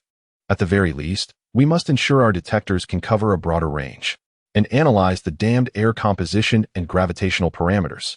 We need to develop suitable life support devices quickly, or merely breathing will exhaust half our people. All right, you prioritize the personnel. Kalat nodded, recognizing that Bulma's technology was a crucial pillar of their survival. He then addressed all his kin, his voice tinged with fatigue, yet resolute. Comrades, the first gift Planet Sal has bestowed upon us is a harsh awakening.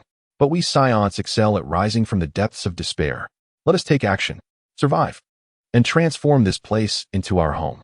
With the orders issued, the wreckage immediately began to operate like a finely tuned anthill. Talk directed the remaining warriors, using brute strength or rudimentary tools to drag and erect the massive metal fragments, constructing rudimentary yet functional shelters and windbreaks. Meanwhile, the women, accompanied by the youths, rummaged through the relatively intact compartments, transporting boxes of compressed food, water pouches, first aid kits, and various tools and materials, sorting and stacking them. The air was filled with the sounds of metal grinding, calls, and the groans of the injured. Kalat did not rest. He bore the excruciating mental anguish and physical fatigue, pushing the capabilities of the Eye of Time and Space to their utmost limits. It was not a foresight of the future, but a profound perception of the present. He concentrated, and the crimson warning lights in his vision faded, replaced by an extraordinary sense of clarity, as though he could penetrate through the Earth's surface. This was not true vision, but rather the Eye of Time and Space's exquisite sensitivity to variations in material density, energy flow, and geological structure. He walked slowly around the wreckage of the spacecraft, each step pressing upon the scorching gravel, his mind scanning the terrain beneath him like a radar. Information regarding the anomalous distribution of rock layers, weak points of crustal stress, and subtle energy flows surged into his consciousness like a tidal wave, inducing a fierce dizziness. Yet he gritted his teeth and persevered. The rock structure here was relatively stable, with a thick layer of rock approximately 15 meters deep, suitable for excavation to establish the preliminary form of an underground shelter. He pointed in a direction and addressed Tokei, who was overseeing the construction. About 30 meters below this spot, there was an anomalous energy accumulation point. Though faint, its nature was stable, potentially marking a mineral vein to be noted for Bulma to investigate when she had the time. He gestured toward another location. His guidance provided invaluable coordinates amid the chaos of construction, preventing unnecessary waste and danger. The warriors, observing Karo's pallid complexion and the cold sweat trickling from his brow, felt an even deeper reverence. Their leader not only led in battle, but also burned himself out in the act of building. Time passed amidst tension and busyness. The daylight on the planet Sal was exceedingly prolonged, the murky sky barely exhibiting any discernible changes in light and darkness. Only the intensity of the sandstorm fluctuated. "Karo, brother." Sera's excited voice shattered the oppressive silence. She abruptly opened her eyes and pointed towards a cluster of wind-eroded rock pillars about a kilometer to the southwest of the wreckage. "Over there, I sense a powerful fluctuation of water vapor underground. Not too deep, and the vapor is remarkably pure, imbued with a refreshing life energy." Water. This word struck like a bolt of adrenaline, instantly capturing the attention of all the busy individuals, their eyes ablaze with longing. "Are you certain, Sera?" Karo's spirit surged. "Absolutely certain. It feels like suddenly touching an icy spring amidst sweltering heat." Sera nodded vigorously. "Tokei, take an elite team with excavation tools and follow me. Bulma, hand me your portable geological analyzer." Karo decisively commanded. "The water source is our lifeline." Soon, a small team consisting of Karo, Sera, Tokei, and 4 of the strongest warriors braved the intensifying sandstorm, racing towards the cluster of rock pillars. Sera expertly guided them to a massive pillar, exceptionally sturdy at its base and riddled with holes. Right beneath this, she pointed at a natural crevice partially obscured by sand and wind. Karo activated the Eye of Time and Space once more, his vision penetrating the rock layers. He beheld a concealed underground river, less than 10 meters below the surface. The flow was not tumultuous but remarkably steady, the water astonishingly pure, even emitting a faint blue glow, imbued with a gentle life energy. "Dig," Karo commanded. The warriors brandished high-strength alloy crowbars and makeshift stone shovels, commencing their vigorous excavation. The oppressive gravity rendered each swing laborious, beads of sweat swiftly saturating their garments only to be whisked away by the fierce winds. Yet hope glimmered before them, and none faltered. Kakarot joined the excavation, eschewing brute force in favor of condensing energy at his fingertips to form a sharp beam of light, adeptly slicing through the unyielding rock. His efficiency was remarkable, rapidly clearing expansive areas. As the digging progressed, a cool, moist breath surged forth from the crevice, dispelling the surrounding heat. When the final massive boulder was shattered and moved aside by Kakarot's energy, a natural opening, slanting downward and barely wide enough for a single person, was revealed. From deep within the cave, a clear, gentle sound of flowing water could be heard. It was water, truly water. A warrior exclaimed with hushed excitement, his voice hoarse. Kakarot was the first to lean in, with Sera closely following. The cave's interior was modest, housing an underground river that quietly meandered through the rock bed, merely 2 or 3 meters wide. The water was crystal clear, and the riverbed along with the flanking rocks emitted a soft, pale blue glow due to some unknown mineral, casting the cave into a dreamlike ambience. The air was suffused with pure water vapor and a refreshing energy that invigorated the spirit. Kakarot crouched, cupping his hands to gather water, and without hesitation, took a sip. It was crisp and sweet, and a gentle energy coursed through his throat, spreading warmth through his limbs, alleviating his mental fatigue and sense of fragmentation. Safe. The water was of exceptional quality, infused with gentle energy. Kakarot's voice, brimming with uncontainable excitement, echoed from within the cave. Outside, Tokei and the warriors erupted into a deafening cheer. This sound pierced through the wind and sand, resonating back to the distant makeshift camp. Within the camp, everyone who heard the news paused in their tasks, their faces lighting up with the most genuine and hopeful smiles they had worn since their ordeal began. The first thread of vitality on planet Sao had finally been grasped in their hands. This was not merely a water source, but irrefutable evidence of their ability to take root and survive here. Hope began to truly take root and blossom upon the scorched earth. Chapter 87, Shadows of the Pursuers and the Tempering of Blood. The discovery of the water source significantly bolstered morale. Bulma immediately organized personnel to utilize the pipelines and makeshift filtration devices from the wreckage of their ship, establishing a water diversion system from the underground river to the temporary camp. Though rudimentary, the clear life-giving water finally flowed into the camp, quenching parched throats and weary souls. Kakarot did not linger in joy for long. He was acutely aware that Frieza's minions would not easily relent. While organizing personnel to reinforce the camp's defenses, constructing sturdier shelters from rocks and metal debris, and setting up simple traps, he directed Bulma to focus on repairing and enhancing the remaining operational energy detectors and passive radar arrays. The environmental interference on planet Sao was exceedingly strong, yielding poor results from conventional scans. However, if a large energy source approached, particularly the energy signature of a ship's engine, the passive array should be able to capture even the faintest signal. Bulma busied herself in a makeshift laboratory formed from warped metal sheets, her screen alive with complex data streams. Karo nodded slightly, seated cross-legged upon a relatively flat rock at the center of the camp, striving to restore his mental and physical faculties. The backlash from the overuse of the eye of time and space proved to be more tenacious than he had anticipated. As if countless needles were piercing his skull, he carefully guided a thread of cool, gentle energy drawn from the dark river to nourish his beleaguered mind. Beside him, Sera sat in quiet concentration, her eyes closed. She appeared to adapt to the environment of Sao Star more swiftly than her companions. The pure water attribute energy resonated wondrously with her innate perceptiveness, steadily expanding the range of her mental awareness. 3 days elapsed amidst the tension of construction and vigilance. The camp began to take shape, with rudimentary shelters providing modest protection from the elements. A stable water source and food supplies, though scarce, remained sufficient. The warriors took turns patrolling the perimeter, ever wary of the dual threats posed by the environment and unknown creatures.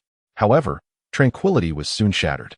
On the 4th day at noon, as measured by the camp's timer, the winds and sands of Sao Star momentarily ceased, allowing a few feeble rays of light to penetrate the murky sky.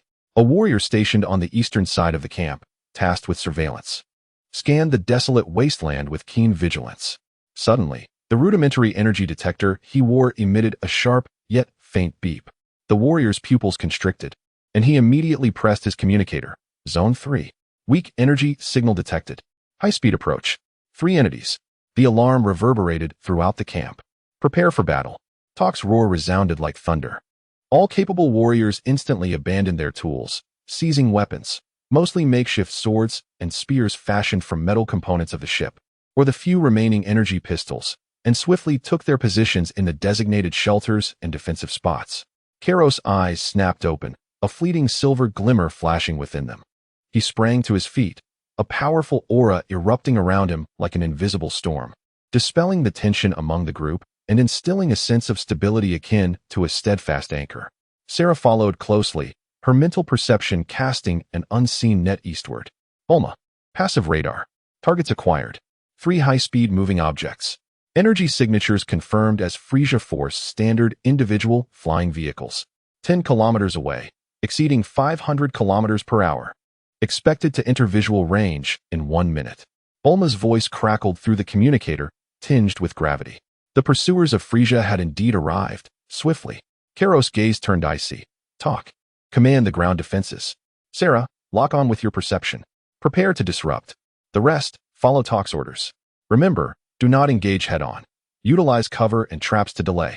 Before his words could fully resonate, 3 dark shapes appeared on the horizon, racing toward the camp with a piercing engine wail, standard reconnaissance assault crafts of the Frieza Force. Their streamlined bodies equipped with rapid-fire energy cannons. Fire! Talk bellowed. The camp's edge erupted as several preset fixed gun emplacements, retrofitted from the ship's wreckage energy cannons, unleashed torrents of blue energy beams. Simultaneously, warriors armed with energy pistols emerged from behind cover to take aim and fire. Whoosh, whoosh, whoosh. The energy beams interwove in the air, forming a sparse net of firepower. The descending assault crafts displayed astonishing maneuverability, effortlessly rolling, climbing, and evading the majority of attacks. Only a single energy beam grazed the side of one craft, igniting a small burst of sparks, yet it evidently failed to inflict any fatal damage. Humph. A bunch of monkeys hiding in this pile of rubbish. A voice filled with disdain echoed through the craft's loudspeaker, employing the universal tongue of the cosmos. 3 assault crafts circled ominously above the encampment, akin to vultures toying with their prey. Target acquired.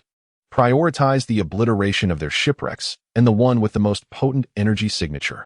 Another voice commanded coldly. The 3 crafts instantly adjusted their angles. Their rapid-fire energy cannons aimed at the remnants of the camp below and the figure of Kairos standing at the center. Sera. Kairos hissed. Understood.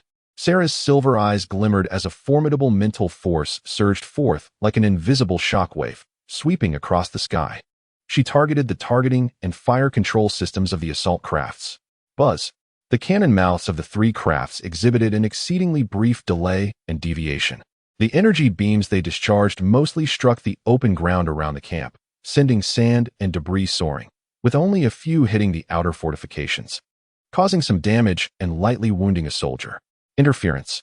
An amusing little monkey. The lead pilot of the assault craft seemed somewhat taken aback, yet primarily fueled by provoked fury. Scatter. Low-altitude raid. Tear them apart with the cannons. The 3 crafts immediately dispersed like 3 venomous serpents, lowering their altitude and using the massive rocks of the desert as cover, rapidly weaving through from various directions toward the core of the encampment. The cannons unleashed a frenzied barrage, dense energy projectiles raining down like a tempest. Take cover. Talk roared, directing the soldiers to utilize the fortifications for concealment. Yet, the speed and ferocity of the assault crafts were overwhelming. The rudimentary cover was constantly obliterated, and 2 more soldiers sustained injuries from grazing energy blasts. Kairos sprang into action. Instead of choosing to withstand the dense hail of fire, he harnessed the abilities of the Eye of Time and Space to enhance his combat agility. Foreseeing. Fleeting glimpses of the imminent future flashed through his mind. Accelerate. A localized time acceleration was applied to his legs. Whoosh. His figure left behind a faint afterimage, vanishing like a specter. In the next instant, he materialized above a low-flying assault craft attempting a flank attack. What? The pilot only glimpsed a shadow flash by before the alarm blared shrill warnings.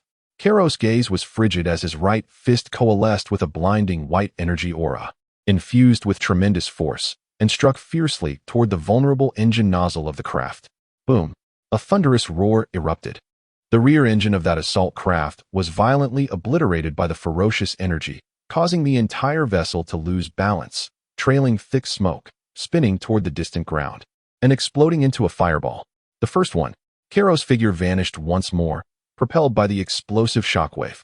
The pilots of the other 2 crafts were left in a state of dread. This speed was incomprehensible. Concentrate fire. Eliminate him. The remaining 2 crafts abandoned their assault on the encampment, turning all their cannons toward the flickering figure in the sky. However, in the face of Kairos' peculiar agility, which combined foresight and temporal acceleration. Their aim resembled a mere jest. Kairos' figure traced a series of convoluted trajectories in the air, each flicker deftly evading the dense barrage of energy projectiles, and each appearance radiating a lethal menace. A second, Kairos' voice echoed like the whisper of death. He materialized at the flank of another assault vessel. This time, he did not strike with his fists. Instead, he wielded his fingers like blades, unleashing a razor-sharp white energy blade that sliced through the air with utmost precision. With a sound akin to tearing paper, the sturdy alloy hull was cleaved in twain. Along with its pilot, debris erupted in a shower of sparks as it plummeted. The sole remaining pilot of the last assault vessel was utterly paralyzed by terror. He abruptly ascended, cranking the engine to its maximum output, desperate to flee from this monstrosity. Seeking to escape? The silver gleam in Kairos' eyes intensified. He refrained from pursuit, instead focusing his mental energy to lock onto the vessel that was frantically accelerating away. Time difference attack. With a sudden thrust of his hands, an invisible wave of temporal distortion surged across several hundred meters, impacting the space ahead of the fleeing assault vessel. A hum resonated as the flow of time in that space experienced a minuscule, nearly imperceptible disturbance. For an object traveling at such high velocity, this slight disruption was akin to a tiny bump suddenly emerging on a smooth ice surface. Boom! The accelerating assault vessel collided with an invisible, warped wall. The entire craft trembled violently, the robust keel emitting a disconcerting groan. The engine wailed in overload, and the shield generator flickered before extinguishing completely. Although it did not explode outright, the vessel lost all control, spiraling like a kite severed from its string, trailing thick smoke as it careened away from the camp, ultimately vanishing at the edge of the desolate expanse, its fate uncertain. The battle concluded in an instant. The camp lay in disarray, smoke swirling in the air. Soldiers peered from their shelters, gazing at the dissipating haze in the sky, then at Kairos standing resolutely in the center of the camp. His breath steady but his gaze piercing, filled with a mix of exhilaration and profound reverence. Clear the battlefield. Tend to the wounded. Heighten vigilance. Kairos commanded in a grave tone, yet his eyes lingered on the direction of the crashing vessel, his brow furrowed. A troublesome foe had escaped. The Frieza force would soon ascertain their exact location. The battle for survival on Planet Sal had only just begun, and the baptism of blood had already etched the first mark of combat upon this nascent race. Chapter 88. The mystery of the star core and the genesis of gravity. The fleeting victory did not usher in a sense of relief. Rather, it intensified the atmosphere within the camp. The vessel that had eluded capture loomed like the sword of Damocles overhead, heralding the onset of a more ferocious storm. Kairos understood all too well that time had become an invaluable commodity. He first attended to the wreckage of the two assault vessels that had crashed nearby. Once talk confirmed there were no survivors, Bulma promptly led her engineering team to the scene. The technological creations from Frieza's army are akin to a windfall for them, who are severely resource-deprived. The engine core is gravely damaged, yet some energy transmission lines and sensors remain operational. The shield generator is utterly destroyed, but the rare crystals within can be salvaged. The machine cannon. A treasure indeed. Although 2 energy cells have been rendered inoperative, the main structure is intact. Grant me a little time, and I can convert it into a fixed defense turret. Bulma, like a child who has discovered a hidden trove, eagerly rummages through the wreckage. Her face smeared with grease, yet radiating exuberance. Meanwhile, Kakarot has unearthed several relatively intact personal communicators and environmental scanners from the debris. Although the communicator cannot connect to Frieza's headquarters due to a security lock, Bulma swiftly bypasses the internal short-range communication module, significantly enhancing the camp's communication efficiency. The scanner can more accurately detect the surrounding terrain and potential threats. Brother, in the direction of the wreckage of the crashed attack vessel, there is a faint life signal. Weak, but still alive. Sela points towards the location of the last downed attack craft, approximately 10 kilometers away. Kakarot's gaze sharpens. A captive? Perhaps intelligence can be gleaned. Talk. Take 2 individuals and accompany me. Exercise caution for traps. Soon, they arrive at the edge of a deep valley, where they find the twisted wreckage of the attack vessel. The pilot is trapped in the severely deformed cockpit, bloodied and on the brink of death, with a leg contorted at a grotesque angle. As Kakarot roughly drags him from the wreckage, the lizard man warrior clad in Frieza's uniform is filled with fear and resentment. Name, rank, unit, mission objective. Kakarot's voice is icy. Devoid of any emotion, the overwhelming pressure nearly suffocating the captive. The captive struggles to catch his breath, attempting to muster defiance, but upon meeting Kakarot's silver eyes, which seem capable of freezing one's very soul, and the glinting, homemade alloy knife held by Tak, his last vestige of resistance crumbles. Corporal Krog belongs to Frieza's Royal 3rd Reconnaissance Assault Team, under the command of Captain Apollo, tasked with tracking the defector Scions and reporting their location. He utters in a hoarse voice, "Captain Apollo? What is his strength? How many pursuers remain?" Kakarot presses further. See, Captain Apollo is an elite warrior. His combat power exceeding 40,000. He possesses a terrifying energy absorption ability. Our squad originally comprised 10 members, distributed across 3 vessels. The others should be awaiting nearby. Krog manages to say before erupting into a violent cough, expelling blood mixed with internal fragments, clearly nearing his end. Combat power exceeding 40,000. Energy absorption ability. A heaviness settles in Kakarot's heart. This is undoubtedly a formidable foe. Moreover, the enemy has reinforcements. Grant him a swift end, Kakarot instructs Tak, turning to leave. The intelligence gathered is sufficient. The captive has become redundant. Tak swiftly executes the order, ending the captive's suffering. The trio returns to the camp, burdened by their grim thoughts. 40,000 combat power, energy absorption. Kakarot shares the intelligence with Bulma and Tak. The slight ease that had recently settled over the camp, born from their victory and newfound resources, dissipates entirely.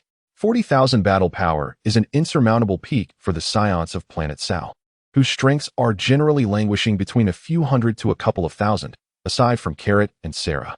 Moreover, the enemy possesses a peculiar ability to absorb energy. It is imperative to enhance our strength expeditiously, particularly the overall capabilities of our warriors. A sense of unprecedented urgency enveloped Carrot as he contemplated one of the fundamental principles of the Dragon Ball universe, gravity training. Bulma, can you utilize the damaged energy chamber from the remnants of the spaceship? I need to construct a gravity room. It need not be overly advanced. It should merely provide a stable environment with 2-fold, 3-fold, or even greater gravitational forces akin to that of Planet Sal. Carrot turned his gaze towards Bulma. Her eyes sparkled with realization. A gravity room? What a splendid idea. Although the star core fragment is unstable, it harbors an extraordinarily high level of energy. Utilizing it to power the gravity field generator would be a sheer waste, but there is no time to ponder that now. Give me a moment. I must calculate the energy output and the parameters for field stability and find suitable materials for the chamber's construction. The strength of the spaceship's armor should suffice. Resources and manpower will be fully at your disposal. Sera, you too shall lend a hand. Your energy perception can assist Bulma in stabilizing the energy output. Carrot made his decision promptly. Gravity training is the unequivocal method for rapidly enhancing fundamental battle power in the short term. Meanwhile, Carrot did not remain idle. He ventured alone to the depths of the Dark River Cave, an environment relatively enclosed and tranquil, where the cool, pure water-based energy was more concentrated. Sitting cross-legged by the riverbank, he retrieved a dark red star core fragment, the last remnant he had salvaged from the spaceship's energy chamber, a piece the size of his fist. The fragment's surface was riddled with fine cracks, and within, a viscous magma seemed to flow slowly, emanating a heart-stopping, tumultuous energy. The calamity that befell the spaceship was due to its absorption of unknown energy, resulting in chaos. Carrot cautiously extended a thread of his mental energy to touch the fragment. Buzz, a scorching, chaotic, and seemingly soul-burning torrent of violent will surged back along the thread of his mental energy. Carrot stifled a groan, his head pounding as if struck by a heavy hammer. Yet he did not waver. Silver light flickered in his eyes as he activated the Eye of Time and Space with full force. This time, he would not passively endure the backlash, but actively seek to decipher it. Through the unique perspective of the Eye of Time and Space, the chaotic star core energy transformed from a state of disorder. He beheld countless frenzied, leaping energy particles colliding, annihilating, and regenerating, forming a devastating microenergy storm. At the very core of this tempest, there appeared a point, exceedingly minute yet extraordinarily concentrated, radiating strange temporal and spatial fluctuations. Just as Carrot's mental energy attempted to lock onto that point, an unexpected change occurred. The star core fragment shook violently. unleashing a torrent of chaotic energy tenfold stronger than before. The cave's blue luminescence was instantaneously suppressed, and a violent crimson glow flooded the entire space. Carrot, at the forefront, felt as though his mind had been thrown into the heart of a star, on the verge of complete incineration. In this critical moment, the eye of time and space insignia on his chest erupted with an unprecedented brilliance of silver light. A refreshing surge of temporal power, imbued with the essence of order, erupted forth, forcibly forming a slender shield around his mental periphery. Boom! A violent clash at the level of consciousness. Carlot felt as though his awareness was on the verge of being torn asunder. One half was engulfed in the chaotic flames of a destructive stellar core, while the other radiated the silvery light of temporal guardianship. Gasp!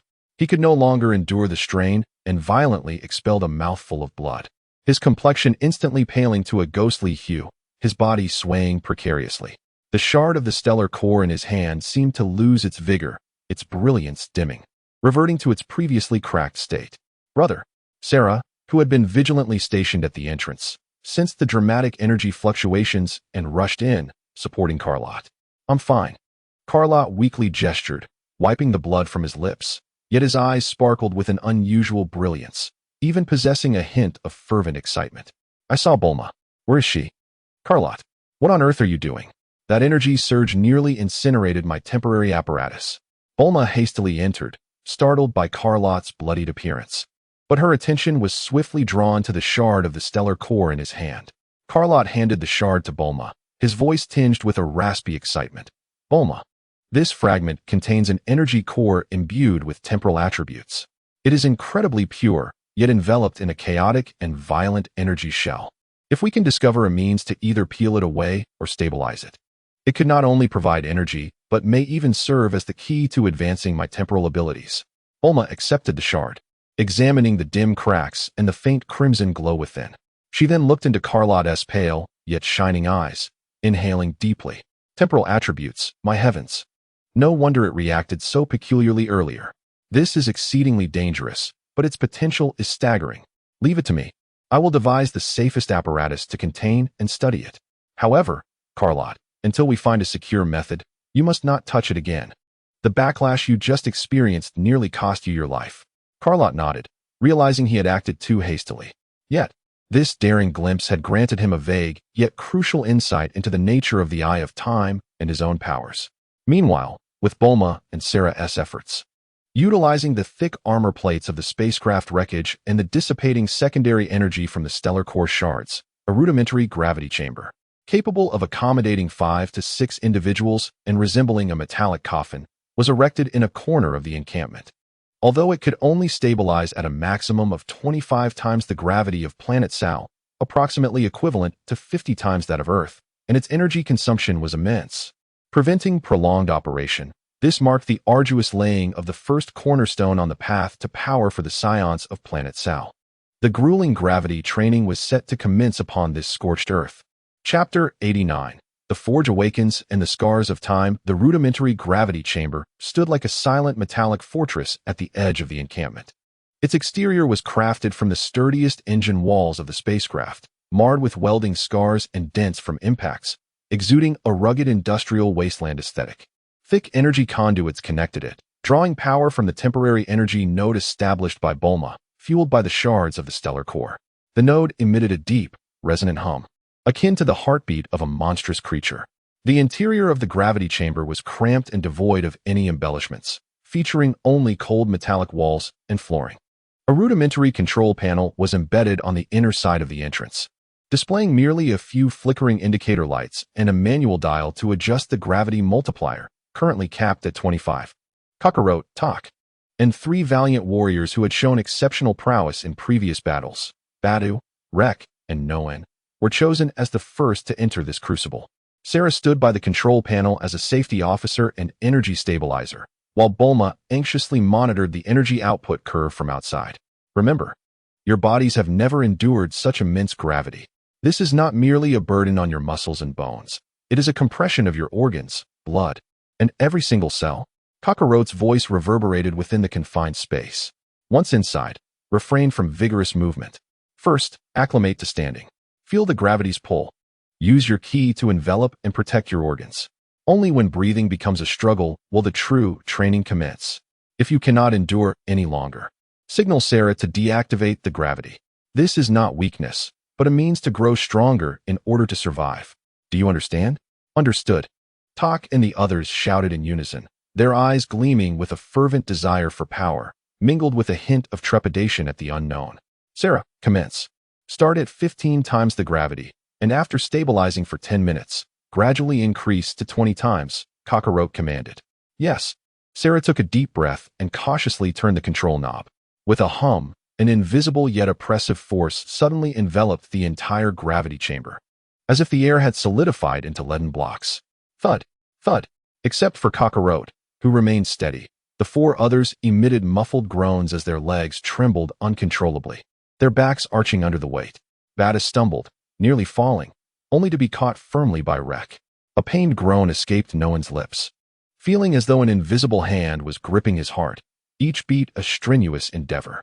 His lungs felt as if they were filled with iron sand, each breath accompanied by searing agony. Sweat cascaded from them, instantly soaking their training attire. Even the mere 15 times the gravity of planet Sal, approximately 30 times that of Earth, rendered these seasoned Scion warriors in such disarray. Steady. Regulate your breathing. Utilize your ki. Kakarot's deep voice thundered in their ears. Feel the flow of ki. Let it embrace your heart, lungs, and veins. Imagine it as the internal scaffolding of your body. Tak gritted her teeth, veins bulging on her forehead, forcing herself to straighten her back. She endeavored to summon the somewhat limited ki within her, employing Kakarot's rudimentary techniques to guide it painfully toward her aching chest and heavy limbs. Batu Wreck. And no one desperately followed suit. As seconds turned into what felt like an eternity, the confined space echoed only with their labored bellows like breaths. Sweat dripped onto the metallic floor, producing faint sizzling sounds before evaporating instantly. 10 minutes seemed to stretch into infinity, as Sierra increased the gravity to twice that of Earth. A more terrifying sense of oppression descended upon them. Ugh! Bada finally succumbed, dropping to one knee, his hands pressed firmly against the ground. His arm muscles taut as if drawn back like a bowstring, sweat pooling beneath him. Stand up, Batu! Tak shouted, her own stability wavering. A trickle of blood seeping from the corner of her mouth, overwhelmed by the immense pressure on her insides. Rake and None's faces turned as pale as parchment, their bodies trembling like leaves in a tempest, relying solely on sheer willpower to endure. Carrot observed silently, refraining from offering assistance. This was a threshold they must cross on their own. He too bore the weight of double gravity, but to his current physical prowess, it was merely a warm-up. Most of his focus was immersed in revisiting the experience of peering into the core of the stellar nucleus and attempting to actively harness the power of the eye of time and space. He closed his eyes, turning his consciousness inward. In this hypergravitational environment, bodily sensations were amplified, the rush of blood, the rhythmic thumping of his heart, and the subtle tremors of muscle fibers echoed clearly in his awareness. In this state, he endeavored to concentrate again, seeking to communicate with the eye of time and space emblazoned upon his chest. This time, he refrained from touching the shards of the stellar nucleus, instead carefully guiding the refreshing temporal energy that flowed from the mark. It resembled a slender yet resilient silver stream, gradually coursing through his limbs and bones under his mental direction. Remarkably, as this temporal energy flowed through the muscles, bones, and even cells that lamented under the gravity, Carrot acutely sensed an incredibly subtle, ineffable transformation within those tissues under the infusion of temporal power. Their resistance to gravity seemed to diminish, as if the temporal force adjusted their time density at a microscopic level. This revelation sent a shockwave through him. If the temporal energy could influence the time perception of his own cells, could it mean that within the gravity chamber, he could extend the effective time his cells could endure pressure? Or perhaps, in the time perceived by the cells, the pressure was diluted? Was this not a form of alternative adaptation acceleration? He attempted to channel more of the temporal energy toward a thigh muscle fiber straining under immense tension. Focusing his mind, he held a singular intention, to slow the flow of time's pressure effects. He seemed to hear an exceedingly faint tremor, akin to the plucking of a string, resonating through the fabric of time. Remarkably, the tearing pain from that muscle fiber did indeed lessen slightly. Though minuscule, its existence was undeniable, Effective. This discovery elated Carrot. It signified that his temporal power could not only be utilized for combat and perception, but also enhance his own training. The efficiency of the gravity chamber could be exponentially increased through his efforts. Just as he was immersed in this epiphany, an urgent voice from Bulma suddenly pierced through the gravity chamber via the communicator. Carrot. Emergency. The passive radar array has detected a high-energy response. It is approaching at high speed. The energy signature indicates a large battleship, far more powerful than the previous attack vessels. It is less than 50,000 kilometers away, moving rapidly. It will arrive in no more than 20 minutes. Captain Apollo. He is coming. The atmosphere within the gravity chamber plummeted to a frigid state. In the eyes of Tak and his companions, a fierce determination ignited, yet heavier emotions prevailed. 20 minutes. They could scarcely stand upright. Carrot suddenly opened his eyes, his silver pupils radiating a chilling brilliance, the previous insights swiftly replaced by a cold, murderous intent. Sera. Disable the gravity. Everyone, exit immediately. Prepare for battle. His voice resonated like ancient ice. In an instant, the gravity vanished, and Tak's group collapsed to the ground, gasping for breath, their eyes filled with defiance and fury. Carrot was the first to burst from the gravity chamber, gazing upward at the murky sky of Sal Star. Within his gaze, silvery light flickered violently. His perception transformed from mere energy signals to chaotic timelines representing different trajectories, converging before him. Among them, one line surged forth, imbued with intense malice and destructive energy, akin to a blood-red arrow piercing the void, hurtling towards their location with alarming speed. The eye of time and space unveiled, for the first time, the impending crisis with startling clarity. The true test had arrived. Chapter 90. The Lone Star Vigil and the arrival of a fearsome foe. The heavy metallic door thunderously sealed behind Carrot, isolating him from the oppressive scent of sweat and rust within the gravity chamber. He stood at the center of the camp, the wild winds and sands of Sal Star tousling the strands of hair at his forehead, yet failing to disperse the icy gleam in his eyes or the grim resolve etched upon his brow. Bulma. Precise location, quantity, energy level. Carrot's voice, sharp and clear, resonated through the recently repaired short-range communicator. The coordinates are 15 degrees north of due east. One vessel detected. It is a standard Scorpion-class assault ship of the Frieza Legion, approximately 150 meters in length, armed with a primary cannon and 4 secondary cannons, along with several small attack crafts. Energy readings are exceedingly high. The main reactor's peak exceeds 3 times that of the previous Hope Ark's civilian engine. Shield strength is alarming. Its shield readings are fluctuating and escalating, indicating special enhancements. Bulma's voice trembled imperceptibly as she rapidly conveyed the data. Distance, 48,000 kilometers, maintaining sublight speed cruise, expected to enter visual range in 15 minutes, and cannon range in 18 minutes. A Scorpion-class assault ship. This was not a configuration for reconnaissance forces. It was specifically designed to obliterate small strongholds or hunt formidable targets. Captain Apollo had indeed come in person, bringing with him overwhelming firepower. The camp was instantly enveloped in a chill, as if plunged into icy waters. Tak and the others, having just crawled from the gravity chamber, appeared even more pallid. The warriors gripped their rudimentary weapons tightly, their knuckles turning white. The women shielded their children closely, their eyes filled with dread. The disparity in strength loomed like an insurmountable chasm. Brother. Sera rushed to Carrot's side, her small face taut with concern.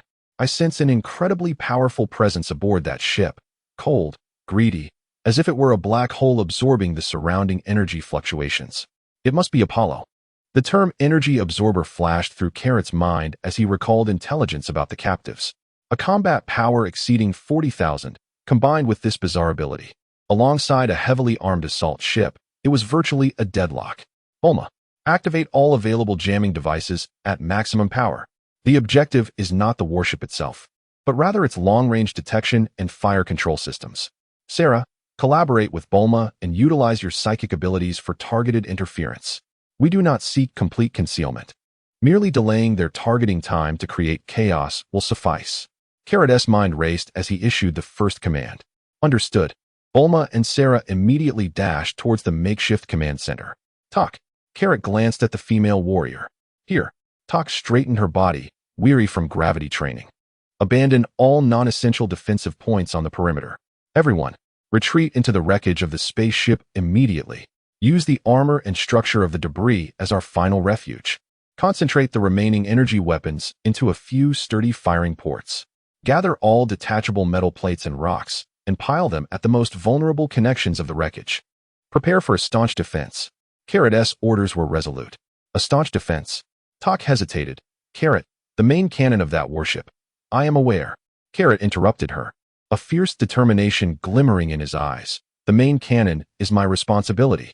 Your mission is to survive. Utilize the cover, stall for time, and deal with any infantry or small attack crafts that may land. Remember, survive. As long as we are alive, there is hope. Yes, Tak no longer hesitated, immediately turning to bellow commands for retreat and fortification. The soldiers, though gripped by fear, quickly mobilized under Tak's orders and Carrot's resolute demeanor, moving like finely tuned gears. Carrot remained stationary, his gaze piercing the murky sky, as if he could already discern the approaching iron beast radiating destruction. He took a deep breath, the heavy, thin air filling his lungs, bringing a twinge of pain. With heightened mental focus, the mark of the Eye of Time glowed faintly against his chest. He ceased to suppress the backlash from probing the stellar core. Instead, he actively channeled the mental sting and tearing sensation into a fuel of extreme concentration. Buzz. The vision of the Eye of Time was elevated to its utmost limit. The crimson warning lights vanished entirely, replaced by a peculiar, macro perspective akin to surveying a celestial map. The desolate Gobi of Sao, the wreckage of their camp, and even the life-giving underground river transformed into indistinct points of light on the backdrop. And upon the canvas representing the eastern horizon, a colossal, menacing silhouette, radiating a blinding crimson glow, rapidly magnified. Its tail spike, the energy core of the main cannon, pulsated violently like a heart, greedily siphoning the immense energy supplied by the hull, poised to unleash a lethal strike at any moment. Carrot could even see, at the core of that scorpion, a deeper, larger black hole. It emanated a chilling malice, slowly and persistently absorbing the stray energy from the surrounding space, even that emitted by the assault ship's own engines. That was Apollo. He was the center of an energy vortex. Lock onto me, Carrot murmured to himself, a cold smirk curving his lips. He not only concealed his aura, but rather unleashed it with unrestrained ferocity. Boom. A powerful blaze, akin to a white torch, surged skyward. In an instant, the heavy clouds of dust above planet Sao were pierced, gleaming brilliantly against the dim sky. This was a blatant provocation, a beacon, a declaration. Come forth, Apollo. Let me witness whether Frieza's elite warriors can lay waste to my Scion homeland. Sal is right here. I, Carrot, await your arrival. His voice was not loud, yet it seemed to carry an intention that transcended space, resonating like war drums across this desolate star realm, accompanied by a fierce aura. 15 minutes passed in the blink of an eye.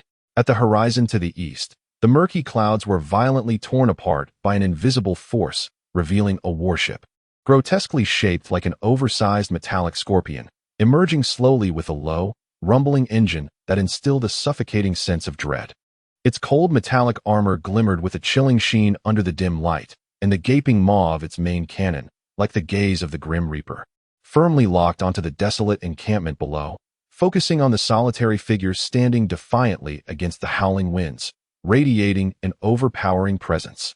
The elite warrior of Frieza's army, Captain Apollo, had arrived on planet Sao. The shadow of destruction instantly enveloped this scorched earth, which had just ignited a flicker of hope. The final countdown begins. Chapter 91. The Spear of the Falling Star and the Devouring Black Hole. The immense shadow of the Scorpion-class assault ship loomed over the encampment like a shroud of death. Its cold armor reflected a ghostly metallic sheen in the yellowish light of Sao, while the rumbling engine echoed like the breath of a colossal beast, stirring up whirlwinds of sand and dust. The massive main cannon at the bow, with a caliber large enough to house a building, concentrated a terrifying glow of destructive energy within its depths, resembling the gaping maw of an abyss, fixating on the insignificant encampment below, on the solitary figure of Carrot standing defiantly. Inside the bridge, Captain Apollo languidly reclined in his expansive command chair. He was not purely a reptilian, but rather a humanoid alien species, with deep purple skin adorned with fine silver scales. a tall and well-proportioned figure clad in the exclusive dark golden armor of Frieza's elite warriors. His handsome face bore a sinister charm, and his narrow golden vertical pupils gleamed with interest as they fixated on Carrot's holographic image below. Oh, a proactive display of energy and provocation? How intriguing, little monkey. Apollo's voice was magnetic yet frigid. It seems you are the one who possesses that peculiar ability and has destroyed 2 of my scouting vessels, the Scion hybrid, Carrot. A fine name, but alas, it shall soon become naught but dust in history. He elegantly raised a finger, with visible tendrils of blue energy swirling around, escaping from the ship's energy conduits and instruments like obedient pets. How charged is the main cannon? Report, Captain. The main cannon is charged to 87. The energy interference in the target area is severe, and the locking system is experiencing persistent disruptions, resulting in diminished accuracy. It is estimated that reaching 95 charge will achieve the threshold for destruction. The officer reported nervously. Interference? Apollo's lips curled into a disdainful arc as he regarded the little girl from the Bulma household and that boy with psychic perception. Mere trifles. Continue charging. I wish to witness this monkey being utterly obliterated in what he naively perceives as his promised homeland. Below, within the debris-laden camp, Tok peered through a viewing slit at the increasingly luminous cannon muzzle, his heart racing as if it might leap from his chest. Callet, get in here. The cannon is about to fire. Callet remained oblivious, his mind intensely focused. Within the vision granted by the eye of time and space, the core of the cannon, resembling a scorpion's venomous stinger, glowed with an intensity akin to a red-hot iron, becoming ever more blinding. Disruption was merely a delay. It could not be averted. He must absorb this shot. Otherwise, the remnants of the camp, along with all within, would be instantaneously vaporized. Bulma, Sera, shift the interference. Unleash all efforts to disrupt the main cannon's energy transmission path. Even a momentary instability is crucial. Callet roared through the communicator. Understood. Overloading the disruptor. Sera, unleash a psychic impact on the main cannon's energy node. Bulma's voice resonated with a resolute determination. A powerful electromagnetic storm combined with a psychic shockwave crashed violently against the assault ship. Alarms blared within the bridge. Warning. Abnormal fluctuations detected in the main cannon's energy transmission path. Local energy flow is disrupted. Charging efficiency is declining. 30 seconds until it reaches 95. The voice of the officer trembled with alarm. Humph. A futile struggle. A flicker of anger flashed in Apollo's eyes as the energy threads entwined around his fingertips snapped taut, an invisible pull radiating from him. The chaotic energy flows seemed to find an outlet, surging towards him, easily absorbed and quelled. Continue charging. Lock onto the target. Below, Callet's gaze shimmered with silver intensity at its zenith. Now is the moment. The momentary chaos created by the interference allowed him to seize the most unstable instant of the main cannon's energy core. It was the most vulnerable moment prior to energy output. He chose not to defend, but to strike. An offensive against an offensive. Huh. Callet roared to the heavens. His energy erupted without reservation. A white flame surged skyward like a volcanic eruption, scattering the surrounding sands. His hands moved rapidly before his chest, condensing, compressing, further compressing. His entire essence, along with his mental will, was frantically infused between his palms. An unprecedented, exquisitely refined white energy sphere was birthed between his hands. It was not as colossal as a Kamehameha, but rather the size of a basketball. Yet the energy fluctuations emanating from its core caused the surrounding space to subtly warp. The blinding white light appeared almost tangible, illuminating Callet's visage as if he were a deity.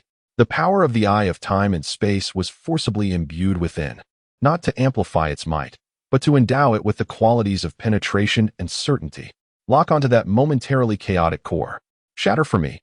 Callet's arms bulged with muscle, veins rising like coiling dragons as he summoned every ounce of his strength to hurl the white energy sphere, which embodied his entire spirit and fused with the essence of the eye of time and space. He named it the Spear of the Falling Star, towards the heavens, towards the imminent eruption of the destructive cannon. Whoosh! The Spear of the Falling Star transformed into a radiant white meteor, cleaving through the heavens with unparalleled speed. Guided by the eye of time and space, it unerringly shot towards the depths of the colossal cannon's maw, targeting the core node where energy was most unstable and light was blindingly intense. What? For the first time, Apollo's golden vertical pupils constricted sharply. He sensed a thread of menace emanating from that white light, a force capable of penetrating defenses and striking at the core. Instinctively, he sought to amplify energy absorption to disrupt the trajectory, but the distance was too great, and the spear of the falling star moved with too much velocity. Just as the main cannon of the assault ship was about to reach its zenith, a fraction of a second before an explosive release, a thunderous roar erupted. The spear of the falling star pierced through the air like a heated needle plunging into molten butter, striking with pinpoint accuracy at the fleeting, fragile node along the main cannon's energy transmission path, disrupted by interference. A cataclysmic energy detonation erupted within the bowels of the assault vessel. The blinding white light instantaneously engulfed the ship's front, followed by a deafening roar, reminiscent of celestial bodies exploding. A terrifying shockwave spread at the speed of light, visibly distorting the very fabric of space. The formidable Scorpion-class assault ship, with its massive main cannon and a significant portion of the bridge structure, was torn asunder, distorted, and ultimately obliterated into a shower of metal shards and raging flames by the internal energy maelstrom. The entire vessel resembled a beheaded titan, its immense body arching violently upward under the explosive force, then losing balance, billowing thick smoke and blazing fire, trailing countless shattered components as it mournfully descended away from the camp. Eventually, it crashed violently onto a patch of desert several kilometers away, triggering a smaller secondary explosion, reducing it to a heap of smoldering scrap metal. It succeeded. Carlot single-handedly destroyed an elite warship of the Frieza Legion. Amidst the wreckage of the camp, thunderous cheers erupted. The warriors beat upon their shelters, eyes brimming with ecstatic disbelief. However, Carlot collapsed to one knee, gasping for breath, his face as pale as parchment, a trickle of blood escaping the corner of his mouth. The exertion of unleashing all his energy, particularly the infusion of the Eye of Time and Space's power into the attack, had taken a severe toll. He felt utterly drained, his mind fracturing like shattered glass under immense pain.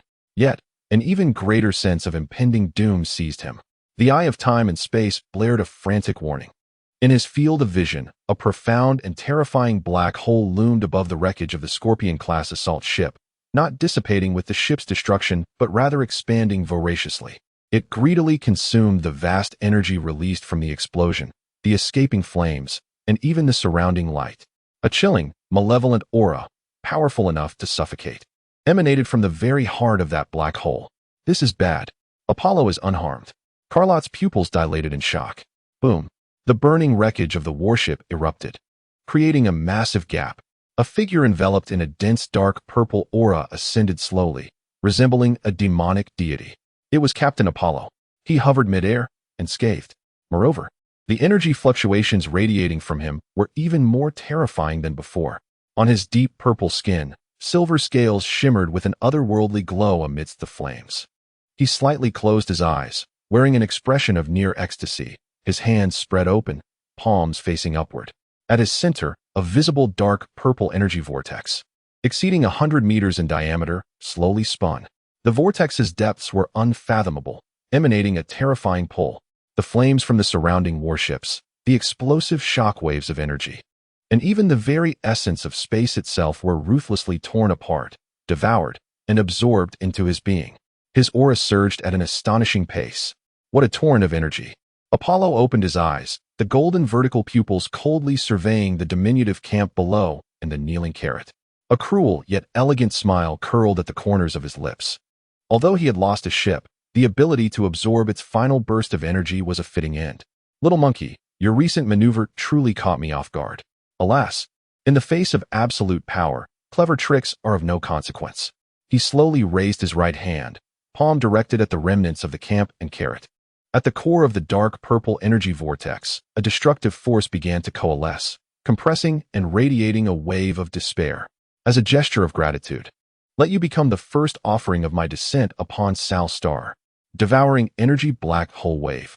A dark purple energy beam, several meters in diameter, condensed to perfection and seemingly capable of swallowing light, surged forth with a terrifying aura of annihilation, like a spear of judgment from the abyss, hurtling down upon Carrot and the remnants of the camp.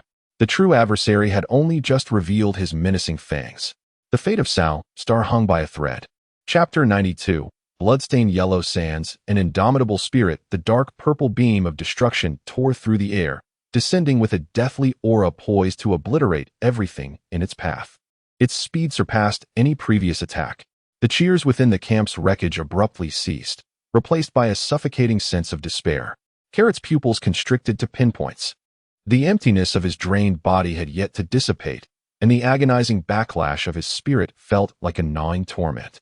Yet, at the brink of life and death, the eye of time erupted with its final potential. Premonition. The vision of impending destruction flashed through his mind, a mere 0.1 seconds into the future. Acceleration. The muscles in his legs unleashed a power that transcended limits, spurred by the force of time. Teleportation. Not long distance, but a maximum, fleeting flicker through space.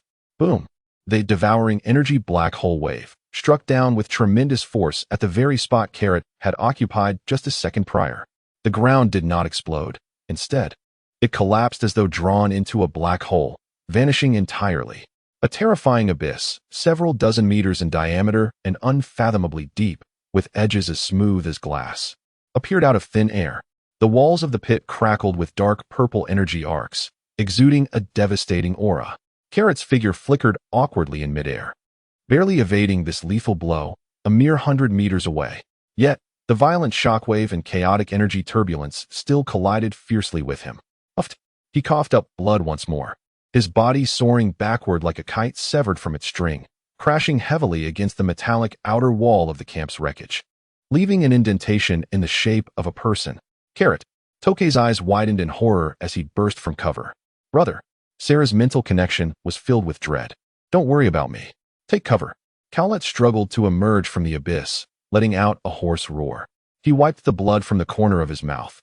Yet his gaze remained fixated on the figure in the sky, which resembled a demonic deity. Apollo tilted his head slightly, seemingly surprised that Cowlet had managed to evade this attack, but the surprise quickly morphed into deeper amusement. Oh? You can still move?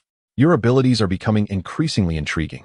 It seems that absorbing you directly might prove more valuable than merely killing you. He raised his hand once more, conjuring a swirling vortex of dark purple energy. At that moment, a thunderous cry echoed through the camp. Attack! Cover Cowlet! Tok's furious shout reverberated from the remnants of their cover.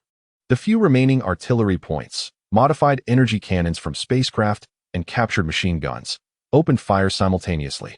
Blue energy beams and a barrage of energy projectiles surged toward Apollo in a furious swarm.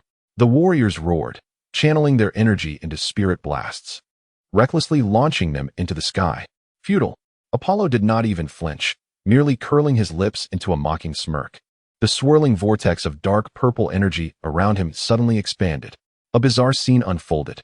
The energy beams, projectiles, and even the spirit blasts, upon making contact with the edge of the vortex, slowed dramatically, their brilliance fading rapidly before being distorted and disintegrated by an invisible force, ultimately transforming into pure energy streams, which Apollo greedily absorbed at the vortex's center. The dark purple aura enveloping him visibly intensified. What? Tok and the warriors were stunned. Their attacks had become nourishment for the enemy. Ha! Such pure energy. The Scion's essence is indeed a potent tonic. Apollo chuckled gleefully, urging them on. Come on. Give me more. Let's see how much sustenance you monkeys can provide. Humiliation. Despair. Like a chilling serpent, it coiled around the hearts of every warrior. Damn it. Bata roared, recklessly charging out of cover, his body ignited with thin flames of energy, leaping high and delivering a powerful punch aimed squarely at Apollo. Foolish. Apollo didn't even glance in his direction, merely raising a finger nonchalantly. Zing. A concentrated dark purple energy beam shot forth, effortlessly piercing through Bata's protective aura and penetrating his chest. Bata's body stiffened, the fire in his eyes freezing in disbelief as he plummeted from the sky like a broken sack. Batu! Lek and Noan cried out in anguished despair. The fury of an ant is truly tedious. Apollo retracted his finger as if he had merely crushed an insect. His gaze once again locked onto the wavering Cowlet. All right, the warm-up is over. It's your turn, little monkey. Your abilities are now mine. In a flash, he vanished from sight, moving so swiftly that only afterimages remained.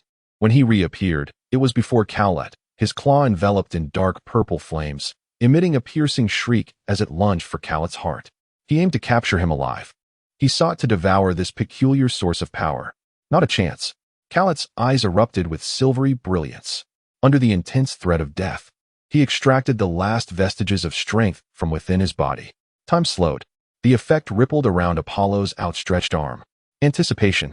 A barely perceptible deviation in the trajectory of the arm was detected. Dodge.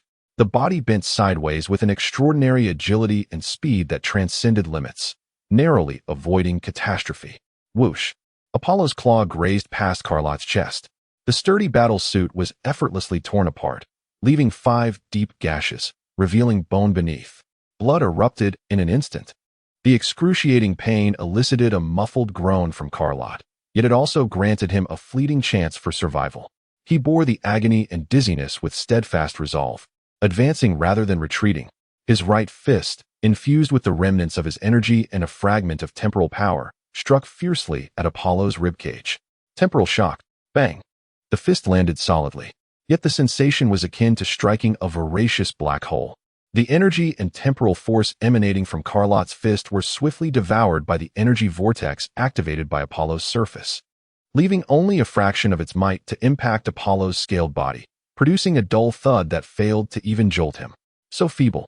A flicker of disappointment crossed Apollo's eyes as his left hand shot out like lightning, seizing Carlot's wrist with terrifying strength.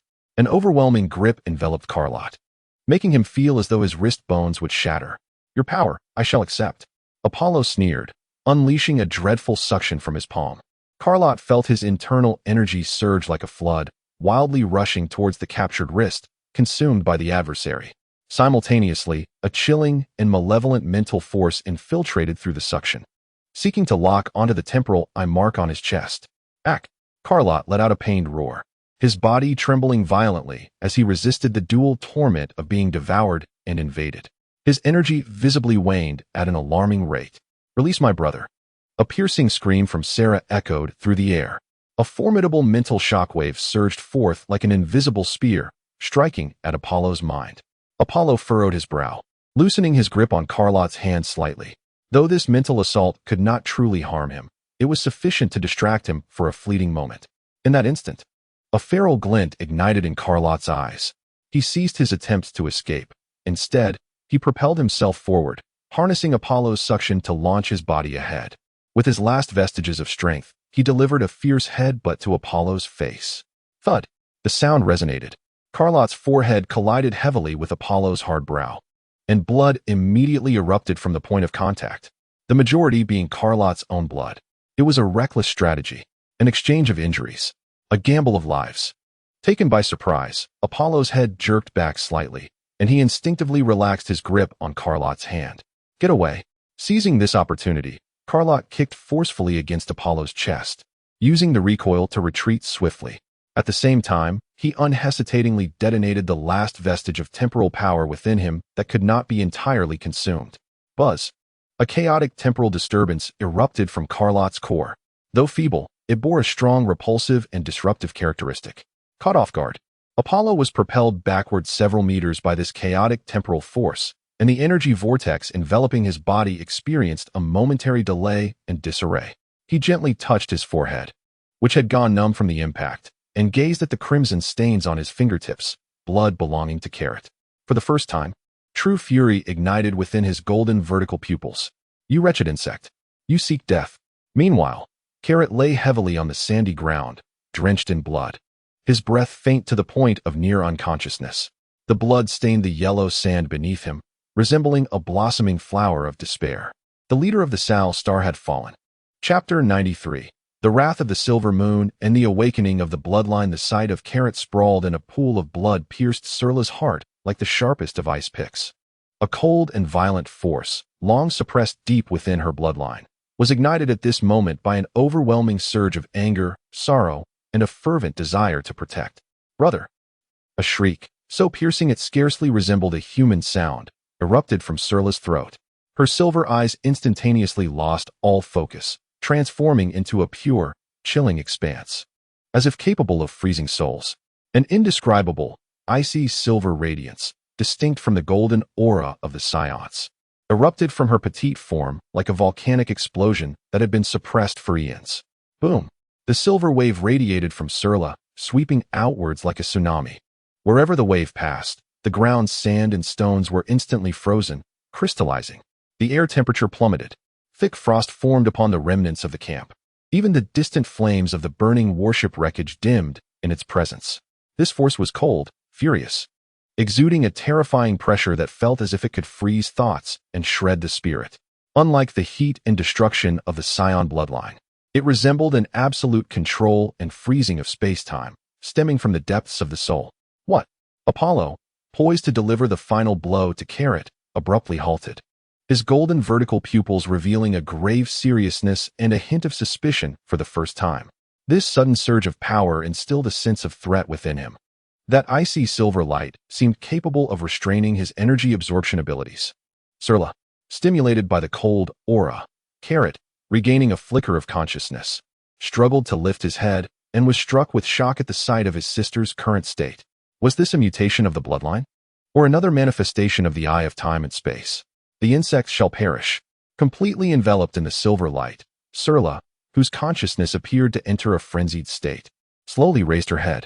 Her cold silver gaze locked onto Apollo. Her voice resonated with an echo, as if it emerged from the abyss. Whoosh! In an instant, her figure vanished from sight. It was not a high-speed movement, but rather a short-range spatial leap. In the next moment, she stood before Apollo, a small fist enveloped in a rich silver aura, imbued with the chill of frozen space, striking fiercely toward his face. Humph! Apollo snorted coldly, refusing to be negligent, unleashing a dark purple aura as he countered with a punch. Bang!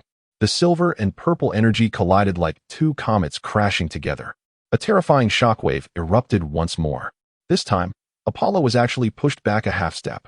The dark purple energy enveloping his fist exhibited signs of freezing and slowing upon contact with the silver flame. Though he ultimately dispersed the energy with his formidable strength, the sensation of being restrained was unmistakably clear. Frozen energy? Frozen space? How intriguing. Truly fascinating. Apollo, initially startled, soon found joy as a greedy glint ignited in his eyes. To his astonishment, he realized that not only the brother but also the sister was a rare treasure. Today was indeed a bountiful harvest. He disregarded the ailing Karo on the ground, directing his full attention to Sera. The dark purple energy vortex whirled into action once more, striving to consume the peculiar silver energy embedded within Sela's assault. Yet, Sela's current state was exceedingly bizarre. Her attacks were chaotic and instinctual, each strike infused with a potent spatial leap and freezing properties. At times, she appeared above Apollo, delivering a whip-like kick imbued with freezing power. At other moments, she teleported behind him, her icy silver claws tearing through the air, and then she would create distance, conjuring countless sharp silver icicles that rained down like a torrential storm. Utilizing his formidable strength and energy absorption, Apollo deftly countered her assaults, seizing opportunities to retaliate and leaving numerous scars upon Sera. However, she seemed impervious to pain, her silver aura only intensifying with each confrontation.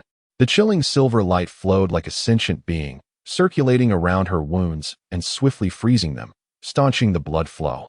Even more alarming to Apollo was the evident mental penetration of Sela's silver energy. With each clash, a chilling will attempted to infiltrate his mind, freezing his thoughts. Although his powerful mental fortitude repelled the intrusion, it hindered his ability to fully concentrate on absorbing energy and counterattacking. This cannot continue. The state of this child is exceedingly strange. A flicker of severity crossed Apollo's eyes.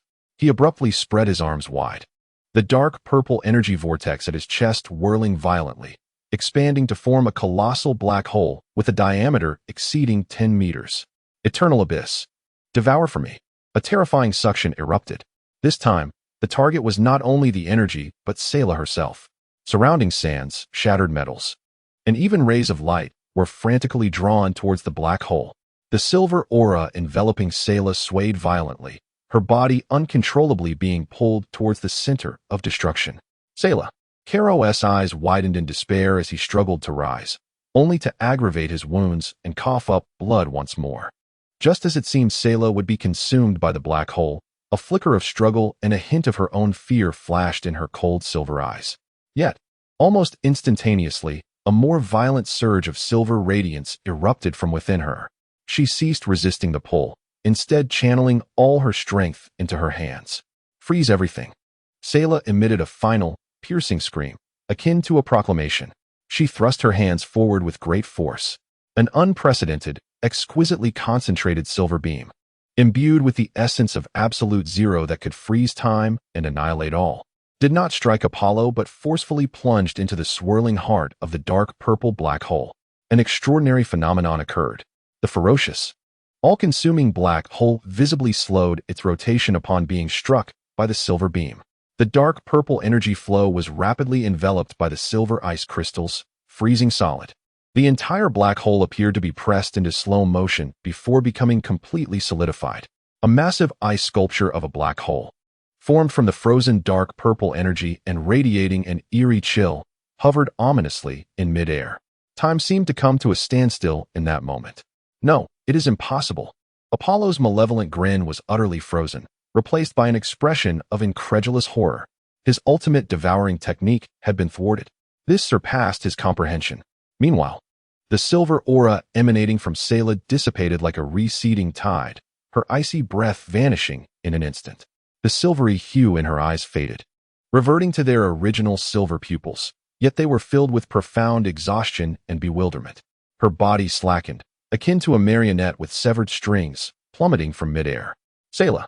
Karo summoned the last vestige of his strength, lunging to catch his sister's falling form. Her touch was frigid, her breath faint, as she succumbed to a deep unconsciousness. She had forcibly unleashed power far beyond her limits, a price of immense consequence.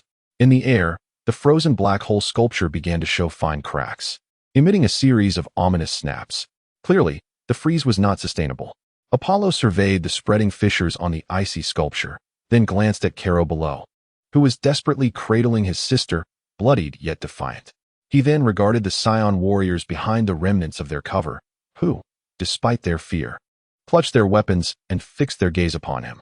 For the first time, a flicker of hesitation crossed his golden slit-like pupils. The strange abilities exhibited by the siblings, particularly Sela's final strike that had frozen the devouring black hole, instilled in him a genuine sense of dread. Moreover, his energy had been significantly depleted during the recent skirmish. The supplies he had absorbed were insufficient to counterbalance his losses. Continuing the battle, even if he could annihilate them, he might not escape unscathed, perhaps even suffering severe injury from their enigmatic powers. Humph! Apollo scoffed, dissipating the dark violet aura that enveloped him. The frozen black hole sculpture shattered with a thunderous crash, transforming into a myriad of ice crystals that scattered into the air. Today, consider yourselves fortunate. Karo, Sela, I shall remember you. King Frieza will find your intriguing little duo quite fascinating. Prepare your necks for the reckoning. With that menacing remark, Apollo made no further delay. His form ignited in a dark violet blaze, morphing into a streak of light as he soared towards the dim horizon of Planet Sal, soon vanishing from sight. He had retreated. A profound silence enveloped the camp in the aftermath of their narrow escape. Only the sound of the wind and the distant crackling of burning shipwrecks could be heard. Karo held his unconscious sister tightly, feeling her faint breaths while surveying the ravaged camp and the bodies of fallen warriors. Finally, he raised his gaze towards the direction where Apollo had disappeared, devoid of any joy from victory, replaced instead by a deep-seated hatred and an even heavier burden of responsibility. The first bloody battle on Planet Sal had temporarily repelled the formidable foe at a harrowing cost. Yet, the shadows of the future loomed even larger. The nascent flame of the Saiyans, amidst blood and fire, burned fiercely. Chapter 94. The embers of rebirth and the light of technology. The brief silence following Apollo's retreat was soon shattered by the sounds of anguished moans and suppressed cries. Batu! Batu, wake up! Lake clutched Bata's cold body, weeping like a child. Norn's arm lay grotesquely twisted, his face pale as he leaned against the cover, gasping for breath. Most of the other warriors bore injuries, their expressions a mix of sorrow and fatigue. Women held their frightened children, silently shedding tears. In the heart of the camp, the flickering flame of hope ignited by Cowlet seemed doused by the icy reality of their situation. Cowlet, cradling the unconscious Sela, struggled to rise to his feet. The wound on his chest bled profusely, each breath a reminder of the excruciating pain, his spirit fragmented like shattered glass. Yet he could not succumb. He was the leader, the unwavering pillar for all. Tak, his voice, hoarse yet imbued with undeniable strength, called out. Here. Tak immediately stepped forward, bearing her own wounds, her gaze still sharp, though it concealed a profound sorrow. Assess casualties, inventory supplies, prioritize the wounded, prepare the fallen warriors for their final rest. Khalat's voice grew somber. Understood, Tak replied, swiftly beginning to direct those still able to move. Khalat, clutching Sela, staggered towards the makeshift medical station established by Bulma, which remained relatively intact. Bulma, pale-faced, was stitching the wound of a warrior struck by an energy blast when she beheld Khalat and the unconscious Sela. Her eyes instantly glistened with tears. Quick, lay her here. Bulma cleared a simple metal platform. Khalat carefully set Sela down. Bulma promptly connected a vital signs monitor to Sela and employed a portable scanner to examine her condition. Her vital signs are weak. Her energy is severely depleted, her mental strength exhausted, and there are signs of frostbite in multiple tissues. My heavens. The power she unleashed moments ago was terrifying. The backlash. Bulma's voice quivered with emotion. Can she be saved? Khalat's tone bore an imperceptible tremor. I will use the finest medications, energy supplements, mental stabilizers. But ultimately, it depends on her will to survive, Bulma said, wiping away her tears as she deftly administered the injections and connected the energy replenishment equipment. Khalat stood silently beside her, gazing at his sister's pale face. His fists clenched tightly, nails digging into his palms. More power. Far more power was needed. He required greater strength to protect his sister, to safeguard their kin. He turned his gaze to the outside of the medical point. Tak was directing the collection of the bodies of Badu and 2 other fallen warriors from the recent battle. The soldiers worked in silence, digging graves, the atmosphere heavy like lead. The surviving kin watched this somber scene, their eyes filled with sorrow and confusion. Their home had barely been established, and already it suffered such a grievous blow. What future lay ahead? A wave of intense guilt surged within Khalat. It was he who had led them to Planet Sao, and he had failed to safeguard them all. Khalat. Bulma's voice interrupted his thoughts, tinged with excitement. Come quickly and see this. Khalat joined Bulma at her side, following the direction of her outstretched finger. It was the energy monitor connected to Sela. The screen displayed a faint undulation representing Sela's energy, but within the cold, silver energy spectrum, although exceedingly weak, a peculiar, stable spiral structure was visible. Slowly functioning on its own, absorbing the energy input from the replenishment device and transforming it into a gentle life force, nurturing her damaged body. Look, her silver energy, though depleted, has not collapsed at its core. It is in the process of self-repair, absorbing energy to restore itself. This is nothing short of an entirely new energy system, exhibiting remarkable resilience and vitality. Bulma's voice brimmed with the fervor of a scientist. If she could thoroughly investigate this, it would not only save Sera, but perhaps also unveil a new frontier for us. Karlot's spirit sword. Sera's strength might be the key to her recovery and one of the hopes for their lineage's future. Just then, a commotion erupted outside. The warriors tasked with clearing the battlefield dragged over an object that was severely deformed, yet its core appeared relatively intact. Karlot. Miss Bulma. We found this near the wreckage of the downed assault ship. It seems to be the backup energy core of the battleship, ejected during the explosion. Bulma's eyes immediately sparkled with excitement. She rushed over to meticulously examine the metal cylinder, which was marred with scorch marks and emitting faint electric sparks. Indeed, it is a secondary energy core of the Scorpion class. Although severely damaged, the core's fusion unit seems not to be entirely ruined. My goodness, this is a treasure. She promptly directed the warriors to carefully transport this hefty core to her laboratory area. With this, along with the components previously disassembled, I can attempt to repair and upgrade our energy supply system. I could even try to construct a more stable and powerful gravity chamber. The power of technology. Bulma's words shone like a beacon in the darkness, instantly dispelling the gloom within Karlot's heart and the confusion among his kin. Bulma, whatever you need, you have my unwavering support, Karlot declared resolutely. Tak, deploy all personnel to prioritize assisting Bulma in restoring the energy and gravity chamber. With the command given, the entire camp sprang back to life. Grief still lingered, yet hope was reignited. The warriors wiped their tears, buried their fallen comrades. and then silently immersed themselves in clearing the debris, gathering materials, and aiding Bulma in her endeavors. Their actions demonstrated that the backbone of the Saiyans would not be easily broken. Carlot stood at the center of the camp, observing his industrious kin, gazing at Sera, who remained unconscious, yet whose vital signs were gradually stabilizing, and watching the energy core, under Bulma's guidance, beginning to rejuvenate.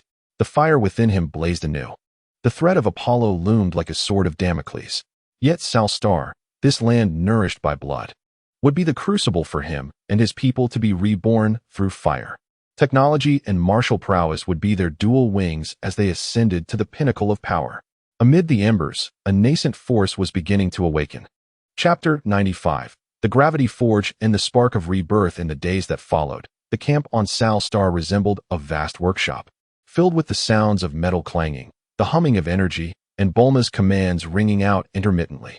Sorrow was deeply buried, transformed into a driving force for rebuilding their home and acquiring strength. Bulma emerged as the unequivocal core of their efforts. Like a steadfast general, she orchestrated all available manpower and resources. Restoring the secondary energy core became the foremost task. This backup core, originating from Frieza's Scorpion-class assault ship, held a level of technological sophistication far exceeding any civilian technology Bulma had previously encountered. Although the fusion unit was damaged, its fundamental structure and material strength were exceedingly high. Bulma led a group of dexterous scion warriors who, while lacking finesse and technology, possessed immense strength and unwavering determination. They meticulously stripped away the damaged components, utilizing the rare alloys discovered within the wreckage of the spacecraft for repairs and replacements. Carrot even contributed some high-purity energy crystals seized during previous battles to stabilize the core's energy output. Meanwhile, the upgrade of the gravity chamber was concurrently underway.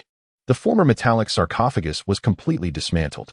Bulma designed a larger, sturdier cylindrical chamber, employing the thickest engine walls from the Hope, Arkansas, and armor plates from the assault vessel, which the warriors forcefully riveted and welded together using rudimentary tools. The internal force field generator and control system integrated the existing gravity simulation system of the spacecraft, the engine vector control technology from the captured attack craft, and Bulma's ingenious modifications. Most crucially, the energy supply would be provided by the repaired secondary energy core. Once Carrot's injuries began to heal, he immersed himself in frenzied training. Unable to access the unfinished gravity chamber, he used the harsh environment of Planet Sal as a sharpening stone. He ventured deep into the Gobi, seeking areas of gravitational anomalies. With the aid of the Eye of Time and Space, he discovered several zones where gravity reached an astonishing 12 to 15 times the planet's average. In these regions, he engaged in fundamental physical training, running, jumping, and weighted squats, enduring the immense pressure on his internal organs as he repeatedly pushed his physical limits. He prioritized the restoration and honing of his mental fortitude, meditating deep within the dark river caverns each day, drawing upon the cool life energy to nourish his damaged spirit while continuously striving to master the subtle manipulation of temporal power. He recalled every detail of his battle with Apollo, particularly the silvery force of Selena that froze black holes, attempting to glean insights into another possible nature of time and space, one of absolute stillness and stasis. He also began to consciously train the surviving warriors. Although their numbers had dwindled to fewer than 40, including women and children, those who remained had been tempered through blood and fire, embodying unwavering resolve. Feel your energy. It resides within your blood, in your fury, in the will you guard. Carrot proclaimed from a makeshift training ground, his voice resonating like a war drum, striking the hearts of each warrior. He imparted the most basic methods of sensing and guiding energy. Though rudimentary, combined with the gravitational pressure of Planet Sal, the effects were significant. The warriors, drenched in sweat, labored to sense the faint yet palpable flow of energy within them under the oppressive gravity. Exceptional individuals like Tokay, Lake, and Noan had begun to condense their energy into their fists and feet, enhancing both their offensive and defensive capabilities. Selena finally awoke on the 7th day, having received meticulous care from Bulma and the restorative powers of her unique silver energy. Though still exceedingly weak, her silver energy lay nearly dormant. Yet her gaze regained its clarity. Upon seeing that Carrot was alive, she embraced her brother tightly, tears streaming silently down her face. She spoke little, But Carrot sensed that something within his sister had subtly changed. She had grown more resilient and profoundly deeper. On the 10th day, amidst the anticipation of all, Bulma's gravity furnace was finally declared complete. A towering cylindrical structure, approximately 5 meters in height and 3 meters in diameter, forged from a dense dark gray alloy, stood resolutely in one corner of the camp. Its surface was adorned with robust energy conduits and heat sinks, connected to a nearby secondary energy core that had been restored and now emitted a steady, low hum. A control panel, radiating a pulsating blue light, captured attention on the hatch. It was finished. With a mixture of exhaustion and exhilaration illuminating her face, Bulma rapped her knuckles against the cold cabin wall. Boasting a maximum theoretical gravity multiplier of 5 times the gravity of planet Sao, equating to 100 times that of Earth. However, the energy core's output could currently sustain only up to 4 times, 80 times Earth's gravity, and could not remain active for extended periods. Yet, that was certainly sufficient for a vigorous challenge. 5 times Sao's gravity, 100 times Earth's gravity. This figure elicited a collective gasp from all the warriors present, their eyes igniting with fervent determination. Kakarot, would you care to give it a try? Bulma queried, glancing towards the leader. Kakarot nodded, his gaze resolute. He sought greater strength. He needed the power to confront Apollo, to stand against Frieza. The gravity chamber was an essential path to that end. Drawing a deep breath, he pushed open the heavy hatch and stepped into the futuristic metallic realm. The interior was considerably more spacious than before, yet retained its austere chill. Sera, stabilize the energy output. Bulma, monitor my vital signs. Kakarot's voice resonated through the internal communicator. Understood. Bulma and Sera outside responded in unison. The hatch slowly sealed shut. Kakarot stood at the center, regulating his breath. Let us begin, starting from 2 times. Buzz. The familiar oppressive sensation enveloped him instantly.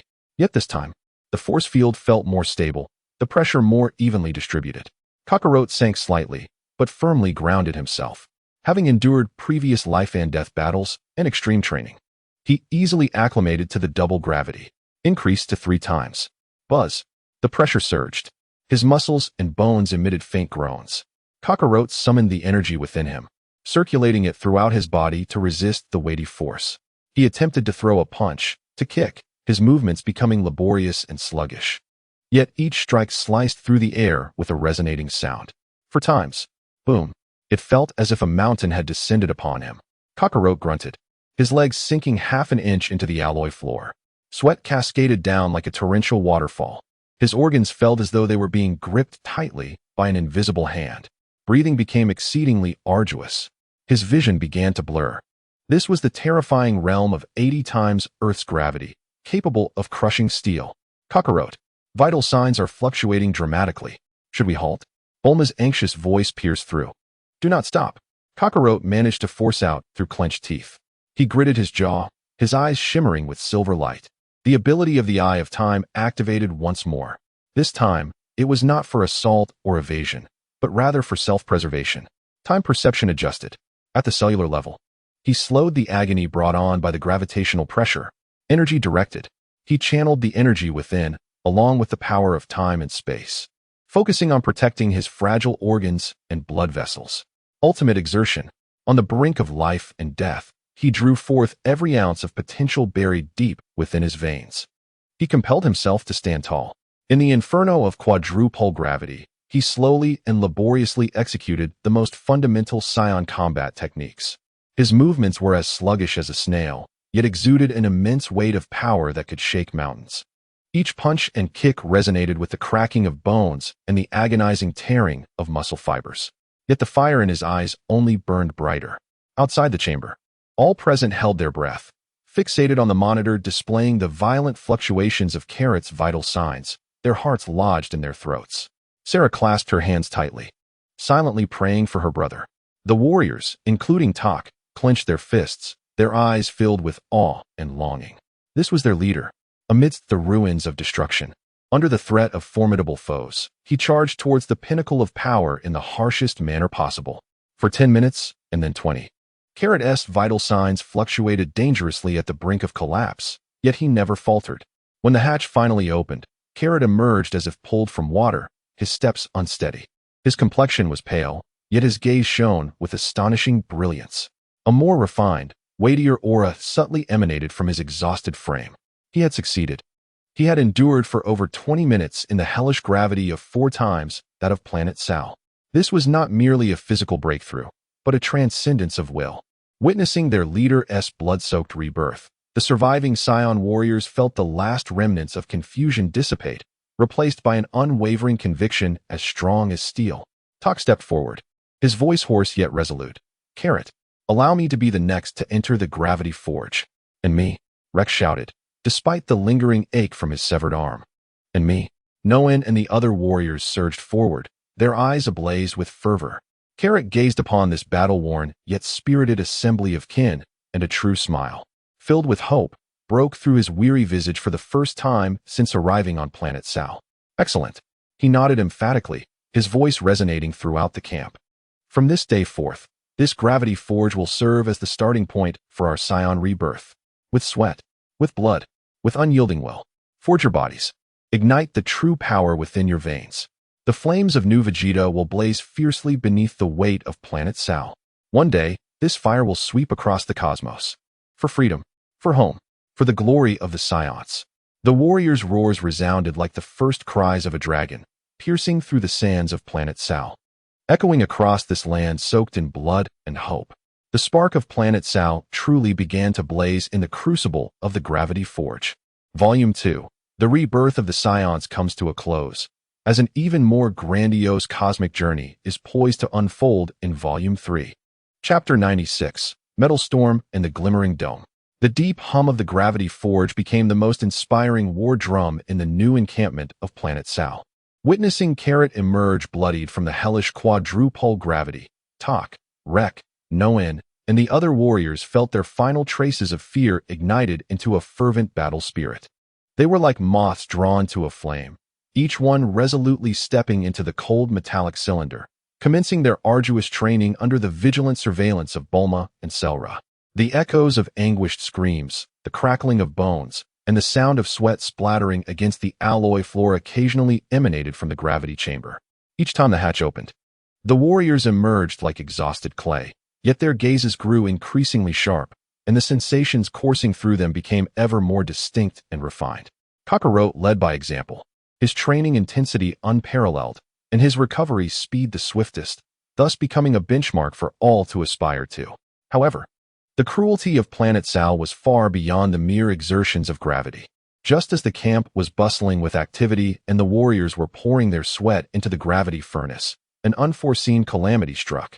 A swirling cloud of dust in the twilight sky of Sal was stirred by an unknown force, revealing a bizarre violet-red vortex.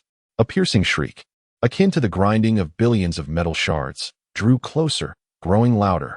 Alarm! An ultra-high-intensity electromagnetic storm detected, accompanied by a high-speed stream of metallic particles, energy levels far surpassing any previous storm. Less than 100 kilometers from the camp, moving at incredible speed. Bulma stared at the frantically fluctuating data on the makeshift monitoring screen, her face pale as she screamed. The metal storm, a terrifying natural disaster unique to Planet Sal, capable of tearing apart steel and annihilating electronic devices. The camp was instantly plunged into chaos. The tempest arrived prematurely, with swirling sands striking the metallic debris, producing a cacophony of explosive sounds. The makeshift shelters swayed violently in the gale, on the verge of collapse. "Everyone, immediately take refuge inside the wreckage of the ship. Seal all entrances. Hurry." Kakarot's voice resonated like thunder, overpowering the howling storm. He dashed out of the gravity chamber, his aura flaring, assisting the elderly and children in their swift evacuation. Tak, Rek, and other warriors, despite their exhaustion from training, immediately organized the evacuation. The warriors braced against the creaking metal doors battered by the ferocious winds, while women clutched their children tightly, huddled in the sturdiest corners of the wreckage. Boom! The vanguard of the storm had finally arrived. This was no mere sandstorm, but a devastating torrent, entwined with countless tiny, high-velocity metal particles and chaotic electromagnetic turbulence. The makeshift perimeter walls, constructed from rocks and metal scraps, were obliterated as if made of paper, swept away in an instant.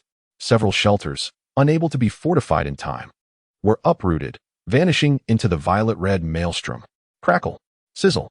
Metallic particles pelted the hull of the Hope, Arkansas wreckage like torrential rain, producing heart-stopping impacts and sparks of friction. Even more terrifying was the violent electromagnetic pulse. All electrically powered devices within the camp, including Bulma's hastily repaired detectors, communicators, and even the backup control systems of the gravity furnace, erupted in sparks, billowing smoke, and were rendered utterly incapacitated. Only the main circuit connected to the secondary energy core, protected by the rudimentary Faraday cage that Bulma had set up in advance, barely maintained dim lighting and life support systems in the core area. The interior of the wreckage was shrouded in darkness, illuminated only by the faint glow of emergency lights. Outside, the air is filled with the haunting wails of a relentless metallic storm, each impact eliciting an anguished groan from the massive wreckage of the ship, as if it were on the verge of being utterly torn apart by the wrath of the planet. Fear, akin to a chilling tide, once again envelopes the hearts of the survivors. The children cry out in terror, their mouths tightly covered by their mothers. The warriors grip their weapons, knuckles turning pale, yet they are overwhelmed by a profound sense of helplessness. In the face of such cataclysmic natural forces, individual strength appears utterly insignificant. Cowlett stands at an observation port, temporarily sealed with heavy metal plates, leaving only a narrow gap through which he gazes at the apocalyptic scene outside. The crimson storm resembles the gullet of a colossal beast, devouring all light and hope. His temporal eye is involuntarily activated, filling his vision with chaotic torrents of energy and deadly metallic trajectories. Bulma, will our defenses hold? Cowlett's voice carries a weighty gravity amidst the storm's roar. The outer armor can withstand at most another hour. The electromagnetic pulse interference is too strong. The energy core output is also being disrupted and is unstable. If the core overloads or the armor is breached, Bulma's voice trembles with despair. We will be torn to pieces. Sela presses closely to Cowlett, her small face pale. Her heightened spiritual perception allows her to sense the storm's destructive energy with acute clarity. Instinctively, she clutches Cowlett's hand, her icy fingers trembling slightly. Cowlett firmly grasps his sister's hand, his gaze sweeping across each terrified and desperate face in the dim space. Tak, Rek, Norn, and those children. He cannot allow them to perish here. Sal, this must become a home, not a grave. Bulma. A silver light flickers in Cowlett's eyes as a frantic plan rapidly crystallizes in his mind. How much stable energy can the core still output? Is it possible to concentrate it to create a temporary, localized energy shield? Even if it only covers the core living area. A shield? Bulma pauses, then quickly begins to contemplate. In theory, yes. Utilizing the fragments of the star core's secondary energy and the energy from the assault ship's core, through the remnants of the ship's original shield generator. But the power is insufficient. The range is too small. Moreover, the energy form is too volatile, with extremely poor stability. It could collapse or even explode at any moment. We do not need a wide range. We only need to safeguard this core module. Cowlett asserts decisively. Sela, I need your assistance. Use your spiritual perception and that silver energy to attempt to stabilize the energy flow. Bulma, act immediately. This is our only path to survival. Insanity. We're all mad. Bulma murmurs, yet the instinct for survival and the stubbornness of a scientist compel her to spring into action. Tak, reinforce the connection lines between the energy core and the generator's remnants. Sela, follow me. Quickly. Under Bulma's command, the warriors summon their last reserves of strength. The heavy metal plates are welded and reinforced at critical junctions. The output of the energy core is forcibly elevated to a dangerous threshold, and the thick energy conduits emit a strained hum under the burden. Bulma and Sela crouched before a tangle of intricate wires and sparking remnants of machinery. Bulma's fingers danced over the keyboard, while Sela, eyes closed, pressed her hands gently against the energy nodes, a frigid silver luminescence swirling within her palms, endeavoring to soothe the tumultuous energy currents. In the center of the core compartment stood Carrot, his mind intensely focused, the eye of time and space fully activated. No longer did he perceive a chaotic tempest. Instead, he discerned the furious energy flows surging through the shield generator circuitry. He needed to accurately anticipate each overload point, utilizing his own energy and the power of time and space for fine adjustments, guiding, and even momentarily solidifying the erratic energies. Activate, Bulma exclaimed, decisively pressing the final button. A layer of exceptionally thin, Flickering with unstable blue and white light, energy shield emerged, struggling like a soap bubble to expand around the core compartment. Its coverage barely encompassed the living quarters and the area where the injured lay. Boom, boom, boom. The violent onslaught of metallic particles and electromagnetic pulses crashed against the shield.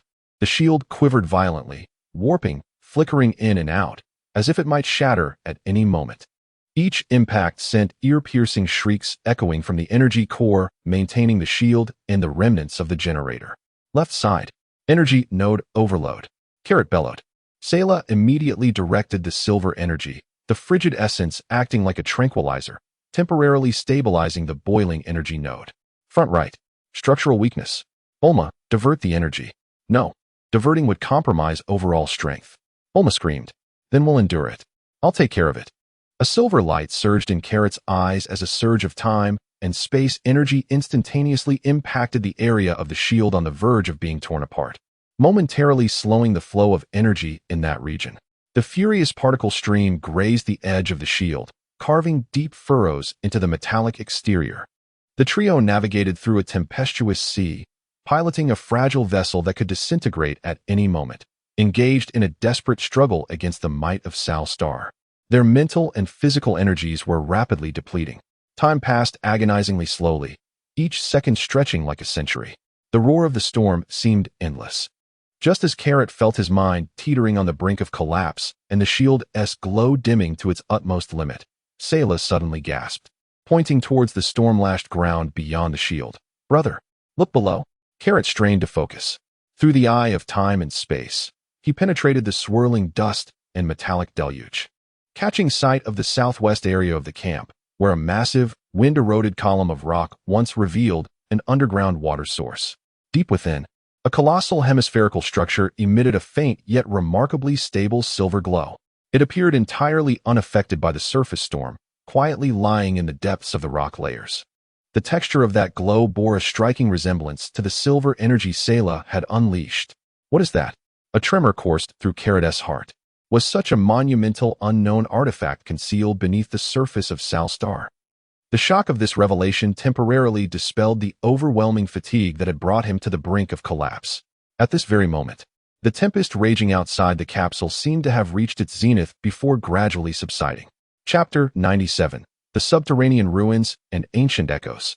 Just as abruptly as it had arrived, the metallic storm, after wreaking havoc for nearly 10 hours, finally began to calm, bearing remnants of its fury.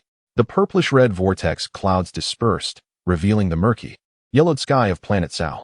The camp, no longer deserving of that title, lay in utter devastation. As far as the eye could see, the landscape was ravaged. All traces of human construction, from the rudimentary shelters to the stacked walls, and even fragments of scattered spaceship debris, had been completely obliterated, as though they had never existed. The ground resembled a battlefield, scarred deeply by countless colossal steel brushes, riddled with varying depths of ditches and impact craters, blanketed by a thick layer of shimmering metallic gravel. The air was saturated with the heavy scent of ozone and the acrid stench of burnt metal. Only the core fortress, salvaged from the wreckage of the Hope, Arkansas, stood defiantly amidst the ruins like a battered steel behemoth, scarred yet unyielding. Its outer armor was twisted and deformed, pockmarked with numerous dents and scratches. In some places, it had melted under extreme heat, exposing charred wiring and structures within. The makeshift energy shield generator, hastily assembled by Bulma, had completely failed, emitting wisps of smoke. With a harsh metallic screech, the heavy hatch creaked open. Carrot was the first to emerge, followed closely by a pale-faced Bulma, Sera, and the remaining members of their tribe. The sight before them plunged everyone into silence. The fleeting joy of survival was swiftly replaced by a more profound despair. Their homeland lay in ruins once again. Our food supplies are buried beneath the rubble. The water pipes are utterly destroyed, a woman responsible for logistics said, her voice trembling. Most of our tools are gone. A warrior lamented as he gazed at the empty tool storage, his expression one of despondency. The gravity furnace control system is burnt out, and the casing is severely damaged. Bulma noted, wearily rubbing her temples as she inspected the massive metallic cylinder. The losses were catastrophic. Survival resources, construction tools, and the training facilities that had just offered a glimmer of hope were, overnight, reduced to almost nothing. Carrot silently surveyed the ravaged land, his gaze ultimately fixating on the vast, wind-eroded column formations to the southwest. During the storm, Sera sensed something, a silver dome buried deep beneath the earth, which drew his thoughts like a magnet. What could it be? A refuge? An artifact? Or perhaps some unknown peril? Yet, it was the only beacon amidst the storm, radiating stable energy and structure. It might be the hidden secret of this desolate land of Sao, possibly their last thread of hope in this dire predicament. Talk, Wreck. Carrot's voice shattered the silence, imbued with unwavering resolve. Grab your weapons and excavation tools. Follow me. Bulma, Sera, you too. The rest of you. Clear the debris and search for anything salvageable to reinforce our defenses. The trials of Planet Sao are not yet over, but we Saiyans shall never concede defeat. Without unnecessary sentimentality, the survivors met their leader's steadfast gaze, silently nodding in agreement as they began to mobilize. Despair was supplanted by a more resilient will to survive.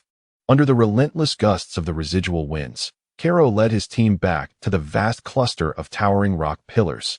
The aftermath of the storm had altered the landscape significantly. Several columns had collapsed, revealing an abundance of fissures and openings. The crevice where Sera had previously sensed moisture and life energy was now mostly buried beneath the drifting sands. It lies beneath here, Sera asserted, pointing decisively at the location of the fissure. That enormous silver object is deeper within the dark river. Excavate it, Karo commanded. The warriors brandished their remaining alloy crowbars and stone spades, commencing their arduous digging. The oppressive gravity made their labor exceptionally challenging, yet hope was palpable beneath their feet, and no one uttered a complaint. Soon, the buried fissure was unearthed, revealing a profound opening. Karo was the first to venture inside, followed closely by Sera. Once again stepping into the cavern suffused with a faint blue luminescence and a refreshing aura, they were invigorated by the pure moisture in the air. The dark river continued to flow silently. Brother, over there. Sera pointed towards the depths of the cavern, indicating a stone wall that appeared indistinguishable from the surrounding rock, behind which lay emptiness. The energy fluctuations emanate from beyond. Approaching the stone wall, Karo activated the eye of time and space. His vision penetrated the rock layers, and he beheld the colossal, smooth, hemispherical dome structure radiating a steady silver glow. They were separated by less than 10 meters of rock. Step back. Karo signaled to the others. Taking a deep breath, he concentrated, channeling energy into his right fist, which was enveloped in a white aura. Let me through. With a resounding crash, Karo unleashed a powerful punch against the stone wall. The hardened rock shattered like tofu under the ferocity of his energy, collapsing in a cloud of dust. As the dust settled, a breach several meters in diameter emerged before them. Behind the breach, contrary to their expectations of rock or earth, lay a downward-sloping, artificially carved, smooth metallic passage. The walls of the passage were inlaid with crystals that emitted a soft silvery glow, illuminating the corridor with a radiant clarity. An air thick with ancient dust and peculiar energy surged forth from the depths of the passage. Everyone stood in stunned silence, awestruck by the spectacle before them. This was no natural formation. This is, Bulma gasped, her eyes wide in disbelief as she regarded the structure and light source within the passage, which clearly surpassed even modern Earth technology and that of the Frieza force. Karo's expression grew grave as he approached the passage's entrance, crouching down to run his fingers over the smooth, cold metallic ground. The material was neither metal nor stone, possessing a warm, inviting texture.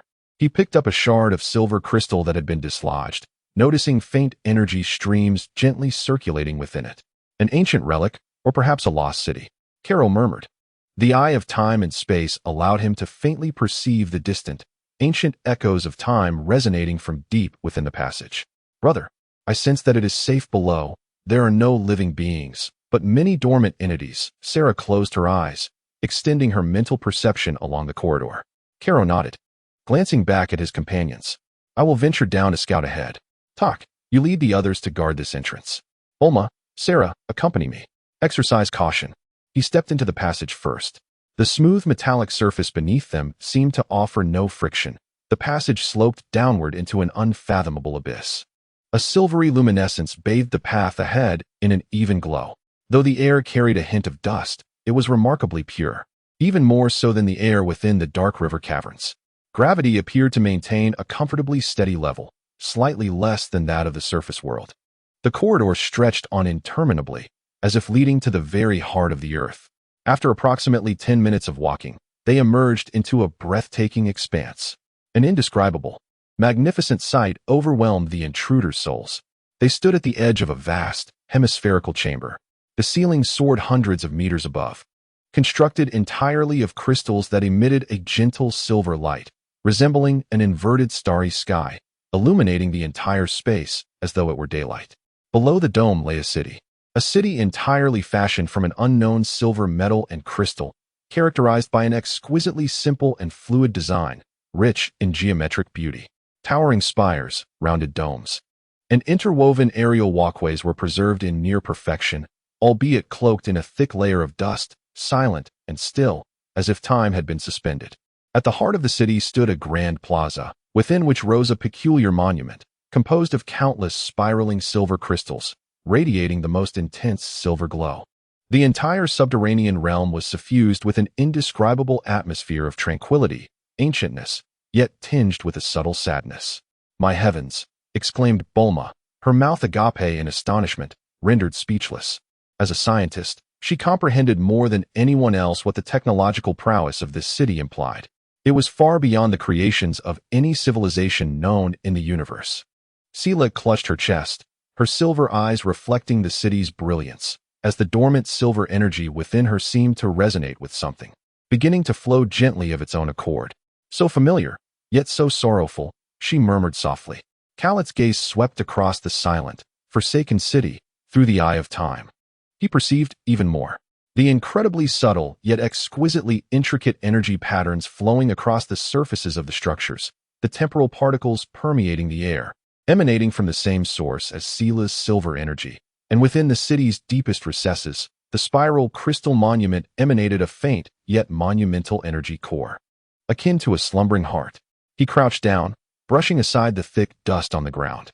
What lay beneath was not a metallic floor, but an enormous, transparent crystal. Through the crystal, one could glimpse a deeper, more complex network of energy conduits and mechanical structures. This was not the end. Khalat rose to his feet, directing his gaze toward the towering spiral crystal monument at the city's center. Therein lay the very heart of this metropolis. The secrets of Planet Sal were far more astonishing than they had imagined. This ancient, long-buried city, which had slumbered for countless ages, would offer the Saiyans either new hope or greater uncertainties. Regardless, it had become a sanctuary amidst their dire straits. The first and greatest gift bestowed upon these resilient survivors by Planet Sal. The challenge of their new homeland commenced with a cataclysmic storm, yet unexpectedly unveiled a doorway to ancient marvels. Chapter 98. The Crystal Dome Sanctuary and the Gravity Ring. The discovery of the ancient ruins was akin to a beacon in the darkness, instantly dispelling the shroud of despair that enveloped the hearts of the survivors on Sal Star. When Khalat returned to the surface with Bulma and Sera to share this astonishing news with their kin, a brief silence was followed by an overwhelming surge of joy and tears of relief. Hope, a genuine and steadfast hope. Under Khalat's leadership, the migration commenced swiftly. The 37 surviving members of their clan, including 11 women and children, brought with them all the salvaged supplies, primarily food, water, medicine, and the remnants of Bulma's treasured equipment, through the inclined metallic passage into the ancient edifice that Khalat named the Crystal City. As all stepped into the grand space enveloped by the silvery dome, they were overcome with awe and reverence. The children forgot their fears, curiously examining the peculiar structures. The warriors caressed the smooth, cold metal walls, sensing the ancient power within. The women were comforted by the pure air and the constant, pleasant environment, their faces breaking into long-lost smiles imbued with hope. "We are safe, at least for now," Bulma sighed, leaning against the smooth exterior of a domed building. The air circulation system seemed to still be functioning, providing a continuous supply of fresh air. The gravity here was also considerably gentler than the surface, approximately 12 times that of Sal Star's standard gravity, about 24 times that of Earth, significantly alleviating the burdens of their people. However, Khalat did not linger in elation for long. He understood that while the Crystal City offered refuge, the true challenge lay in establishing a sustainable existence and fostering growth. The primary concerns were food and water.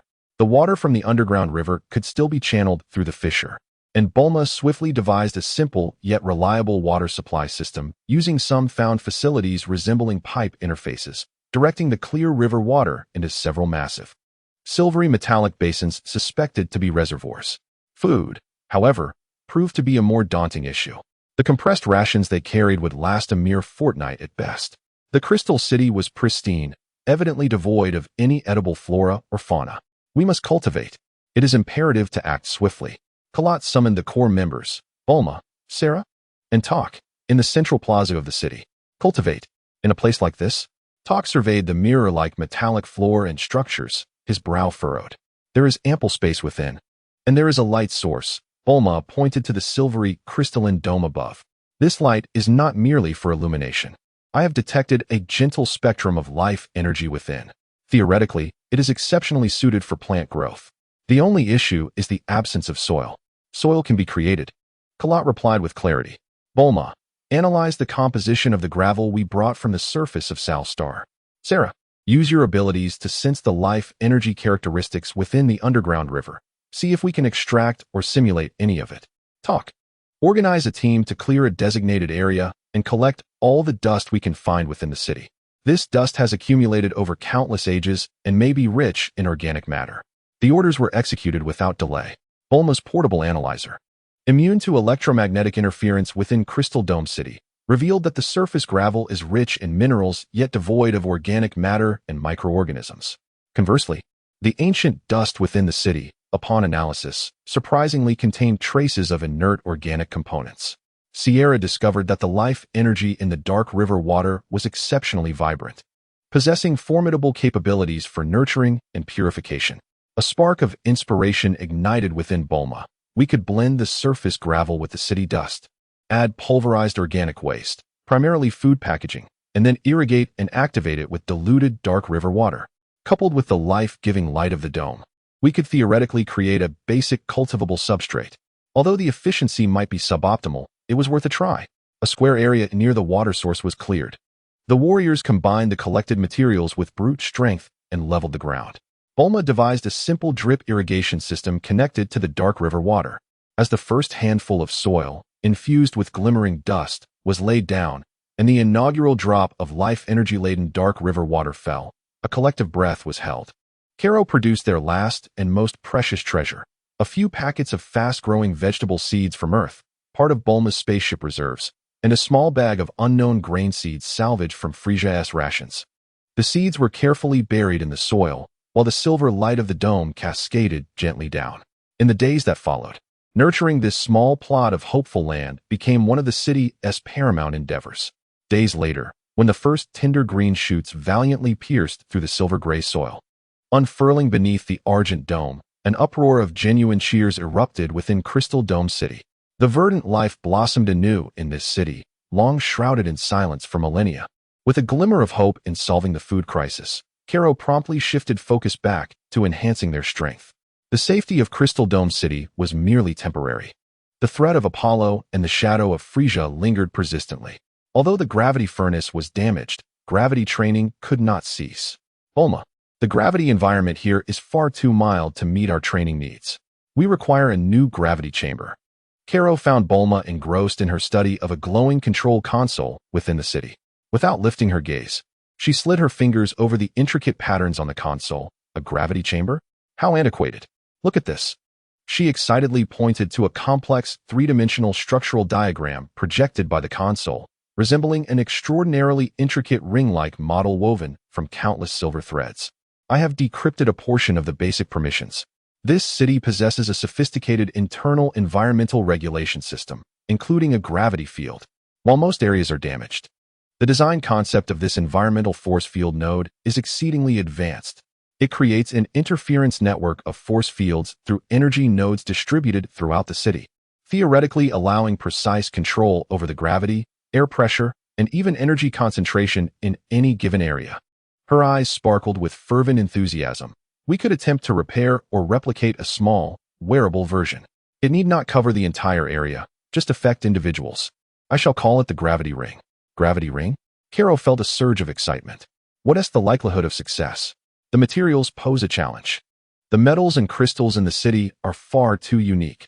Our current tools are utterly incapable of processing them. Bulma felt a twinge of frustration, yet her gaze soon fell upon Carrot. Unless you can utilize your energy or that special ability to perform high-precision cutting and shaping. Carrot observed the intricate schematics displayed on the console and glanced at the softly glowing silver walls surrounding them. An audacious idea emerged. Take me to find the raw materials. Bulma led Carrot to a relatively secluded area on the outskirts of the city. The walls here were adorned with numerous hexagonal crystal panels, each about the size of a volleyball, radiating a gentle white light. These served as fundamental light sources and energy transmission nodes, characterized by their simple structure and stable, mild energy properties, making them ideal for experimentation. Bulma pointed at the crystal panels. Carrot stepped forward, extending a finger to gently touch one of the panels. It felt warm to the touch, with a steady flow of energy coursing within. Closing his eyes, he focused his mind, activating the eye of time and space. In his vision, the crystal panel transformed from a singular entity into a complex network of intricate energy circuits and molecular bonds. He needed to cut and reshape it into the complex ring structure designed by Bulma without damaging its energy core. He attempted to concentrate his energy at his fingertips, forming an exceedingly fine and refined energy blade. Cautiously, he traced the edge of the crystal panel. A faint line appeared, yet the internal energy flow became immediately chaotic, the light flickering erratically. No, the energy was too turbulent. It would damage the internal structure. Carrot retracted his energy and instead channeled the temporal power from his chest. A cool stream of temporal energy converged at his fingertips. This time, he sought not to cut, but to define the plane of separation. His thoughts focused on the intended cutting path, his mental energy coalescing as the temporal force acted like the most precise of chisels at the molecular level. With a hum, the crystal panel silently and smoothly parted along the path delineated by his intent. The cut was as smooth as glass, and the internal energy circuits remained entirely unscathed. It worked, Bulma exclaimed in delight.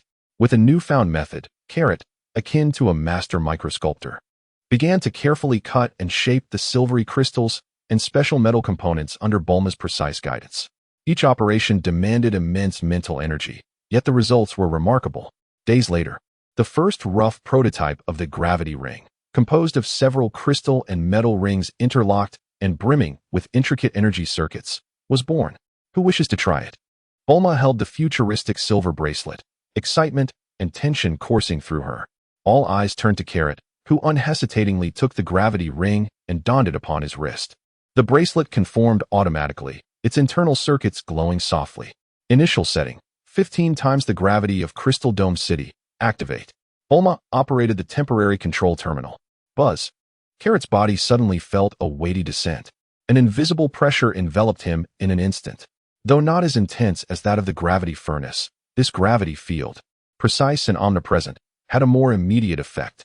He attempted to walk and throw a punch, his movements becoming noticeably heavy and sluggish. It worked. It truly worked, Bulma exclaimed, ecstatic as she jumped in celebration. The Crystal Dome City not only offers sanctuary, but also the potential for a technological leap. The emergence of the gravity ring signifies that the Scion's gravity training will enter a new, more flexible and efficient phase. The ascent of Planet Sal has taken a solid and hopeful step forward under the brilliance of ancient technology. Chapter 99: Temporal Refinement and the Dawn of the Silver Moon. The successful creation of the gravity ring is akin to a massive stone cast into a tranquil lake, stirring up tremendous waves. Bulma immediately immersed herself in the optimization and mass production efforts, relatively speaking, given the current population. With Kakarot serving as a humanoid precision processing center and the nearly limitless raw materials within the Crystal Dome City, those fundamental node crystals and metallic plates, more gravity rings were manufactured. Warriors such as Tak, Rake, and Noan became the initial wearers. Excited yet apprehensive, they carefully donned the silver bracelets on their wrists, cautiously activating them to the lowest setting, 12 times the gravity of the Crystal Dome City, approximately 288 times that of Earth. The overwhelming pressure descended instantly, causing the warriors, accustomed to the gentle environment of the Crystal Dome City, to grunt in discomfort, their movements becoming noticeably awkward. However, having been tempered in the gravity furnace, they quickly adjusted their breathing and summoned their inner energy to resist, their eyes shining with exhilaration. The training grounds were established in a spacious square within the Crystal Dome city, far from the living quarters, with a floor composed of robust silver metal. Perfectly suited for high-intensity training. Adorned with gravity rings, the warriors commenced basic physical training, weighted sprints, impact resistance exercises, and combat routines that combined Saiyan martial techniques with Earth's martial arts, as taught by Kakarot. The air resonated with the heavy thuds of footsteps, labored breaths, and the whistling of fists and feet cutting through the air. Sweat dripped onto the cold metallic surface, evaporating swiftly. The subtle glow of the gravity rings flickered steadily on their wrists, serving as a silent motivation. Kakarot, on the other hand, embarked on a deeper exploration. He set his gravity ring directly to 25 times the gravity of the Crystal Dome city, approximately 60 times that of Earth, establishing a benchmark for high-intensity training relative to his current physical strength. His goal was to deeply integrate the power of the temporal eye into his training system, creating a unique method of temporal refinement. He chose to meditate and experiment near the spiral crystal monument at the city's center, where the temporal energy particles were most active, subtly resonating with both his temporal eye and the energy of Sera. Sitting cross-legged, he turned his focus inward. Under the oppressive gravity field, every sensation in his body was amplified. Blood flowed like a raging river. His heart beat like a war drum, and each tremor of his muscle fibers was sharply discernible. He guided the temporal energy, no longer merely for defense and adaptation, but for active infiltration. In terms of temporal adjustment, he attempted to accelerate metabolism at the cellular level, enhancing the repair speed of damaged tissues post-high-intensity training. This required an extraordinarily delicate control. Even a slight misstep could lead to localized tissue overload and collapse. The excruciating pain accompanying failure left him in cold sweat. Yet each minor success significantly improved his recovery speed. Energy guidance and tempering. He harnesses the power of time and space to envelop the circulating chi within his body, compressing and refining it repeatedly like a forge hammer. The force of time and space seems capable of eliminating impurities from the chi, rendering it more concentrated and potent. With each successful tempering, he perceives the flames of chi within him becoming purer and more formidable. Enhanced spatial perception. During high-speed movement training under the pressure of gravity, he combines the foresight of the eye of time and space with his spatial awareness, attempting to create fleeting spatial leap points while in motion, enabling nearly instantaneous directional changes. This requires immense mental fortitude and precise positioning. Failure often results in a harsh collision with walls. However, in moments of success, the explosive speed and uncanny agility reach astonishing levels. This is a path untraveled by predecessors, fraught with unknown risks and pain. Carlo's body and spirit endure extreme trials each day. Yet, he can distinctly sense the increasing refinement of his power, the ghostly swiftness of his speed, and his recovery abilities far surpassing those of ordinary individuals, as his mastery over the forces of time and space grows ever more adept. He meticulously documents this self-torturous training method, naming it the core framework of the time-space tempering technique, intending to gradually impart it to core warriors once he has validated its efficacy through personal experience. While Carlo immerses himself in his training, changes in Sela quietly unfold. The young girl refrains from wearing the gravity ring for high-intensity physical training. Instead, she spends much of her time meditating by the dark river or sitting quietly near the peculiar structures within Crystal Dome City. The dormant silver energy within her, nourished by the omnipresent particles of the same source in Crystal Dome City, slowly and steadily awakens and strengthens. One day, as Sela meditates beneath the spiral crystal monument, an extraordinary transformation occurs. The silver energy within her seems to be drawn into a rapid, autonomous motion by the monument's majestic and ancient core energy. Silver light uncontrollably radiates from her surface, growing ever brighter. Her silver hair dances without wind, and her eyes transform into a chilling, icy silver once more. Sela, Carlo, sensing the anomaly from a distance, instantly appears at his sister's side. At that moment, Sela resonates as if in communion with the entire monument and the entire Crystal Dome City. Countless tiny silver light particles drift from the monument and surrounding structures, merging into the silver glow enveloping her like fireflies. Her aura ascends, imbued with an ancient and majestic chill. "Brother, I cannot control it." Sela's voice echoes with a hint of pain and confusion.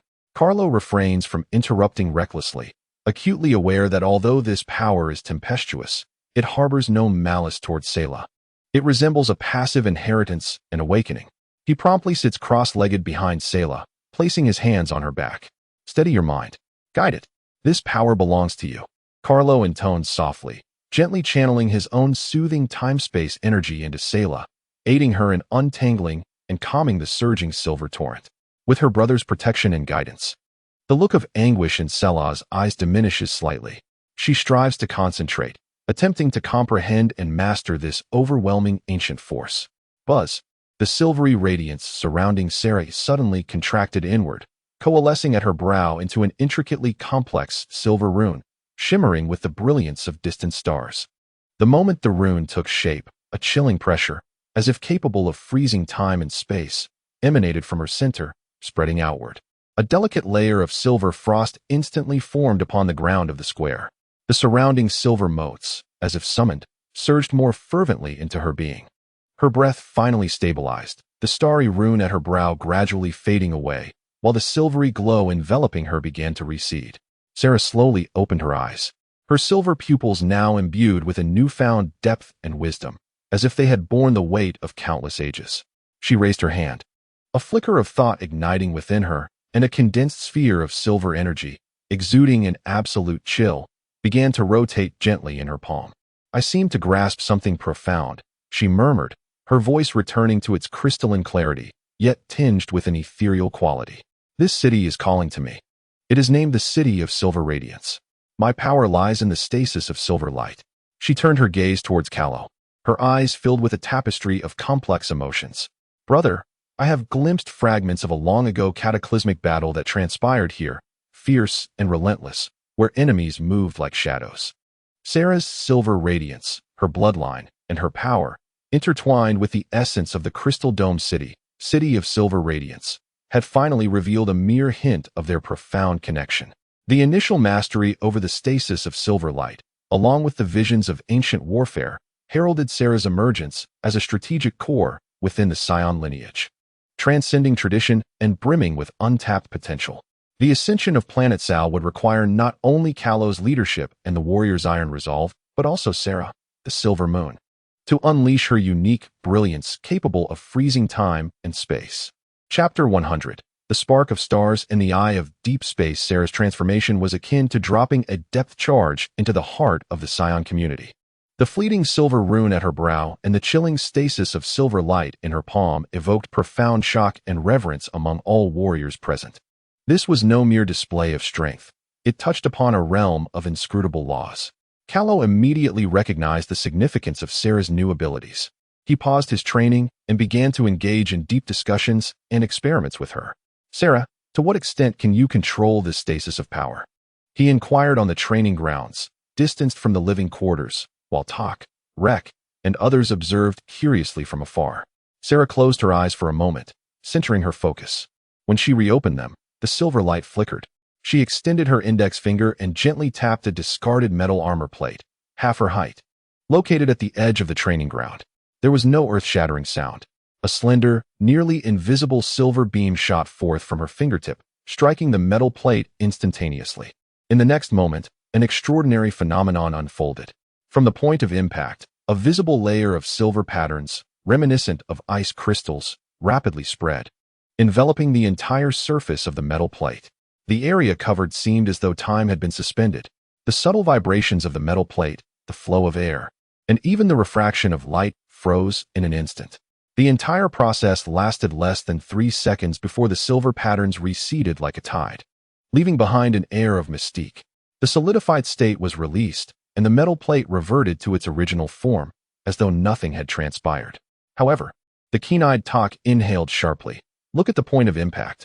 There, on the robust alloy armor plate, where the silver beam had struck, existed an exceedingly minute perforation, its edges as smooth as a mirror. There were no signs of high-temperature melting. It seemed as if the material structure had been directly erased by some governing principle during a momentary stasis. What a terrifying ability, Rake murmured. An attack that disregards defenses and acts directly on the material level is simply unfathomable. It requires immense energy, and currently, It can only be applied to a small area for a brief duration. Sera's complexion paled slightly, clearly indicating that the recent strike had taken a toll on her. Yet I sensed it could not only attack, but also defend, or freeze energy. Freeze energy? A flash of insight sparked in Carrot's eyes. He recalled Sera's freezing of Apollo's consuming black hole. Bulma, bring the energy tester. Bulma promptly rushed over with the device. She set up a low-power energy generator that emitted a stable blue energy beam. Sera, attempt to freeze it. Sera focused once more, extending her palm toward the incoming energy beam. Silver radiance coalesced in her palm, forming a thin, nearly transparent silver shield. Sizzle. The energy beam collided with the silver shield. There was no explosion, no annihilation. Upon contact, the blue energy stream, as if plunging into viscous glue, drastically slowed, its brilliance dimming rapidly, eventually solidifying into an energy icicle radiating a faint blue light, mere centimeters from the shield. The energy was frozen. Bulma stared at the zeroed energy reading on the device, her eyes nearly bulging. This completely overturns the law of energy conservation. The duration lasted 5 seconds. As Sera withdrew the shield, the solidified energy icicle instantly disintegrated and vanished. She took a breath, noting that the stronger the energy, the more difficult it was to freeze, and the shorter the duration. Carrot was elated. Sera's ability was truly the nemesis of energy attackers and absorbers like Apollo. Though still in its infancy, its potential was boundless. He immediately adjusted the training regimen, elevating Sera's ability development and adaptive training to a position of equal importance with the gravity training of the warriors. Under the dual influence of Carrot's temporal refinement method framework and the gravity ring, coupled with the superior environment of the Crystal Dome City and the safety assurance provided by Sera's stasis silver radiance, which could timely freeze out-of-control energy backlash, the enhancement of the warrior's strength exceeded expectations. Tak, Rake, and Noen, among the elite, experienced a breakthrough in combat power beyond 3,000 after a month of high-intensity training with the gravity rings, commonly at 18-20 times the gravity of the Crystal Dome. Their physical strength, energy refinement, and combat skills underwent a qualitative leap. Especially Tak, this female warrior displayed remarkable resilience and combat talent, subtly emerging as the foremost combat force aside from the Carrot siblings. Even more gratifying was that in Bulma's hopeful fields, the crops nourished by the silver light of life and the dark river of life were thriving splendidly. Although the yield is modest, it suffices to alleviate the food crisis. The Crystal Dome City has begun to take shape, establishing a foundation for sustainable development. However, the sense of urgency within Carlot has never waned. Beyond the planet Sao, the shadow of Frieza looms like the sword of Damocles. With Apollo's retreat, Frieza will undoubtedly not relent. They require insight. They must discern the occurrences within the cosmos. Bulma, does the Crystal Dome City possess facilities for astronomical observation or interstellar communication? Carlot sought out Bulma, who was engrossed in studying a complex circular control console. Bulma looked up, adjusting her non-existent glasses, a habitual gesture, and exclaimed, "Observation? Communication? Of course. The technology of this city far surpasses imagination. Look at this." She pointed to a holographic star map projected from the console. The map was exceedingly intricate, encompassing countless unknown star systems and regions. Evidently not a representation of the Milky Way. This is the star map from the city's main database. Unfortunately, most areas are encrypted or damaged. But the most crucial part is right here. She magnified a corner of the star map, revealing an inconspicuous symbol representing a receiving antenna. At the pinnacle of the city, at the highest point of the dome, lay an enormous array of crystal clusters. I have decrypted some permissions. It not only collects energy from the dome, but is also a formidable deep space signal receiving and transmitting array. Theoretically, it can passively receive signals from distant star systems. And if the energy is sufficient, it could even attempt directed scanning or sending faint signals. Passive reception? What can it receive? Carlot inquired further. Unknown. We need to initiate it and see. But activating it requires an immense amount of energy. Bulma's gaze involuntarily drifted to the center of the city, to the towering spiral crystal monument beneath the silver dome. There lies the true energy core of the city. Carlot also turned his gaze to the monument. Within the vision of the eye of time and space, the energy source, vast as a sea of stars, remained dormant, exuding an ancient and majestic aura. To awaken it, the risks are uncertain. Let us first attempt passive reception mode, utilizing the maximum energy that the secondary energy core and star core fragments can provide. Carlot resolved. We need to ascertain what is transpiring outside. Bulma nodded, her expression grave as she began to manipulate the controls. The secondary energy core emitted a low hum of high-load operation, while the star core fragments were connected to provide auxiliary energy through Bulma's custom stabilizing device. The star map on the console illuminated, and the icon representing the receiving array began to flicker. A series of deep, rhythmic signal noises emanated from the built-in speakers of the console. Bulma nervously adjusted the frequency and filtering parameters. Suddenly, an excruciatingly piercing, intermittent distress signal, laden with intense interference and despair, broke through the noise, resonating within the silent control room. Distress signal. This is the Tatooine Star Trade Station under attack by an unidentified fleet. Repeat, under attack. The assailants are identified as Frieza's army. They are committing slaughter. The signal abruptly ceased, leaving behind a chilling hiss of static. The control room fell into a profound silence. Tatooine? It is a relatively neutral planet located at the fringes of Frieza's dominion. Has the Frieza force already commenced the purging of the peripheral planets? Could the next target be Planet Sao? In an instant, Kalot's gaze sharpened, akin to a sword drawn from its sheath. He cast his eyes upon the silent projection of the spiral crystal monument on the control panel. The eye of deep space, having just opened, beheld a blood-soaked cosmic tableau. The shadow of Frieza loomed more swiftly than anticipated, shrouding the tranquil moments of Planet Sao. The flickering flame of the warriors was on the verge of being engulfed by an even more ferocious storm. The safety of Crystal Dome City was no longer eternal. Power. They required a mightier force. Awakening the dormant ancient core seemed to have become an imminent choice. Chapter 101. Core Decision and Ancient Echoes. The blood-soaked distress signal from Tatooine gripped the hearts of every individual within Crystal Dome City like a cold noose. The brief tranquility was shattered as the weight of Frieza's shadow descended with palpable intensity. Inside the control room, an oppressive silence prevailed, broken only by the deep hum of the secondary energy core operating at overload and the restless pulsation of stellar core fragments within the stabilization apparatus.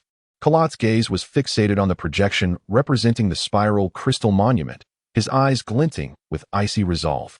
The passively received signals resembled bloodied battle reports, foretelling the systematic cleansing of peripheral planets by the Frieza force.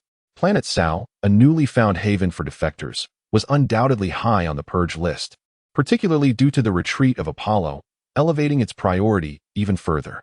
Bulma, what more can the passive reception mode capture? Kalot's voice was low and gravelly. Bulma's complexion paled as her fingers danced swiftly across the control panel, adjusting the filtering parameters and reception frequencies.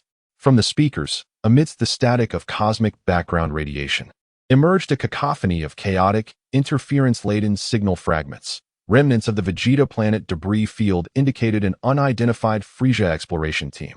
The 73rd Squad of the Galactic Patrol encountered the complete annihilation of the Jinyu force. The neutral planet Buffety declared allegiance to Frieza, offering slave warriors. These fragmented pieces of information wove a terrifying tapestry of Frieza's rapid expansion and iron-fisted sweep. A suffocating air of despair permeated the control room. We need proactive eyes. We must ascertain the precise movements of the Frieza fleet. We even need to seek out allies. Bulma bit her lip, her gaze once more drawn to the silent monument projection. Only by awakening the main core and activating the proactive scanning of the deep space array, even interstellar communication capabilities, do we stand a chance. What about the risks? Talk questioned in a low voice, her hand resting on the alloy dagger at her waist, knuckles whitening.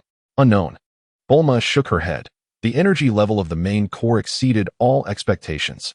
The awakening process could trigger an energy backlash, obliterating the entire Crystal Dome City. It could also rouse something we are unaware of. She recalled the fragments of the ancient war seen by Sera earlier. All eyes turned to Kalot. He was the leader, the beacon of hope, and the ultimate decision-maker. Kalot closed his eyes, his mental faculties intensely focused, as he fully activated the Eye of Time and Space, directing it towards the towering spiral crystal monument at the heart of the city. In his vision, the dormant energy core resembled a colossal, ancient celestial body, exuding an overwhelming and vast presence, yet tinged with a hint of sorrowful will. It seemed to whisper, recounting distant tales of guardianship, destruction, and betrayal. He beheld the intricately layered energy circuits within the core, and deep within, he discerned an exceedingly fine, nearly imperceptible fracture. It was this very fissure that had plunged most of the core's energy into silence, sustaining merely the fundamental operations of the city. Awakening it would be akin to rousing a slumbering ancient behemoth. Should they succeed, they would acquire the means to confront formidable foes. Failure would spell their irrevocable doom. Khaled opened his eyes, his gaze sweeping over Bulma, Tak, Rek, and Norn, finally resting on his sister, Sera, who gripped his arm tightly. Her eyes filled with both worry and resolute determination. "We have no choice." Khaled's voice was calm, yet imbued with gravitas. "Frieza will not afford us the luxury of time to develop. To hide passively is to tread a path leading only to death. Awakening the core is our only chance to fight back." He turned to Bulma. "Tell me the steps to awaken it, and what I must do." Bulma inhaled deeply, suppressing her inner trepidation, and pointed to the intricate energy guidance diagram projected on the control panel. The key to awakening lies in injecting the core with a sufficiently powerful and pure triggering energy to activate its initial reactor and mend the fracture that has silenced it. The triggering energy must be in perfect harmony with the core's energy attributes. The energy star core fragments we currently possess are too chaotic and turbulent, while the secondary core energy is far too rudimentary. Her gaze fell upon Sera. Only Sera's stasis silver radiance possesses the right energy attributes, resonating with the entirety of the Silver City's energy and the fluctuations emitted by the core. It may even stem from the same lineage. Sera is the most suitable key. Me? Sera blinked in surprise. Then her small face grew taut as she nodded vigorously. "Brother, I can do it." Khaled looked at his sister, a flicker of tenderness passing through his eyes, yet overshadowed by unwavering trust. "Bulma, how do we proceed? What are the risks involved?" Sera must channel her power through the energy conduction node at the base of the monument, injecting it into the area of the fracture deep within the core. Bulma called up a structural diagram of the monument, marking a specific location. "I will guide the city's energy circuits through the control panel to assist her, stabilizing the process as much as possible. However, the core's will, or the residual programmed reactions, present the greatest unknown. Sera's spirit must be sufficiently resilient, lest she be overwhelmed by the core's immense will and any lingering memories of war. I will safeguard her spirit," Khaled declared with resolute certainty.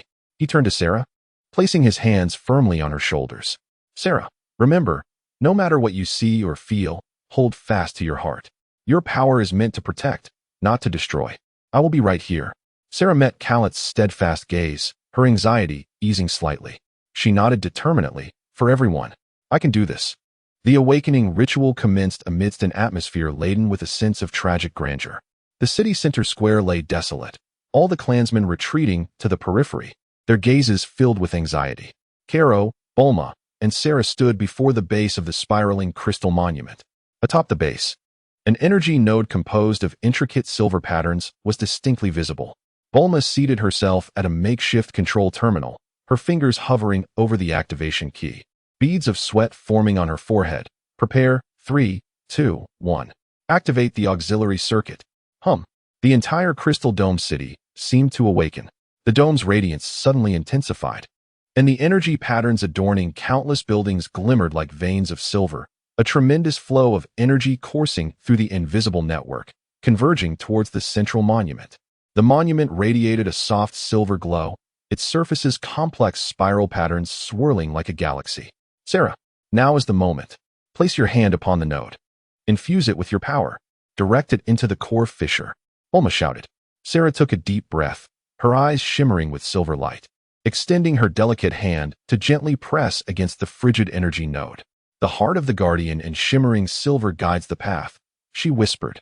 The awakening silver energy within her seeking an outlet, surging through her arm, infused with a chilling resolve and pure protective belief, rushing into the node. Boom! The entire monument quaked violently. A blinding silver beam erupted from the point where Sera's palm met the node, soaring towards the dome. A powerful wave of energy swept across the square like a tempest, causing Karo and Bulma's garments to flutter wildly. Sera's body trembled intensely, her little face draining of color. Her silver pupils filled with chaotic, fragmented images of destruction and wailing crashing against her consciousness. Burning stars. The shattered city of silver radiance. A shadow fleet blotting out the sun. Countless valiant figures turned to ash under an eerie force. Despairing cries, betrayal, sinister laughter, and a colossal silver figure, drenched in blood, ultimately detonating itself along with the core, dragging its enemies into the abyss. Its sorrowful, yet resolute, will seared into her soul. Ah! Sera let out a pained scream, her body swaying precariously. Sera, hold on, Karo bellowed. He instantly appeared behind Sera, his hands pressing against her back. His formidable mental strength and gentle temporal power flowing into her unreservedly. Like the sturdiest dam, it held back the desperate tide from the ancient battlefield, safeguarding the core of his sister's consciousness. Bulma, guide the energy. Repair the fissure. Karo ward. I am on it. The energy response in the fissured area surged violently. Sera, hang in there. Your power is mending it. Bulma's voice quivered, her fingers dancing across the control panel, forcefully directing the energy converging in the city, in tandem with Sera's shimmering silver light, to impact and smooth over the subtle yet lethal fissure deep within the core. Hum, hum, hum. The monument's radiance flickered erratically, the internal energy bubbling like molten lava. The entire crystal dome city trembled. The dome's crystals emitted groans under the unbearable strain. In the distance, the clansmen looked on in terror at this apocalyptic scene. Under the vigilant protection of her brother, Sera gritted her teeth, crimson blood trickling from the corners of her mouth. Yet the resolve in her eyes shone ever more brilliantly. She no longer passively endured the fragmented memories of war. Instead, she actively channeled the essence of her own guardianship and rebirth contained within the still silver radiance, like the most resilient silver thread, piercing through the illusions of destruction, firmly anchoring itself upon the core fissure. The restoration was complete. Bulma pressed the final command with fervor. A deep, resonant hum, reminiscent of ancient primordial echoes, resonated from the depths of the monument. No longer was it a struggle of agony, but rather the awakening breath of a slumbering giant. The soaring silver pillar of light instantly stabilized, becoming gentle and infused with overwhelming vitality. The spiral patterns adorning the monument's surface radiated with splendor, slowly rotating and emanating an aura of ancient majesty. The brilliance of the entire crystal dome city also stabilized, becoming brighter and more vibrant. The concentration of temporal and spatial energy particles in the air surged, invigorating the spirit. Success. The heart of the ancient core, the silver radiance, had been successfully awakened. Sera's body weakened, and she fell back, tightly embraced by Kakarot. Her complexion was as pale as parchment, her breath faint. Yet a hint of serene smile graced her lips as she succumbed to a profound slumber. She had fulfilled her mission, yet bore the unimaginable toll of mental strain. Kakarot, cradling his sister, gazed upward at the softly radiant, yet powerful spiral crystal monument.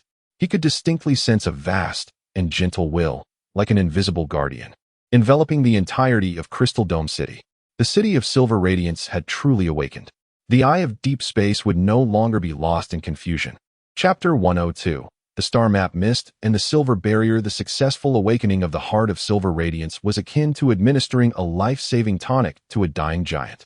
The brilliance of Crystal Dome City was unprecedentedly stable and luminous, with the energy particles swirling in the air becoming dense and vibrant.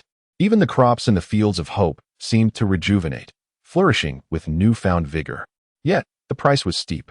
Sera had severely drained her spirit and fell into a deep slumber. Bulma assessed that it would take at least a week for her to fully recover.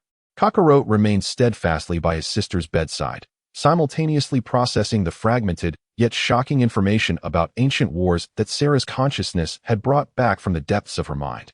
The Shadow Fleet's eerie energy corrosion and the core of the traitor's self-detonation pointed towards an immensely powerful ancient foe capable of threatening the city of silver radiance. Was this enemy connected to Frieza, or was there a more ancient terror lurking within the cosmos? A deeper shadow loomed over Kakarot's heart. The immediate priority was to harness the awakened heart of silver radiance and seize the initiative. The day after Sera fell asleep, Kakarot, accompanied by a somewhat revived Bulma, returned to the city's main control room. Beneath the colossal spiral monument's projection, the previously dim star map area illuminated with more points of light. Though most remained vague or missing, it at least encompassed several neighboring star systems centered around the planet Sao. Main energy systems online, deep space array power at full throttle. Bulma operated the console with palpable excitement, her face alight with the fervor characteristic of a scientist. The passive reception mode had been upgraded to an active scanning mode. Let me see the range, wow. It can encompass 3 standard star systems around us. The precision theoretically allows for the detection of energy fluctuations on a fleet scale. The holographic star map at the center of the console magnified swiftly, becoming more refined. The green dot representing Sal star was clearly visible. Bulma inputted commands, and an invisible scanning wave radiated outward from Sal star, rippling like water. New luminous points began to appear at the edges of the star map. Red dots indicated high-energy reaction sources, such as stars, nebulae, or large warships. Yellow dots represented medium energy or life signals, such as planets or space stations. Blue dots denoted low energy or unknown signal sources. Look here. An unusual concentration of energy is detected in the asteroid belt 7 light-years away. Marked in red, there are 3 of them. The energy characteristics match those of Frieza's standard destroyers. Bulma pointed at a blinking red dot on the star map, her expression grave. Can we determine the course? Kakarot asked, his eyes sharp. The trajectory analysis points towards 3 resource star zones, not our location. Bulma exhaled slightly, but then pointed in another direction. Wait. Here. Just 1.5 light-years from Sal star. Near the orbit of the desolate planet numbered 114. Strong energy interference and a faint distress signal have been detected. The signal encoding is on the Galactic Patrol's universal frequency. Galactic Patrol? How could they appear at the edge of Frieza's territory? Have they encountered trouble? Kakarot inquired immediately. The interference is too strong and intermittent. Bulma adjusted the receiver, and the speakers emitted a fragmented communication interspersed with violent explosions and the shrieks of energy weapons. Gak calling headquarters. Under attack by an unidentified force. The enemy's firepower is fierce, and their equipment is unlike anything we've seen. This is not Frieza. Repeat, not Frieza. Requesting support at coordinates 114. Not Frieza? Kakarot and Bulma exchanged glances, both reflecting surprise in their eyes. Who, besides Frieza, would be attacking the Galactic Patrol? Could it be the ancient shadows that Sera had seen? Lock onto the coordinates. Maintain surveillance. Kakarot commanded. Although the Galactic Patrol's power was limited, they were among the few forces in the universe that openly resisted Frieza. Any weakening of Frieza's enemies warranted attention. At that moment, an alarm suddenly blared from the console. Warning. High-precision directional scanning beam detected. Source unknown. Targeting Sal star. Analyzing scanning source characteristics. Analysis failed. Characteristics unrecognizable. The scanning beam has made contact with Sal star's outer space. Bulma's voice carried a hint of panic. An unknown scan? Kakarot instantly thought of Apollo. Frieza's army had indeed not given up. Activate defenses. Maximum alert. Kakarot barked. Activating city defense systems. Main access granted. Bulma operated swiftly. On the console, modules representing the Crystal Dome City's defense system illuminated. The holographic star map displayed a complex spherical network of interwoven silver lines. Silver radiance barrier suddenly manifested around the green dot of Sal star. Almost at the moment the barrier formed, a deep hum resonated through the air. An intangible and exceedingly sharp energy detection beam, akin to a surgical scalpel, forcefully pierced the nascent silver barrier. The anticipated violent collision did not unfold. Upon contact with the silver barrier, the detection beam abruptly decelerated, as if it had plunged into a sea of mud. The energy and information contained within it appeared to be ensconced in a viscous temporal and spatial gel, delayed, and then swiftly decomposed and absorbed by the silver energy circulating within the barrier. On the star chart, the red arrow representing the detection beam dimmed rapidly and dissipated upon striking the silver barrier. Had they succeeded? Bulma stared incredulously at the screen, which displayed that the detection beam had been absorbed, analyzed, and that the reverse tracking had failed. Her eyes widened in disbelief. This barrier not only defended against physical and energy attacks, but also delayed, analyzed, and even absorbed information probes. My goodness, what kind of technology is this? A glimmer of shock flickered in Carlot's eyes as well. The defensive technology of Silver City surpassed his imagination. It was not merely a shield, but a super filter capable of converting enemy surveillance into its own sustenance. Can we trace the scanning source? Carlot immediately inquired. The adversary is quite cunning. The scanning beam employed multiple spatial leaps and relays, with the source heavily encrypted and camouflaged, making precise localization impossible. However, Bulma pointed to a distant, nebulous star region on the star chart, indicating the core control area of Frieza's army. It could likely be Apollo, or the intelligence department behind Frieza. Although they had not captured the tail, successfully thwarting and confusing the enemy's probe was already a significant victory. The existence of the Silver Barrier had garnered precious time for rest and development for Planet Sao. Bulma, dedicate yourself to studying this barrier system. Explore the possibility of optimizing energy consumption or developing active interference and camouflage functions. Carlot felt a slight sense of reassurance, yet the urgency intensified. Additionally, closely monitor the Galactic Patrol's distress signal from Planet 114. Also, attempt to utilize the Deep Space Array to secretly scan the debris field of Planet Vegeta. Frieza's exploration team is there, and I sense something peculiar. The eye of deep space has opened. Though the cosmic panorama remains shrouded in mist and fraught with peril, the Saiyans of Planet Sao are no longer blind victims awaiting slaughter. Under the protection of ancient relics, they have begun to reach out and touch the pulse of the stars and the sea. Chapter 103. The Ring of Gravity and the Bloodline Boiling. The successful activation of the Silver Barrier served as a potent tonic, greatly uplifting the morale of the clanspeople within Crystal Dome City. The invisible shield above them imparted, for the first time in this brutal star domain, a sense of hard-earned security. Yet, Carlot and the core members understood that safety was temporary, while strength was the eternal guarantee. After 3 days of slumber, Sera awoke, her spirit somewhat waning but otherwise unharmed. The starry rune upon her forehead occasionally flickered uncontrollably, emanating a faint oppressive aura, signifying her deepening connection with the core of Silver City. Fragments of memories from ancient wars were carefully sealed away, yet her will to protect had grown even more resolute. She commenced an intricate manipulation of the stasis silver radiance, transcending mere offense and defense. She even ventured to induce localized stasis upon herself to alleviate the burdens imposed by the gravity ring or to expedite recovery after rigorous training. Kalos' temporal and spatial tempering method, buoyed by the resplendent and stable temporal energy of the silver radiance heart, entered a phase of rapid advancement. He was no longer content with conventional training under the pressure of the gravity ring. At the periphery of the Crystal Dome City, he discovered an abandoned, colossal circular space reminiscent of a combat training arena. The floor and walls were constructed from an extraordinarily resilient silver alloy. He set the gravity ring to its maximum limit of 30 times the gravity of the Crystal Dome, approximately 72 times that of Earth, and embarked on an almost masochistic regimen. Temporal acceleration.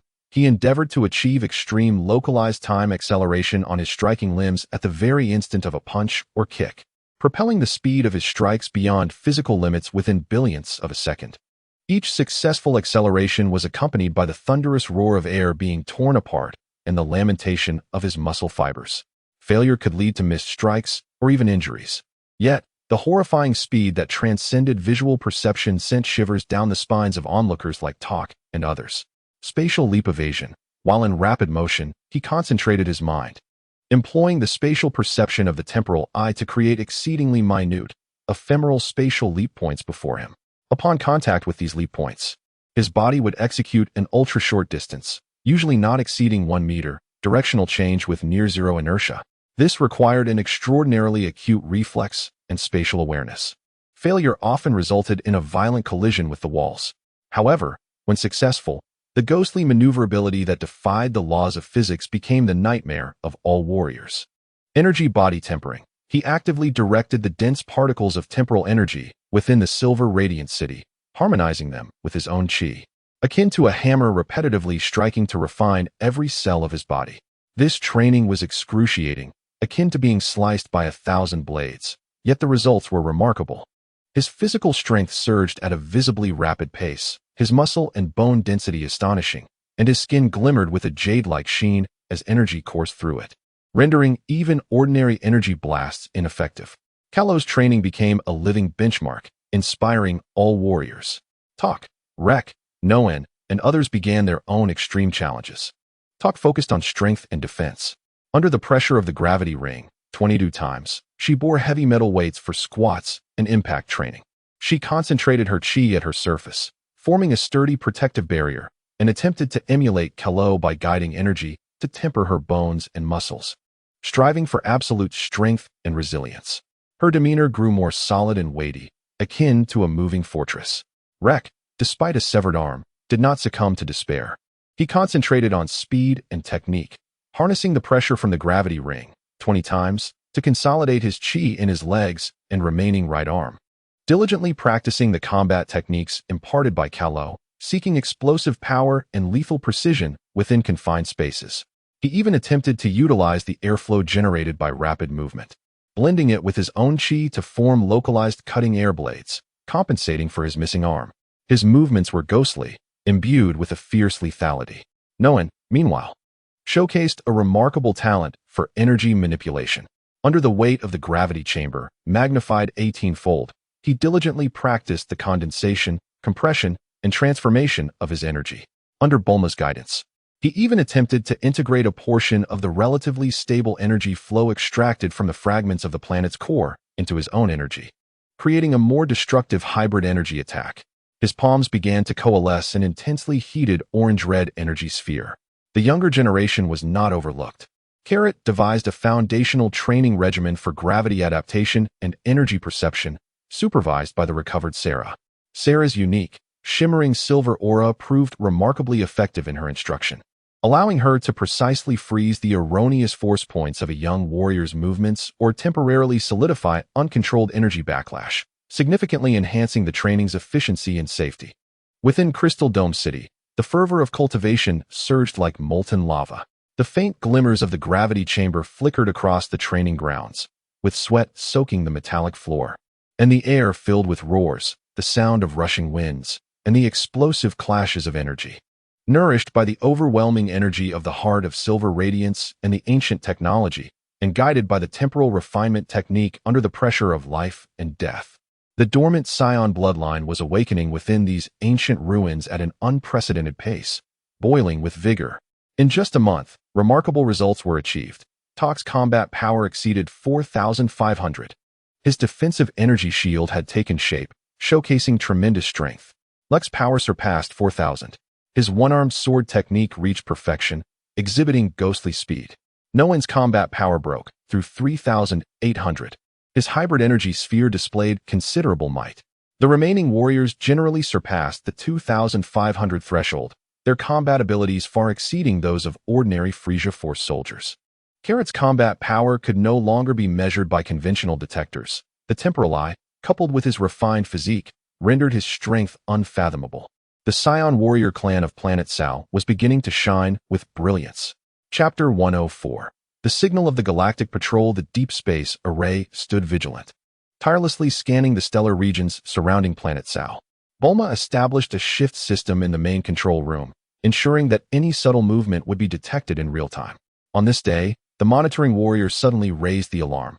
Carrot, Miss Bulma, Planet 114. The signal from the Galactic Patrol has vanished. But a new, faint energy response was detected, retreating rapidly.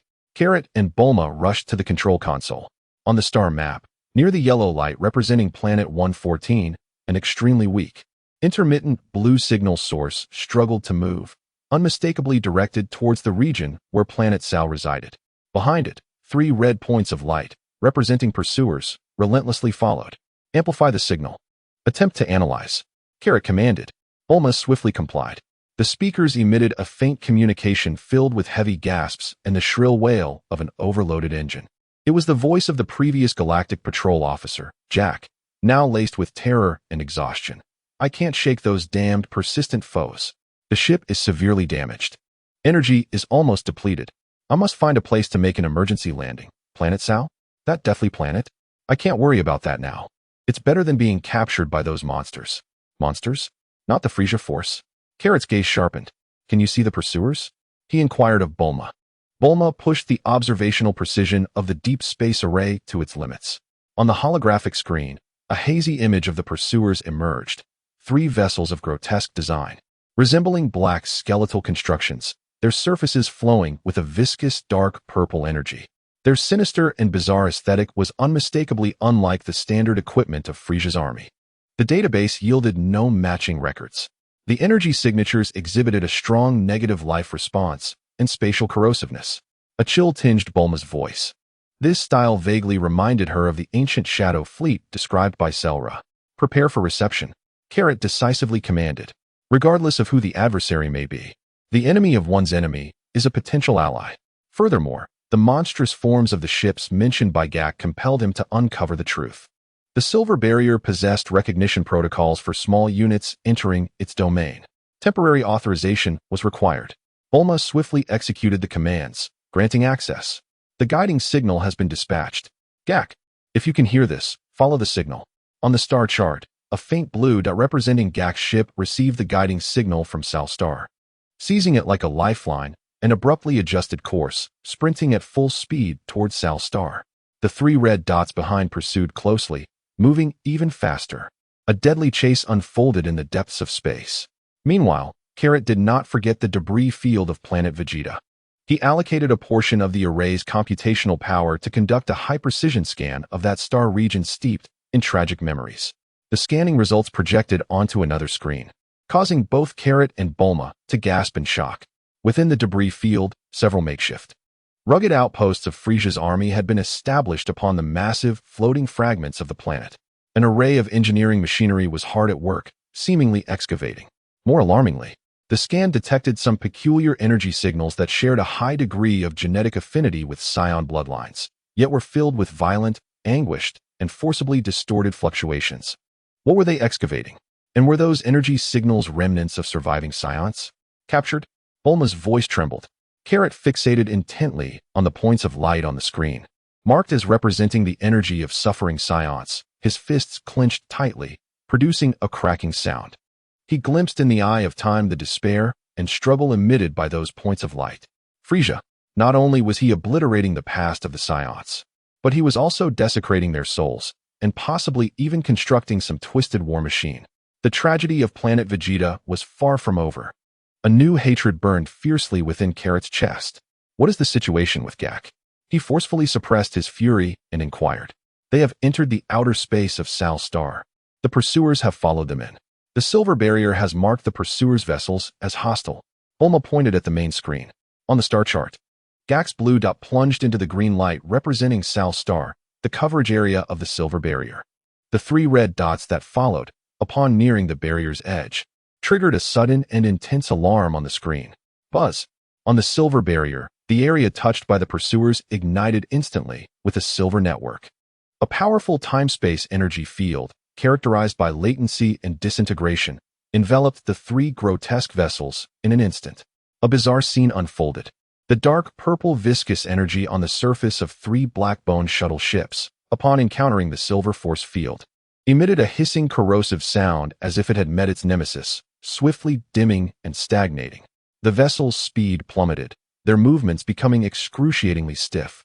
As if ensnared in an invisible mire, they unleashed a frenzied barrage, the dark purple energy beams colliding with the barrier, also succumbing to delay, disintegration, and absorption. The effect was negligible. The barrier proved effective. The energy of those monstrous ships was suppressed. Bulma exclaimed in delight. Open the passage. Allow Gak in. Lock onto the pursuers. Initiate defensive attacks. Kalat ordered coldly. Somewhere within the dome of Crystal City, a silver light flickered gently, and a temporary passage, suitable for small ships, was opened. Gak's battered spherical vessel, emitting black smoke, staggered through the passage like a drunken sailor, plummeting toward the surface of South Star. Simultaneously, on the Silver Barrier, three regions marked as hostile rapidly concentrated energy. Three beams of condensed energy, resembling silver lightning, disregarded spatial distance, instantly traversing the void to accurately strike the engines of the three immobilized bone shuttle ships. Boom, boom, boom. Three silent explosions blossomed in the outer space of South Star. The fragile engines of the bone shuttles crumbled under the onslaught of the silver beams infused with the power of time and space, instantly transforming into cosmic dust. Only a few burning fragments were captured by the barrier's gravity, plummeting toward the atmosphere of South Star. For the first time, South Star revealed its hidden fangs to the cosmos. The Silver Barrier, showcasing its prowess, effortlessly obliterated the mysterious and terrifying pursuers. While the ally, Gak, had arrived. The shadow of formidable enemies, Frieza's excavators and unknown monsters, loomed even larger. The ascent of Sal's star, accompanied by glimmers of light and darkness, continued to stretch forward. Chapter 105. The news of the patrol and undercurrents. Gak's ship, trailing thick black smoke, crashed like a wounded bird into the Sal Star's wasteland, carving a deep trench several kilometers from the entrance of Crystal City before coming to a halt. Kalat and Tokay, accompanied by several elite warriors, swiftly approached the crash site aboard a rudimentary floating platform hastily assembled by Bulma from materials within the city, reminiscent of a large hovercraft. The ship's hatch creaked open with a piercing hydraulic sound, and a small figure emerged, clad in tattered galactic patrol uniform, with cockroach-like antennae and compound eyes. Covered in dust and grime, it was Gak. One of his mechanical arms was unnaturally twisted, and he bore numerous scorch marks, appearing utterly disheveled. Coughing and spitting out sand, Gak, still shaken, surveyed the desolate wasteland, his gaze eventually landing on Kalat and the others, particularly sensing the unabashed powerful aura emanating from Tokay and his companions, wearing gravity rings, causing his compound eyes to momentarily contract. Who are you? Is this Sal Star? Gak's voice trembled with wariness and the aftershocks of survival. Gak the patrolman? Kalat stepped forward, his tone calm. We guided your landing and dealt with the pursuers. This is Sal Star, and we are its inhabitants. Why you are? Gak recognized the voice of Karo, emanating from the guiding communication device. He glanced at the distant sky, where 3 bursts of explosive flames were dissipating, his eyes brimming with disbelief and trepidation. Thank you. You have saved me. Those accursed specters pursued me for 3 days and nights. What are these specters? Karo swiftly inquired, having caught the key term. Tak and the others also perked up their ears. A profound fear washed over Gak's face. I don't know. Absolutely no idea. They appeared like phantoms in the 114th star domain. Their method of attack is exceedingly bizarre. Their energy can corrode ship shields, and even erode living beings. My entire squad is gone. I barely escaped by relying on the ship's speed, he said, nervously touching the corrosive wounds on his body. Corrosive energy? Karo and Tak exchanged glances, both recalling the strange corrosive energy described by Sera in the ancient war. Could the specters be linked to the ancient shadows? You saw their ships. Can you provide more information? Karo continued to probe. Gak shook his head. All I know is that their firepower is immense, their speed astonishing, and they seemingly possess some form of short-range spatial blinking, making them incredibly troublesome. If it weren't for the peculiar force field of this strange planet that delayed them, I would never have escaped. Karo did not disclose the existence of the City of Silver Radiance, but nodded. This place is not safe. Let us return to the base. You require medical attention, and we need to learn more about the specters and the situation beyond the universe. Gak gazed into Karo's composed eyes and the fierce demeanor of the surrounding warriors. After a moment's hesitation, he nodded. He was now isolated and alone. Sal Star was his only refuge. Upon returning to the Crystal Dome City, Gak was once again struck speechless by this ancient marvel buried deep underground. Bulma assisted him with his wounds and replaced the damaged components of his mechanical arm. In the relative safety of the environment and with ample food supplies, Gak finally gathered himself and began to recount what he knew of the cosmic situation. Frieza has gone mad, Gak exclaimed after taking a swig of water, his voice charged with emotion. He is expanding uncontrollably. He is annexing neutral planets and exterminating resistance forces. The Jinyu force is launching attacks everywhere, and we, the Galactic Patrol, are suffering heavy losses. Even more alarming, many remote star regions have reported similar unidentified forces resembling specters attacking. They strike unexpectedly, targeting all living creatures. It seems Frieza's Legion is also investigating them. There have been several small-scale skirmishes at the fringes, with casualties on both sides. What is Frieza doing in the debris field of Planet Vegeta? Karo suddenly asked. Gak paused, his face contorting with anger and sorrow. Those demons. They are excavating. Allegedly, they are searching for super Scion cells or ancient Scion relics that may have remained after the destruction of Planet Vegeta. They have even captured some Scion orphans and wounded who survived the destruction, using them for inhumane biological experiments. They aim to create controllable Scion weapons. Although suspicions had long existed, hearing Gak confirm them sent the atmosphere in the control room plummeting to freezing depths. Tak, Rek, and the other Scion warriors were engulfed in deep-seated hatred, their fists cracking ominously. Even Bulma turned pale with rage. Desecrating the dead, enslaving our kin. The transgressions of Frieza are beyond the capacity for words. The anguished cries of those children, those brethren, resonate with a hoarse pain. Kakarot's eyes gleamed with a chilling intensity, and the murderous intent within him was palpable. The blood debts of Planet Vegeta remain unavenged, and now fresh enmities are inscribed. Frieza and his accomplices must pay the price. Gak, can you establish contact with the Galactic Patrol headquarters or any other resistance factions? Kakarot, suppressing his fury, inquired. Gak, with a wry smile, shook his head. My ship's communication system has been utterly destroyed by the corrosive energy of the shadow remains. Moreover, the Galactic Patrol headquarters is currently overwhelmed and unable to assist. The resistance factions are fragmented, besieged by both Frieza and the shadow remains. The plight of our allies is graver than we imagined. Planet Sal is seemingly still isolated and defenseless. Just then, the deep space array emitted another alarm. This time, it did not originate from the outside, but rather indicated a disturbance within Crystal Dome City. Warning: high concentrations of anomalous energy detected. Located in the star core fragment containment zone, energy readings are rapidly escalating. Stability devices are on the verge of overload. Bulma gazed at the wildly fluctuating data on the screen, her voice rising in panic. Kakarot's pupils constricted. The star core fragment, that piece, which harbors the attributes of time and space, is inherently volatile and perilous. Has it been provoked by the resplendent energy of the Silver Heart? Everyone, evacuate the containment zone immediately. Bulma, force-feed the stabilizing fluid. Sayla, follow me. Kakarot's figure vanished in an instant, racing towards the energy zone. Just as they had gained a moment's respite, the internal crisis erupted first. In the heart of Silver Light City, a dangerous bomb is on the brink of detonation. Chapter 106. The Star Core Rampage and the Rift in Time and Space. Bulma's screams pierced through the brief tranquility of Crystal Dome City like an alarm. The energy warning from the Star Core Fragment containment zone echoed like a countdown to doom. Kakarot's silhouette transformed into a streak of light, swiftly traversing the expansive urban landscape towards the energy zone. Sayla followed closely, her silver eyes filled with gravity.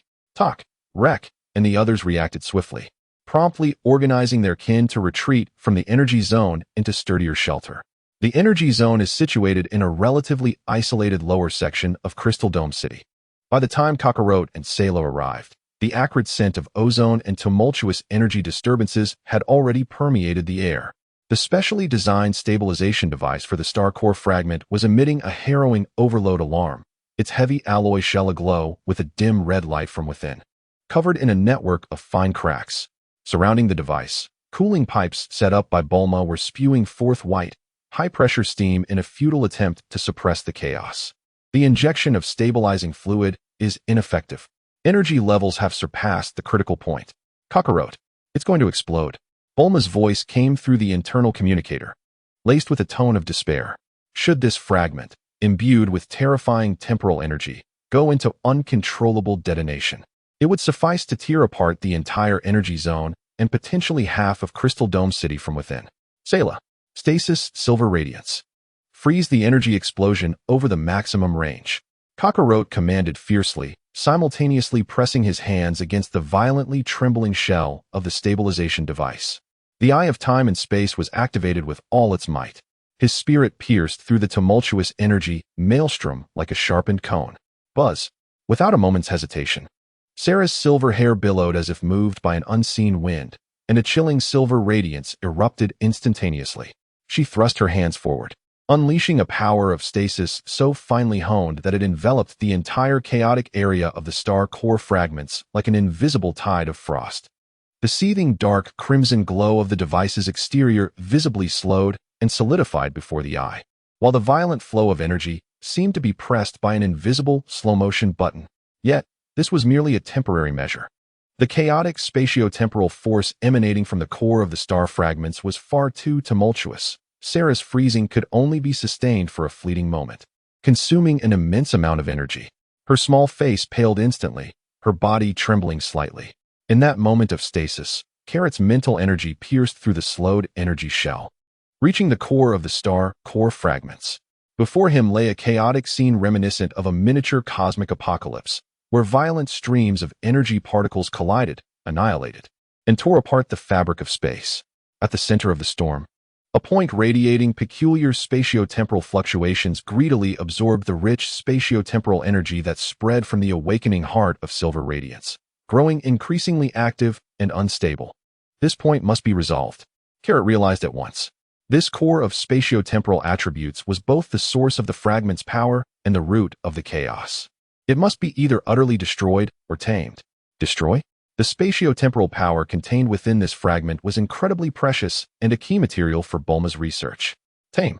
Easier said than done. It resembled a feral beast, ready to retaliate at any moment. Time was of the essence. Sera's freezing power could collapse at any moment. A flicker of resolve flashed in Carrot's eyes. He abruptly withdrew his hand from the device's shell, swiftly moving his palms in front of his chest. This time, he no longer suppressed the power of the Eye of Spacetime. Instead, he unleashed his mental will along with the refreshing spatiotemporal energy surging from the Eye of Spacetime mark on his chest, pouring it forth without reservation, coalescing into an exceedingly intricate and continuously rotating silver rune, an anchor rune of spacetime, temporarily constructed from his own insights and the energy circuit of the city of silver radiance. Go! Carrot roared, forcefully driving the silver rune, infused with his will and spatiotemporal power, deep into the interior of the stabilizing device, aiming directly at the turbulent spatiotemporal point at the heart of the star core fragment storm. Buzz! The moment the silver rune touched the point, an unprecedented spatiotemporal upheaval erupted. There was no explosion, no shockwave. The entire energy zone's space twisted, folded, and stretched as if a colossal stone had been cast into a lake, causing light to fragment and shadows to sway like reflections in water.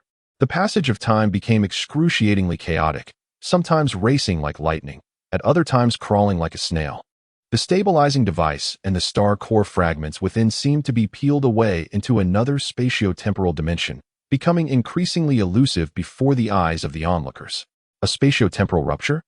Bulma in the control room gasped, staring at the wildly fluctuating spatial curvature data on the instruments, her voice rising in a scream. Carrot was at the forefront.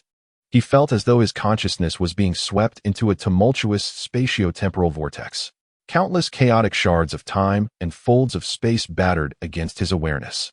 He steadfastly held onto his mental fortitude, his singular intention being to forcibly stabilize and connect with the chaotic temporal origin using the temporal anchoring rune. This was a struggle between will and chaos, a conquest of order over fury. Suddenly, Carrot coughed up a mouthful of blood, his face turning as pale as parchment, his body swaying violently. The impact on his psyche far surpassed the physical harm he endured. Brother. Seeing this, Sayla gritted her silver teeth, disregarding her own exhaustion, and infused more of her stasis silver light into the freezing field, attempting to alleviate the burden on her brother. Just as Carrot's mental strength was on the brink of being torn apart by the chaotic time-space, a resonating hum filled the air. The eye of time and space insignia on his chest erupted with an unprecedented brilliance of silver light, a more ancient and vast power, imbued with the protective will of the Silver City, surged through Carrot's mental link, flooding into the temporal anchoring rune. It felt as though he had received the blessing of a supreme existence. The swirling silver rune shone intensely, instantly overpowering the chaotic will of the star core fragments. The tempest of chaotic time and space was quelled as if soothed by an invisible giant hand. The distorted space rapidly restored itself, and the erratic flow of time returned to normal. The violent energy fluctuations in the energy zone subsided rapidly, akin to a receding tide. The stabilizing device ceased its tremors, and the dark red glow and cracks on its surface slowly mended and vanished in the silver light.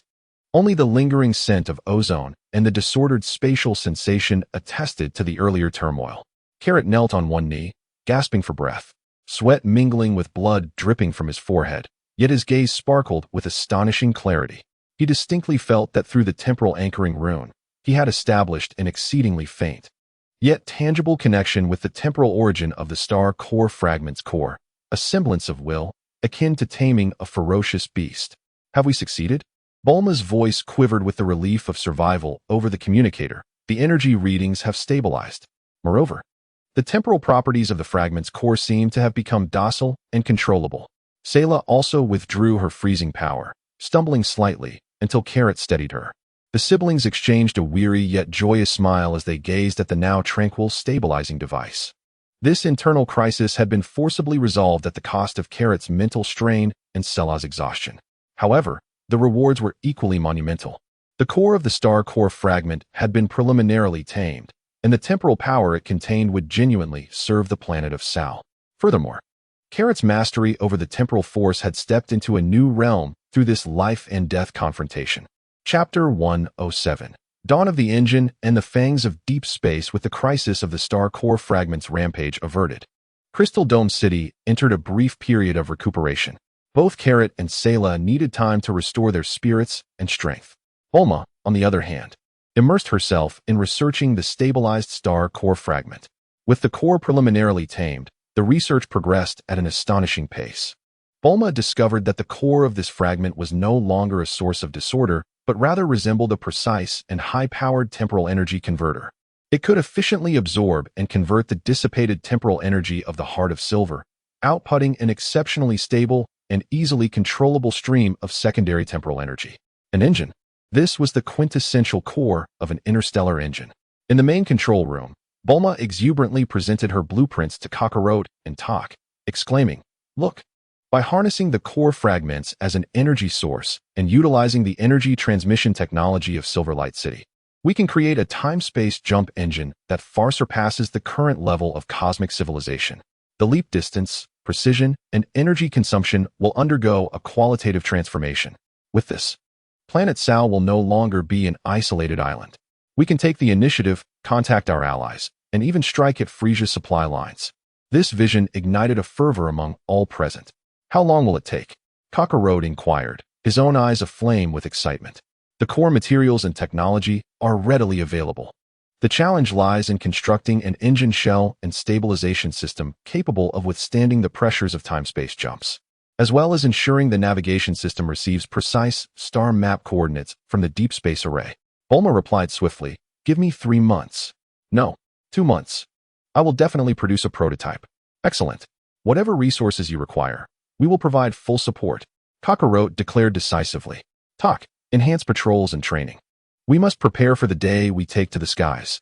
The Saiyans of Planet Sal began to gather strength for their journey into the vast cosmos. The deep space array continued to faithfully monitor the surrounding star regions. Following the tragedy on Tatooine, the Frieza forces purging in the border star regions seemed to have reached a lull, and the Jinyu Force and other main units had vanished, as if brewing a more significant storm. The ominous shadows had also temporarily receded, lurking like serpents in the dark. Yet beneath the calm surface, turbulent currents stirred. On this day, the warrior responsible for monitoring the debris field of Planet Vegeta once again raised the alarm. "Kakarot, Miss Bulma, the debris field. Frieza's exploration team is mobilizing on a large scale. A small fleet consisting of 3 transport ships and a single destroyer has just arrived. They are loading what they have excavated along with some biological signals." Biological signals. Kakarot immediately thought of their captured Scion brethren. The holographic screen vividly displayed the scene within the debris field. Several outposts were brightly lit, and numerous engineering machines were herding large, canvas-covered boxes and some bound figures clad in rags, their expressions vacant and lifeless, towards the transport ships. The destroyer patrolled the vicinity, keeping watch.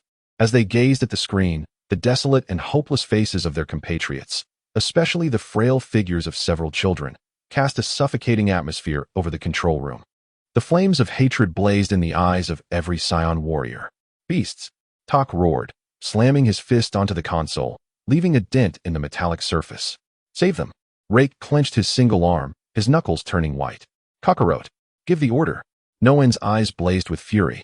Kakarot fixed his gaze on the screen, the murderous intent within him boiling like molten lava. Yet he clung to his last shred of reason. To strike now? Planet Sal lacks space combat capabilities.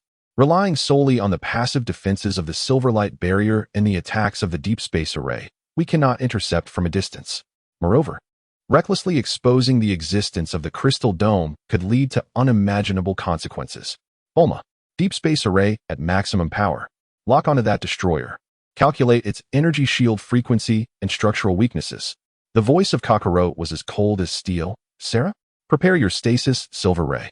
I require your cooperation for a coordinated assault. Attempt to remotely hinder or even freeze its engines or weapon systems. Understood. Bulma and Sera replied in unison. Tak, Rake, Norn. Prepare the assault team. Equip the spare spacesuits, repurposed from the wreckage of the ship. Once the destroyer is incapacitated, the transport ship will undoubtedly fall into disarray. That will be our opportunity. A glint of icy determination shone in Kakarot's eyes as he declared their objective. Disrupt the rescue. Create chaos. Prioritize the salvation of their comrades. But remember, strike and retreat.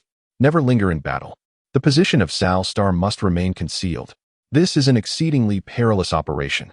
Yet, for those being loaded onto the transport ship, their fates uncertain, they must take action.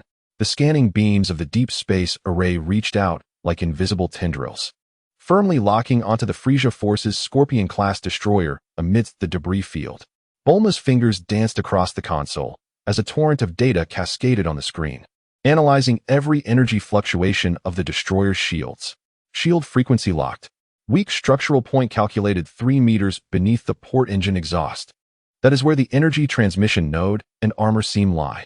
Bulma spoke with remarkable speed. Sera, target locked. Maximum range. Stasis, Silver Ray ready. Kakarot commanded. Target locked. Energy coalescing. Sera closed her eyes, her formidable mental perception traversing the void, firmly anchoring onto the minuscule weak point on the destroyer's port side. The frigid silver light gathered in her palms, poised for release. Deep space array. Charge. Target. Weak point on the destroyer's port side. Fire. Bulma pressed the attack command with fervor. Buzz. The crystalline array at the pinnacle of the crystal dome erupted with blinding silver light. A beam, refined to perfection and imbued with the power to tear through space-time, disregarded the vast distance, instantaneously traversing the void to strike with pinpoint accuracy at the locked point beneath the destroyer's port engine exhaust. Boom! The destroyer's shields were torn apart as if made of paper. The silver beam pierced fiercely into the hull, though it did not directly penetrate the thick armor. The unleashed space-time energy erupted within, instantly obliterating the energy transmission node and triggering a localized energy detonation. The port engine exhaust billowed with thick smoke and flames. The entire destroyer trembled violently, losing its balance. Now, Sera, Kakarot roared. Stasis icebound touch. Sera abruptly opened her eyes, thrusting her hands forward. A minuscule silver ray, nearly imperceptible to the naked eye, shot forth like a stinging frost across the expanse, targeting another engine exhaust on the starboard side of the out-of-control destroyer. There was no explosion, no flames. The intact engine exhaust on the destroyer's starboard side emitted a blue ion stream that instantaneously solidified, freezing as if the pause button had been pressed. A piercing metallic distortion echoed from within the engine, which had completely shut down. Both engines were rendered incapacitated. The destroyer lost all power, drifting aimlessly through the debris field like a lifeless fish, spinning. Warning lights flashed frantically. The sudden and precise strike plunged the entire Frieza transport fleet into chaos. The lights aboard the transport vessels flickered erratically, escorting soldiers were thrown into a panic, and the transport corridors descended into disarray. The Scion captives, bound by shackles, began to stir restlessly. Strike team, move out. At Carrot's command, Tak, Rek, Noan, and 3 other elite warriors, already clad in rudimentary space suits, shot forth like arrows from the temporary concealed passage of the Crystal Dome City. They boarded a small assault craft, modified by Bulma using the city's levitation technology, which could accommodate only a handful of individuals. The engines emitted a ghostly blue flame as the craft, akin to a phantom, sped towards the chaotic transport fleet, utilizing the remnants of debris to obscure its approach. The fangs of Planet Sal were, for the first time, reaching out towards the depths of space with a singular objective: to seize the prize amidst the fray. Chapter 108. The Wreckage, Blood, and Wings of Freedom. The small assault craft darted through the colossal debris of Planet Vegeta like a torpedo skimming the surface of the sea. Tak gripped the control stick tightly, his gaze sharp as an eagle, expertly evading the chaotic detection beams of Frieza's transport fleet by leveraging radar silence and the cover of the terrain. 30 seconds to target transport ship Vulture 3, Noan murmured, fixated on the rudimentary scanning screen. They had selected the vessel laden with Scion captives as their target. Rek, Noan, Prepare for a forced boarding. Others, provide covering fire. Remember Carrot's orders. Create chaos. Rescue the captives. Swift and decisive. Tok's voice resonated through the internal communicator, cold and resolute. Understood. The others responded in unison, the flames of vengeance igniting in their eyes. 30 seconds passed in the blink of an eye. The assault craft erupted from the shadow of a massive planetary fragment, hurtling towards the bloated behemoth that was the Vulture 3 transport ship. Enemy attack. Small, unidentified craft approaching at high speed. The transport ship's alarms blared. But it was too late. Open fire. Tok bellowed. The makeshift weapons, hastily affixed to the sides of the craft and repurposed from Frieza's military arsenal, unleashed a torrent of fiery projectiles. The barrage of energy blasts hammered against the relatively vulnerable landing bay doors and nearby turrets of the transport ship like a tempest, knocking out several alert turrets and igniting a blaze upon the doors. Now, wreck. Tok abruptly ascended the assault craft, executing a sharp turn. Wreck, primed and poised, gripped a short blade forged from high-strength alloy with his remaining right arm, propelling himself off the deck. With the centrifugal force created by the craft's rotation, he shot forth like a cannonball, precisely striking the gaping breach in the transport ship's landing bay. Simultaneously, his aura erupted, the short blade radiating a blinding white light as it cleaved into the edges of the rupture. With a fierce tear, the sturdy alloy doors were rent apart as if they were mere paper. A passage wide enough for entry was forcibly created. Up, Tok maneuvered the assault craft sideways, shielding against sporadic incoming fire. Noin and the other two warriors surged through the breach like leopards. Tok was the last to leap out, tossing several of Bulma's homemade electromagnetic pulse grenades to disrupt the ship's communications and automated defense systems. Inside the transport ship, alarms blared and lights flickered ominously. In the corridors, soldiers of the lizardman species clad in Frieza's military uniforms surged in a panic. Kill. In Noin's eyes, fury erupted as his fists coalesced with a fiery orange energy, resembling a human cannon, leading the charge into the enemy ranks. The violent energy sphere detonated at close range, instantly propelling several soldiers into the air. Two additional warriors, akin to tigers among sheep, unleashed a brutal melee, employing their formidable bodies honed by gravity training and their combat skills to engage in a bloody struggle with the foes. Wreck, with unwavering focus, darted through the passage like a bolt of black lightning, heading straight for the area where the prisoners were confined. His single-edged blade gleamed like the scythe of death, precisely severing the throats of soldiers along his path with astonishing speed. Tok followed, a moving bastion, her protective energy field absorbing the onslaught of energy blasts. With each swing of her fists, a dull whoosh resonated as she pulverized the enemies attempting to encircle them, her immense strength and presence serving as the team's steadfast support. Chaos, bloodshed, the pent-up rage of the Scion warriors erupted in this moment. The narrow corridor transformed into a slaughterhouse. The ordinary soldiers of Frieza's army, after enduring the torturous gravity training, were rendered powerless against the elite Saiyans, whose combat prowess approached 3,000, akin to mere chickens before hawks. Before long, Wreck kicked open the heavy gate of the holding area. The sight that met his eyes nearly drove him to madness. Dozens of ragged, emaciated Saiyans, young and old alike, were shackled to the cold metallic floor by heavy energy restraints. Their eyes were filled with numbness, fear, and a flicker of incredulous shock. Several young children trembled in terror. Fellow brethren, we have come to rescue you. Scions of Planet Sal. Wreck bellowed in the Scion tongue, his voice brimming with emotion and fury as he brandished his weapon. Join us and fight your way out. He swung his blade, decisively severing the restraints of the nearest captives. Initially bewildered, the liberated Scions soon erupted with ecstatic joy and deep-seated hatred. They seized the weapons of fallen Frieza soldiers from the ground or fought barehanded, joining the fray. Planet Sal? There are still living Scions. Eliminate these bastards. The flame of hope ignited in the hearts of the despairing prisoners. A wave of rebellion surged through the entire holding area. The freed Scions, like tigers unleashed from their cages, though weakened, had their innate ferocity fully awakened, recklessly pouncing upon the guarding soldiers. Meanwhile, outside the transport ship, on the immobilized destroyer, several small attack vessels finally broke free from chaos, charging aggressively towards the breach of the assault boat and transport ship. Tok, enemy reinforcements. Prepare to retreat. No one shouted through the communicator, entangled with several elite soldiers clad in power armor. Tak punched one enemy away, glancing towards the depths of the corridor where Rek was leading a group of recently liberated comrades, armed with makeshift weapons. Hold on for one more minute. Get them to the assault boat. She turned sharply, facing the entrance of the passage. Her protective energy surged to its peak, forming an insurmountable wall. Wanna pass? Have you consulted my fists? Boom, boom, boom. The energy cannons of the attack vessels slammed into the breach, sending a shower of metallic debris into the air. Tak groaned as she braced herself against the majority of the impact with her body and energy barrier.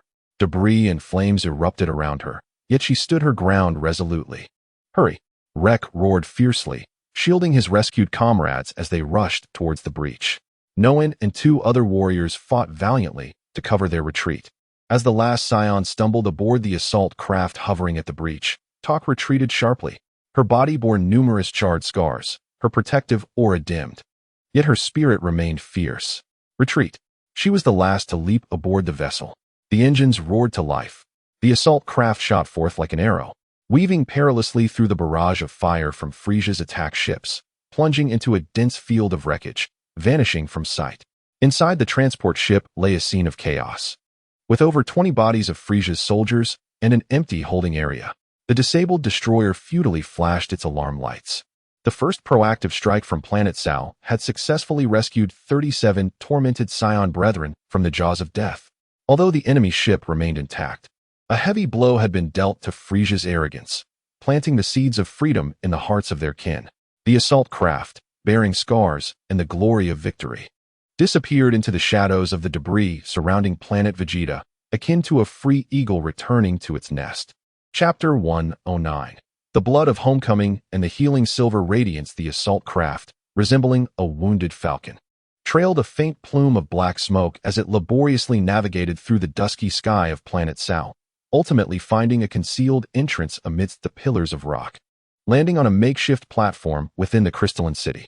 As the hatch opened, a potent wave of blood and sweat engulfed them. Tak was the first to leap down, her makeshift spacesuit torn in several places, revealing charred skin and bleeding wounds beneath. Her protective aura had long since dissipated, and her steps wavered slightly. Yet her posture remained resolute. Rek followed closely, gripping his dulled alloy dagger with one arm, his face flushed with exhaustion yet exhilaration. Noan and the other two warriors descended, supporting one another, each bearing their own injuries. Last to emerge were the group of scion compatriots who had just escaped from hell, clad in tattered prison garb. Most appeared gaunt and battered, their expressions filled with the bewilderment of survival, wariness of their unfamiliar surroundings, and profound astonishment at the grandeur of the crystalline city. Awaiting them were Carlot, Bulma, Sela, and the kin within the city, rushing forward to greet them.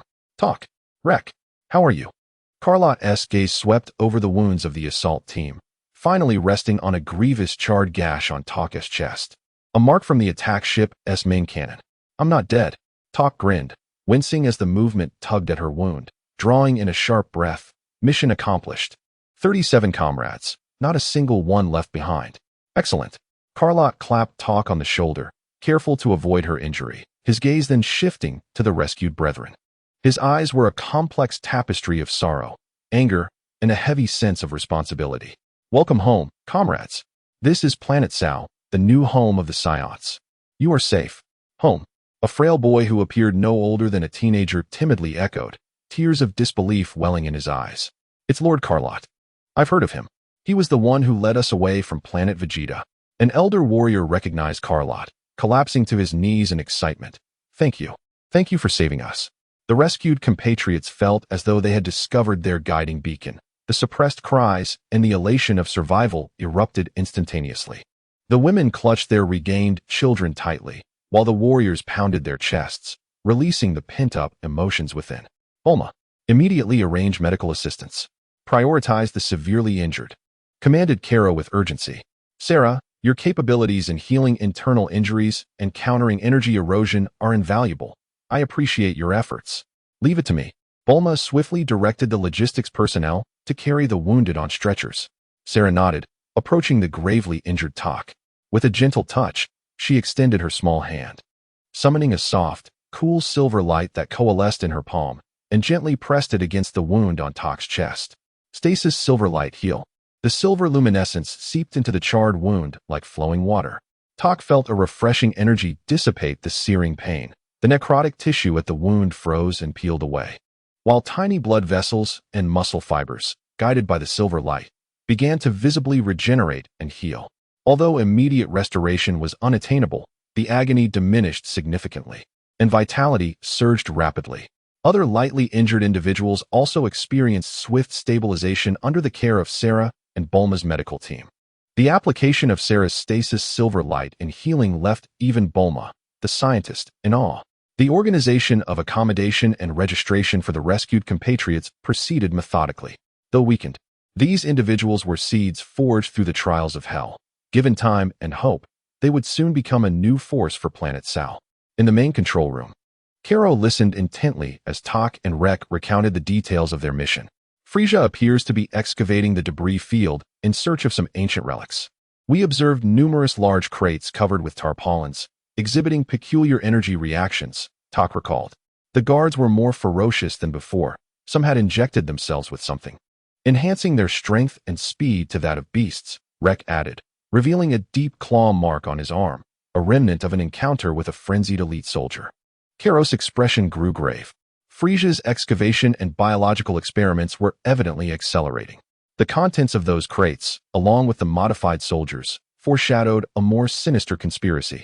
You have performed admirably, Karo affirmed, not only rescuing our compatriots, but also striking a blow to Frieza's arrogance, demonstrating the might of we Scions from Planet Sal. Tend to your injuries well. The battles ahead will be even more brutal. Tok and Rek's eyes ignited with the fire of battle as they nodded vigorously. At that moment, a warrior monitoring the deep space array gasped in alarm. Karo, Miss Bulma, look, the debris field of Planet Vegeta. That transport fleet, they're executing prisoners. The holographic screen switched instantly, revealing the transport ship Vulture 3, which had been thrown into chaos by Tok and his comrades. Dozens of Scion captives, still shackled and unable to escape, were being roughly herded onto a massive fragment of planetary debris. A sinister-looking lizard man, clad in the uniform of a high-ranking Frieza officer, the very deputy who had commanded the excavations, was shouting into a communicator before suddenly gesturing forcefully. The Frieza soldiers surrounding the platform raised their energy rifles. No. Within the control room, the recently rescued compatriots, undergoing treatment, bore witness to a heart-wrenching spectacle on the screens, releasing anguished cries that pierced the air. On the display, blinding beams of energy ignited, and blood splattered across the platform. Beast. Kakarot's eyes blazed with fury as he slammed his fist onto the control console, the rigid alloy surface warping under the force of his wrath. A palpable aura of murderous intent permeated the atmosphere. Frieza, this is retribution. A provocation. A dagger plunged into the hearts of the Scions of Planet Sal. Deep space array. Lock onto that executioner. Maximum power. Obliterate him. Kakarot's voice resonated like a chilling wind from the netherworld. Energy began to gather, the target locked. Tears of rage and sorrow glimmered in Bulma's eyes as her fingers frantically danced across the console.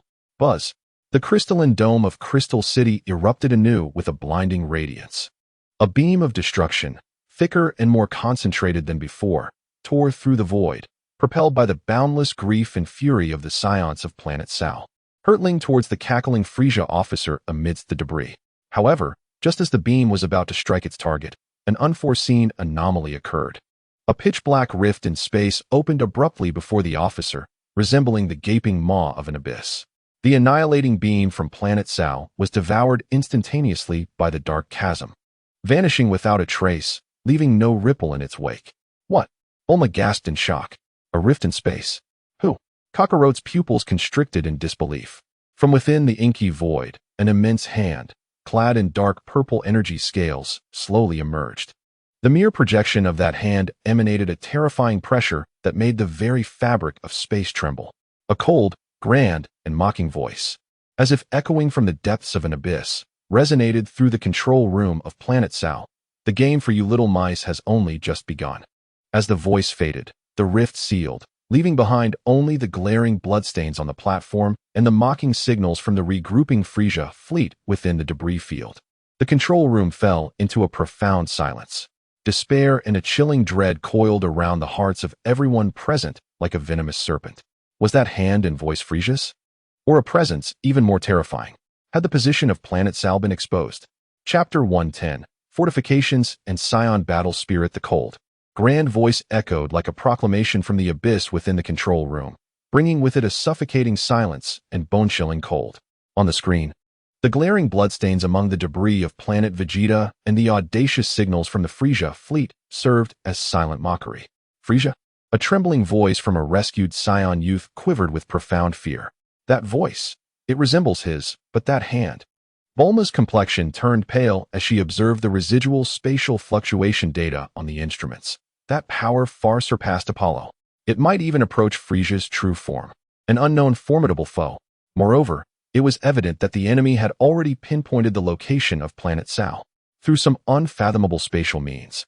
They had effortlessly neutralized the furious strike of the deep space array. A crisis, an unprecedented crisis. Kalat forcibly suppressed the tumultuous waves of emotions and the surging intent to kill within him. Anger resolves nothing. What Thrall needs most at this moment is calmness and strategic response. Silver barrier.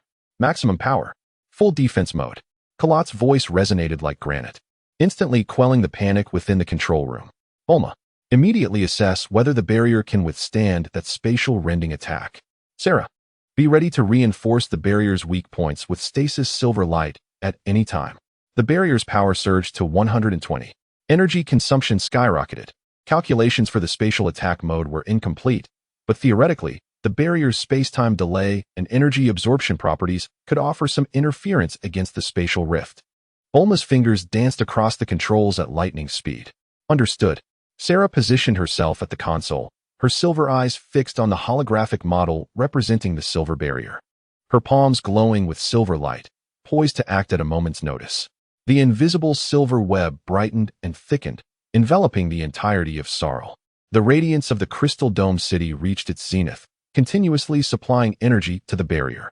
The entire city entered a state of maximum readiness. Torque. Wreck. Noen. Kalat turned to the warriors who had just endured a bloody battle, battered yet resolute, and immediately organized all able-bodied kin. Distribute weapons. Utilize the city's structures to establish deep defensive positions. Prepare for ground engagement. He understood that if the barrier were breached, they would ultimately have to rely on their flesh and blood to defend their homeland. Yes, Torque and the others showed no hesitation, turning swiftly, limping yet determined as they rushed out. Soon, the city echoed with the urgent calls to assemble and the sound of running feet. The rescued compatriots worried Bulma. Lightly wounded volunteers for battle, heavily wounded and women and children, gather in the core shelter. Protected by Sera and some logistics personnel, Kalat arranged swiftly. Every scion was a valuable asset, yet they could not afford senseless sacrifices. Orders were issued methodically. The brief joy of the city at the return of its rescued compatriots swiftly transitioned into a mode of iron and blood warfare. The warriors gripped their rudimentary weapons, primarily crude swords and energy guns forged from the city's metals, taking refuge behind the sturdy silver structures to construct formidable lines of defense. Though their eyes still reflected fear of the unknown enemy, more prominently was the resolve to protect their homeland.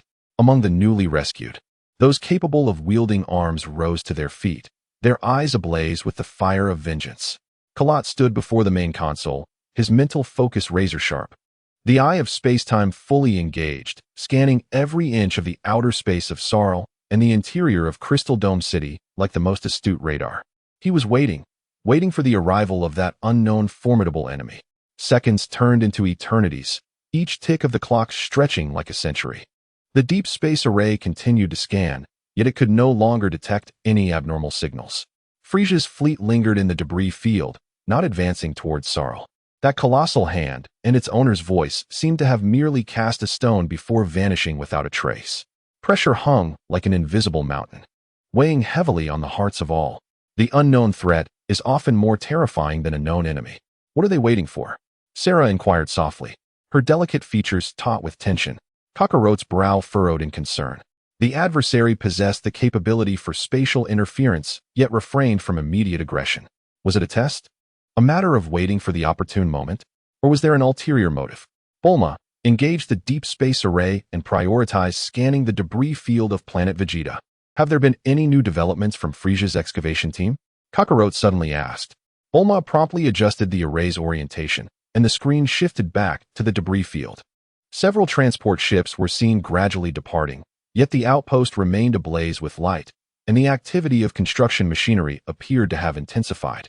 At the center of the largest outpost, a colossal, unfathomable shaft was taking shape, surrounded by intricate and unfamiliar energy instruments. What were they excavating? Bulma magnified the image of the shaft, gasping in astonishment at the rock strata along its edge. The patterns. The residual energy bore a striking resemblance to certain structures of the Crystal Dome City. Kakarot's gaze sharpened. The eye of time and space pierced through the screen's barrier. Focusing on the profound depths of the shaft, he beheld it. At the very bottom of the shaft, an exceedingly faint yet extraordinarily pure golden energy wave, imbued with an ancient, primal essence, began to emerge. This wave resonated powerfully with the Scion bloodline, brimming with ferocity, resilience, and destructive force. The ancient legends of Super Saiyan from Planet Vegeta, Kakarot murmured, a terrifying conjecture surfacing in his mind. Frieza's frenzied excavation of Planet Vegeta's remains was not merely an act of desecration or weapon manufacturing. What he truly sought might be the power legacy buried within the planet's core, belonging to the ancient Super Saiyans.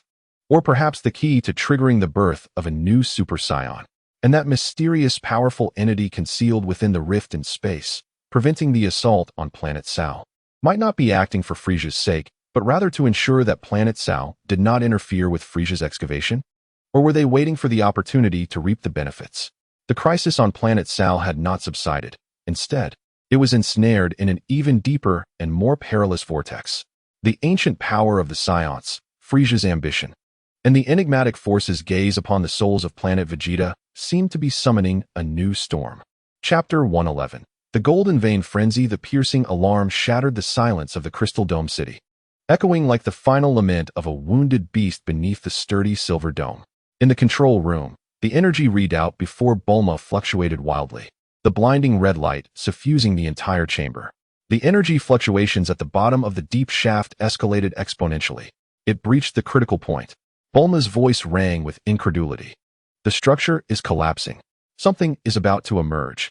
Kakarot stood before the immense observation screen, the eye of time and space having already penetrated the icy barrier, locking onto the distant depths of the Planet Vegeta debris field. At the bottom of the unfathomable shaft, which had been relentlessly excavated by Frieza's team, an indescribable, purest form of golden energy, akin to a colossal beast imprisoned for eons, finally broke free from its last restraints. Boom! In the silent vacuum of the cosmos, it was as if a golden sun had erupted. Observing the screen, the colossal vertical shaft resembled a fragile glass tube, suddenly ruptured by an eruption of golden light. As tangible as substance, that shattered it completely. Countless massive planetary fragments, as if struck by an invisible hammer, were instantaneously reduced to dust. The golden tempest surged forth with overwhelming force, sweeping in all directions. An energy shockwave. Intensity level. Its reach enveloped the entirety of the debris field surrounding Planet Vegeta. It was expanding at subliminal speed. Bulma's voice, distorted by sheer shock, echoed through the room.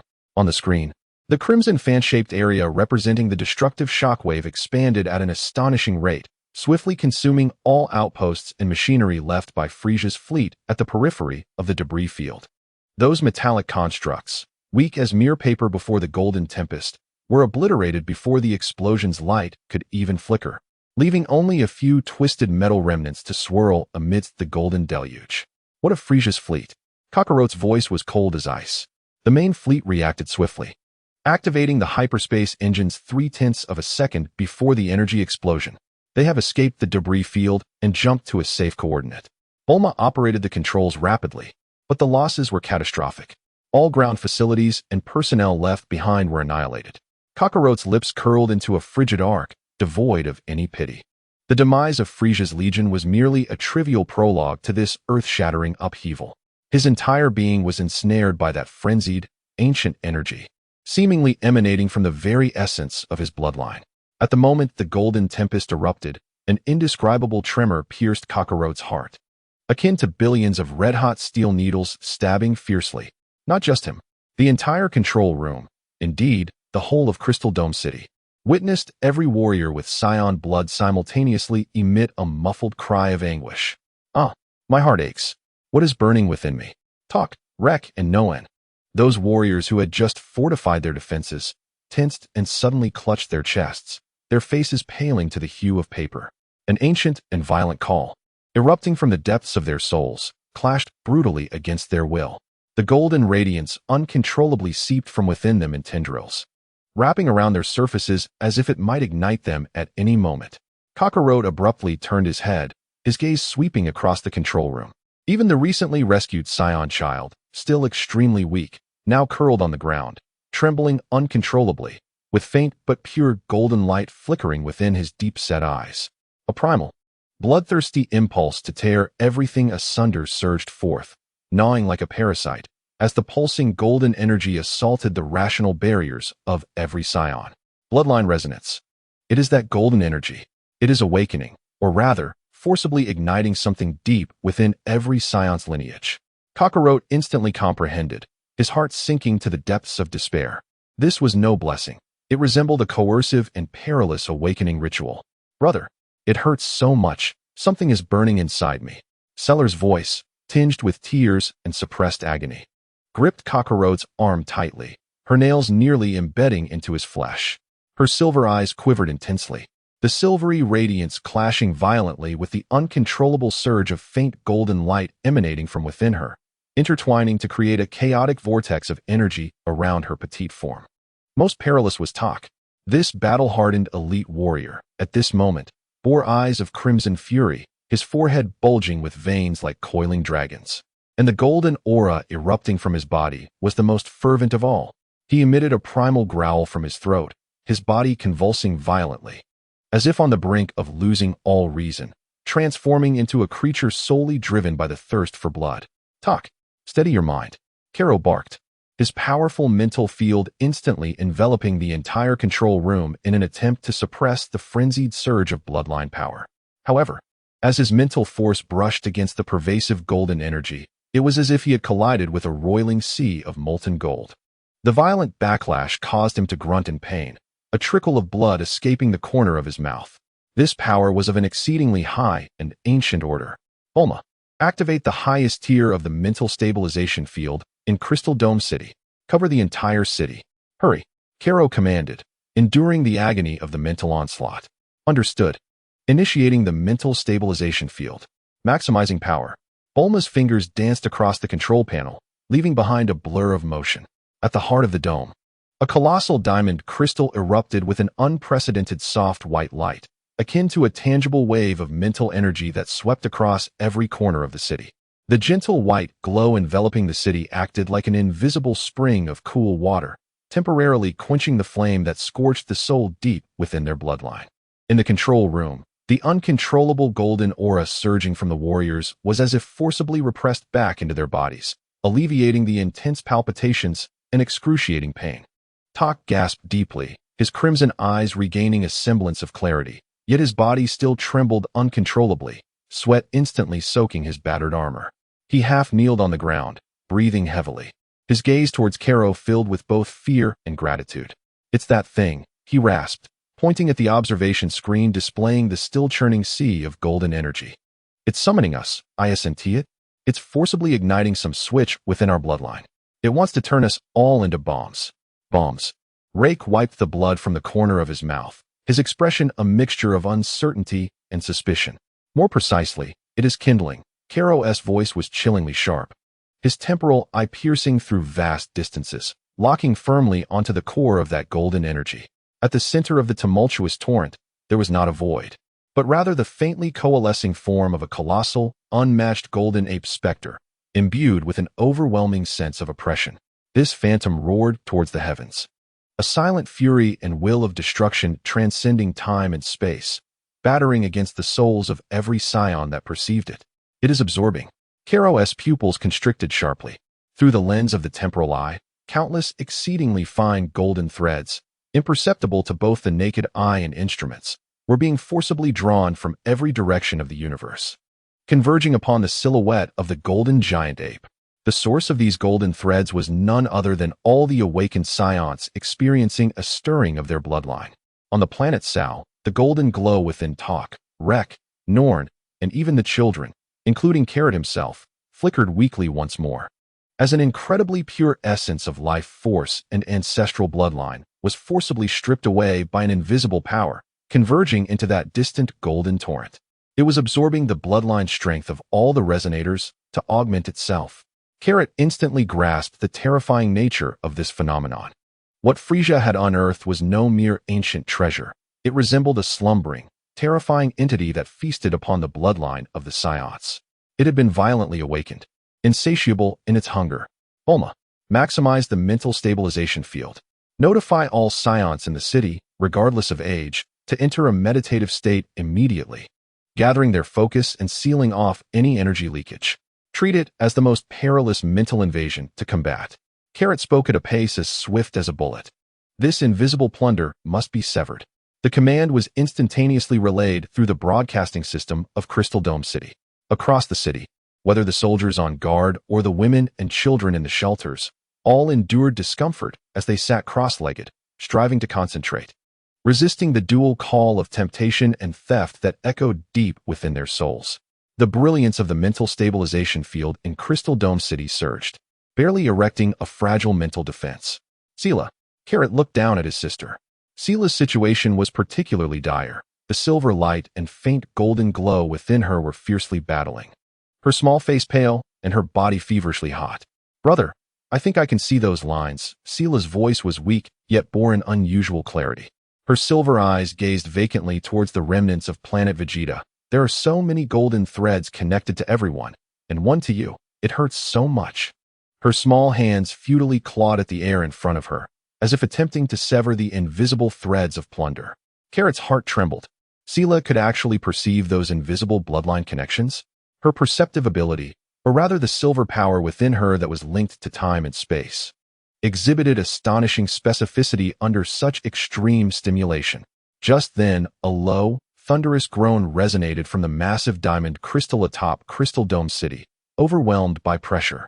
The white light of the mental stabilization field flickered violently, wavering. A more ferocious and greedy intent surged through the invisible bloodline connections. The spectral image of the golden giant ape seemed to rage due to its inability to obtain sufficient nourishment in a short span. Puff. Ugh.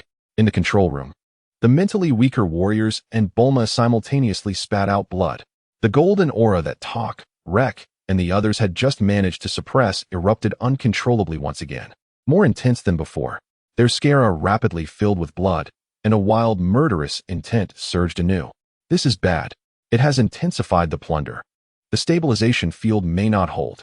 Bulma's lips stained with blood, her voice laced with despair. Boom! A deep, thunderous roar suddenly erupted from the depths of Sal's ground. The entire Crystal Dome City shook violently, as if experiencing a magnitude 10 earthquake. The sturdy silver structures emitted a grating groan, and fine metallic dust rained down from above the dome. What is happening? From within the planet, Khaled steadied his form, his mental energy plunging into the earth beneath his feet. The eye of time and space pierced through layers of rock, reaching the core of Planet Sal. He beheld it. At the searing edge of the planet's core, a slumbering golden energy, dormant for countless millennia, stirred to life, provoked by the ferocious roars and relentless plundering of the distant cosmic primate. It awakened, as if a dormant ember had been cast into boiling oil. Although this power was far less terrifying than the explosive remnants, its essence was purer and far more ancient. It surged forth like an awakened dragon of primordial earth, filled with offended fury, unleashing a frenzied roar and summons unique to Planet Sal towards all Saiyans, whose bloodlines had been forcibly ignited. An assault from within and without. The call of antiquity clashed with the fury and resonance of the star's core. In that moment, the bloodline power of every Scion on Planet Sal ignited entirely. A tempest of golden flames erupted skyward, instantly shattering the precarious mental stability of Crystal Dome City. Agonizing howls and uncontrollable roars reverberated throughout the city. Tak was the first to lose all composure. He threw back his head and emitted a primal roar, entirely devoid of human semblance, as golden energy radiated explosively from him. His eyes were wholly consumed by a tempestuous golden light, muscles bulging and coarse hair, symbolizing his transformation into a giant ape, began to emerge faintly from his skin. The last remnants of his sanity were drowned, leaving only the most primal desire for destruction. Roar! Kill! He surged forth like a golden projectile, enveloped in cataclysmic energy, delivering a devastating punch towards a fellow warrior beside him, who was also on the brink of losing control, clutching his head and crying out in agony. It was over. Khaled's heart sank into despair. The bloodline frenzy, the fratricidal strife. The flickering hope ignited on planet Sal was about to be entirely consumed by this golden tempest besieging from all sides. Chapter 112. The Silver-Eyed Soulkeeper Tok's fist, shrouded in destructive golden flames, tore through the air with a piercing shriek, aimed directly at his defenseless comrade, who was in torment and unaware. The wild fury in his golden pupils left no room for rational thought, as the dam of reason collapsed under the dual onslaught of bloodline fury. Tok, stop! Lake's eyes widened in desperation, striving to intervene, but the tumultuous golden energy within him delayed his movements, leaving him to utter a desperate roar. In that critical moment, stop! A clear, authoritative voice, imbued with undeniable majesty, rang out like a crystalline spring, instantly cascading over every frenzied soul. It was Sera. Unbeknownst to them, she had levitated into the air of the control room, her petite form enveloped by an unprecedented, dense silver light that was impossible to disperse. This light was no longer soft or fluctuating, but rather presented an absolute, solid texture, akin to liquid mercury flowing gracefully. Her silver eyes lost all distinction between sclera and pupil, transforming into two cold, pure, emotionless silver moons. With a commanding shout, an invisible force, capable of freezing time itself, erupted from her center. Buzz! At that moment, time was forcibly halted. The fist of Tok, imbued with destructive power, hovered a mere 10 centimeters from the head of his fellow warrior. The furious golden aura, akin to flames encased in amber, bizarrely solidified in midair. The splattering of sweat, the swirling dust in the air, Bulma's face reflecting terror, and the motion of Wreck desperately lunging forward, yet freezing mid-action, all fell into an absolute stillness. Save for the thoughts that remained unbound. Only the flowing liquid silver light enveloping Sera and her pair of cold, world-gazing silver moon eyes existed as the sole motion within this frozen expanse of time. I have grasped it. Sera's voice resonated directly within Kakarot's mind. Devoid of the prior pain or confusion, now imbued with a strange ethereality and fatigue. The thread drawing us is faint beneath the planet Sal. A tumult of emotions surged within Kakarot. He realized that while his body lay immobile, his thoughts and the power of his temporal vision were unrestrained. He immediately followed Sera's mental guidance, his temporal vision penetrating the stilled continuum, once more delving into the core of Sal. This time, clarity enveloped him. At the edge of the planet's molten core, a minuscule energy vein, radiating a faint, ancient golden glow, pulsed violently. Countless, similarly delicate, nearly transparent silver threads, akin to the most intricate chains, extended from various points on Sal, particularly from the Crystal Dome City, entwining and binding themselves tightly to this tumultuous golden ley line. It was these silver chains that forcibly suppressed and weakened the ley line's ferocious pull and resonance with the scion blood on the surface. Sera. She was wielding her strength to combat the upheaval at the planet's core. She was attempting to sever the foundation of that invisible, predatory thread. Sera. Kakarot's mental essence brimmed with shock and concern. He sensed his sister's state was extraordinarily unique, yet precariously unstable. The silver force that froze time was vast beyond imagination. Yet it was evident that this power did not wholly belong to her. Rather, it resembled some deeper existence being forcibly awakened, utilizing her body as a vessel. I am fine, brother. Sera's mental essence conveyed a wave of fatigue. The essence beneath Sal is both furious and sorrowful. It resists being drawn away, fighting against that malevolent force above. Just then, the golden ley line ensnared by silver chains erupted with even greater defiance. A tremendous force, originating from the planet's core, violently struck the silver chains. With a violent tremor, Sera's body in midair quaked, the liquid silver light enveloping her undulating fiercely. A stark crimson spilling from the corner of her mouth.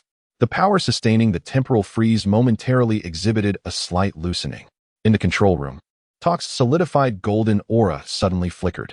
The stillness of time, akin to ice broken by a stone, began to manifest fine, spiderweb-like cracks. Rex's fingers twitched slightly, and the furious golden light in his eyes began to flicker anew. Bulma. Kakarot's mental essence thundered like a lightning bolt, piercing the frozen silence, crashing into the depths of Bulma's consciousness, establishing a mental stabilizing field. Full power. Target the core resonance point of the planet. Coordinates transmitted to you. Assist Sera. Suppress it. Though Bulma's body was confined, her mind raced with fervor. Kakarot's intent struck her like a precise command, instantly imprinting the coordinates of the golden vein at the core of Planet Sao into her consciousness. Acknowledged. Bulma's resolve resonated through her thoughts. The diamond crystal at the heart of Crystal City erupted with an unprecedented brilliance. The immense mental energy, once dispersed throughout the city, was forcibly concentrated by Bulma, coalescing into a singular, nearly pure white beam of psychic energy that pierced through the material barriers and forcefully penetrated the depths of Planet Sao's core. The target. The tumultuous golden vein ensnared by silver chains. Boom! A thunderous roar reverberated from deep within the planet, as if the entirety of Planet Sao groaned in agony. The pure white psychic beam struck the struggling golden vein like a mighty hammer. The effect was immediate. The pulsation of the golden vein waned instantaneously, its resistance significantly diminished. The silver chains binding it blazed with renewed brilliance, akin to a searing iron brand, deeply embedding themselves into the vein, utterly suppressing its violent will and sealing it away. The pressure from both inside and out abruptly lessened. In the control room, the strain on Sera was similarly alleviated. She inhaled deeply, her cold silver moonlit eyes suddenly fixating on the observation screen, where the remnants of Planet Vegeta swirled amidst a roiling sea of golden energy. With the raging golden ape phantom at its center. No more siphoning. Sera's small face was filled with determination and fury, hovering slightly forward. She extended her hands towards the observation screen, mimicking a grasping motion. A portion of the colossal silver force that froze the control room's space-time was diverted, disregarding spatial barriers, manifesting as an invisible silver hand that surged along the countless ethereal lines of predatory blood vessels extending from Planet Sao to the Golden Ape Phantom. Flowing upstream, it lunged fiercely toward the core of the Golden Ape Phantom. Roar! From the distant cosmos, the colossal phantom composed of pure golden energy seemed to receive an invisible blow, emitting a silent roar of utmost rage. Its massive form trembled violently, and numerous lines of golden energy connecting in all directions flickered intensely, appearing and disappearing. From the direction of Planet Sao, the predatory lines linking Kakarot, Sera, and all Saiyan snapped like burnt strings of a shattered instrument, disintegrating instantaneously. The interior of Planet Sao ignited forcefully. The frenzied predatory power of the bloodlines began to rapidly recede, akin to flames deprived of their source, calming swiftly. Thud! Thud! In the control room, the golden auras surrounding Talk, Wreck, and others deflated like punctured balloons, extinguishing in an instant. The overwhelming weakness from exhaustion and pain surged through them as they collapsed to the ground, gasping for breath, their once fervent golden glow fading rapidly, leaving only profound fatigue and a dazed sense of survival. The liquid silver light enveloping Sera receded like a tide, her once cold and unfeeling silver moonlit eyes returning to their original clarity, though now filled with undeniable frailty. Her small form swayed before plummeting to the ground. Sera. Kakarot's body instantaneously regained its ability to move. With a swift stride, he advanced forward and securely caught his sister. Her touch was icy, and Sela's breath was faint, akin to a flickering candle in the wind. Brother, I'm so tired. Sela managed to open her eyes, forcing a weak smile onto her delicate face. I heard the bad thing, she murmured before her head drooped, and she fell into a deep slumber. Kakarot held his sister's cold body tightly, feeling her faint yet steady heartbeat, which momentarily eased the tension in his heart. He lifted his gaze towards the observation screen. The remnants of Planet Vegeta still swirled in a tumultuous sea of golden energy, and the shadow of the colossal golden ape remained, though its presence seemed somewhat diminished, becoming increasingly indistinct. It no longer attempted to siphon energy from Planet Sao, instead contracting as if licking its wounds, perhaps gathering strength for another assault. A sudden catastrophe, born from ancient bloodlines, had been temporarily repelled through Sela's astonishing power and Bulma's precise coordination. Yet Kakarot understood that this was merely the beginning. The shadow of the golden ape, a terrifying entity unearthed by Frieza, would not relent easily. What exactly was this power that Sela exhibited, capable of freezing time and retaliating from afar? Within Crystal Dome City, the sounds of pained groans and weak breaths echoed relentlessly. The immediate crisis had subsided, but what remained was a deeper fatigue, fear, and a vast shadow looming over the future. Chapter 113.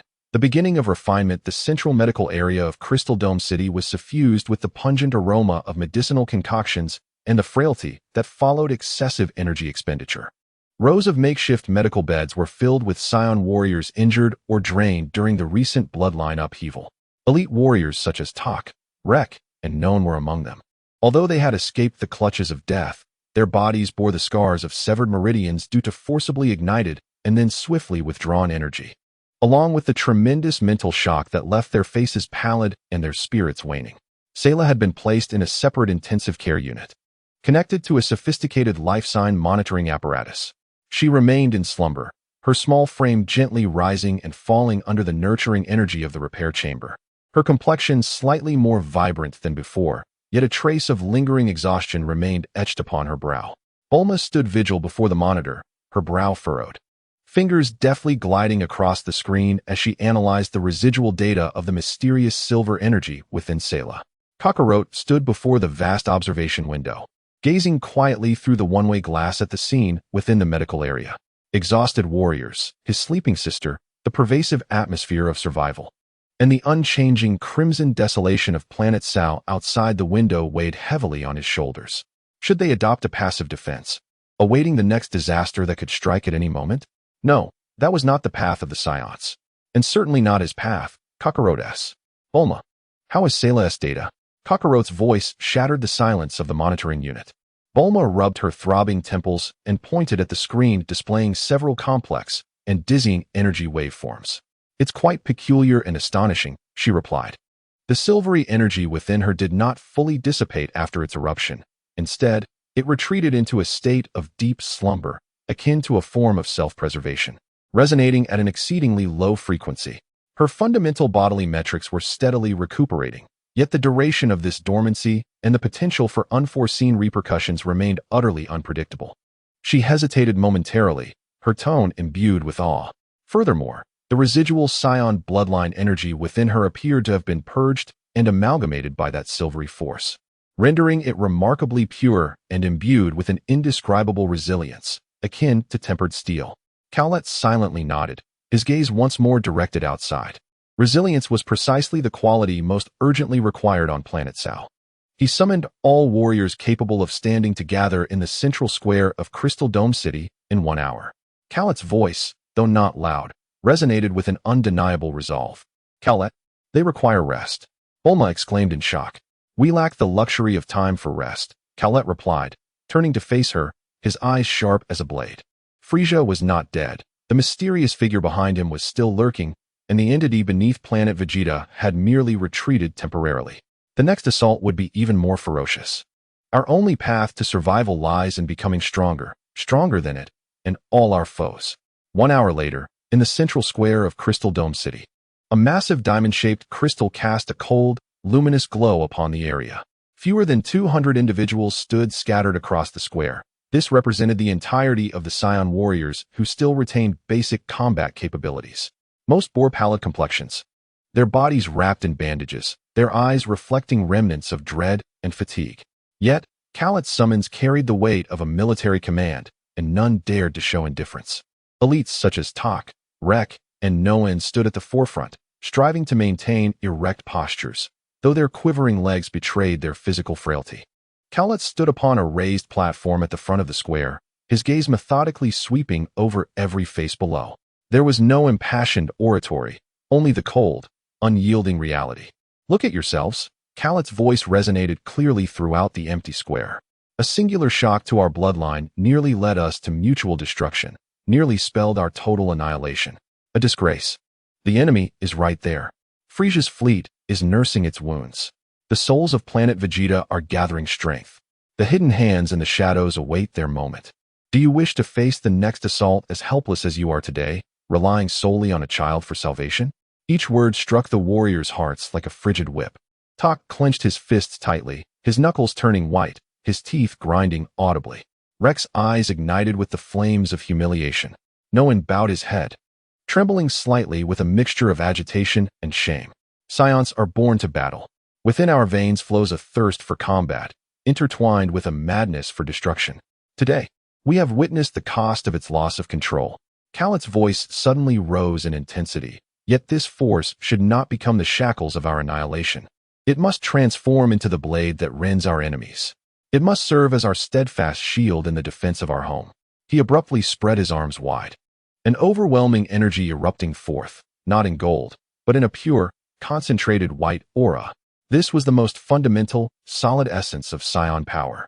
Yet upon Karo, this fervor resembles a tangible flame, imbued with an indomitable will and a formidable vitality. From this day forth, cast aside the so-called legend of the Super Saiyan. Discard those fanciful aspirations of instant ascendance. Karo's voice resonated like a war drum, echoing within the hearts of all, proclaiming that power knows no shortcuts. Only blood, only sweat, only the relentless struggles and transcendence at the precipice of life and death. He raised a hand, pointing toward the rear of the square. There, the once flat ground emitted a deep rumble, revealing a vast, unfathomable pit as the metallic floor cracked. At the edge of the pit, intricate energy circuits flickered with a perilous glow.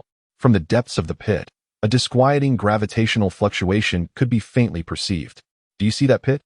It shall be your starting point. It shall also be your purgatory. Karo's voice rang with resolute clarity, announcing the immediate commencement of the temporal refinement training camp. The first lesson, adapt to hell. Without any superfluous explanation, his figure flickered, and he was the first to leap into the abyss. Buzz, a terrifying force, far exceeding the standard gravity of planet Sal, approximately 15 times that of Earth, instantaneously bore down upon Karo. The air seemed to congeal into steel, ruthlessly compressing every inch of his bones, muscles, and organs. His descent abruptly slowed, as if ensnared in viscous amber. 30 times standard gravity. Initiate. Bulma's voice echoed through the loudspeaker, tinged with a hint of compassion. Thud, thud. The sound of Karo hitting the ground was profoundly heavy. He knelt on one knee upon the hard metallic floor of the pit, his body trembling violently, beads of sweat instantly saturating his clothing. He gritted his teeth, veins bulging on his forehead, struggling with immense difficulty to straighten his spine. The square was enveloped in a profound silence. All the warriors stared wide-eyed, witnessing their leader endure inhuman torment within the depths of the pit. Those who fear death may remain behind to recuperate. Karo's voice resonated from the bottom of the pit, labored yet remarkably clear, urging those who seek strength to leap down. Use your bodies to remember. Remember this force that seeks to crush you. Then conquer it. The silence was shattered. Damn it. If I must die, then so be it. Rek roared first, his eyes ablaze with an unyielding fire, as he leapt into the abyss. Following him was Noan. Then Tokay. He remained silent, yet his gaze was more resolute than anyone else's. Thud, thud, thud. One after another, figures, driven by a thirst for power and a rage against humiliation, plunged headlong into the chasm known as the starting point of their hellish journey. In the central square, only the heavy sounds of labored breathing remained, the groans of bones under unbearable strain, and Bulma's voice through the loudspeaker, continuously announcing the despair-inducing adjustments of gravitational multipliers. 35 times, 40 times, 45 times. Reached the limit of the first phase. Maintain. At the bottom of the pit, it resembled a purgatory. Sweat pooled upon the ground, forming small puddles. The sound of muscles tearing was distinctly audible. The limits of will and flesh engaged in the most brutal contest within this gravity-distorted realm. Kakarot stood resolutely before everyone, his body trembling violently under the immense pressure. Yet he remained upright, akin to an indomitable banner planted in the depths of hell. His gaze swept across each warrior grappling with pain, and he commanded in a thunderous voice, "Feel it. Remember it. Your bloodline roars. Let it roar, but do not allow it to control you. Harness it with your will. Let the agony fuel you. Let gravity sharpen you. If you wish to survive, if you wish to protect all that lies behind you, hold on. The infernal tempering had only just begun. The path of the Scions of Planet Salad towards a future forged in blood and fire had taken its first bloody step in this deep pit. Chapter 114. The flesh-grinding mill deep within the Crystal Dome City. A colossal gravity-training pit loomed like an entrance to hell, incessantly echoing with the excruciating sounds of bones grinding and the heavy, oppressive breaths of the warriors. With a gravity 45 times that of Earth's standard, it felt as if innumerable invisible mountains bore down upon each Scion warrior at the pit's bottom. The sweat had long since dried, replaced by beads of blood seeping from their skin under the terrifying pressure. Muscle fibers cried out in agony. Each slight movement was accompanied by searing pain. Their innards felt as though clenched by an invisible giant's hand, twisted and squeezed. The air hung thick like lead, turning every breath into a battle against suffocation.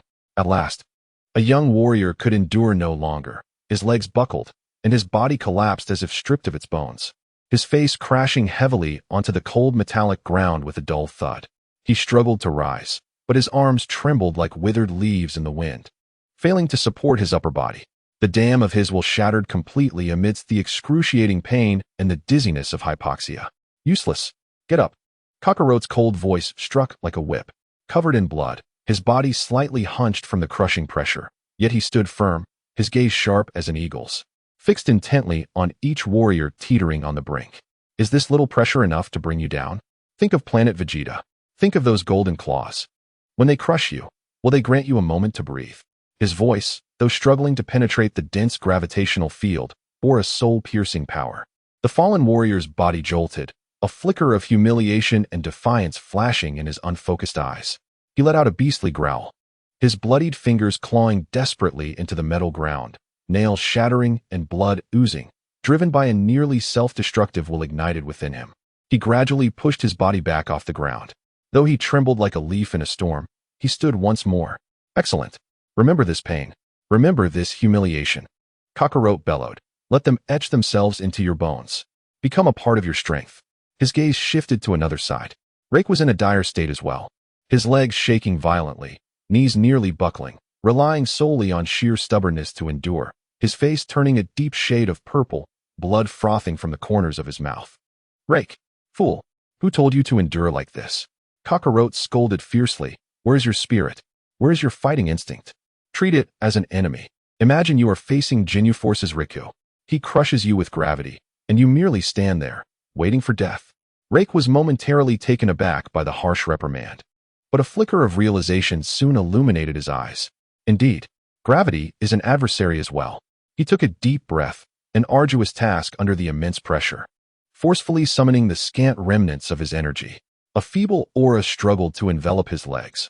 Although it could not counteract the weight, it instantaneously altered the manner in which the force was transmitted. It was as if an invisible cushion had been placed beneath his feet. The pressure on his legs suddenly lessened, and his body stabilized considerably. Control. Harness your will to command every ounce of energy. Adapt. Guide. Carrot's voice resonated like a bell, emphasizing that this was not merely about enduring. It was about adaptation. It was about conquest. It was about mastering the art of efficiently wielding your power in dire circumstances. The atmosphere at the bottom of the pit transformed entirely. The warriors no longer passively endured suffering. Instead, they began to strive to mobilize the faint energy within them under the extreme pressure, to perceive, to direct, and to resist that omnipresent terror. Though they still suffered immensely, a new essence, named technique and control, began to sprout in the soil of despair. Tak exhibited the most composure among them all. Unlike Rake, who attempted to resist, or others who were in disarray, he closed his eyes, furrowing his brow, his body vibrating at an extraordinarily subtle frequency. With each tremor, he precisely dissipated a portion of the impact inflicted by the weight, while guiding the remnants of energy within him, painstakingly mending the torn muscle fibers.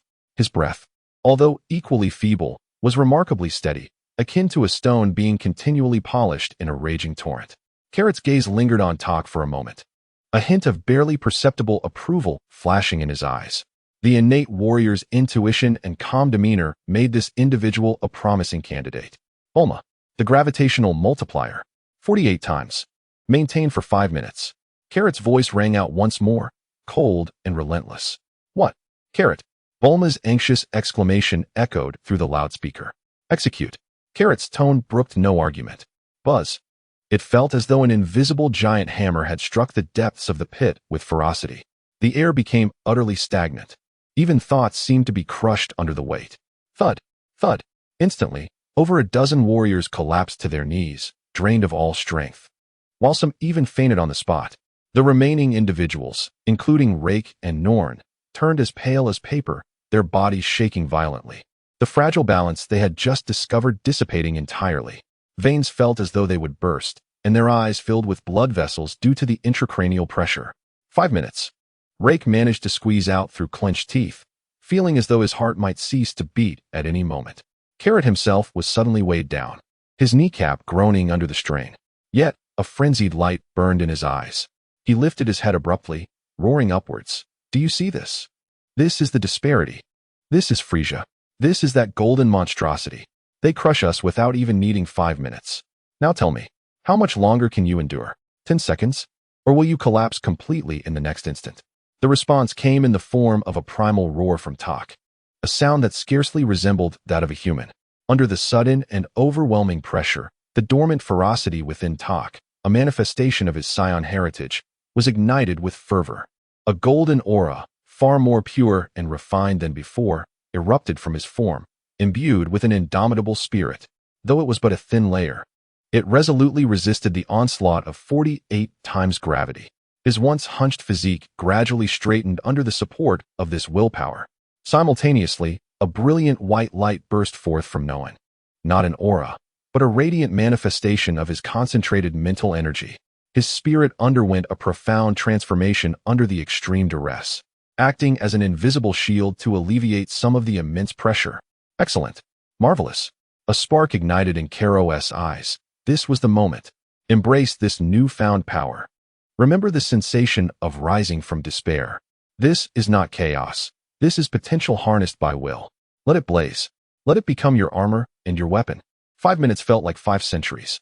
When the gravity finally eased from 48 times to 45 times, fewer than 20 warriors remained standing at the bottom of the pit. Among them were Tak, Rek, and Noan. They were drenched in blood, their bodies trembling like flickering candles in the wind. Yet their gazes were sharper than before they descended into the abyss. An aura, forged through genuine life and death trials, began to coalesce around them, akin to steel tempered through fire. Carry them out for treatment, Karo commanded, pointing to the unconscious and severely injured warriors. His tone remained icy, though it was softened by a hint of leniency. The rest shall recuperate here for half an hour, preparing to enter the second phase of energy impact resistance training. He lifted his gaze towards the edge of the pit, where Bulma appeared, her expression marred by worry and compassion, yet also astonishment. She witnessed the figures at the bottom, seemingly pulled from a pool of blood, yet still standing resolutely, their eyes reflecting an unprecedented steeliness, akin to tempered metal. Bulma, the first stage of gravity parameters has been recorded. We are ready to initiate the second phase of the energy impact array, Kaios's voice resonated. Bulma inhaled deeply, suppressing the tumult of her emotions, and nodded firmly. Understood. Preheating the energy impact array. Shall we commence at the lowest intensity? No. Kaios's gaze swept over the remaining warriors, resembling wounded lone wolves. And he stated with unwavering resolve, we will commence at the highest level that will cause them pain, yet allow them to survive. The gates to the next tier of purgatory swung open with a thunderous crash. The relentless grind of flesh and bone continued unabated. Chapter 115. The radiance of emergence time lost its significance within the depths of the Crystal Dome City, in the hell known as the Refinement Pit. The dual torment of gravity and energy assailed them, day after day. Each day, new warriors were carried out, their bones shattered, meridians damaged, and their spirits on the brink of collapse. Yet each day, more warriors, amidst suffering and despair, struggled to rise, adorned with scars and a more resilient gaze. Diving once more into the abyss that devoured all. Wails, the sound of cracking bones, the explosive resonance of energy impacts, and Kaios's chilling reprimands formed the eternal soundtrack of this place. Kaios, akin to the most exacting blacksmith, meticulously controlled the flame's temperature and the hammer's force. He personally demonstrated, enduring the highest levels of gravity and the most ferocious energy impacts. With each fall, he rose with even greater speed and steadiness, illustrating through his actions that nothing is impossible, only insufficiently resolute. He keenly observed the condition of each warrior. When Tokei's muscles tore under the extreme pressure, on the brink of collapse, Carrot would instantaneously appear by his side, concentrating a point of highly compressed healing energy and precisely injecting it into the depths of his torn tendons, while sternly commanding, "Control your energy. Guide it. Restore. Do not simply endure." When Norn's mental focus began to dissipate under the onslaught of chaotic energy, Carrot's formidable mental force would forcibly penetrate like a rock, constructing a temporary mental anchor for him, roaring, "Concentrate. Your will is your shield.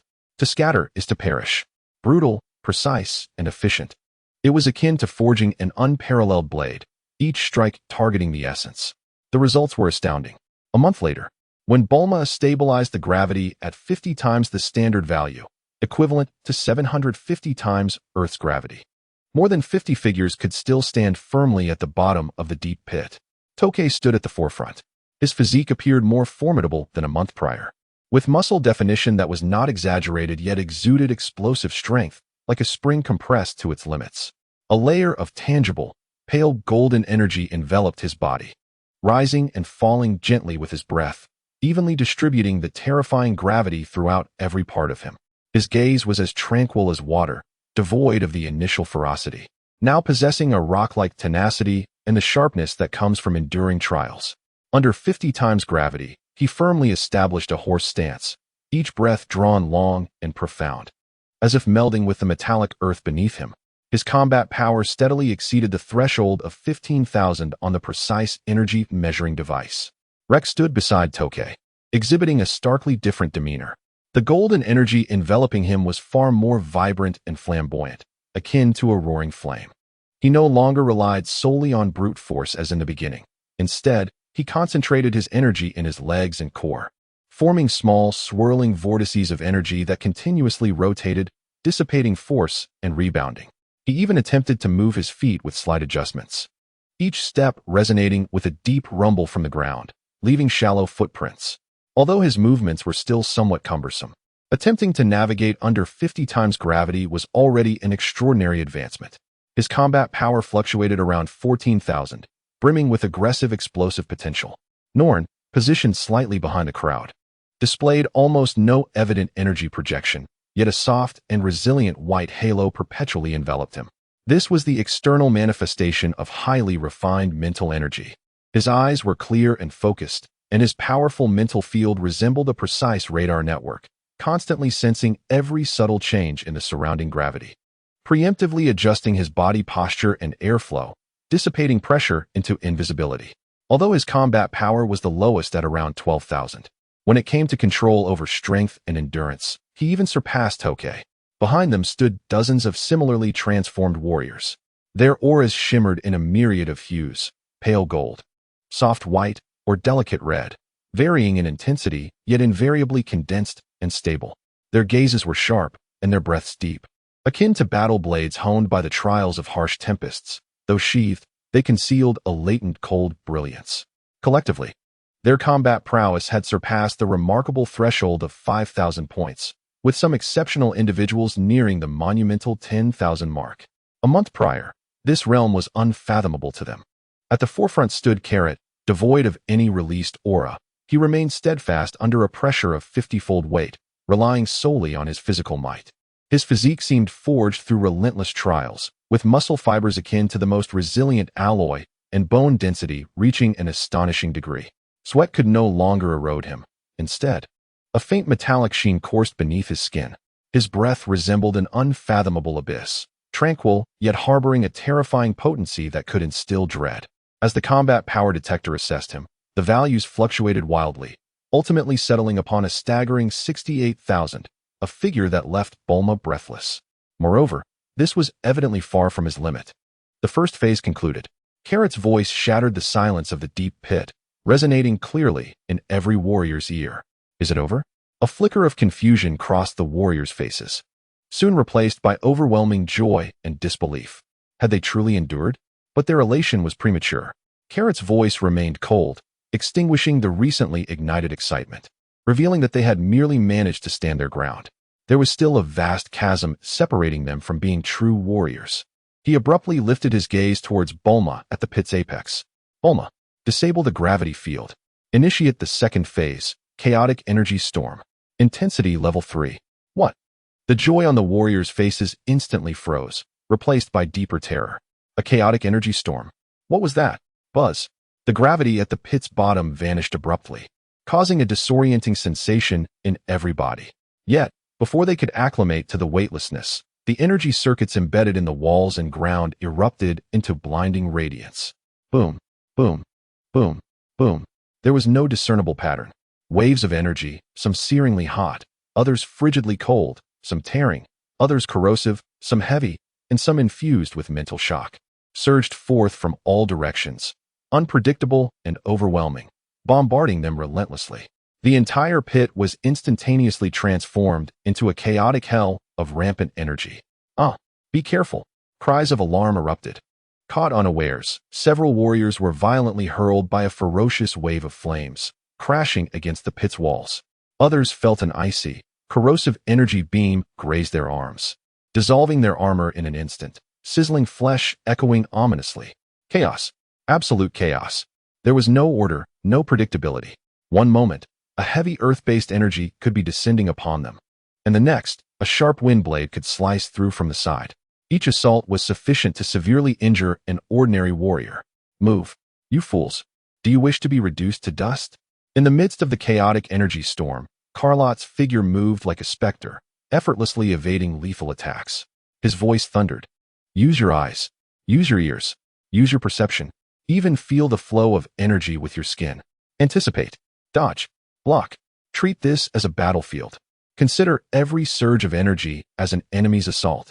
If you wish to survive, then move. At his furious exhortation, the warriors forcibly regained their composure from their initial panic. Tok's growl resonated as a faint golden aura surged around him.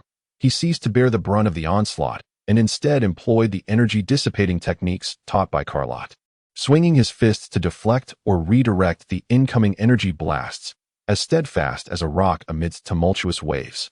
Wreck, abandoning all defense, unleashed a roar as he accelerated to his utmost speed, recklessly darting back and forth within the narrow confines of the pit, advancing and dodging with fervor.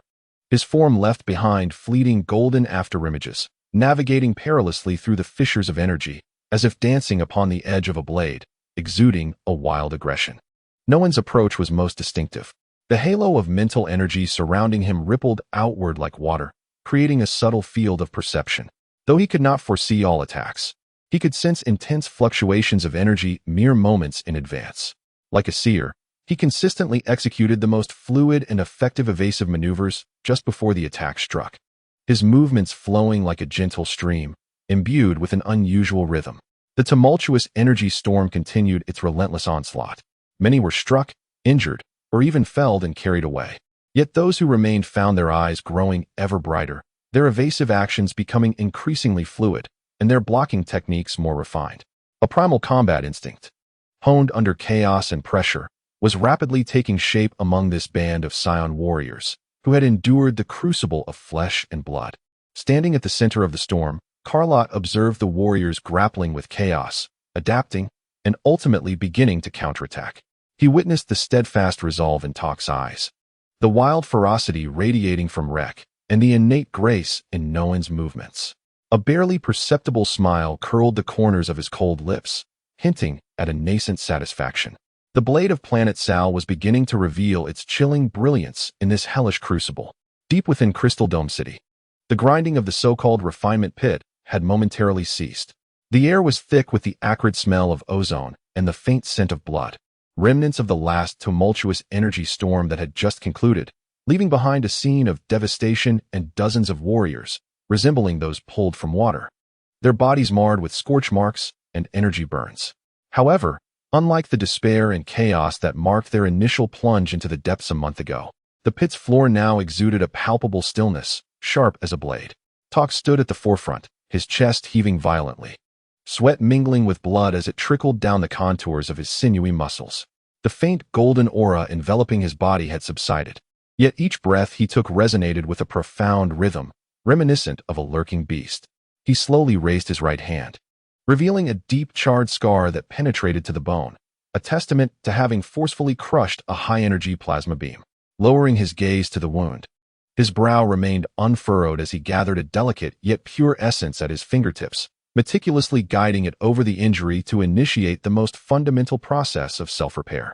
His movements were precise and steady, exuding a calmness honed through countless trials.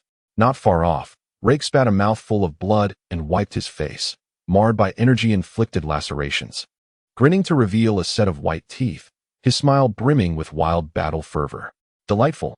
Bulma, can we add a bit more substance to the next storm? That frost shock nearly froze my jewels off. Now that was potent. His recovery was astonishing. Minor wounds across his body were visibly healing at an impressive rate. Norn sat cross-legged on the ground, eyes closed in meditation. The aura of his mental energy had dissipated, leaving his complexion somewhat pale. Clearly a result of the immense toll taken by maintaining a wide-ranging premonitory perception amidst the chaotic storm. Nevertheless, his aura was harmonious, akin to polished jade, and his mental energy was steadily recovering at a stable pace. Behind them stood over 30 warriors, each bearing wounds and unstable breaths. Yet their gazes were as sharp as blades forged in fierce flames, cold, keen, and brimming with a thirst for battle and confidence. The figures that had once trembled under 50 times the gravity, their eyes filled with bewilderment, had vanished. Kalat stood at the center of the pit, his gaze sweeping over each warrior. There was no praise, only scrutiny. Ultimately, he nodded slightly. The first phase of tempering is complete. His voice echoed in the silence of the pit. You have barely begun to resemble something formidable. Though not words of commendation, they instinctively caused the warriors' backs to straighten. Hearing such acknowledgement from Kalat was a significant affirmation. But do not presume this is the end. Kalat's tone shifted, remaining ice-cold. The tempering pit is a whetstone. Once the blade is sharpened, it must taste blood. True warriors emerge from mountains of corpses and seas of blood, not from greenhouses. His gaze, sharp and probing, swept over Talk, Rake, Norn, and the most composed, keen-eyed warriors behind them. Talk, Rake, Norn, Kalat called out. Present. The three answered in unison, like drawn swords. You have 3 days to rest and recover. After 3 days, you will each select 5 team members. Kalat's command was laced with undeniable authority. Destination, the near-Earth orbit of Sal Star, asteroid belt number 7. He raised his hand, and a holographic star map, composed entirely of pure mental energy, unfurled at the bottom of the pit, clearly marking a chaotic region filled with countless fragments and ice crystals. According to passive scans from the Deep Space Array and decrypted transmissions from Frieza's old communications, a medium-sized cosmic pirate group known as the Razor Claws resided there. The group consisted of approximately 300 members, equipped with 3 modified armed transport ships and 2 light assault vessels. Their leader, Bloodclaw Hawk, was estimated to possess a combat power of around 12,000. They are one of the peripheral minions of Frieza's Legion, tasked with plundering resources from nearby shipping lanes to supply the remnants of Frieza's forces. Carrot's voice coldly articulated the target information, akin to reciting a chilling slaughter list. Your mission: infiltrate the asteroid belt and locate the lair of the Razor Claw, ensuring its complete eradication. Leave no survivors, leave no trace. He paused, his gaze electric. This was your first real combat assessment after rigorous training. I expect to see results, and I demand to witness the process. Eliminate these scum with minimal cost, maximum speed, and the cleanest methods. Understood. Talk responded in a deep voice, a fire of battle igniting in his eyes. Huh. Finally, I can stretch my limbs. Lek licked his lips, revealing a bloodthirsty grin. Yes. No-In replied succinctly, his eyes swiftly scanning the star map, analyzing potential infiltration routes and tactical nodes. Remember, Carrot's voice suddenly turned severe. Imbued with an icy chill, this is no game. You face ruthless pirates, notorious for their savage methods. Any underestimation, any misstep, the price will be your life and that of your comrades. I want every one of you to return alive. Do you understand? Yes, leader. The warriors at the bottom of the pit roared in unison, their voices echoing against the metallic walls, infused with an iron-blooded spirit. 3 days swiftly passed. Within the hangar of Crystal Dome City, 3 small assault vessels, urgently retrofitted by Bulma and adorned in matte black with sharp lines, lay quietly docked. Though compact, They were equipped with the most advanced cloaking field generators currently available on Sao, based on some reverse engineering from Crystal Dome City, high-energy particle cannons, and short-range jump engines.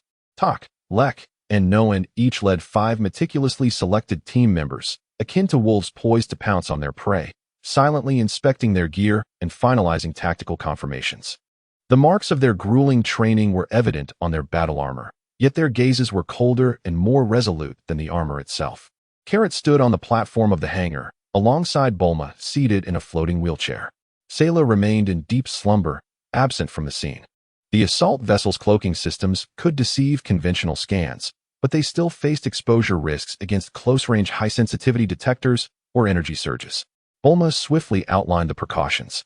The particle cannon possessed sufficient power to penetrate the pirate's flimsy armor, but caution regarding cooling time was imperative. The jump engine required 3 minutes to charge, and should not be used consecutively unless absolutely necessary. The life support system was adequate for a standard mission duration of 72 hours. The target area's environment was complex, with chaotic asteroid trajectories and numerous gravitational anomalies to navigate. Carrot added, his gaze sweeping over the 3 squads poised for departure. The mission objective was clear, and means were unrestricted. I only want results. Go. There were no superfluous words of encouragement, only the most direct commands. First squad, board the vessel. Tak barked, leading the way to his assault craft. His teammates followed swiftly and silently, their movements synchronized. Second squad, follow me. Let us go hunt some pirates. Lek waved his hand with a wild exuberance. Third squad, proceed according to the predetermined plan. Noen's voice remained calm, exuding absolute composure.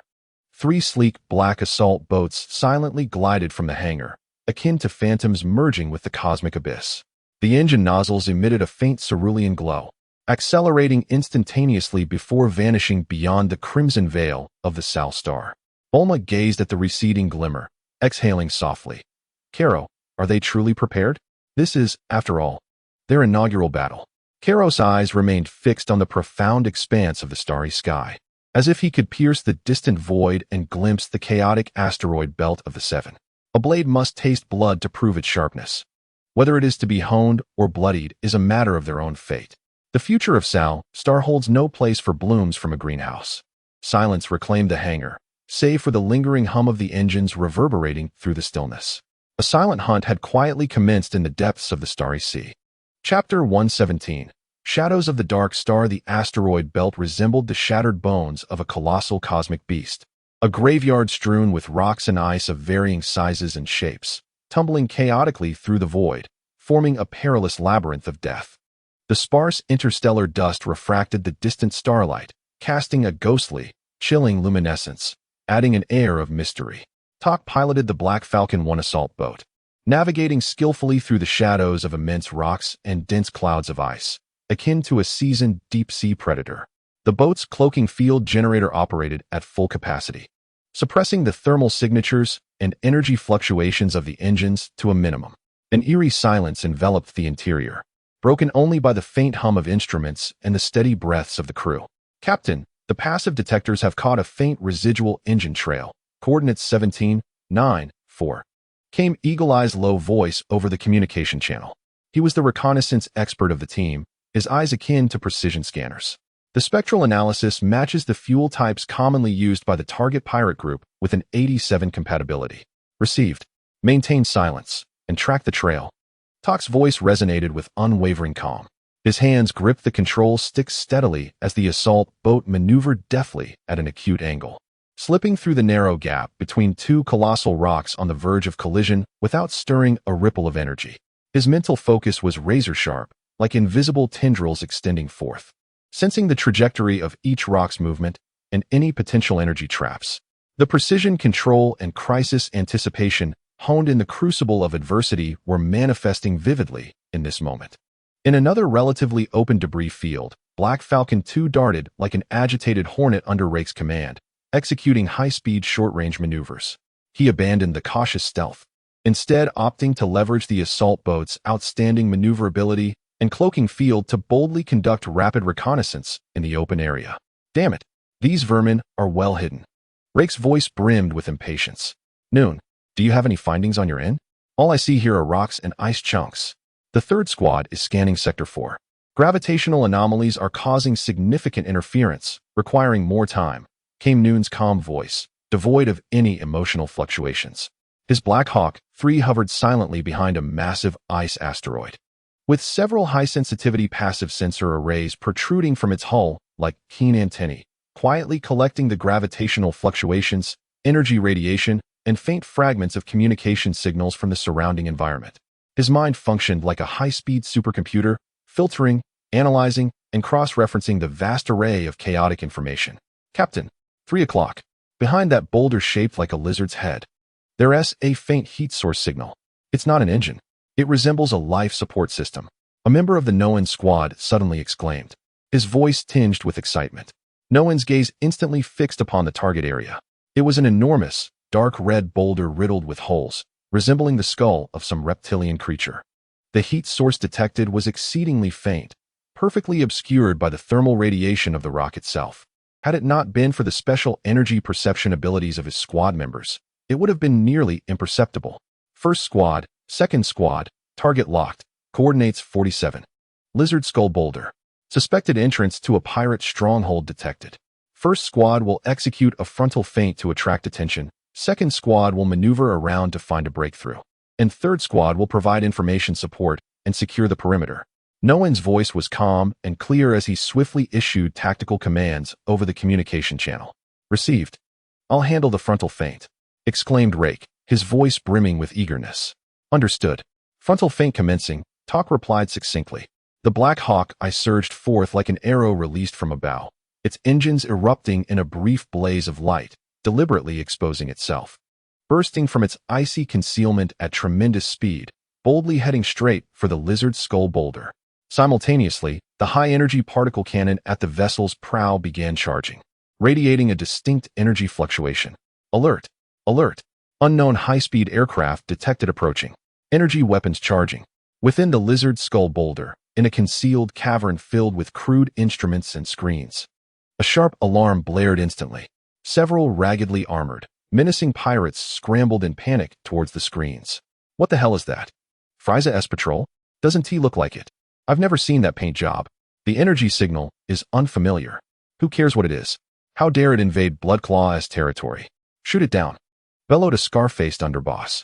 Several concealed gun ports on the boulder-S surface pivoted open in an instant, unleashing thick beams of energy with a shrill whine.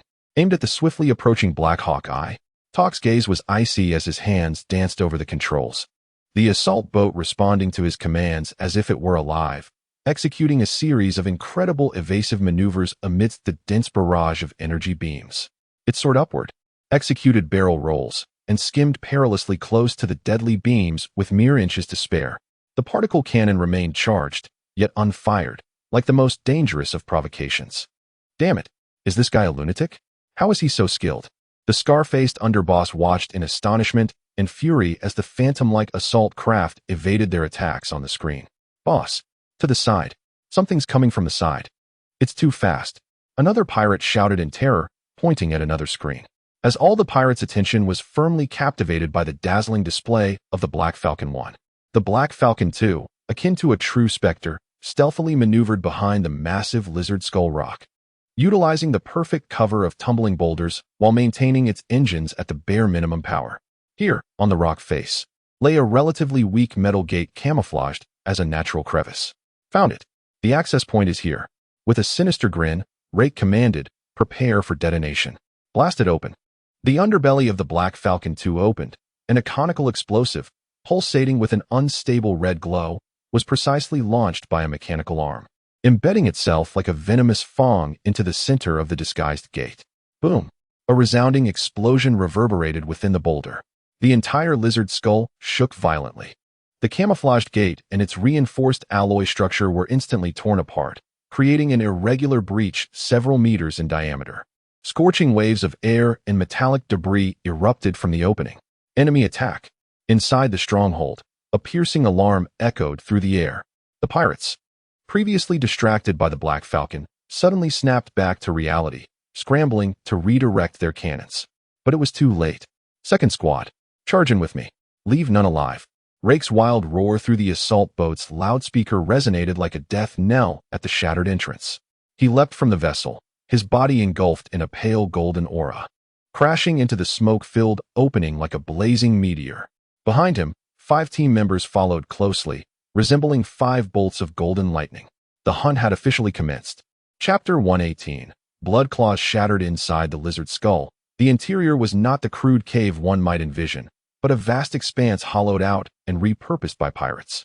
Thick metal pipes crawled along the rock walls like veins, and under the dim lights, an array of plundered supplies and weapon parts were heaped together.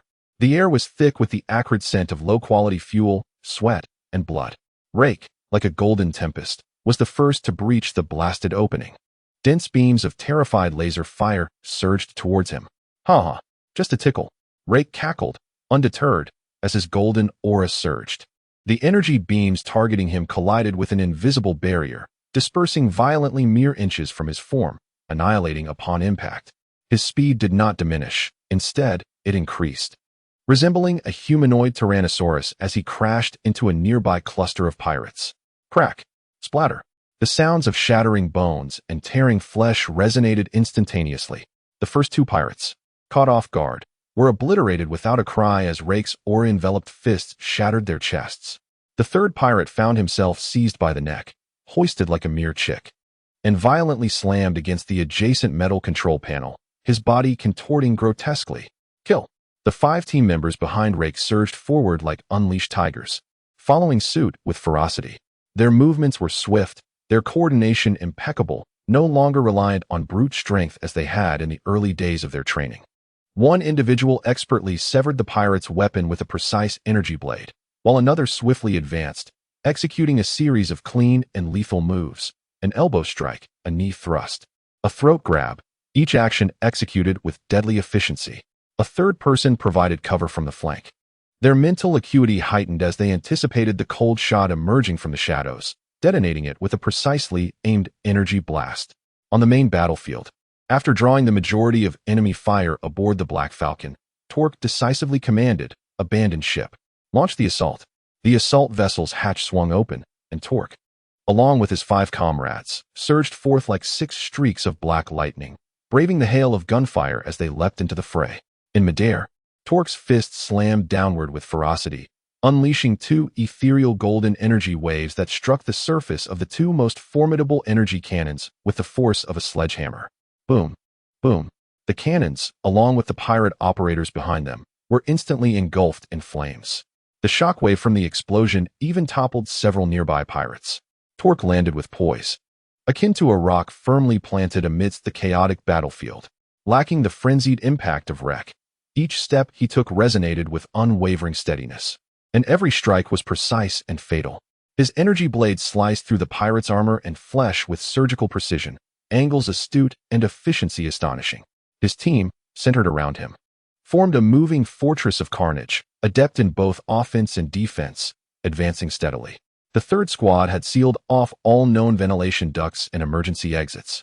Detecting high-intensity energy reactions moving toward the core area, they suspected the target leader, Bloodclaw Hawk. Norn's calm voice resonated through the communicator, akin to a cold pointer on the battlefield. His squad did not venture inside the massive rock, but, like the most patient spider, hovered the assault vessel over several key nodes on the periphery, their weapons locked onto potential escape routes. Simultaneously, a powerful psychic field acted like an invisible net, monitoring every energy node's fluctuations within. The interior of the pirate stronghold had transformed into a bloody slaughterhouse. The cacophony of screams, explosions, the shrieks of energy weapons, and the sound of bones shattering melded into a horrid symphony. Well-trained and harmoniously coordinated, the combat prowess of the Sarl Star warriors far surpassed that of the pirates. Akin to a tiger among sheep, efficiently reaping lives, the pirates' hastily organized resistance crumbled like paper, swiftly crushed by the golden tide. "Damn it! Hold the line," a voice roared. "You useless lot." A gathering of worthless fools. Deep within the stronghold, in a relatively spacious hall brimming with energy crystals, a towering figure over 3 meters tall, covered in dark red scales with hands transformed into colossal metallic claws, bellowed in fury. It was Bloodclaw Hawk, the leader of the Razorclaw gang. Watching the slaughter of his subordinates unfold on the monitors, his eyes glowed crimson with rage and disbelief. "Boss, we can't hold them off. They're too strong." A bloodied pirate scrambled into the hall, breathless with fear, but before he could finish his report, Hawk crushed his skull with a single swipe. "Useless. Silence." Hawk gasped, his massive metal claws trembling with anger. He suddenly turned to a grotesquely designed energy cannon connected by thick cables in the center of the hall. "Activate the scorpion's tail. Charge it. Maximum power. I want to obliterate those pests outside along with this damned rock." The scorpion tail needle remains in the testing phase. A pirate clad in tattered technician garb, filled with dread, implores, "Stop. Follow orders, or I shall tear you apart." Hawk roars, his massive claws gripping the technician's throat. Just then, a thunderous crash resounds. The heavy alloy doors of the hall are violently flung open by an overwhelming force. Twisted metal fragments soar like projectiles. "Hey, great lizard. Are you hiding here like a coward?" Rek's audacious voice accompanies his golden figure as he bursts in. Behind him, two bloodied team members block the entrance, clearly indicating that the passage leading here has been cleared. Seeking death, Hawk's blood-red eyes lock onto Rek, his enormous metallic claws slicing through the air with a piercing shriek. Descending upon him, the claw tips shimmer with a dark red energy, evidently imbued with potent venom and corrosive power. "Bring it on." Rek, far from intimidated, roars in delight. Advancing rather than retreating, a pale golden aura envelopes him, and his right fist, like a cannonball, strikes fiercely against the descending claw. Clang! The colossal sound of metal clashing erupts between the two, accompanied by blinding sparks. The violent shockwave sends scattered energy crystals flying throughout the hall. Hawk's massive frame stumbles back a step, a flicker of astonishment crossing his eyes. His pride, the claws capable of rending battleship armor, had been thwarted by a mere fist, and it left his arm tingling? Rek lets out a muffled groan. The golden aura surrounding his fist fluctuates violently, dimming slightly. The force of the claw's strike exceeds his expectations, and that dark red energy possesses a formidable corrosive property, attempting to penetrate his protective aura. Quite the strength. Again, Rek shakes off his tingling fist, his combat spirit ignited, and charges again. Hawk, both astonished and enraged, swings his dual claws, stirring up a dark red gust. Engaging Rek in fierce combat, the hall reverberates with the explosive sounds of energy collisions and the clang of metal striking against metal. Rek's speed and agility far surpass Hawk's. However, Hawk's power and defense, especially his armored scales, are astonishingly formidable. Coupled with the venomous and corrosive energy of his claws, they find themselves locked in a fierce stalemate. At that moment, another figure appears like a wraith in the shadows of the hall's periphery. It is Tak. He has dealt with the outer resistance, and, following the energy fluctuations, has located this place. He does not immediately join the fray, but instead scans the hall with keen eyes, swiftly identifying the scorpion tail needle energy cannon emitting a dangerous hum, its barrel beginning to gather a blinding red light, along with the technician, who stands frozen in fear. Known. High-energy weapons are charging in the hall. Target unknown. Immediately sever its energy supply. Tak's voice crackles through the communication channel as he darts toward the technician like lightning. Energy supply node locked. Attempting to sever the node. There are physical barriers and energy shields.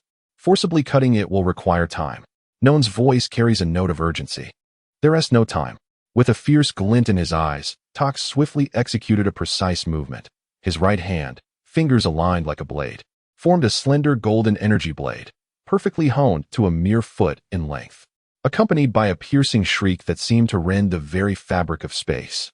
It shot forth like lightning towards the core energy conduit of the scorpion tail energy cannon. With a swift hiss, it sliced through the robust conduit as effortlessly as a hot knife through butter, severing it cleanly. The unleashed energy spiraled out of control, wreaking havoc within the cannon's body. No. The technician, engaged in the charging process, screamed in despair. Boom. The scorpion tail energy cannon erupted violently, akin to a powder keg igniting, resulting in a catastrophic explosion. A terrifying shockwave and searing metal fragments engulfed the entire hall in an instant. Cursed be it. Hawk, locked in a fierce battle with Lake, bore the brunt of the explosion's force, being hurled violently and crashing against the hard rock wall, his dark red scales fracturing, blood gushing forth. Lake too was pushed back by the shockwave, his aura fluctuating wildly. Amidst the swirling smoke and dust, Tak landed gracefully, enveloped in a solid layer of golden flames that shielded him from the residual blast. He regarded Hawk, who was now battered and bloodied, with a cold gaze. "Your claws need sharpening." Tak's voice dripped with icy disdain. He advanced step by step towards the struggling Hawk, with each stride amplifying his imposing presence. The pale golden flames around him growing denser, emanating a suffocating pressure.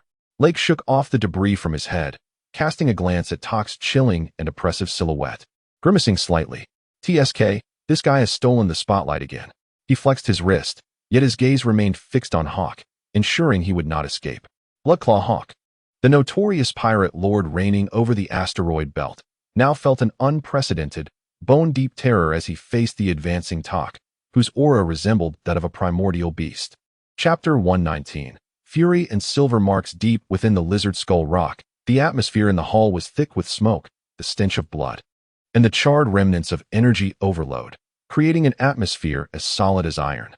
Tak approached the severely wounded Bloodclaw Hawk, each step resonating like a hammer striking against Hawk's heart. With his back against the crumbling rock wall, Hawk's dark red scales lay shattered, blood staining half of his body. His massive metallic claws strained against the ground, emitting strained metallic grating sounds, as his blood-red pupils fixed on Tak, filled with rage, fear, and unwillingness. "Lord Frieza will not spare you." Hawk rasped hoarsely, attempting to intimidate Tak with Frieza's infamous name. Tak's steps remained unperturbed, his gaze unwavering, as if he had merely heard a trivial name. His pale golden aura continued to burn steadily, exuding an unwavering, rock-solid pressure. He slowly raised his right hand, fingers splayed, palm directed at Hawk. The highly compressed airflow within his palm whirled violently, producing a low, resonant hum, coalescing into an increasingly blinding pale golden energy sphere. The Kamehameha? Hawk sensed the impending threat to his life, and the instinct for survival overcame his fear. With a ferocious roar akin to a beast, he disregarded his grievous injuries, channeling the last vestiges of his strength into his massive form. His claws crossed protectively over his chest, and a dark crimson corrosive energy enveloped his talons like viscous blood. He surged forth like an uncontrollable battering ram, crashing violently towards Tak. This was his final desperate strike, a blood-splitting charge. Beware of his venomous claws. Rek warned from the sidelines, yet he refrained from intervening. This was Tak's quarry. Confronted with Hawk's suicidal onslaught, Tak's gaze remained as frigid as ever. He neither dodged nor braced himself. Just as Hawk was about to collide with him within mere meters, Tak's poised right hand thrust forward with sudden force. Boom! A concentrated and tangible beam of pale golden energy erupted forth, akin to a flood unleashed from a dam. There was no earth-shattering explosion, only an unparalleled, pure penetrative force. With a sickening sound, the layer of dark crimson corrosive energy on Hawk's exterior shattered like a fragile soap bubble, instantly pierced by the golden beam. His dark red scales, capable of withstanding the bombardment of a small naval cannon, melted away silently like butter under a hot knife upon contact with the beam. The golden light effortlessly penetrated his crossed metallic claws, pierced through his robust chest, and burst forth from his back, crashing violently against the rock wall behind him, leaving a bottomless hole with edges as smooth as glass. Hawk's forward momentum came to an abrupt halt. His colossal body stood frozen in disbelief as he looked down at the charred, hollow cavity the size of a basin that had formed in his chest. As the corrosive energy dissipated, his metallic claws hung limply. His blood-red eyes widened in horror, reflecting a mix of rage, shock, and utter confusion. He attempted to utter something, but only a mouthful of blood mixed with chunks of his innards gushed forth. His massive form swayed, and then crashed to the ground with a thunderous thud, kicking up a cloud of dust. The hall fell into a profound silence, broken only by the crackling remnants of flames from the energy cannon's detonation in the corner. Tak slowly retracted his hand, the swirling energy sphere in his palm dissipating. The golden aura enveloping him receded, restoring his demeanor to one of solemnity, as unmoving as a mountain. Without casting a glance at Hawk's lifeless body, he treated it as if he had merely crushed an insignificant insect. "TCH, how dull," Rex scoffed, though a hint of seriousness crept into his gaze as he regarded Tak. The precision and penetrative strength of that attack had even sent a shiver down his spine. Clearly, this individual had honed his skills significantly within the refining pit. The target leader has been eliminated. All teams, report status, eliminate remaining threats, and gather valuable intelligence and resources. Norn's calm voice resonated through the communication channel, as if the preceding events had merely been a routine drill. Team 1, area cleared. 3 pirate supply depots discovered, with abundant energy crystal reserves. Team 2, perimeter secured. 2 assault vessels attempting to flee have been destroyed. Team 3, information nodes secured, attempting to breach the pirate database. Efficient reports continued to flow. The battle had, in truth, concluded the moment Bloodclawed Hawk fell. What remained was merely the task of cleaning the battlefield. However, just as the 3 teams diligently carried out their mop-up operations, an unexpected turn of events occurred. Captain, Team 3, anomaly detected in the lower third area. Numerous life signals detected. They are not pirates. The voice of the member responsible for internal scanning within Team Noen suddenly rose in pitch, tinged with astonishment. The signal is exceedingly weak. It resembles the cries of imprisoned slaves. The expressions of Tak, Rake, and Noen darkened simultaneously. Slaves? It was not surprising to find slaves in a pirate stronghold, but the shock evident in Noen's team indicated that the situation was far from ordinary. Coordinates. Move immediately. Tak commanded in a low voice, his figure swiftly advancing towards the passage leading to the lower chambers of the massive rock. Rake and Noen followed closely behind. As they traversed the corridor thick with the scent of blood, they pushed open a heavy, rusted iron door, and an indescribable stench assaulted their senses. Before them lay a vast, pit-like enclosure for prisoners. In the dim light, countless iron cages were stacked like a honeycomb, each filled with emaciated figures whose eyes reflected a numbing despair. They were neither human nor of any known cosmic species. They bore lizard-like heads and tails, their bodies cloaked in dull, gray-green scales, and they were hunched, shackled with heavy chains. They were the Zeta, a race from a weak civilization near the Sal star system. Their numbers exceeded 1,000. In the center of the enclosure, a mound of Zeta bones lay piled high, many showing signs of having been gnawed upon. Nearby, several enormous metal troughs churned with a viscous, foul-smelling slurry, mixed with shattered bones and torn scales. Was that a food processing trough? A young Sal warrior, upon witnessing this scene, could not suppress his nausea and bent over to retch. Even a warrior who had endured the trials of the refining pit was rendered pale by the hellish sight and the overwhelming stench. These beasts. Rake's eyes turned crimson, and an uncontrollable fury surged forth from within him, the golden aura enveloping his form flaring violently. He recalled the devastation of Planet Vegeta, the despair of his kin being slaughtered. The plight of these Zeta ignited the most savage wrath buried deep within his blood.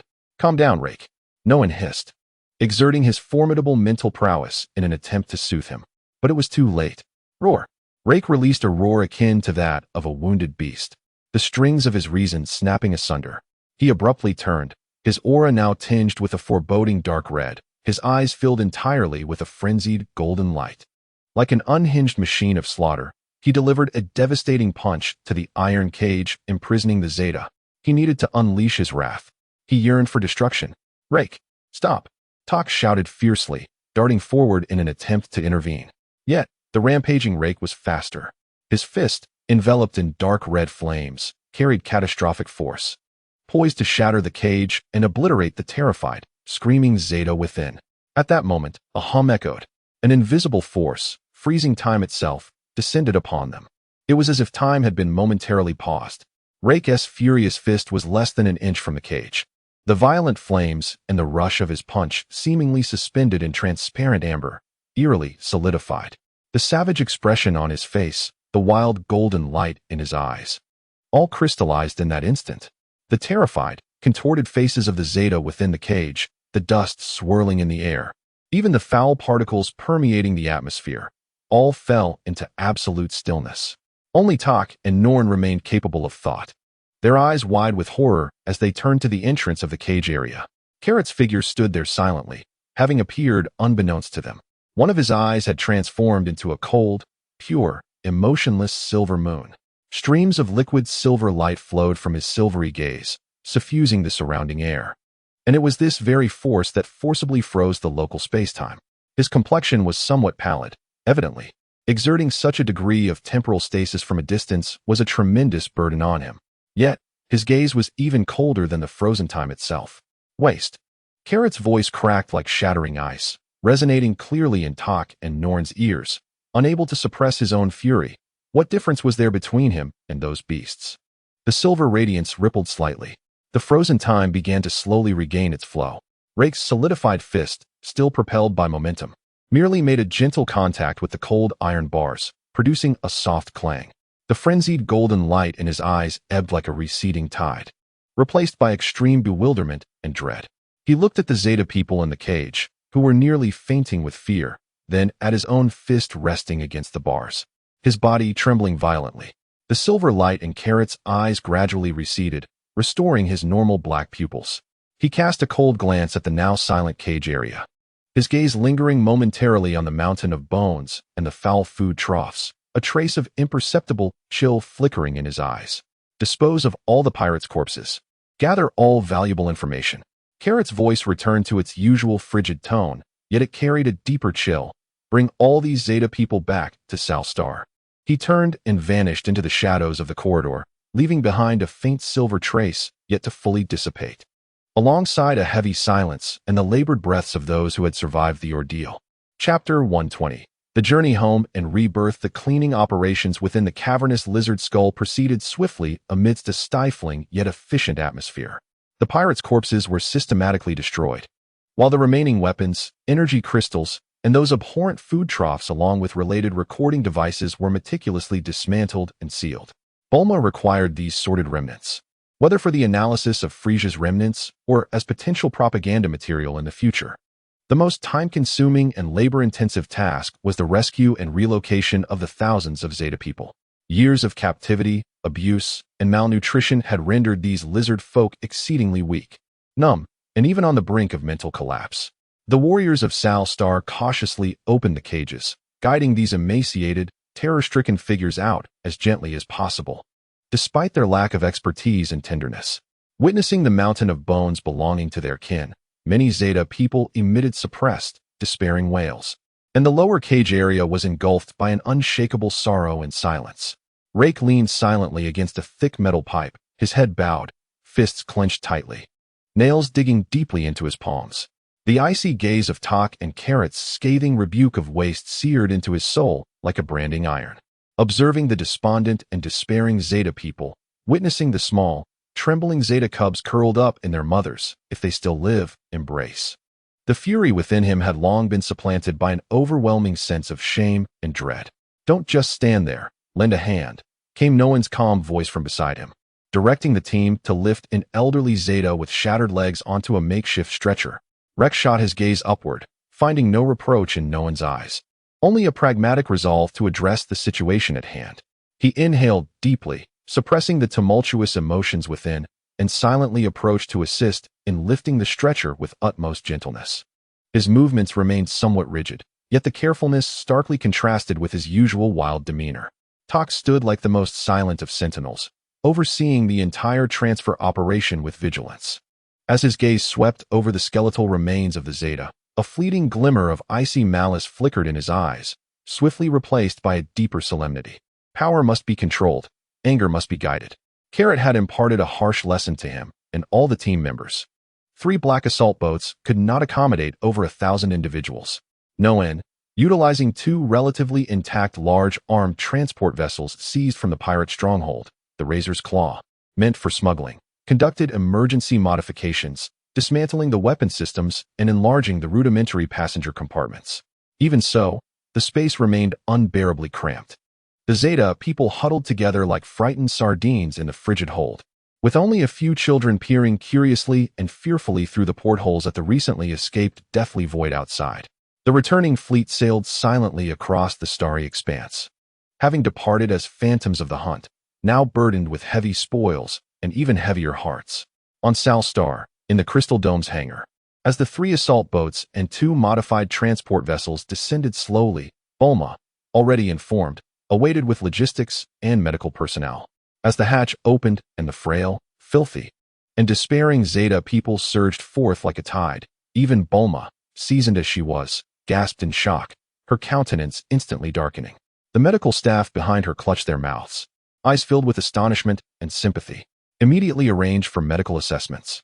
Designate temporary living quarters. Prepare nutritional fluids and sanitation facilities. Hurry. Bulma stifled the turmoil within and swiftly issued commands. The logistics team sprang into action, guiding the disoriented Zeta towards the makeshift shelter. Tak, Rek, and Noan descended the gangway last, each accompanied by their respective teams. They bore the remnants of battle upon them, their breaths heavy. Yet their expressions were more complex than when they had set out, especially Rek, who kept his head down, unable to meet Bulma's gaze. Mission report, came Carrot's voice. He had appeared at the hangar entrance, flanked by Bulma in her hovering wheelchair. Tak stepped forward, succinctly relaying the details of the engagement. Target neutralized, supplies seized, and then, after a brief pause, he solemnly added, in the lower levels of the stronghold, we discovered 1,037 Zeta slaves. Numerous skeletal remains were found, having been tortured and consumed, alongside processing facilities. He handed a sealed data storage device to Bulma, containing pertinent images and records. Bulma's hand trembled slightly as she accepted the device. Carrot's expression remained impassive, yet a glimmer of icy resolve flickered in his gaze. I am aware, he stated, his eyes sweeping over Rek. Your performance has already been synchronized to me by Noan. Rek's body stiffened abruptly, his head bowing lower, fists clenched tightly. Go to the refining pit. 100 times gravity, maximum energy storm, endure until I call it off. Carrot's voice bore no inflection, devoid of emotion. If one cannot withstand it, they shall perish within. Understood, leader. Rek's voice was hoarse and dry, without a hint of rebuttal. As he turned and strode resolutely towards the refining pit, his silhouette embodying determination. Carrot's gaze shifted to the Zeta individuals, who were cautiously assisted by medical personnel, resembling startled birds. Their eyes were vacant, filled with instinctual fear of the unfamiliar environment and the silver-clad figures, the logistics personnel of Planet Sal, surrounding Bulma. Bulma, provide them with the utmost care and accommodation. Carrot's tone remained cold, yet his command was markedly different, instructing his kin that these Zeta individuals were guests of Planet Sal. And a dead ode. Bulma nodded vigorously, a flicker of complex emotion crossing her eyes. She understood the implications of Carrot's decision. It entailed the allocation of precious resources and manpower to these foreign beings, likely inciting confusion or discontent among some of her kin. Yet, she comprehended more profoundly that after witnessing such infernal scenes, failing to act would cast a shadow over the nascent spirit of the Scions of Planet Sal. Just beginning to coalesce. Carrot spoke no more and turned to leave. His figure vanished into the corridors of the hangar, leaving behind the bustling logistics personnel, the bewildered Zeta individuals, and the silent, watchful presence of Tak and Noan. Days later, at the periphery of Crystal Dome City, a temporary area was cleared, and simple yet tidy silver panel houses were erected, becoming the temporary refuge for the Zeta people. Under the attentive care and treatment provided by Bulma's team, the Zeta individuals' frail bodies began to gradually recover, and a faint glimmer of light returned to their dulled gazes. Some young Zeta children even began to curiously observe this bizarre crimson world and the formidable silver giants, Scion warriors, who no longer displayed hostility towards them. One evening, Carrot stood alone atop the highest observation platform of Crystal Dome City, gazing down at the softly illuminated temporary dwelling area of the Zeta people at the city's edge. The evening breeze carried the unique dryness and metallic scent of Planet Sal. An aged, raspy voice sounded behind him, speaking the universal language of the cosmos, laden with deep reverence and gratitude. Great Silver Leader. Carrot did not turn. He knew who had approached him. The eldest among the Zeta, the only one who retained a semblance of consciousness, had, with the support of his kin, laboriously ascended to the observation platform. The old Zeta, breaking free from their aid, summoned all his strength to perform the most ancient and solemn gesture of his race before Carrot, pressing his forehead firmly against the cold metallic ground. Thank you for rescuing the meager remnants of us, the humble followers, and for granting us a refuge. The voice of the elder Zeta trembled, laden with profound sorrow from surviving calamity and ineffable gratitude. Karo remained silent, his gaze fixed on the distant cosmos, a cold universe that buried the souls of Planet Vegeta and the countless bones of the Zeta people. Rescue? He merely collected some remnants still capable of breathing while clearing away debris. However, the Elder Zeta's subsequent words stirred a flicker of movement in Karo's eyes.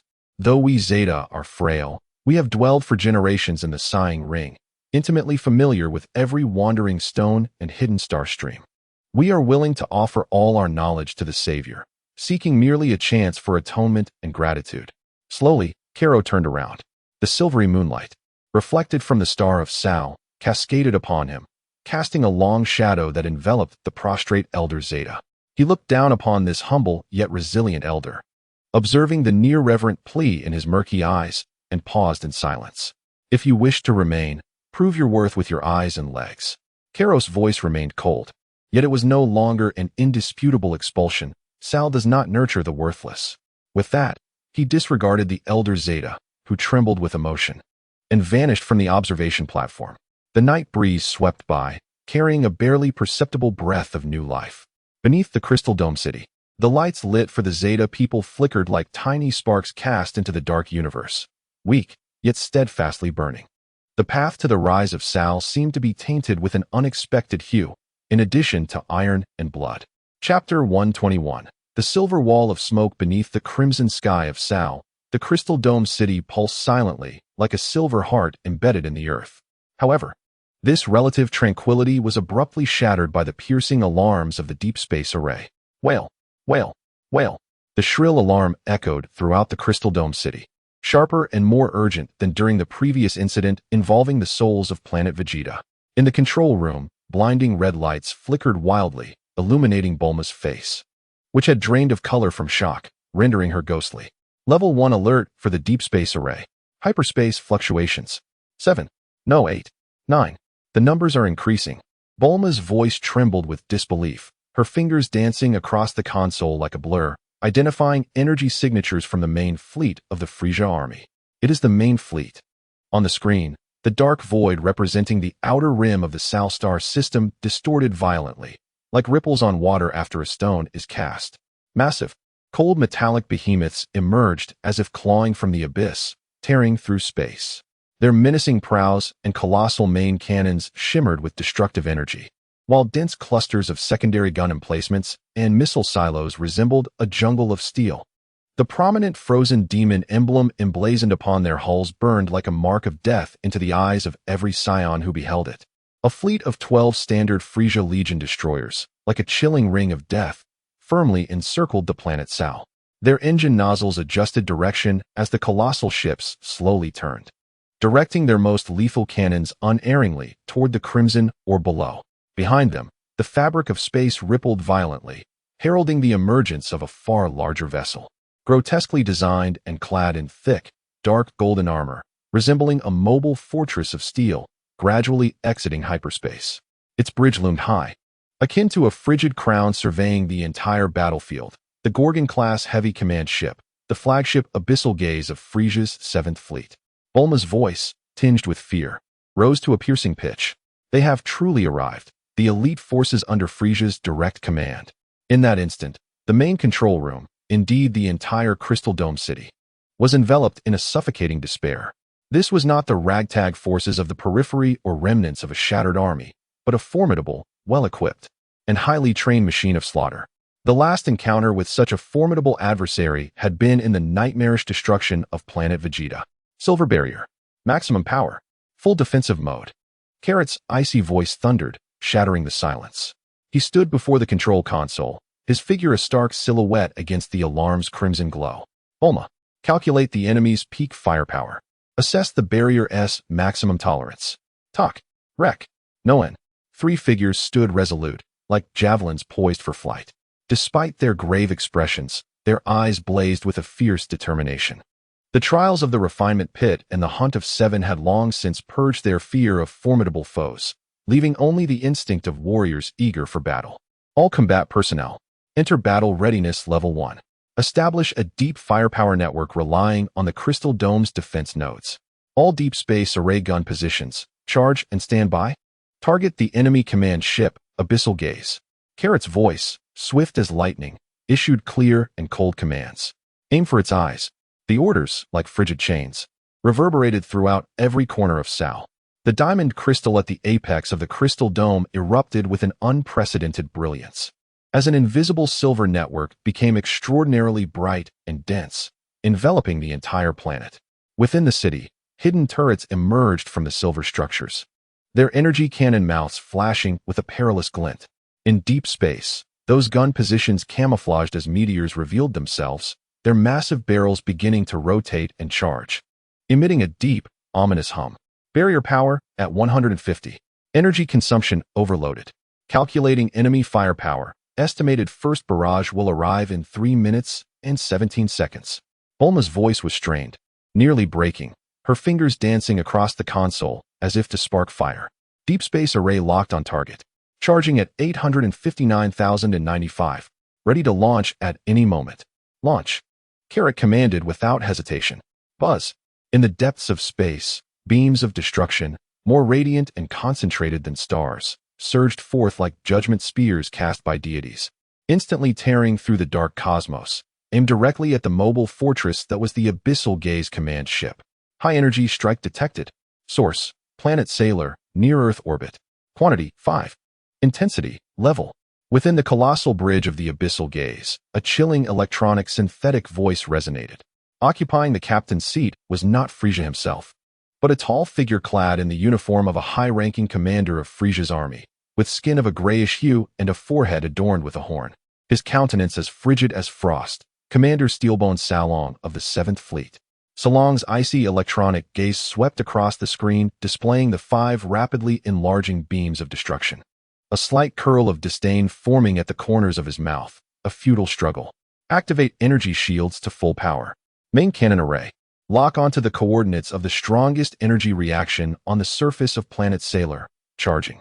Secondary cannon groups. Fire at will. Tear apart those bothersome orbital artillery. The massive hull of the Abyssal Gaze instantly illuminated with a thick, deep blue energy shield. Almost simultaneously, the enormous main cannon at the bow, comparable to an asteroid, began charging, emanating an unsettling dark red glow. On the flanks and hull, countless secondary turrets awakened like venomous serpents, unleashing a torrential downpour of energy beams. Some intercepted the beams from the deep space array, while others rained down like lethal hail upon the exposed artillery positions in the near-Earth orbit of Planet Sailor. Boom, boom, boom, boom, boom. In the vacuum of space, the silent explosions were more thunderous than any roar. The 5 beams of destruction from the deep space array collided violently with the deep blue shield of the Abyssal Gaze, erupting into blinding bursts of light. The shield rippled violently, concaving and quickly dimming in color, yet ultimately remained unbroken. Meanwhile, several artillery positions of the deep space array exploded in succession under the relentless fire of the opposing secondary guns, shattering like fragile glass into cosmic dust. In the first exchange, the most formidable orbital strike of Planet Sailor was effortlessly neutralized by the flagship. The cost: several precious deep space artillery positions obliterated. The deep space array lost 3 artillery positions. Remaining firepower diminished by 40. Bulma's voice trembled with despair. Energy reserves of the barrier decreased to 82. The main cannon of the enemy flagship is fully charged, targeting the Crystal Dome City core. Another monitor's voice trembled with a sob. On the screen, the enormous main cannon at the bow of the Abyssal Gaze, its dark red glow had reached a peak, resembling the single eye of a demon, locking onto the sparkling diamond crystal of the dome of Crystal Dome City. A wave of destructive energy resonated, penetrating even the vast distance and silvery barrier, clearly reaching the depths of every Silurian soul. Main cannon attack. Evading is impossible. Prepare for impact. Bulma screamed. A glint of cold light flashed in Carrot's eyes.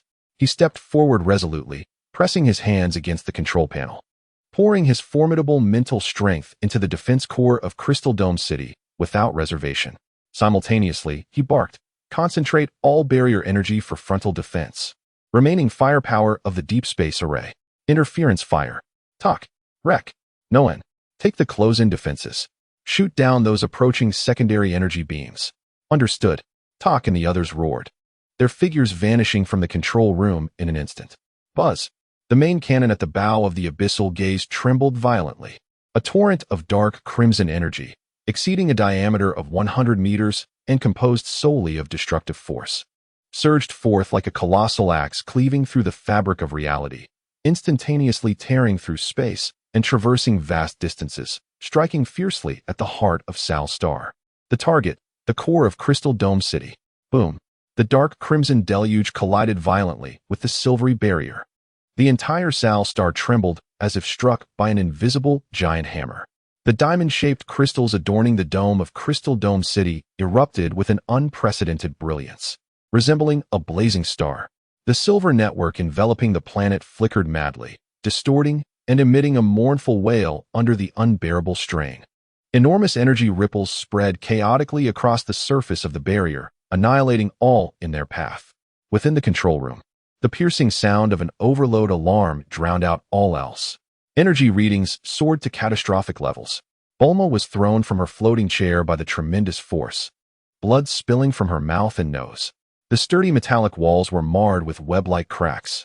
Barrier energy reserves, 65, 605, 550, and still plummeting. The monitor's voice twisted in fear. Kakarot's body felt as if rooted to the ground, immovable.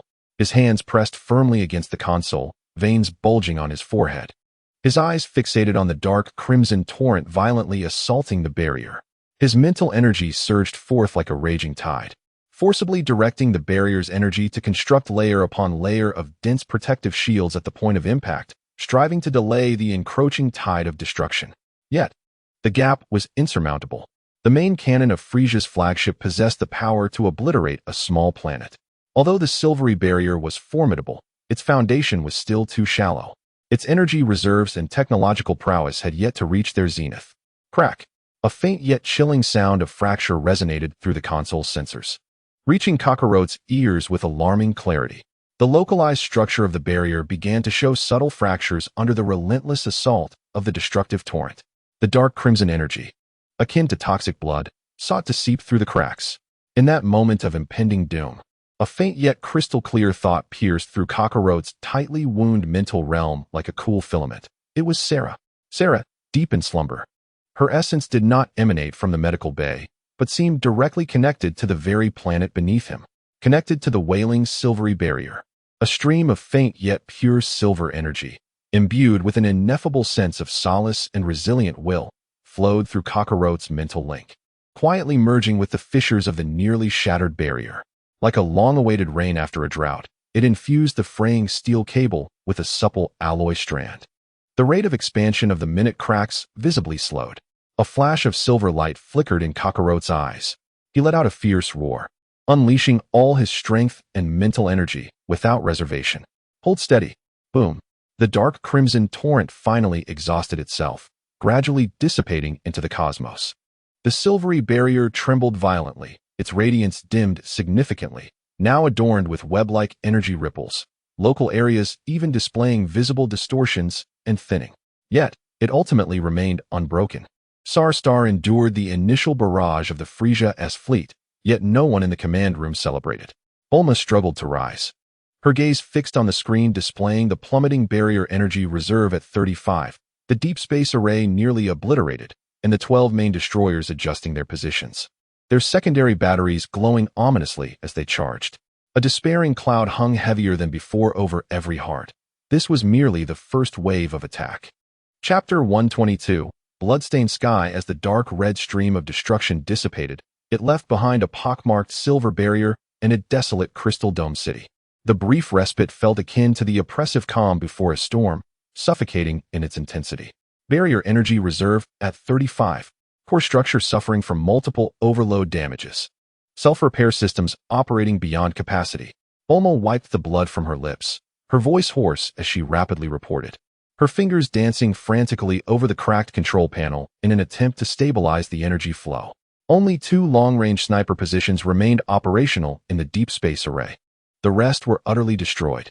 The enemy's 12 destroyers completed charging their secondary batteries, targeting the defense nodes surrounding Crystal Dome City. Energy intensity level. Salvo countdown at 15 seconds.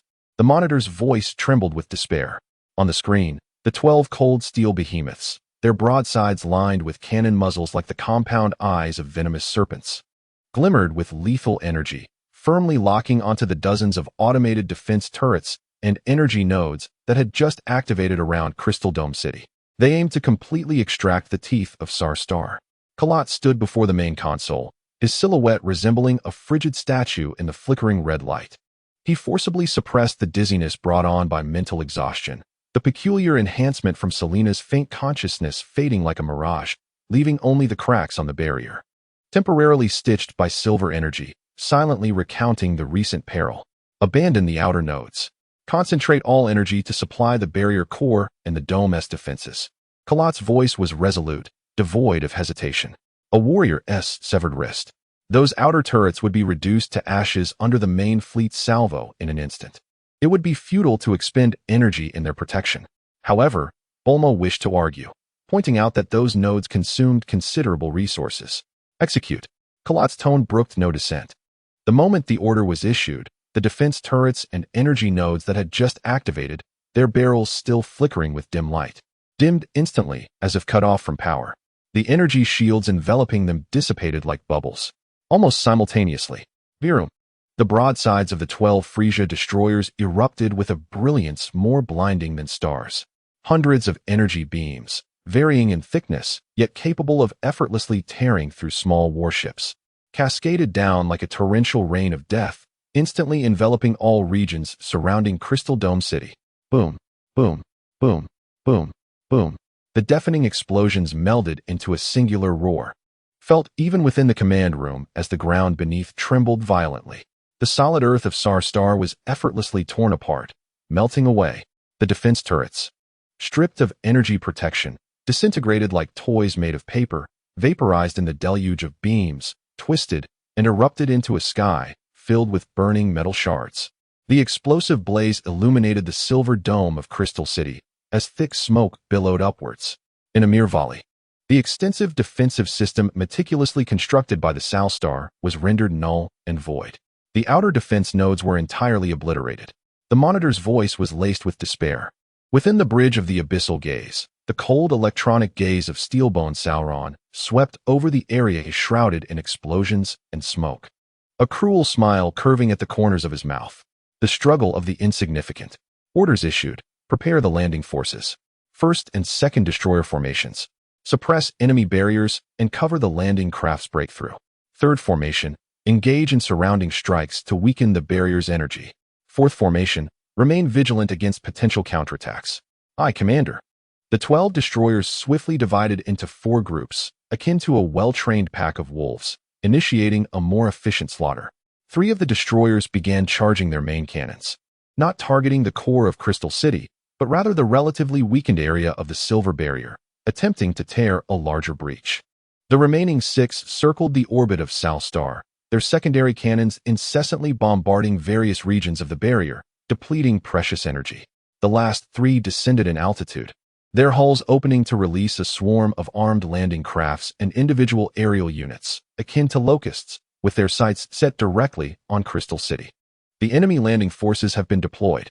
Their numbers exceed 500 units. Estimated time to breach the weak point of the barrier, 2 minutes and 10 seconds. Bulma's voice was sharp with urgency, the barrier's energy reserves plummeting to 28. The energy density in certain areas had fallen below the safety threshold. The true crisis loomed. Should the barrier be breached, allowing these elite Frieza ground troops to infiltrate the interior of Crystal City, the consequences would be dire. Tak, Reek, Norn. The voices of Kalot pierced through the cacophony of explosions like ice picks. The breach in the barrier is your responsibility. Seal it off. Let one through, and they shall meet their end. Aye, Chief. 3 voices, imbued with lethal intent, echoed simultaneously across the communication channel. At the edge of Crystal City, near the most volatile and unstable energy fluctuations of the barrier, Tak, Reek, and Norn each led 20 of the most elite tempered warriors, steadfastly anchored at their predetermined defensive positions. Their armor bore the residue of past battles, yet their gazes were colder and harder than their exoskeletons. Behind them stood hastily erected temporary shelters and several large-caliber energy cannons. Looking up, beyond the silver sky, the barrier's radiance, a swarm of Frieza landing crafts, trailing blue flames, descended like a meteor shower. Their target was the area of the barrier that had thinned due to continuous bombardment, rippling violently like water. Deep space remaining artillery positions. Lock onto the landing craft cluster. Fire at will. Hit as many as you can. Tak's voice was steady as iron, issuing the command first. Buzz. Buzz. In the distant orbit, the last 2 deep space sniper cannons roared once more. Two massive beams of energy sliced through the sky like the scythes of death, plunging fiercely into the diving cluster of landing crafts. Boom, boom. Two colossal fireballs erupted within the densely packed fleet, instantly clearing a vast area. A multitude of landing craft, along with their soldiers, was transformed into cosmic dust. Yet, such losses were but a mere trifle for the vast landing forces. More landing vessels, akin to sharks sensing blood, recklessly accelerated and dove headlong into the fray. They commenced their counterattack, unleashing energy cannons that discharged lethal rays towards the deep space artillery positions and ground defense installations. Anti-air fire. Open fire.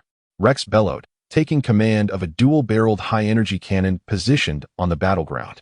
The blinding energy beams lashed out toward the heavens like whips.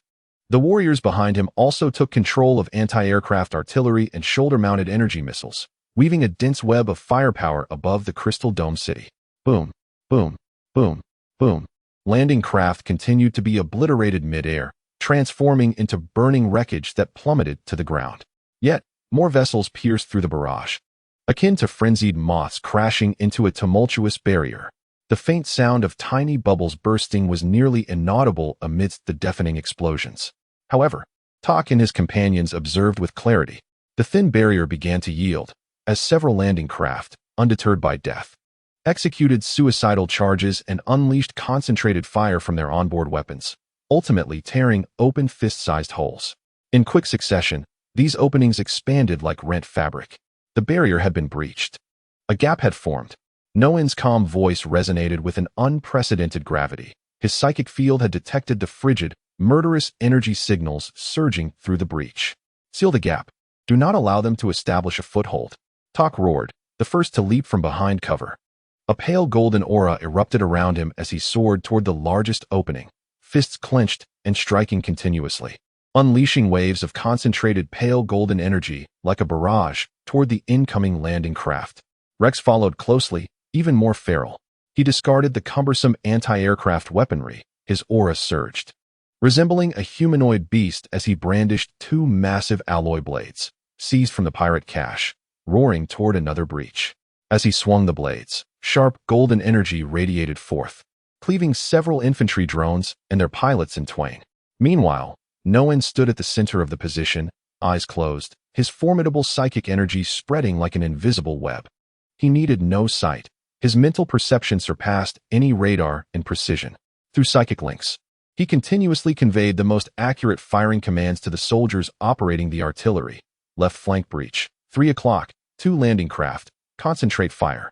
Above, at an altitude of 500 meters, a single-man assault squad. Missile saturation. Right side. Beware of energy snipers. The battle escalated to a fever pitch. The skies and grounds at the edge of Crystal Dome City transformed into a gruesome meat grinder.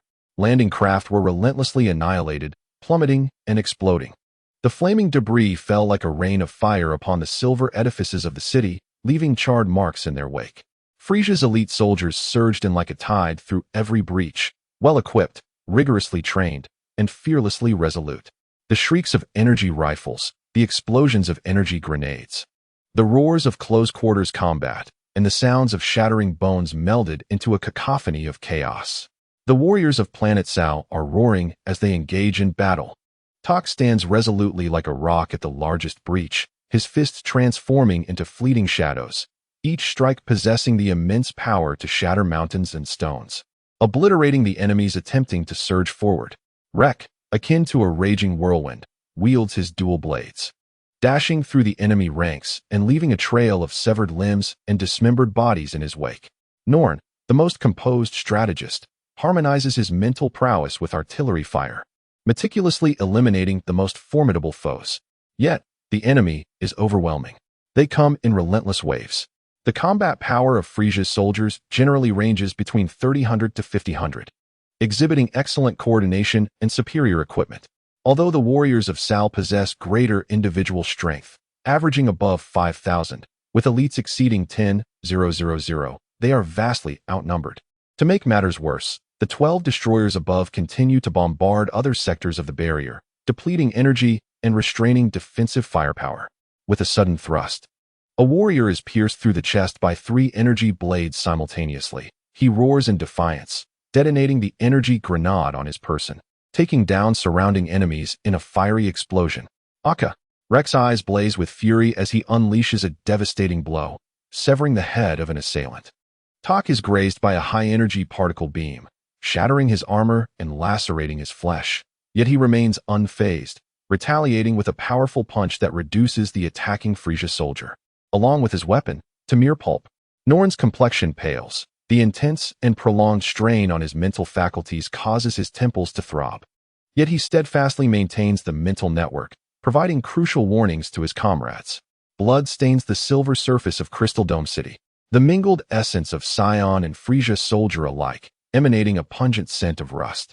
The defensive position teeters on the brink of collapse, the breach widening, and the influx of enemies increasing. The front lines are gradually being compressed back into the depths of Crystal Dome City. Commander, the breach in Sector 7 has fallen. Captain Norn requests reinforcements. Sector 3, Captain Wreck is entangled with enemy cyborgs, requesting fire suppression. The last artillery platform in deep space has been destroyed. Bad news floods into the command room like a flurry of snowflakes.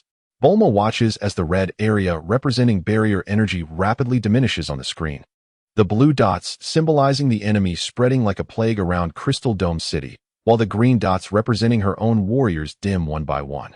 Her hands grow cold with despair. Kakarot cannot hold on any longer. Her voice chokes with emotion. Kakarot remains at the command console, his silhouette akin to a solitary peak. He listens to the anguished cries and roars of his comrades over the communication channel, observes the ever-expanding red warning area on the screen, and feels the subtle tremors of the earth below, caused by the relentless bombardment. His gaze penetrates the dome of the command room, piercing through the violently oscillating silver barrier. Locking onto the abyss gaze, a mobile fortress in deep space. His focus rests on the cyborg commander, Steelbone Sauron, seated imperiously on the bridge, surveying the situation as if looking down upon mere ants. A power, suppressed to its utmost limit, akin to volcanic magma, is raging within him, surging forth. Golden light uncontrollably seeps from his skin and tendrils, only to be forcefully restrained back within. The eye of time and space is in a frenzied state of warning, foreseeing countless potential and devastating futures. Passive defense leads only to a dead end. The blade of Planet Sal must taste blood. It craves the blood of the enemy's generals. His right hand slowly rises, pressing against the violent heaving of his chest. There, a heart belonging to a scion beats furiously, fueled by anger and the instinct to protect. Chapter 123. The Lone Star's counterattack. The battle at the edge of Crystal Dome City has escalated to its most brutal phase. Tak Lake and Noan stand resolutely like bloodied rocks, bracing against the widening breach in their defenses, while the relentless tide of the enemy assaults their crumbling line. Warrior after warrior falls, their blood soaking the silver metallic ground. In the control room, the piercing sound of alarms and damage reports serve as a grim reminder of their dire situation. Bulma watches in despair as the energy reserves of the barrier plummet to 18, observing on the screen as the blue dots representing the invading forces infiltrate the industrial zone surrounding Crystal Dome City. Despair washes over her like a cold tide, slowly drowning her heart. Kakarot, a decision must be made. Activate the final emergency protocol. Bulma's voice quivers with both anguish and determination. The so-called emergency protocol involves overloading the core crystal of Crystal Dome City to achieve a mutual destruction with the invading enemy, buying precious time for some of their kin to escape on the remaining escape pods. This is a last resort of utter devastation. Kakarot remains silent. He stands with his back to Bulma at the control console, his body trembling slightly from an immense power surging within him. Golden tendrils of energy, uncontrollably overflowing, grow denser, like flames consuming the space around him. Yet, his mental focus is akin to the most precise scalpel, disregarding the chaos and despair before him, penetrating layers of spatial barriers, and locking onto the massive flagship, the Abyss Gaze, floating in the depths of space. He fixates on the cold, electronic eye of the cyborg commander, Sauron. Passive defense leads to a dead end. The only path to survival lies in decapitation, in shattering the enemy's command core, in making the lofty Abyss Gaze feel the lethal gaze from the surface. But how? How to breach the firepower net of 12 main destroyers?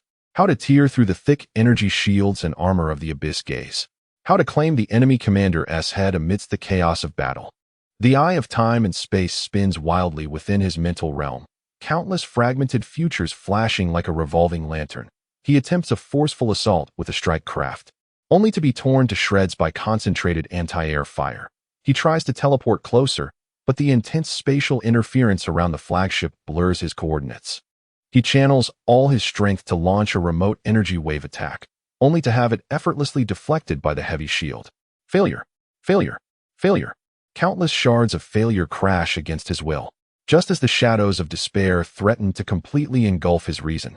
A faint yet strikingly clear image pierces through the chaos like a lightning bolt in the dark. In this vision, it is no longer an external assault. Instead, it is from within. He sees himself inside the cold, empty, mechanized bridge of the Abyss Gaze. He witnesses the cyborg commander Sauron turning in astonishment. As he beheld his palm, enveloped in a silvery luminescence, pressed against the main control console of the bridge, a singular thought ignited within Karo, akin to a wildfire. Only from within could one evade the formidable external defenses. Only from within could one deliver a most lethal blow to the arrogant command center. How to penetrate its depths? The Eye of Time offered no answers, yet a frenzied idea took root in his mind. He spun around abruptly. His eyes were no longer the oppressive golden flames, but had transformed into a cold, pure, emotionless silver moon. Threads of liquid silver streamed from his silver gaze. Bulma. Karo's voice resonated like a chilling wind from the depths of the abyss, carrying an undeniable resolve. The Crystal Dome City is entrusted to you. At any cost. Buy me 5 more minutes. What? Karo, what are you planning? Bulma's heart raced as she gazed into Karo's eerie silver eyes. A shiver coursing from her toes to the crown of her head. Karo offered no explanation. In an instant, his form became a blur within the control room. It was not mere speed, but rather a bizarre distortion, a folding of space around him. In the next moment, he vanished as if erased from existence, leaving only a ripple in the fabric of space and the lingering, chilling silver glow in the air. Karo. Bulma's scream echoed through the desolate control room. Outside the Crystal Dome City, a fierce battle raged. Hold your ground, even if it costs us our lives. Wreck, drenched in blood, bore the unnatural twist of his left arm, grievously injured by a cyborg, while the blade in his right hand was now dulled and chipped. Yet, he surged through the enemy ranks like a mad tiger. Fewer than 10 warriors remained by his side. Tak, resembling a figure from a nightmare, stood steadfast at the largest breach, a hill of corpses beneath his feet. His spirit remained unyielding, though his breaths grew labored, each punch accompanied by excruciating pain. He fixed his gaze resolutely upon the relentless tide of enemies advancing before him.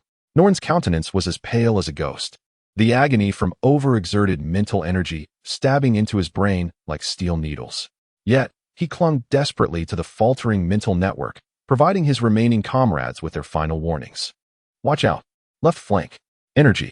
He suddenly groaned, blood streaming from his nostrils, the mental link experiencing violent fluctuations. Just as the defense was on the verge of complete collapse. Buzz.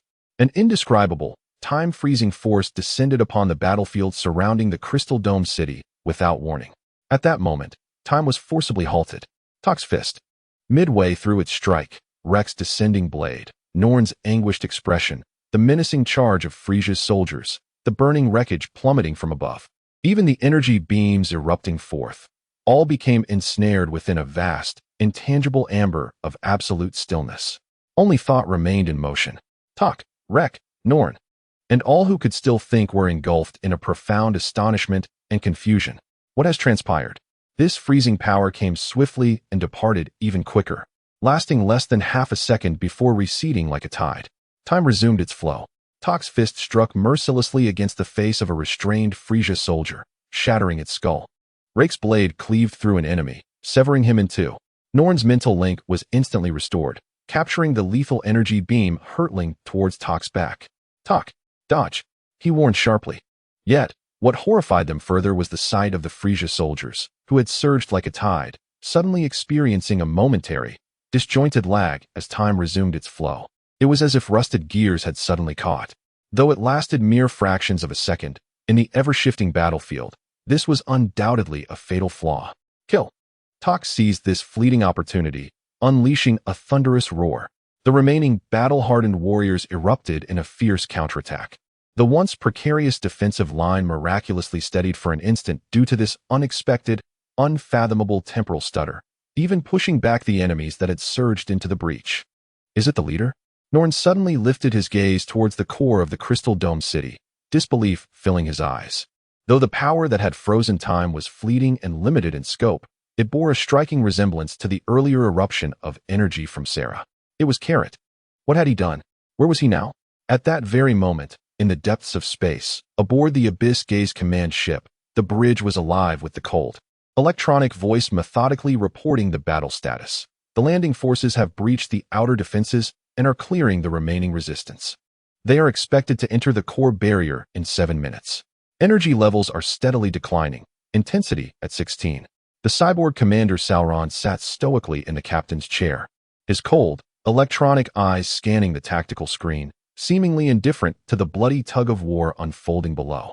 In his view, the resistance of Sarl was akin to a dying beast's final thrash, the outcome already predetermined.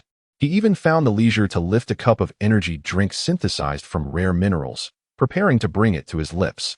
Suddenly, above the main control console in the center of the bridge, space twisted violently without warning, folding as if a stone had been cast into a tranquil pond. A figure emerged, accompanied by a chilling aura and a flowing silver light, stepping forth from the void like a specter. It was Carrot. His complexion was ashen as parchment, a streak of glaring blood gracing his lips, evidently a result of the tremendous backlash from his forced teleportation through the flagship's spatial interference field, followed by a localized time freeze. Yet, his silver eye coldly locked onto Sauron, akin to a serpent fixating on its prey. The energy drink poised at Sauron's lips froze in place. His cold electronic eyes shrank to the utmost degree. Unbelievable. A spatial jump directly into the flagship's core bridge. How could this be possible? What of the flagship's spatial stability anchor? The interference field? The other operators on the bridge were similarly frozen. As if ensnared by a spell, their minds blank. Carrot afforded them no time to react. He appeared less than 5 meters from the main control console. In the astonished gaze of Sauron, Kallo's right hand, cloaked in a shimmering liquid silver, penetrated the robust physical shell of the main console and the flickering energy shield as though it were but a fragile veil. With a forceful press upon the largest tactical display at the center, he commanded, "Stop this." His voice, raspy yet imbued with an indomitable will, reverberated through the chamber. A resounding hum filled the air as, centered upon his palm, a blinding silver radiance surged forth like a contagion, instantaneously enveloping the entire control panel. Countless intricate instrument screens flickered wildly, warped and erupting into brilliant sparks. The shrill alarms blared throughout the bridge, an ominous cacophony. More terrifying still, an invisible force, capable of freezing time itself, surged through the ship's control network, spreading like a plague to every critical node aboard. In the engine room, the colossal engine rotors, spinning at high velocity, seemed gripped by an unseen hand, emitting a disconcerting metallic groan as their speed plummeted dramatically. The energy shield generator's deep blue glow flickered violently, its intensity waning perilously. The weapon arrays, their main and secondary cannons in the midst of charging, experienced immediate chaos, the energy flow erratically fluctuating, with ominous signs of energy backflow emerging. The immense vessel, the Abyssal Gaze, resembled a steel giant struck at its vital point, freezing in place. All actions were ensnared in a deadly delay and confusion. No, Sauron, finally snapping from his extreme shock, emitted a horrifying electronic shriek. The energy drink cup in his grasp shattered into fragments. His grayish, modified body erupted with a terrifying aura, and the metallic claws, cleaving the air with a piercing shriek, lunged toward Kallo's head, mere inches away. The speed was breathtaking. Yet, just as his deadly claws were about to graze Kallo's skin, Kallo's cold silver eye flared once more with brilliance. Time was forcibly halted again, confined solely to the bridge. Sauron's movement, the operator's terrified expression, the exploding sparks, the flashing alarm lights, everything within the bridge fell into absolute stasis once more. Only Kallo's silver-clad hand remained firmly pressed against the main console, the radiant silver light voraciously invading the brain and nerves of this colossal iron beast. The Abyssal Gaze was abruptly set to pause. The positions of hunter and prey underwent a breathtaking reversal in an instant. Chapter 124. The crumbling behemoth. Time within the frigid bridge of the abyssal gaze was irrevocably frozen. Saron's metallic-clad claws, infused with terrifying power, hovered less than an inch from Kalo's temple, yet they remained as immobile as an insect specimen encased in amber. Unable to advance a single moment further, the distorted visage of the operator, the splintering sparks, and the flashing red alarm lights, everything was suspended in that instant of horror. Only Kalo's right hand, shrouded in liquid silver, remained resolutely pressed against the core screen of the main console, its silver glow akin to a ravenous virus, relentlessly eroding and spreading through the intricate energy circuits and data cables toward every nerve ending of the warship. The power of frozen time and space surged through the ship's network, forcefully injected into the engine, shields, weaponry, and vital systems. This was not mere destruction, but a more domineering and essential form of domination and command. Carrot was using his temporal abilities to forcibly rewrite the fundamental control logic of this colossal steel beast. The cost was immense. Maintaining such a vast and intense temporal freeze and erosion placed unprecedented pressure on both Carrot's mind and body. The uncontrolled golden tendrils of energy spilling from his surface clashed violently with the flowing silver light, intertwining as the fine veins beneath his skin bulged like a spider's web, threatening to burst at any moment. Blood continuously seeped from the corner of his mouth, dripping onto the cold control panel, instantly devoured by the silver glow. His consciousness felt like a small vessel tossed upon tumultuous waves, enduring the tremendous mental shock brought forth by the ship's system's frenzied counterattack. The frigid electronic firewalls, logic bombs, and counter-intrusion programs pierced his mental realm like millions of glowing steel needles. The ship's vast and chaotic will to resist surged like a raging ocean, attempting to completely engulf and eliminate him. This virus. A suppressed groan of unbearable agony escaped Carrot's lips, his body trembling violently. Yet, his hand pressed firmly against the control panel remained immovable, as if welded in place. In his silver eyes, a cold resolve akin to ancient ice fiercely resisted the backlash from the steel giant. Hold on. He must endure. Crystal Dome City was still drenched in blood. Sera remained in slumber.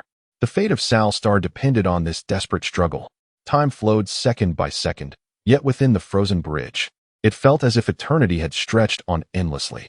At last, just as Carrot felt his soul on the verge of being torn apart, his consciousness about to succumb entirely, a minute crack appeared in the frenzied steel will. Like a sturdy dam eroded by an all-pervasive silver tide, a barely discernible fissure emerged. Now, a burst of silver brilliance ignited in Carrot's eyes. All his mental power, all his temporal might surged like a flood, crashing through that fissure and into the very heart of the Abyss Gaze's command system. Buzz! The entire control panel erupted with an unprecedented blinding silver light. Images and data on all screens vanished in an instant, replaced by a pure, cold, and ever-flowing silver. The temporal freezing power enveloping the ship receded like a tide. Time resumed its flow. With a resounding crack, Sauron's frozen claws, still propelled by momentum, struck violently at the spot where Carrot had previously stood. The hardened alloy control panel was torn apart as if it were mere tofu, leaving 5 deep claw marks. Yet, in the very moment Sauron's attack descended, Carrot's figure appeared like a specter several meters away. What have you done? Sauron spun around abruptly, his cold electronic gaze fixated on Carrot, his voice distorted by sheer rage. He sensed the ship was spiraling out of control. The roar of the engine became chaotic and weak. The shield generator emitted an abnormal hum, and the weapon systems fell utterly silent. Within the bridge, all screens transformed into a flowing silver hue, and every button on the control panel became unresponsive. Responding was the cold, devoid of human emotion voice of Carrot, emanating not from his lips, but resonating through the bridge's broadcasting system, echoing in every corner. Command override complete. Abyssal gaze, highest authority transferred. Self-destruction protocol initiated. Countdown, 60 seconds. The frigid electronic synthetic voice, with an unwavering tone, pronounced the death sentence of this steel behemoth. What? No. Sauron emitted a piercing electronic shriek, akin to a serpent trodden upon. His massive augmented form unleashed a terrifying wave of energy, recklessly lunging at Carrot. Stop him. Destroy the main control core. The operators on the bridge, jolted from their extreme shock, scrambled to physically sever the power to the control panel or manually terminate the engines. Some of the quicker guards raised energy weapons, firing at Carrot. However, it was all too late. The moment Carrot utilized the power of time and space to complete the command override, the control of the warship no longer belonged to the Frieza force. Buzz! The heavy alloy doors of the bridge fell instantaneously, locking tight. All energy beams attempting to strike Carrot were silently extinguished by a layer of suddenly risen, silver-patterned energy shield within a meter of his body. This was the warship's own defense system, now serving as Carrot's barrier. 595857. The cold countdown echoed like a death knell within the silent bridge. Sauron's metallic claws struck fiercely against the silver shield before Carrot, producing blinding sparks. The shield rippled violently, yet remained unbreakable. His frenzied assault resembled the final struggles of a cornered beast. Bastard! Hybrid monkey! I will tear you apart. Sauron was utterly deranged, with dangerous red light glowing beneath his grayish skin, evidently channeling some self-destructive power amplification. Carrot regarded him coldly, a hint of an icy smirk gracing his lips. He ignored the frenzied beast and directed his gaze toward the massive observation window of the bridge, looking out into the chaotic starry expanse. His psychic power, through the briefly subdued warship system, swiftly locked onto the 12 Frieza destroyers still faithfully executing the suppression orders against Planet Sal. Abyssal Gaze main cannon charging. Carrot's frigid voice resounded once more through the broadcast. Command confirmed. Main cannon charging initiated. The cold electronic synthetic voice responded. Outside the bridge, the main cannon of Abyssal Gaze, as colossal as an asteroid, began to coalesce a dark red glow once more. But this time, the cannon slowly turned, aiming directly at the nearest Frieza destroyer. No, stop. Sauron's eyes bulged in desperation as he let out a desperate roar. 302928. The countdown mercilessly ticked away. The targeted destroyer seemed to sense the lethal threat and frantically attempted to maneuver away, while the secondary cannon battery unleashed a barrage towards Abyssal Gaze. However, without the flagship's unified command and fire coordination, their reactions were a half-beat too slow. Boom! As the countdown reached the final 20 seconds, the main cannon of the Abyssal Gaze unleashed its last roar. A torrent of dark crimson destruction, more concentrated and terrifying than the previous assault on the South Star, surged forth like the scythe of a vengeful reaper, swiftly traversing the brief distance and striking the unsuspecting midsection of the destroyer with tremendous force. Lacking shields, most of which had been siphoned off to suppress the South Star's defenses, the relatively frail armor of the destroyer crumbled under the flagship's onslaught, as if it were mere paper. The dark red torrent penetrated the hull without obstruction, triggering a series of cataclysmic explosions within. The entire destroyer ignited like a match, silently splitting into two in the cosmos, transforming into two massive, rolling fireballs of intense combustion. This sudden, lethal betrayal from the flagship plunged the entire Frieza's 7th Fleet into unprecedented chaos. The Abyssal Gaze has betrayed? Commander Sauron, attack! Engage the flagship. Confused commands echoed frantically across the communication channels of the remaining destroyers. They could no longer afford to suppress the South Star. In a panic, they redirected their firepower towards the very flagship that had just slain their comrades. The countdown entered its final 10 seconds. Within the bridge of the Abyssal Gaze, the silver shield before Karo fissured under Sauron's frenzied assault and the violent tremors from external bombardments. Die, monkey! Seizing the opportunity, Sauron's metallic claw, glowing a molten red with dark crimson energy, lunged towards the crack in the shield with a madness destined for mutual destruction. A silver glimmer flashed in Karos' eyes. He did not resist. His form blurred once more, and in the instant the colossal claw descended, he vanished like a specter. Sauron's massive claw grasped at nothing but air, crashing into the already damaged control console, reducing the debris to mere dust. He whirled around, only to find Karos' figure standing before the emergency escape hatch of the bridge. Trying to flee? Sauron roared as he lunged forward. Karo did not look back. His silver-tinged palm pressed against the escape hatch's control panel. The hatch swung open instantaneously. He stepped through. No. Sauron's desperate roar was completely drowned out by the terrifying brilliance and indescribable waves of destructive energy emanating from behind him, akin to a supernova's eruption. Boom! The Abyssal Gaze, the heavy command ship and flagship of Frieza's 7th Fleet. along with its deranged cyborg commander Steelbone Sauron, and all the lives aboard the bridge that could not escape, transformed into a light of destruction more radiant and fleeting than a star in the void of space surrounding the Sal star. The terrifying shockwave of the explosion swept through the cosmos like a tempest. The two closest Frieza destroyers were torn apart in an instant, like leaves caught in a gale. Those slightly further away were violently hurled, their hulls twisted and deformed, shields shattered, plunging into utter chaos and disarray. Above Crystal Dome City, the relentless barrage of energy beams, falling like hail, abruptly ceased. The pressure upon the silver barrier vanished in an instant. Chapter 125. The spark ignites in the vast expanse of deep space.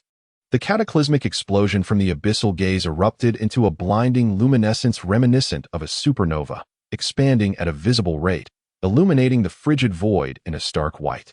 The violent shock waves surged forth like invisible tidal waves, ruthlessly battering everything in their vicinity. Two Frieza-class destroyers, drawn too close, were obliterated in an instant, torn asunder and vaporized, leaving no trace behind. Meanwhile, several other destroyers, situated a bit farther away, spun uncontrollably like toppled gyroscopes, their metallic hulls emitting a dissonant groan as their shield generators erupted in showers of sparks, rendering them utterly defenseless. The once formidable and orderly circle of death collapsed in an instant. Above Crystal Dome City, the relentless barrage of energy beams, akin to maggots gnawing at a barrier, abruptly ceased. The suffocating sense of energy pressure that had enveloped the planet dissipated rapidly, much like a receding tide. Inside the command room, the piercing alarm of overload faded into silence, replaced by the faint sound of energy reserves gradually replenishing. The massive red dot representing the abyssal gaze vanished from the screen, while the dots signifying the other destroyers floundered chaotically within the red zone indicative of the shockwave. Bulma slumped in her floating wheelchair, her gaze fixed on the devastating light on the screen, then shifting to the adjacent readout indicating the barrier's energy reserves slowly rising to 20, her mind a blank slate. What had just transpired? Had Carrot truly detonated the enemy flagship? Lady Bulma, the barrier pressure has vanished. The enemy fleet is in disarray. The monitor's voice trembled with a mix of shock and elation. Deep space. No, there is no deep space left, but the enemy fire has ceased. It has ceased. Another operator exclaimed, his words tumbling forth in a frenzy of excitement. After a brief silence, a tremendous wave of euphoric relief erupted in the command room like a volcano. Some collapsed to the ground, others wept openly, while a few burst into hysterical cheers. The shroud of despair was torn asunder by the flames of destruction. Carrot! Where's Carrot? Bulma suddenly regained her composure, struggling to reach the communication console, her voice tinged with desperation. Carrot! Respond. Where are you? The communication channel was filled only with a cacophony of harsh electromagnetic static, the intense interference from the flagship's explosion overwhelming all signals. At the perimeter of Crystal Dome City, amidst the carnage, Torque delivered a powerful punch that sent a dazed Frieza soldier flying, then abruptly looked skyward. The radiant explosion filled his bloodied eyes, leaving him in awe. The soldiers by his side halted their combat, gazing up in bewilderment. Is it the leader? Rake leaned heavily on his battered sword, panting as he beheld the light. His eyes alight with incredulity and fervor. Had he truly vanquished that great ship? Norn, battling against the excruciating strain on his psyche, sensed the chaotic energy fluctuations in deep space and the disoriented signals from the enemy fleet.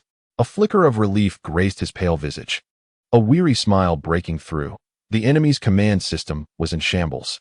After a brief moment of stunned silence, a more fervent roar of retaliation erupted. The enemy is in disarray. Attack. For the leader. For Planet Sal. Eradicate them all. The remaining battle-hardened warriors, akin to being injected with a potent stimulant, erupted with unprecedented ferocity. The once precarious defense line was instantly fortified, even beginning to push back. The Frieza landing forces, now devoid of unified command and plunged into chaos, witnessed an immediate collapse in morale.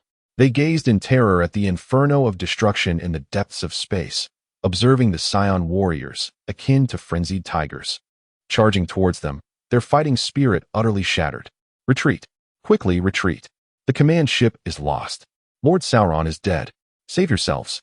The landing troops began to flee recklessly towards the breach in the barriers, trampling one another in a frantic bid to board the few remaining landing crafts. The scene was one of utter pandemonium. Tak, Lake, and Norn did not pursue the routed soldiers.